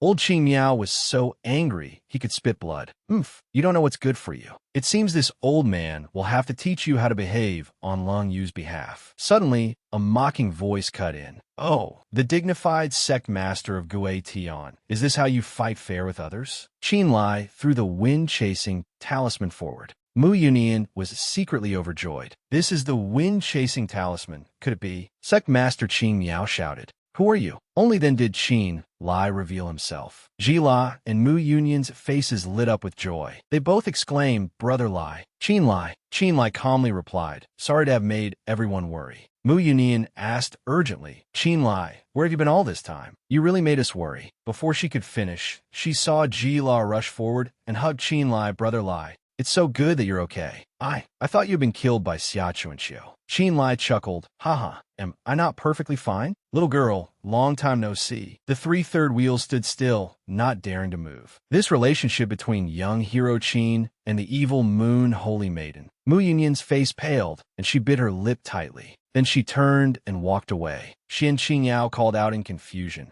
Miss Mu, where are you going? Yunian said in a cold voice. Back to Yingzhou. Qingyao asked blankly, what, so suddenly? As soon as he finished speaking, Mu Yunian had already flown away. He sighed softly, Heis. Your Highness, Old Wu, since Brother Qin is fine, I will also return to the mountain to report. I must leave in a hurry today. I hope you all can forgive me. In the future, I will definitely bring fine wine to your door to apologize. Old Wu felt a headache coming on. These two kids, Heis. Meanwhile, Qin Lai was busy asking, Little girl, why did you come to the Gui Tian sect? Ji-La huffed angrily. You have the nerve to ask me? Why didn't you come find me when you came to Yin province? Qin Lai stammered, I've been traveling around lately. I haven't had the chance. Ji-La cut him off. Lies? Did Master threaten you? Qin Lai was startled. What? How could that be? Ji-La glanced at him scornfully. Still denying it? Wang Ting told me everything. He said Master forbade you from seeing me, right? Qin Lai quickly changed the subject. Little girl, this isn't the place to talk. Let's leave first and talk later. Old man, Qing Miao hissed, leave? It's one thing for unrelated righteous cultivators. But you demons, what do you take the Gui Tian sect for? A place you can come and go as you please? Qin Lai was sent flying by a palm strike. Ugh, that oppressive force again. It's the nether profound realm. It seems Qing Miao is getting serious. Sect Master Qing Miao began his speech. Out of respect for Lung Yu, this venerable one originally did not want to get involved with you. But Old Wu narrowed his eyes in silent shock. This stance, Qing Miao is about to activate the sword control. Art. He hurriedly called out, not good, Your Highness, retreat quickly. Old man Qing Miao continued to mock. It's just that you little girl have a foul mouth. Today, I must teach you a lesson. When you return, tell Ling Yu to come and get you in person. Go. Azure Wave Sword Art. Qin Lai's eyes widened in shock. A massive pillar of spiritual energy shot straight down to the ground. After the palm strike passed, the dust and smoke gradually dispersed. Ji-La rushed over to ask with concern, Are you okay, Brother Lai? Qin Lai shook his head. I'm fine. It's nothing serious. Ji-La angrily turned back and scolded. Although that old man Qing Miao doesn't dare to do anything to me, that Xia Chunxiu ambushed you. If I don't get justice today, I won't leave this Wang Peak. Qing Miao sneered. Interesting. Then we'll have to see if you have the ability. Seeing the old man preparing to strike, Qin Lai also flew forward. Ji-La called out worriedly, Brother Lai. Qin Lai raised his shield, spiritual energy backup. He roared, Qing Miao, if you dare touch a single hair on her head today, I, Qin Lai, will definitely annihilate the Gui Tian sect in the future. Sect Master Qing Miao was furious. Arrogant brat, die. The stream of spiritual power shot out with twice the force, sending Qin Lai flying. Jila rushed over in a panic. Brother Lai, Qing Miao, you dare to hurt him. This lady will not live under the same sky as you. The old man Qing Miao snorted in contempt. Little girl, this venerable one has shown mercy out of respect for Lung Yu. If you insist on having your own way, then don't blame this venerable one for being ruthless. Suddenly, a mocking voice rang out. Oh, Sect Master Qing Miao is so majestic, isn't he? A surging wave of demonic energy shattered half of the Gui Tian sect's courtyard. Qin Lai looked up to see. The newcomer was Demon Lord Lung Yu. She coldly asked Qing Miao, treating a junior like this, aren't you afraid of being ridiculed by the world? Jila exclaimed with joy, Master. Qing Miao snorted coldly. Lung Yu, you've come at the right time. The Gui Tian sect and the Evil Moon sect have always minded their own business. This girl came to my Zwang Peak to cause trouble. How do you think this should be handled? Nonsense. It was clearly Xia Chunqiu who harmed someone first. I came up the mountain after. You old man are twisting my words. Qing Miao feigned surprise. Oh, is this how your Evil Moon sect teaches its disciples? Lung Yu frowned and replied, how this venerable one teaches my disciple is none of your business. I don't want to waste words with you today. This matter ends here, otherwise you know the consequences. Old man Qing Miao snorted. Are you really planning to declare war on the Gui Tian sect? Lung Yu replied nonchalantly. Why wouldn't I dare? Old Wu and Ying Luo watched from the air. Ying Luo was stunned, thinking to herself, these are the two largest forces of the righteous and evil paths in Yin province. It's as if the century-long balance is about to be broken. If a war breaks out, the networks and relationships both sides have built over the years will likely all be impacted. Even immortal sects far beyond Yin province would likely be dragged into it. If this leads to war, it might trigger an internal conflict among the cultivators of the central lands after nearly 1,000 years of peace. Sect Master Qing Miao let out a breath.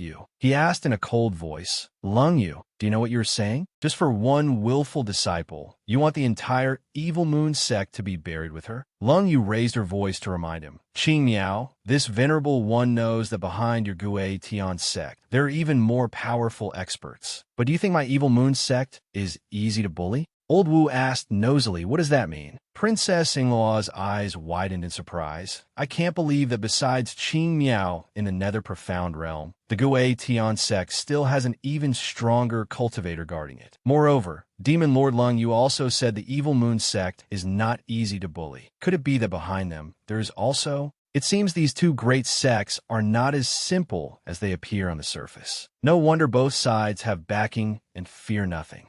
It seems Demon Lord Lung Yu is saying something. Old Wu realized it's a secret sound transmission. Lung Yu's expression darkened, and she mumbled a few words. Unexpectedly, after hearing it, Qing Miao's face changed drastically. He gritted his teeth. Humph. Very well. I will consider the Demon Lord's words carefully. Today's matter ends here. You may leave. Old Wu's jaw dropped in astonishment. What? Unbelievable. With just one sentence from Demon Lord Lung Yu, Qing Miao has yielded. Everything the Evil Moon sect does is to protect her. What is the origin of this holy maiden? Ying Luo suddenly waved her hand. Don't think about it anymore, Old Wu. Old Wu looked at her, puzzled. What's wrong? Ying Luo sighed helplessly. This matter is no longer something we can interfere in. What Demon Lord Lung Yu said earlier, besides to Qing Miao, was also meant for us. It's not too late to find young hero Qin after the storm has passed. Old Wu immediately flew higher. It seems that's the only way. Ying Luo nodded in response. Let's go. Qin Lai glanced at the two figures. Leaving, he said to himself, Princess, Old Wu, once this matter is settled, I, Qin, will come to your door to apologize. And her too. Demon Lord Lung Yu's tone became polite. Thank you, Taoist brother Qing Miao, for your understanding. We will take our leave. Jila cried out, unwilling, Master, Brother Lai's revenge hasn't been taken yet. Qin Lai turned to remind her, little girl, that's enough for today. Jila said, aggrieved, but Qin Lai quickly reassured her, don't worry, although we couldn't find Xia Chunqiu this time, there will come a day when I will return to this Zwang Peak. At that time, I will personally have a talk with these Taoists. Jila happily agreed. Okay, don't forget to call me then. Qin Lai immediately agreed. Of course. Let's go, it's time to leave. The three of them disappeared, leaving behind the old, wrinkled face of Qing Miao. contorted with bitterness. The scene changes to the main hall. As soon as Xia Chunxiu entered, he quickly asked, "Master, what happened? Why did you let them go like that?" Qing Miao turned to question him. "Didn't I, as your master, tell you to focus on refining that snake demon's inner core? Why did you go out on your own?" Xia Chunxiu became agitated. "What time is it now? The reputation of our Gui Tian sect, built over hundreds of years. Are we just going to let it go like that?" Qing Miao remained silent. Xia Chunxiu grew more bitter and pressed on, "Master." Old man Qing Miao suddenly shouted, "Shut up. There are many things that are not as they seem. To you, right now, your master must go to the peerless immortal pavilion. As for you, without my command, you are not to take a single step out of the Gui Tian sect. Do you understand?" Xia Chunxiu was so frustrated he stammered, "I, your disciple, obeys." Qing Miao's figure moved swiftly to the back mountain of the Gui Tian sect. He landed in a small courtyard. Disciple Qing Miao pays his respects to the elder. A hazy figure appeared within the waterfall and asked, "Lung Yu of the Evil Moon sect came, didn't she? What did she say?" Qing Miao respectfully cupped his hands and reported, "Lung Yu said that the Evil Moon Holy Maiden is not her disciple. That girl is related to the Blood Red of the spirit realm." Yuyan, the other person, asked in a cold voice, "How long has Xia Chunxiu been your disciple?" Qing Miao quickly replied, reporting to the elders, "It has been 18 years since this disciple started guiding Chunxiu." The other person spoke again, 18 years, that's not a short time. It's true that Xia Chunxiu has some talent, but he acts too emotionally. Let him go to the sword forging pavilion." Sect Master Qing Miao was secretly horrified. The sword forging pavilion, wouldn't that bury his future? Could it be that the elders have already given up on Chunxiu? Moreover, the disciple I'm most pleased with has failed to catch the elder's eyes. This also means that even I, just as he thought of this, the other person spoke up, "Qing Miao, you've been in the position of sect master for quite some time now, haven't you?" The old man Qing Miao felt his throat tighten. "Yes, elders, exactly 100 years. The elders said in a deep voice, "You have cultivated for 80 years and have now reached the mid-stage of the Nether Passage realm. What do you think are your chances of ascending to immortality before your lifespan ends?" Qing Miao stammered this. The elders continued, "Now that the demon clan has reappeared, Gui Tian sect has been entrusted to you. Your pressure is immense, I understand that. After this matter is over, you should go to the peerless immortal pavilion." Qing Miao's eyes widened in fear. Entering the peerless immortal pavilion means I must give up my power and focus on cultivating the Dao. As expected, the elders think that my handling of Xia Chunxiu was an unwise act, which is nothing short of a veiled criticism of me. But if I refuse the elders' suggestion, I can only abdicate my position and then go work in the elders' pavilion, where I can only handle the sect's miscellaneous affairs from then on. The elders' pavilion, the peerless immortal pavilion. One is mortal and one is immortal. How can they compare? It's clear that after being hit with a stick, I'm being given a piece of candy. I have no choice. The elders cast a sharp, cold gaze. "Qing Miao, have you finished thinking?" The old man, Qing Miao, had no choice but to respectfully cup his hands. Yes, this disciple is determined to focus on cultivation, striving to ascend to immortality, soon to protect Gui Tian. The elders said with satisfaction, "Very good. In life, one must always take responsibility for one's actions. If there is nothing else, you may leave." Sect Master Qing Miao stammered, "Disciple, I obey." Scene changes back to the main hall. A disciple hurriedly asked, "Sect Master Qing Miao, you're back?" The old man nodded slightly. Tell Xia Chunxiu to come see me." The disciple stammered in reply. About that, reporting to the sect master, senior brother Xia has already left the mountain. The old man Qing Miao was startled. "What? He left the mountain? When did this happen?" The disciple recounted. "Not long after you left." Qing Miao probed. "Did he say anything?" The disciple answered honestly. Senior brother Xia said, "Qin Lai must die." After hearing this, the old man angrily beat his chest. Sinful creature, truly a sinful creature. Does he want this venerable one to die of anger? Immediately send people to find him. No matter where he is, even if you have to tie him up, you must bring him back here. The disciple immediately obeyed. Yes. At this time, in the desolate mountains north of Yun province, the sound of slow footsteps echoed. Chang Hanshou said politely, "Thank you all for taking the time to attend the Spirit Sword Gathering." Chang Hanshou, thank you all here. Qin, Xiaoyang urged. "Don't waste time, get straight to the point. We didn't come here today to make small talk." Wu Honglin laughed with amusement. "Hee hee, Qin Xiaoyang, it's rare to hear you say something that suits this young master's taste. Hearing this, Qin Xiaoyang said sarcastically, Wu Honglin, I never expected someone like you to also have a spirit sword. It seems the Wu family of Yu province is indeed rich in resources. A few months ago, you were merely at the Danyang cultivation level, and now you've reached the manifestation realm. I wonder how many heavenly and earthly treasures were spent, and how many clansmen had to transfer their power to you. Wu Honglin shouted resentfully. Qin Xiaoyang, what do you mean? You want to fight? This young master will accompany you to the end. Chang Hinxiu quickly interjected. Please, you two young masters, don't be rash. It wasn't easy for us to gather. Don't forget everyone's purpose. Before that, why don't we all introduce ourselves? Wu Honglin could only snort coldly and turn away. Chang Hinxiu continued to speak. If no one has any objections, then this Chang will speak first. I am Chang Hinxiu, a person from Ming province, and also the initiator of this gathering. I have the Wind Spirit Sword. Of the two young masters who were just arguing, one is young master Wu Honglin of the Wu family from Yu province. He has the Wood Spirit Sword. The other one, he is young master Xiaoyang from the immortal Qin Imperial clan of Dong province. Young master Qin has the Metal Spirit Sword. An old man suddenly laughed loudly. Haha, if fellow Taoist Chang continues to speak, self-introductions will become introductions by others. Next, let us speak for ourselves. This old man is Xian Yezi, a rogue cultivator from Ming province, and also the one with the Fire Spirit Sword. Greetings to all fellow Taoists. After hearing this, a young man burst out laughing. Ha! A rogue cultivator dares to step into these muddy waters. You old man, you truly have guts as big as the sky, don't you? This old man is Li Pe from the Du Min Guan of Dong province, with the Yin Spirit Sword. If you're not afraid of death, feel free to come at me. Wu Honglin suddenly exclaimed in surprise. Li Pe,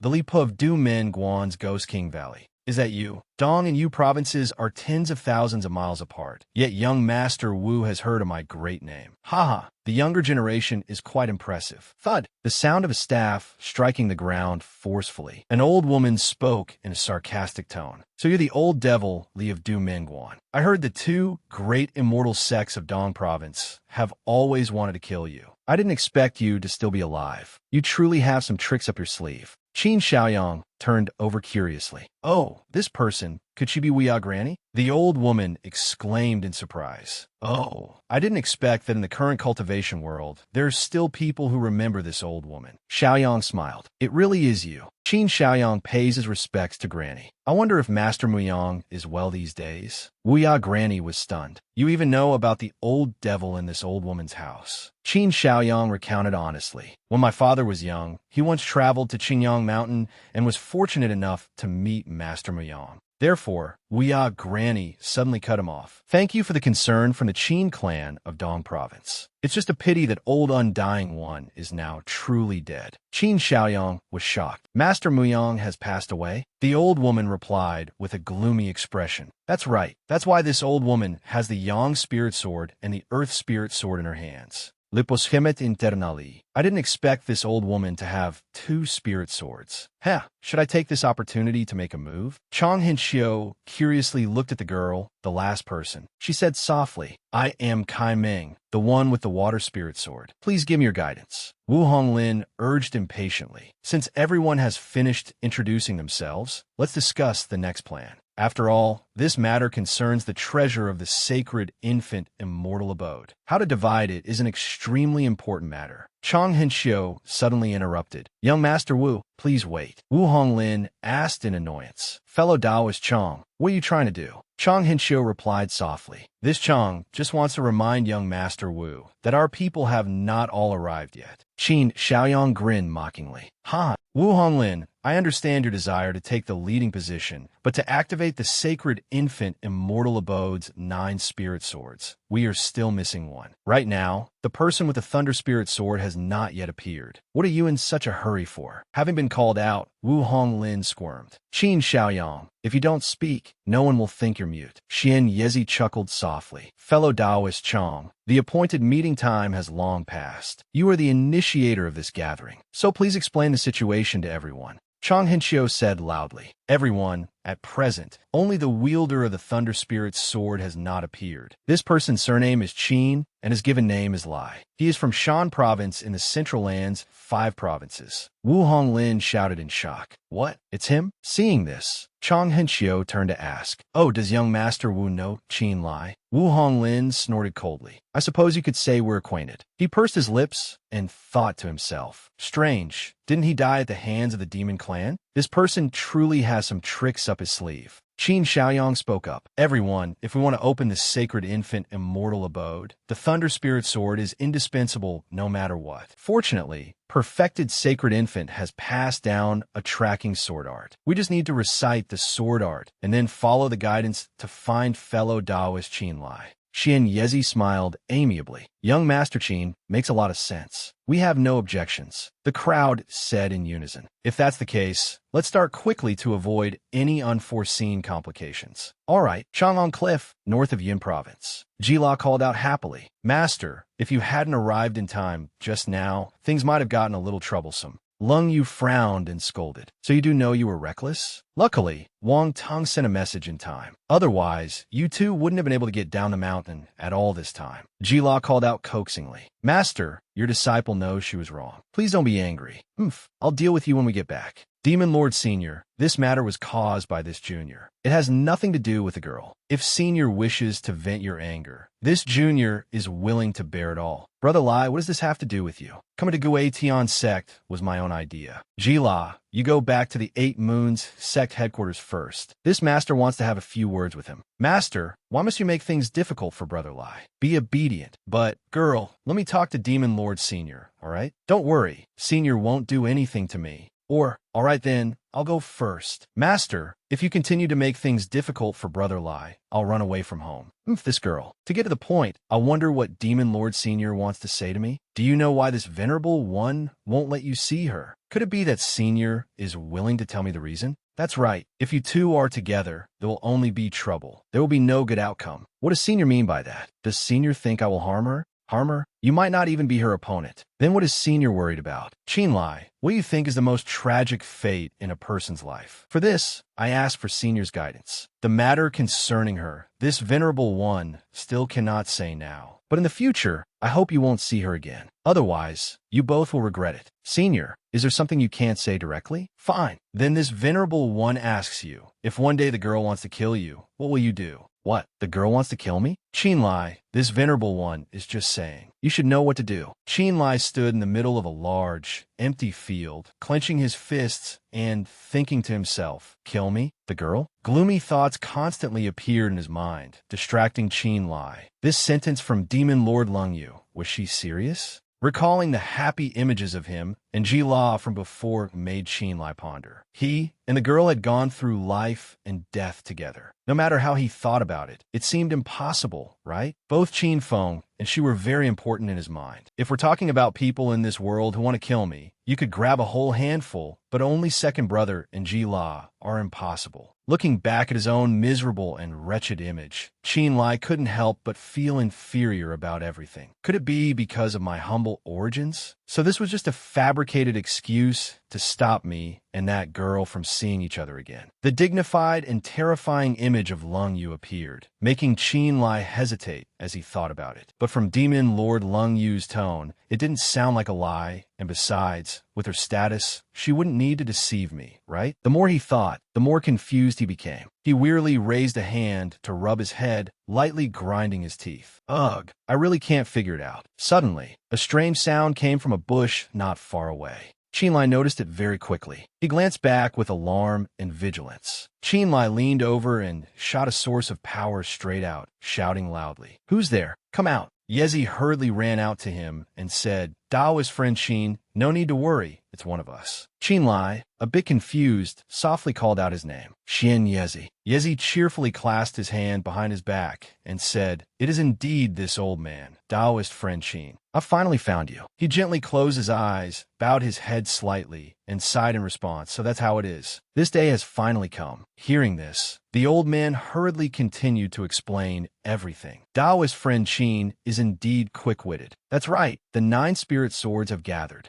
Yezi held his head high, his eyes filled with confidence, and said, This old man came here to invite you, Daoist friend, to help uncover the mystery of the sacred infant immortal abode. As soon as he finished speaking, he recalled the past events and recounted them. 2 months ago, Chang Hinshio activated the spirit sword to send out an invitation. Logically, everyone with a spirit sword should have felt the chi connection and come to the gathering. Everyone was standing neatly, gathered in an empty clearing, waiting for someone. Yezi's curious voice rang out, but for some reason, Dao's friend Qin did not arrive that day. May I ask what happened? Hearing him say that, the memory of that time surfaced in Qin Lai's mind. 2 months ago, the image of him and Ji La, injured and covered in mud, struggling. At that time, Ji La and I were trapped at the bottom of a cliff, unable to even use our spiritual power. It's a wonder I could feel a message from 10,000 li away while in such pain. Not wanting to explain much, Qin Lai clasped his hands together and said respectfully, "It was just a private matter. To have made everyone wait for so long, I am truly ashamed." Yezi, standing opposite him, was amused and offered his opinion, bursting into laughter. Who doesn't have things they must do? But this is no place to talk. I invite Dao's friend Qin to follow me. Qin Lai didn't react much. He just listened silently as the old man said, "This old man will take you to meet the other spirit sword holders. Else." After a moment of hesitation, Qin Lai finally spoke up and followed. "All right, let's go." Time passed quickly, and a clear blue sky appeared again. 10 days later, Yunshan, Yunduo mountain range. In the distance, many hurried footsteps approached. They discussed amongst themselves as they walked. Dao's friend Chong, "Are you sure this is the place?" It should be correct. Looking at the vast, expansive scenery before them, everyone felt confused. There's nothing here. What trick has this true master sacred infant played? Xiaoyang tilted his head slightly, raising a hand to his chin in thought, and said, "It's true. The tracking sword art can't pinpoint the treasure's location. Could it be that he wants to test us?" Yezi, standing nearby, heard this and quickly chimed into the conversation. "That's possible. I've heard this sacred infant acts eccentrically, doing whatever he pleases. How could he easily hand over the treasures he collected his entire life to others?" Qin Lai turned his head to look at him and said, "So that means we need to keep searching." At this moment, Honglin stepped forward, lightly covering his mouth and exclaiming, "Tisuke, how are we supposed to find it? We've already searched the entire Ingshi mountain range. There's nothing." He stood straight with everyone constantly analyzing to think of a way. "How about everyone chants the tracking sword art one more time to see?" Unexpectedly, Li Pe, standing behind, spoke up in frustration. "What the hell is there to try?" After that, he angrily turned to leave, his mouth muttering continuously. "Since 10 days ago, after Dao's friend Qin Lai joined us, we've tried this damn sword art many times." Just as the atmosphere grew tense, a person suddenly pointed towards a distant lake and shouted loudly. "But every time it's displayed, it's in the form of this mountain. You tell me, is it necessary to try again?" Everyone immediately broke into a noisy uproar. Could we have been mistaken? Qin Lai lightly raised a hand to rub his chin, quickly calculating, and said, "For example, what if the location of the treasure isn't here at all?" Hearing this, Yezi let out a long "oh" and asked Dao's friend Qin, "What is your perspective?" Without hesitation, Qin Lai revealed everyone think back. "After we used the tracking sword art, what was there in the area we saw?" Hong Lin, upon hearing this, also recalled the scene of the large lake. Besides a lake in that Ingshi mountain range, there was nothing else. On the side, Xiaoyang seemed to understand the issue and spoke up. "So that's how it is, I get it. This lake that the sword art revealed is the key point." Hong Lin frowned, somewhat doubtful. "What did you discover?" Hearing this, Xiaoyang said, "Everyone, remember carefully. The surface of the lake had a sparkling light." Li Pe now retorted, "So what?" It was probably just the reflection of light from the waves on the water surface. Only, at this moment, Granny Weal looked ahead and spoke in a doubtful tone. "No, that's not right. Those points of light, they seem to be arranged according to the constellations in the sky." Hearing this, Yezi stroked his beard, his expression thoughtful. "The 28 constellations, it's a bit similar, but the positions of the individual stars are not correct." Hong Lin, seeing this, also looked curiously. After a moment, his face showed surprise, and he stammered, "Strange, what is this? Although it's similar, it's not exactly the same." After a long moment, Kai Meng smiled lightly and spoke up. "It is a constellation, but it is precisely the 9-field arrangement." Hearing this name, everyone around couldn't help but be astonished. Xiaoyang regained his composure, smiled lightly, and turned his head. "So that's how it is. If that's the case, then everything is clear. in contrast to Xiaoyang's intelligence. Hong Lin on this side was still bewildered. Huh? What 9 fields? Granny Weia, with a calm expression, explained unhurriedly. The so-called 9 fields, in fact, roughly refers to the stars in the cardinal directions. Each field has 3 stars, combining to make 28 stars. Before the image of the 9 fields arrangement, the granny's voice rang out clearly and continuously. In the 9 fields arrangement, outside the 8 wastelands, the central 9 divisions are, in order, Central Juntian, Eastern Songtian, Northeastern Biantian, Northern Xintian, Northwestern Yutian, Western Haotian, Southwestern Zhodian, Southern Yintian, Southwestern Yangtian. Hong Lin was a bit stunned after hearing the long explanation, his expression awkward as he stammered.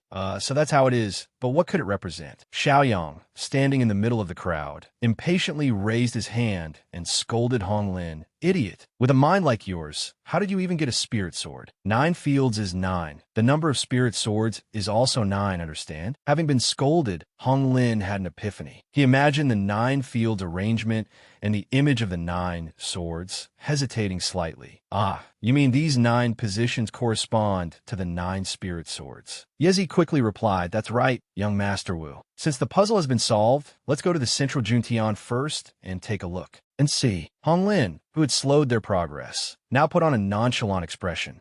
Let's go. Then, without hesitation, everyone entered the lake. As soon as Qin Lai dived down, he felt something was off. Strange. Even though I'm underwater, I don't feel like I'm suffocating. As expected, there's a profound mechanism here. At this moment, at the front of the group, someone cried out joyfully, "Found it! It's here!" The group looked at the tall, large steel with green characters carved on it, somewhat astonished. A series of voices rang out, "This is a green stone steel with the character Win carved on it. Look closely, there's a pedestal below." Granny Weia stood beside the stone slab, her voice deep in thought. "It seems we probably have to insert the spirit sword. Daoist friend Chong, you hold the Wind spirit sword. Why don't you give it a try?" Pinchio accepted the command and summoned the Wind Spirit Sword, plunging it straight down in one go with a surge of power surrounding it. All right, then let this Chong give it a try. After waiting a moment, the group saw no reaction at all and were collectively dumbfounded. Pinchio was now also suspicious and reached out his hand. "This is strange. Why is it like this?" "There's no reaction." Yezi, from behind, saw this and suggested with a smile, "Try pouring your spiritual power into the sword." Pinchio looked very helpless. "I've already tried. It doesn't work." Li Pun nearby was also deep in thought, stroking his chin. If even that doesn't cause a reaction, there must be a problem somewhere. After a long moment, Kai Meng spoke up. "That's not it. There are 9 spirit swords in total. Right now, we've only inserted 1. Of course, there's no reaction." Finding this reasonable, Qin Lai also quickly proposed. "That's possible. The 9-field arrangement, perhaps 9 is the key to finding the immortal abode. How about we split up and try?" Immediately after, Qin Lai stretched his hand out in one direction, his voice suggesting, "Everyone, let's split up and act. Use your own spirit swords to find the corresponding positions, and then try inserting them into the green stone steels." Suddenly, at this moment, Hong Lin seemed to remember something and turned his head towards Granny Weia. "Wait, Granny Weia has 2 spirit swords. What should she do? One person can't possibly guard 2 spirit swords, right?" Kai Meng heard this and replied calmly, "Isn't this simple? Don't we have a spirit treasure monkey here?" Xiaoyang was a bit surprised to hear that. Spirit treasure monkey? Where did a spirit treasure monkey come from? Kai Meng also spoke up urgently. "The one Taoist friend Qin Lai carries. Isn't that a spirit treasure monkey, one of the heaven and earth spirit beasts?" At this point, before Qin Lai could even speak, Dong Bao suddenly poked out from his clothes and chirped Chi-Chi.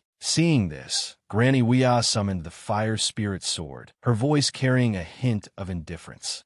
So that's how it is. You revealed yourself voluntarily, so as not to put your master in a difficult position. I've long heard that the spirit treasure monkey's comprehension is unparalleled. Today, my eyes have truly been opened. After speaking, she brought the sword close to Dong Bao and softly called out, "Little one, watch this carefully for this old woman. If it's lost, I'll hold you accountable." Seeing this, Qin Lai let out a sigh of relief. Immediately after, he turned to Dong Bao and gave a soft, quiet command. "Dong Bao, take it. Just keep it safe." Kiki. Seeing that everything was arranged, Hinshio now spoke up. Since the matter is resolved, everyone, let's begin. This Chan will wait here, while all of you go find your own stone steels, alright? The entire group was in agreement, shouting in unison, alright. At this time, Qin Lai was walking with Kai Meng. After a while, he softly spoke up. Miss Kai Meng, what did you mean by what you did just now? Kai Meng acted as if she knew nothing and asked back, what's wrong? Hearing this, Qin Lai frowned, his voice tinged with dissatisfaction. If it weren't for your well-intentioned pointing it out, Dong Bao's existence wouldn't have been exposed. After a long moment, he looked at Kai Meng's figure and asked, what exactly are you planning? Amidst the gravel-filled paths, Kai Meng's voice echoed. Daoist friend Qin, how many people do you think are here today to seek the treasure? Qin Lai was a bit unable to react. Huh, what does that mean? Kai Meng didn't look at him and just continued. It is rumored that inside the sacred infant immortal abode, there's a special formation array set up, specifically targeting experts above the Nether Passage stage, making it difficult for them to enter. She then described it briefly. A special formation array for the Nether Passage and Manifestation realms. Nether Passage and above, Manifestation and below. In short, if one's cultivation is only at the Manifestation realm, they can pass through easily. Qin Lai wondered, why are you telling me these things? Kai Meng's face was full of meaning, but she didn't answer clearly.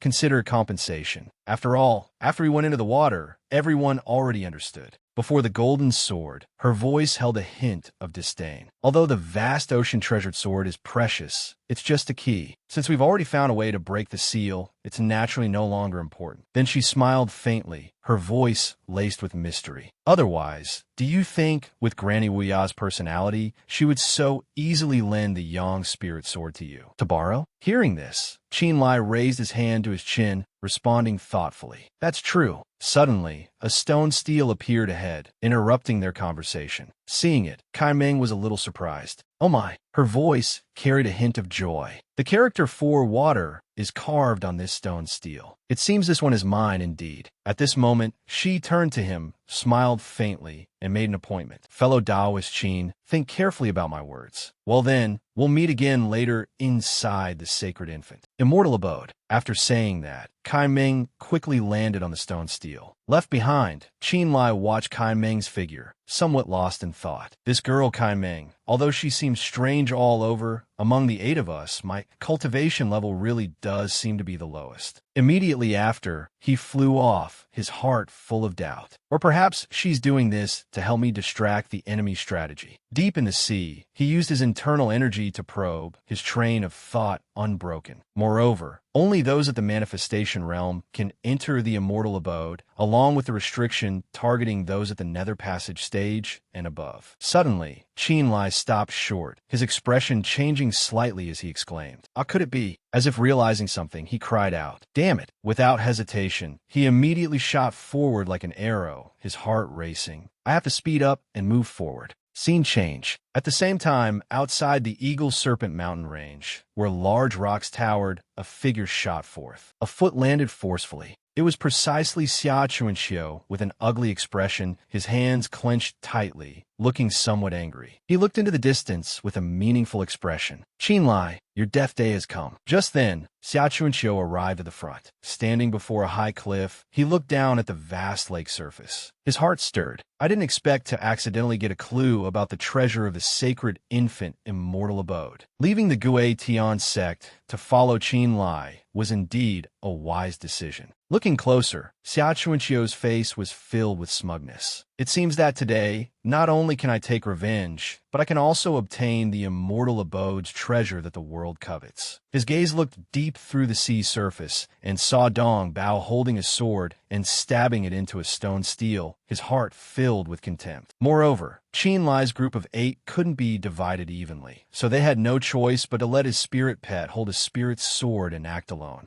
Immediately after, as if finding it ridiculous, Xia Chuanxiu laughed sinisterly with a vicious thought. I wonder what kind of expression Qin Lai will have after I kill this beast? Just then, at Dong Bao's location, the stationary sword suddenly began to shake violently. Dong Bao was nearby and was startled, letting out a cry. Chi. It stared at the sword for a while, then with a dazed look, it remembered Qin Lai's instructions. Zongbao, Litzen Gafai. At that time, his face was serious as he instructed. After you find the stone steel for the Yang spirit sword, just stab it indirectly. To conclude, Qinlai didn't forget to emphasize, don't worry about anything else. Just wait until the treasure opens. But suddenly, the sword began to tremble continuously. The sword shook more and more violently, drawing countless cold glints to surround it. Dong Bao, watching from the side, was a bit shocked and let out a cry. Kiki. At this very moment, the figure of the sacred infant immortal materialized in the space, his voice congratulatory. Junior, congratulations on unlocking the secret of the vast ocean jade sword. Thus, you have earned the qualification to enter the immortal abode left behind by this perfected being. Next, with a serious expression, the old man clasped his hands and proposed. However, to become this perfected being's disciple, you still need to pass the next trial. The sacred infant immortal didn't wait for Dong Bao's reply and hurriedly pointed, reminding it. Remember, in the immortal abode, there is a wondrous treasure left by this perfected being. Only by finding this item can you become the sole master of the immortal abode. The old man then gradually faded into nothingness, speaking a final, cryptic sentence. My words end here. How you choose depends solely on a single thought of yours. A moment later, the figure of the sacred infant immortal vanished, as if it had never existed. To one side, Qinlai seemed to sense something, his expression one of disbelief. He now looked very tired, clutching his head as he sighed. Humph, the great sensing divine art. It's the great sensing divine art again. Suddenly, Qinlai touched his chin as if he had discovered something and thought again. Damn it, what is this sacred infant immortal doing? Wait, he seemed to have mentioned you all just now. You. Then he thought of the appearances of Chang Hinxiu and Li Pe, his heart filled with doubt, which is to say, the others have also seen the illusion. As if unable to believe it, Qinlai recalled the sacred infant immortal's appearance. And moreover, the perfected being had also said that the master of the immortal abode could only be one.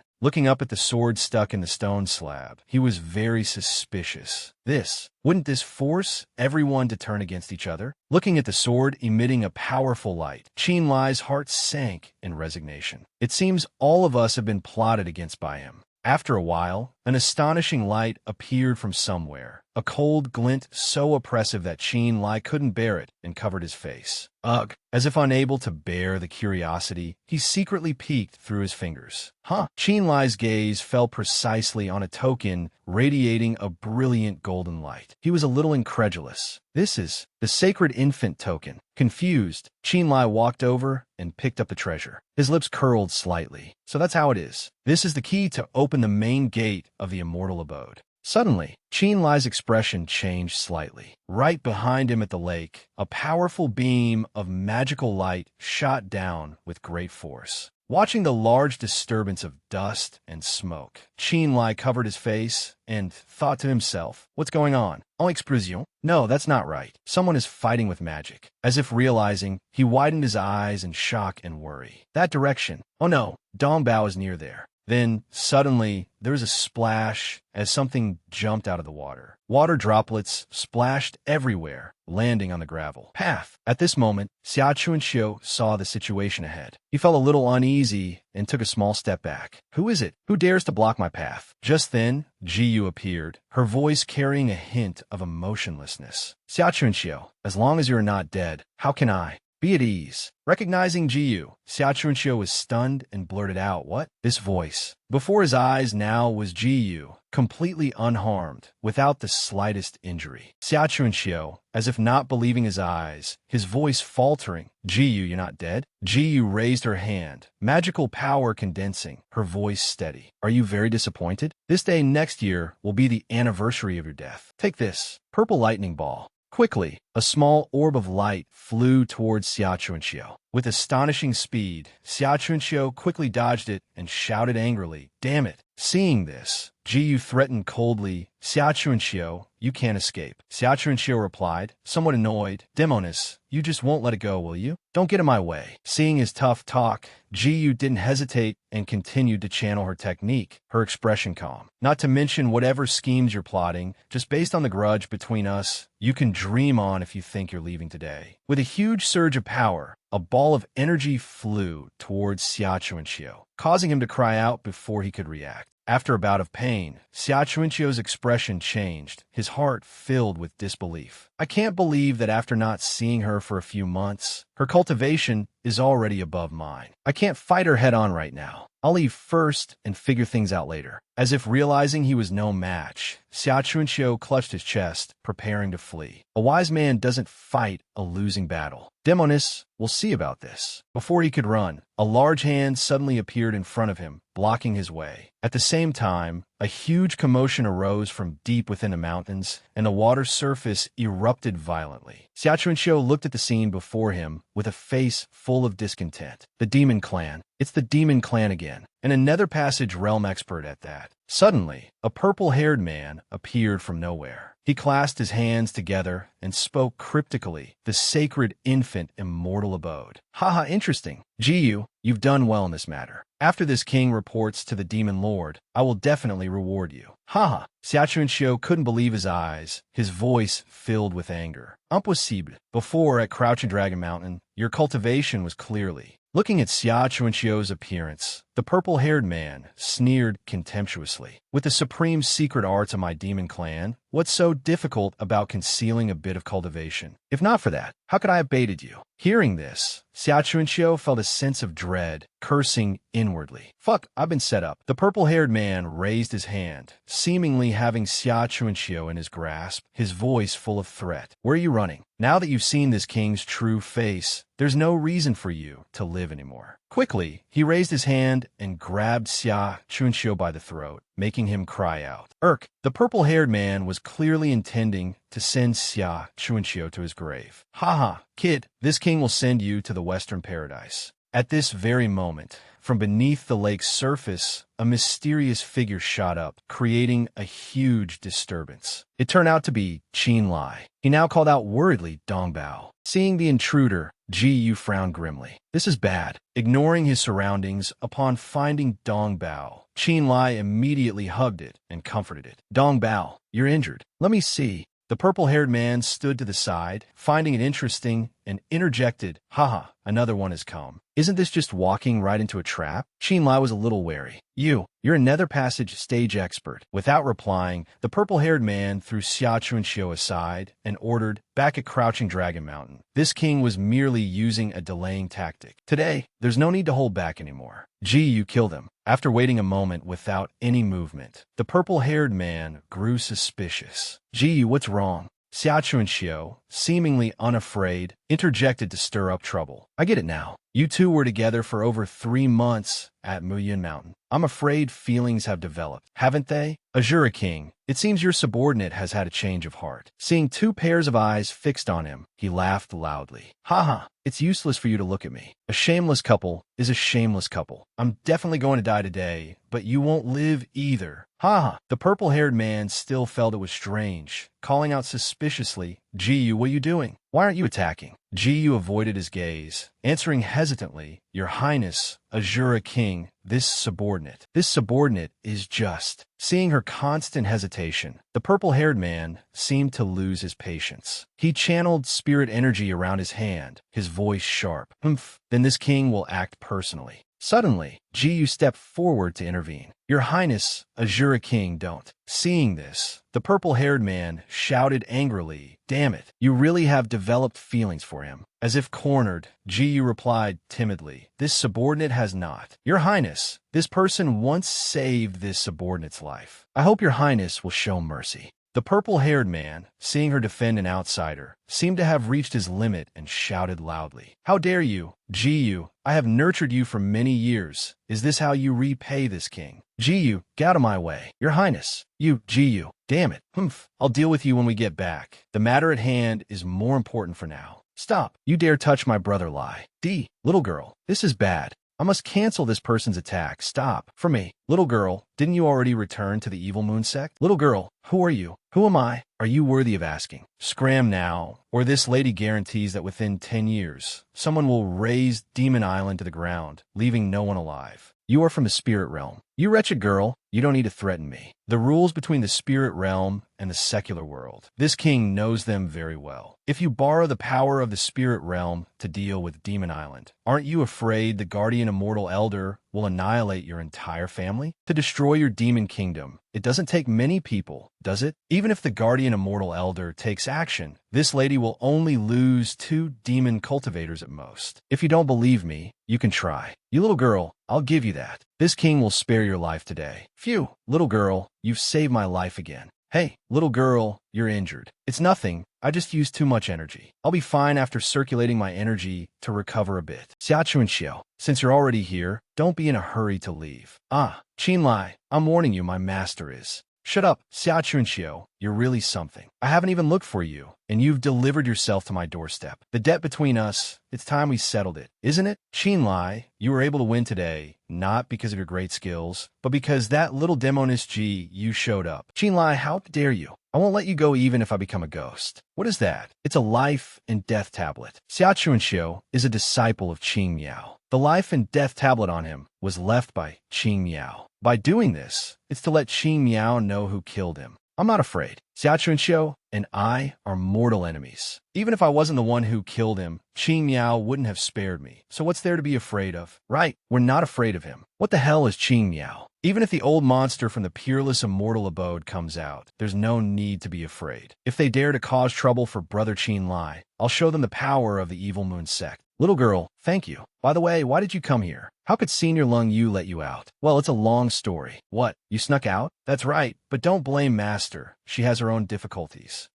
This venerable one asks you, if one day the little girl wants to kill you, how would you handle it? It's fine. I don't think too much about it. Liar. Sai, I knew it. With your personality, you definitely wouldn't tell the truth. Haha. All right, let's not talk about this anymore. Brother Lai, you're really lucky this time to have found the sacred infant immortal abode. What's so good about it? Because of Xiaochu and Xiao's sneak attack, the Yang attribute sacred infant token was taken by the Azura King. Taken away. This way, the demon clan will surely get involved in the struggle. Moreover, Dong Bao has lost the token, so he will definitely be hunted down by Granny Wuya. This trip to the immortal abode is as good as facing certain death. What's there to be afraid of? With your skills and cultivation, can't you fight that old woman? Little girl, there's something you don't know. I cultivate a specialized mind technique of the Qin clan called the Primordial Atom Void Art. The drawback of this technique is that it can only be cultivated above the Danyang realm. Because I've only had it for a short time, I haven't fully comprehended many of its profound techniques, so they might not be very effective when I use them. Then how about I go with you to the sacred infant immortal abode? If you're willing to go with me, of course I'm very happy, but that place is fraught with danger. I'm afraid the chances of survival are slim. Aren't you afraid? What's there to be afraid of? As long as I'm with Brother Lai, there's nothing to fear. Ha, good. 9 spirits converge. The gate of the mystical realm opens. This is a gate of light. Indeed, pouring spiritual power into the sacred infant token activates the ancient teleportation formation within the token. It seems this is the entrance to the immortal abode. Little girl, let's go. Oh, Brother Lai, this place. It seems we're inside. The sacred infant immortal abode. Ha, how grand. It looks like quite something. Don't underestimate perfected being's sacred infant. There might be hidden mechanisms here, but this calligraphy is truly eye-opening. Fellow Taoist Qin, you finally arrived. This voice is Xian Yezi. It is I, fellow Taoist Qin. Since you have arrived, please come up quickly. Everyone is waiting. As expected, the Azura King is already inside. But judging by the reactions of those around, they don't seem surprised. It seems everyone has arrived. Then listen up, everyone. This Eagle Serpent Mountain range is not some common marketplace. You all came uninvited, which is already a loss of decorum. However, this king does not wish to pursue the matter right now. If there's nothing else, then all of you get out. Arrogant. You demon dare to speak so outrageously? This place isn't your territory to begin with, yet you dare to act like the host. Do you intend to swallow the treasure hole? Noisy. Changhenxiu, was it? This is your reward for challenging. This king. Stop joking, demon. It seems the history from 10,000 years ago hasn't taught you the might of the Central Lands. I see you're one of those who forget the pain once the scar has healed. The Central Lands is not a place you should be. Scram. Demon. Nether 100 ghosts. Soul-devouring wave. Will it succeed? Too insignificant. What? Impossible. How can my attack be weaker than a demon's? Then let's end the warm-up here. Next, anyone else who wants to experience this king's methods, feel free to come forward. Qinlai thought enviously impossible. Back at Outer Dragon Mountain, did he really conceal so much of his cultivation? Moreover, the Azura king has a patient and forbearing nature and acts methodically, much stronger than the previous Dara king. Jila tugged at his sleeve. Brother Lai, look around. Qinlai turned his head to look around, his brows furrowing even tighter. Strange. To think they saw Chang Henxiu and Li Padai with their own eyes, yet they acted as if they already knew. The Azura king's voice turned threatening. You're not scramming. Do you want this king to continue making a move? Wu Honglin's face darkened. Azura king, you are a nether passage expert, considered a senior by many. Aren't you afraid of losing face by treating juniors like us this way? The Azura king sneered contemptuously. A cowardly deserter like you is worthy of speaking to this king today? Wu Honglin waved his hand, creating a teleportation gate. I may not be worthy, but others might be. The Azura king's eyes widened in vigilance. It's teleportation magic, could it be?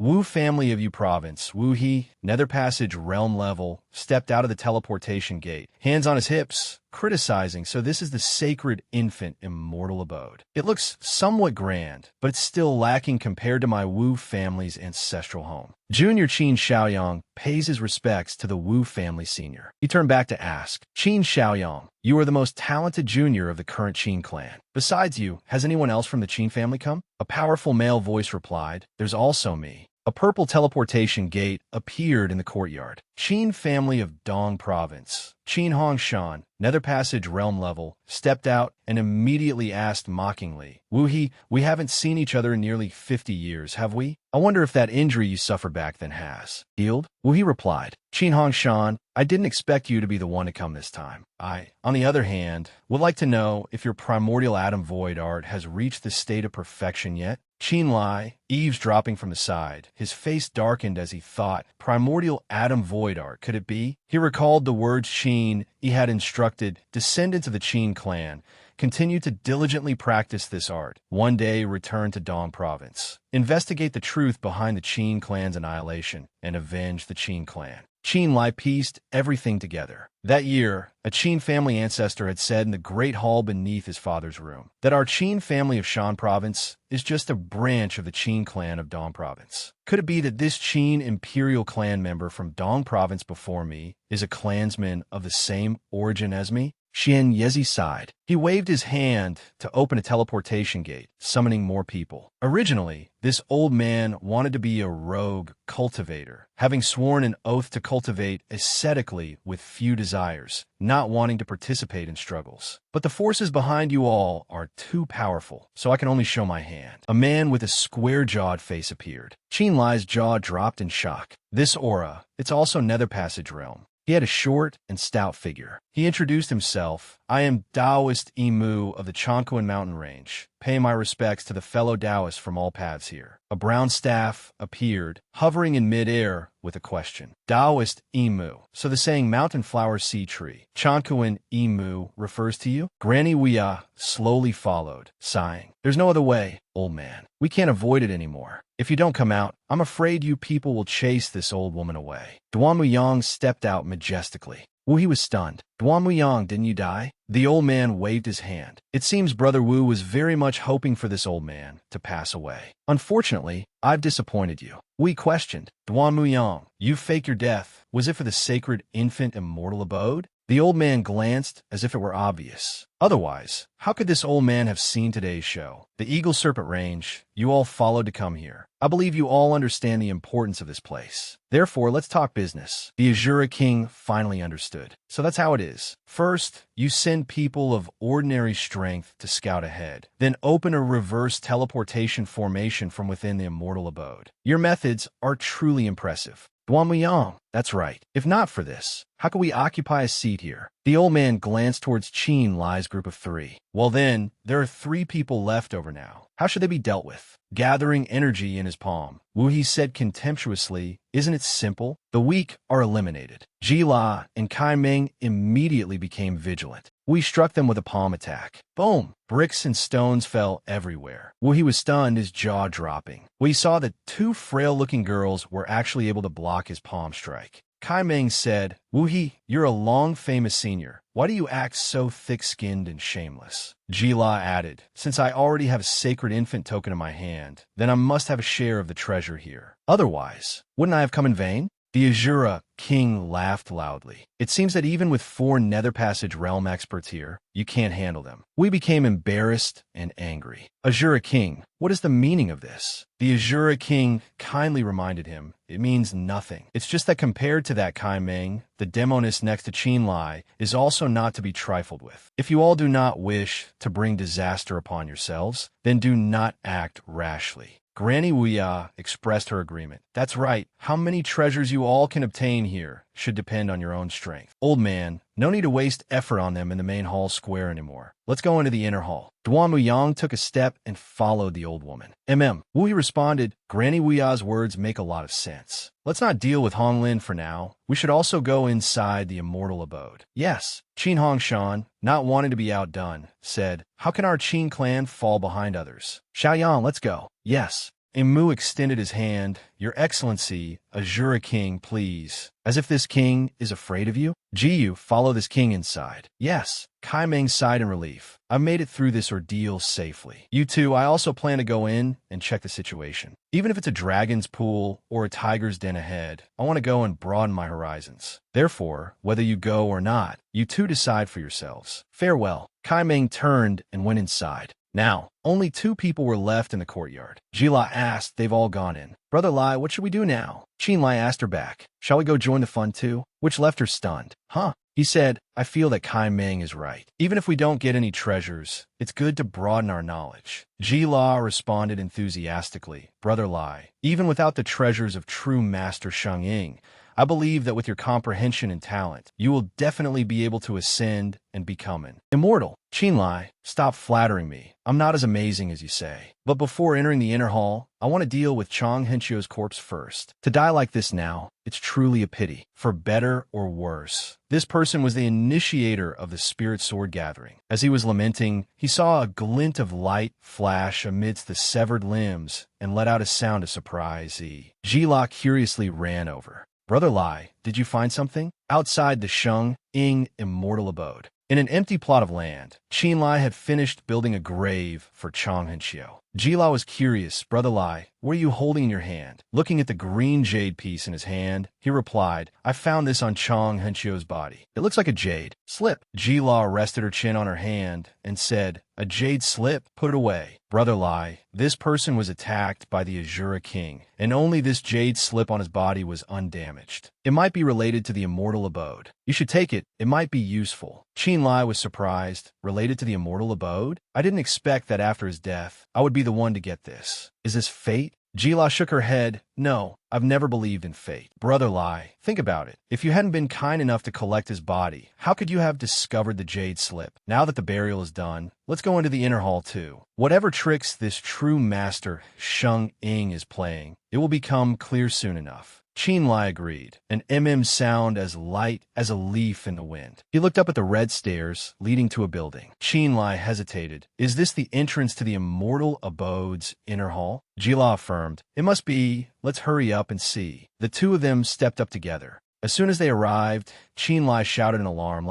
Look, they're inside. Oh, what is that stone steel? Could it be the inheritance steel of true master Sheng Ying? Huh. The words on the stone steel glowed with a golden light. Qin Xiaoyang rested his chin on his hand, speculating inwardly. 9 flowers record. Creation true art. 8 treasures inner pavilion. It seems what's recorded on this stone steel are the treasures of the immortal abode. But the problem is how to get the treasures without them noticing. The Azura King suddenly shouted, Imu, what are you trying to do? Qin Xiaoyang whipped around.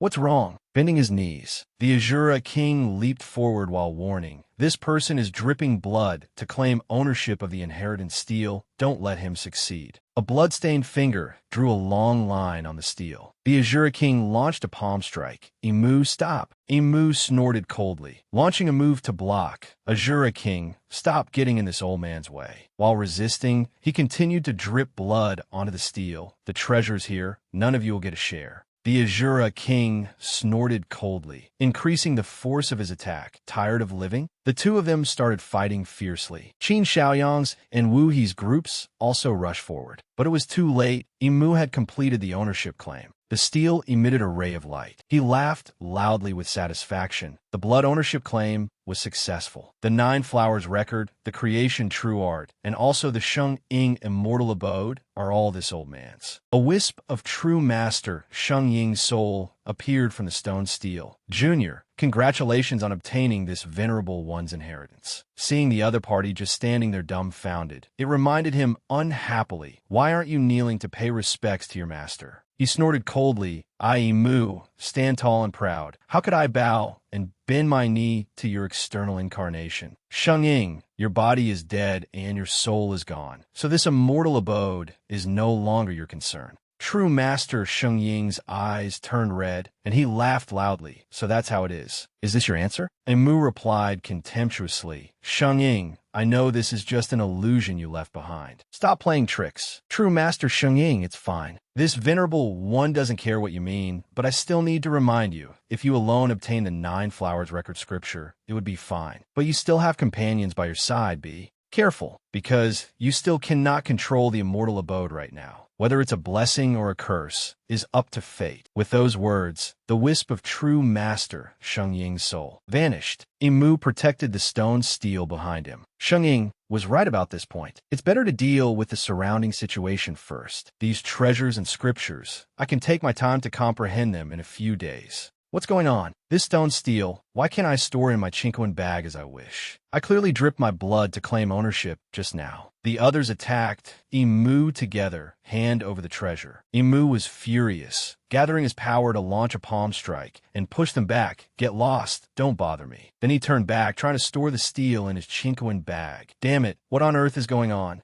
No matter what he did, it didn't work. He shouted, "Xian Yezi, come and give this old man a hand." "Sorry, Martial unde yimo." Xian Yezi spat out a mouthful of blood, clutching his chest as he knelt on the ground. "I can hardly protect myself." Ji Yu, hiding and observing from the side. What? She watched Qin Xiaoyang sneak attack Wu Honglin and felt weary. I don't know when these juniors started fighting. The actions of these two left Imu, who was on his own, stunned as well. Wu Honglin spat out a mouthful of blood, leaning against the wall and panting. "Qin Xiaoyang, I didn't expect you to also cultivate the primordial magnetism, starry sky art." Qin Xiaoyang had a fierce expression, of course. "Otherwise, how could I have caught you off guard? Actually, you understand it clearly in your heart, don't you? Ever since Taoist Imu turned on us, we've wanted others to die as quickly as possible. It just so happens that our two families have a feud, so choosing you to act against, isn't that reasonable? As long as you die, next will be that Demonis and Xian Yezi." Wu Honglin circulated his internal energy to strike. "Bastard, the one who should send them to their deaths is you. Take this." Both of them stretched out their hands and launched palm strikes at the same time. Boom, boom.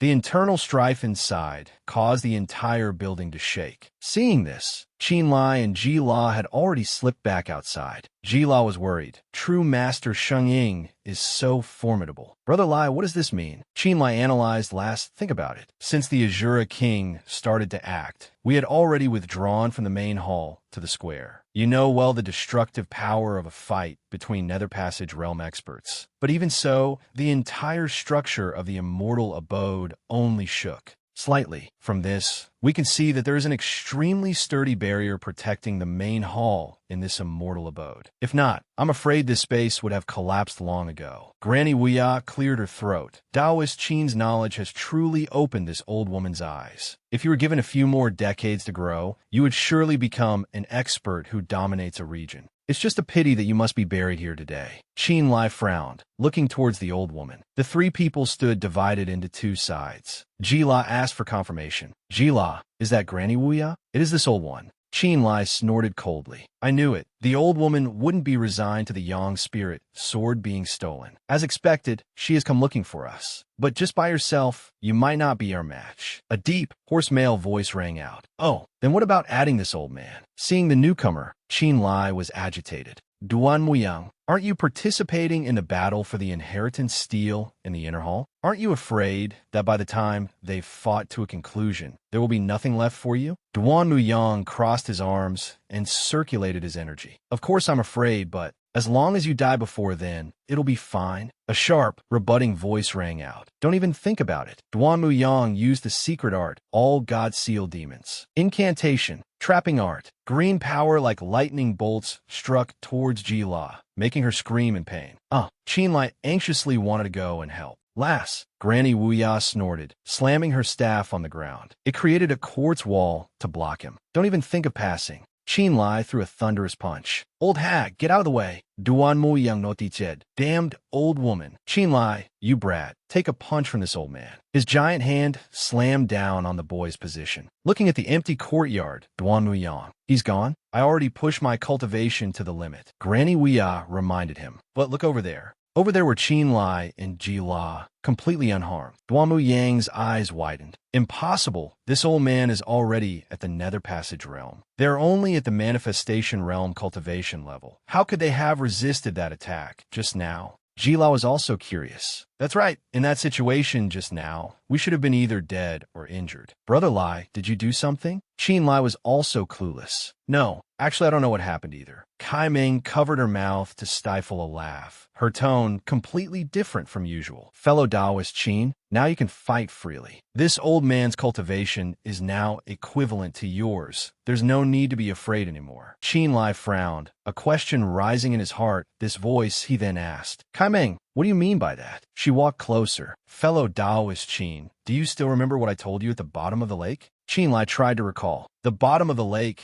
could it be when we were looking for the spirit sword pedestal? At that time, Kai Ming had said, I've heard that inside the Sheng Ying immortal abode, there's a special formation that specifically targets experts of the Nether Passage realm and above, making it difficult for them to enter. On the contrary, if one's cultivation is only at the Manifestation realm, they can move around without hindrance. Qin Lai had a realization. So that's how it is. Because there's a special formation in the immortal abode. Duan Muyang, a Nether Passage realm expert. His cultivation is now on par with ours. No wonder you said it was difficult for Nether Passage realm experts to enter the Sheng Ying immortal abode. So this is what you meant. Kai Ming rests her hand on her hip, looking smug. That's right, including those Nether Passage realm experts fighting over the stone steel. They're no longer a threat. Qin Lai has a new question. Wait, if that's the case, did you know from the beginning, back at the lake, that there were Nether Passage realm experts hiding in the shadows? Duan Muyang clicks his tongue. He charges forward. You wretched girl, you dare to plot against us? Granny Wuya tries to stop him. Old man, wait. Kai Ming smiles. Haha, stay right where you are. She lightly throws a palm strike. Duan Muyang is hit. Cough. He falls to the ground with a thud. Kai Ming says, let me correct something. This has nothing to do with me. Everything is because of perfected being Sheng Ying.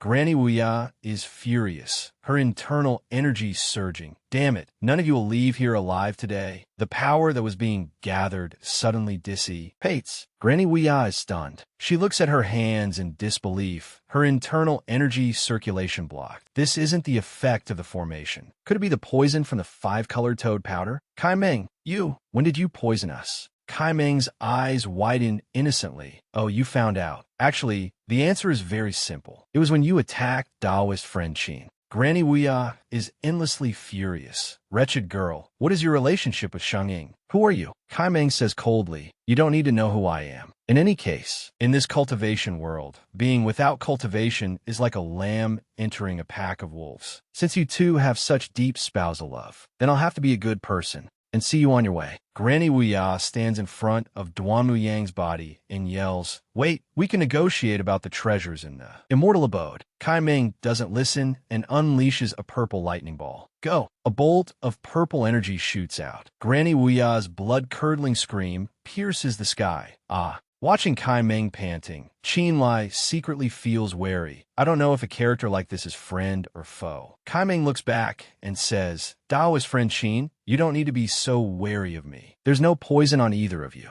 Qin Lai is silent, staring at her dubiously. Kai Meng explains, you don't believe me? If I really wanted to pull any tricks, I would have done it back at the lake. Why wait until now? Qin Lai's face lengthens as he thinks. That's true.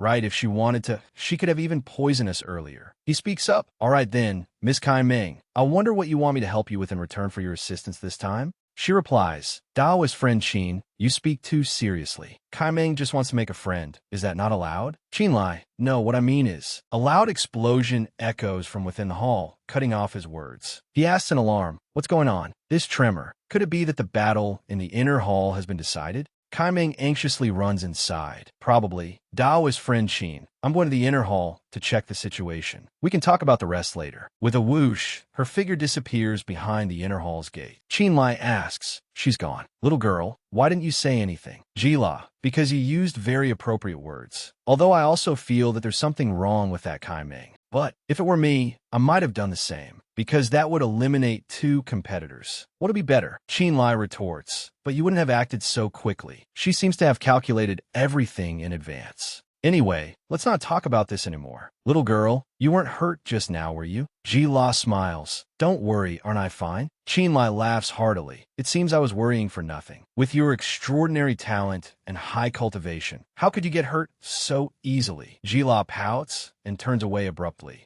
So what if I really did get hurt? Qin Lai immediately sweet-talks her. Haha, wouldn't that be simple? I would take care of you until you've fully recovered. Ji-La nervously picks at her nails. Brother Lai, thank you for treating me so well, but do you know, I'm actually from the spirit realm. Qin Lai starts to flirt. So, this is what you were worried about? Little girl, listen to me. Who you are, where you come from, it doesn't matter. Because in my heart, you will always be the one closest to me. I know that with my current cultivation, I'm not yet qualified to walk alongside you. But I have the confidence to make your master accept me, trust me, and feel at ease in trusting you to me. Whether or not I can become an immortal in the future, whether or not I can achieve eternal life, I am willing to take care of you, to be by your side to the ends of the earth. As long as you are willing, I will forever be by your side, as your brother Lai. Ji-La is moved by these words, recalling everything from their first meeting to sharing an umbrella under the moon, to the times they faced hardship together. Ji-La is flustered, not knowing how to express her feelings. I am will. Suddenly, a surge of power flashes through her mind, cutting off her train of thought. Her soul feels as if it's being torn in two.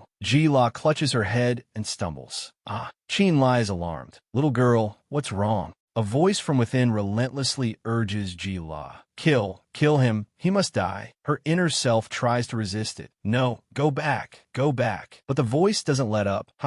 This is his inescapable fate. Everything has been decided. Qin Lai, little girl, are you alright? GLA's face is pale. Hiding what just happened, she replies, don't worry, I'm fine. Your words just now, Ji-La really wants to agree, but this matter needs my master's approval first. Brother Lai, do you understand? Qin Lai is dejected. It's all right. I was too hasty this time. I won't make the same mistake again. Ji-La looks at her hand and says, also, Brother Lai, listen to me. If, and I'm just saying if one day we are separated, don't look for me, okay? Qin Lai protests vehemently. Silly girl, what nonsense are you talking about? Don't say any more. Sit cross-legged and recover. Then we'll go to the inner hall to have a look. Okay, Brother Lai, I'll listen to you. Inside the inner hall, dust and smoke are everywhere. Cough, cough, cough. A tattered emu leans against the stone steel. Ugh. Wu-He, Hong Lin, you're injured. It's nothing. What happened to Emu? Wu-He replies, he insisted on fighting 3 of us at once, and refused to let go of the stone steel.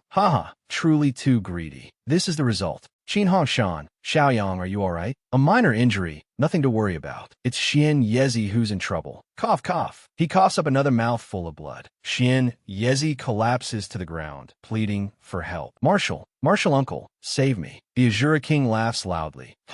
Save you? Imu can barely save himself right now. How could he save you? Ji-Yu, well done. It seems that among the younger generation here, your strength is still the greatest. Jiyu clasps her hands in thanks. Yes. The Azura King stands in the middle and shouts, Imu, this outcome is your destiny. You have no chance of winning anymore, yet you still cling to the stone steel? Azura King, enough talk. The winner is king, the loser is a bandit. Since I, Imu, have come this far, I have no regrets. Besides, you all might not have a good end either. There is only one immortal abode. I don't know who the final winner will be. Qin Hongshan is horrified. His spiritual power is gathering in his violet palace. Imu, what are you trying to do? He sneers with the desperation of a cornered beast. But today, someone will definitely be going down to the underworld with me. I'll be waiting for you there. Ha ha ha. Imu unleashes all the power in his body, hugging the stone steel as he self-destructs. He curses bitterly. That bastard is truly insane to actually self-destruct his violet palace and primal yang. Honglin, are you alright? His eyes are wide open, staring. He looks at Wu Honglin. Ypsilonue, Qin Xiaoyang. They all fall unconscious. Bewildered, how? How did this happen? The person behind replies, it's Sheng Ying's doing. Qin Hongshan looks at his hands in shock. If Imu hadn't self-destructed, I wouldn't have noticed. Right now, we all only have the strength of the manifestation realm. Azura King. So that's how it is. A protective mechanism of the immortal abode? It seems this Sheng Ying had no good intentions. If we continue to fight, I'm afraid none of us will be safe. I have a proposal. Would you two like to hear it? Qin Hongshan, Azura King, I know what you're going to say. You mean the three of us should claim ownership of the inheritance steel together, right? Azura King says, correct. Next, we will rely on our individual comprehension. Today, whoever can comprehend the essence of the inheritance steel today will be the one to take the treasures of the immortal abode. Well, he agrees. All right, let's do as you say. The three of them touch the stone steel at the same time. The expressions on all three faces are extremely tense. Today, we will compete in comprehension to see who is the true master of this immortal abode. Kai Ming secretly watches from outside the gate. So that's how it is. Imu has failed. The remaining three are wary of each other, so they decided to comprehend the steel together. The stone steel glows once more. A stream of energy flies out. The three of them react simultaneously. Qin Hongshan bites his lip, his eyes fluttering. Ugh, the Azura King is startled. Huh? He clutches his chest, his eyes rolling back. Ugh, what's happening? My internal energy circulation has become. The Azura King keenly senses it. Something's wrong. It's poison. Someone secretly poisoned us. Kai Ming reveals herself with a laugh. Haha, it seems your comprehension isn't all that great. These three fools unconsciously stand on the same side. He has confirmed it. Kai Ming, so it was you. Qin Hongshan shouts, hand over the antidote now. Kai Ming mocks them. Oh, weren't you all fighting each other? Why are you on the same side now? The Azura King circulates his power. You sharp-tongued little brat. It seems I'll have to teach you a lesson today. The three fools attack together, but they are all knocked down. Kai Ming laughs contemptuously. It's not yet certain who will be teaching whom a lesson. The formation laid out in this Sheng Ying immortal abode was originally aimed at Nether Passage realm experts like you. Now that you've also been hit by my poison, do you really think you have a chance of winning? Sao, I advise you not to act rashly. Otherwise, don't blame anyone if you end up dead and your Tao vanishes. She touches the stone steel with her own hand. Kai Ming is emotional. Sheng Ying immortal abode, the steel of Taoist technique inheritance. I've finally obtained it. Unexpectedly, a crack appears on the stone steel. Qin Hongshan's eyes widen in disbelief. What's happening? It looks like the steel is cracking. In just a moment, the entire steel is covered in a web of cracks, with golden light shining out from them. Kai Ming's jaw drops in astonishment. Impossible, the steel is cracking. Logically, the structures inside the immortal abode should all be protected by the formation. Could be. The stone steel shatters completely, releasing a terrifying surge of power, forcing everyone present to stabilize themselves just to stay standing. All that remains are fragments of stone. Fragments. A savage laugh echoed. You truly are saints. It turns out the so-called inheritance steel was a fake to deceive the world. Kai Ming's silver-white hair, erupting with a dark aura, as if she had become another person. Entirely. Wu He was bewildered, not understanding anything. Kaimeng, what's wrong with this wretched girl? Qin Hanshan recognized it at a glance. The aura emanating from her was corpse chi. The Azura king shouted. I understand, it's borrowing a shell for incarnation. It's borrowing a shell for incarnation. No wonder this king couldn't figure out where this girl came from. There is fundamentally no such person named Kai Meng in this world. Standing before us is just a control corpse. This corpse sneered. He. I knew the Outer Domain Demon Clan was knowledgeable, and today I've witnessed it. If not for the Saint Infant's steel suddenly cracking, this corpse would not have been damaged, and the corpse chi would not have leaked out. But so what if you've discovered it? Right now you are all poisoned, having lost 80% of your cultivation. Can you still fight this old man? Qin Hanshan immediately guessed this voice. Could it be the corpse fiend king, Sha Kuei? Sha Kuei's eyes were bloodshot. He beat his chest and admitted, indeed, the Qin clan of the Eastern Continent is vastly knowledgeable. That's right, this old man is Sha Kuei. This Saint Infant immortal abode. Outside in the courtyard, a dazzling light suddenly appeared. Everyone inside the hall was alarmed. What's wrong? What's happening again? Outside the hall, a beam of light shot up into the sky. What's happening? Sha Kuei propped his chin, puzzled. Outside the hall, could it be? At the same time, in the square outside the hall, surrounding the source of the light, Ji La asked curiously, Brother Lai, what's happening? Qin Lai replied in confusion. I'm not sure either. The thing that's glowing is the jade piece. Just now, I only heard an explosion in the hall, and then this thing just... The jade piece emitted halos of light with various patterns. GLA's jaw dropped in astonishment. This is bad. This is a small-scale transportation formation. The transportation gate grew larger and larger, she hurriedly warned. Brother Lai, quickly get away. Before she could finish her sentence, the transportation gate had closed and the jade piece fell to the ground. A crack appeared on its surface. At the same time, Qin Lai had been unwittingly sucked into the transportation passage. The pressure of spatial teleportation made him extremely uncomfortable. Oof! Just as he landed in a strange, gloomy space, a voice rang in his ear. Little friend Qin Lai, no need to panic. You're not in danger right now. Qin Lai looked around warily. Who is it? The lamppost opposite spoke up to introduce itself. This old one is in Yang, paying respects to the new master. Qin Lai's jaw dropped. What? A stone lamp? Could it be some mountain spirit or wild monster? Who are you? Why did you appear here? And Yang replied, This old one is a spirit soul taken in by the true Saint Infant during his lifetime. As long as I am willing, I can enter anything. After the true master passed away, I am now the steward of this immortal abode. Qin Lai pressed. Steward, and also you just call me master? What does that mean?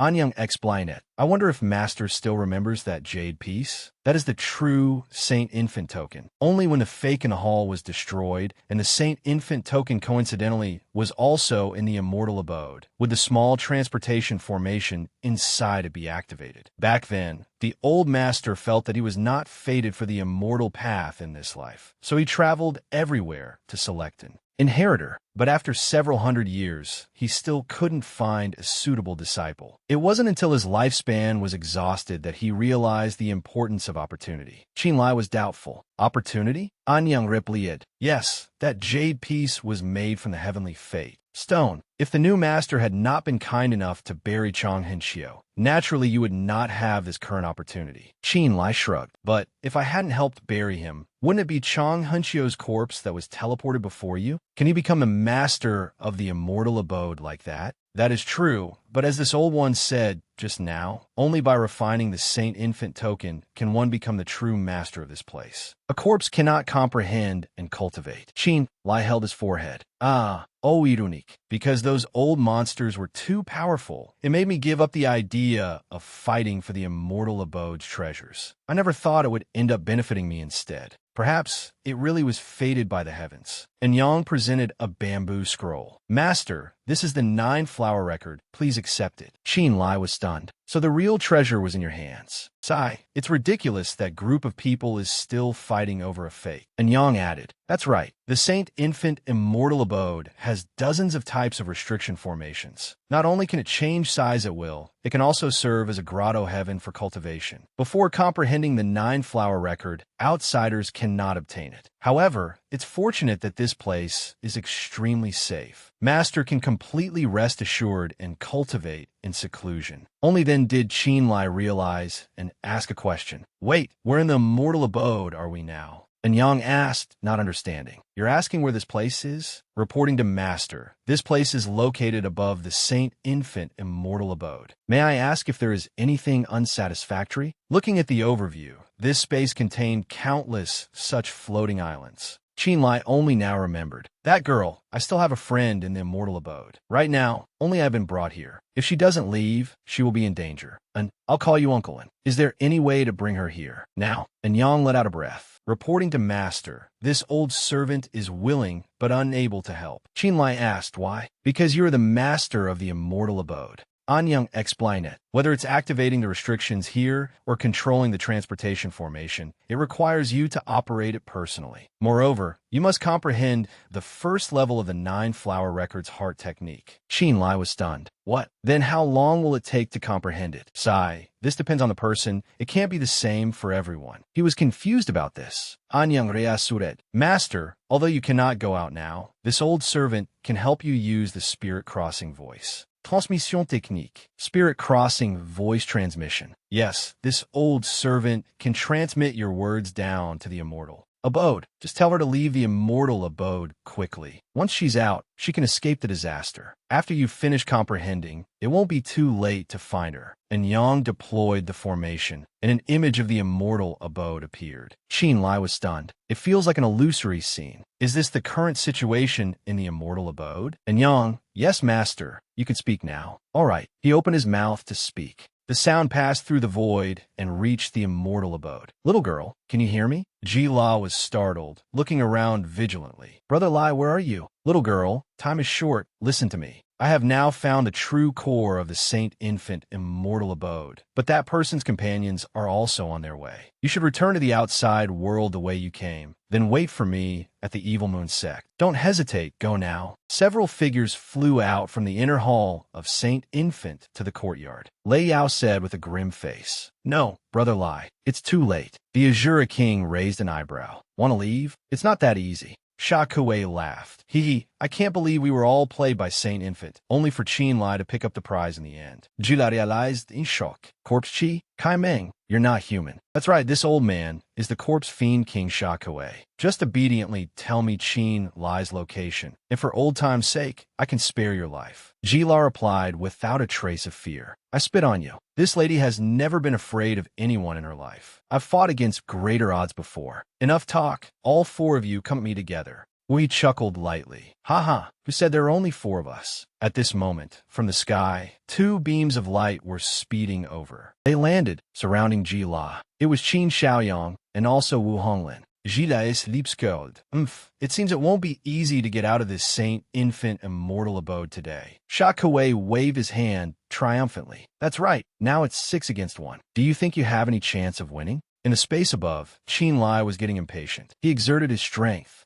He struck the surroundings with a palm of netherine fire, but all failed. His brow furrowed. Still not working. No matter what attack I use, I can't break the barrier in front of me. And Yang, Master, this is a restriction left by the old master. If you don't comprehend the 9-flower record, you cannot get out. Qinlai was restless. That girl is being besieged by 6 people. How can I calm my mind in this situation? Moreover, I don't know what's up with that Kai Meng. She's like a completely different person now. And Yang, Master, with this old servant's perception that young lady is just a corpse. The real user has used the borrowing a shell for incarnation magic to deceive you, Master. Moreover, for this person to have such heavy corpse chi, there must be a spirit corpse that has gained sentience. Qinlai was alarmed. A spirit corpse? Then, at the very least, she has the strength of the 2nd level of the profound meaning realm. That's right, the barrier the old master set up can only reduce the strength of ordinary cultivators. As for a corpse, it probably has no effect. Therefore, the only solution right now is for you to quickly comprehend the 9-flower record, then activate the restrictions in the immortal abode and eject them all. Qin Lai was silent, showing no reaction, and Yang called out worriedly, "Master." He tried to calm himself, sitting down. "All right, Uncle In, I'll listen to you." Qin Lai closed his eyes, trying to calm his mind. He told himself, "That girl is my most important person. Absolutely nothing can happen to her." And Yang was delighted. "Ha ha, as expected of the person chosen by the heavenly fate stone. You figure out the reasoning so quickly." That's right. As long as Master channels this pressure, the faster you comprehend, the sooner you can help Miss Jila. With such a mentality, your future is limitless. Old Master, you can rest in peace now. The group of people in the Saint Infant Immortal Abode's courtyard were fighting amidst a cloud of dust. Qin Xiaoyang. As expected, the demoness of the Evil Moon sect is very powerful. Facing our siege, she can still stand. However, she is already a spent arrow. Wu Honglin pressed. "Speak, where is Qin Lai?" Hila replied fearlessly. "In your dreams. This lady won't tell you. Kill me if you want." Wu Honglin threw a palm strike. Stubborn. Now that you've fallen into our hands, you're still being headstrong? Jila nimbly dodged to one side. "Ugh, we try to use words, shouting into the air. Qin Lai, I know you can definitely hear what we're saying right now. Think about it. If this girl really dies, what use will you have for those treasures?" There was no reply. Wu continued. It seems Qin Lai intend to play deaf until the end. Honglin, no need to hold back. Kill her." Qin Lai shouted. "Wait." Jila whipped her head towards the source of the sound. "This voice, Brother Lai." Wu Honglin with a vicious look. "Qin Lai, you finally couldn't sit still any longer." Yellow vortexes appeared on the ground. Qin Lai's voice transmitted out, "Don't harm her. This is a teleportation array leading to the center of the immortal abode. You all may enter." Azura King was wary. "You rotten brat, don't you play any tricks on us. You come out there first, then we'll talk." Qin Lai's enticing voice transmitted over. "Me come out? This place has a restriction left behind by Saint Infant Jinren. Right now, one can only enter, not exit. Otherwise, would I just stand by and watch you harm her?" Qin Hongshan suggested. "Brother Wu, how about we go in together and take a look?" Wu He agreed. "All right, if we're going, let's go together." Azura King. "I was thinking the same thing, but to prevent him from playing any tricks, we need to leave someone here." Wu He ordered. "No problem. Xiaoyang, Honglin, you two watch this lass. The moment Qin Lai makes any strange moves, kill her immediately." "Yes." Sha Kuei channeled internal energy into her hand. "Haha, leaving it all to these juniors. This old man is not at ease." She pointed her finger, shooting a bewitching red energy beam straight into Ji La Yu's glabella. GLA's eyes went blank. Her knees buckled to the ground. Then she collapsed unconscious. Wu Honglin was shocked. "Qin Xiaoyang, this is..." Qin Xiaoyang stated clearly. "It's the signature technique of the corpse fiend King Sha Kuei, the bamboo heart finger art." A cruel glint appeared in Sha Kuei's red pupils. "That's right. Her life, soul, and primordial spirit have been sealed by this old man. No outsider can undo it, no matter what they do. If Qin Lai plays any tricks, then this lass... All right, the backup plan is in place. Let's go, everyone. Let's go down and see." All four of them jumped into the teleportation gate at once. A dazzling beam of light shot straight up into the sky, piercing through to another space. The figures of the four appeared in the gate. Wu He was bewildered. "Where is this place?" Azura King looked at the surroundings and deduced. Could this be the Eagle Snake Mountain Range? Wu He stated the obvious. The Eagle Snake Mountain Range? Doesn't that mean we've been sent outside the Saint Infant Immortal Abode? He cursed furiously. Damn it, that bastard Qin Lai dare to play us. It seems at this point, we can only rely on Honglin. Qin Hongshan gritted his teeth.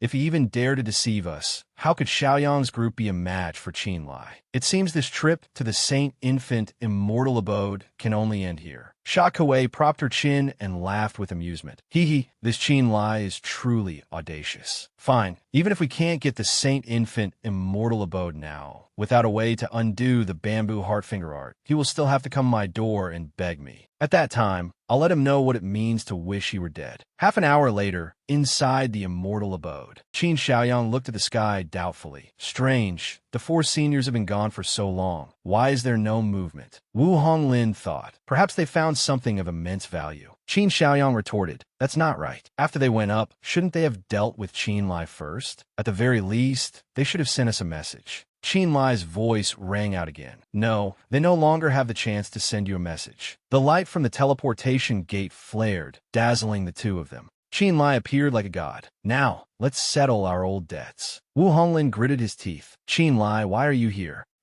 He tightened his grip on his sword, bent his knees, and leaped. Qin Lai swung his sword forcefully. I have no obligation to tell you. The sword Qi slashed down. Qin Xiaoyang and Wu Honglin couldn't dodge in time. They were both sent flying, screaming miserably. Then they were thrown heavily to the ground. Fresh blood dripped onto the ground. Wu Honglin could still stand. So that's how it is, I understand now. There was a problem with the teleportation array. The seniors must have been trapped somewhere. Qin Lai lamented. That's right, a pity you figured it out too late. Wu Honglin stood unsteadily, still talking tough. Qin Lai, you are too despicable. Today's matter isn't over. Sooner or later, my Wu family will chop you into 100 pieces. He moved his sword-wielding hand. Young Master Wu, it seems your brain still isn't clear enough to still dare to talk tough at a time like this? A stream of sword Qi slashed out, and Wu Honglin spurted blood. Qin Xiaoyang launched a sneak attack from behind. Qin Lai die? He put all his strength into this move. Qin Lai was contemptuous. The great immortal Qin imperial clan of the eastern continent only knows how to launch sneak attacks? What a disgrace. His green sword Qi slashed out, not only neutralizing the opponent's attack, but also striking back with a blow of its own. Qin Xiaoyang was miserably defeated, clutching his chest and panting heavily. Qin Lai closed in. Compared to Wu Honglin, you're indeed a bit stronger, but you've also reached your limit. Sweat poured down Qin Xiaoyang's face. Wait, Qin Lai, don't attack yet. What, want to beg for mercy? No, that's not it, we're family. Qin Lai, listen to me. The mental cultivation art you're using, is it the primordial Atom Starry Sky art? This is a secret art of the immortal Qin imperial clan. Only those of the same Qin clan can use it. Qin Lai frowned with a look of disgust. So what? Qin Xiaoyang was stunned. What? You? Could it be you've known you were a member of the Qin clan for a long time? That's right. When Qin Hongshan entered the immortal abode, I already knew you were related to me. But so what? If you also knew I was a member of the Qin clan, yet you still used killing moves and even wanted to harm the lass. If that's the case, why can't I attack you? Qin Xiaoyang tried to explain. I wasn't certain just now. Qin Lai swung his sword viciously. Not being certain made you act like that for the benefits before you? I'll just find you an eyesore. Qin Xiaoyang panicked and tried to dodge. But it was useless. He was still flattened to the ground by this one sword strike. He struggled. Qin Lai, if you kill me, you'll never be able to return to the main family. Do you think you have the ability to fight against the entire Qin clan? Qin Lai pressed forward step by step. Do you know why I didn't circulate my mental cultivation art in front of Qin Hongshan to reveal my identity? It wasn't because I was afraid of him, but because I wanted to use this opportunity to see the true face of the so-called Qin imperial clan. I, Qin Lai, have always acted according to my heart, while you people are just like those mortal families bound by worldly conventions. Return to the main family. Unnecessary. There's no room for negotiation. Qin Xiaoyang bit his lip. You really don't plan to return to the Qin clan? Qin Lai emphasized each word. Not interested. Qin Xiaoyang, then die here today. Just as he was about to strike, he detected a powerful force attacking from behind. Qin Lai's pupils widened. The spot where he was standing exploded with a boom. Qin Lai created a protective energy barrier and leaped out of the explosion. What's going on? Who is attacking me? This power is definitely not Wu Honglin's. The opponent opened their mouth and roared, then closed in behind Qin Lai as fast as lightning, landing a punch on his back. Qin Lai spurted blood, his face filled with disbelief. Lass, how could it be? Moreover, what's with this appearance? Jila had completely lost her reason. Her eyes were pure white, her teeth were clenched, and a gur sound came from her throat. She struck out with another palm. Qin Lai supported himself with one hand, kneeling on one knee. Could it be that what the Lung Yu demon lord said before was all true? Cough. Back then, Lung Yu had warned. Fine. Then this venerable one asks you if one day the last wants to kill you, what will you do? If you two are together, there will only be trouble. There will be no good outcome. Looking at the crazed Ji-La attacking him, Qin-Lai was sorrowful. I didn't expect the demon lord to be telling the truth. Today, the last really does want to kill me. Could this be karmic retribution? Forget it, to die by her hand isn't so bad. Qin-Lai gave up, closing his eyes to await death. With no resistance, the courtyard of the immortal abode exploded as if a bomb had been dropped. Ji-La, like a soulless corpse, walked out of the fire. Two streaks of light flashed by, along with a chiding female voice. Giving up so easily? This isn't much like you.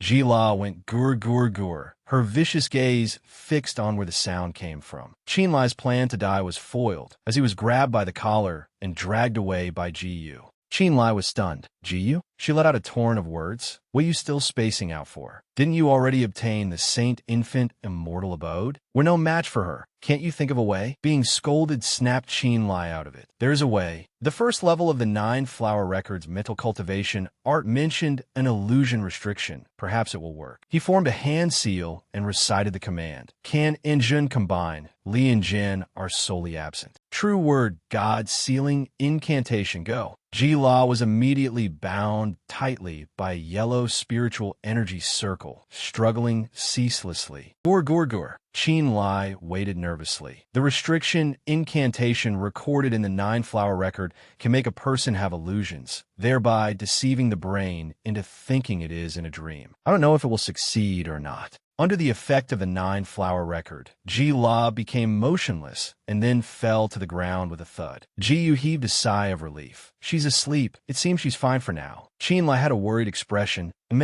don't know what's wrong with the lass. Moreover, her appearance just now was very strange. Ji-Yu, are there any similar records in your demon clan? I'm not sure either, but have you forgotten something? What is it? She pointed to the 2 half-dead people on the ground. Ji-Yu asked, Qin Xiaoyang and Wu Honglin, how do you plan to deal with them? Qin-Lai frowned. I don't have time to care about them now. Let's send these 2 out first, and then we'll see. A blue teleportation path appeared in the Eagle Snake Mountain range. Wu He and Qin Hongshan were startled, calling out at the same time. Honglin, Xiaoyang. You two were also teleported out? Could it be Qin-Lai again? Wu Honglin didn't respond to their concerned questions, but aggressively interrogated. Qin Xiaoyang, your Qin family really put on a good show. That Qin-Lai is a member of the immortal Qin Imperial clan. The ridiculous thing is that you all pretended not to know. Qin Xiaoyang jumped up. Wu Honglin, what nonsense are you spouting? Wu Honglin angrily shouted back, even louder. You dare to do it, but not admit it? I have to say you, Qin Xiaoyang, are truly vicious, not even acknowledging your own kin. Qin Hongshan whipped around to verify. Little Yang, is this true or false? Wu Honglin both confirmed it for him and mocked. Of course it's true. Qin Xiaoyang, when you were begging Qin-Lai for mercy, I heard everything. Did you feel that Qin-Lai's talent far surpasses yours? Were you afraid that if he returned to the Qin clan, he would suppress you? Did you want to hide it from everyone and force Qin-Lai to his death first? In the end, unexpectedly, Qin-Lai was more cunning than a monkey and played all of us. When all is said and done, if it weren't for your selfish intentions, at least a portion of the things in the immortal abode would have belonged to the Qin family of Dong Province, right? It's a pity you schemed, and not only did you lose the treasures in the immortal abode, you also turned Qin-Lai into an enemy of the Qin family of Dong Province, These words hit a sore spot, leaving Qin Xiaoyang unable to refute as a gloomy aura emanated from him. Qin Hongshan looked distraught and blamed himself. This matter of finding a clansman was a task entrusted by our ancestors, but now. Wu Honglin snorted contemptuously. You brought this upon yourselves. Where did the Azura King and Sha Kuei go? Wu He said, they saw that things had failed and left an incense sticks time ago. Although I don't want to admit it, in this trip to the immortal abode, the final winner is Qin-Lai. Scene changed to the world above the immortal abode. Aning cleared his throat.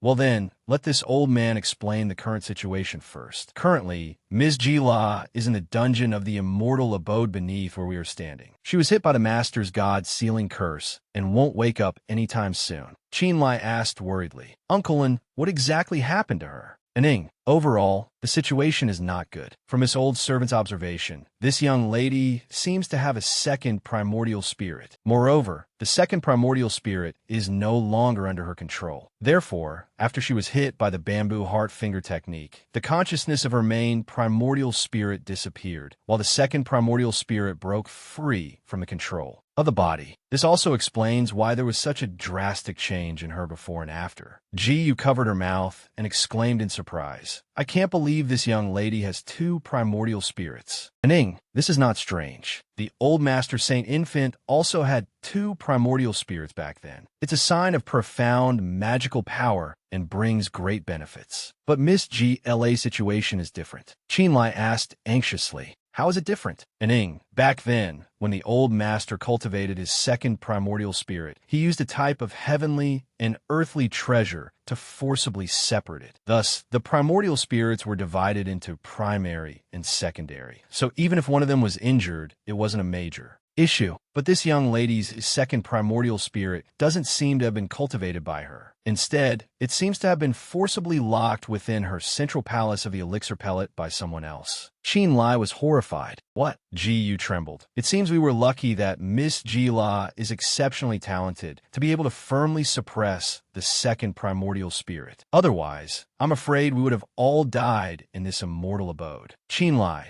"Uncle, and is there a way to get rid of this second primordial spirit?" Ning suggested. In this old servant's opinion, the best measure right now is to help her seal the second primordial spirit again, without harming her and without agitating it. After that, we can figure out a way to undo the bamboo heart finger technique on her main primordial spirit. Only then can the main primordial spirit regain control of the body. Qinlai clenched his fists. "I will take care of Wu He, Wu Honglin, Qin Hongshan, Qin Xiaoyang, as well as the Azura King and Sha Kuei." Ji advised. "Qinlai, revenge isn't something you can just do whenever you want. Their skills are too powerful. You must calm down." Finding her too talkative, Qinlai waved his hand, opening a teleportation portal. Showing her out, "You should go now." Ji tried to persuade him. "Wait, if you go looking for them like this, you'll be throwing your life away." Qinlai, Ning, thinking of himself as a lamppost that no one could shoo away, decided to meddle. "Master, actually, this girl cares a lot about you." Qinlai turned away, his eyes filled with killing intent. "I know, but she is a subordinate of the Azura King. The situation is already difficult enough. I don't want her to get involved. This trip to the Saint Infant Immortal Abode is considered over, but the path to help that girl get her revenge has just begun." 5 months after the end of the struggle for the Saint Infant Immortal Abode, that Ba Institute within the territory of Yu Province, Taoist Master Chong Su yelled at 2 kneeling subordinates, "A bunch of useless trash. If you can't heal the young master's wounds, what use are you?" The 2 subordinates tried to take credit. Institute head, "Didn't we already invite Taoist Ziguan?" Taoist Master Chong Su turned and questioned, "If that Ziguan is as useless as you, then what?" One subordinate replied,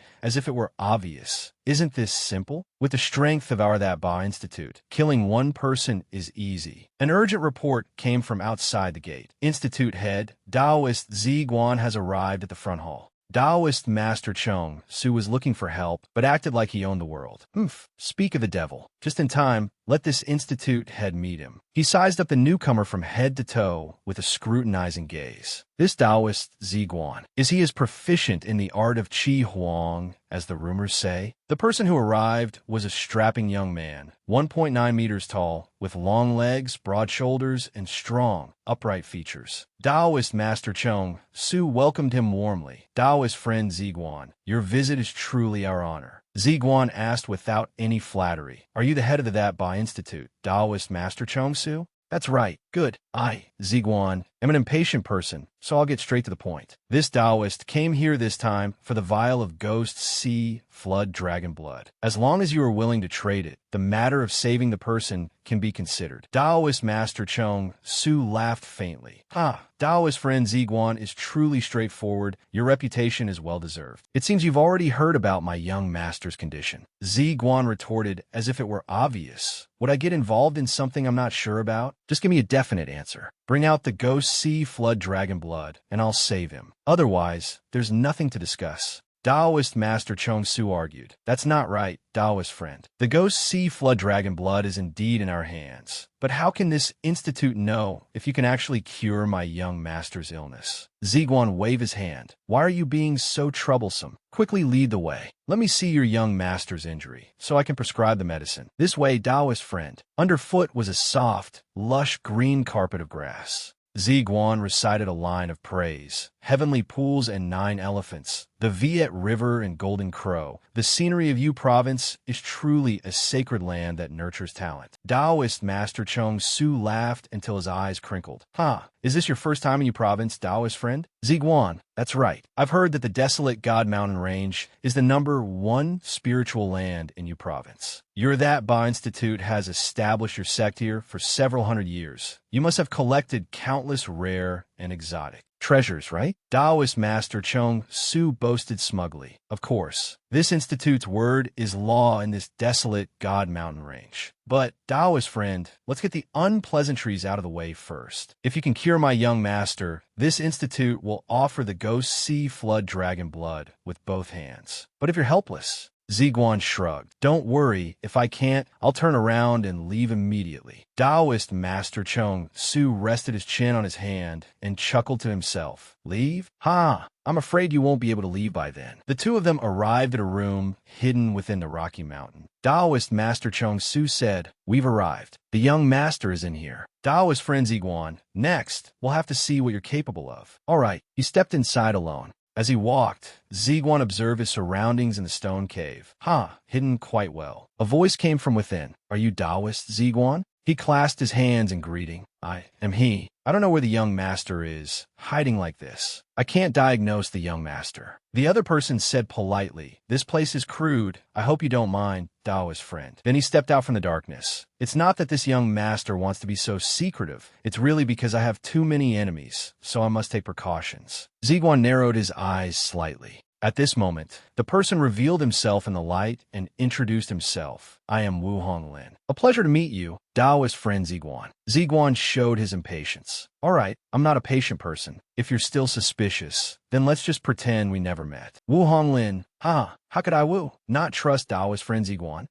Please come inside, Taoist friend. One day, in the land above the immortal abode, Qin Lai sat cultivating within a golden circle. His face was scrunched up, showing his anxiety. Phew, still no good. I still can't break through to the nether profound realm. Ning reminded him, Master, cultivation is about gradual progress. Going from the late manifestation realm to great perfection in just under 2 months is already a terrifyingly fast speed. Qin Lai was still not satisfied. But if I want to help that girl get revenge, this bit of cultivation is still not enough. Uncle, are there any medicinal pills in the immortal abode that can quickly break through the bottleneck? There are. Back then, the old master collected countless immortal treasures. Among them was a refining method for a pill called the Great Sun Dragon Chi pill. Unfortunately, it was still missing one ingredient in the end, so the old master never successfully refined this pill. Seeing a shortcut, Qin Lai asked eagerly, What is the name of the missing ingredient? Ning let out a long sigh. It's Ghost Sea Flood Dragon Blood. The place called Ghost Howl is in Yu Province, and that is the Wu family's territory. Forgive this old servant for being blunt. During the struggle for the immortal abode, Wu Honglin was severely injured by you, Master. If you go to Yu Province at this time, it would be too dangerous. Qin Lai, but how can you catch a tiger cub without entering the tiger's den? The Wu family.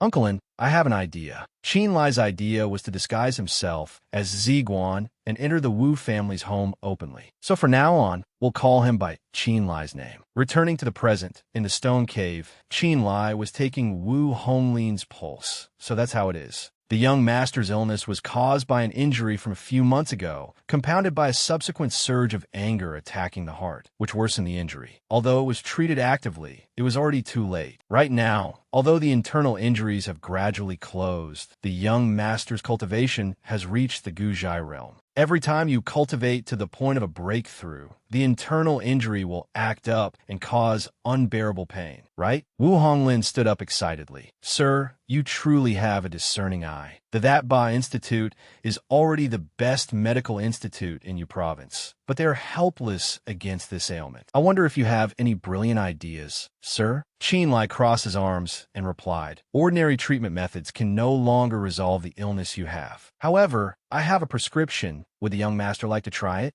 Wu Honglin was eager to know. What prescription? Please enlighten me, sir. I wonder if the young master has ever heard of the 3 revolutions C transformation golden pill? I have, but this pill's recipe has been lost. Can you really refine this immortal pill? Sir, Qin Lai replied with a righteous look. Immortal pill is an exaggeration, but I do have the refining method for this pill. Like a drowning man clutching at a straw, Wu Honglin was overjoyed and hurriedly clasped his hands in thanks. Then I must ask for your help, sir. Honglin will definitely be endlessly grateful. He feigned hesitation. Helping you is not difficult, but Wu Honglin was anxious. But what? Seeing that the other party had taken the bait, Qin Lai said, I need some time to prepare and refine this pill. In addition, after it's done, have the That Ba Institute bring out the Ghost Sea Flood Dragon Blood as an exchange. How about it? Wu Honglin agreed generously. Done. Qin Lai praised. Good. The young master is indeed very straightforward. Then I will return to prepare.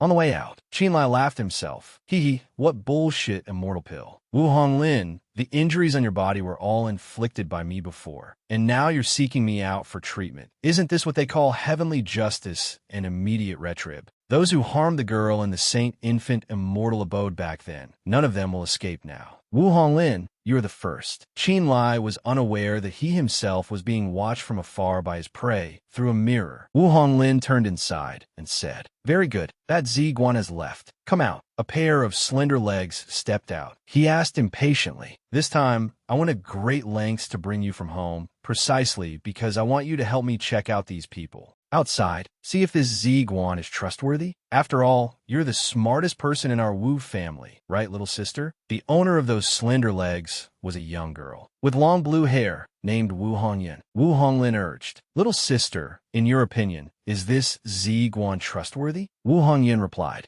Big brother, this matter of trust isn't something that can be seen in a day or two. After all, I don't know if you've offended anyone out there. But speaking of that Qin Lai you mentioned before, if you wanted to hide into that Ba Institute, there is indeed that possibility. Wu Honglin panicked and stepped back. What? This matter? Wu Hongyun reassured him. Don't be hasty. With the strength of the That Ba Institute, even if this place were infiltrated by that Qin Lai, he wouldn't be able to harm you. Let's not even mention Taoist Master Chong Su's nether profound realm strength. Just the thing sealed within the That Ba Institute alone is not something Qin Lai can deal with. Wu Honglin breathed a sigh of relief. If that's the case, then I'm relieved. Wu Hongyun said in a serious tone. Big brother, originally, with Ziguan coming here, we should cooperate fully. But there's one thing I must remind you. This Ziguan cannot be fully trusted, especially what kind of medicinal ingredients he uses. You must check them carefully. There must be absolutely no mistakes. Things that go into the mouth are extremely important. You can't be careless. Wu Honglin agreed and said, Little sister, you're still the thoughtful one. I'll leave this matter to you. Wu Hongyun opened her mouth to protest. Me? On what grounds? Wu Honglin reached out and patted her head. Be good. You won't even listen to your big brother's words anymore? No matter what method you use, you must obtain the formula for the 3 revolutions C transformation golden pill. After it's done, I'll go back and persuade father to agree to your marriage with Lingyu, all right? Wu Hongyun was persuaded and agreed.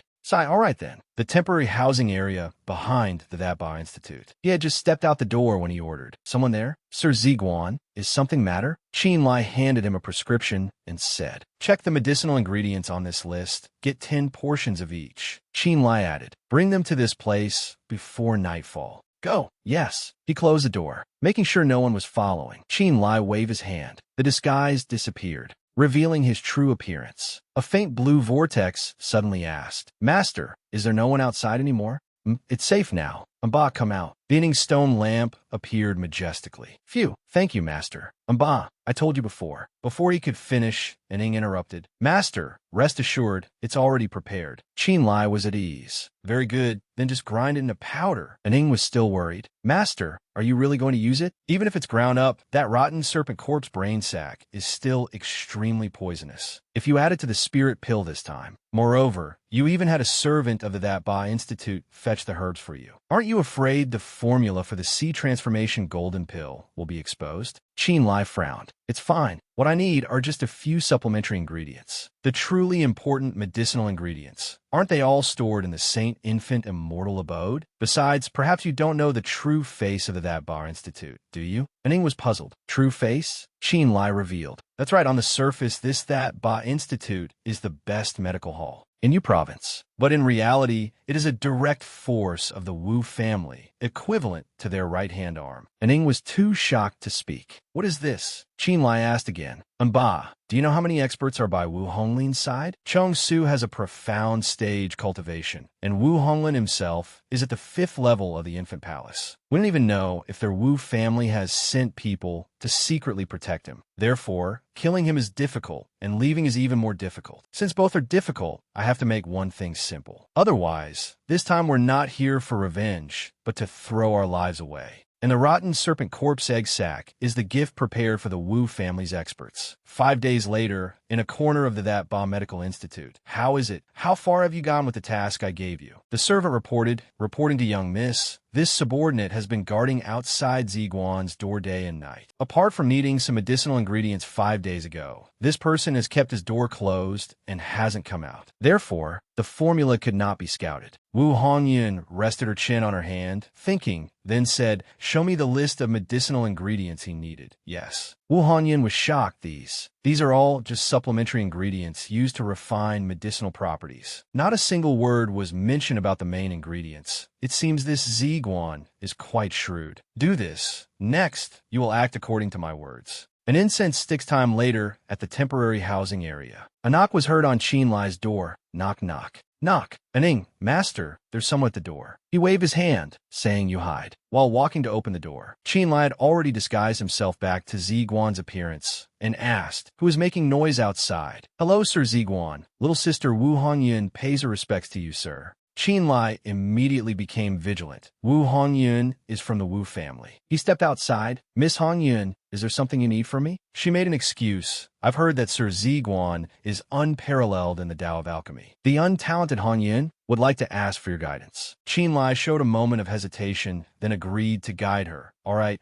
I wonder what difficulties Miss Hongyun is facing. Wu Hongyun replied clearly. Little sister has some problems with the methods and steps of extracting medicinal liquid and condensing the pill. I hope Sir Ziguan can come in my alchemy room for guidance. After all, these problems can only be discovered during the process. All right, Miss Hongyun, please lead the way. Busy in the alchemy room until evening. Only then did Qinlai return to his room. Inning was overjoyed. Master, you're finally back. What is it? Inning recounted. Something bad has happened. Not long after you left, a servant from the That Ba Institute entered the room. Qinlai immediately guessed, oh, it must be someone Wu Honglin sent to probe for the formula. It's fine. I was prepared before I left. Today was just a ploy to lure the tiger away from the mountain. The medicinal ingredients and notes in this room are not the real prescription, so they won't discover anything. Inning hurriedly said, no, master, they took the ashes from your medicinal furnace. Qinlai was stunned. What? He was endlessly worried in his heart. This is bad. Although the formula for the sea transformation golden pill is complex, a true alchemy grandmaster could deduce the pill's materials from the shape and smell of the medicinal ashes. Although classifying the combinations will take some time, finding the exact proportions is only a matter of time. Qinlai used the process of elimination to find the person behind this. The person who could think of this is definitely not Wu Honglin. Could it be an elder behind him?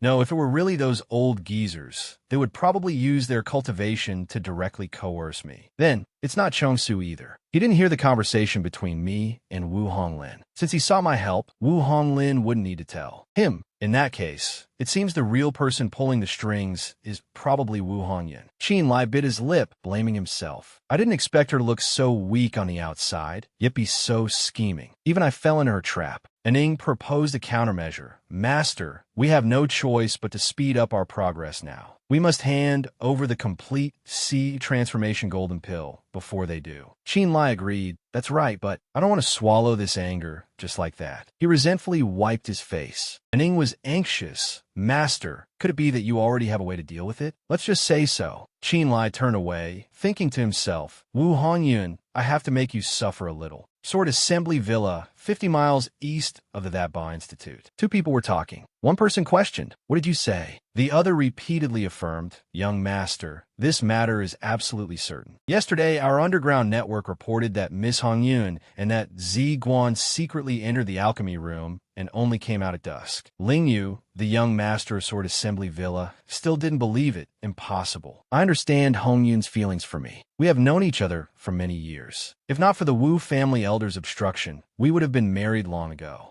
Now there's news that she's close to another man. How can this young master accept that? The servant asked for his opinion. Then, young master's meaning is? Ling Yu said, Help me tell my father that this young master wants to make a trip to the That Ba Institute. This matter must be asked clearly in front of Hongyun. All right, yes. 3 watches later, at the That Ba Institute. What is the progress on deciphering the sea transformation golden pills formula? The pharmacist replied, reporting to young miss, the formula for the sea transformation golden pill is extremely complex. Judging from the medicinal dregs obtained yesterday, that Zi Guan used at least 50 types of medicinal ingredients. The crucial parts of pill refinement are the sequence of procedures, the timing of adding them to the furnace, and the calcination of medicinal properties. Any deviation in the order will lead to different pill formation results. Wu Hongyun rested her chin on her hand. So what you mean is it's impossible to decipher the formula in a few days? That's right. I'm afraid it's impossible in a short time. At the fastest, it would take about half a month. Wu Hongyun said sternly, No, half a month is too long. The so-called Great Martial Saint will pass in the blink of an eye. By the time half a month has passed, everything will be over. The pharmacist was flustered, but, Wu Hongyun said, What if I send someone to search that Zi Guan's room again? Are you confident you can decipher it within 10 days? Yes, this subordinate will definitely not fail your trust. Young Mississippi, in a temporary housing area, looking at the medicinal ingredients transforming into various colors. Qin Lai was satisfied. Very good. After a night of cultivation, the medicinal properties of these ingredients have been activated. According to the formula of the sea transformation golden pill, the next step is to refine the essence solution of the medicine and proceed with condensation. But before that, rotten serpent corpse egg, I must first familiarize myself with its toxicity. Someone knocked on the door. A soft female voice called out, Sir Zi Guan, are you there? Qin Lai quickly performed the disguise technique. Wu Hongyun, she's here again. Is she planning to pull the same old trick? Just in time. I was also planning to vent my anger. Besides, calculating the time, the other party should be arriving soon. After changing back to Zi Guan's appearance, he opened the door and went outside. Wu Hongyun asked with concern, your complexion doesn't look good today, sir. Qin Lai replied coldly, Miss Hongyun, I don't think our relationship is good enough to be concerned about each other. Is it? She put on a pitiful face. Actually, Hongyun came here to apologize to you, mister. I heard that after we left yesterday, someone seemed to have snuck into your room. The world knows that the alchemy room is a restricted area that should not be entered. This is all Hongyun's fault. I hope Mister will punish me. Qin Lai reached out his hand and said, Miss Hongyun, there's no need for that. I only lost the dregs from one furnace. But I understand your sentiment. How about we skip the formalities and speak as equals? Just as their hands were about to touch, a sour male voice rang out. Wu Hongyun, don't you feel you've wronged me? She looked around in a daze for the person calling her name. Wu Hongyun, don't you feel you've wronged me? A wave of energy slammed down into the courtyard. Ling Yu appeared, his face as dark as thunder. Wu Hongyun was startled. Ling Yu, why are you here? Ling Yu's face was contorted with jealousy. Why can't I be here? Tell me, why are you in Zi Guan's courtyard? We swore vows of eternal love. Have you forgotten all of that? Wu Hongyun anxiously tried to explain. Ling Yu, what nonsense are you talking about? Between me and Mr. Zi Guan. Ling Yu interrupted. Are you in some kind of trouble? Or has this Zi Guan threatened you? Wu Hongyun's intended explanation got stuck in her throat as she thought of Wu Honglin's proposal. As long as you get it done, I'll go back and convince father to agree to your marriage with Ling Yu. She bit her lip and said helplessly, Lingyu, you should go back first. This isn't what it looks like. Lingyu roared with anger. Do you think I'm blind? The two of you are standing so close. Do you take me for a 3-year-old child? Wu Hongyan was flustered. No, that's not it, Qin Lai stood to the side, silently watching the show. This was part of his and In Ying's plan. Master, you said you have a way? Something like that. Uncle Lin find an opportunity to leak the news that Wu Hongyun and I were alone together. In this day and age, for an unmarried young lady to be alone with a strange man is considered taboo. Hopefully, this news will attract the attention of other powers. They might use this matter to stir up trouble in their fight for fame and fortune, possibly even causing conflict. Thus, the Wu family will be distracted dealing with this matter. The old servant understands. During this time, the Wu family's attention on us will be loosened, and our actions will no longer be restricted. Qin Lai said smugly, That's right. On a public level, it benefits the smooth progress of our revenge plan.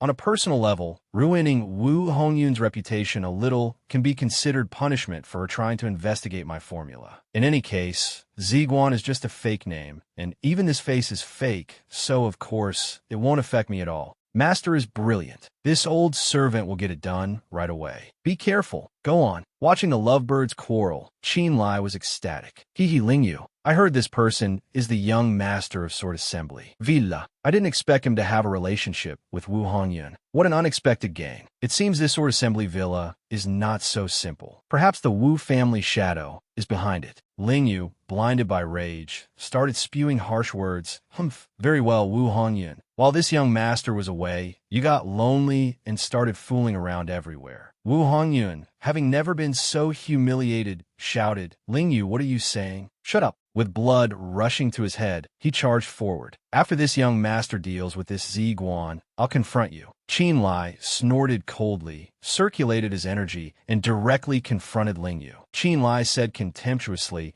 just a mid-stage infant palace realm cultivator dares to be so reckless. I see you're tired of living. Boom! The entire courtyard was torn apart, and dust filled the air. Fresh blood dripped down. Lingyu knelt on the ground, coughing. Wu Hongyun was extremely worried. Lingyu. Qin Lai stood before her, demanding justice. Miss Hongyun, I came here to treat your brother's illness. Now I've been dragged into this dispute for no reason. Can you explain? Wu Hongyun was flustered this. Mr. Ziguan. Lingyu pushed himself up, laughing bitterly. Haha, very well. Worthy of an ancient martial imperial clan. Your taste is indeed high class. I originally thought that without a matching family status, no one could touch the Wu family's young miss. Wu Hongyun, you clearly know how I feel about you. Wu Hongyun was as dumb as a pig. Instead of rushing forward to explain, she just stood there like a log, looking like she had some unspeakable grievance. Lingyu was completely disappointed and snorted coldly. He leaped away decisively. Fine, I'll just leave. Wu Honglin rushed over. Little sister, what happened? Was that Lingyu who just left? Big brother?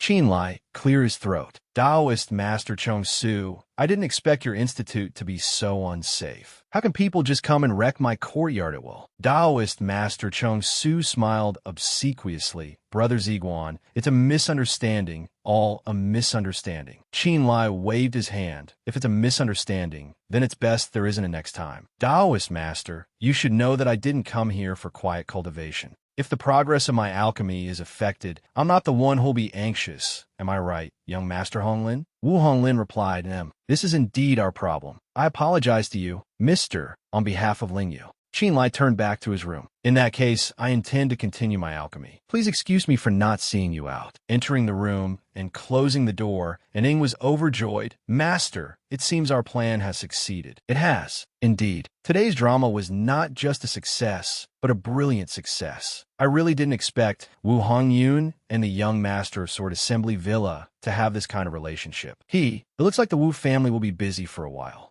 At that Ba Institute, Wu Honglin asked, Little sister, where's the formula? You still haven't gotten it? Wu Hongyun, who was heartbroken, retorted, Formula, that's all you care about. Because of this, Lingyu is about to fall out with me. As my big brother, what do you know, what do you understand? Every day, you only think of yourself. Have you ever cared about me? Wu Honglin crossed his arms sternly. Little sister, is that how you talk to your big brother? We grew up together since we were little. You think I don't understand you? Just leave Lingyu to me. You continue with your mission. Hey, where are you going? Wu Hongyun didn't listen and leaped away.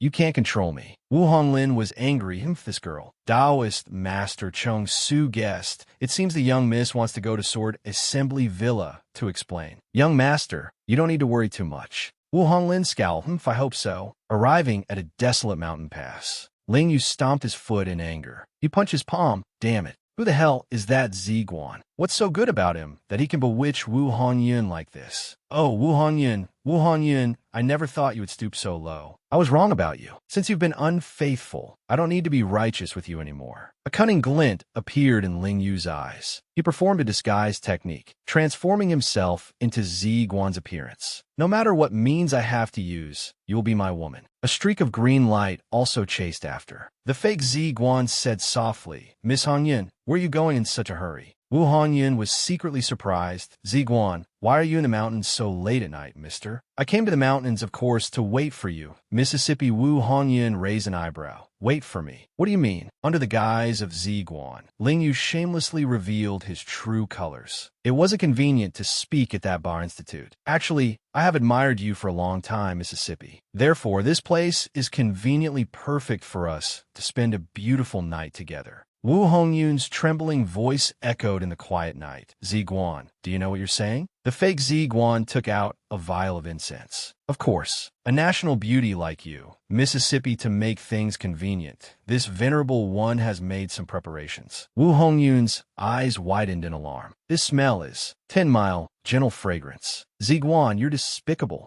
He said smugly, it's too late to cover your mouth now. The drug's effects have been active since we started talking. Her legs trembled weakly. She collapsed to the ground. Ugh. Wu Hongyun tried to resist, panting. Ziguan, are you trying to make an enemy of the Wu family? Do you think you alone can stand against the entire ancient martial imperial clan? The fake Ziguan sneered. Of course, I don't have that ability. But what does that have to do with what's about to happen tonight? The drug is taking effect now. By the time you wake up, everything will be over. The blood in Wu Hongyun's body boiled, and her head spun. Ugh. Wu Hongyun gradually lost consciousness. This is bad. My consciousness is fading. I have to get to Sword Assembly Villa to explain to Lingyu. Ugh. My consciousness is fading. Lingyu, save me. She fell to the ground, unconscious. Lingyu reverted to his own appearance, laughing lecherously. Wu Hongyun, even you can miscalculate, huh? Well then, we can't delay. Tonight, let's take the sky as our blanket and the earth as our mattress, and do the deed. This way, it can be considered worthy of our feelings for each other all these years.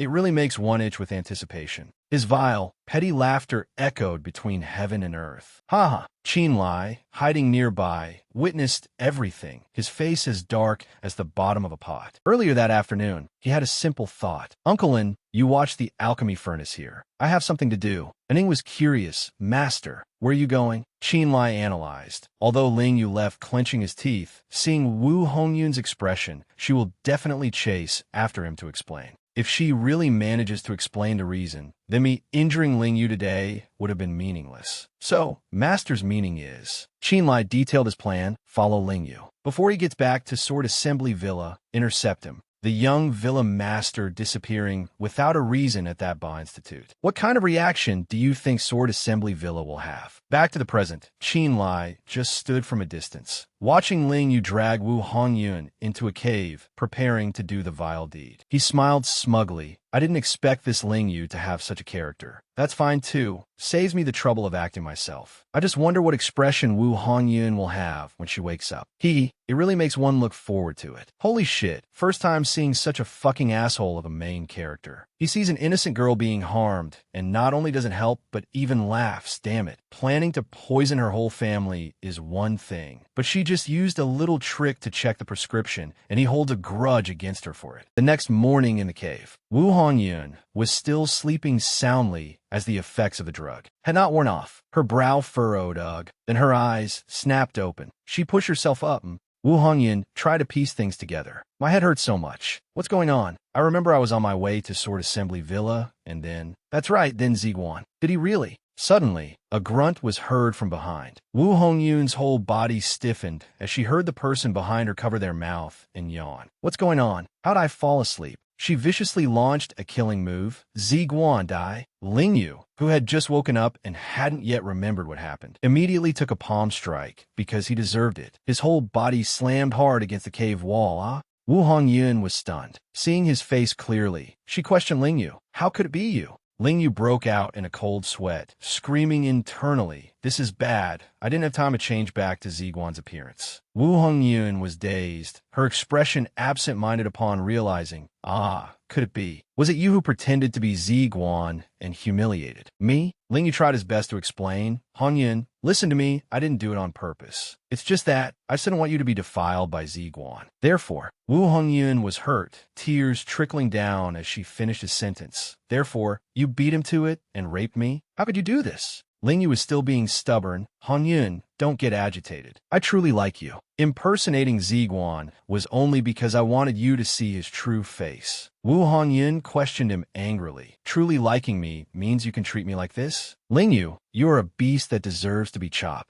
into 100 pieces. Shamelessly, he still wanted to run his mouth. Hongyun, don't be angry for the sake of the feelings between us. Her voice was cold. There's no other way. Ling Yu, as a descendant of the ancient Wu imperial clan, I cannot allow the family to be humiliated. Things have come to this. You cannot live any longer. Don't blame me. Wu Hongyun raised her hand, which carried a faint light. Ling Yu immediately felt that something was not right with him. His eyes widened, and he spurted blood. Ugh! His entire body felt like it had been drained of all strength, and he collapsed to his knees. I've been poisoned. Since when? Could it be from her body? Wu Hongyun, you are so vicious to dare to poison yourself. Wu Hongyun had a petite figure, but her tone was firm. Traveling in the cultivation world, how can one survive without self-defense methods? This type of poison was originally meant to deal with soul cultivators who practice dual cultivation by draining yin to supplement yang. It's just that I didn't expect to use it on you today. Ling Yu fell to the ground. Ugh. To think that I, Ling Yu, would only understand at the moment of my death. Wu Hongyun, so you are such a malicious woman. Holy shit. The brains of the men in this story are full of crap. They plot to harm others first, and when it backfires, they play the victim. Luckily, the beautiful ladies have some brains. At the same time, Sword Assembly Villa reported to the Villa Master. The young master's life tablet just shattered. Ling Changjian was horrified. What? At the same time Ling Yu died, Sword Assembly Villa also received the news. The enraged Villa Master Ling Changjian traveled through the night to that Ba Institute, surrounding but not attacking, intending to find the murderer. But Wu Hongyun had already fled back to the Wu family's ancestral home, leaving Chong Su and his people with 100 mouths, but no way to defend themselves. The two sides drew their bows, and the atmosphere was frozen solid. Somewhere, a golden medicinal pill spun in midair, emitting a powerful force. Qinlai reached out and grasped it. Aning, congratulations, Master. The Sea Transformation Golden Pill has been successfully refined. He gave an order, I will go find Wu Honglin to have him take the pill, while you go find an opportunity to create chaos. Aning was unclear. What does Master mean? He emphasized, I need you to go attract the attention of the That Ba Institute guards. So that's how it is. This old servant understands. Based on the footsteps, Wu Honglin immediately guessed, you've come. Could it be Mr. Ziguan? Qinlai indeed. Why does the young master look so gloomy? Wu Honglin frowned and complained. Isn't it because of what happened yesterday? After that, Ling Yu left that Ba Institute. He was killed, and everyone knows about the relationship between him and Hongyun. Now, at this crucial time for confrontation, Hongyun has left without reason. It's truly making me anxious. Qinlai advised, young master need not worry too much. Have you forgotten what day it is today? Wu Honglin turned sharply. Today? Could it be that Mr. has refined the Sea Transformation Golden Pill? Qinlai opened his palm to reveal the pill. That's right. Young master, please take a look. With this spirit pill, you can get rid of your internal injuries and focus on cultivation. But Taoist Master Chong Su suddenly spoke up. Rest assured, we will definitely offer the ghost sea flood dragon blood with both hands. Qinlai bowed. Taoist Master Chong Su is also here? He replied, the young master's condition is a major matter. Naturally, we cannot be careless. He tossed the pill over to Wu Honglin. In that case, here is the Sea Transformation Golden Pill. Young master, please take it. He put the pill in his mouth. Wu Honglin carefully sensed his internal energy. Taoist Master Chong Su was anxious. Young master, how do you feel? Wu Honglin, I feel much better. The sea transformation golden pill is truly extraordinary. Qinlai, you too, as per our agreement. What about the ghost sea flood dragon blood? A violent tremor suddenly occurred in the stone cave. The three people inside were bewildered. What's happening? What's happening? A subordinate rushed in to report, Institute head, someone has broken the seal of the immeasurable cave. It has now collapsed. Wu Honglin frowned. Immeasurable cave? Is it the place where that Ba Institute seals demons? Taoist Master Chong Su's expression darkened. That's right. The demon in the cave will surely escape. Their eyes turned to Qinlai, and he said nonchalantly, Young master, you should go suppress the beast first. As for this Ziguan, rest assured his internal injuries have been eliminated. Keeping him is useless. I will handle him. Taoist Master Chong Su left with peace of mind. If so, then I'll trouble the young master to take action. Waiting until his figure had completely disappeared, Qinlai curled his lips into a smile. Wu Honglin, to go back on your words so blatantly, is there no law in your eyes? Wu Honglin said arrogantly, how precious is the ghost sea flood dragon blood? How could it be easily given to someone of unknown origin like you? Besides, this is that Ba Institute. What rules are there? Isn't it whatever I say goes? Qinlai covered his face and laughed. Wu Honglin asked, annoyed, you're about to die. What are you still laughing about? Qinlai transformed back to his true appearance and cursed, I'm laughing at how you're still the same as before. Arrogant and foolish. Above them, the immeasurable cave exploded. Taoist Master Chong Su reassured the disciples, everyone, do not panic. This evil creature has just broken through the barrier, so is still weak. We will form a formation to deal with it. The beast was a combination of various species with bird claws, a monkey's body, tiger fangs, bird horns, and bat wings, looking ferocious and letting out a gur-gur-gur sound. It spat out a mouthful of phlegm. More than half of the guards were sent flying. Taoist Master Chong Su stood firm and counterattacked. Don't even think about being presumptuous. Vile beast, why don't you kneel and beg for mercy? The two sides clashed, and booming explosions echoed through that Ba Institute. The stone table in front of them shook, and papers scattered everywhere. Wu Honglin was terrified. You're Qinlai? Wu Honglin, we haven't seen each other in years. Have you been thinking of me every day? He snorted, I know you want revenge, but I wasn't the only one responsible for that incident. Don't forget, back then at the Saint Infant Immortal Abode, besides me, there were also people from the Qin family, along with the Azura King and Sha Gui. Qinlai crossed his arms indifferently. Of course I know that. Therefore, you're just the first target of my revenge. I used the name Zi Guan to infiltrate that Ba Institute precisely for this moment. The fool Wu Honglin covered his mouth, only now realizing, the sea transformation golden pill. Qinlai revealed more. That is indeed a pill that can heal your injuries. However, I added a special medicinal ingredient to it. Streaks of liquid appeared on his body. Wu Honglin looked devastated. My flesh is starting to melt. Reaching the end of his life's thread, he finally wised up, guessing correctly this time. Could it be the rotten serpent corpse egg sac? Qinlai didn't mind telling him his plan. That's right. The chaos outside was caused by people I sent. Right now, Chong Su is busy suppressing the beast and has no time to pay attention to you. By the time the people from Sword Assembly Villa react, that Ba Institute will face a catastrophe. This way, we can cut off one of your Wu family's arms. Isn't that just perfect? Wu Honglin was devastated. Qinlai, how did you know about this?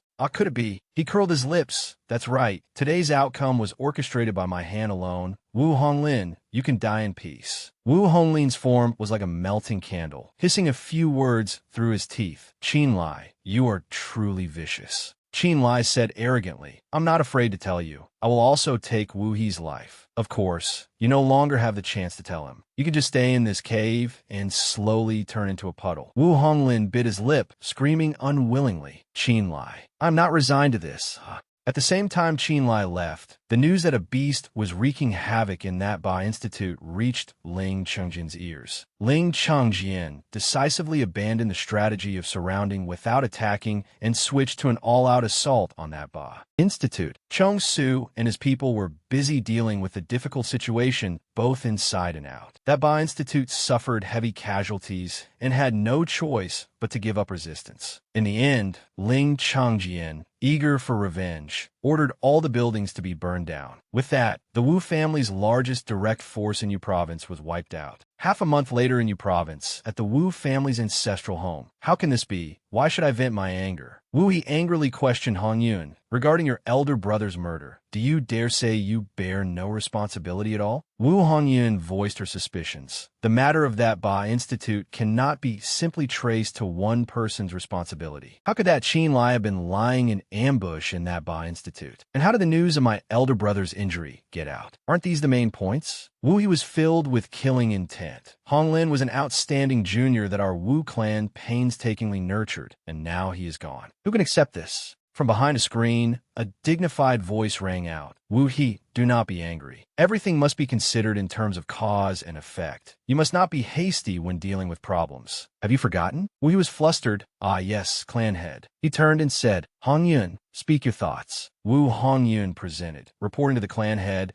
there's definitely something strange about this because there are too many coincidences. First, when Zi Guan and I were discussing the pill refining method, who spread the news that we were alone outside. Next, Qin Lai appeared at the exact moment the beast appeared in that Ba Institute. Then he killed my elder brother. Isn't this timing a little too good? Wu He rested his chin on his hand, considering these points. Wu Hongyun boldly proposed. Although the matter of that Ba Institute caused us to lose an asset, is not necessarily a bad thing. Right now, with Ling Changjian leading the way, those who oppose our Wu family have revealed themselves. Why don't we catch them all in one net, so that the Wu clan can completely unify Yu Province? Wu He asked, then how do you plan to deal with Qin Lai? She clasped her hands and requested, Clan head, please grant Hong Yun manpower to investigate Qin Lai. This person, whether in terms of strength or schemes, cannot be underestimated. As long as we have a grasp of his movements, avenging my elder brother will only be a matter of time. The hidden clan head agreed. All right, in that case, the command of the Wu clan is temporarily handed over to you, Hong Yun. I hope you will not disappoint us.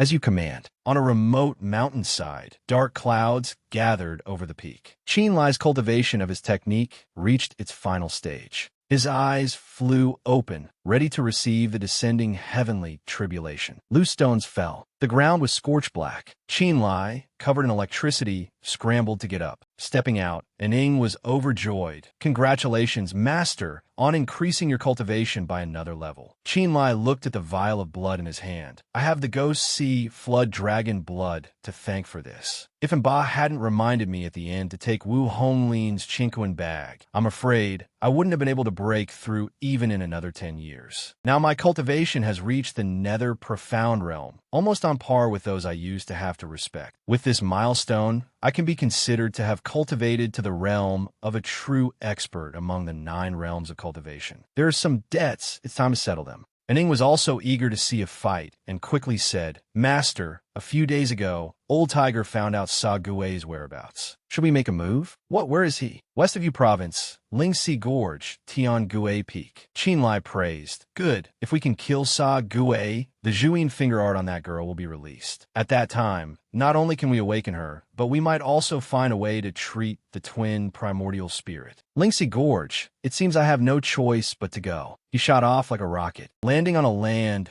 full of gravel. Qin Lai was disoriented again. I'm here. From here on out is the territory of Lingxi Gorge. But the problem is, where is Sa Gui? While puzzled, he heard voices talking in the distance and pricked up his ears to listen. What did you say? Can you fake it? Right now, the entire direct lineage of the Wu family in Yu Province is looking for that Qin Lai. What crime did Qin Lai commit exactly? Hey, isn't it because he killed the Wu family's young master? Furthermore, there's a side rumor that this Qin Lai even used the Wu family to eliminate Tuoba Shihua. Tuoba Shihua is that the young master of Shuri Fortress in Ning Province? That's right. It seems the Wu family intends to settle both old and new scores this time. Oh, that vicious. It's not just that. The Wu family has publicly released all intelligence related to this Qin Lai. Now many people know he wants revenge, and from the looks of it, the closest target is the corpse demon king Sa Gui, who is also in Yu Province. I heard Sa Gui is now at Lingxi Gorge, and many cultivators are heading there, wanting to fish in troubled waters. Haha, That's right, if they fight until both sides are grievously injured. Exactly. Won't the treasures on those two belong to us then? Then what are we waiting for? Let's hurry up too. Don't let others beat us to it. Of course, let's go. This news infuriated Qin Lai, but he forced himself to calm down. Retreating to advance. Very clever. I didn't expect the Wu family to have such a figure. Not only did they predict my course of action, but they also used me in turn to attract ordinary cultivators, even expanding their search range and manpower invisibly. This person is definitely not Wu He. Could it be another old monster from the Wu family? But no matter what, my plan of action cannot change. If I can't kill Sa Gue at this time, I'm afraid I'll have even less of a chance later. I have to be quick. Qin Lai accelerated, leaving only a red streak across the blue sky. Amidst the mountains, a cheerful laugh echoed. Brother Sa, this corpse of yours is truly beautiful. Not only can it prevent corpse chi from leaking, it can even repair itself. I really don't know where you got it from. Sa Gue replied indifferently. Just a small trick. It's a pity that in this life, I ultimately cannot escape this shell to live a long life. Therefore, the path of cultivation is even more difficult than for those ordinary mortals. The brown-haired man encouraged, Brother Sa, no need to overthink it. I heard the Wu family has released news about Qin Lai. He killed Wu Honglin, so he will likely come here next. If we can snatch the Saint Infant Immortal Abode from his hands. Sa Gue's lips curled. I'm actually hoping he comes here. For the fight over the Saint Infant Immortal Abode, I've already left a backup plan. If Qin Lai wants to save his Dao companion, he must come here and beg me. At that time, whether it's the Saint Infant Immortal Abode or anything else, I will take it all. Speak of the devil, and Qin Lai appeared. Oh, Sa Gue, you seem very confident, don't you? The brown-haired man who was laughing loudly just a moment ago, now cowered in fear. Qin Lai. Sa Gue waved his hand.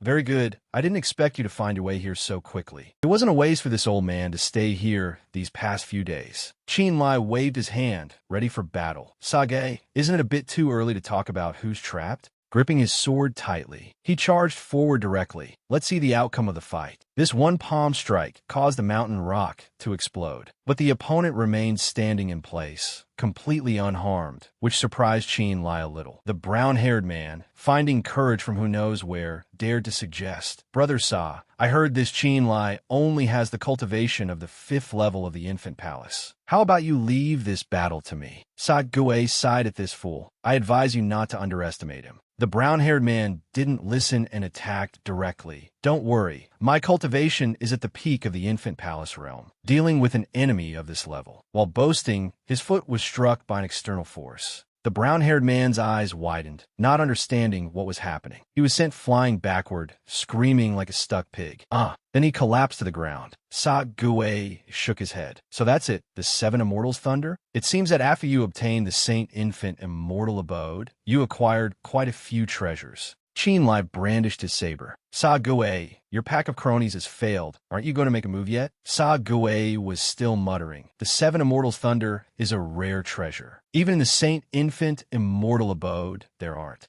Many, right? You bastard. Use it sparingly for this old man. He rushed over as fast as lightning. Qin Lai was startled. In that 1 second, his saber-wielding hand was struck by Sa Gue momentarily. Loosening his grip, his great saber was snatched away. Fighting so clumsily, he was disarmed by his opponent before he could do anything. Luckily, Qin Lai still managed to salvage the situation by taking out a new weapon. This is bad. Su Yun's sword. He put his strength into a swing. Heya! The two swords clashed, sending sparks flying. The force radiated outwards. Qin Lai was pushed back, trying to stabilize his breath. He didn't forget to provoke, declaring the immortal abode is yours so hastily. Aren't you dreaming a bit too early? As soon as he finished speaking, the Su Yun sword in his hand broke in two, a resounding slap to his face. Sa Gue threw the great saber to the ground and retorted, "Is that so? But it seems your weapon isn't as tough as you are, is it? How about this? I'll give you a chance. As long as you hand over the Saint Infant Immortal Abode, I will not only spare your life, but I'll also help your Dao companion undo the Zhu In finger art. How about it?" Qin Lai threw the broken sword in his hand down, growling. "You can even say such words meant to deceive a child? Listen carefully, Sagi. Today I will not only eliminate you, but I will also personally split your head open to get the method to undo the Zhuyin finger art. Sa Gui was enraged and charged like a mad dog. Qin Lai, you're tired of living. In the first round of hand-to-hand combat, Qin Lai was continuously pushed back. Both sides jumped back at the same time. They launched palm strikes simultaneously, two streams of energy, red and purple, clashing on equal terms. They coiled into a ball of energy. Qin Lai was exhausted, panting heavily like a dog. Sa Gui was startled to realize, you've also entered the nether profound realm. No wonder your guts are so big, daring to confront this old man. Is this all thanks to the Saint Infant Immortal Abode? Qin Lai, hand over the Immortal Abode now, and this old man agrees to leave your corpse intact. Qin Lai circulated his energy.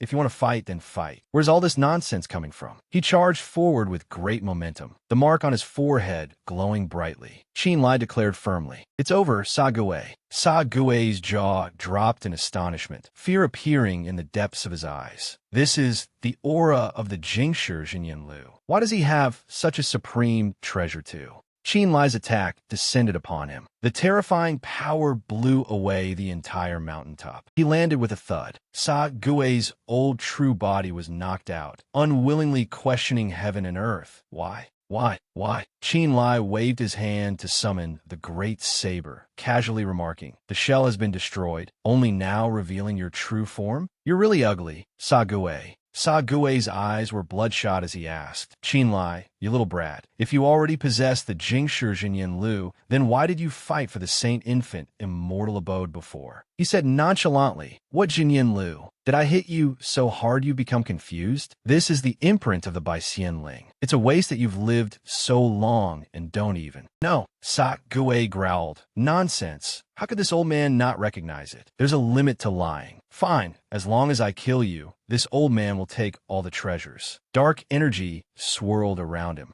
Qin Lai frowned, immediately recognizing it as the 14th move of the Zhan Ke saber art. He immediately used it as Si Kong Zhan. A brilliant golden light swept over. Sa Gui roared in disbelief. His remnant soul dissipated in the stream of light. Qin Lai let out a sigh of relief. It's over, another enemy slain. But although Sa Gui is dead, this corpse of his should still have some residual heat. I must quickly perform the soul search technique to see if this corpse's brain contains the solution to the Zhu in finger art. Qin Lai touched the corpse's head, performing the sensing technique. The information he received stunned him speechless. This is... Scene changes to the Wu family report. Reporting to the young miss, yesterday Qin Lai appeared at Lingxi and killed Sa Gui and Dao Xia. Wu Hongyan, he's that fast. She bit her lip, her mind racing. The plan to use ordinary cultivators to trap him has failed. It seems, to deal with this person, we must approach from another angle. Dong Province, Qin Emperor clan's ancestral home. Snow covered the sky. Outside the courtyard, Qin Hongshan said, well then, that's all for today. See you in a few days. Qin Feng saw the guest off. Elder, take care. As soon as the guest left, Qin Ziqian asked, Father, Qin Hongshan came again? Yes, this time he still brought many treasures. Qin Ziqian concluded, I think they're just being fake. We've been in Dong Province for so long, and we haven't seen these clan members show us much regard. On the contrary, after 13th uncle seized the Saint Infant Immortal Abode a few months ago, they suddenly started showing concern. It's so fake. Qin Feng was also helpless. There's no other way. We've been here for a long time, and we still can't see the true intentions of the other elders. Qin Ziqian, relying on his father's status, said, don't we still have 13th uncle? He is resourceful and cunning, and his cultivation must have improved a lot by now. I believe he will definitely teach these Qin clan people a lesson. He was immediately scolded by Qin Feng. You brat, go cultivate. It's not your place to worry about your 13th uncle. Hee hee. 5 days later, in the forest, placing Ela's body into a formation. Qin Lie carefully chanted, Qian San Lian, Kun Liu Duan, Shui Feng Jing, Zi Lai Sui. Zhuing finger art out. The formation turned into small rings of light, running along Ela's body. And Wang rejoiced, success, master. Miss Ela will surely wake up soon. The pair of purple pupils slowly opened.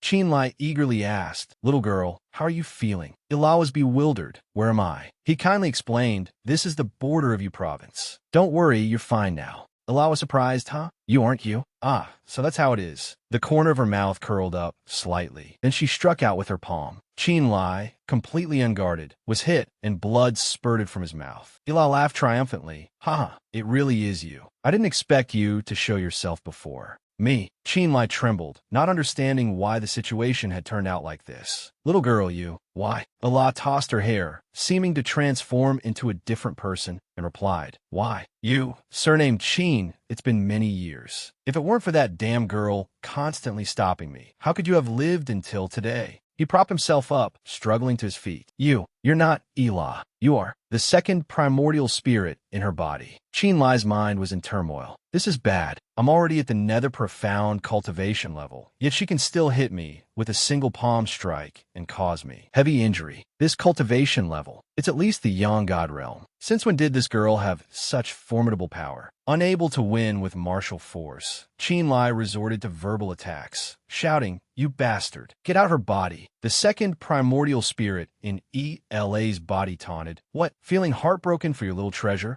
Don't be hasty. After killing you, this immortal will personally send her down to meet you. In the moment of crisis, and Wong rushed out. Master, run. This old man will hold her back. A red beam of energy shot out. The surging power caused the stone lamppost to shatter. At the same time, and Wong managed to counterattack, knocking Ila down. Qin Lai's eyes widened in horror as he shouted, Uncle. There was no response. Qin Lai called out for uncle in an anguish. The second primordial spirit curled her lips and attacked. You still have the mind to care about others right now, do you? He frowned, determination flashing in his eyes. Black scale shield block. Before the opponent's surging power, the black scale shield broke in two. Qin Lai was thrown back by the residual force. Ugh! He lay battered on the ground, panting heavily. The second primordial spirit walked over. Ha! After waiting for so long, I've finally found the chance to kill you. Unfortunately, this immortal's time is limited. I can't let you understand everything before you die. You, surnamed Qin, go to hell. Red energy, like a centipede, converged and shot towards him. Qin Lai stood frozen, watching. At this moment, a golden point of light flashed. It blocked in front of him and scolded him with disappointment. You brat. Are you just going to sit there and wait for death, unable to fight back? Qin Lai crossed his arms in front of him, resigned to death. He waited for a long time, but no soul reaper came to take him away, so he dared to peek open his eyes. He saw a tall, sturdy old man with a commanding presence, blocking in front of him and resolving the perilous situation. The second primordial spirit questioned, Who are you? Who am I? It's not your place to ask. You have descended to the mortal world without permission, violating the heavenly laws. When the time comes, someone will naturally deal with you. The second primordial spirit gritted her teeth in anger. Even if you can protect him now, it doesn't mean you can protect him for a lifetime. Don't forget that he is. The old man interrupted. Enough nonsense. There are many who want to kill him. You're not the only one. Be smart and scram. Otherwise, not even the one above can protect you. The second primordial spirit was extremely resentful. If that's the case, I'll come for his life next time. As soon as she finished speaking, her figure vanished. The old man turned back and asked, Are you all right? Qin Lai cupped his hands. Many thanks for your help, senior. No need for formalities. To be honest, you can't be blamed for this. The situation you encountered today is due to some other reasons. Fortunately, you're fine now. Senior, may I ask a question? Go ahead. That second primordial spirit, who is she? The old man sighed. And he began to explain, this is a long story. You must know that this place is the mortal realm, and above it is the immortal realm. Immortals cannot descend to the mortal world at will. That is stipulated by the heavenly laws. If they want to descend, they cannot bring both their soul and body down. Therefore, they need a real human body, so they take the opportunity when a body is born in the mortal realm to deposit their spiritual entity into it. So that second primordial spirit is an immortal. Qin Lai asked again, But why do they want to kill me? The old man hesitated before answering. They want to obtain something inside your body. Qin Lai was stunned. What? He guessed, could it be that mysterious star compass? Qin Lai exclaimed in surprise. You mean the mysterious star compass? The man replied, That's not a star compass at all. That thing is called the Jingshi Jinyan Lu. Qin Lai's lips trembled slightly. How could you know I have it unless? The immortal nodded slightly. Yes, it's just as you think. He said calmly, I was the one who gave you the Jingshi Jinyan Lu. Qin Lai was once again surprised. What? You are the mysterious person my second brother met at the beginning. Are you? He suddenly recalled his conversation with Qin Feng. It seems that Senior was right. You truly are a heaven-sent prodigy. At that time, Qin Lai was still confused. That's Senior. Second brother, what do you mean? The man showed surprise. Oh, it seems that brat Qin Feng has already told you. Ha, little one, this old man knows you have a belly full of questions right now. He patiently explained, it's not that I don't want to tell you, but the time is not yet right. You just need to remember to continue persevering with the Tao in your heart. That is enough. However, Qin Lai still wanted to say something, son. Ire. As if understanding his thoughts, the immortal replied, rest assured, your Tao companion will be fine. You two will meet again sooner or later. My giving you the Jingshi Jinyan Lu was not a coincidence. On the contrary, this is fate. He gently placed a hand on Qin Lai's shoulder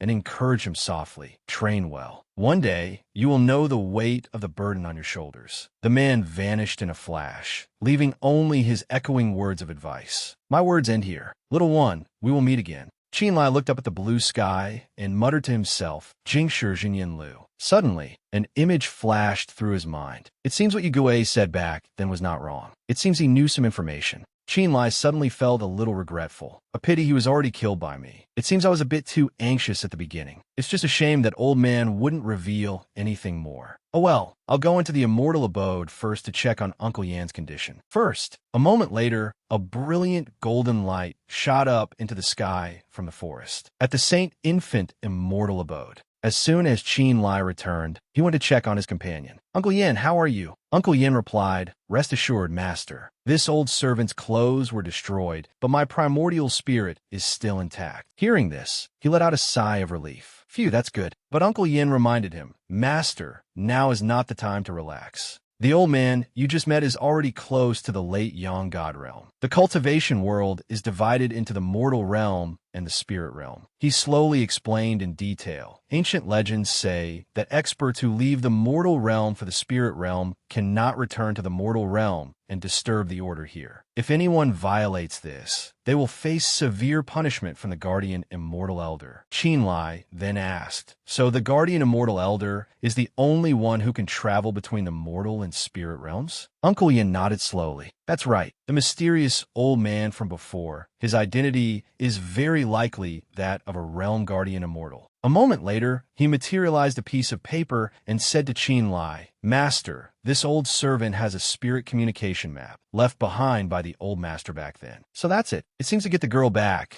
I still have to make a trip to the spirit realm. Uncle Yin replied hesitantly, that's right. It records the way to the spirit realm, but with your current cultivation, I'm afraid. Qin Lai knew it was a difficult task and was not in a hurry. That's true. One's cultivation must reach the Yang God stage to ascend to the spirit realm, not something a cultivator who's only at the early nether profound stage like me can enter. It seems I still have to go cultivate first. Suddenly, a portal opened behind his back. A small bird flew in front of Qin Lai. Master, there's a messenger letter for you outside the immortal abode. This old servant will bring it in. He reached his hand towards the small bird. A messenger letter? For me? Qin Lai's expression suddenly changed. Uncle Yin noticed something was wrong and asked, Master, is something the matter? He didn't explain and directly gave an order, quick, return to Shan Province. In Shan Province, on the outskirts of Bianjing, an urging voice rang out, Qin Feng, stop dawdling. Qin Feng asked coldly, Qin Miao, although I'm not of the main bloodline of the Qin clan, it's not up to an outsider like you to order me around, is it? He looked at the old man with a sharp gaze. Now that the Qin family's ancestral home has been burned down and the culprit is still at large, you're in such a hurry to drive me away. Could it be you have some ulterior motive? However, the old man was not afraid at all and asked back, these past few days, you've performed the rites and paid your respects. What else is there that you can't let go of? Qin Feng replied wearily, my clan's affairs are no trouble of yours. Yin province belongs to the Tian sect. I'm afraid you've already interfered too deeply. Qin Miao laughed mockingly. What are you talking about? The demon clan is invading now, and the cultivators in every city are in danger. This one is just being kind and wants to lend you a hand. After speaking, a dangerous glint flashed in his eyes.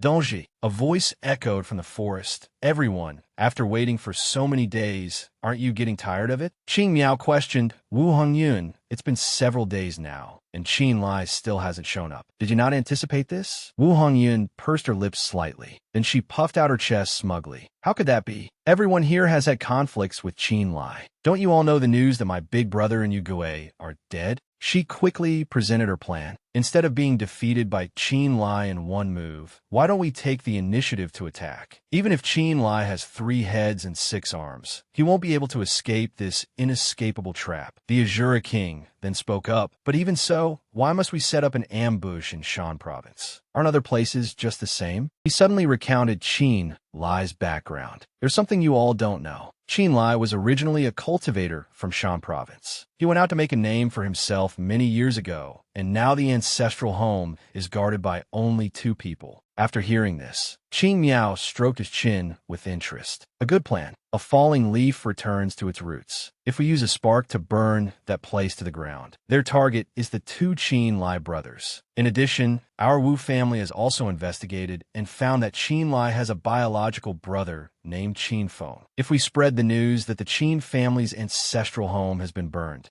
After hearing this, Qin Miao laughed and praised. Ha! No wonder the Wu family is now fully supporting a little girl like you to become the clan head. Your mind is truly not simple. Wu Hongyun smiled. Thank you for the praise, senior. She clapped her hands in anticipation. Now, everyone just needs to wait for Qin Lai to take the bait, and that's it. Looking at Qin Feng's figure, Qin Miao snorted coldly. I didn't expect Qin Feng to arrive before Qin Lai even showed up. Never mind. As long as we capture Qin Feng as a hostage, why worry that Qin Lai won't appear? Just then, a surge of energy suddenly appeared behind the old man. Luckily, the old man dodged in time. Looking at the dark figure standing on the wall, Qin Miao frowned and asked, "Who's there?" Qin Lai looked at the old man with a sharp, cold gaze. "Qin Miao, why aren't you waiting obediently at the Gue Tian sect? What are you doing in my Tian prefecture?" Qin Lai. Qin Miao's voice suddenly rose. "You've come at a great time. I was just worrying about not being able to find you. I didn't expect you to come knocking on my door." Qin Lai immediately jumped down. "Then let's just see what we're both made of." Qin Miao quickly struck. Do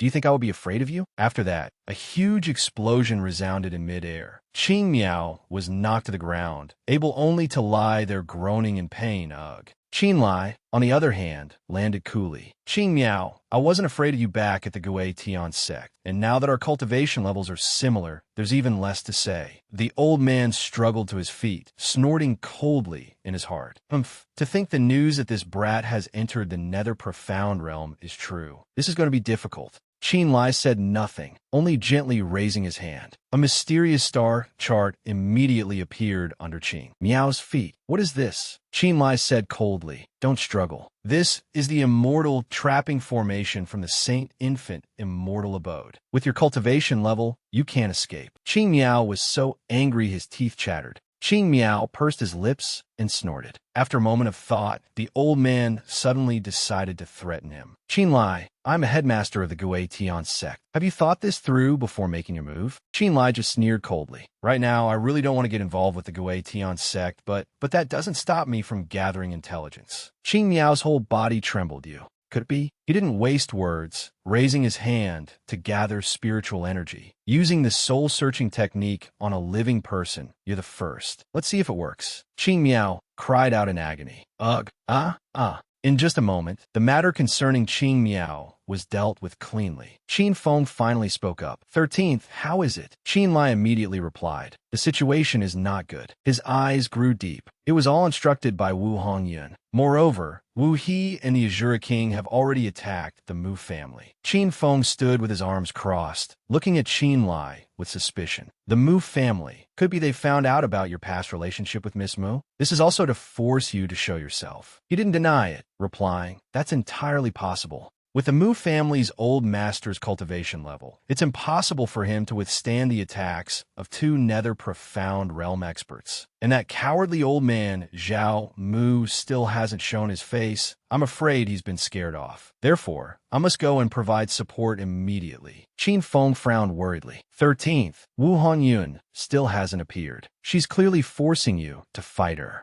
Qin Lai sighed softly. There's no other way. Old Master Mu did me a favor back then. Now, even knowing it's a trap, I have no choice but to walk into it. With that, he turned and disappeared. He only had time to leave his sentence behind. Second brother, find a good place to hide. Don't get discovered. After I've handled things over there, I'll deal with that. Qing Miao. The Mu family manor was currently engulfed in a sea of fire. Wu He observed for a moment, then said, "This place is almost completely destroyed." The Azura king said in annoyance, "I just didn't expect Qin Lai to still not have appeared." Mu Qingyang stood amidst the sea of fire, panting heavily. He looked up at the Azura king's group with furious eyes. "My Mu family has no grudge or enmity with you. Are your actions today those of people from the righteous path?" He immediately landed in front of Mu Qingyang. Those who do great things don't sweat the small stuff. If you want to blame someone, blame yourselves for knowing Qin Lai. Besides, the Azura king's eyes revealed a brutal look. This king has never been one for the righteous path. Mu Qingyang realized with a tremble, this aura. It's the demon clan. The Azura king was growing impatient. "Old man, if Qin Lai doesn't appear, there's no use in keeping you alive." He struck without hesitation, "Die." But before he could succeed, a familiar voice rang out from behind. "Azura king, you really have regressed the longer you've lived." From the sky, a massive greatsword appeared. It shot down, blocking the way in front of Mu Qingyang.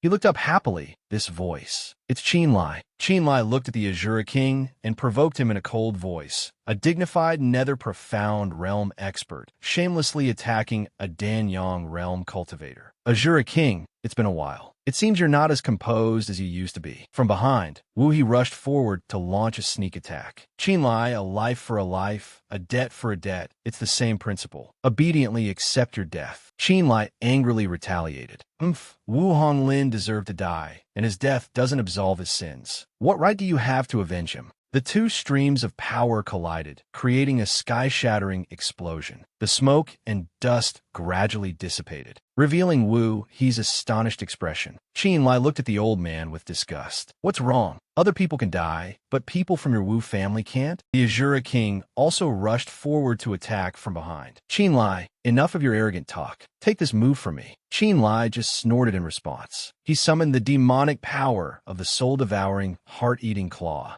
A single shattering sound sent Qin Lai flying. That one move made him hit the ground of the Mu family estate. The Azura king crossed his arms smugly. "You stinking brat, you're getting a bit ahead of yourself. Even if you've ascended to the nether profound realm, fighting 1 against 2 is harder than ascending to the heavens." Qin Lai pushed himself up and then coughed up a mouthful of blood. "Gauga, gauga, hak hak." He smirked and replied, "I wouldn't be so sure about that." Suddenly, a series of light rays appeared from behind. They shot down and struck the two who were standing above, laughing smugly. We could do nothing but cry out in pain. "Ugh!" The Azura king also recognized it, but could do nothing. This is the jade, snow-cold light pillar." He angrily looked up at the light in the sky and cursed. "Who the hell is meddling in other people's business?" Mojiran replied coldly, "Meddling. Azura king, Wu He, you are considered experts of this era, yet you gang up on the weak. Is that the behavior of an expert?"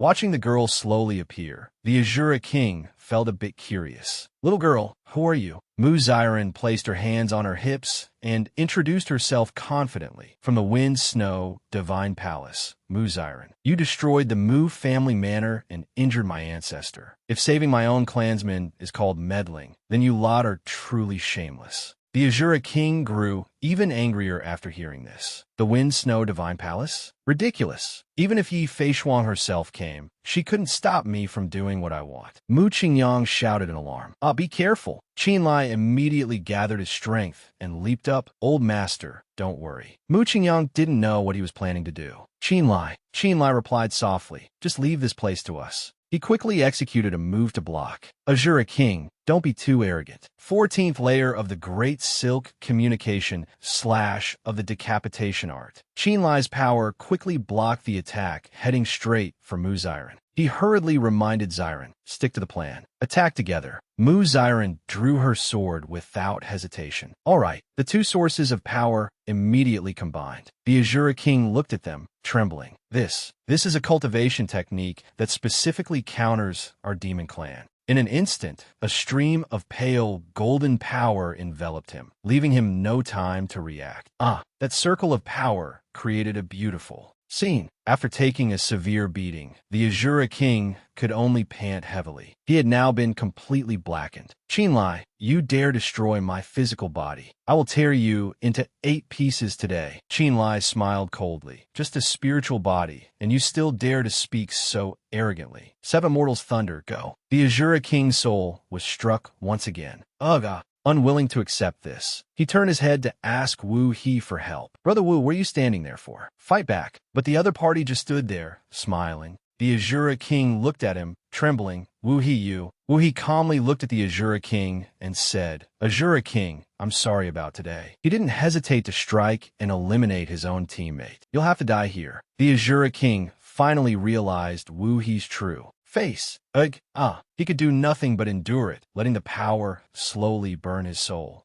Finally, after some time, the Azura King's soul completely dissipated. Mu Xiren looked worriedly at the male lead. Qinlai, are you alright? He shook his head slightly. I'm fine, just a little exhausted. Next, Qinlai pointed his sword straight at Wu He. Wu He, what was the meaning of betraying the Azura King? Or did you think I would spare you for doing that? The old man replied calmly, without a trace of fear. Qinlai, if you've appeared here, it means you've already dealt with Qin Miao, right? The intelligent Qinlai immediately realized. So, you saw Xiren appear, knew you couldn't kill me, and so you betrayed the Azura King to save yourself, right? But Wu He burst out laughing with amusement. Save myself? How could that be? Although I'm not convinced, I have to admit it. The old man laughed coldly. Everything was indeed within Hong Yun's calculations. I didn't expect that even the variables would be predicted correctly. Qinlai asked impatiently, what? Wu Hongyun, where is she? Wu just laughed and replied, this matter in Shan Prefecture was merely a part of our plan. Qinlai, we'll meet again in Yu Prefecture. With that, the old man disappeared. From behind, Mu Xiren asked softly, aren't you going to chase him?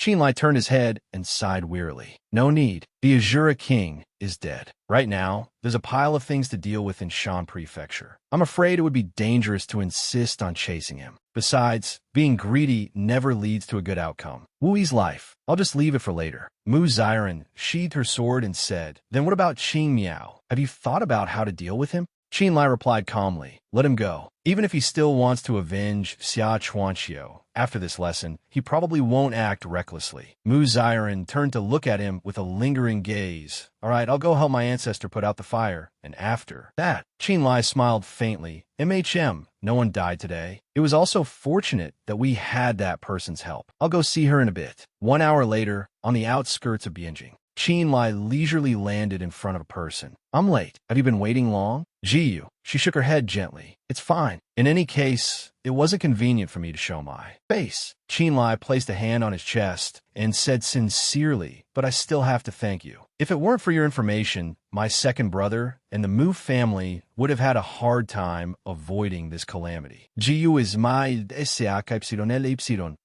She looked at Qinlai with a curious gaze. This is strange. Since when did you become so polite? This isn't like your usual style. The smile on his face was a bit stiff. A life-saving grace. How could I not give my thanks, but I still have something I don't understand? Could I ask Miss Jiyu to enlighten me a little? Qinlai didn't beat around the bush and got straight to the point. The Azura King was clearly your master, so why would you betray him? If you hadn't given me that dual-person cooperative spell, I wouldn't have been able to turn the tide of the battle so quickly. Jiyu shrugged, feigning indifference. This has nothing to do with you, does it? In any case, you've already gotten your revenge. Why do you need to get to the bottom of it? Qinlai answered frankly, haha, isn't it because I'm uneasy? You're from the outer region Demon Island, and we are on opposing sides. Jiyu then explained, that expression of yours doesn't look uneasy at all, does it? Also, don't flatter yourself. I was just repaying a favor to you. She gently rubbed her chin as if recalling something. You didn't leave me alone at the bottom of the cliff. Qinlai laughed awkwardly in response. Haha, really? You seem to have said the same thing last time. He humorously commented, I feel that you're truly cold on the outside, but warm on the inside. Really not suited to be a demon. Jiyu snorted lightly. Puffed. Is it any of your business? After a moment of teasing, Ji returned to a serious demeanor. All right, since you're so insistent, don't regret it after you hear the truth. The story began half a year ago. The Azura king intentionally concealed the failure to seize the Saint Infant immortal abode. In order to deceive the eyes and ears of the outer region's demon lord, he deliberately took all matters in the central lands upon himself. But unexpectedly, you reappeared this time, successively defeating the Wu family in Yugue, in Yu Prefecture and Spirit Creek Gorge. This news spread far and wide, eventually alarming the demon lord. He knew the Azura king had treacherous plans. So, he ordered me to kill the Azura king after he had killed you and obtained the immortal abode. Then I was to bring the Saint Infant immortal abode back to the demon island. Therefore, the one who wanted to kill the Azura king wasn't me. Do you understand now?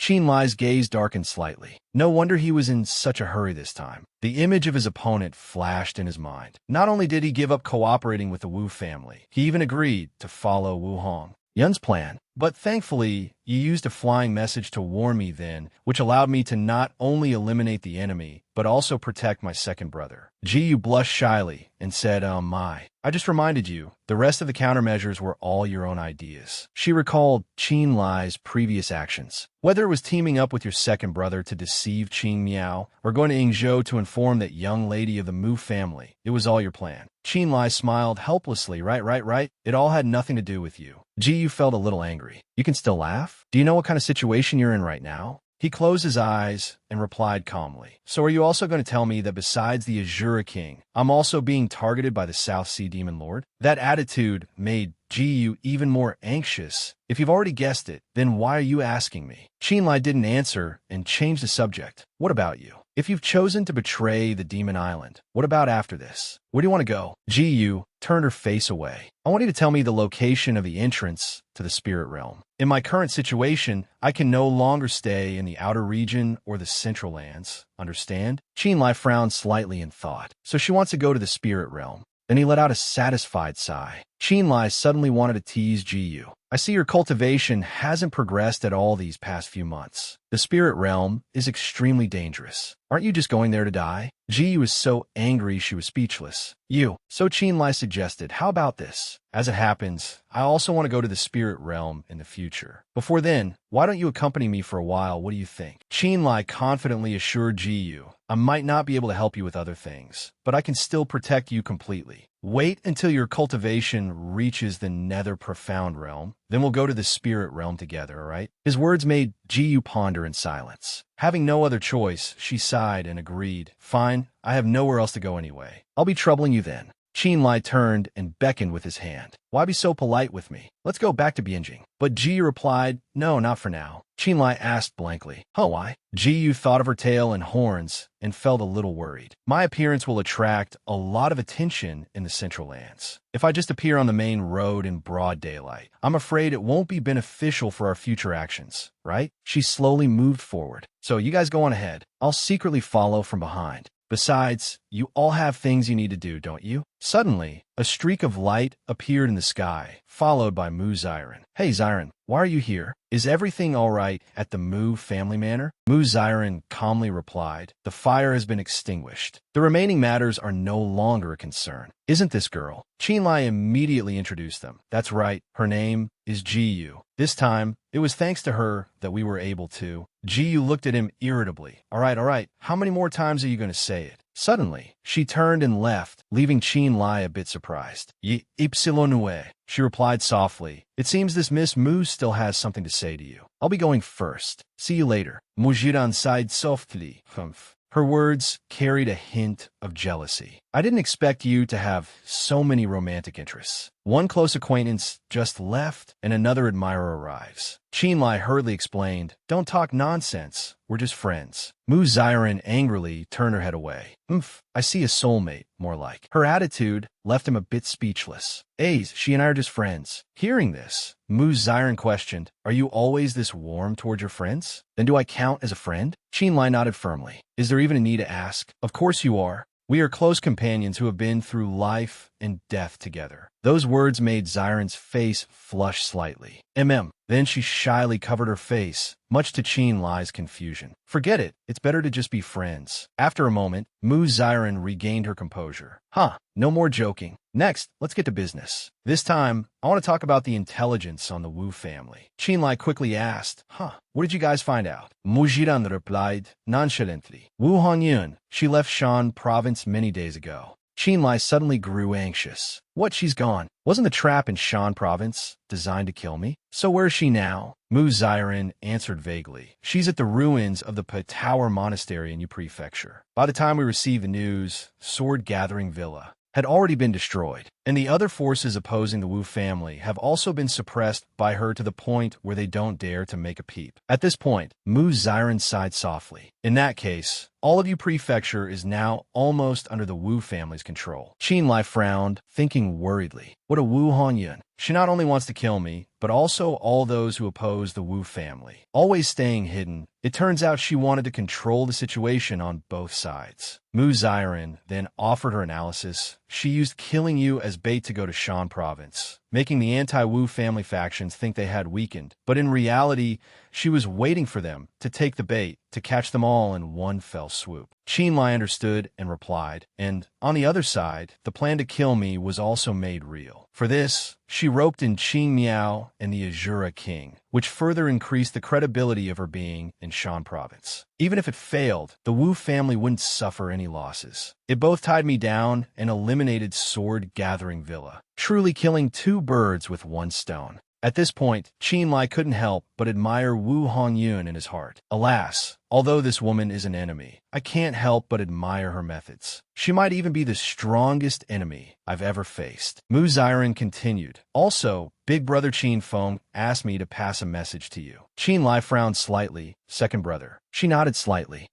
It seems something happened at the Qin Ancestral Hall. The Eastern Continent Qin clan has already sent people to take him away. Also, her gaze darkened slightly. There's someone named Qin Xiaoyang who wants to see you. The location is also in the Eastern Continent. Qin Lai replied wearily. They clearly have no good intentions. I can dodge the first day, but not the 15th. It seems I have no choice but to make a trip to the Eastern Continent. At the immortal Qin Imperial clan in the Eastern Continent. Qin Feng gently closed the door and asked, Zijian, are you all right? Zijian replied politely, Father. He then asked, the clan members urgently sent someone to bring me back from Shan province. What happened? Zijian was startled and avoided his father's gaze.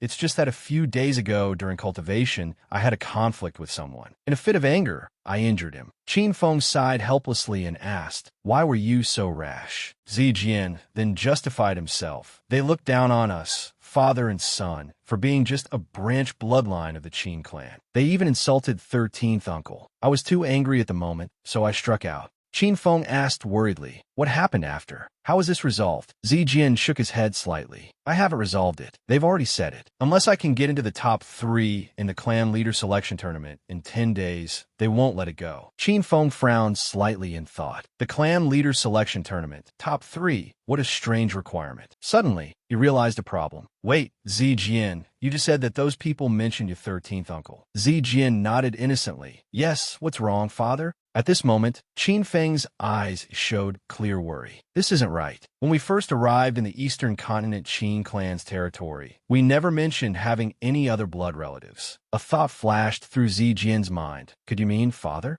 His father replied, someone has figured out the relationship between us and your 13th uncle. That fight was just bait. Qin Feng quickly deduced the ill intentions of those people, the Eastern Continent Qin family. Their real target is your 13th uncle. 5 days later, in the Eastern Continent. Qin Lai looked quite hurried at this time. This is the beginning of the immortal Qin Imperial clan's territory, the meeting place Qin Xiaoyang mentioned. He suddenly noticed something unusual ahead. Ahead was a magical barrier blocking the way. This is... From behind, a group of people appeared. Qin Lai obediently surrendered. Qin Lai sneered and raised his hand to summon his weapon. So that's how it is, bringing a bunch of small fry to play ambush. He growled softly, Qin Xiaoyang. Then Qin Lai angrily swung his weapon, sending the surrounding people flying. You really are a dog that can't change its habit of eating shit. One person was sent flying far away. It turned out to be Qin Xiaoyang. Ugh. Qin Lai quickly landed in front of him. Wu Honglin, Yu Gui, and even the fate of the Yama King. You're not unaware of them, are you? Since you've come looking for it yourself today. Qin Lai flicked his wrist, preparing to strike. Then I'll help you go meet up with them. At once, suddenly, a strange voice stopped him. Qin Lai, show mercy. Then, a solemn figure appeared. Qin Lai looked at the person before him with suspicion. Who are you? The person calmly introduced himself. I am the patriarch of the Qin clan, Qin Shufu. Qin Lai, since you have come to the eastern continent, why don't we put down our weapons and have a proper talk? Qin Xiaoyang, behind him, opened his mouth to say something. Patriarch, this guy. Before he could finish, Qin Shufu shouted, silence. The old man bluntly reprimanded him. I told you to welcome him, not to launch a sneak attack. According to the laws of the Qin clan, those who slaughter their own clansmen shall be punished with half a year of penance in the Four Perceptions cave to repent for their sins. Sins? Qin Xiaoyang stammered, trying to explain, but this matter. But Qin Shufu paid him no mind. Are you not leaving yet? Qin Xiaoyang could only obey the order and leave. Yes, yes. After a moment of observation, Qin Lai said angrily, one plays the villain, one plays the hero, Qin Shufu. This act of yours is quite impressive. Qin Shufu gently shook his head. Quite the contrary, Qin Lai. Do you know what lies 20 miles east of here? Here? Qin Lai frowned suspiciously and asked, what place? Qin Shufu began to narrate, the eastern continent's Filiu city, also known as Yi City. 2,000 years ago, the Qin clan faced a great calamity. Our ancestors fled all the way and were finally saved by a sworn brother who sacrificed his life. Only then were we able to settle here and rebuild the prosperous Qin clan. Qin Lai asked coldly, what does this have to do with me? Qin Shufu asked in return, do you know the name of your ancestor? Qin Lai frowned in doubt. Could it be my ancestor, Qin Yi? Qin Shufu nodded in response. That's right. After our ancestors settled here, they changed Filiu City to Yi City to commemorate their sworn brother, who is also your ancestor, Yi.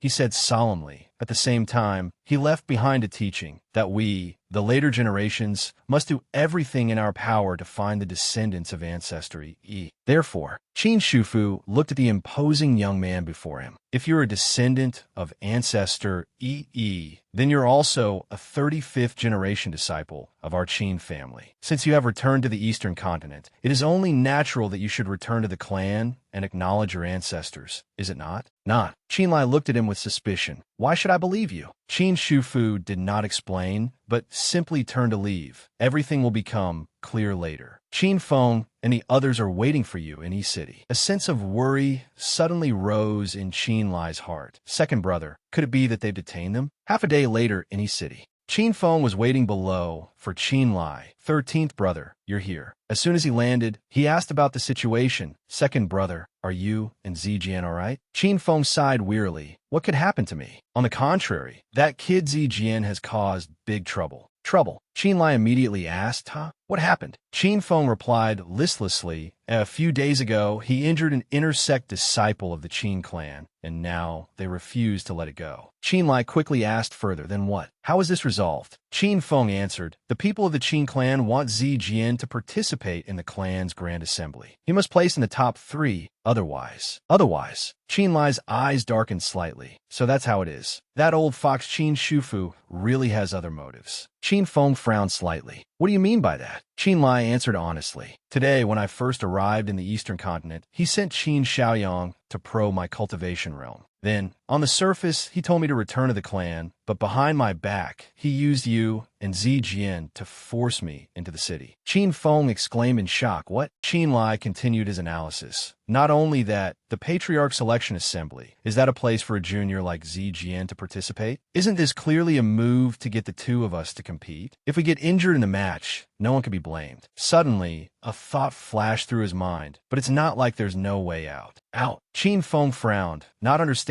13th, what do you have in mind? Qin Lai explained, during the great battle in Shan province, I seem to have gained some enlightenment, and my cultivation seems to have shown some unusual signs. He boldly made a guess. Perhaps I'm about to break through to the mid-stage of the Nether Profound realm. Qin Lai suddenly recalled the realm map. Among the 5 continents of the Central Lands, the Nether Profound Realm is considered the highest. Realms like Yang God and Grotto Heaven above it are too powerful for us. He suddenly remembered the strange immortal he had met before. Therefore, one must enter the spirit realm to continue cultivating, or else face punishment from the guardian immortal elder. Qin Feng gently stroked his chin in thought. In that case, is your cultivation about to reach the pinnacle of the Central Lands? He suddenly had a question. But how do you know these things? Qin Lai explained, this is related to my background. Second brother, do you still remember the old man who gave you the jade pendant back then? Qin Feng replied without hesitation,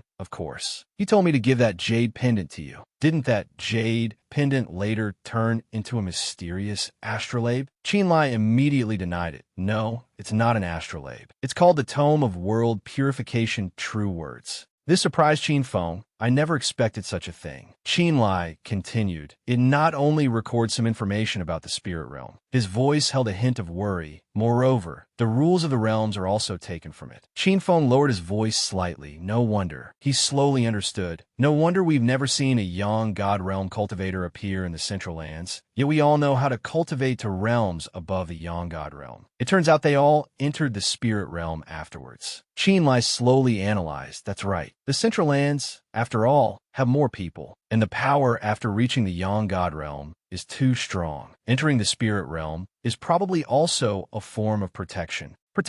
After hearing this, Qin Feng continued. So to get back to the point, in the Central Lands, the Nether Profound Realm is the peak. Qin Lai nodded slightly. Yes. Therefore, the most powerful person in the Qin clan is at most only at the late stage Nether Profound Realm. Qin Feng suddenly remembered the various weapons Qin Lai had. Borrowing the power of the treasures from the Saint Infant Immortal Abode, it wouldn't be too much to expect some gains at the Grand Assembly. But Qin Lai shook his head no. He calmly turned and spoke. If the Qin clan wants to make things difficult for us two brothers, then we'll just see it through to the end. Qin Feng vaguely guessed Qin Lai's thoughts. Could it be that you want to? He replied to his brother with a determined tone. Isn't it the Patriarch Selection Assembly? This first place, Qin Lai, will definitely take it. Back in the room, Qin Lai was still focused on his cultivation. He suddenly opened his eyes wide. The 6 senses are clear. Heaven and earth are assisting. It's time. Primal Voidstar Art break. A powerful energy immediately enveloped him. Immediately after, a bolt of light struck down from the sky. Qin Feng, who was outside, rushed in. 13th, are you all right? The spiritual energy gradually dissipated, and Qin Lai asked, Second brother, what day is it today? Qin Feng replied, it happens to be the day of the competition. He hurriedly asked about the situation. I thought that after cultivating for so many days, it must be time for you to come out of seclusion. How is it? Did you successfully break through?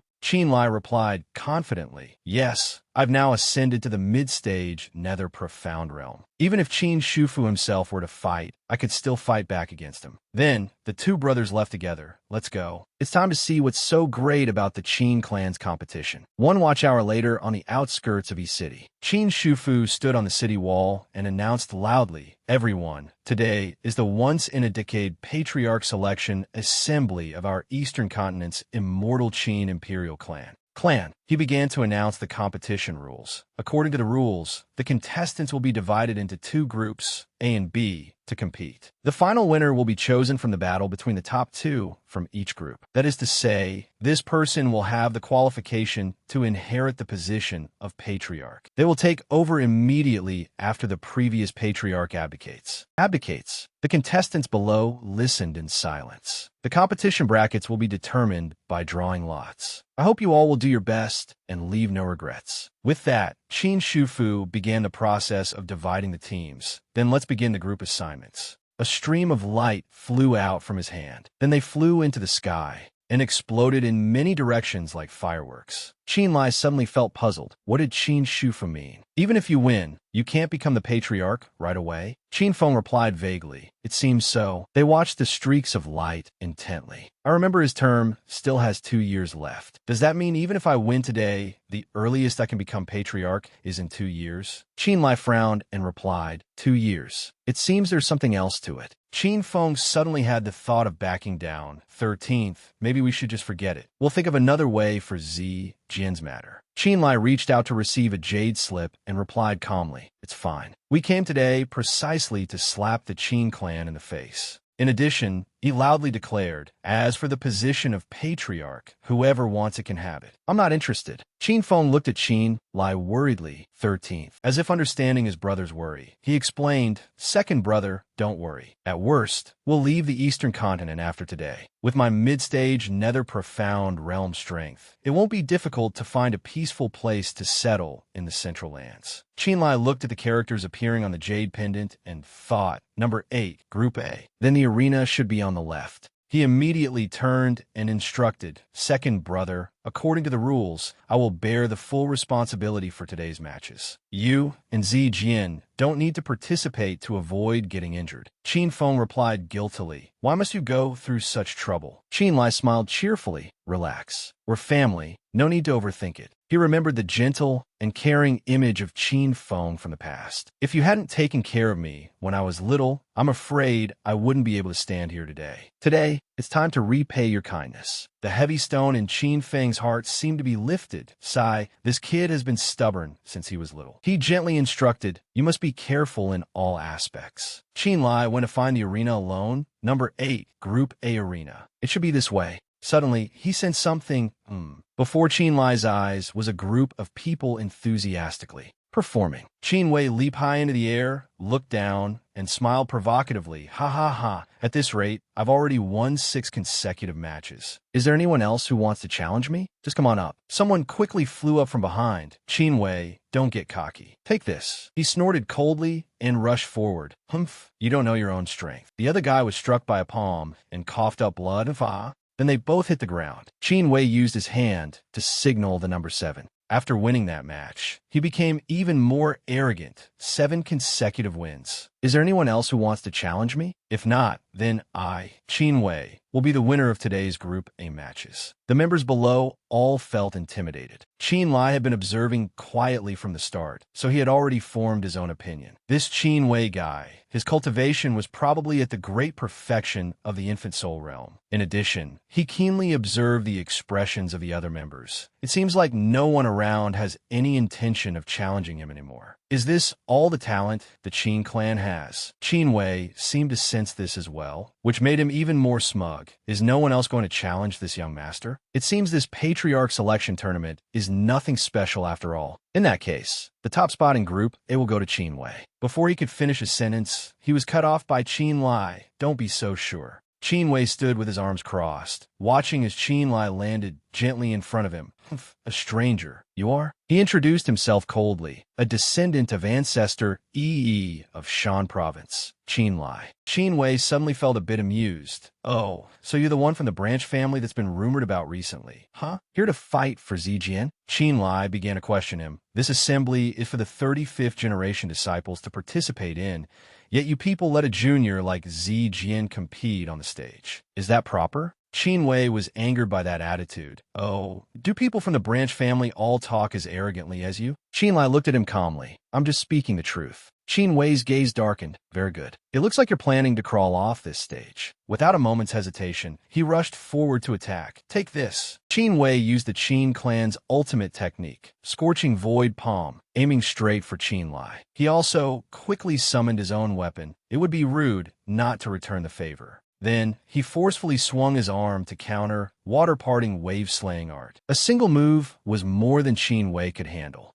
Cough. He coughed up a mouthful of blood and fell straight to the ground. Qinlai slowly walked over. Well, the power emanating from him made Qin Wei tremble in fear. You can't even defeat the person from the branch family you spoke of, and yet you have the nerve to get on this stage and want to become the patriarch. He couldn't seem to believe his eyes, so he stubbornly asked, "How is this possible? You're at the nether profound realm?" Qinlai immediately answered, "What's so strange about this? Unlike you people who only cultivate in warm rooms all year round, the outside world is far more cruel and unforgiving than you can imagine." He glanced at Qin Wei with a sharp gaze. "Besides, by defeating you, I've become the winner of this group, haven't I?" He suppressed his pain and let out a small groan. Ugh. Just then, a pillar of light appeared behind Qinlai. He glanced back and thought to himself, that pillar of light is in the direction of the Group B arena. Could it be that they've also decided the winner over there? Already? 1 hour before the tournament. Qin Hongshan asked again, Xiaoyang, are you really going to do this? Qin Xiaoyang nodded firmly. There's no other way. Qin Lai has returned with great strength this time. He definitely won't miss this tournament. Qin Hongshan hesitated, wanting to stop him, but using the blood spirit pill, although it can temporarily cause your cultivation to soar, the price to pay is extremely high. That's why in this match, I must crush him under my foot. Xiaoyang, why must you suffer like this? My mind is made up. Qin Xiaoyang bit his lip tightly. So what? He trembled as he recalled his former self. Now, I bear the title of the Qin clan's most outstanding youth, but I've been defeated by him time and time again. If I can't prove myself this time, I will sooner or later be replaced by him. Without any hesitation, he put the spirit pill straight into his mouth. Qin Xiaoyang's body reacted immediately. Ugh. His whole body trembled violently, and intermittent groans sounded ceaselessly. Qin Hongshan looked at him with pity. Aya, this child is as good as ruined. But I hope Qin Lai doesn't participate in this tournament. Otherwise, Xiaoyang is done for. Returning to the match, Qin Shufu's voice echoed throughout the martial arts hall. Very good. Having passed this stage, the winners of both Group A and Group B have emerged.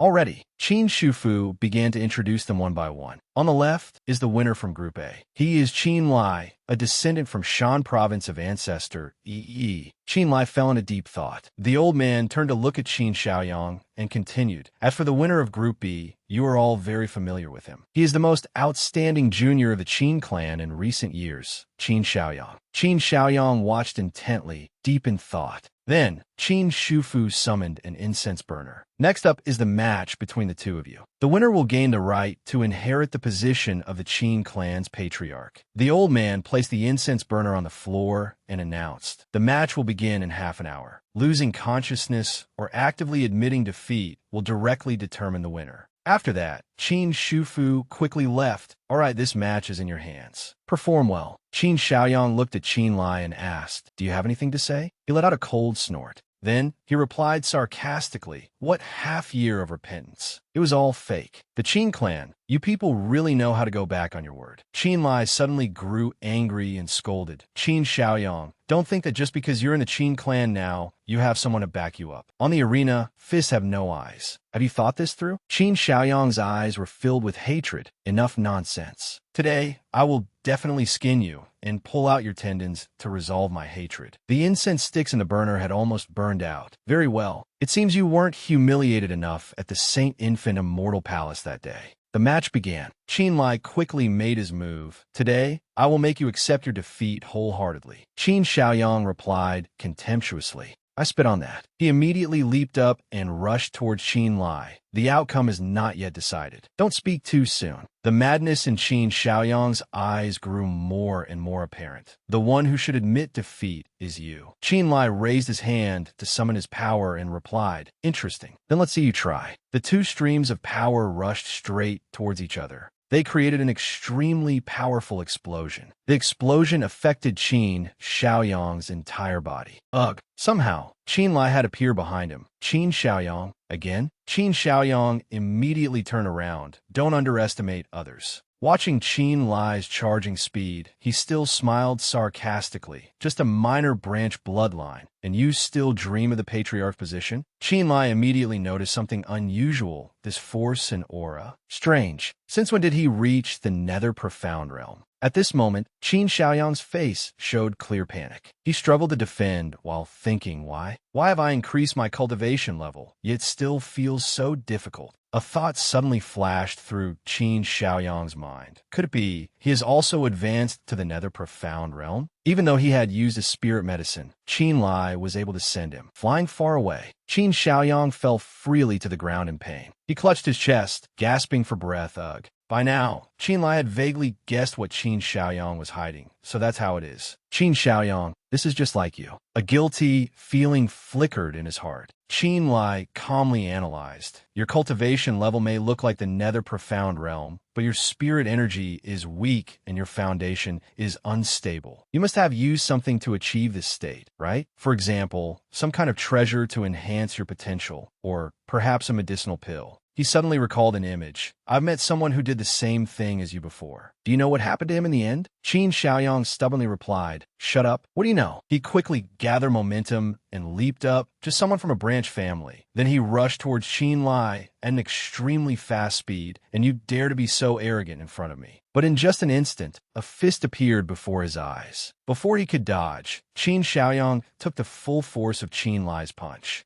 And so, he had another ungraceful landing. The immense power made him cry out miserably again, ugh. Qin Lai clenched his fist slightly. Qin Xiaoyang, have you misunderstood something? He looked at Qin Xiaoyang with a sharp gaze. You're not the only one I'm targeting. It's the entire Qin clan. He hissed angrily, you bastard. Qin Lai twirled 2 fingers lightly in the air. Then it's time to end this match. His stream of power immediately enveloped Qin Xiaoyang. That power gradually eroded his body. Qin Xiaoyang's vision slowly blurred. Qin Lai. Time gradually shifted to night. In the small room, a faint candle illuminated the entire space. Qin Xiaoyang, on the bed, suddenly showed signs of waking up.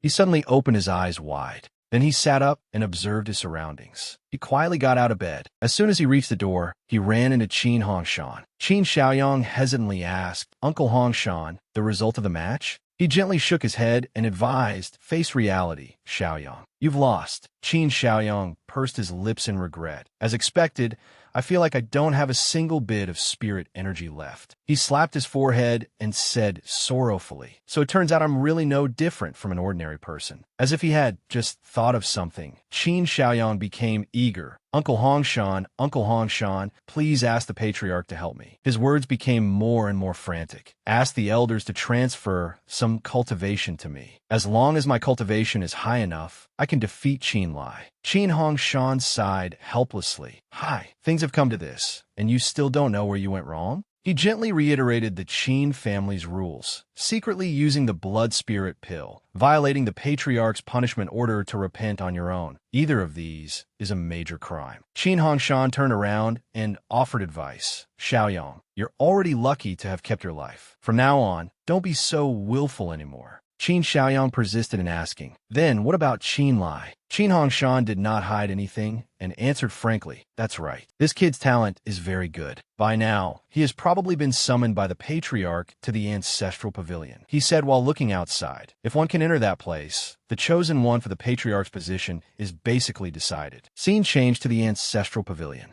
As soon as Qin Shufu saw him, he spoke up to greet him. You're here? Qin Lai nodded slightly. Yes. I came this time to talk to you about the patriarch position. Qin Shufu lowered his head and sighed. Don't be so quick to refuse. Do you know my intentions for arranging all this? Qin Lai frowned and replied, as expected, this was all your scheme. He frankly admitted, that's right. Qin Xiaoyang violated the punishment order and has now brought upon himself a loss of all his cultivation. Qin Shufu tried to persuade Qin Lai. From now on, within the clan, can those who hold grudges against you and Qin Feng still act recklessly? But Qin Lai just gave a faint, cold smile. So I should thank you for that. He immediately replied, no, I just want to resolve the grievances. Familiar figures appeared in Qin Shufu's mind. Back at the sacred infant immortal abode, although the Qin clan participated, Xiaoyang has now become an ordinary person. Hongshan cannot take half a step out of his city. They have all been punished for it, and you have already returned to the clan and are even famous in the cultivation world. So, this old man thinks we should just let this matter go. Qin Shufu was still intent on persuading Qin Lai to take a step back. In the future when you lead the Qin clan, if you want to punish them further, who would dare to say anything? Qin Lai replied bluntly, after all is said and done, you still want me to inherit the position of patriarch. I'm very curious why you all wanted to take this position. Is it that the Qin clan has no other descendants with outstanding abilities besides Qin Xiaoyang anymore? Qin Lai narrowed his eyes dangerously. Or is it because I have the sacred infant immortal abode? Qin Shufu laughed as if he had just heard a funny story. The sacred infant immortal abode? Haha. The initial fight for the sacred infant immortal abode was merely to let Xiaoyang get some training. He calmly walked up to Qin Lai. A gentleman does not take what is good from others. If you obtain the sacred infant immortal abode through your own strength, why would I covet it? Suddenly, Qin Shufu lowered his voice. Besides, within the Qin clan, there is a magic treasure even more powerful than the sacred infant immortal abode. Don't you want to know about it? Qin Lai felt a little surprised. Stronger than the sacred infant immortal abode? Qin Shufu nodded. That's right. He turned and asked, do you know where the primordial magnetism starry sky art you cultivate comes from? Qin Lai frowned, guessing this. Wasn't it passed down by generations of Qin clan ancestors? Down? Qin Shufu slowly explained. You're only half right. The immortal Qin imperial clan originated from the spirit realm, so naturally, it was inherited from the spirit realm. Over the years, the Qin clan has only tried to extract the last essences from 10,000 scrolls of immortal arts to cultivate, finally perfecting the primordial magnetism starry sky art. But because it originated from the spirit realm, it still couldn't be completed. At most, it can only allow someone to cultivate to the cave heaven realm. Qin Lai asked indifferently, what does this have to do with a magic treasure? Qin Shufu turned back to look at him with a profound gaze. Qin Lai, have you ever heard of Heavenly Steel Mountain? He continued to analyze. West of the eastern continent, across the Fin Sea, there's a mountain called Heavenly Steel. This mountain appears once every 60 years, and inside it contains countless cultivation magic treasures, a grace for the cultivation world of the 5 continents. Recalling the scenery there, Qin Shufu gently denied. No, to say it has rare and precious treasures is not enough. Let's put it this way, all the current inheritances in the cultivation world of the 5 continents come from that place. Qin Lai quickly guessed his true purpose. So mysterious? So, you mean you want to go find treasures? Qin Shufu said honestly, to be precise, to find a feather transformation realm manual for the primordial magnetism starry sky art. He sighed and advised, moreover, that mountain has a barrier. A person can only enter it once in their lifetime. Qin Shufu began to recall the past. This old man went 60 years ago and managed to bring back a part of the cave heaven realm of the primordial magnetism starry sky art. But this time, you just need to get a part of the feather transformation realm, bring it back, and master it. At that time, who in this world could stop you? Qin Lai clearly didn't believe what Qin Shufu said. Master it? You're kidding. He questioned him without reservation. After the Yang completion realm, all ordinary people must enter the spirit realm to cultivate. How can they continue to stay in the 5 continents? Qin Lai clenched his fists and growled angrily. Let alone the cave heaven and feather transformation realms that come after. Where do you get the confidence to think it's possible in the Central Lands? But another thought flashed through his mind. Oh, wait a minute. At this moment, he vaguely realized. Could it be that the Qin clan has a magic treasure that can conceal one's cultivation level? Qin Shufu smiled with satisfaction. You finally understand. The appearance of the heavenly steel is a huge opportunity. Besides the secret manual for the primordial magnetism starry sky art, there are many treasures you can take for yourself. The day you return will be the day you become the patriarch of the Qin clan. Qin Lai thought to himself, no wonder the person chosen as patriarch doesn't succeed immediately after winning the competition. It turns out there's this additional layer of testing. Qin Shufu took the opportunity to try and win him over. There's no need to hesitate anymore. As long as you return safely, then whether it's the people you want to protect or the secret manuals you want to know, it will no longer be a difficult matter. You are the genius of our Qin clan, and also our hope for the past 1,000 years. Qin Shufu began giving Qin Lai directions. Just go straight from East City, and in less than 3 days you will reach the border of the eastern continent. Qin Lai remembered the instructions to go around a red mountain, then head southwest for 19 miles, passing through Luba Mountain. Upon arriving, a vast beach appeared before his eyes, meaning he had reached the Fin Sea. Qin Lai was now in a state of high concentration, then focused his spirit to pass through the thick fog of the Great Sea to be able to see the place where Heavenly Steel Mountain appeared. After succeeding, a mountain slowly emerged in the middle of the sea. Qin Lai gently set foot on the sandy beach, finally arrived. Aning come out. Aning spoke up. Master, this old tiger doesn't quite understand. Qin Lai turned to look. What is it? Aning explained. With your personality, how could you be here searching for treasures? Even if you wanted to free Qin Feng and his son, there are other ways. Qin Lai immediately replied, I understand everything you've said, but according to Qin Shufu, this heavenly steel is related to the spirit realm. I was thinking whether this place might hide something related to that girl. Aning now understood everything. It exclaimed, so that's how it is. Master is truly far-sighted. Qin Lai continued, according to Qin Shufu, when Heavenly Steel Mountain appears, there will be a golden rain spirit light. Looking at the scene now, it's still calm. It seems the time has not yet come. Seeing Qin Lai leave, an Ing called after him. Master. Qin Lai walked on without looking back. Let's go, find a place to rest for a bit. Let's see if you can keep up. This trip can also be considered a fateful opportunity. An Ing replied, yes. At the same time, the scene changes to the southern shore of the Fun Sea. The master of the Demon Island was standing there gazing into the distance, when suddenly a new person appeared. The master of the Demon Island knew who it was without looking. You've arrived? How was the plan progressing? The other person immediately reported, very smoothly. The experts from the 5 continents have all arrived. Now if we start the plan. The master of the Demon Island turned and ordered, no rush. Wait for the golden rain spirit light to appear. After those experts from the Central Lands have entered Heavenly Steel Mountain, it won't be too late to begin. Hearing this, the other person gritted their teeth and did not reply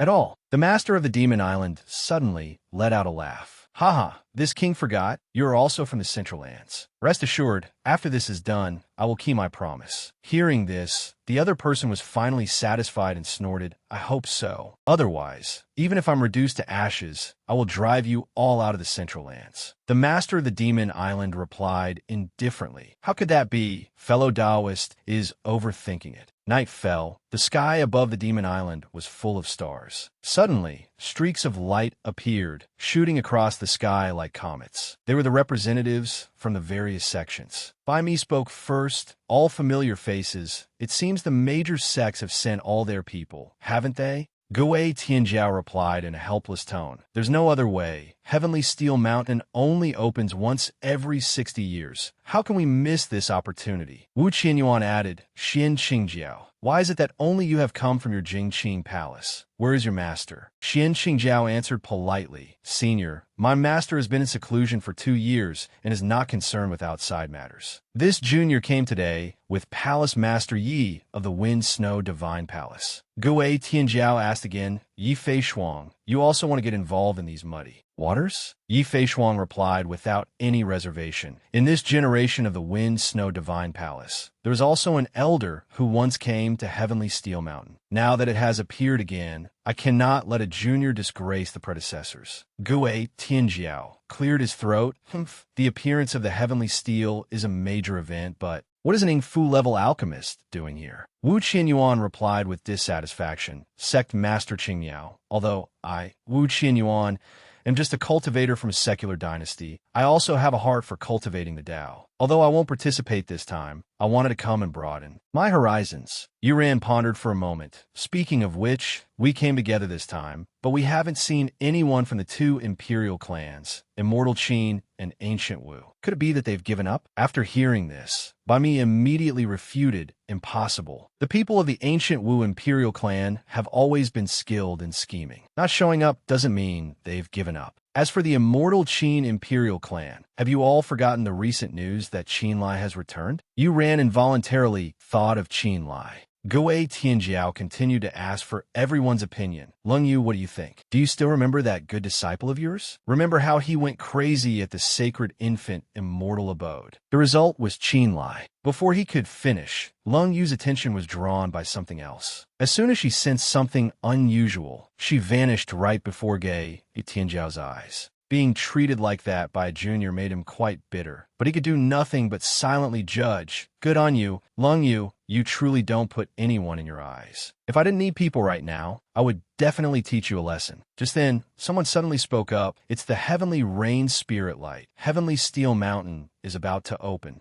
Gui Tianjiao was stunned. What? Indeed, a brilliant halo had appeared in the sky, aiming straight for Heavenly Steel Mountain. Not only that, but rain also began to fall. Everyone was surprised. It really is the Heavenly Rain Spirit Light. Once this light appears, Heavenly Steel Mountain is about to activate. Yi Fei Shuang said in a firm tone. The time has come. I ask you all to quickly follow Demon Venerable Lung Yu. Everyone replied in unison, all right. With that, everyone set off. In another place, someone had witnessed this entire scene. A voice sounded from behind him. The major sects have entered one after another. Are we still going to wait? Ypsilonue. Jiyu continued. I know you're thinking Wu Hongyun will appear, but we've already missed the chance. To wait for the next time the heavenly steel descends would be an incalculable wait. Qinlai gritted his teeth, showing his unwillingness. He suddenly used his movement technique and left. Forget it. Watching from the outside is not enough. I have to see it with my own eyes. The Wu family will absolutely not miss this opportunity.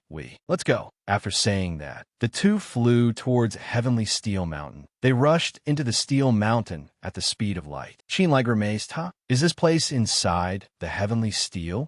Jiyu continued, it seems so. I didn't expect the initial Golden Rain Spirit Light to actually be a teleportation spell. We accidentally encountered it and were teleported here. I see, but I really didn't expect this place to turn into such a large area. What have we seen from the outside and what is it like? Qinlai looked around cautiously. An independently existing space with the ability to separate from the land and sea. Only those with a cultivation level of cave heaven or higher can enter. It seems this place is connected to the spirit realm. Ji reminded him, don't let your guard down. We are heading in a different direction from the other sections. We might run into them. Qinlai explained, but staying in one place isn't a good idea either. So we can only go and see for ourselves. Indeed, the two of them couldn't just stand there and wait. Ji also agreed with him. All right then. Following Qinlai without seeing anything for a long time, Jiyu gradually lost her patience. Qinlai, is this the right direction? We've already walked right to the edge of the abyss. It's rumored outside that there are many rare treasures in Heavenly Steel Mountain, but this path has nothing but rocks and plants. And what's on top of this tree? Why is it so big? Could it be some kind of special item?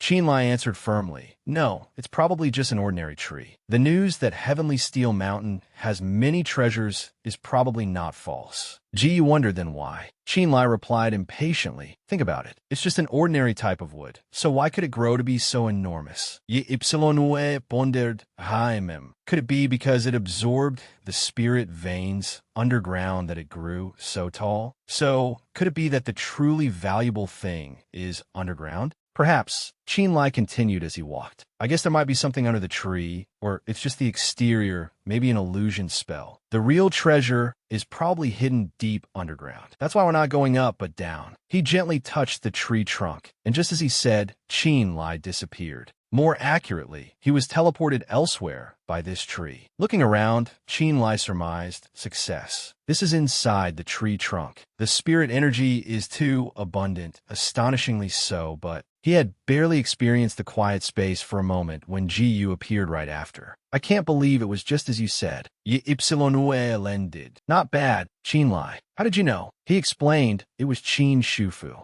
He came here 60 years ago. Before he left, he gave me a cloth pouch with a few hints inside. Jiyu patted his shoulder and exclaimed, it seems he really values you, the young patriarch. Does this mean I can rely on your prestige to live from now on? Qinlai immediately refused. Stop talking. You know my ambitions are greater than that. This place is filled with dense fog. We should be more careful. Going deeper, Qinlai remarked. The deeper we go, the hotter the spirit energy gets. Jiyu suddenly raised her voice. Qinlai, look ahead. In front of them was an incredibly magnificent space. Who would believe this was the scene inside a tree trunk? Just then, a light suddenly flew past Qinlai's face. Qinlai didn't hesitate to reach out and catch it. In a flash, it blossomed and grew into a plant. Qinlai was surprised. Jade front grass. In the 5 continents, this is a top-grade medicinal herb. It seems these balls of light all come from small planets. Just by infusing a little spirit energy, we can get these treasures. Jiyu's jaw dropped. Then these balls of light before our eyes aren't. All of them. Qinlai added, not only that, look at their positions. Hearing his hint, Jiyu also immediately realized this is a map of the stars. Amazing. The whole cave is just like the night sky. Heavenly Tao 9 worlds, the righteous chi of the profound jade metal, yin and yang circulating. Profound jade, circulating yin and yang. Seeing her unusual expression, Qinlai asked with concern, Jiyu, what's wrong? Without a word, Jiyu suddenly collapsed. Qinlai rushed to catch her. Jiyu, wake up. What's wrong with you?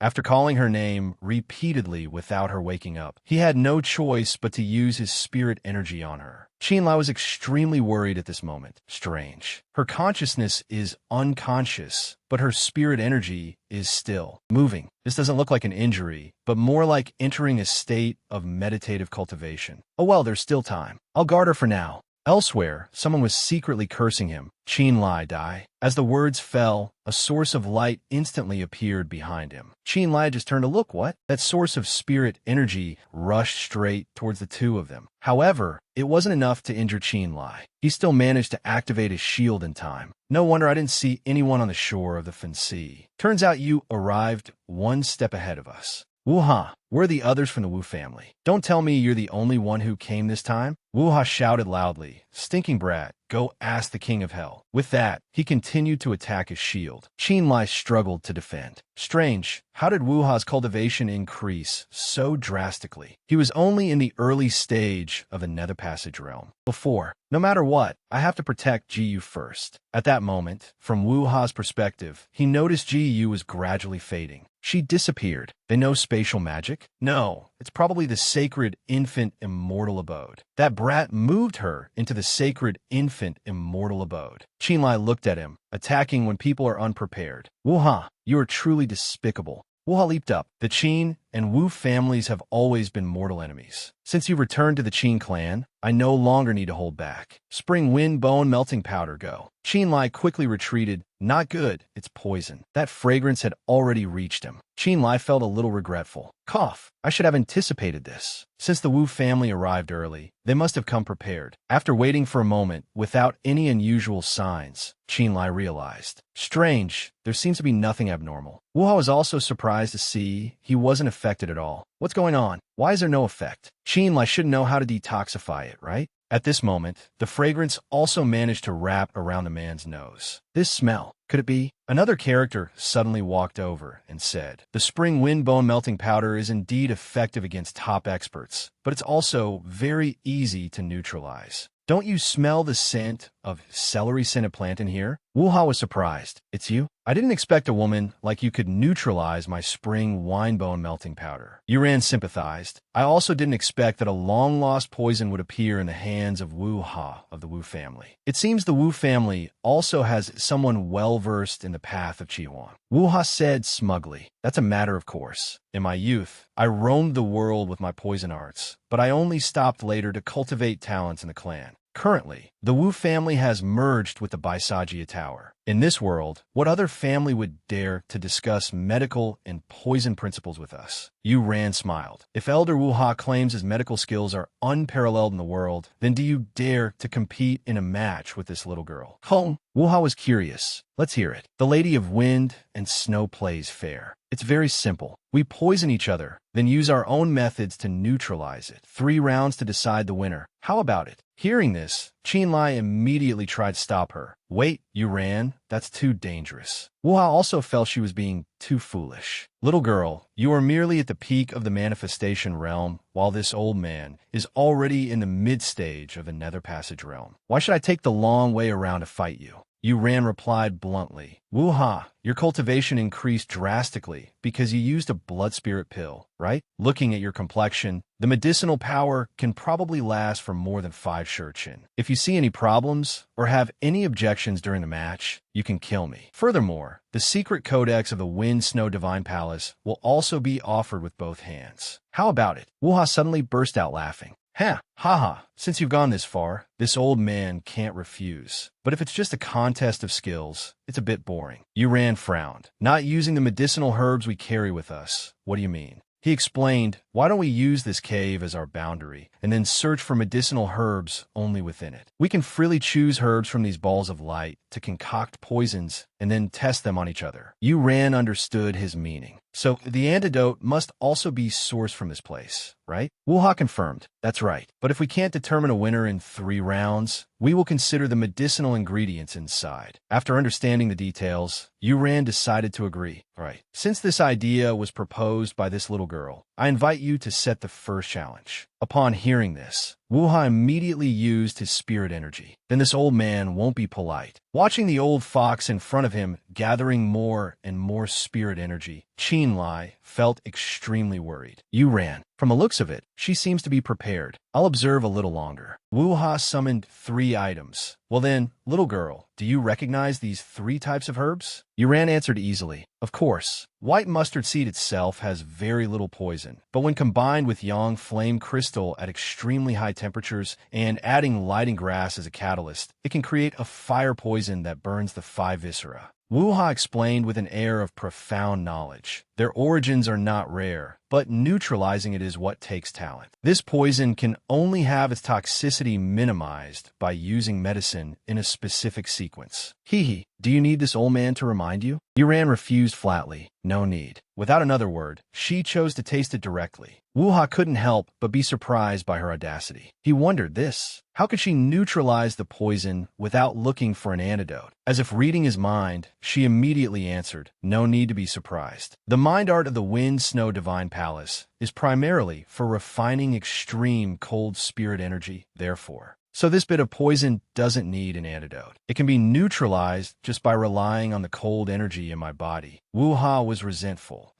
I didn't expect this round wouldn't be able to trouble her. Next, no matter what difficult challenge she poses, even if I only use one type of herb to neutralize it, I'll still be at a disadvantage. Yuran easily dealt with one medicinal herb. Now it was her turn. Well then, Elder Wuha, this little girl now only has a single leaf of flying spirit grass. With your knowledge, would you be able to detoxify this? The leaf of flying spirit grass was immediately sent before the old man. As an elder, the first thing to do when challenged is to agree to the risk. Of course I can, but how can one drink a single leaf? Yuran smiled gracefully. Just now, I took advantage of the opportunity to win without using any effort. However, this little girl is a junior. How could I make things difficult for you?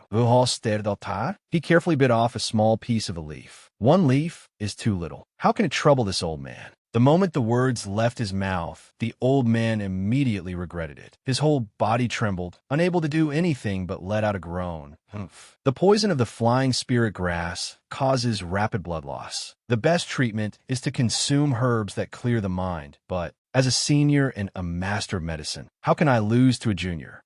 He's trying to maintain his balance. Qinlai stood outside the match, but was very anxious. Wuha's already started circulating his energy to suppress the poison. Could it be that because he got used to poisons at a young age, his body now contains more toxins than an ordinary person's? Isn't that like possessing a natural shield? After circulating his internal energy for a while, the old man let out a long breath. Only then did the old man gradually regain his composure. All right, the poison is out. Other than being a little dizzy, I'm fine. But something seems a little off. Never mind. I'll focus on the competition at hand. Without hesitation, the old man sent 2 herbs in a row to the junior. Little girl, want to try again? Yuran recognized them at a glance. Mayfly, purple lotus, and also golden toad vine. These 2 poisons will cause instant death. It seems Elder Wuha really wants to send the little girl to her death, doesn't he? Wuha explained in a righteous tone. This old man just wants to ask for your profound guidance. In for a penny, in for a pound. Yuran boldly took the herbs. All right, she put both items in her mouth one after the other.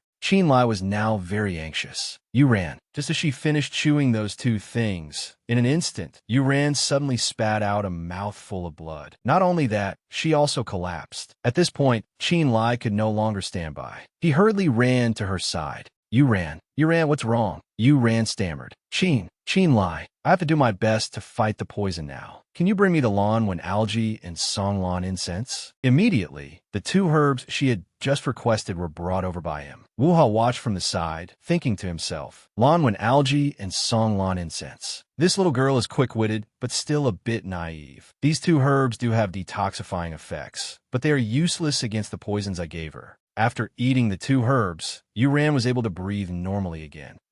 It's best to get the blood flowing. If I wait too long, the poison will take full effect. Without waiting to fully recover, Yuran rushed back into the fray. It's my turn. Wuha gritted his teeth. This girl is on the verge of death and still struggling? Fine, this time I'll give her something that will finish it quickly. Yuran summoned a new herb and sent it before the senior. Please. With his profound knowledge, Wuha also recognized it immediately. This is my Shanparilla bark. It's the second medicine she created. Qinlai took this opportunity to praise Yuran. A true master of medicine is like a chef. The simpler the ingredients, the higher the skill, right? Although he didn't want to, the old man still had to admit, this girl is too clever. My Shan Perilla bark's toxicity isn't high, but it's a different story when combined with 3 types of poison, and it just so happens that she's given me more than one type. It seems my only option is to eliminate one of those 3 medicines. With my constitution and ability, doing so isn't difficult. The moment he finished chewing and swallowing those items, his body immediately reacted.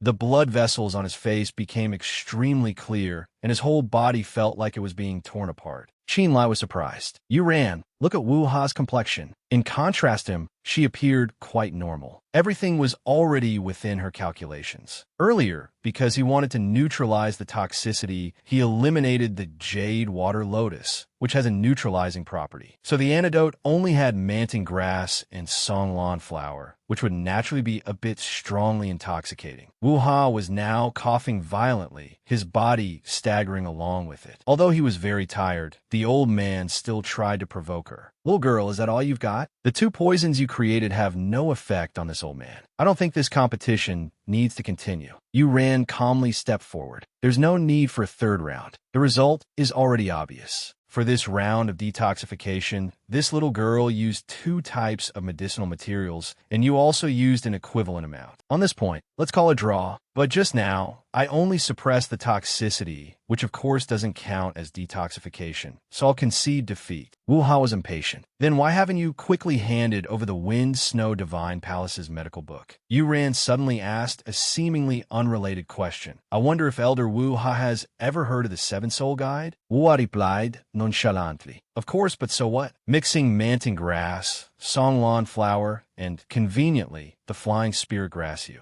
Just used. Wait, by the time the old man realized it, it was already too late. He suddenly spat out a mouthful of bright red blood. Wu Ha lost control and collapsed to his knees. Qinlai wondered. The 7 Soul Guide's toxicity is quite low. Why did he end up like this? Yuran turned back to explain. Didn't Wu Ha say it himself? The toxins in his body have long since spread throughout his system, with so many toxins accumulated in his body. So, before Yuran could finish speaking, someone else spoke up for her. So, as long as all these toxins are stimulated at once, hundreds of thousands of different toxins being stimulated, isn't that the same as poisoning oneself? Qinlai quickly turned to look. This voice, could it be Wu Hongyun? Wu Hongyun immediately appeared. Excellent. Truly excellent. I never expected someone in this world could use the 7 Soul Guide to its full effect. Truly brilliant. Could it be that you were plotting against Wu Ha from the very beginning of the poison duel? Yuran explained. Of course. As a senior, Wu Ha is naturally more competitive, so he would also have the ability to detoxify, just like me. And the poison of the flying spirit grass causes rapid blood loss and could paralyze his nerves. Furthermore, after detoxifying, his reaction speed would not be the same as before. After hearing her explanation, Wu Hongyun understood everything. So that's how it is. He only thought about guarding against your poisons, but never expected that he himself was using medicinal materials to cause his own demise. This plan is truly too brilliant. Wu Ha trembled on the ground. Hongyun, what are you saying? At this moment, Hongyun suddenly threw a bag over. The bag flew straight into the old Wu Ha's hands. Wu Ha stared blankly at the thing in his hand.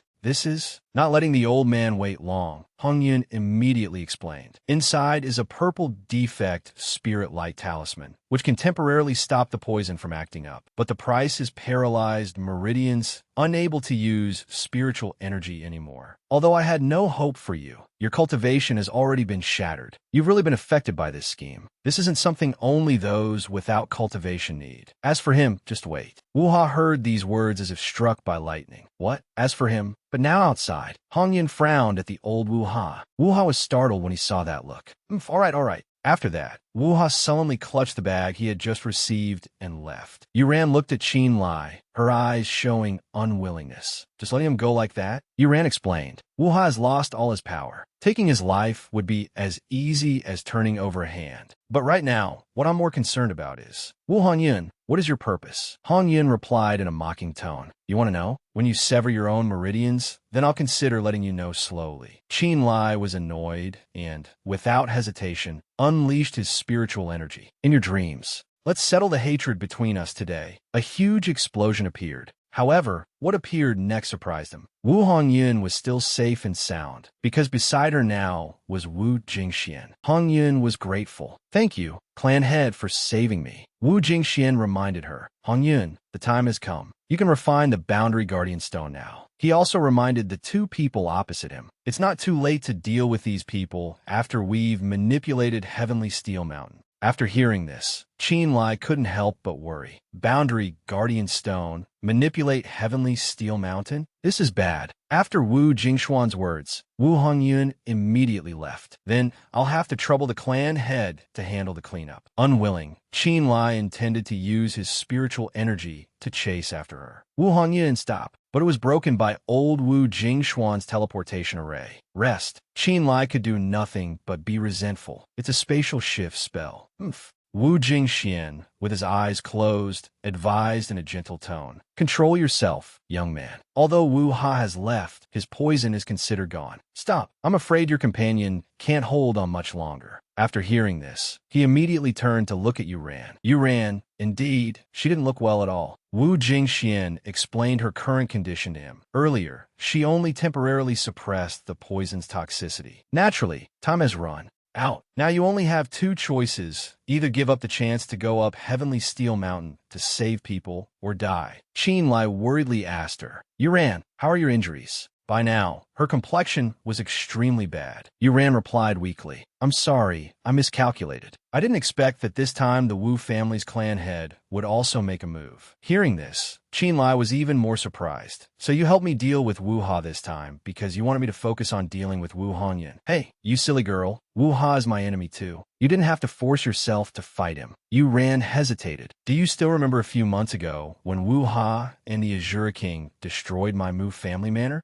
He immediately replied. Of course I remember. If you hadn't helped back then, how could we have killed the Azure King? Yuran was getting weaker and weaker, but still managed to whisper to him. So consider it me helping you get revenge. Qin Lai worriedly supported her. Yuran. Her current condition was alarmingly bad. She couldn't even speak a complete sentence. Qin Lai was anxious and worried. Wu Ha's poison is too powerful. Yuran can't take it anymore. There are many immortal herbs in the Saint Infant Immortal Abode. Maybe they can help her detoxify. Seeing his actions, Wu Jingxian knew what his intention was, to take her to the Saint Infant Immortal Abode. Young man, think carefully. If you die here, and the immortal abode changes owners later, won't she still die? Qin Lai replied without reservation, Wu family elder, if I remember correctly, your name is Wu Jingxian, right? But I, Qin Lai, have traveled everywhere and have never known fear. His speed was indeed fast, but this old man was even faster. In the blink of an eye, the old man appeared before him. Insolent. Qin Lai's jaw dropped. He barely managed to jump up and dodge the attack. A moment later, and he would have been just a pile of bones. Wu Jingxian raised his voice. You only have a mid-stage nether passage realm cultivation now. Wanting to defeat me is a pipe dream. Qin Lai stubbornly replied. How can we know for sure without trying? Just then, a mark suddenly flashed on his forehead. Old Wu Jingxian was forced to pause because of this very thing. Seizing the opportunity, he immediately struck, parrying the water-parting wave-slaying art. Break! Wu Jingxian was surprised. This power is the Immortal Worship Order. It seems you're quite experienced. Qin Lai gritted his teeth. This journey is not short, but Heavenly Steel Mountain will certainly not be my final stop. Wu Jingxian, take this blade. Although Wu Jingxian was old, he was still incredibly sharp. Brat, don't think it's that easy.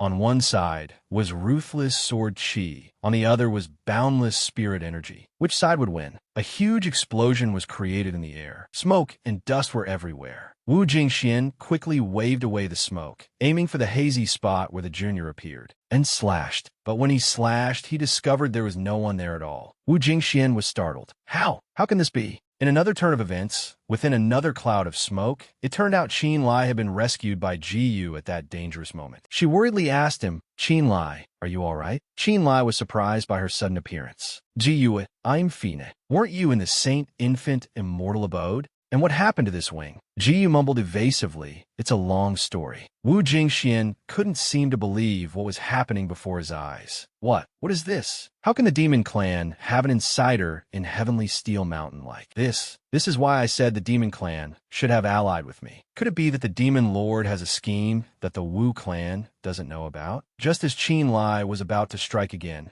Jiyu raised her hand, signaling him to stop. Qin Lai looked at her, puzzled. Ypsilonue? Jiyu spoke up. I saw everything in the Saint Infant Immortal Abode. Isn't pursuing Wu Hongyun the most urgent matter right now? Qin Lai's jaw dropped. Are you planning to face Wu Jingxian here alone? No way. Jiyu turned back to look at him, her tone firm. Don't dawdle. Use the starry sky to find your way. I've just passed the Nether Passage realm. Stalling for time is not a problem. Qin Lai hesitated, but before he could finish, Jiyu quickly cut him off. What are you worried about? Go deal with Wu Hongyun, then come back and help me. After a moment of thought, he decided to listen to her. All right, then I'll go first. Just do what you can. Don't overexert yourself. With that, Qin Lai's figure immediately vanished in a stream of light. After seeing him leave, Wu Jingxian immediately voiced his confusion. You are a demoness, yet you came to help Qin Lai. Did you not receive orders from the Demon Island? Moreover, as a human in the Demon Clan's realm, aren't you afraid of your master's punishment? Jiyu thought seriously. Orders from the Demon Island. Strange. Although I've been away from my clan, how could I know nothing at all? Wu Jingxian continued. Step aside. This is a crucial moment for the Wu clan's great cause. If we are allies, then don't interfere.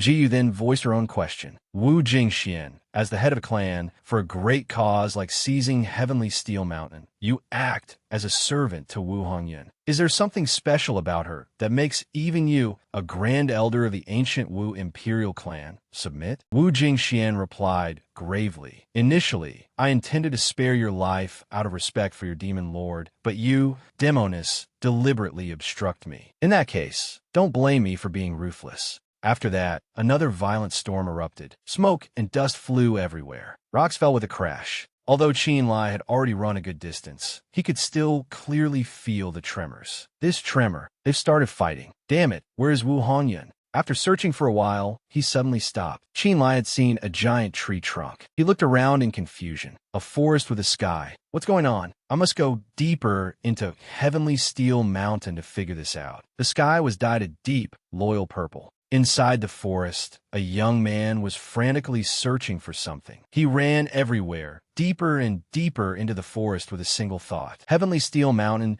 is truly a treasure left by a great power from the spirit realm. The forest and the space above are just for show. The key to this formation is the top of this rock. The waves transmitted from above are a bit chaotic. This might just be the center of Heavenly Steel Mountain. After an exhausting run, Qin Lai finally approached what he suspected was the center of Heavenly Steel Mountain. Qin Lai leaped onto the smooth tree trunk. He landed lightly, just as I thought. This position in the formation. This is the source of the chaotic spirit energy. Here, Wu Hongyun has already started refining the Boundary Guardian. Stone, looking at her current state, she definitely can't be distracted. The opportunity is here. 13th level of the decapitation blade technique. Break. Qin Lai aimed straight for the center and struck. However, it was protected by some kind of protective talisman, so he was repelled by an extremely strong force. Qin Lai was bewildered. What the hell? The light radiating from the stone steel can actually resist my blade chi? If that's the case, then I'll attack Wu Hongyun directly. Huh. Qin Lai tried to slash at Wu Hongyun, but the result was the same. He was thrown back again. He looked up, his face dark. That doesn't work either. Can the refining of the Boundary Guardian stone not be reversed? No, I absolutely cannot let her control Heavenly Steel Mountain. I don't believe this. I'll try again, a direct close-range attack. Qin Lai tried to break it one more time. This time, a crack appeared.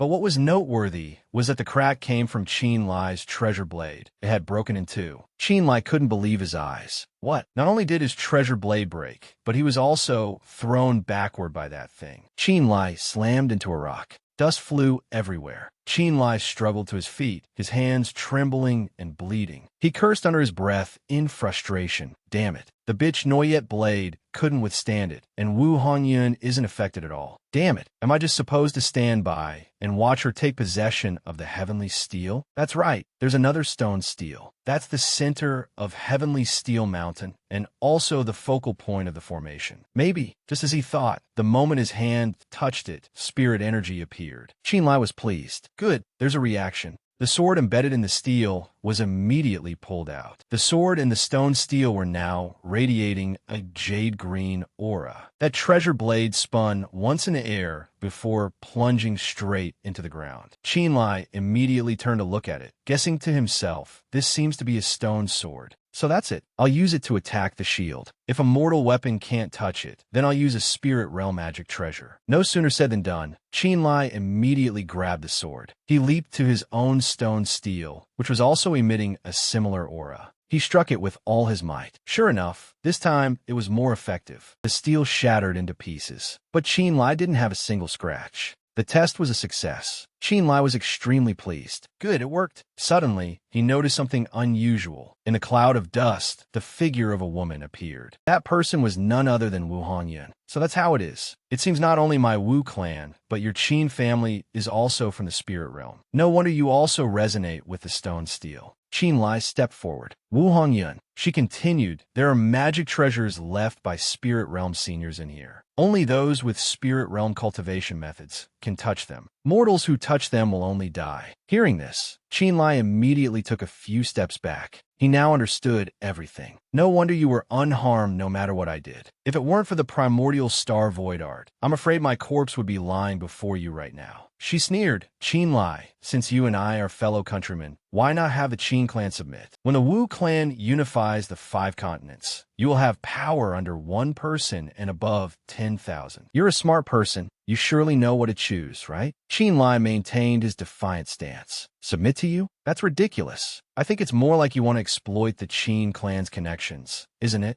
Wu Honyun shrugged and shook her head wearily. Fine then. It doesn't matter if you don't agree. After all, I already control nearly 70% of the heavenly steel plus the manpower in the outer world. Qin Lai's jaw dropped. Sweeping across the 5 continents is now just a matter of time. Sweeping across the 5 continents. Wu Honyun, what exactly do you want to do? Wu Honyun replied in a mocking tone. Oh, I didn't expect the young patriarch of the Qin clan to panic sometimes. Well, since I already have the upper hand, it's no problem to tell you a few things. Currently, the ancient Wu imperial clan has mobilized cultivation masters from all over the 5 continents, and at the same time, joined forces with the master of the outer region Demon Kingdom. With insiders and outsiders cooperating, they will attack simultaneously. At that time, all the sects of the 5 continents will be surrounded on all sides. It's time for this world to have a new master. Qin Lai couldn't believe what he had just heard. What? You want to replicate the demon war from 10,000 years ago to let the wolf into the house once more? Wu Honyun gently stroked her hair, her tone still as casual as if nothing had happened. The cultivation sects of the world. Why must we distinguish between righteous, demonic, and fiendish? Are any of them not of immortal cultivator bloodlines?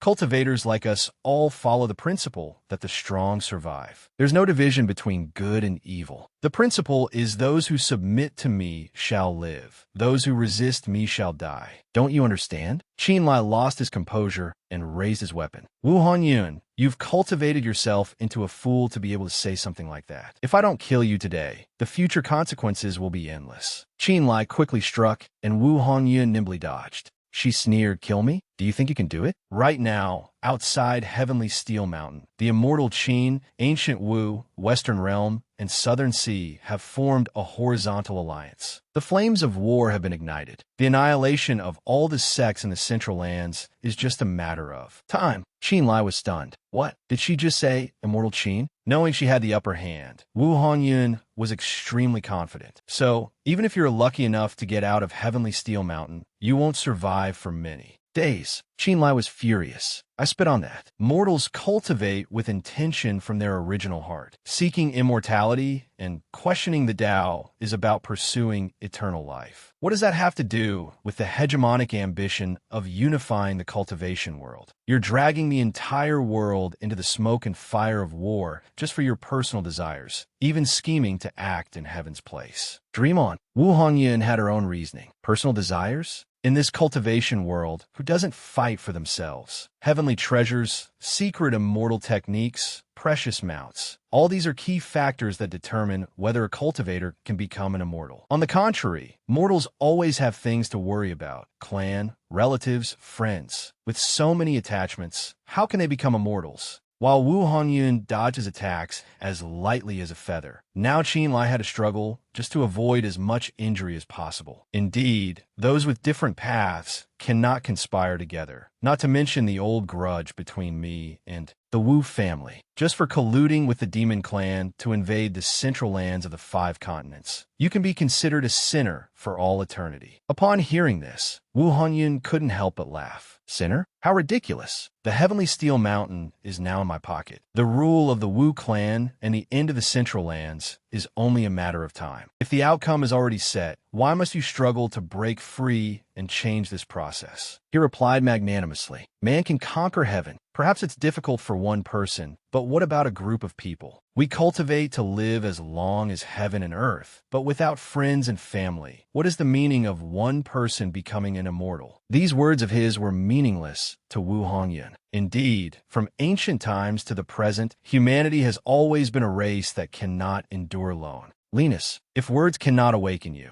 then I can only use methods that cause you pain. Perhaps in the moment of struggle between life and death, you can feel for yourself what the Tao is. As soon as she finished speaking, a fatal blow was immediately struck at Qinlai's position. However, he was no pushover to be hit by that attack. Qinlai flew up to dodge the blow, speaking recklessly. Your Tao is to use violence to force others to bow their heads. If you are so stubborn, then I will sever this path. Break. He sighed in relief, certain of his success. Yet, things did not go as he had dreamed. Qinlai was surprised that he missed. Wu Honyun had appeared right behind him at some unknown moment. She struck a vicious blow straight at his sword-wielding hand. Qinlai struggled to stand firm. Wu Honyun then spoke again. Qinlai, are you thinking to yourself that, logically, my cultivation level shouldn't be at the Nether Passage realm, and you yourself have already given your all, yet why is it still so difficult? At that moment, she was conjuring a snake with the intention of binding him tightly. It's actually very simple. By controlling the heavenly steel mountain, I have obtained spirit energy from the earth's ley lines. My cultivation is now at the early young god stage. After taking that much of a beating, Qinlai lay on the ground, panting. The mark on his forehead also faded accordingly. Wu Hongyan raised her voice. Look, this is a meaningless resistance. You can no longer change the outcome. But if the Qin family pledges allegiance to me now, perhaps you might still be able to escape the fate of being annihilated. Wu Honyun summoned several teleportation arrays in succession. Qinlai was surprised. Space. No, that's a divine tower magical art. Through these, I can see many different space-times. Wu Honyun looked at them with tears in her eyes. Do you see? This is the current situation of the 5 continents. The 10 great Een mountains, the emotion calming hall, and even the heaven-returning sect have all been annihilated. Right now, only the Evil Moon sect and the Wind Snow Divine Palace are still stubbornly struggling. At this moment, if you cannot stop me from taking control of the Heavenly Steel Mountain, nor can you defeat me in a magical battle, once I control the Heavenly Steel Mountain and emerge into the world, how long can they resist? Just then, his eyes suddenly locked onto something. That was Lingyang City. Has Shan Province fallen too?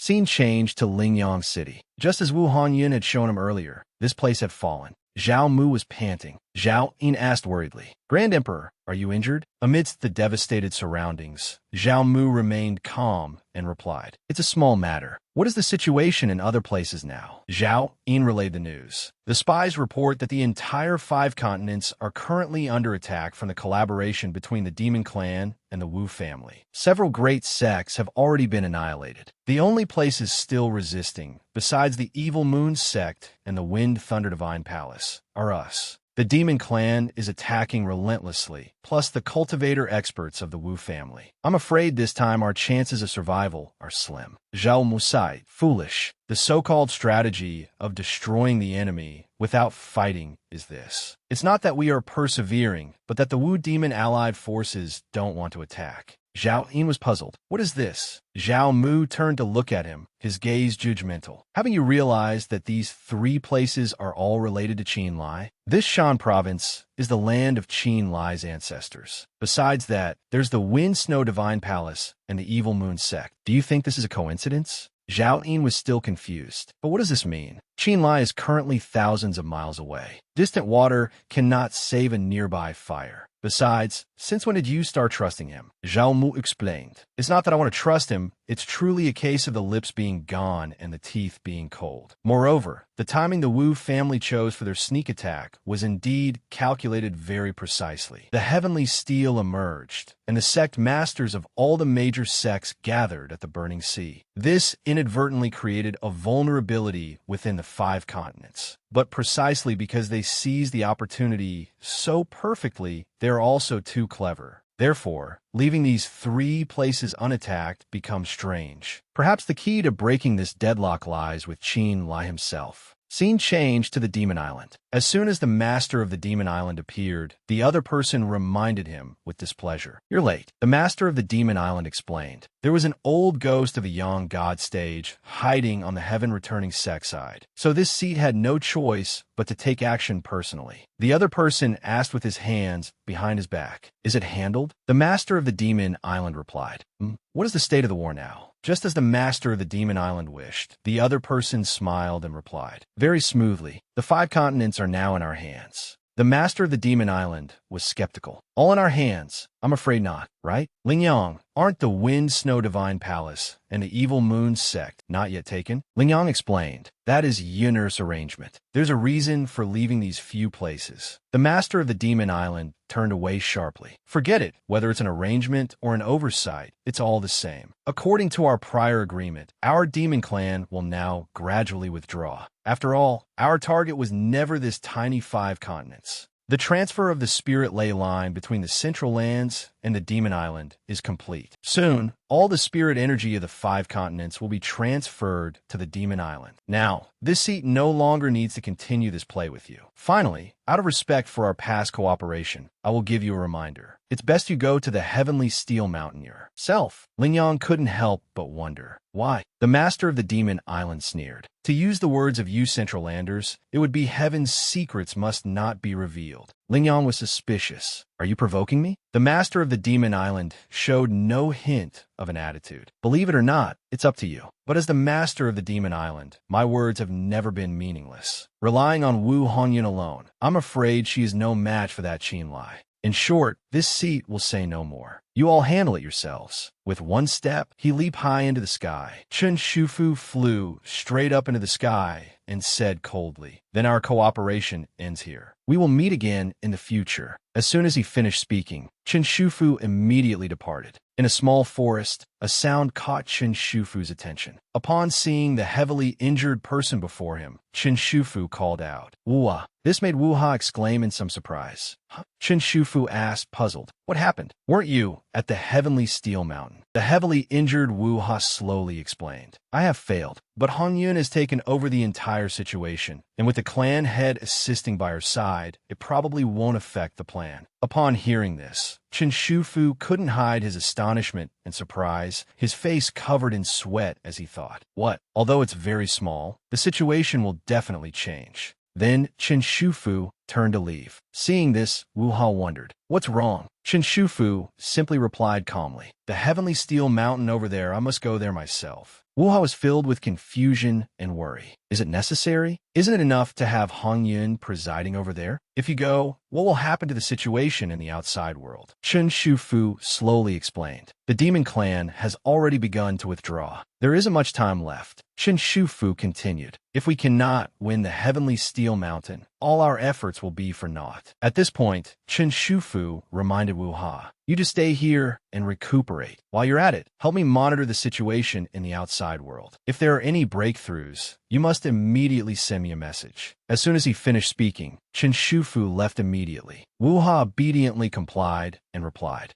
understood. Inside the heavenly steel mountain in the starry sky realm, a fierce flame burned intensely and unceasingly, and the earth, rocks, and everything around were thrown into disarray. Jiyu, with blood on her lips, was panting continuously with exhaustion. She declared loudly, Wu Jingxian, what other tricks do you have? Just bring them all out. With me here today, you can forget about meeting Wu Hongyan. Seeing her ability, Wu Jingxian was somewhat surprised, astonished, and helpless, gritting his teeth as he thought. Strange, it's impossible. This brat just advanced to the Nether Passage realm. Her foundation shouldn't be stable yet. Why is she so tough to deal with? Thinking this, he immediately swallowed a medicinal pill. So be it. Delays will cause complications. I must fight a quick battle and secure a quick victory. Seeing this, Jiyu immediately said, the blood spirit pill again. You're the clan head of the Wu family, yet you use a medicinal pill of the Qin clan. If your ancestors knew, I'm afraid they would be so angry they'd rise from their graves. Wu Jingxian, on the contrary, paid no heed to these things and directly launched an attack. Demoness, you still dare to speak so arrogantly. Under the immense power, Jiyu was pushed back, unable to help but cry out in pain. Ugh! Her eyes suddenly widened in shock. Wu Jingxian seized the opportunity to directly launch a finishing blow. He shouted fiercely with full confidence, there's no more time for regrets. Go to hell with that mouth of yours. The strange spirit energy eroded Jiyu's body, causing her to cry out continuously in pain.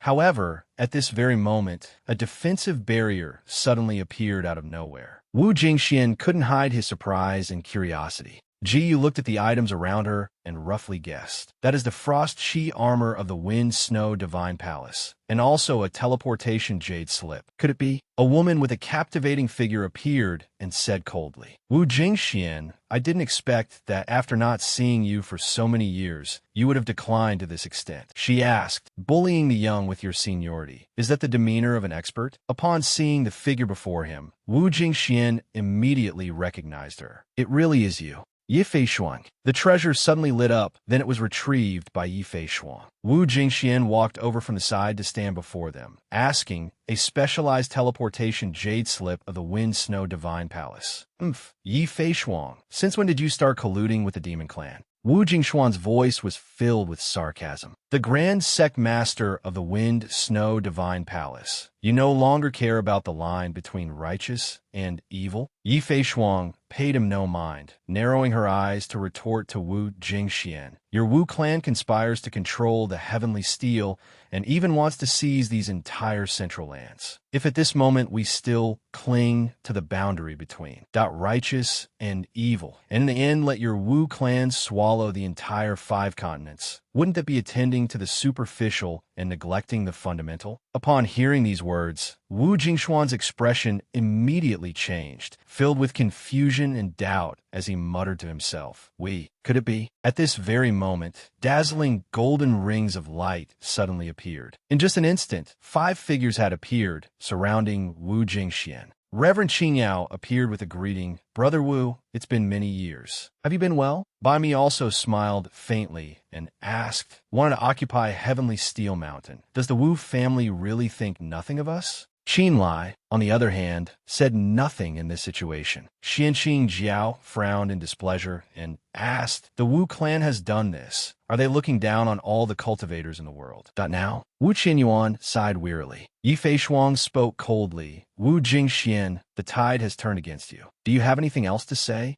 Wu Jingxian seemed to think otherwise, merely asking back, is that so? But we have plotted for many years, all for this very moment. How can we give up halfway? As he spoke, he clenched his fist with great momentum. Seeing Wu Jingshuan's action, Wu Qinyuan immediately advised, Brother Wu, what are you thinking? As long as the Green Mountains are there, one need not worry about firewood. In the current situation, Wu Qinyuan asked helplessly, the people standing here are all sect masters and elite disciples of the sects of the 5 continent central lands. Are you confident you can defeat us? Wu Jingxian paid this no mind at all, stomping his foot hard on the ground and asking, "Is that so? Then this old man must give it a try." As soon as the words left his mouth, he charged forward to attack. This took Wu Qianyuan completely by surprise. What? A dazzling light appeared. Instantly, a powerful energy swirled everything around, sending earth and stones flying everywhere. Jiyu also couldn't hide her surprise and astonishment at the intense situation before her. "Huh?" Yi Feishuang suddenly spoke at this moment, leaving her a bit confused. "Miss Jiyu, I must thank you. If you hadn't activated the spatial jade slip, I'm afraid we would still be treasure hunting on Giant Tree Peak." Meanwhile, Wu Qinyuan's group was still fighting fiercely with Wu Jingxian.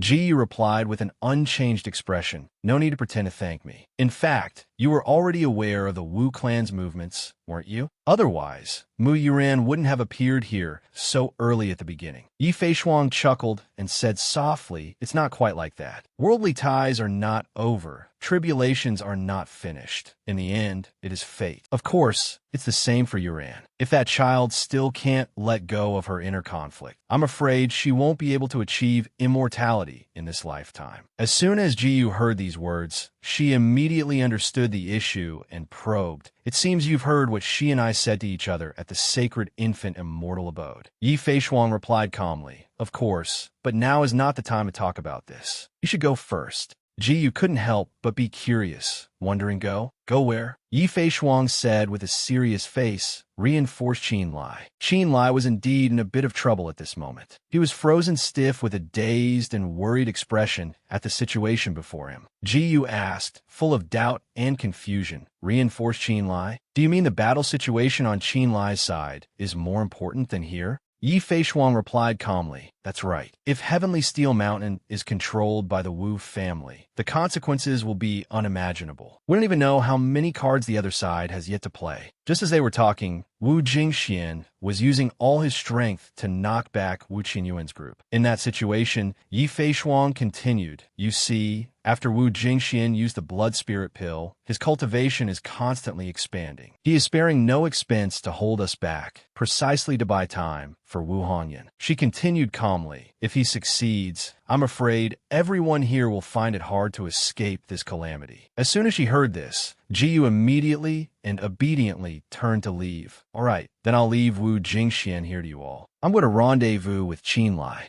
Jiyu turned back to look at Yi Feishuang, smiled faintly, and asked, "Also, the Wind Snow Divine Palace's Qi Huang secret manual is quite interesting. Can you have Mu Yuran lend it to me to read later?" Upon hearing this question, Yi Feishuang let out a sigh, then replied, That will depend on whether you have the ability." At another location, two streams of power were clashing fiercely. Dust and smoke filled the air, and a voice suddenly rang out. Nether Een Fire, Wind Support Flag, Continuous Fireballs, and even the 9-through fist have all been used. Wu Hongyun stood opposite Qin Lai, sneering as she asked, "Qin Lai, is this all the skill you have?" At this moment, after a fierce battle, Qin Lai's face clearly showed exhaustion, and he was breathing heavily without stop. Seeing his state, Wu Hongyun's face darkened. Her eyes were cold as she released her power, threatening. "How disappointing. If this is your limit, then there's no need for me to keep you around anymore." This left Qin Lai involuntarily stunned. With a powerful circle of energy around her, Wu Hongyun directly launched a finishing blow. "It's time to end this." The powerful attack advanced towards Qin Lai. At the critical moment, he suddenly smiled, realizing the issue. There's an opening. Just like that, a powerful surge of energy shot straight up into the sky, turning it a brilliant red.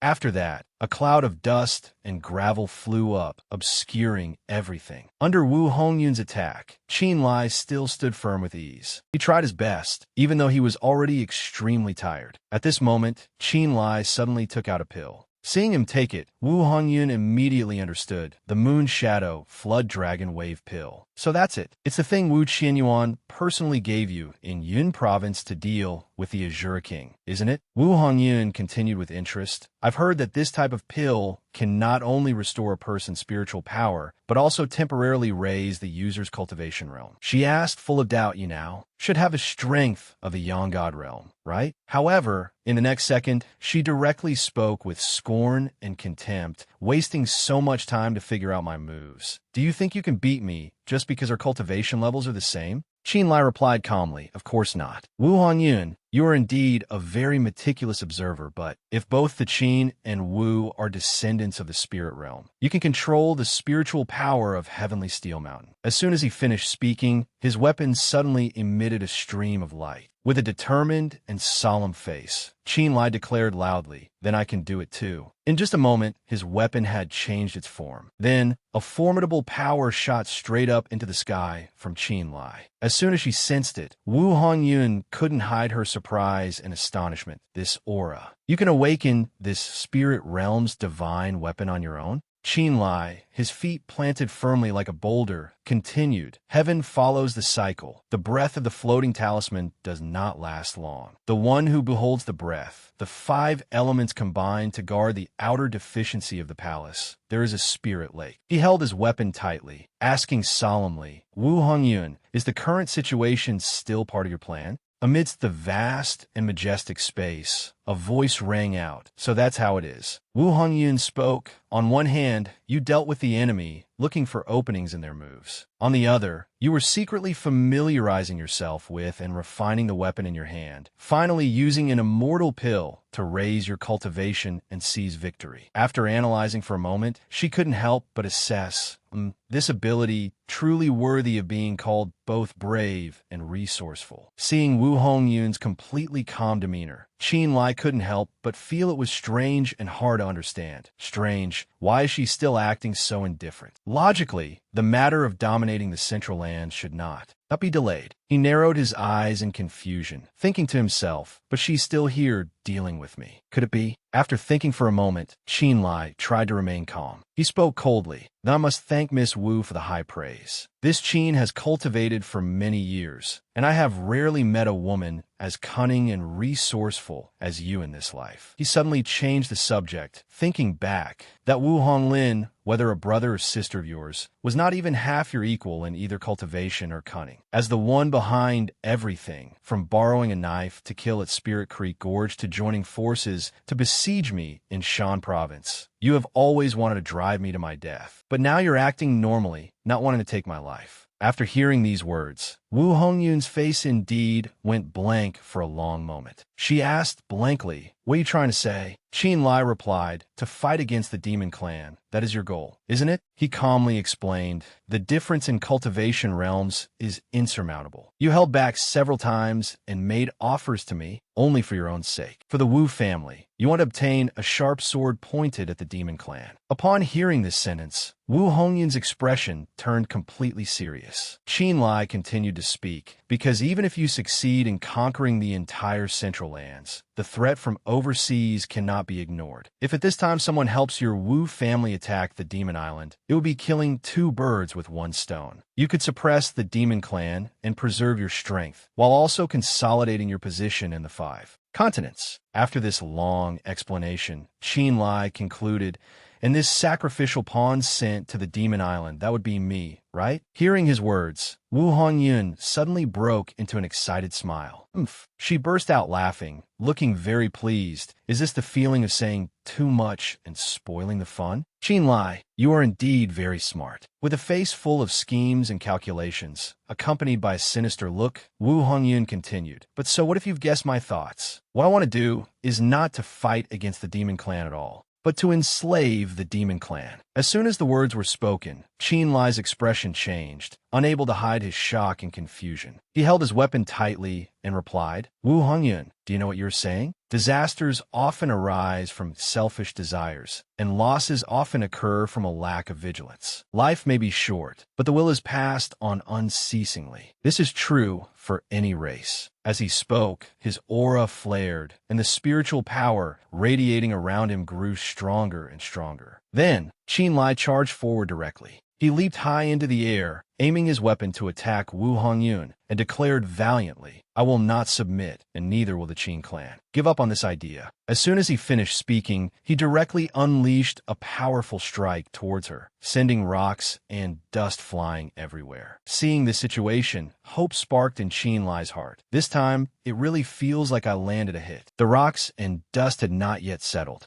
However, from within the smoke, Wu Hongyun's voice suddenly rang out. AI, what a pity. She seemed to be wearing a new set of clothes and continued. Originally, I held back from attacking Lingyang, the Wind Snow Divine Palace, and the Evil Moon Gate because I wanted to add more conditions to this negotiation. But your unreasonableness is truly detestable. Upon seeing her, Qin Lai couldn't hide his bewilderment and shock. A cold sweat broke out. Wu Hongyan stared at him and said calmly, "So now, I've changed my mind," she asserted with a stern face. "Even if I have to pay a small price with the Demon Clan in the future, I must immediately remove you, this thorn in my side." Wu Hongyun, her face cold and sharp, used the secret art, the supreme aperture void seed art. Instantly, powerful streams of energy were released. They rapidly attacked Qin Lai. Witnessing her power, Qin Lai couldn't help but think with a grim face. This is her true cultivation level after she refined the Guardian Realm Stone. His eyes suddenly glanced to the side. With his weapon held tightly, Qin Lai calculated to himself, using this Spirit Realm Divine weapon, although I can fight her on equal terms, I still have no way to defeat her. Could it be because we both use the spiritual power of the heavenly steel that we're evenly matched? But I just need to stall for time. As he thought, Qin Lai quickly dodged Wu's attacks.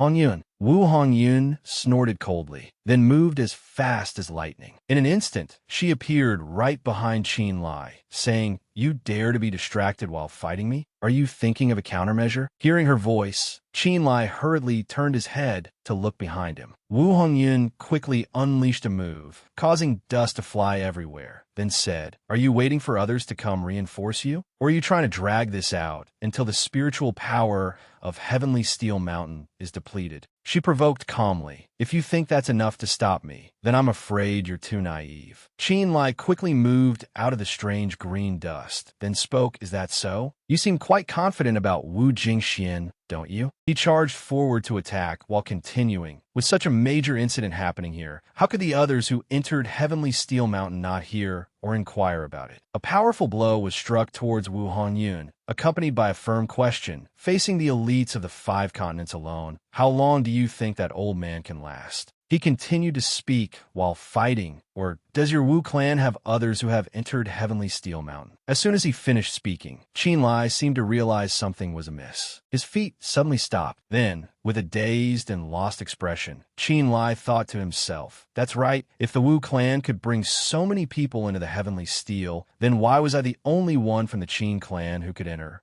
A memory suddenly surfaced. "You want me to go to Heavenly Steel Mountain to search for treasure?" Qin Shufu replied to him, "To be precise, it's to find the secret manual of the Feather Transformation Realm, the Yuan Ci Pai Kong art." Qin Shufu continued, "As long as you bring it out and master it, who in this world will be able to stop you?" As he thought of this, Qin Lai's expression changed drastically. His face darkened as he thought in confusion. And Wu He, his strength soared because he used a blood spirit pill. But that pill is clearly something only the Qin clan possesses. I only ever saw Qin Xiaoyang use it at the Qin clan's Grand Assembly. Could it be? While he was lost in thought, a move was rapidly approaching from behind. Only then did Qin Lai quickly realize. He hastily retreated to dodge the powerful attack. Qin Lai, full of doubt and suspicion, asked, "Wu Hongyun, did you bribe Qin Shufu?" Wu Hongyun laughed and replied calmly, "You're only figuring it out now?" However, she said indifferently while executing a move, "To say bribe is a bit inappropriate. With my abilities, instigating a few people is truly too easy." With a cold gaze, Wu Hongyun asked sternly, "Besides, do you think Qin Shufu really wanted to groom you to become the next patriarch of the Qin clan? Stop dreaming. Your being here was all arranged by me." As she spoke, she directly summoned large, powerful magic circles. Qin Lai stood still watching her, while Wu Hongyun continued speaking nonstop. "Your cultivation could be considered the top in the 5 continents. Since you won't work for me,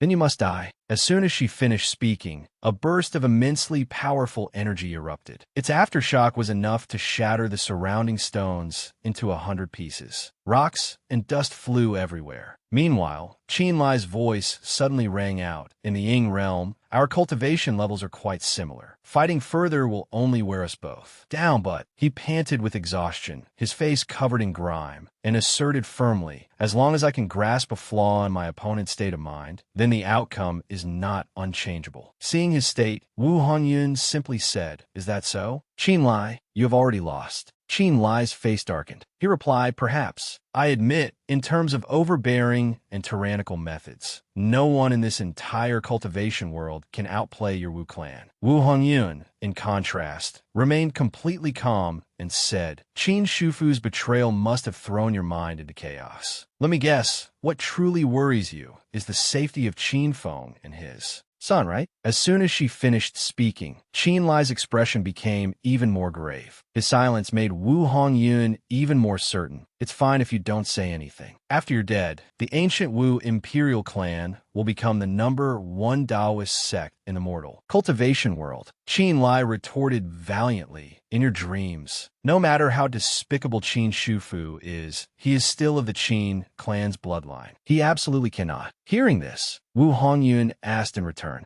"Bloodline?" Then she asserted, "People only believe what they see with their own eyes. You too have been blinded by appearances, haven't you? That's why you've been deceived until now." As soon as she finished speaking, Wu Hongyun directly gathered a ball of power in her palm. Then, while unleashing a move, she smiled and said, "To him, the Qin clan isn't really that important because the real Qin Shufu has been dead for a long time." A strange stream of power shot directly towards Qin Lai. Seeing the two types of magic mixed before him, Qin Lai held his weapon tightly to attack while assessing inwardly. Two types of magic mixed together? I can only block one first. At that moment, someone's voice suddenly called out, "Qin Lai, get back." Then, a move was unleashed. Mu Duyin suddenly appeared out of nowhere, directly helping Qin Lai block Wu Hongyun's attacks. Upon seeing her, Qin Lai couldn't hide his surprise and astonishment. "Mu Duyin?" he asked. "Shouldn't you be recuperating at the Saint Infant Immortal Abode right now?" Seeing Mu Duyin, Wu Hongyun was a bit stunned. "It's you? You were poisoned by Wu He. Not only did you not die, but your cultivation even rose a level." Mu Duyin calmly explained, "After I was taken into the Saint Infant Immortal Abode, Yin Ba saved me. He taught me a secret art that can refine that poison into pure spiritual power. Thanks to him, I have now stepped into the Nether Passage realm." Upon hearing that answer, the image of Yin Ba immediately appeared in Qin Lai's mind. Yin Ba helped her? So that's how it is. Wu Hongyun ignored everything and continued to attack fiercely, overestimating yourself. "A mere Nether Passage realm cultivator dares to block me." The attack continued straight towards them, while in the distance, a purple light suddenly flashed. "Purple." Mu Diyin suddenly smiled and said, "One person? Of course not." A mystical black wing rose high in the sky. Then a thick cloud of dust suddenly spread everywhere. Wu Hongyun was naturally a bit surprised and confused by this situation. Jiyu also quickly appeared out of nowhere to rescue Qin Lai and Mu Duyin. With an unchanging expression and gaze, Jiyu stared at Wu Hongyun. Qin Lai was also extremely surprised to see Jiyu, calling out, "Jiyu?" Jiyu smiled and said, "Mu Diyin, aren't you a little late in waking up?" This guy was about to be beaten to death. Mu Diyin calmly retorted, "You're the one who's too slow. Don't forget, back in the Saint Infant Immortal Abode, who was it that said they could deal with Wu Jingxian in half an incense stick's time?" Jiyu quickly said, "Blame me? Do you know how much time it took for you to refine that tiny bit of poison?" Mu Diyin naturally wouldn't back down, retorting, "Oh really? Then who was it that was whining about wanting to hurry over to help him?" The two of them refused to yield to each other, their gazes clashing like sparks. Then, they both snorted coldly. Wu Hongyun suddenly fell in a deep thought. She thought to herself, full of confusion and doubt, "What's going on? These two women are clearly only at the Nether Passage realm, yet they managed to block my attack." While Jiyu and Mu Diyin were bickering, Wu Hongyun was still lost in thought. They were both taken into the Saint Infant Immortal Abode by Qin Lai to heal. If there's something fishy, it must have been then. The Saint Infant Immortal Abode is full of treasures. It wouldn't be strange if there was a magic artifact that could block a young God Realm expert. But no matter how good this treasure is, it's still just a dead object. As she thought, she continued to conjure a ball of power in her palm. Wu Hongyun raised her hand to the sky with unparalleled power, and with a cold, deadly gaze, she asserted, "The real threat is still this Qin Lai. Qin Lai suddenly noticed something was wrong. He quickly reminded the two beside him, now is not the time to argue. You two, get behind me quickly. Meanwhile, Wu Hongyun's power was expanding everywhere, its aftershocks not to be underestimated. Qin Lai warned, the spiritual power Wu Hongyun wields is constantly expanding. Prepare to respond. Seeing Wu Hongyun's ever-increasing power, Qin Lai couldn't help but feel alarmed and worried. With this much power, is she planning to destroy this place? Mu Dian was also dazed and stunned by the scene before her, saying, we are currently underground. If this place collapses, wouldn't the sect masters? Qin Lai hurriedly shouted, Wu Hongyun, are you insane? You don't even care if Wu Jingxian lives or dies anymore. Wu Hongyun replied with a sharp gaze. He was merely a pawn of mine. If he's dead, he's dead. What's there to worry about? She looked at Qin Lai calmly and asked, Qin Lai, it's not impossible for you to save them. All you have to do is take this one blow from me in their place. Isn't that right? Otherwise, just wait to collect their corpses. As soon as she finished speaking, Wu Hongyun directly launched her attack. In the next second, a powerful ring of spiritual light illuminated a vast area of space.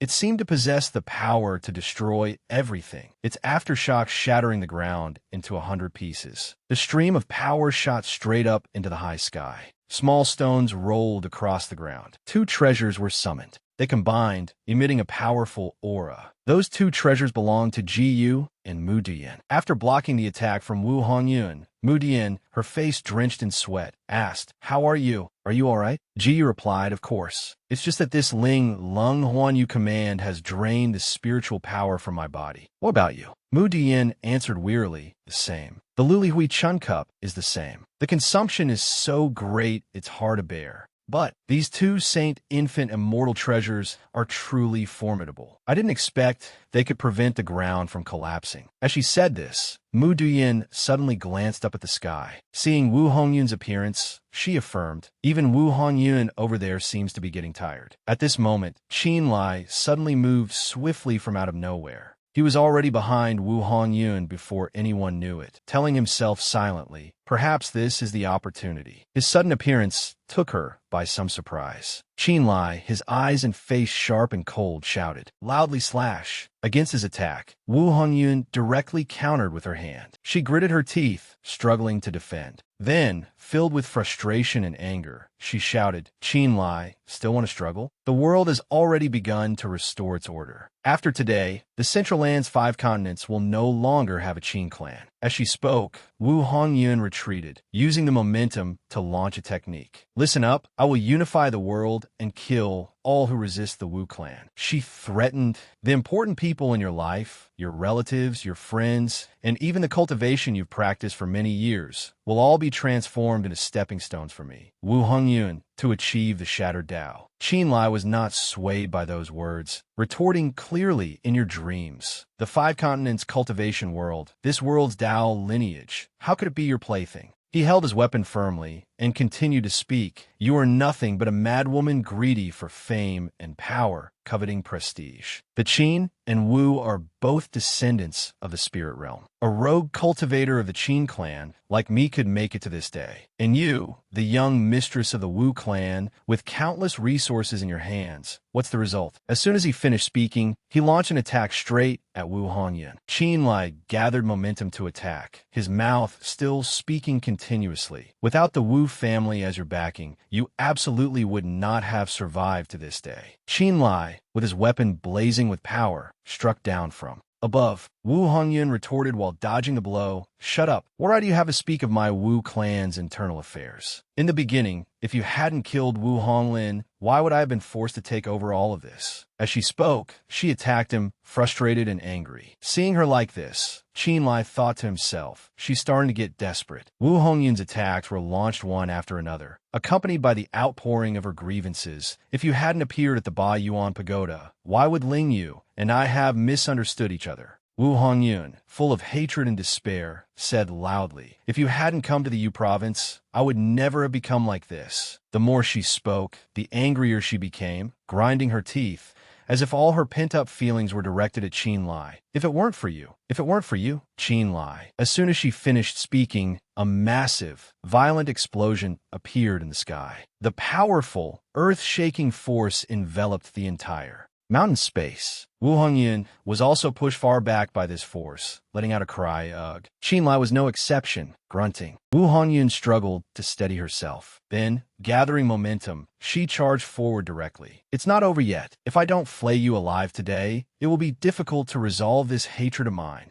Qinlai also quickly adjusted his rhythm. Then, with eyes blazing with power, he too rushed straight forward. You want to sever my destiny? Such arrogant words. Just like that, the two of them clashed head-on fiercely. Wu Hongyun's blue power flowed ferociously. Qinlai's crimson power was no exception. They fought from one place to another. Without end, Qinlai shouted to bolster his spirits, his eyes seeming to shoot out lightning. Wu Hongyun was exactly the same, attacking with great determination. Both of them possessed their own formidable power, clashing head-on. Two mighty streams of power collided between heaven and earth. The aftershocks they created were not small, affecting Ji Yu's group somewhat. Looking at Mu Diyin, Ji Yu couldn't help but wonder. What's happening? Mu Diyin replied, while watching the two fight in front of them. Qinlai has probably been tricked. Wu Hongyun intentionally wants him to clash head-on with her. Hearing this, Ji Yu is still a little confused. What do you mean? Mu Diyin then explained, right now, their cultivation levels are similar, and they're both using the spiritual power of the heavenly steel. A direct confrontation will only lead to both sides suffering severed meridians. Mu Diyin stared intently at the battle with a worried expression, then continued, I don't know if Wu Hongyun has any trump cards left, but if she wants to unify the world, she certainly won't let her cultivation disappear and become a cripple. After listening for a while, Ji Yu seemed to understand the problem. So that means we can only have someone else break this balance? But our cultivation is a whole realm below those two. Seeing the mighty vortex of spiritual power right before her eyes, Ji Yu became even more worried. Besides, this vortex of spiritual power, how are we supposed to approach it? Mu Diyin answered, approach it? No, perhaps we don't need to approach it at all. At this point, her expression suddenly turned serious. I've heard that the demon clan has keen senses. Can you distinguish Qinlai's spiritual power?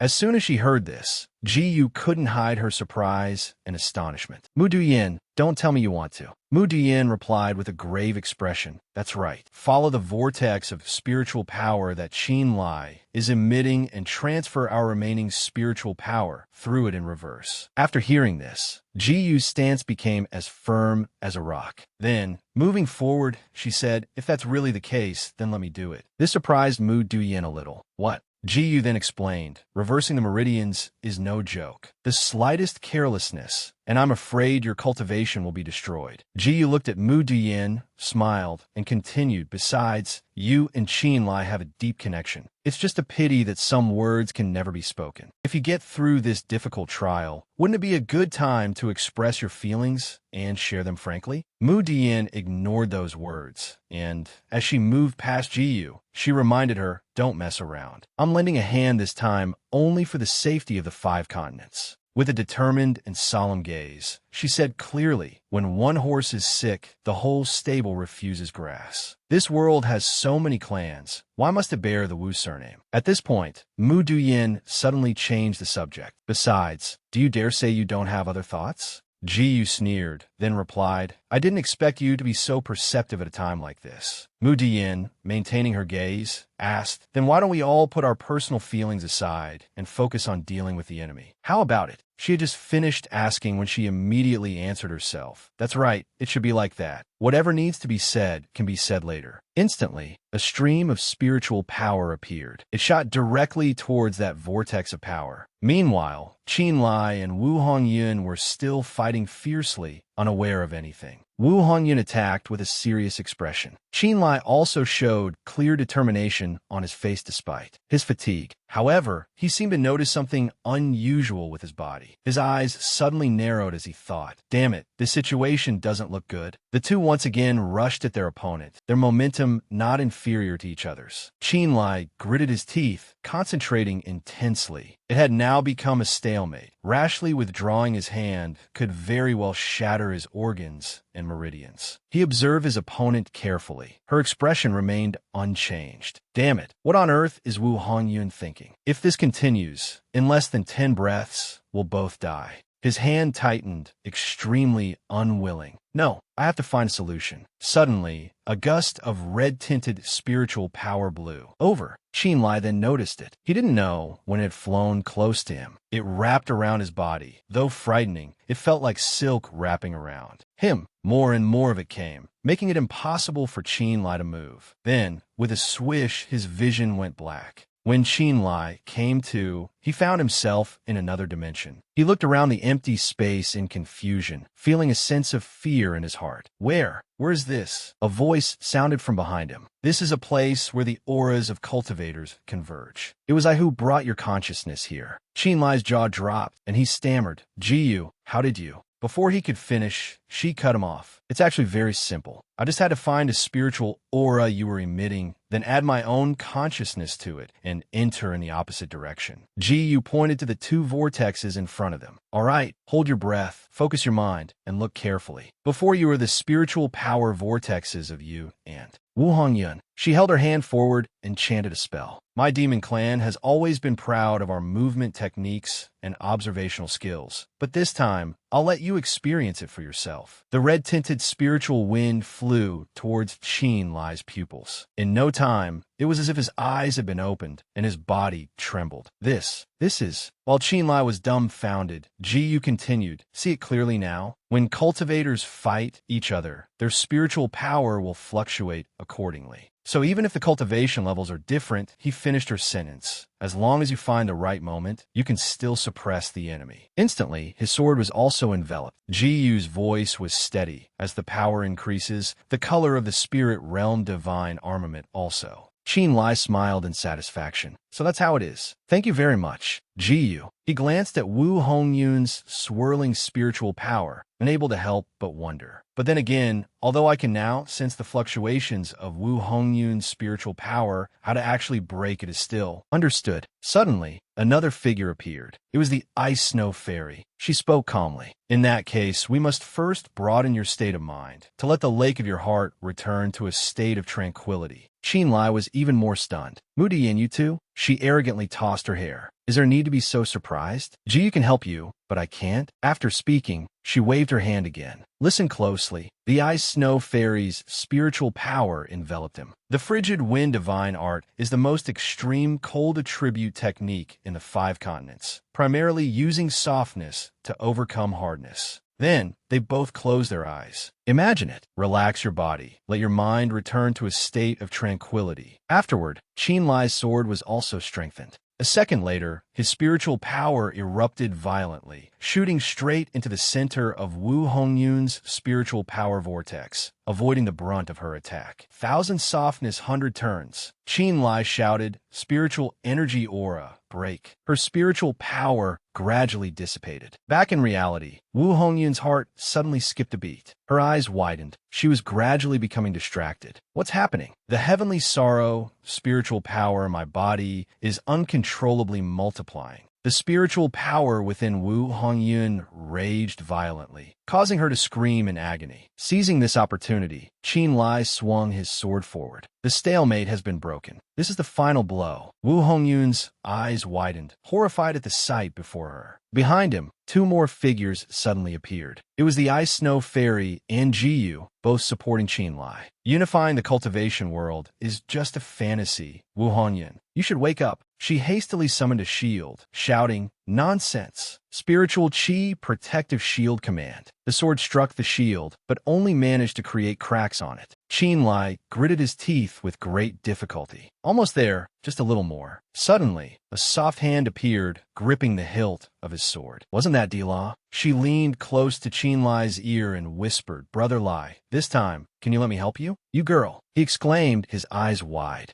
She stopped him from speaking further. Pierce. Then she began to murmur an incantation, converge the voice, and hold the breath. The heart acupoint reflects inward. True Qi supports the Dantian. Spiritual Qi returns to the 5 viscera. Yin and Yang are gathered and ordered. The self's posture gains advantage. Amidst DLA's whispers, the sword shattered the shield. With hardness resolved and softness destroyed, it can be broken. Finally, they pierced through Wu Hongyun's body. The power was incredibly immense.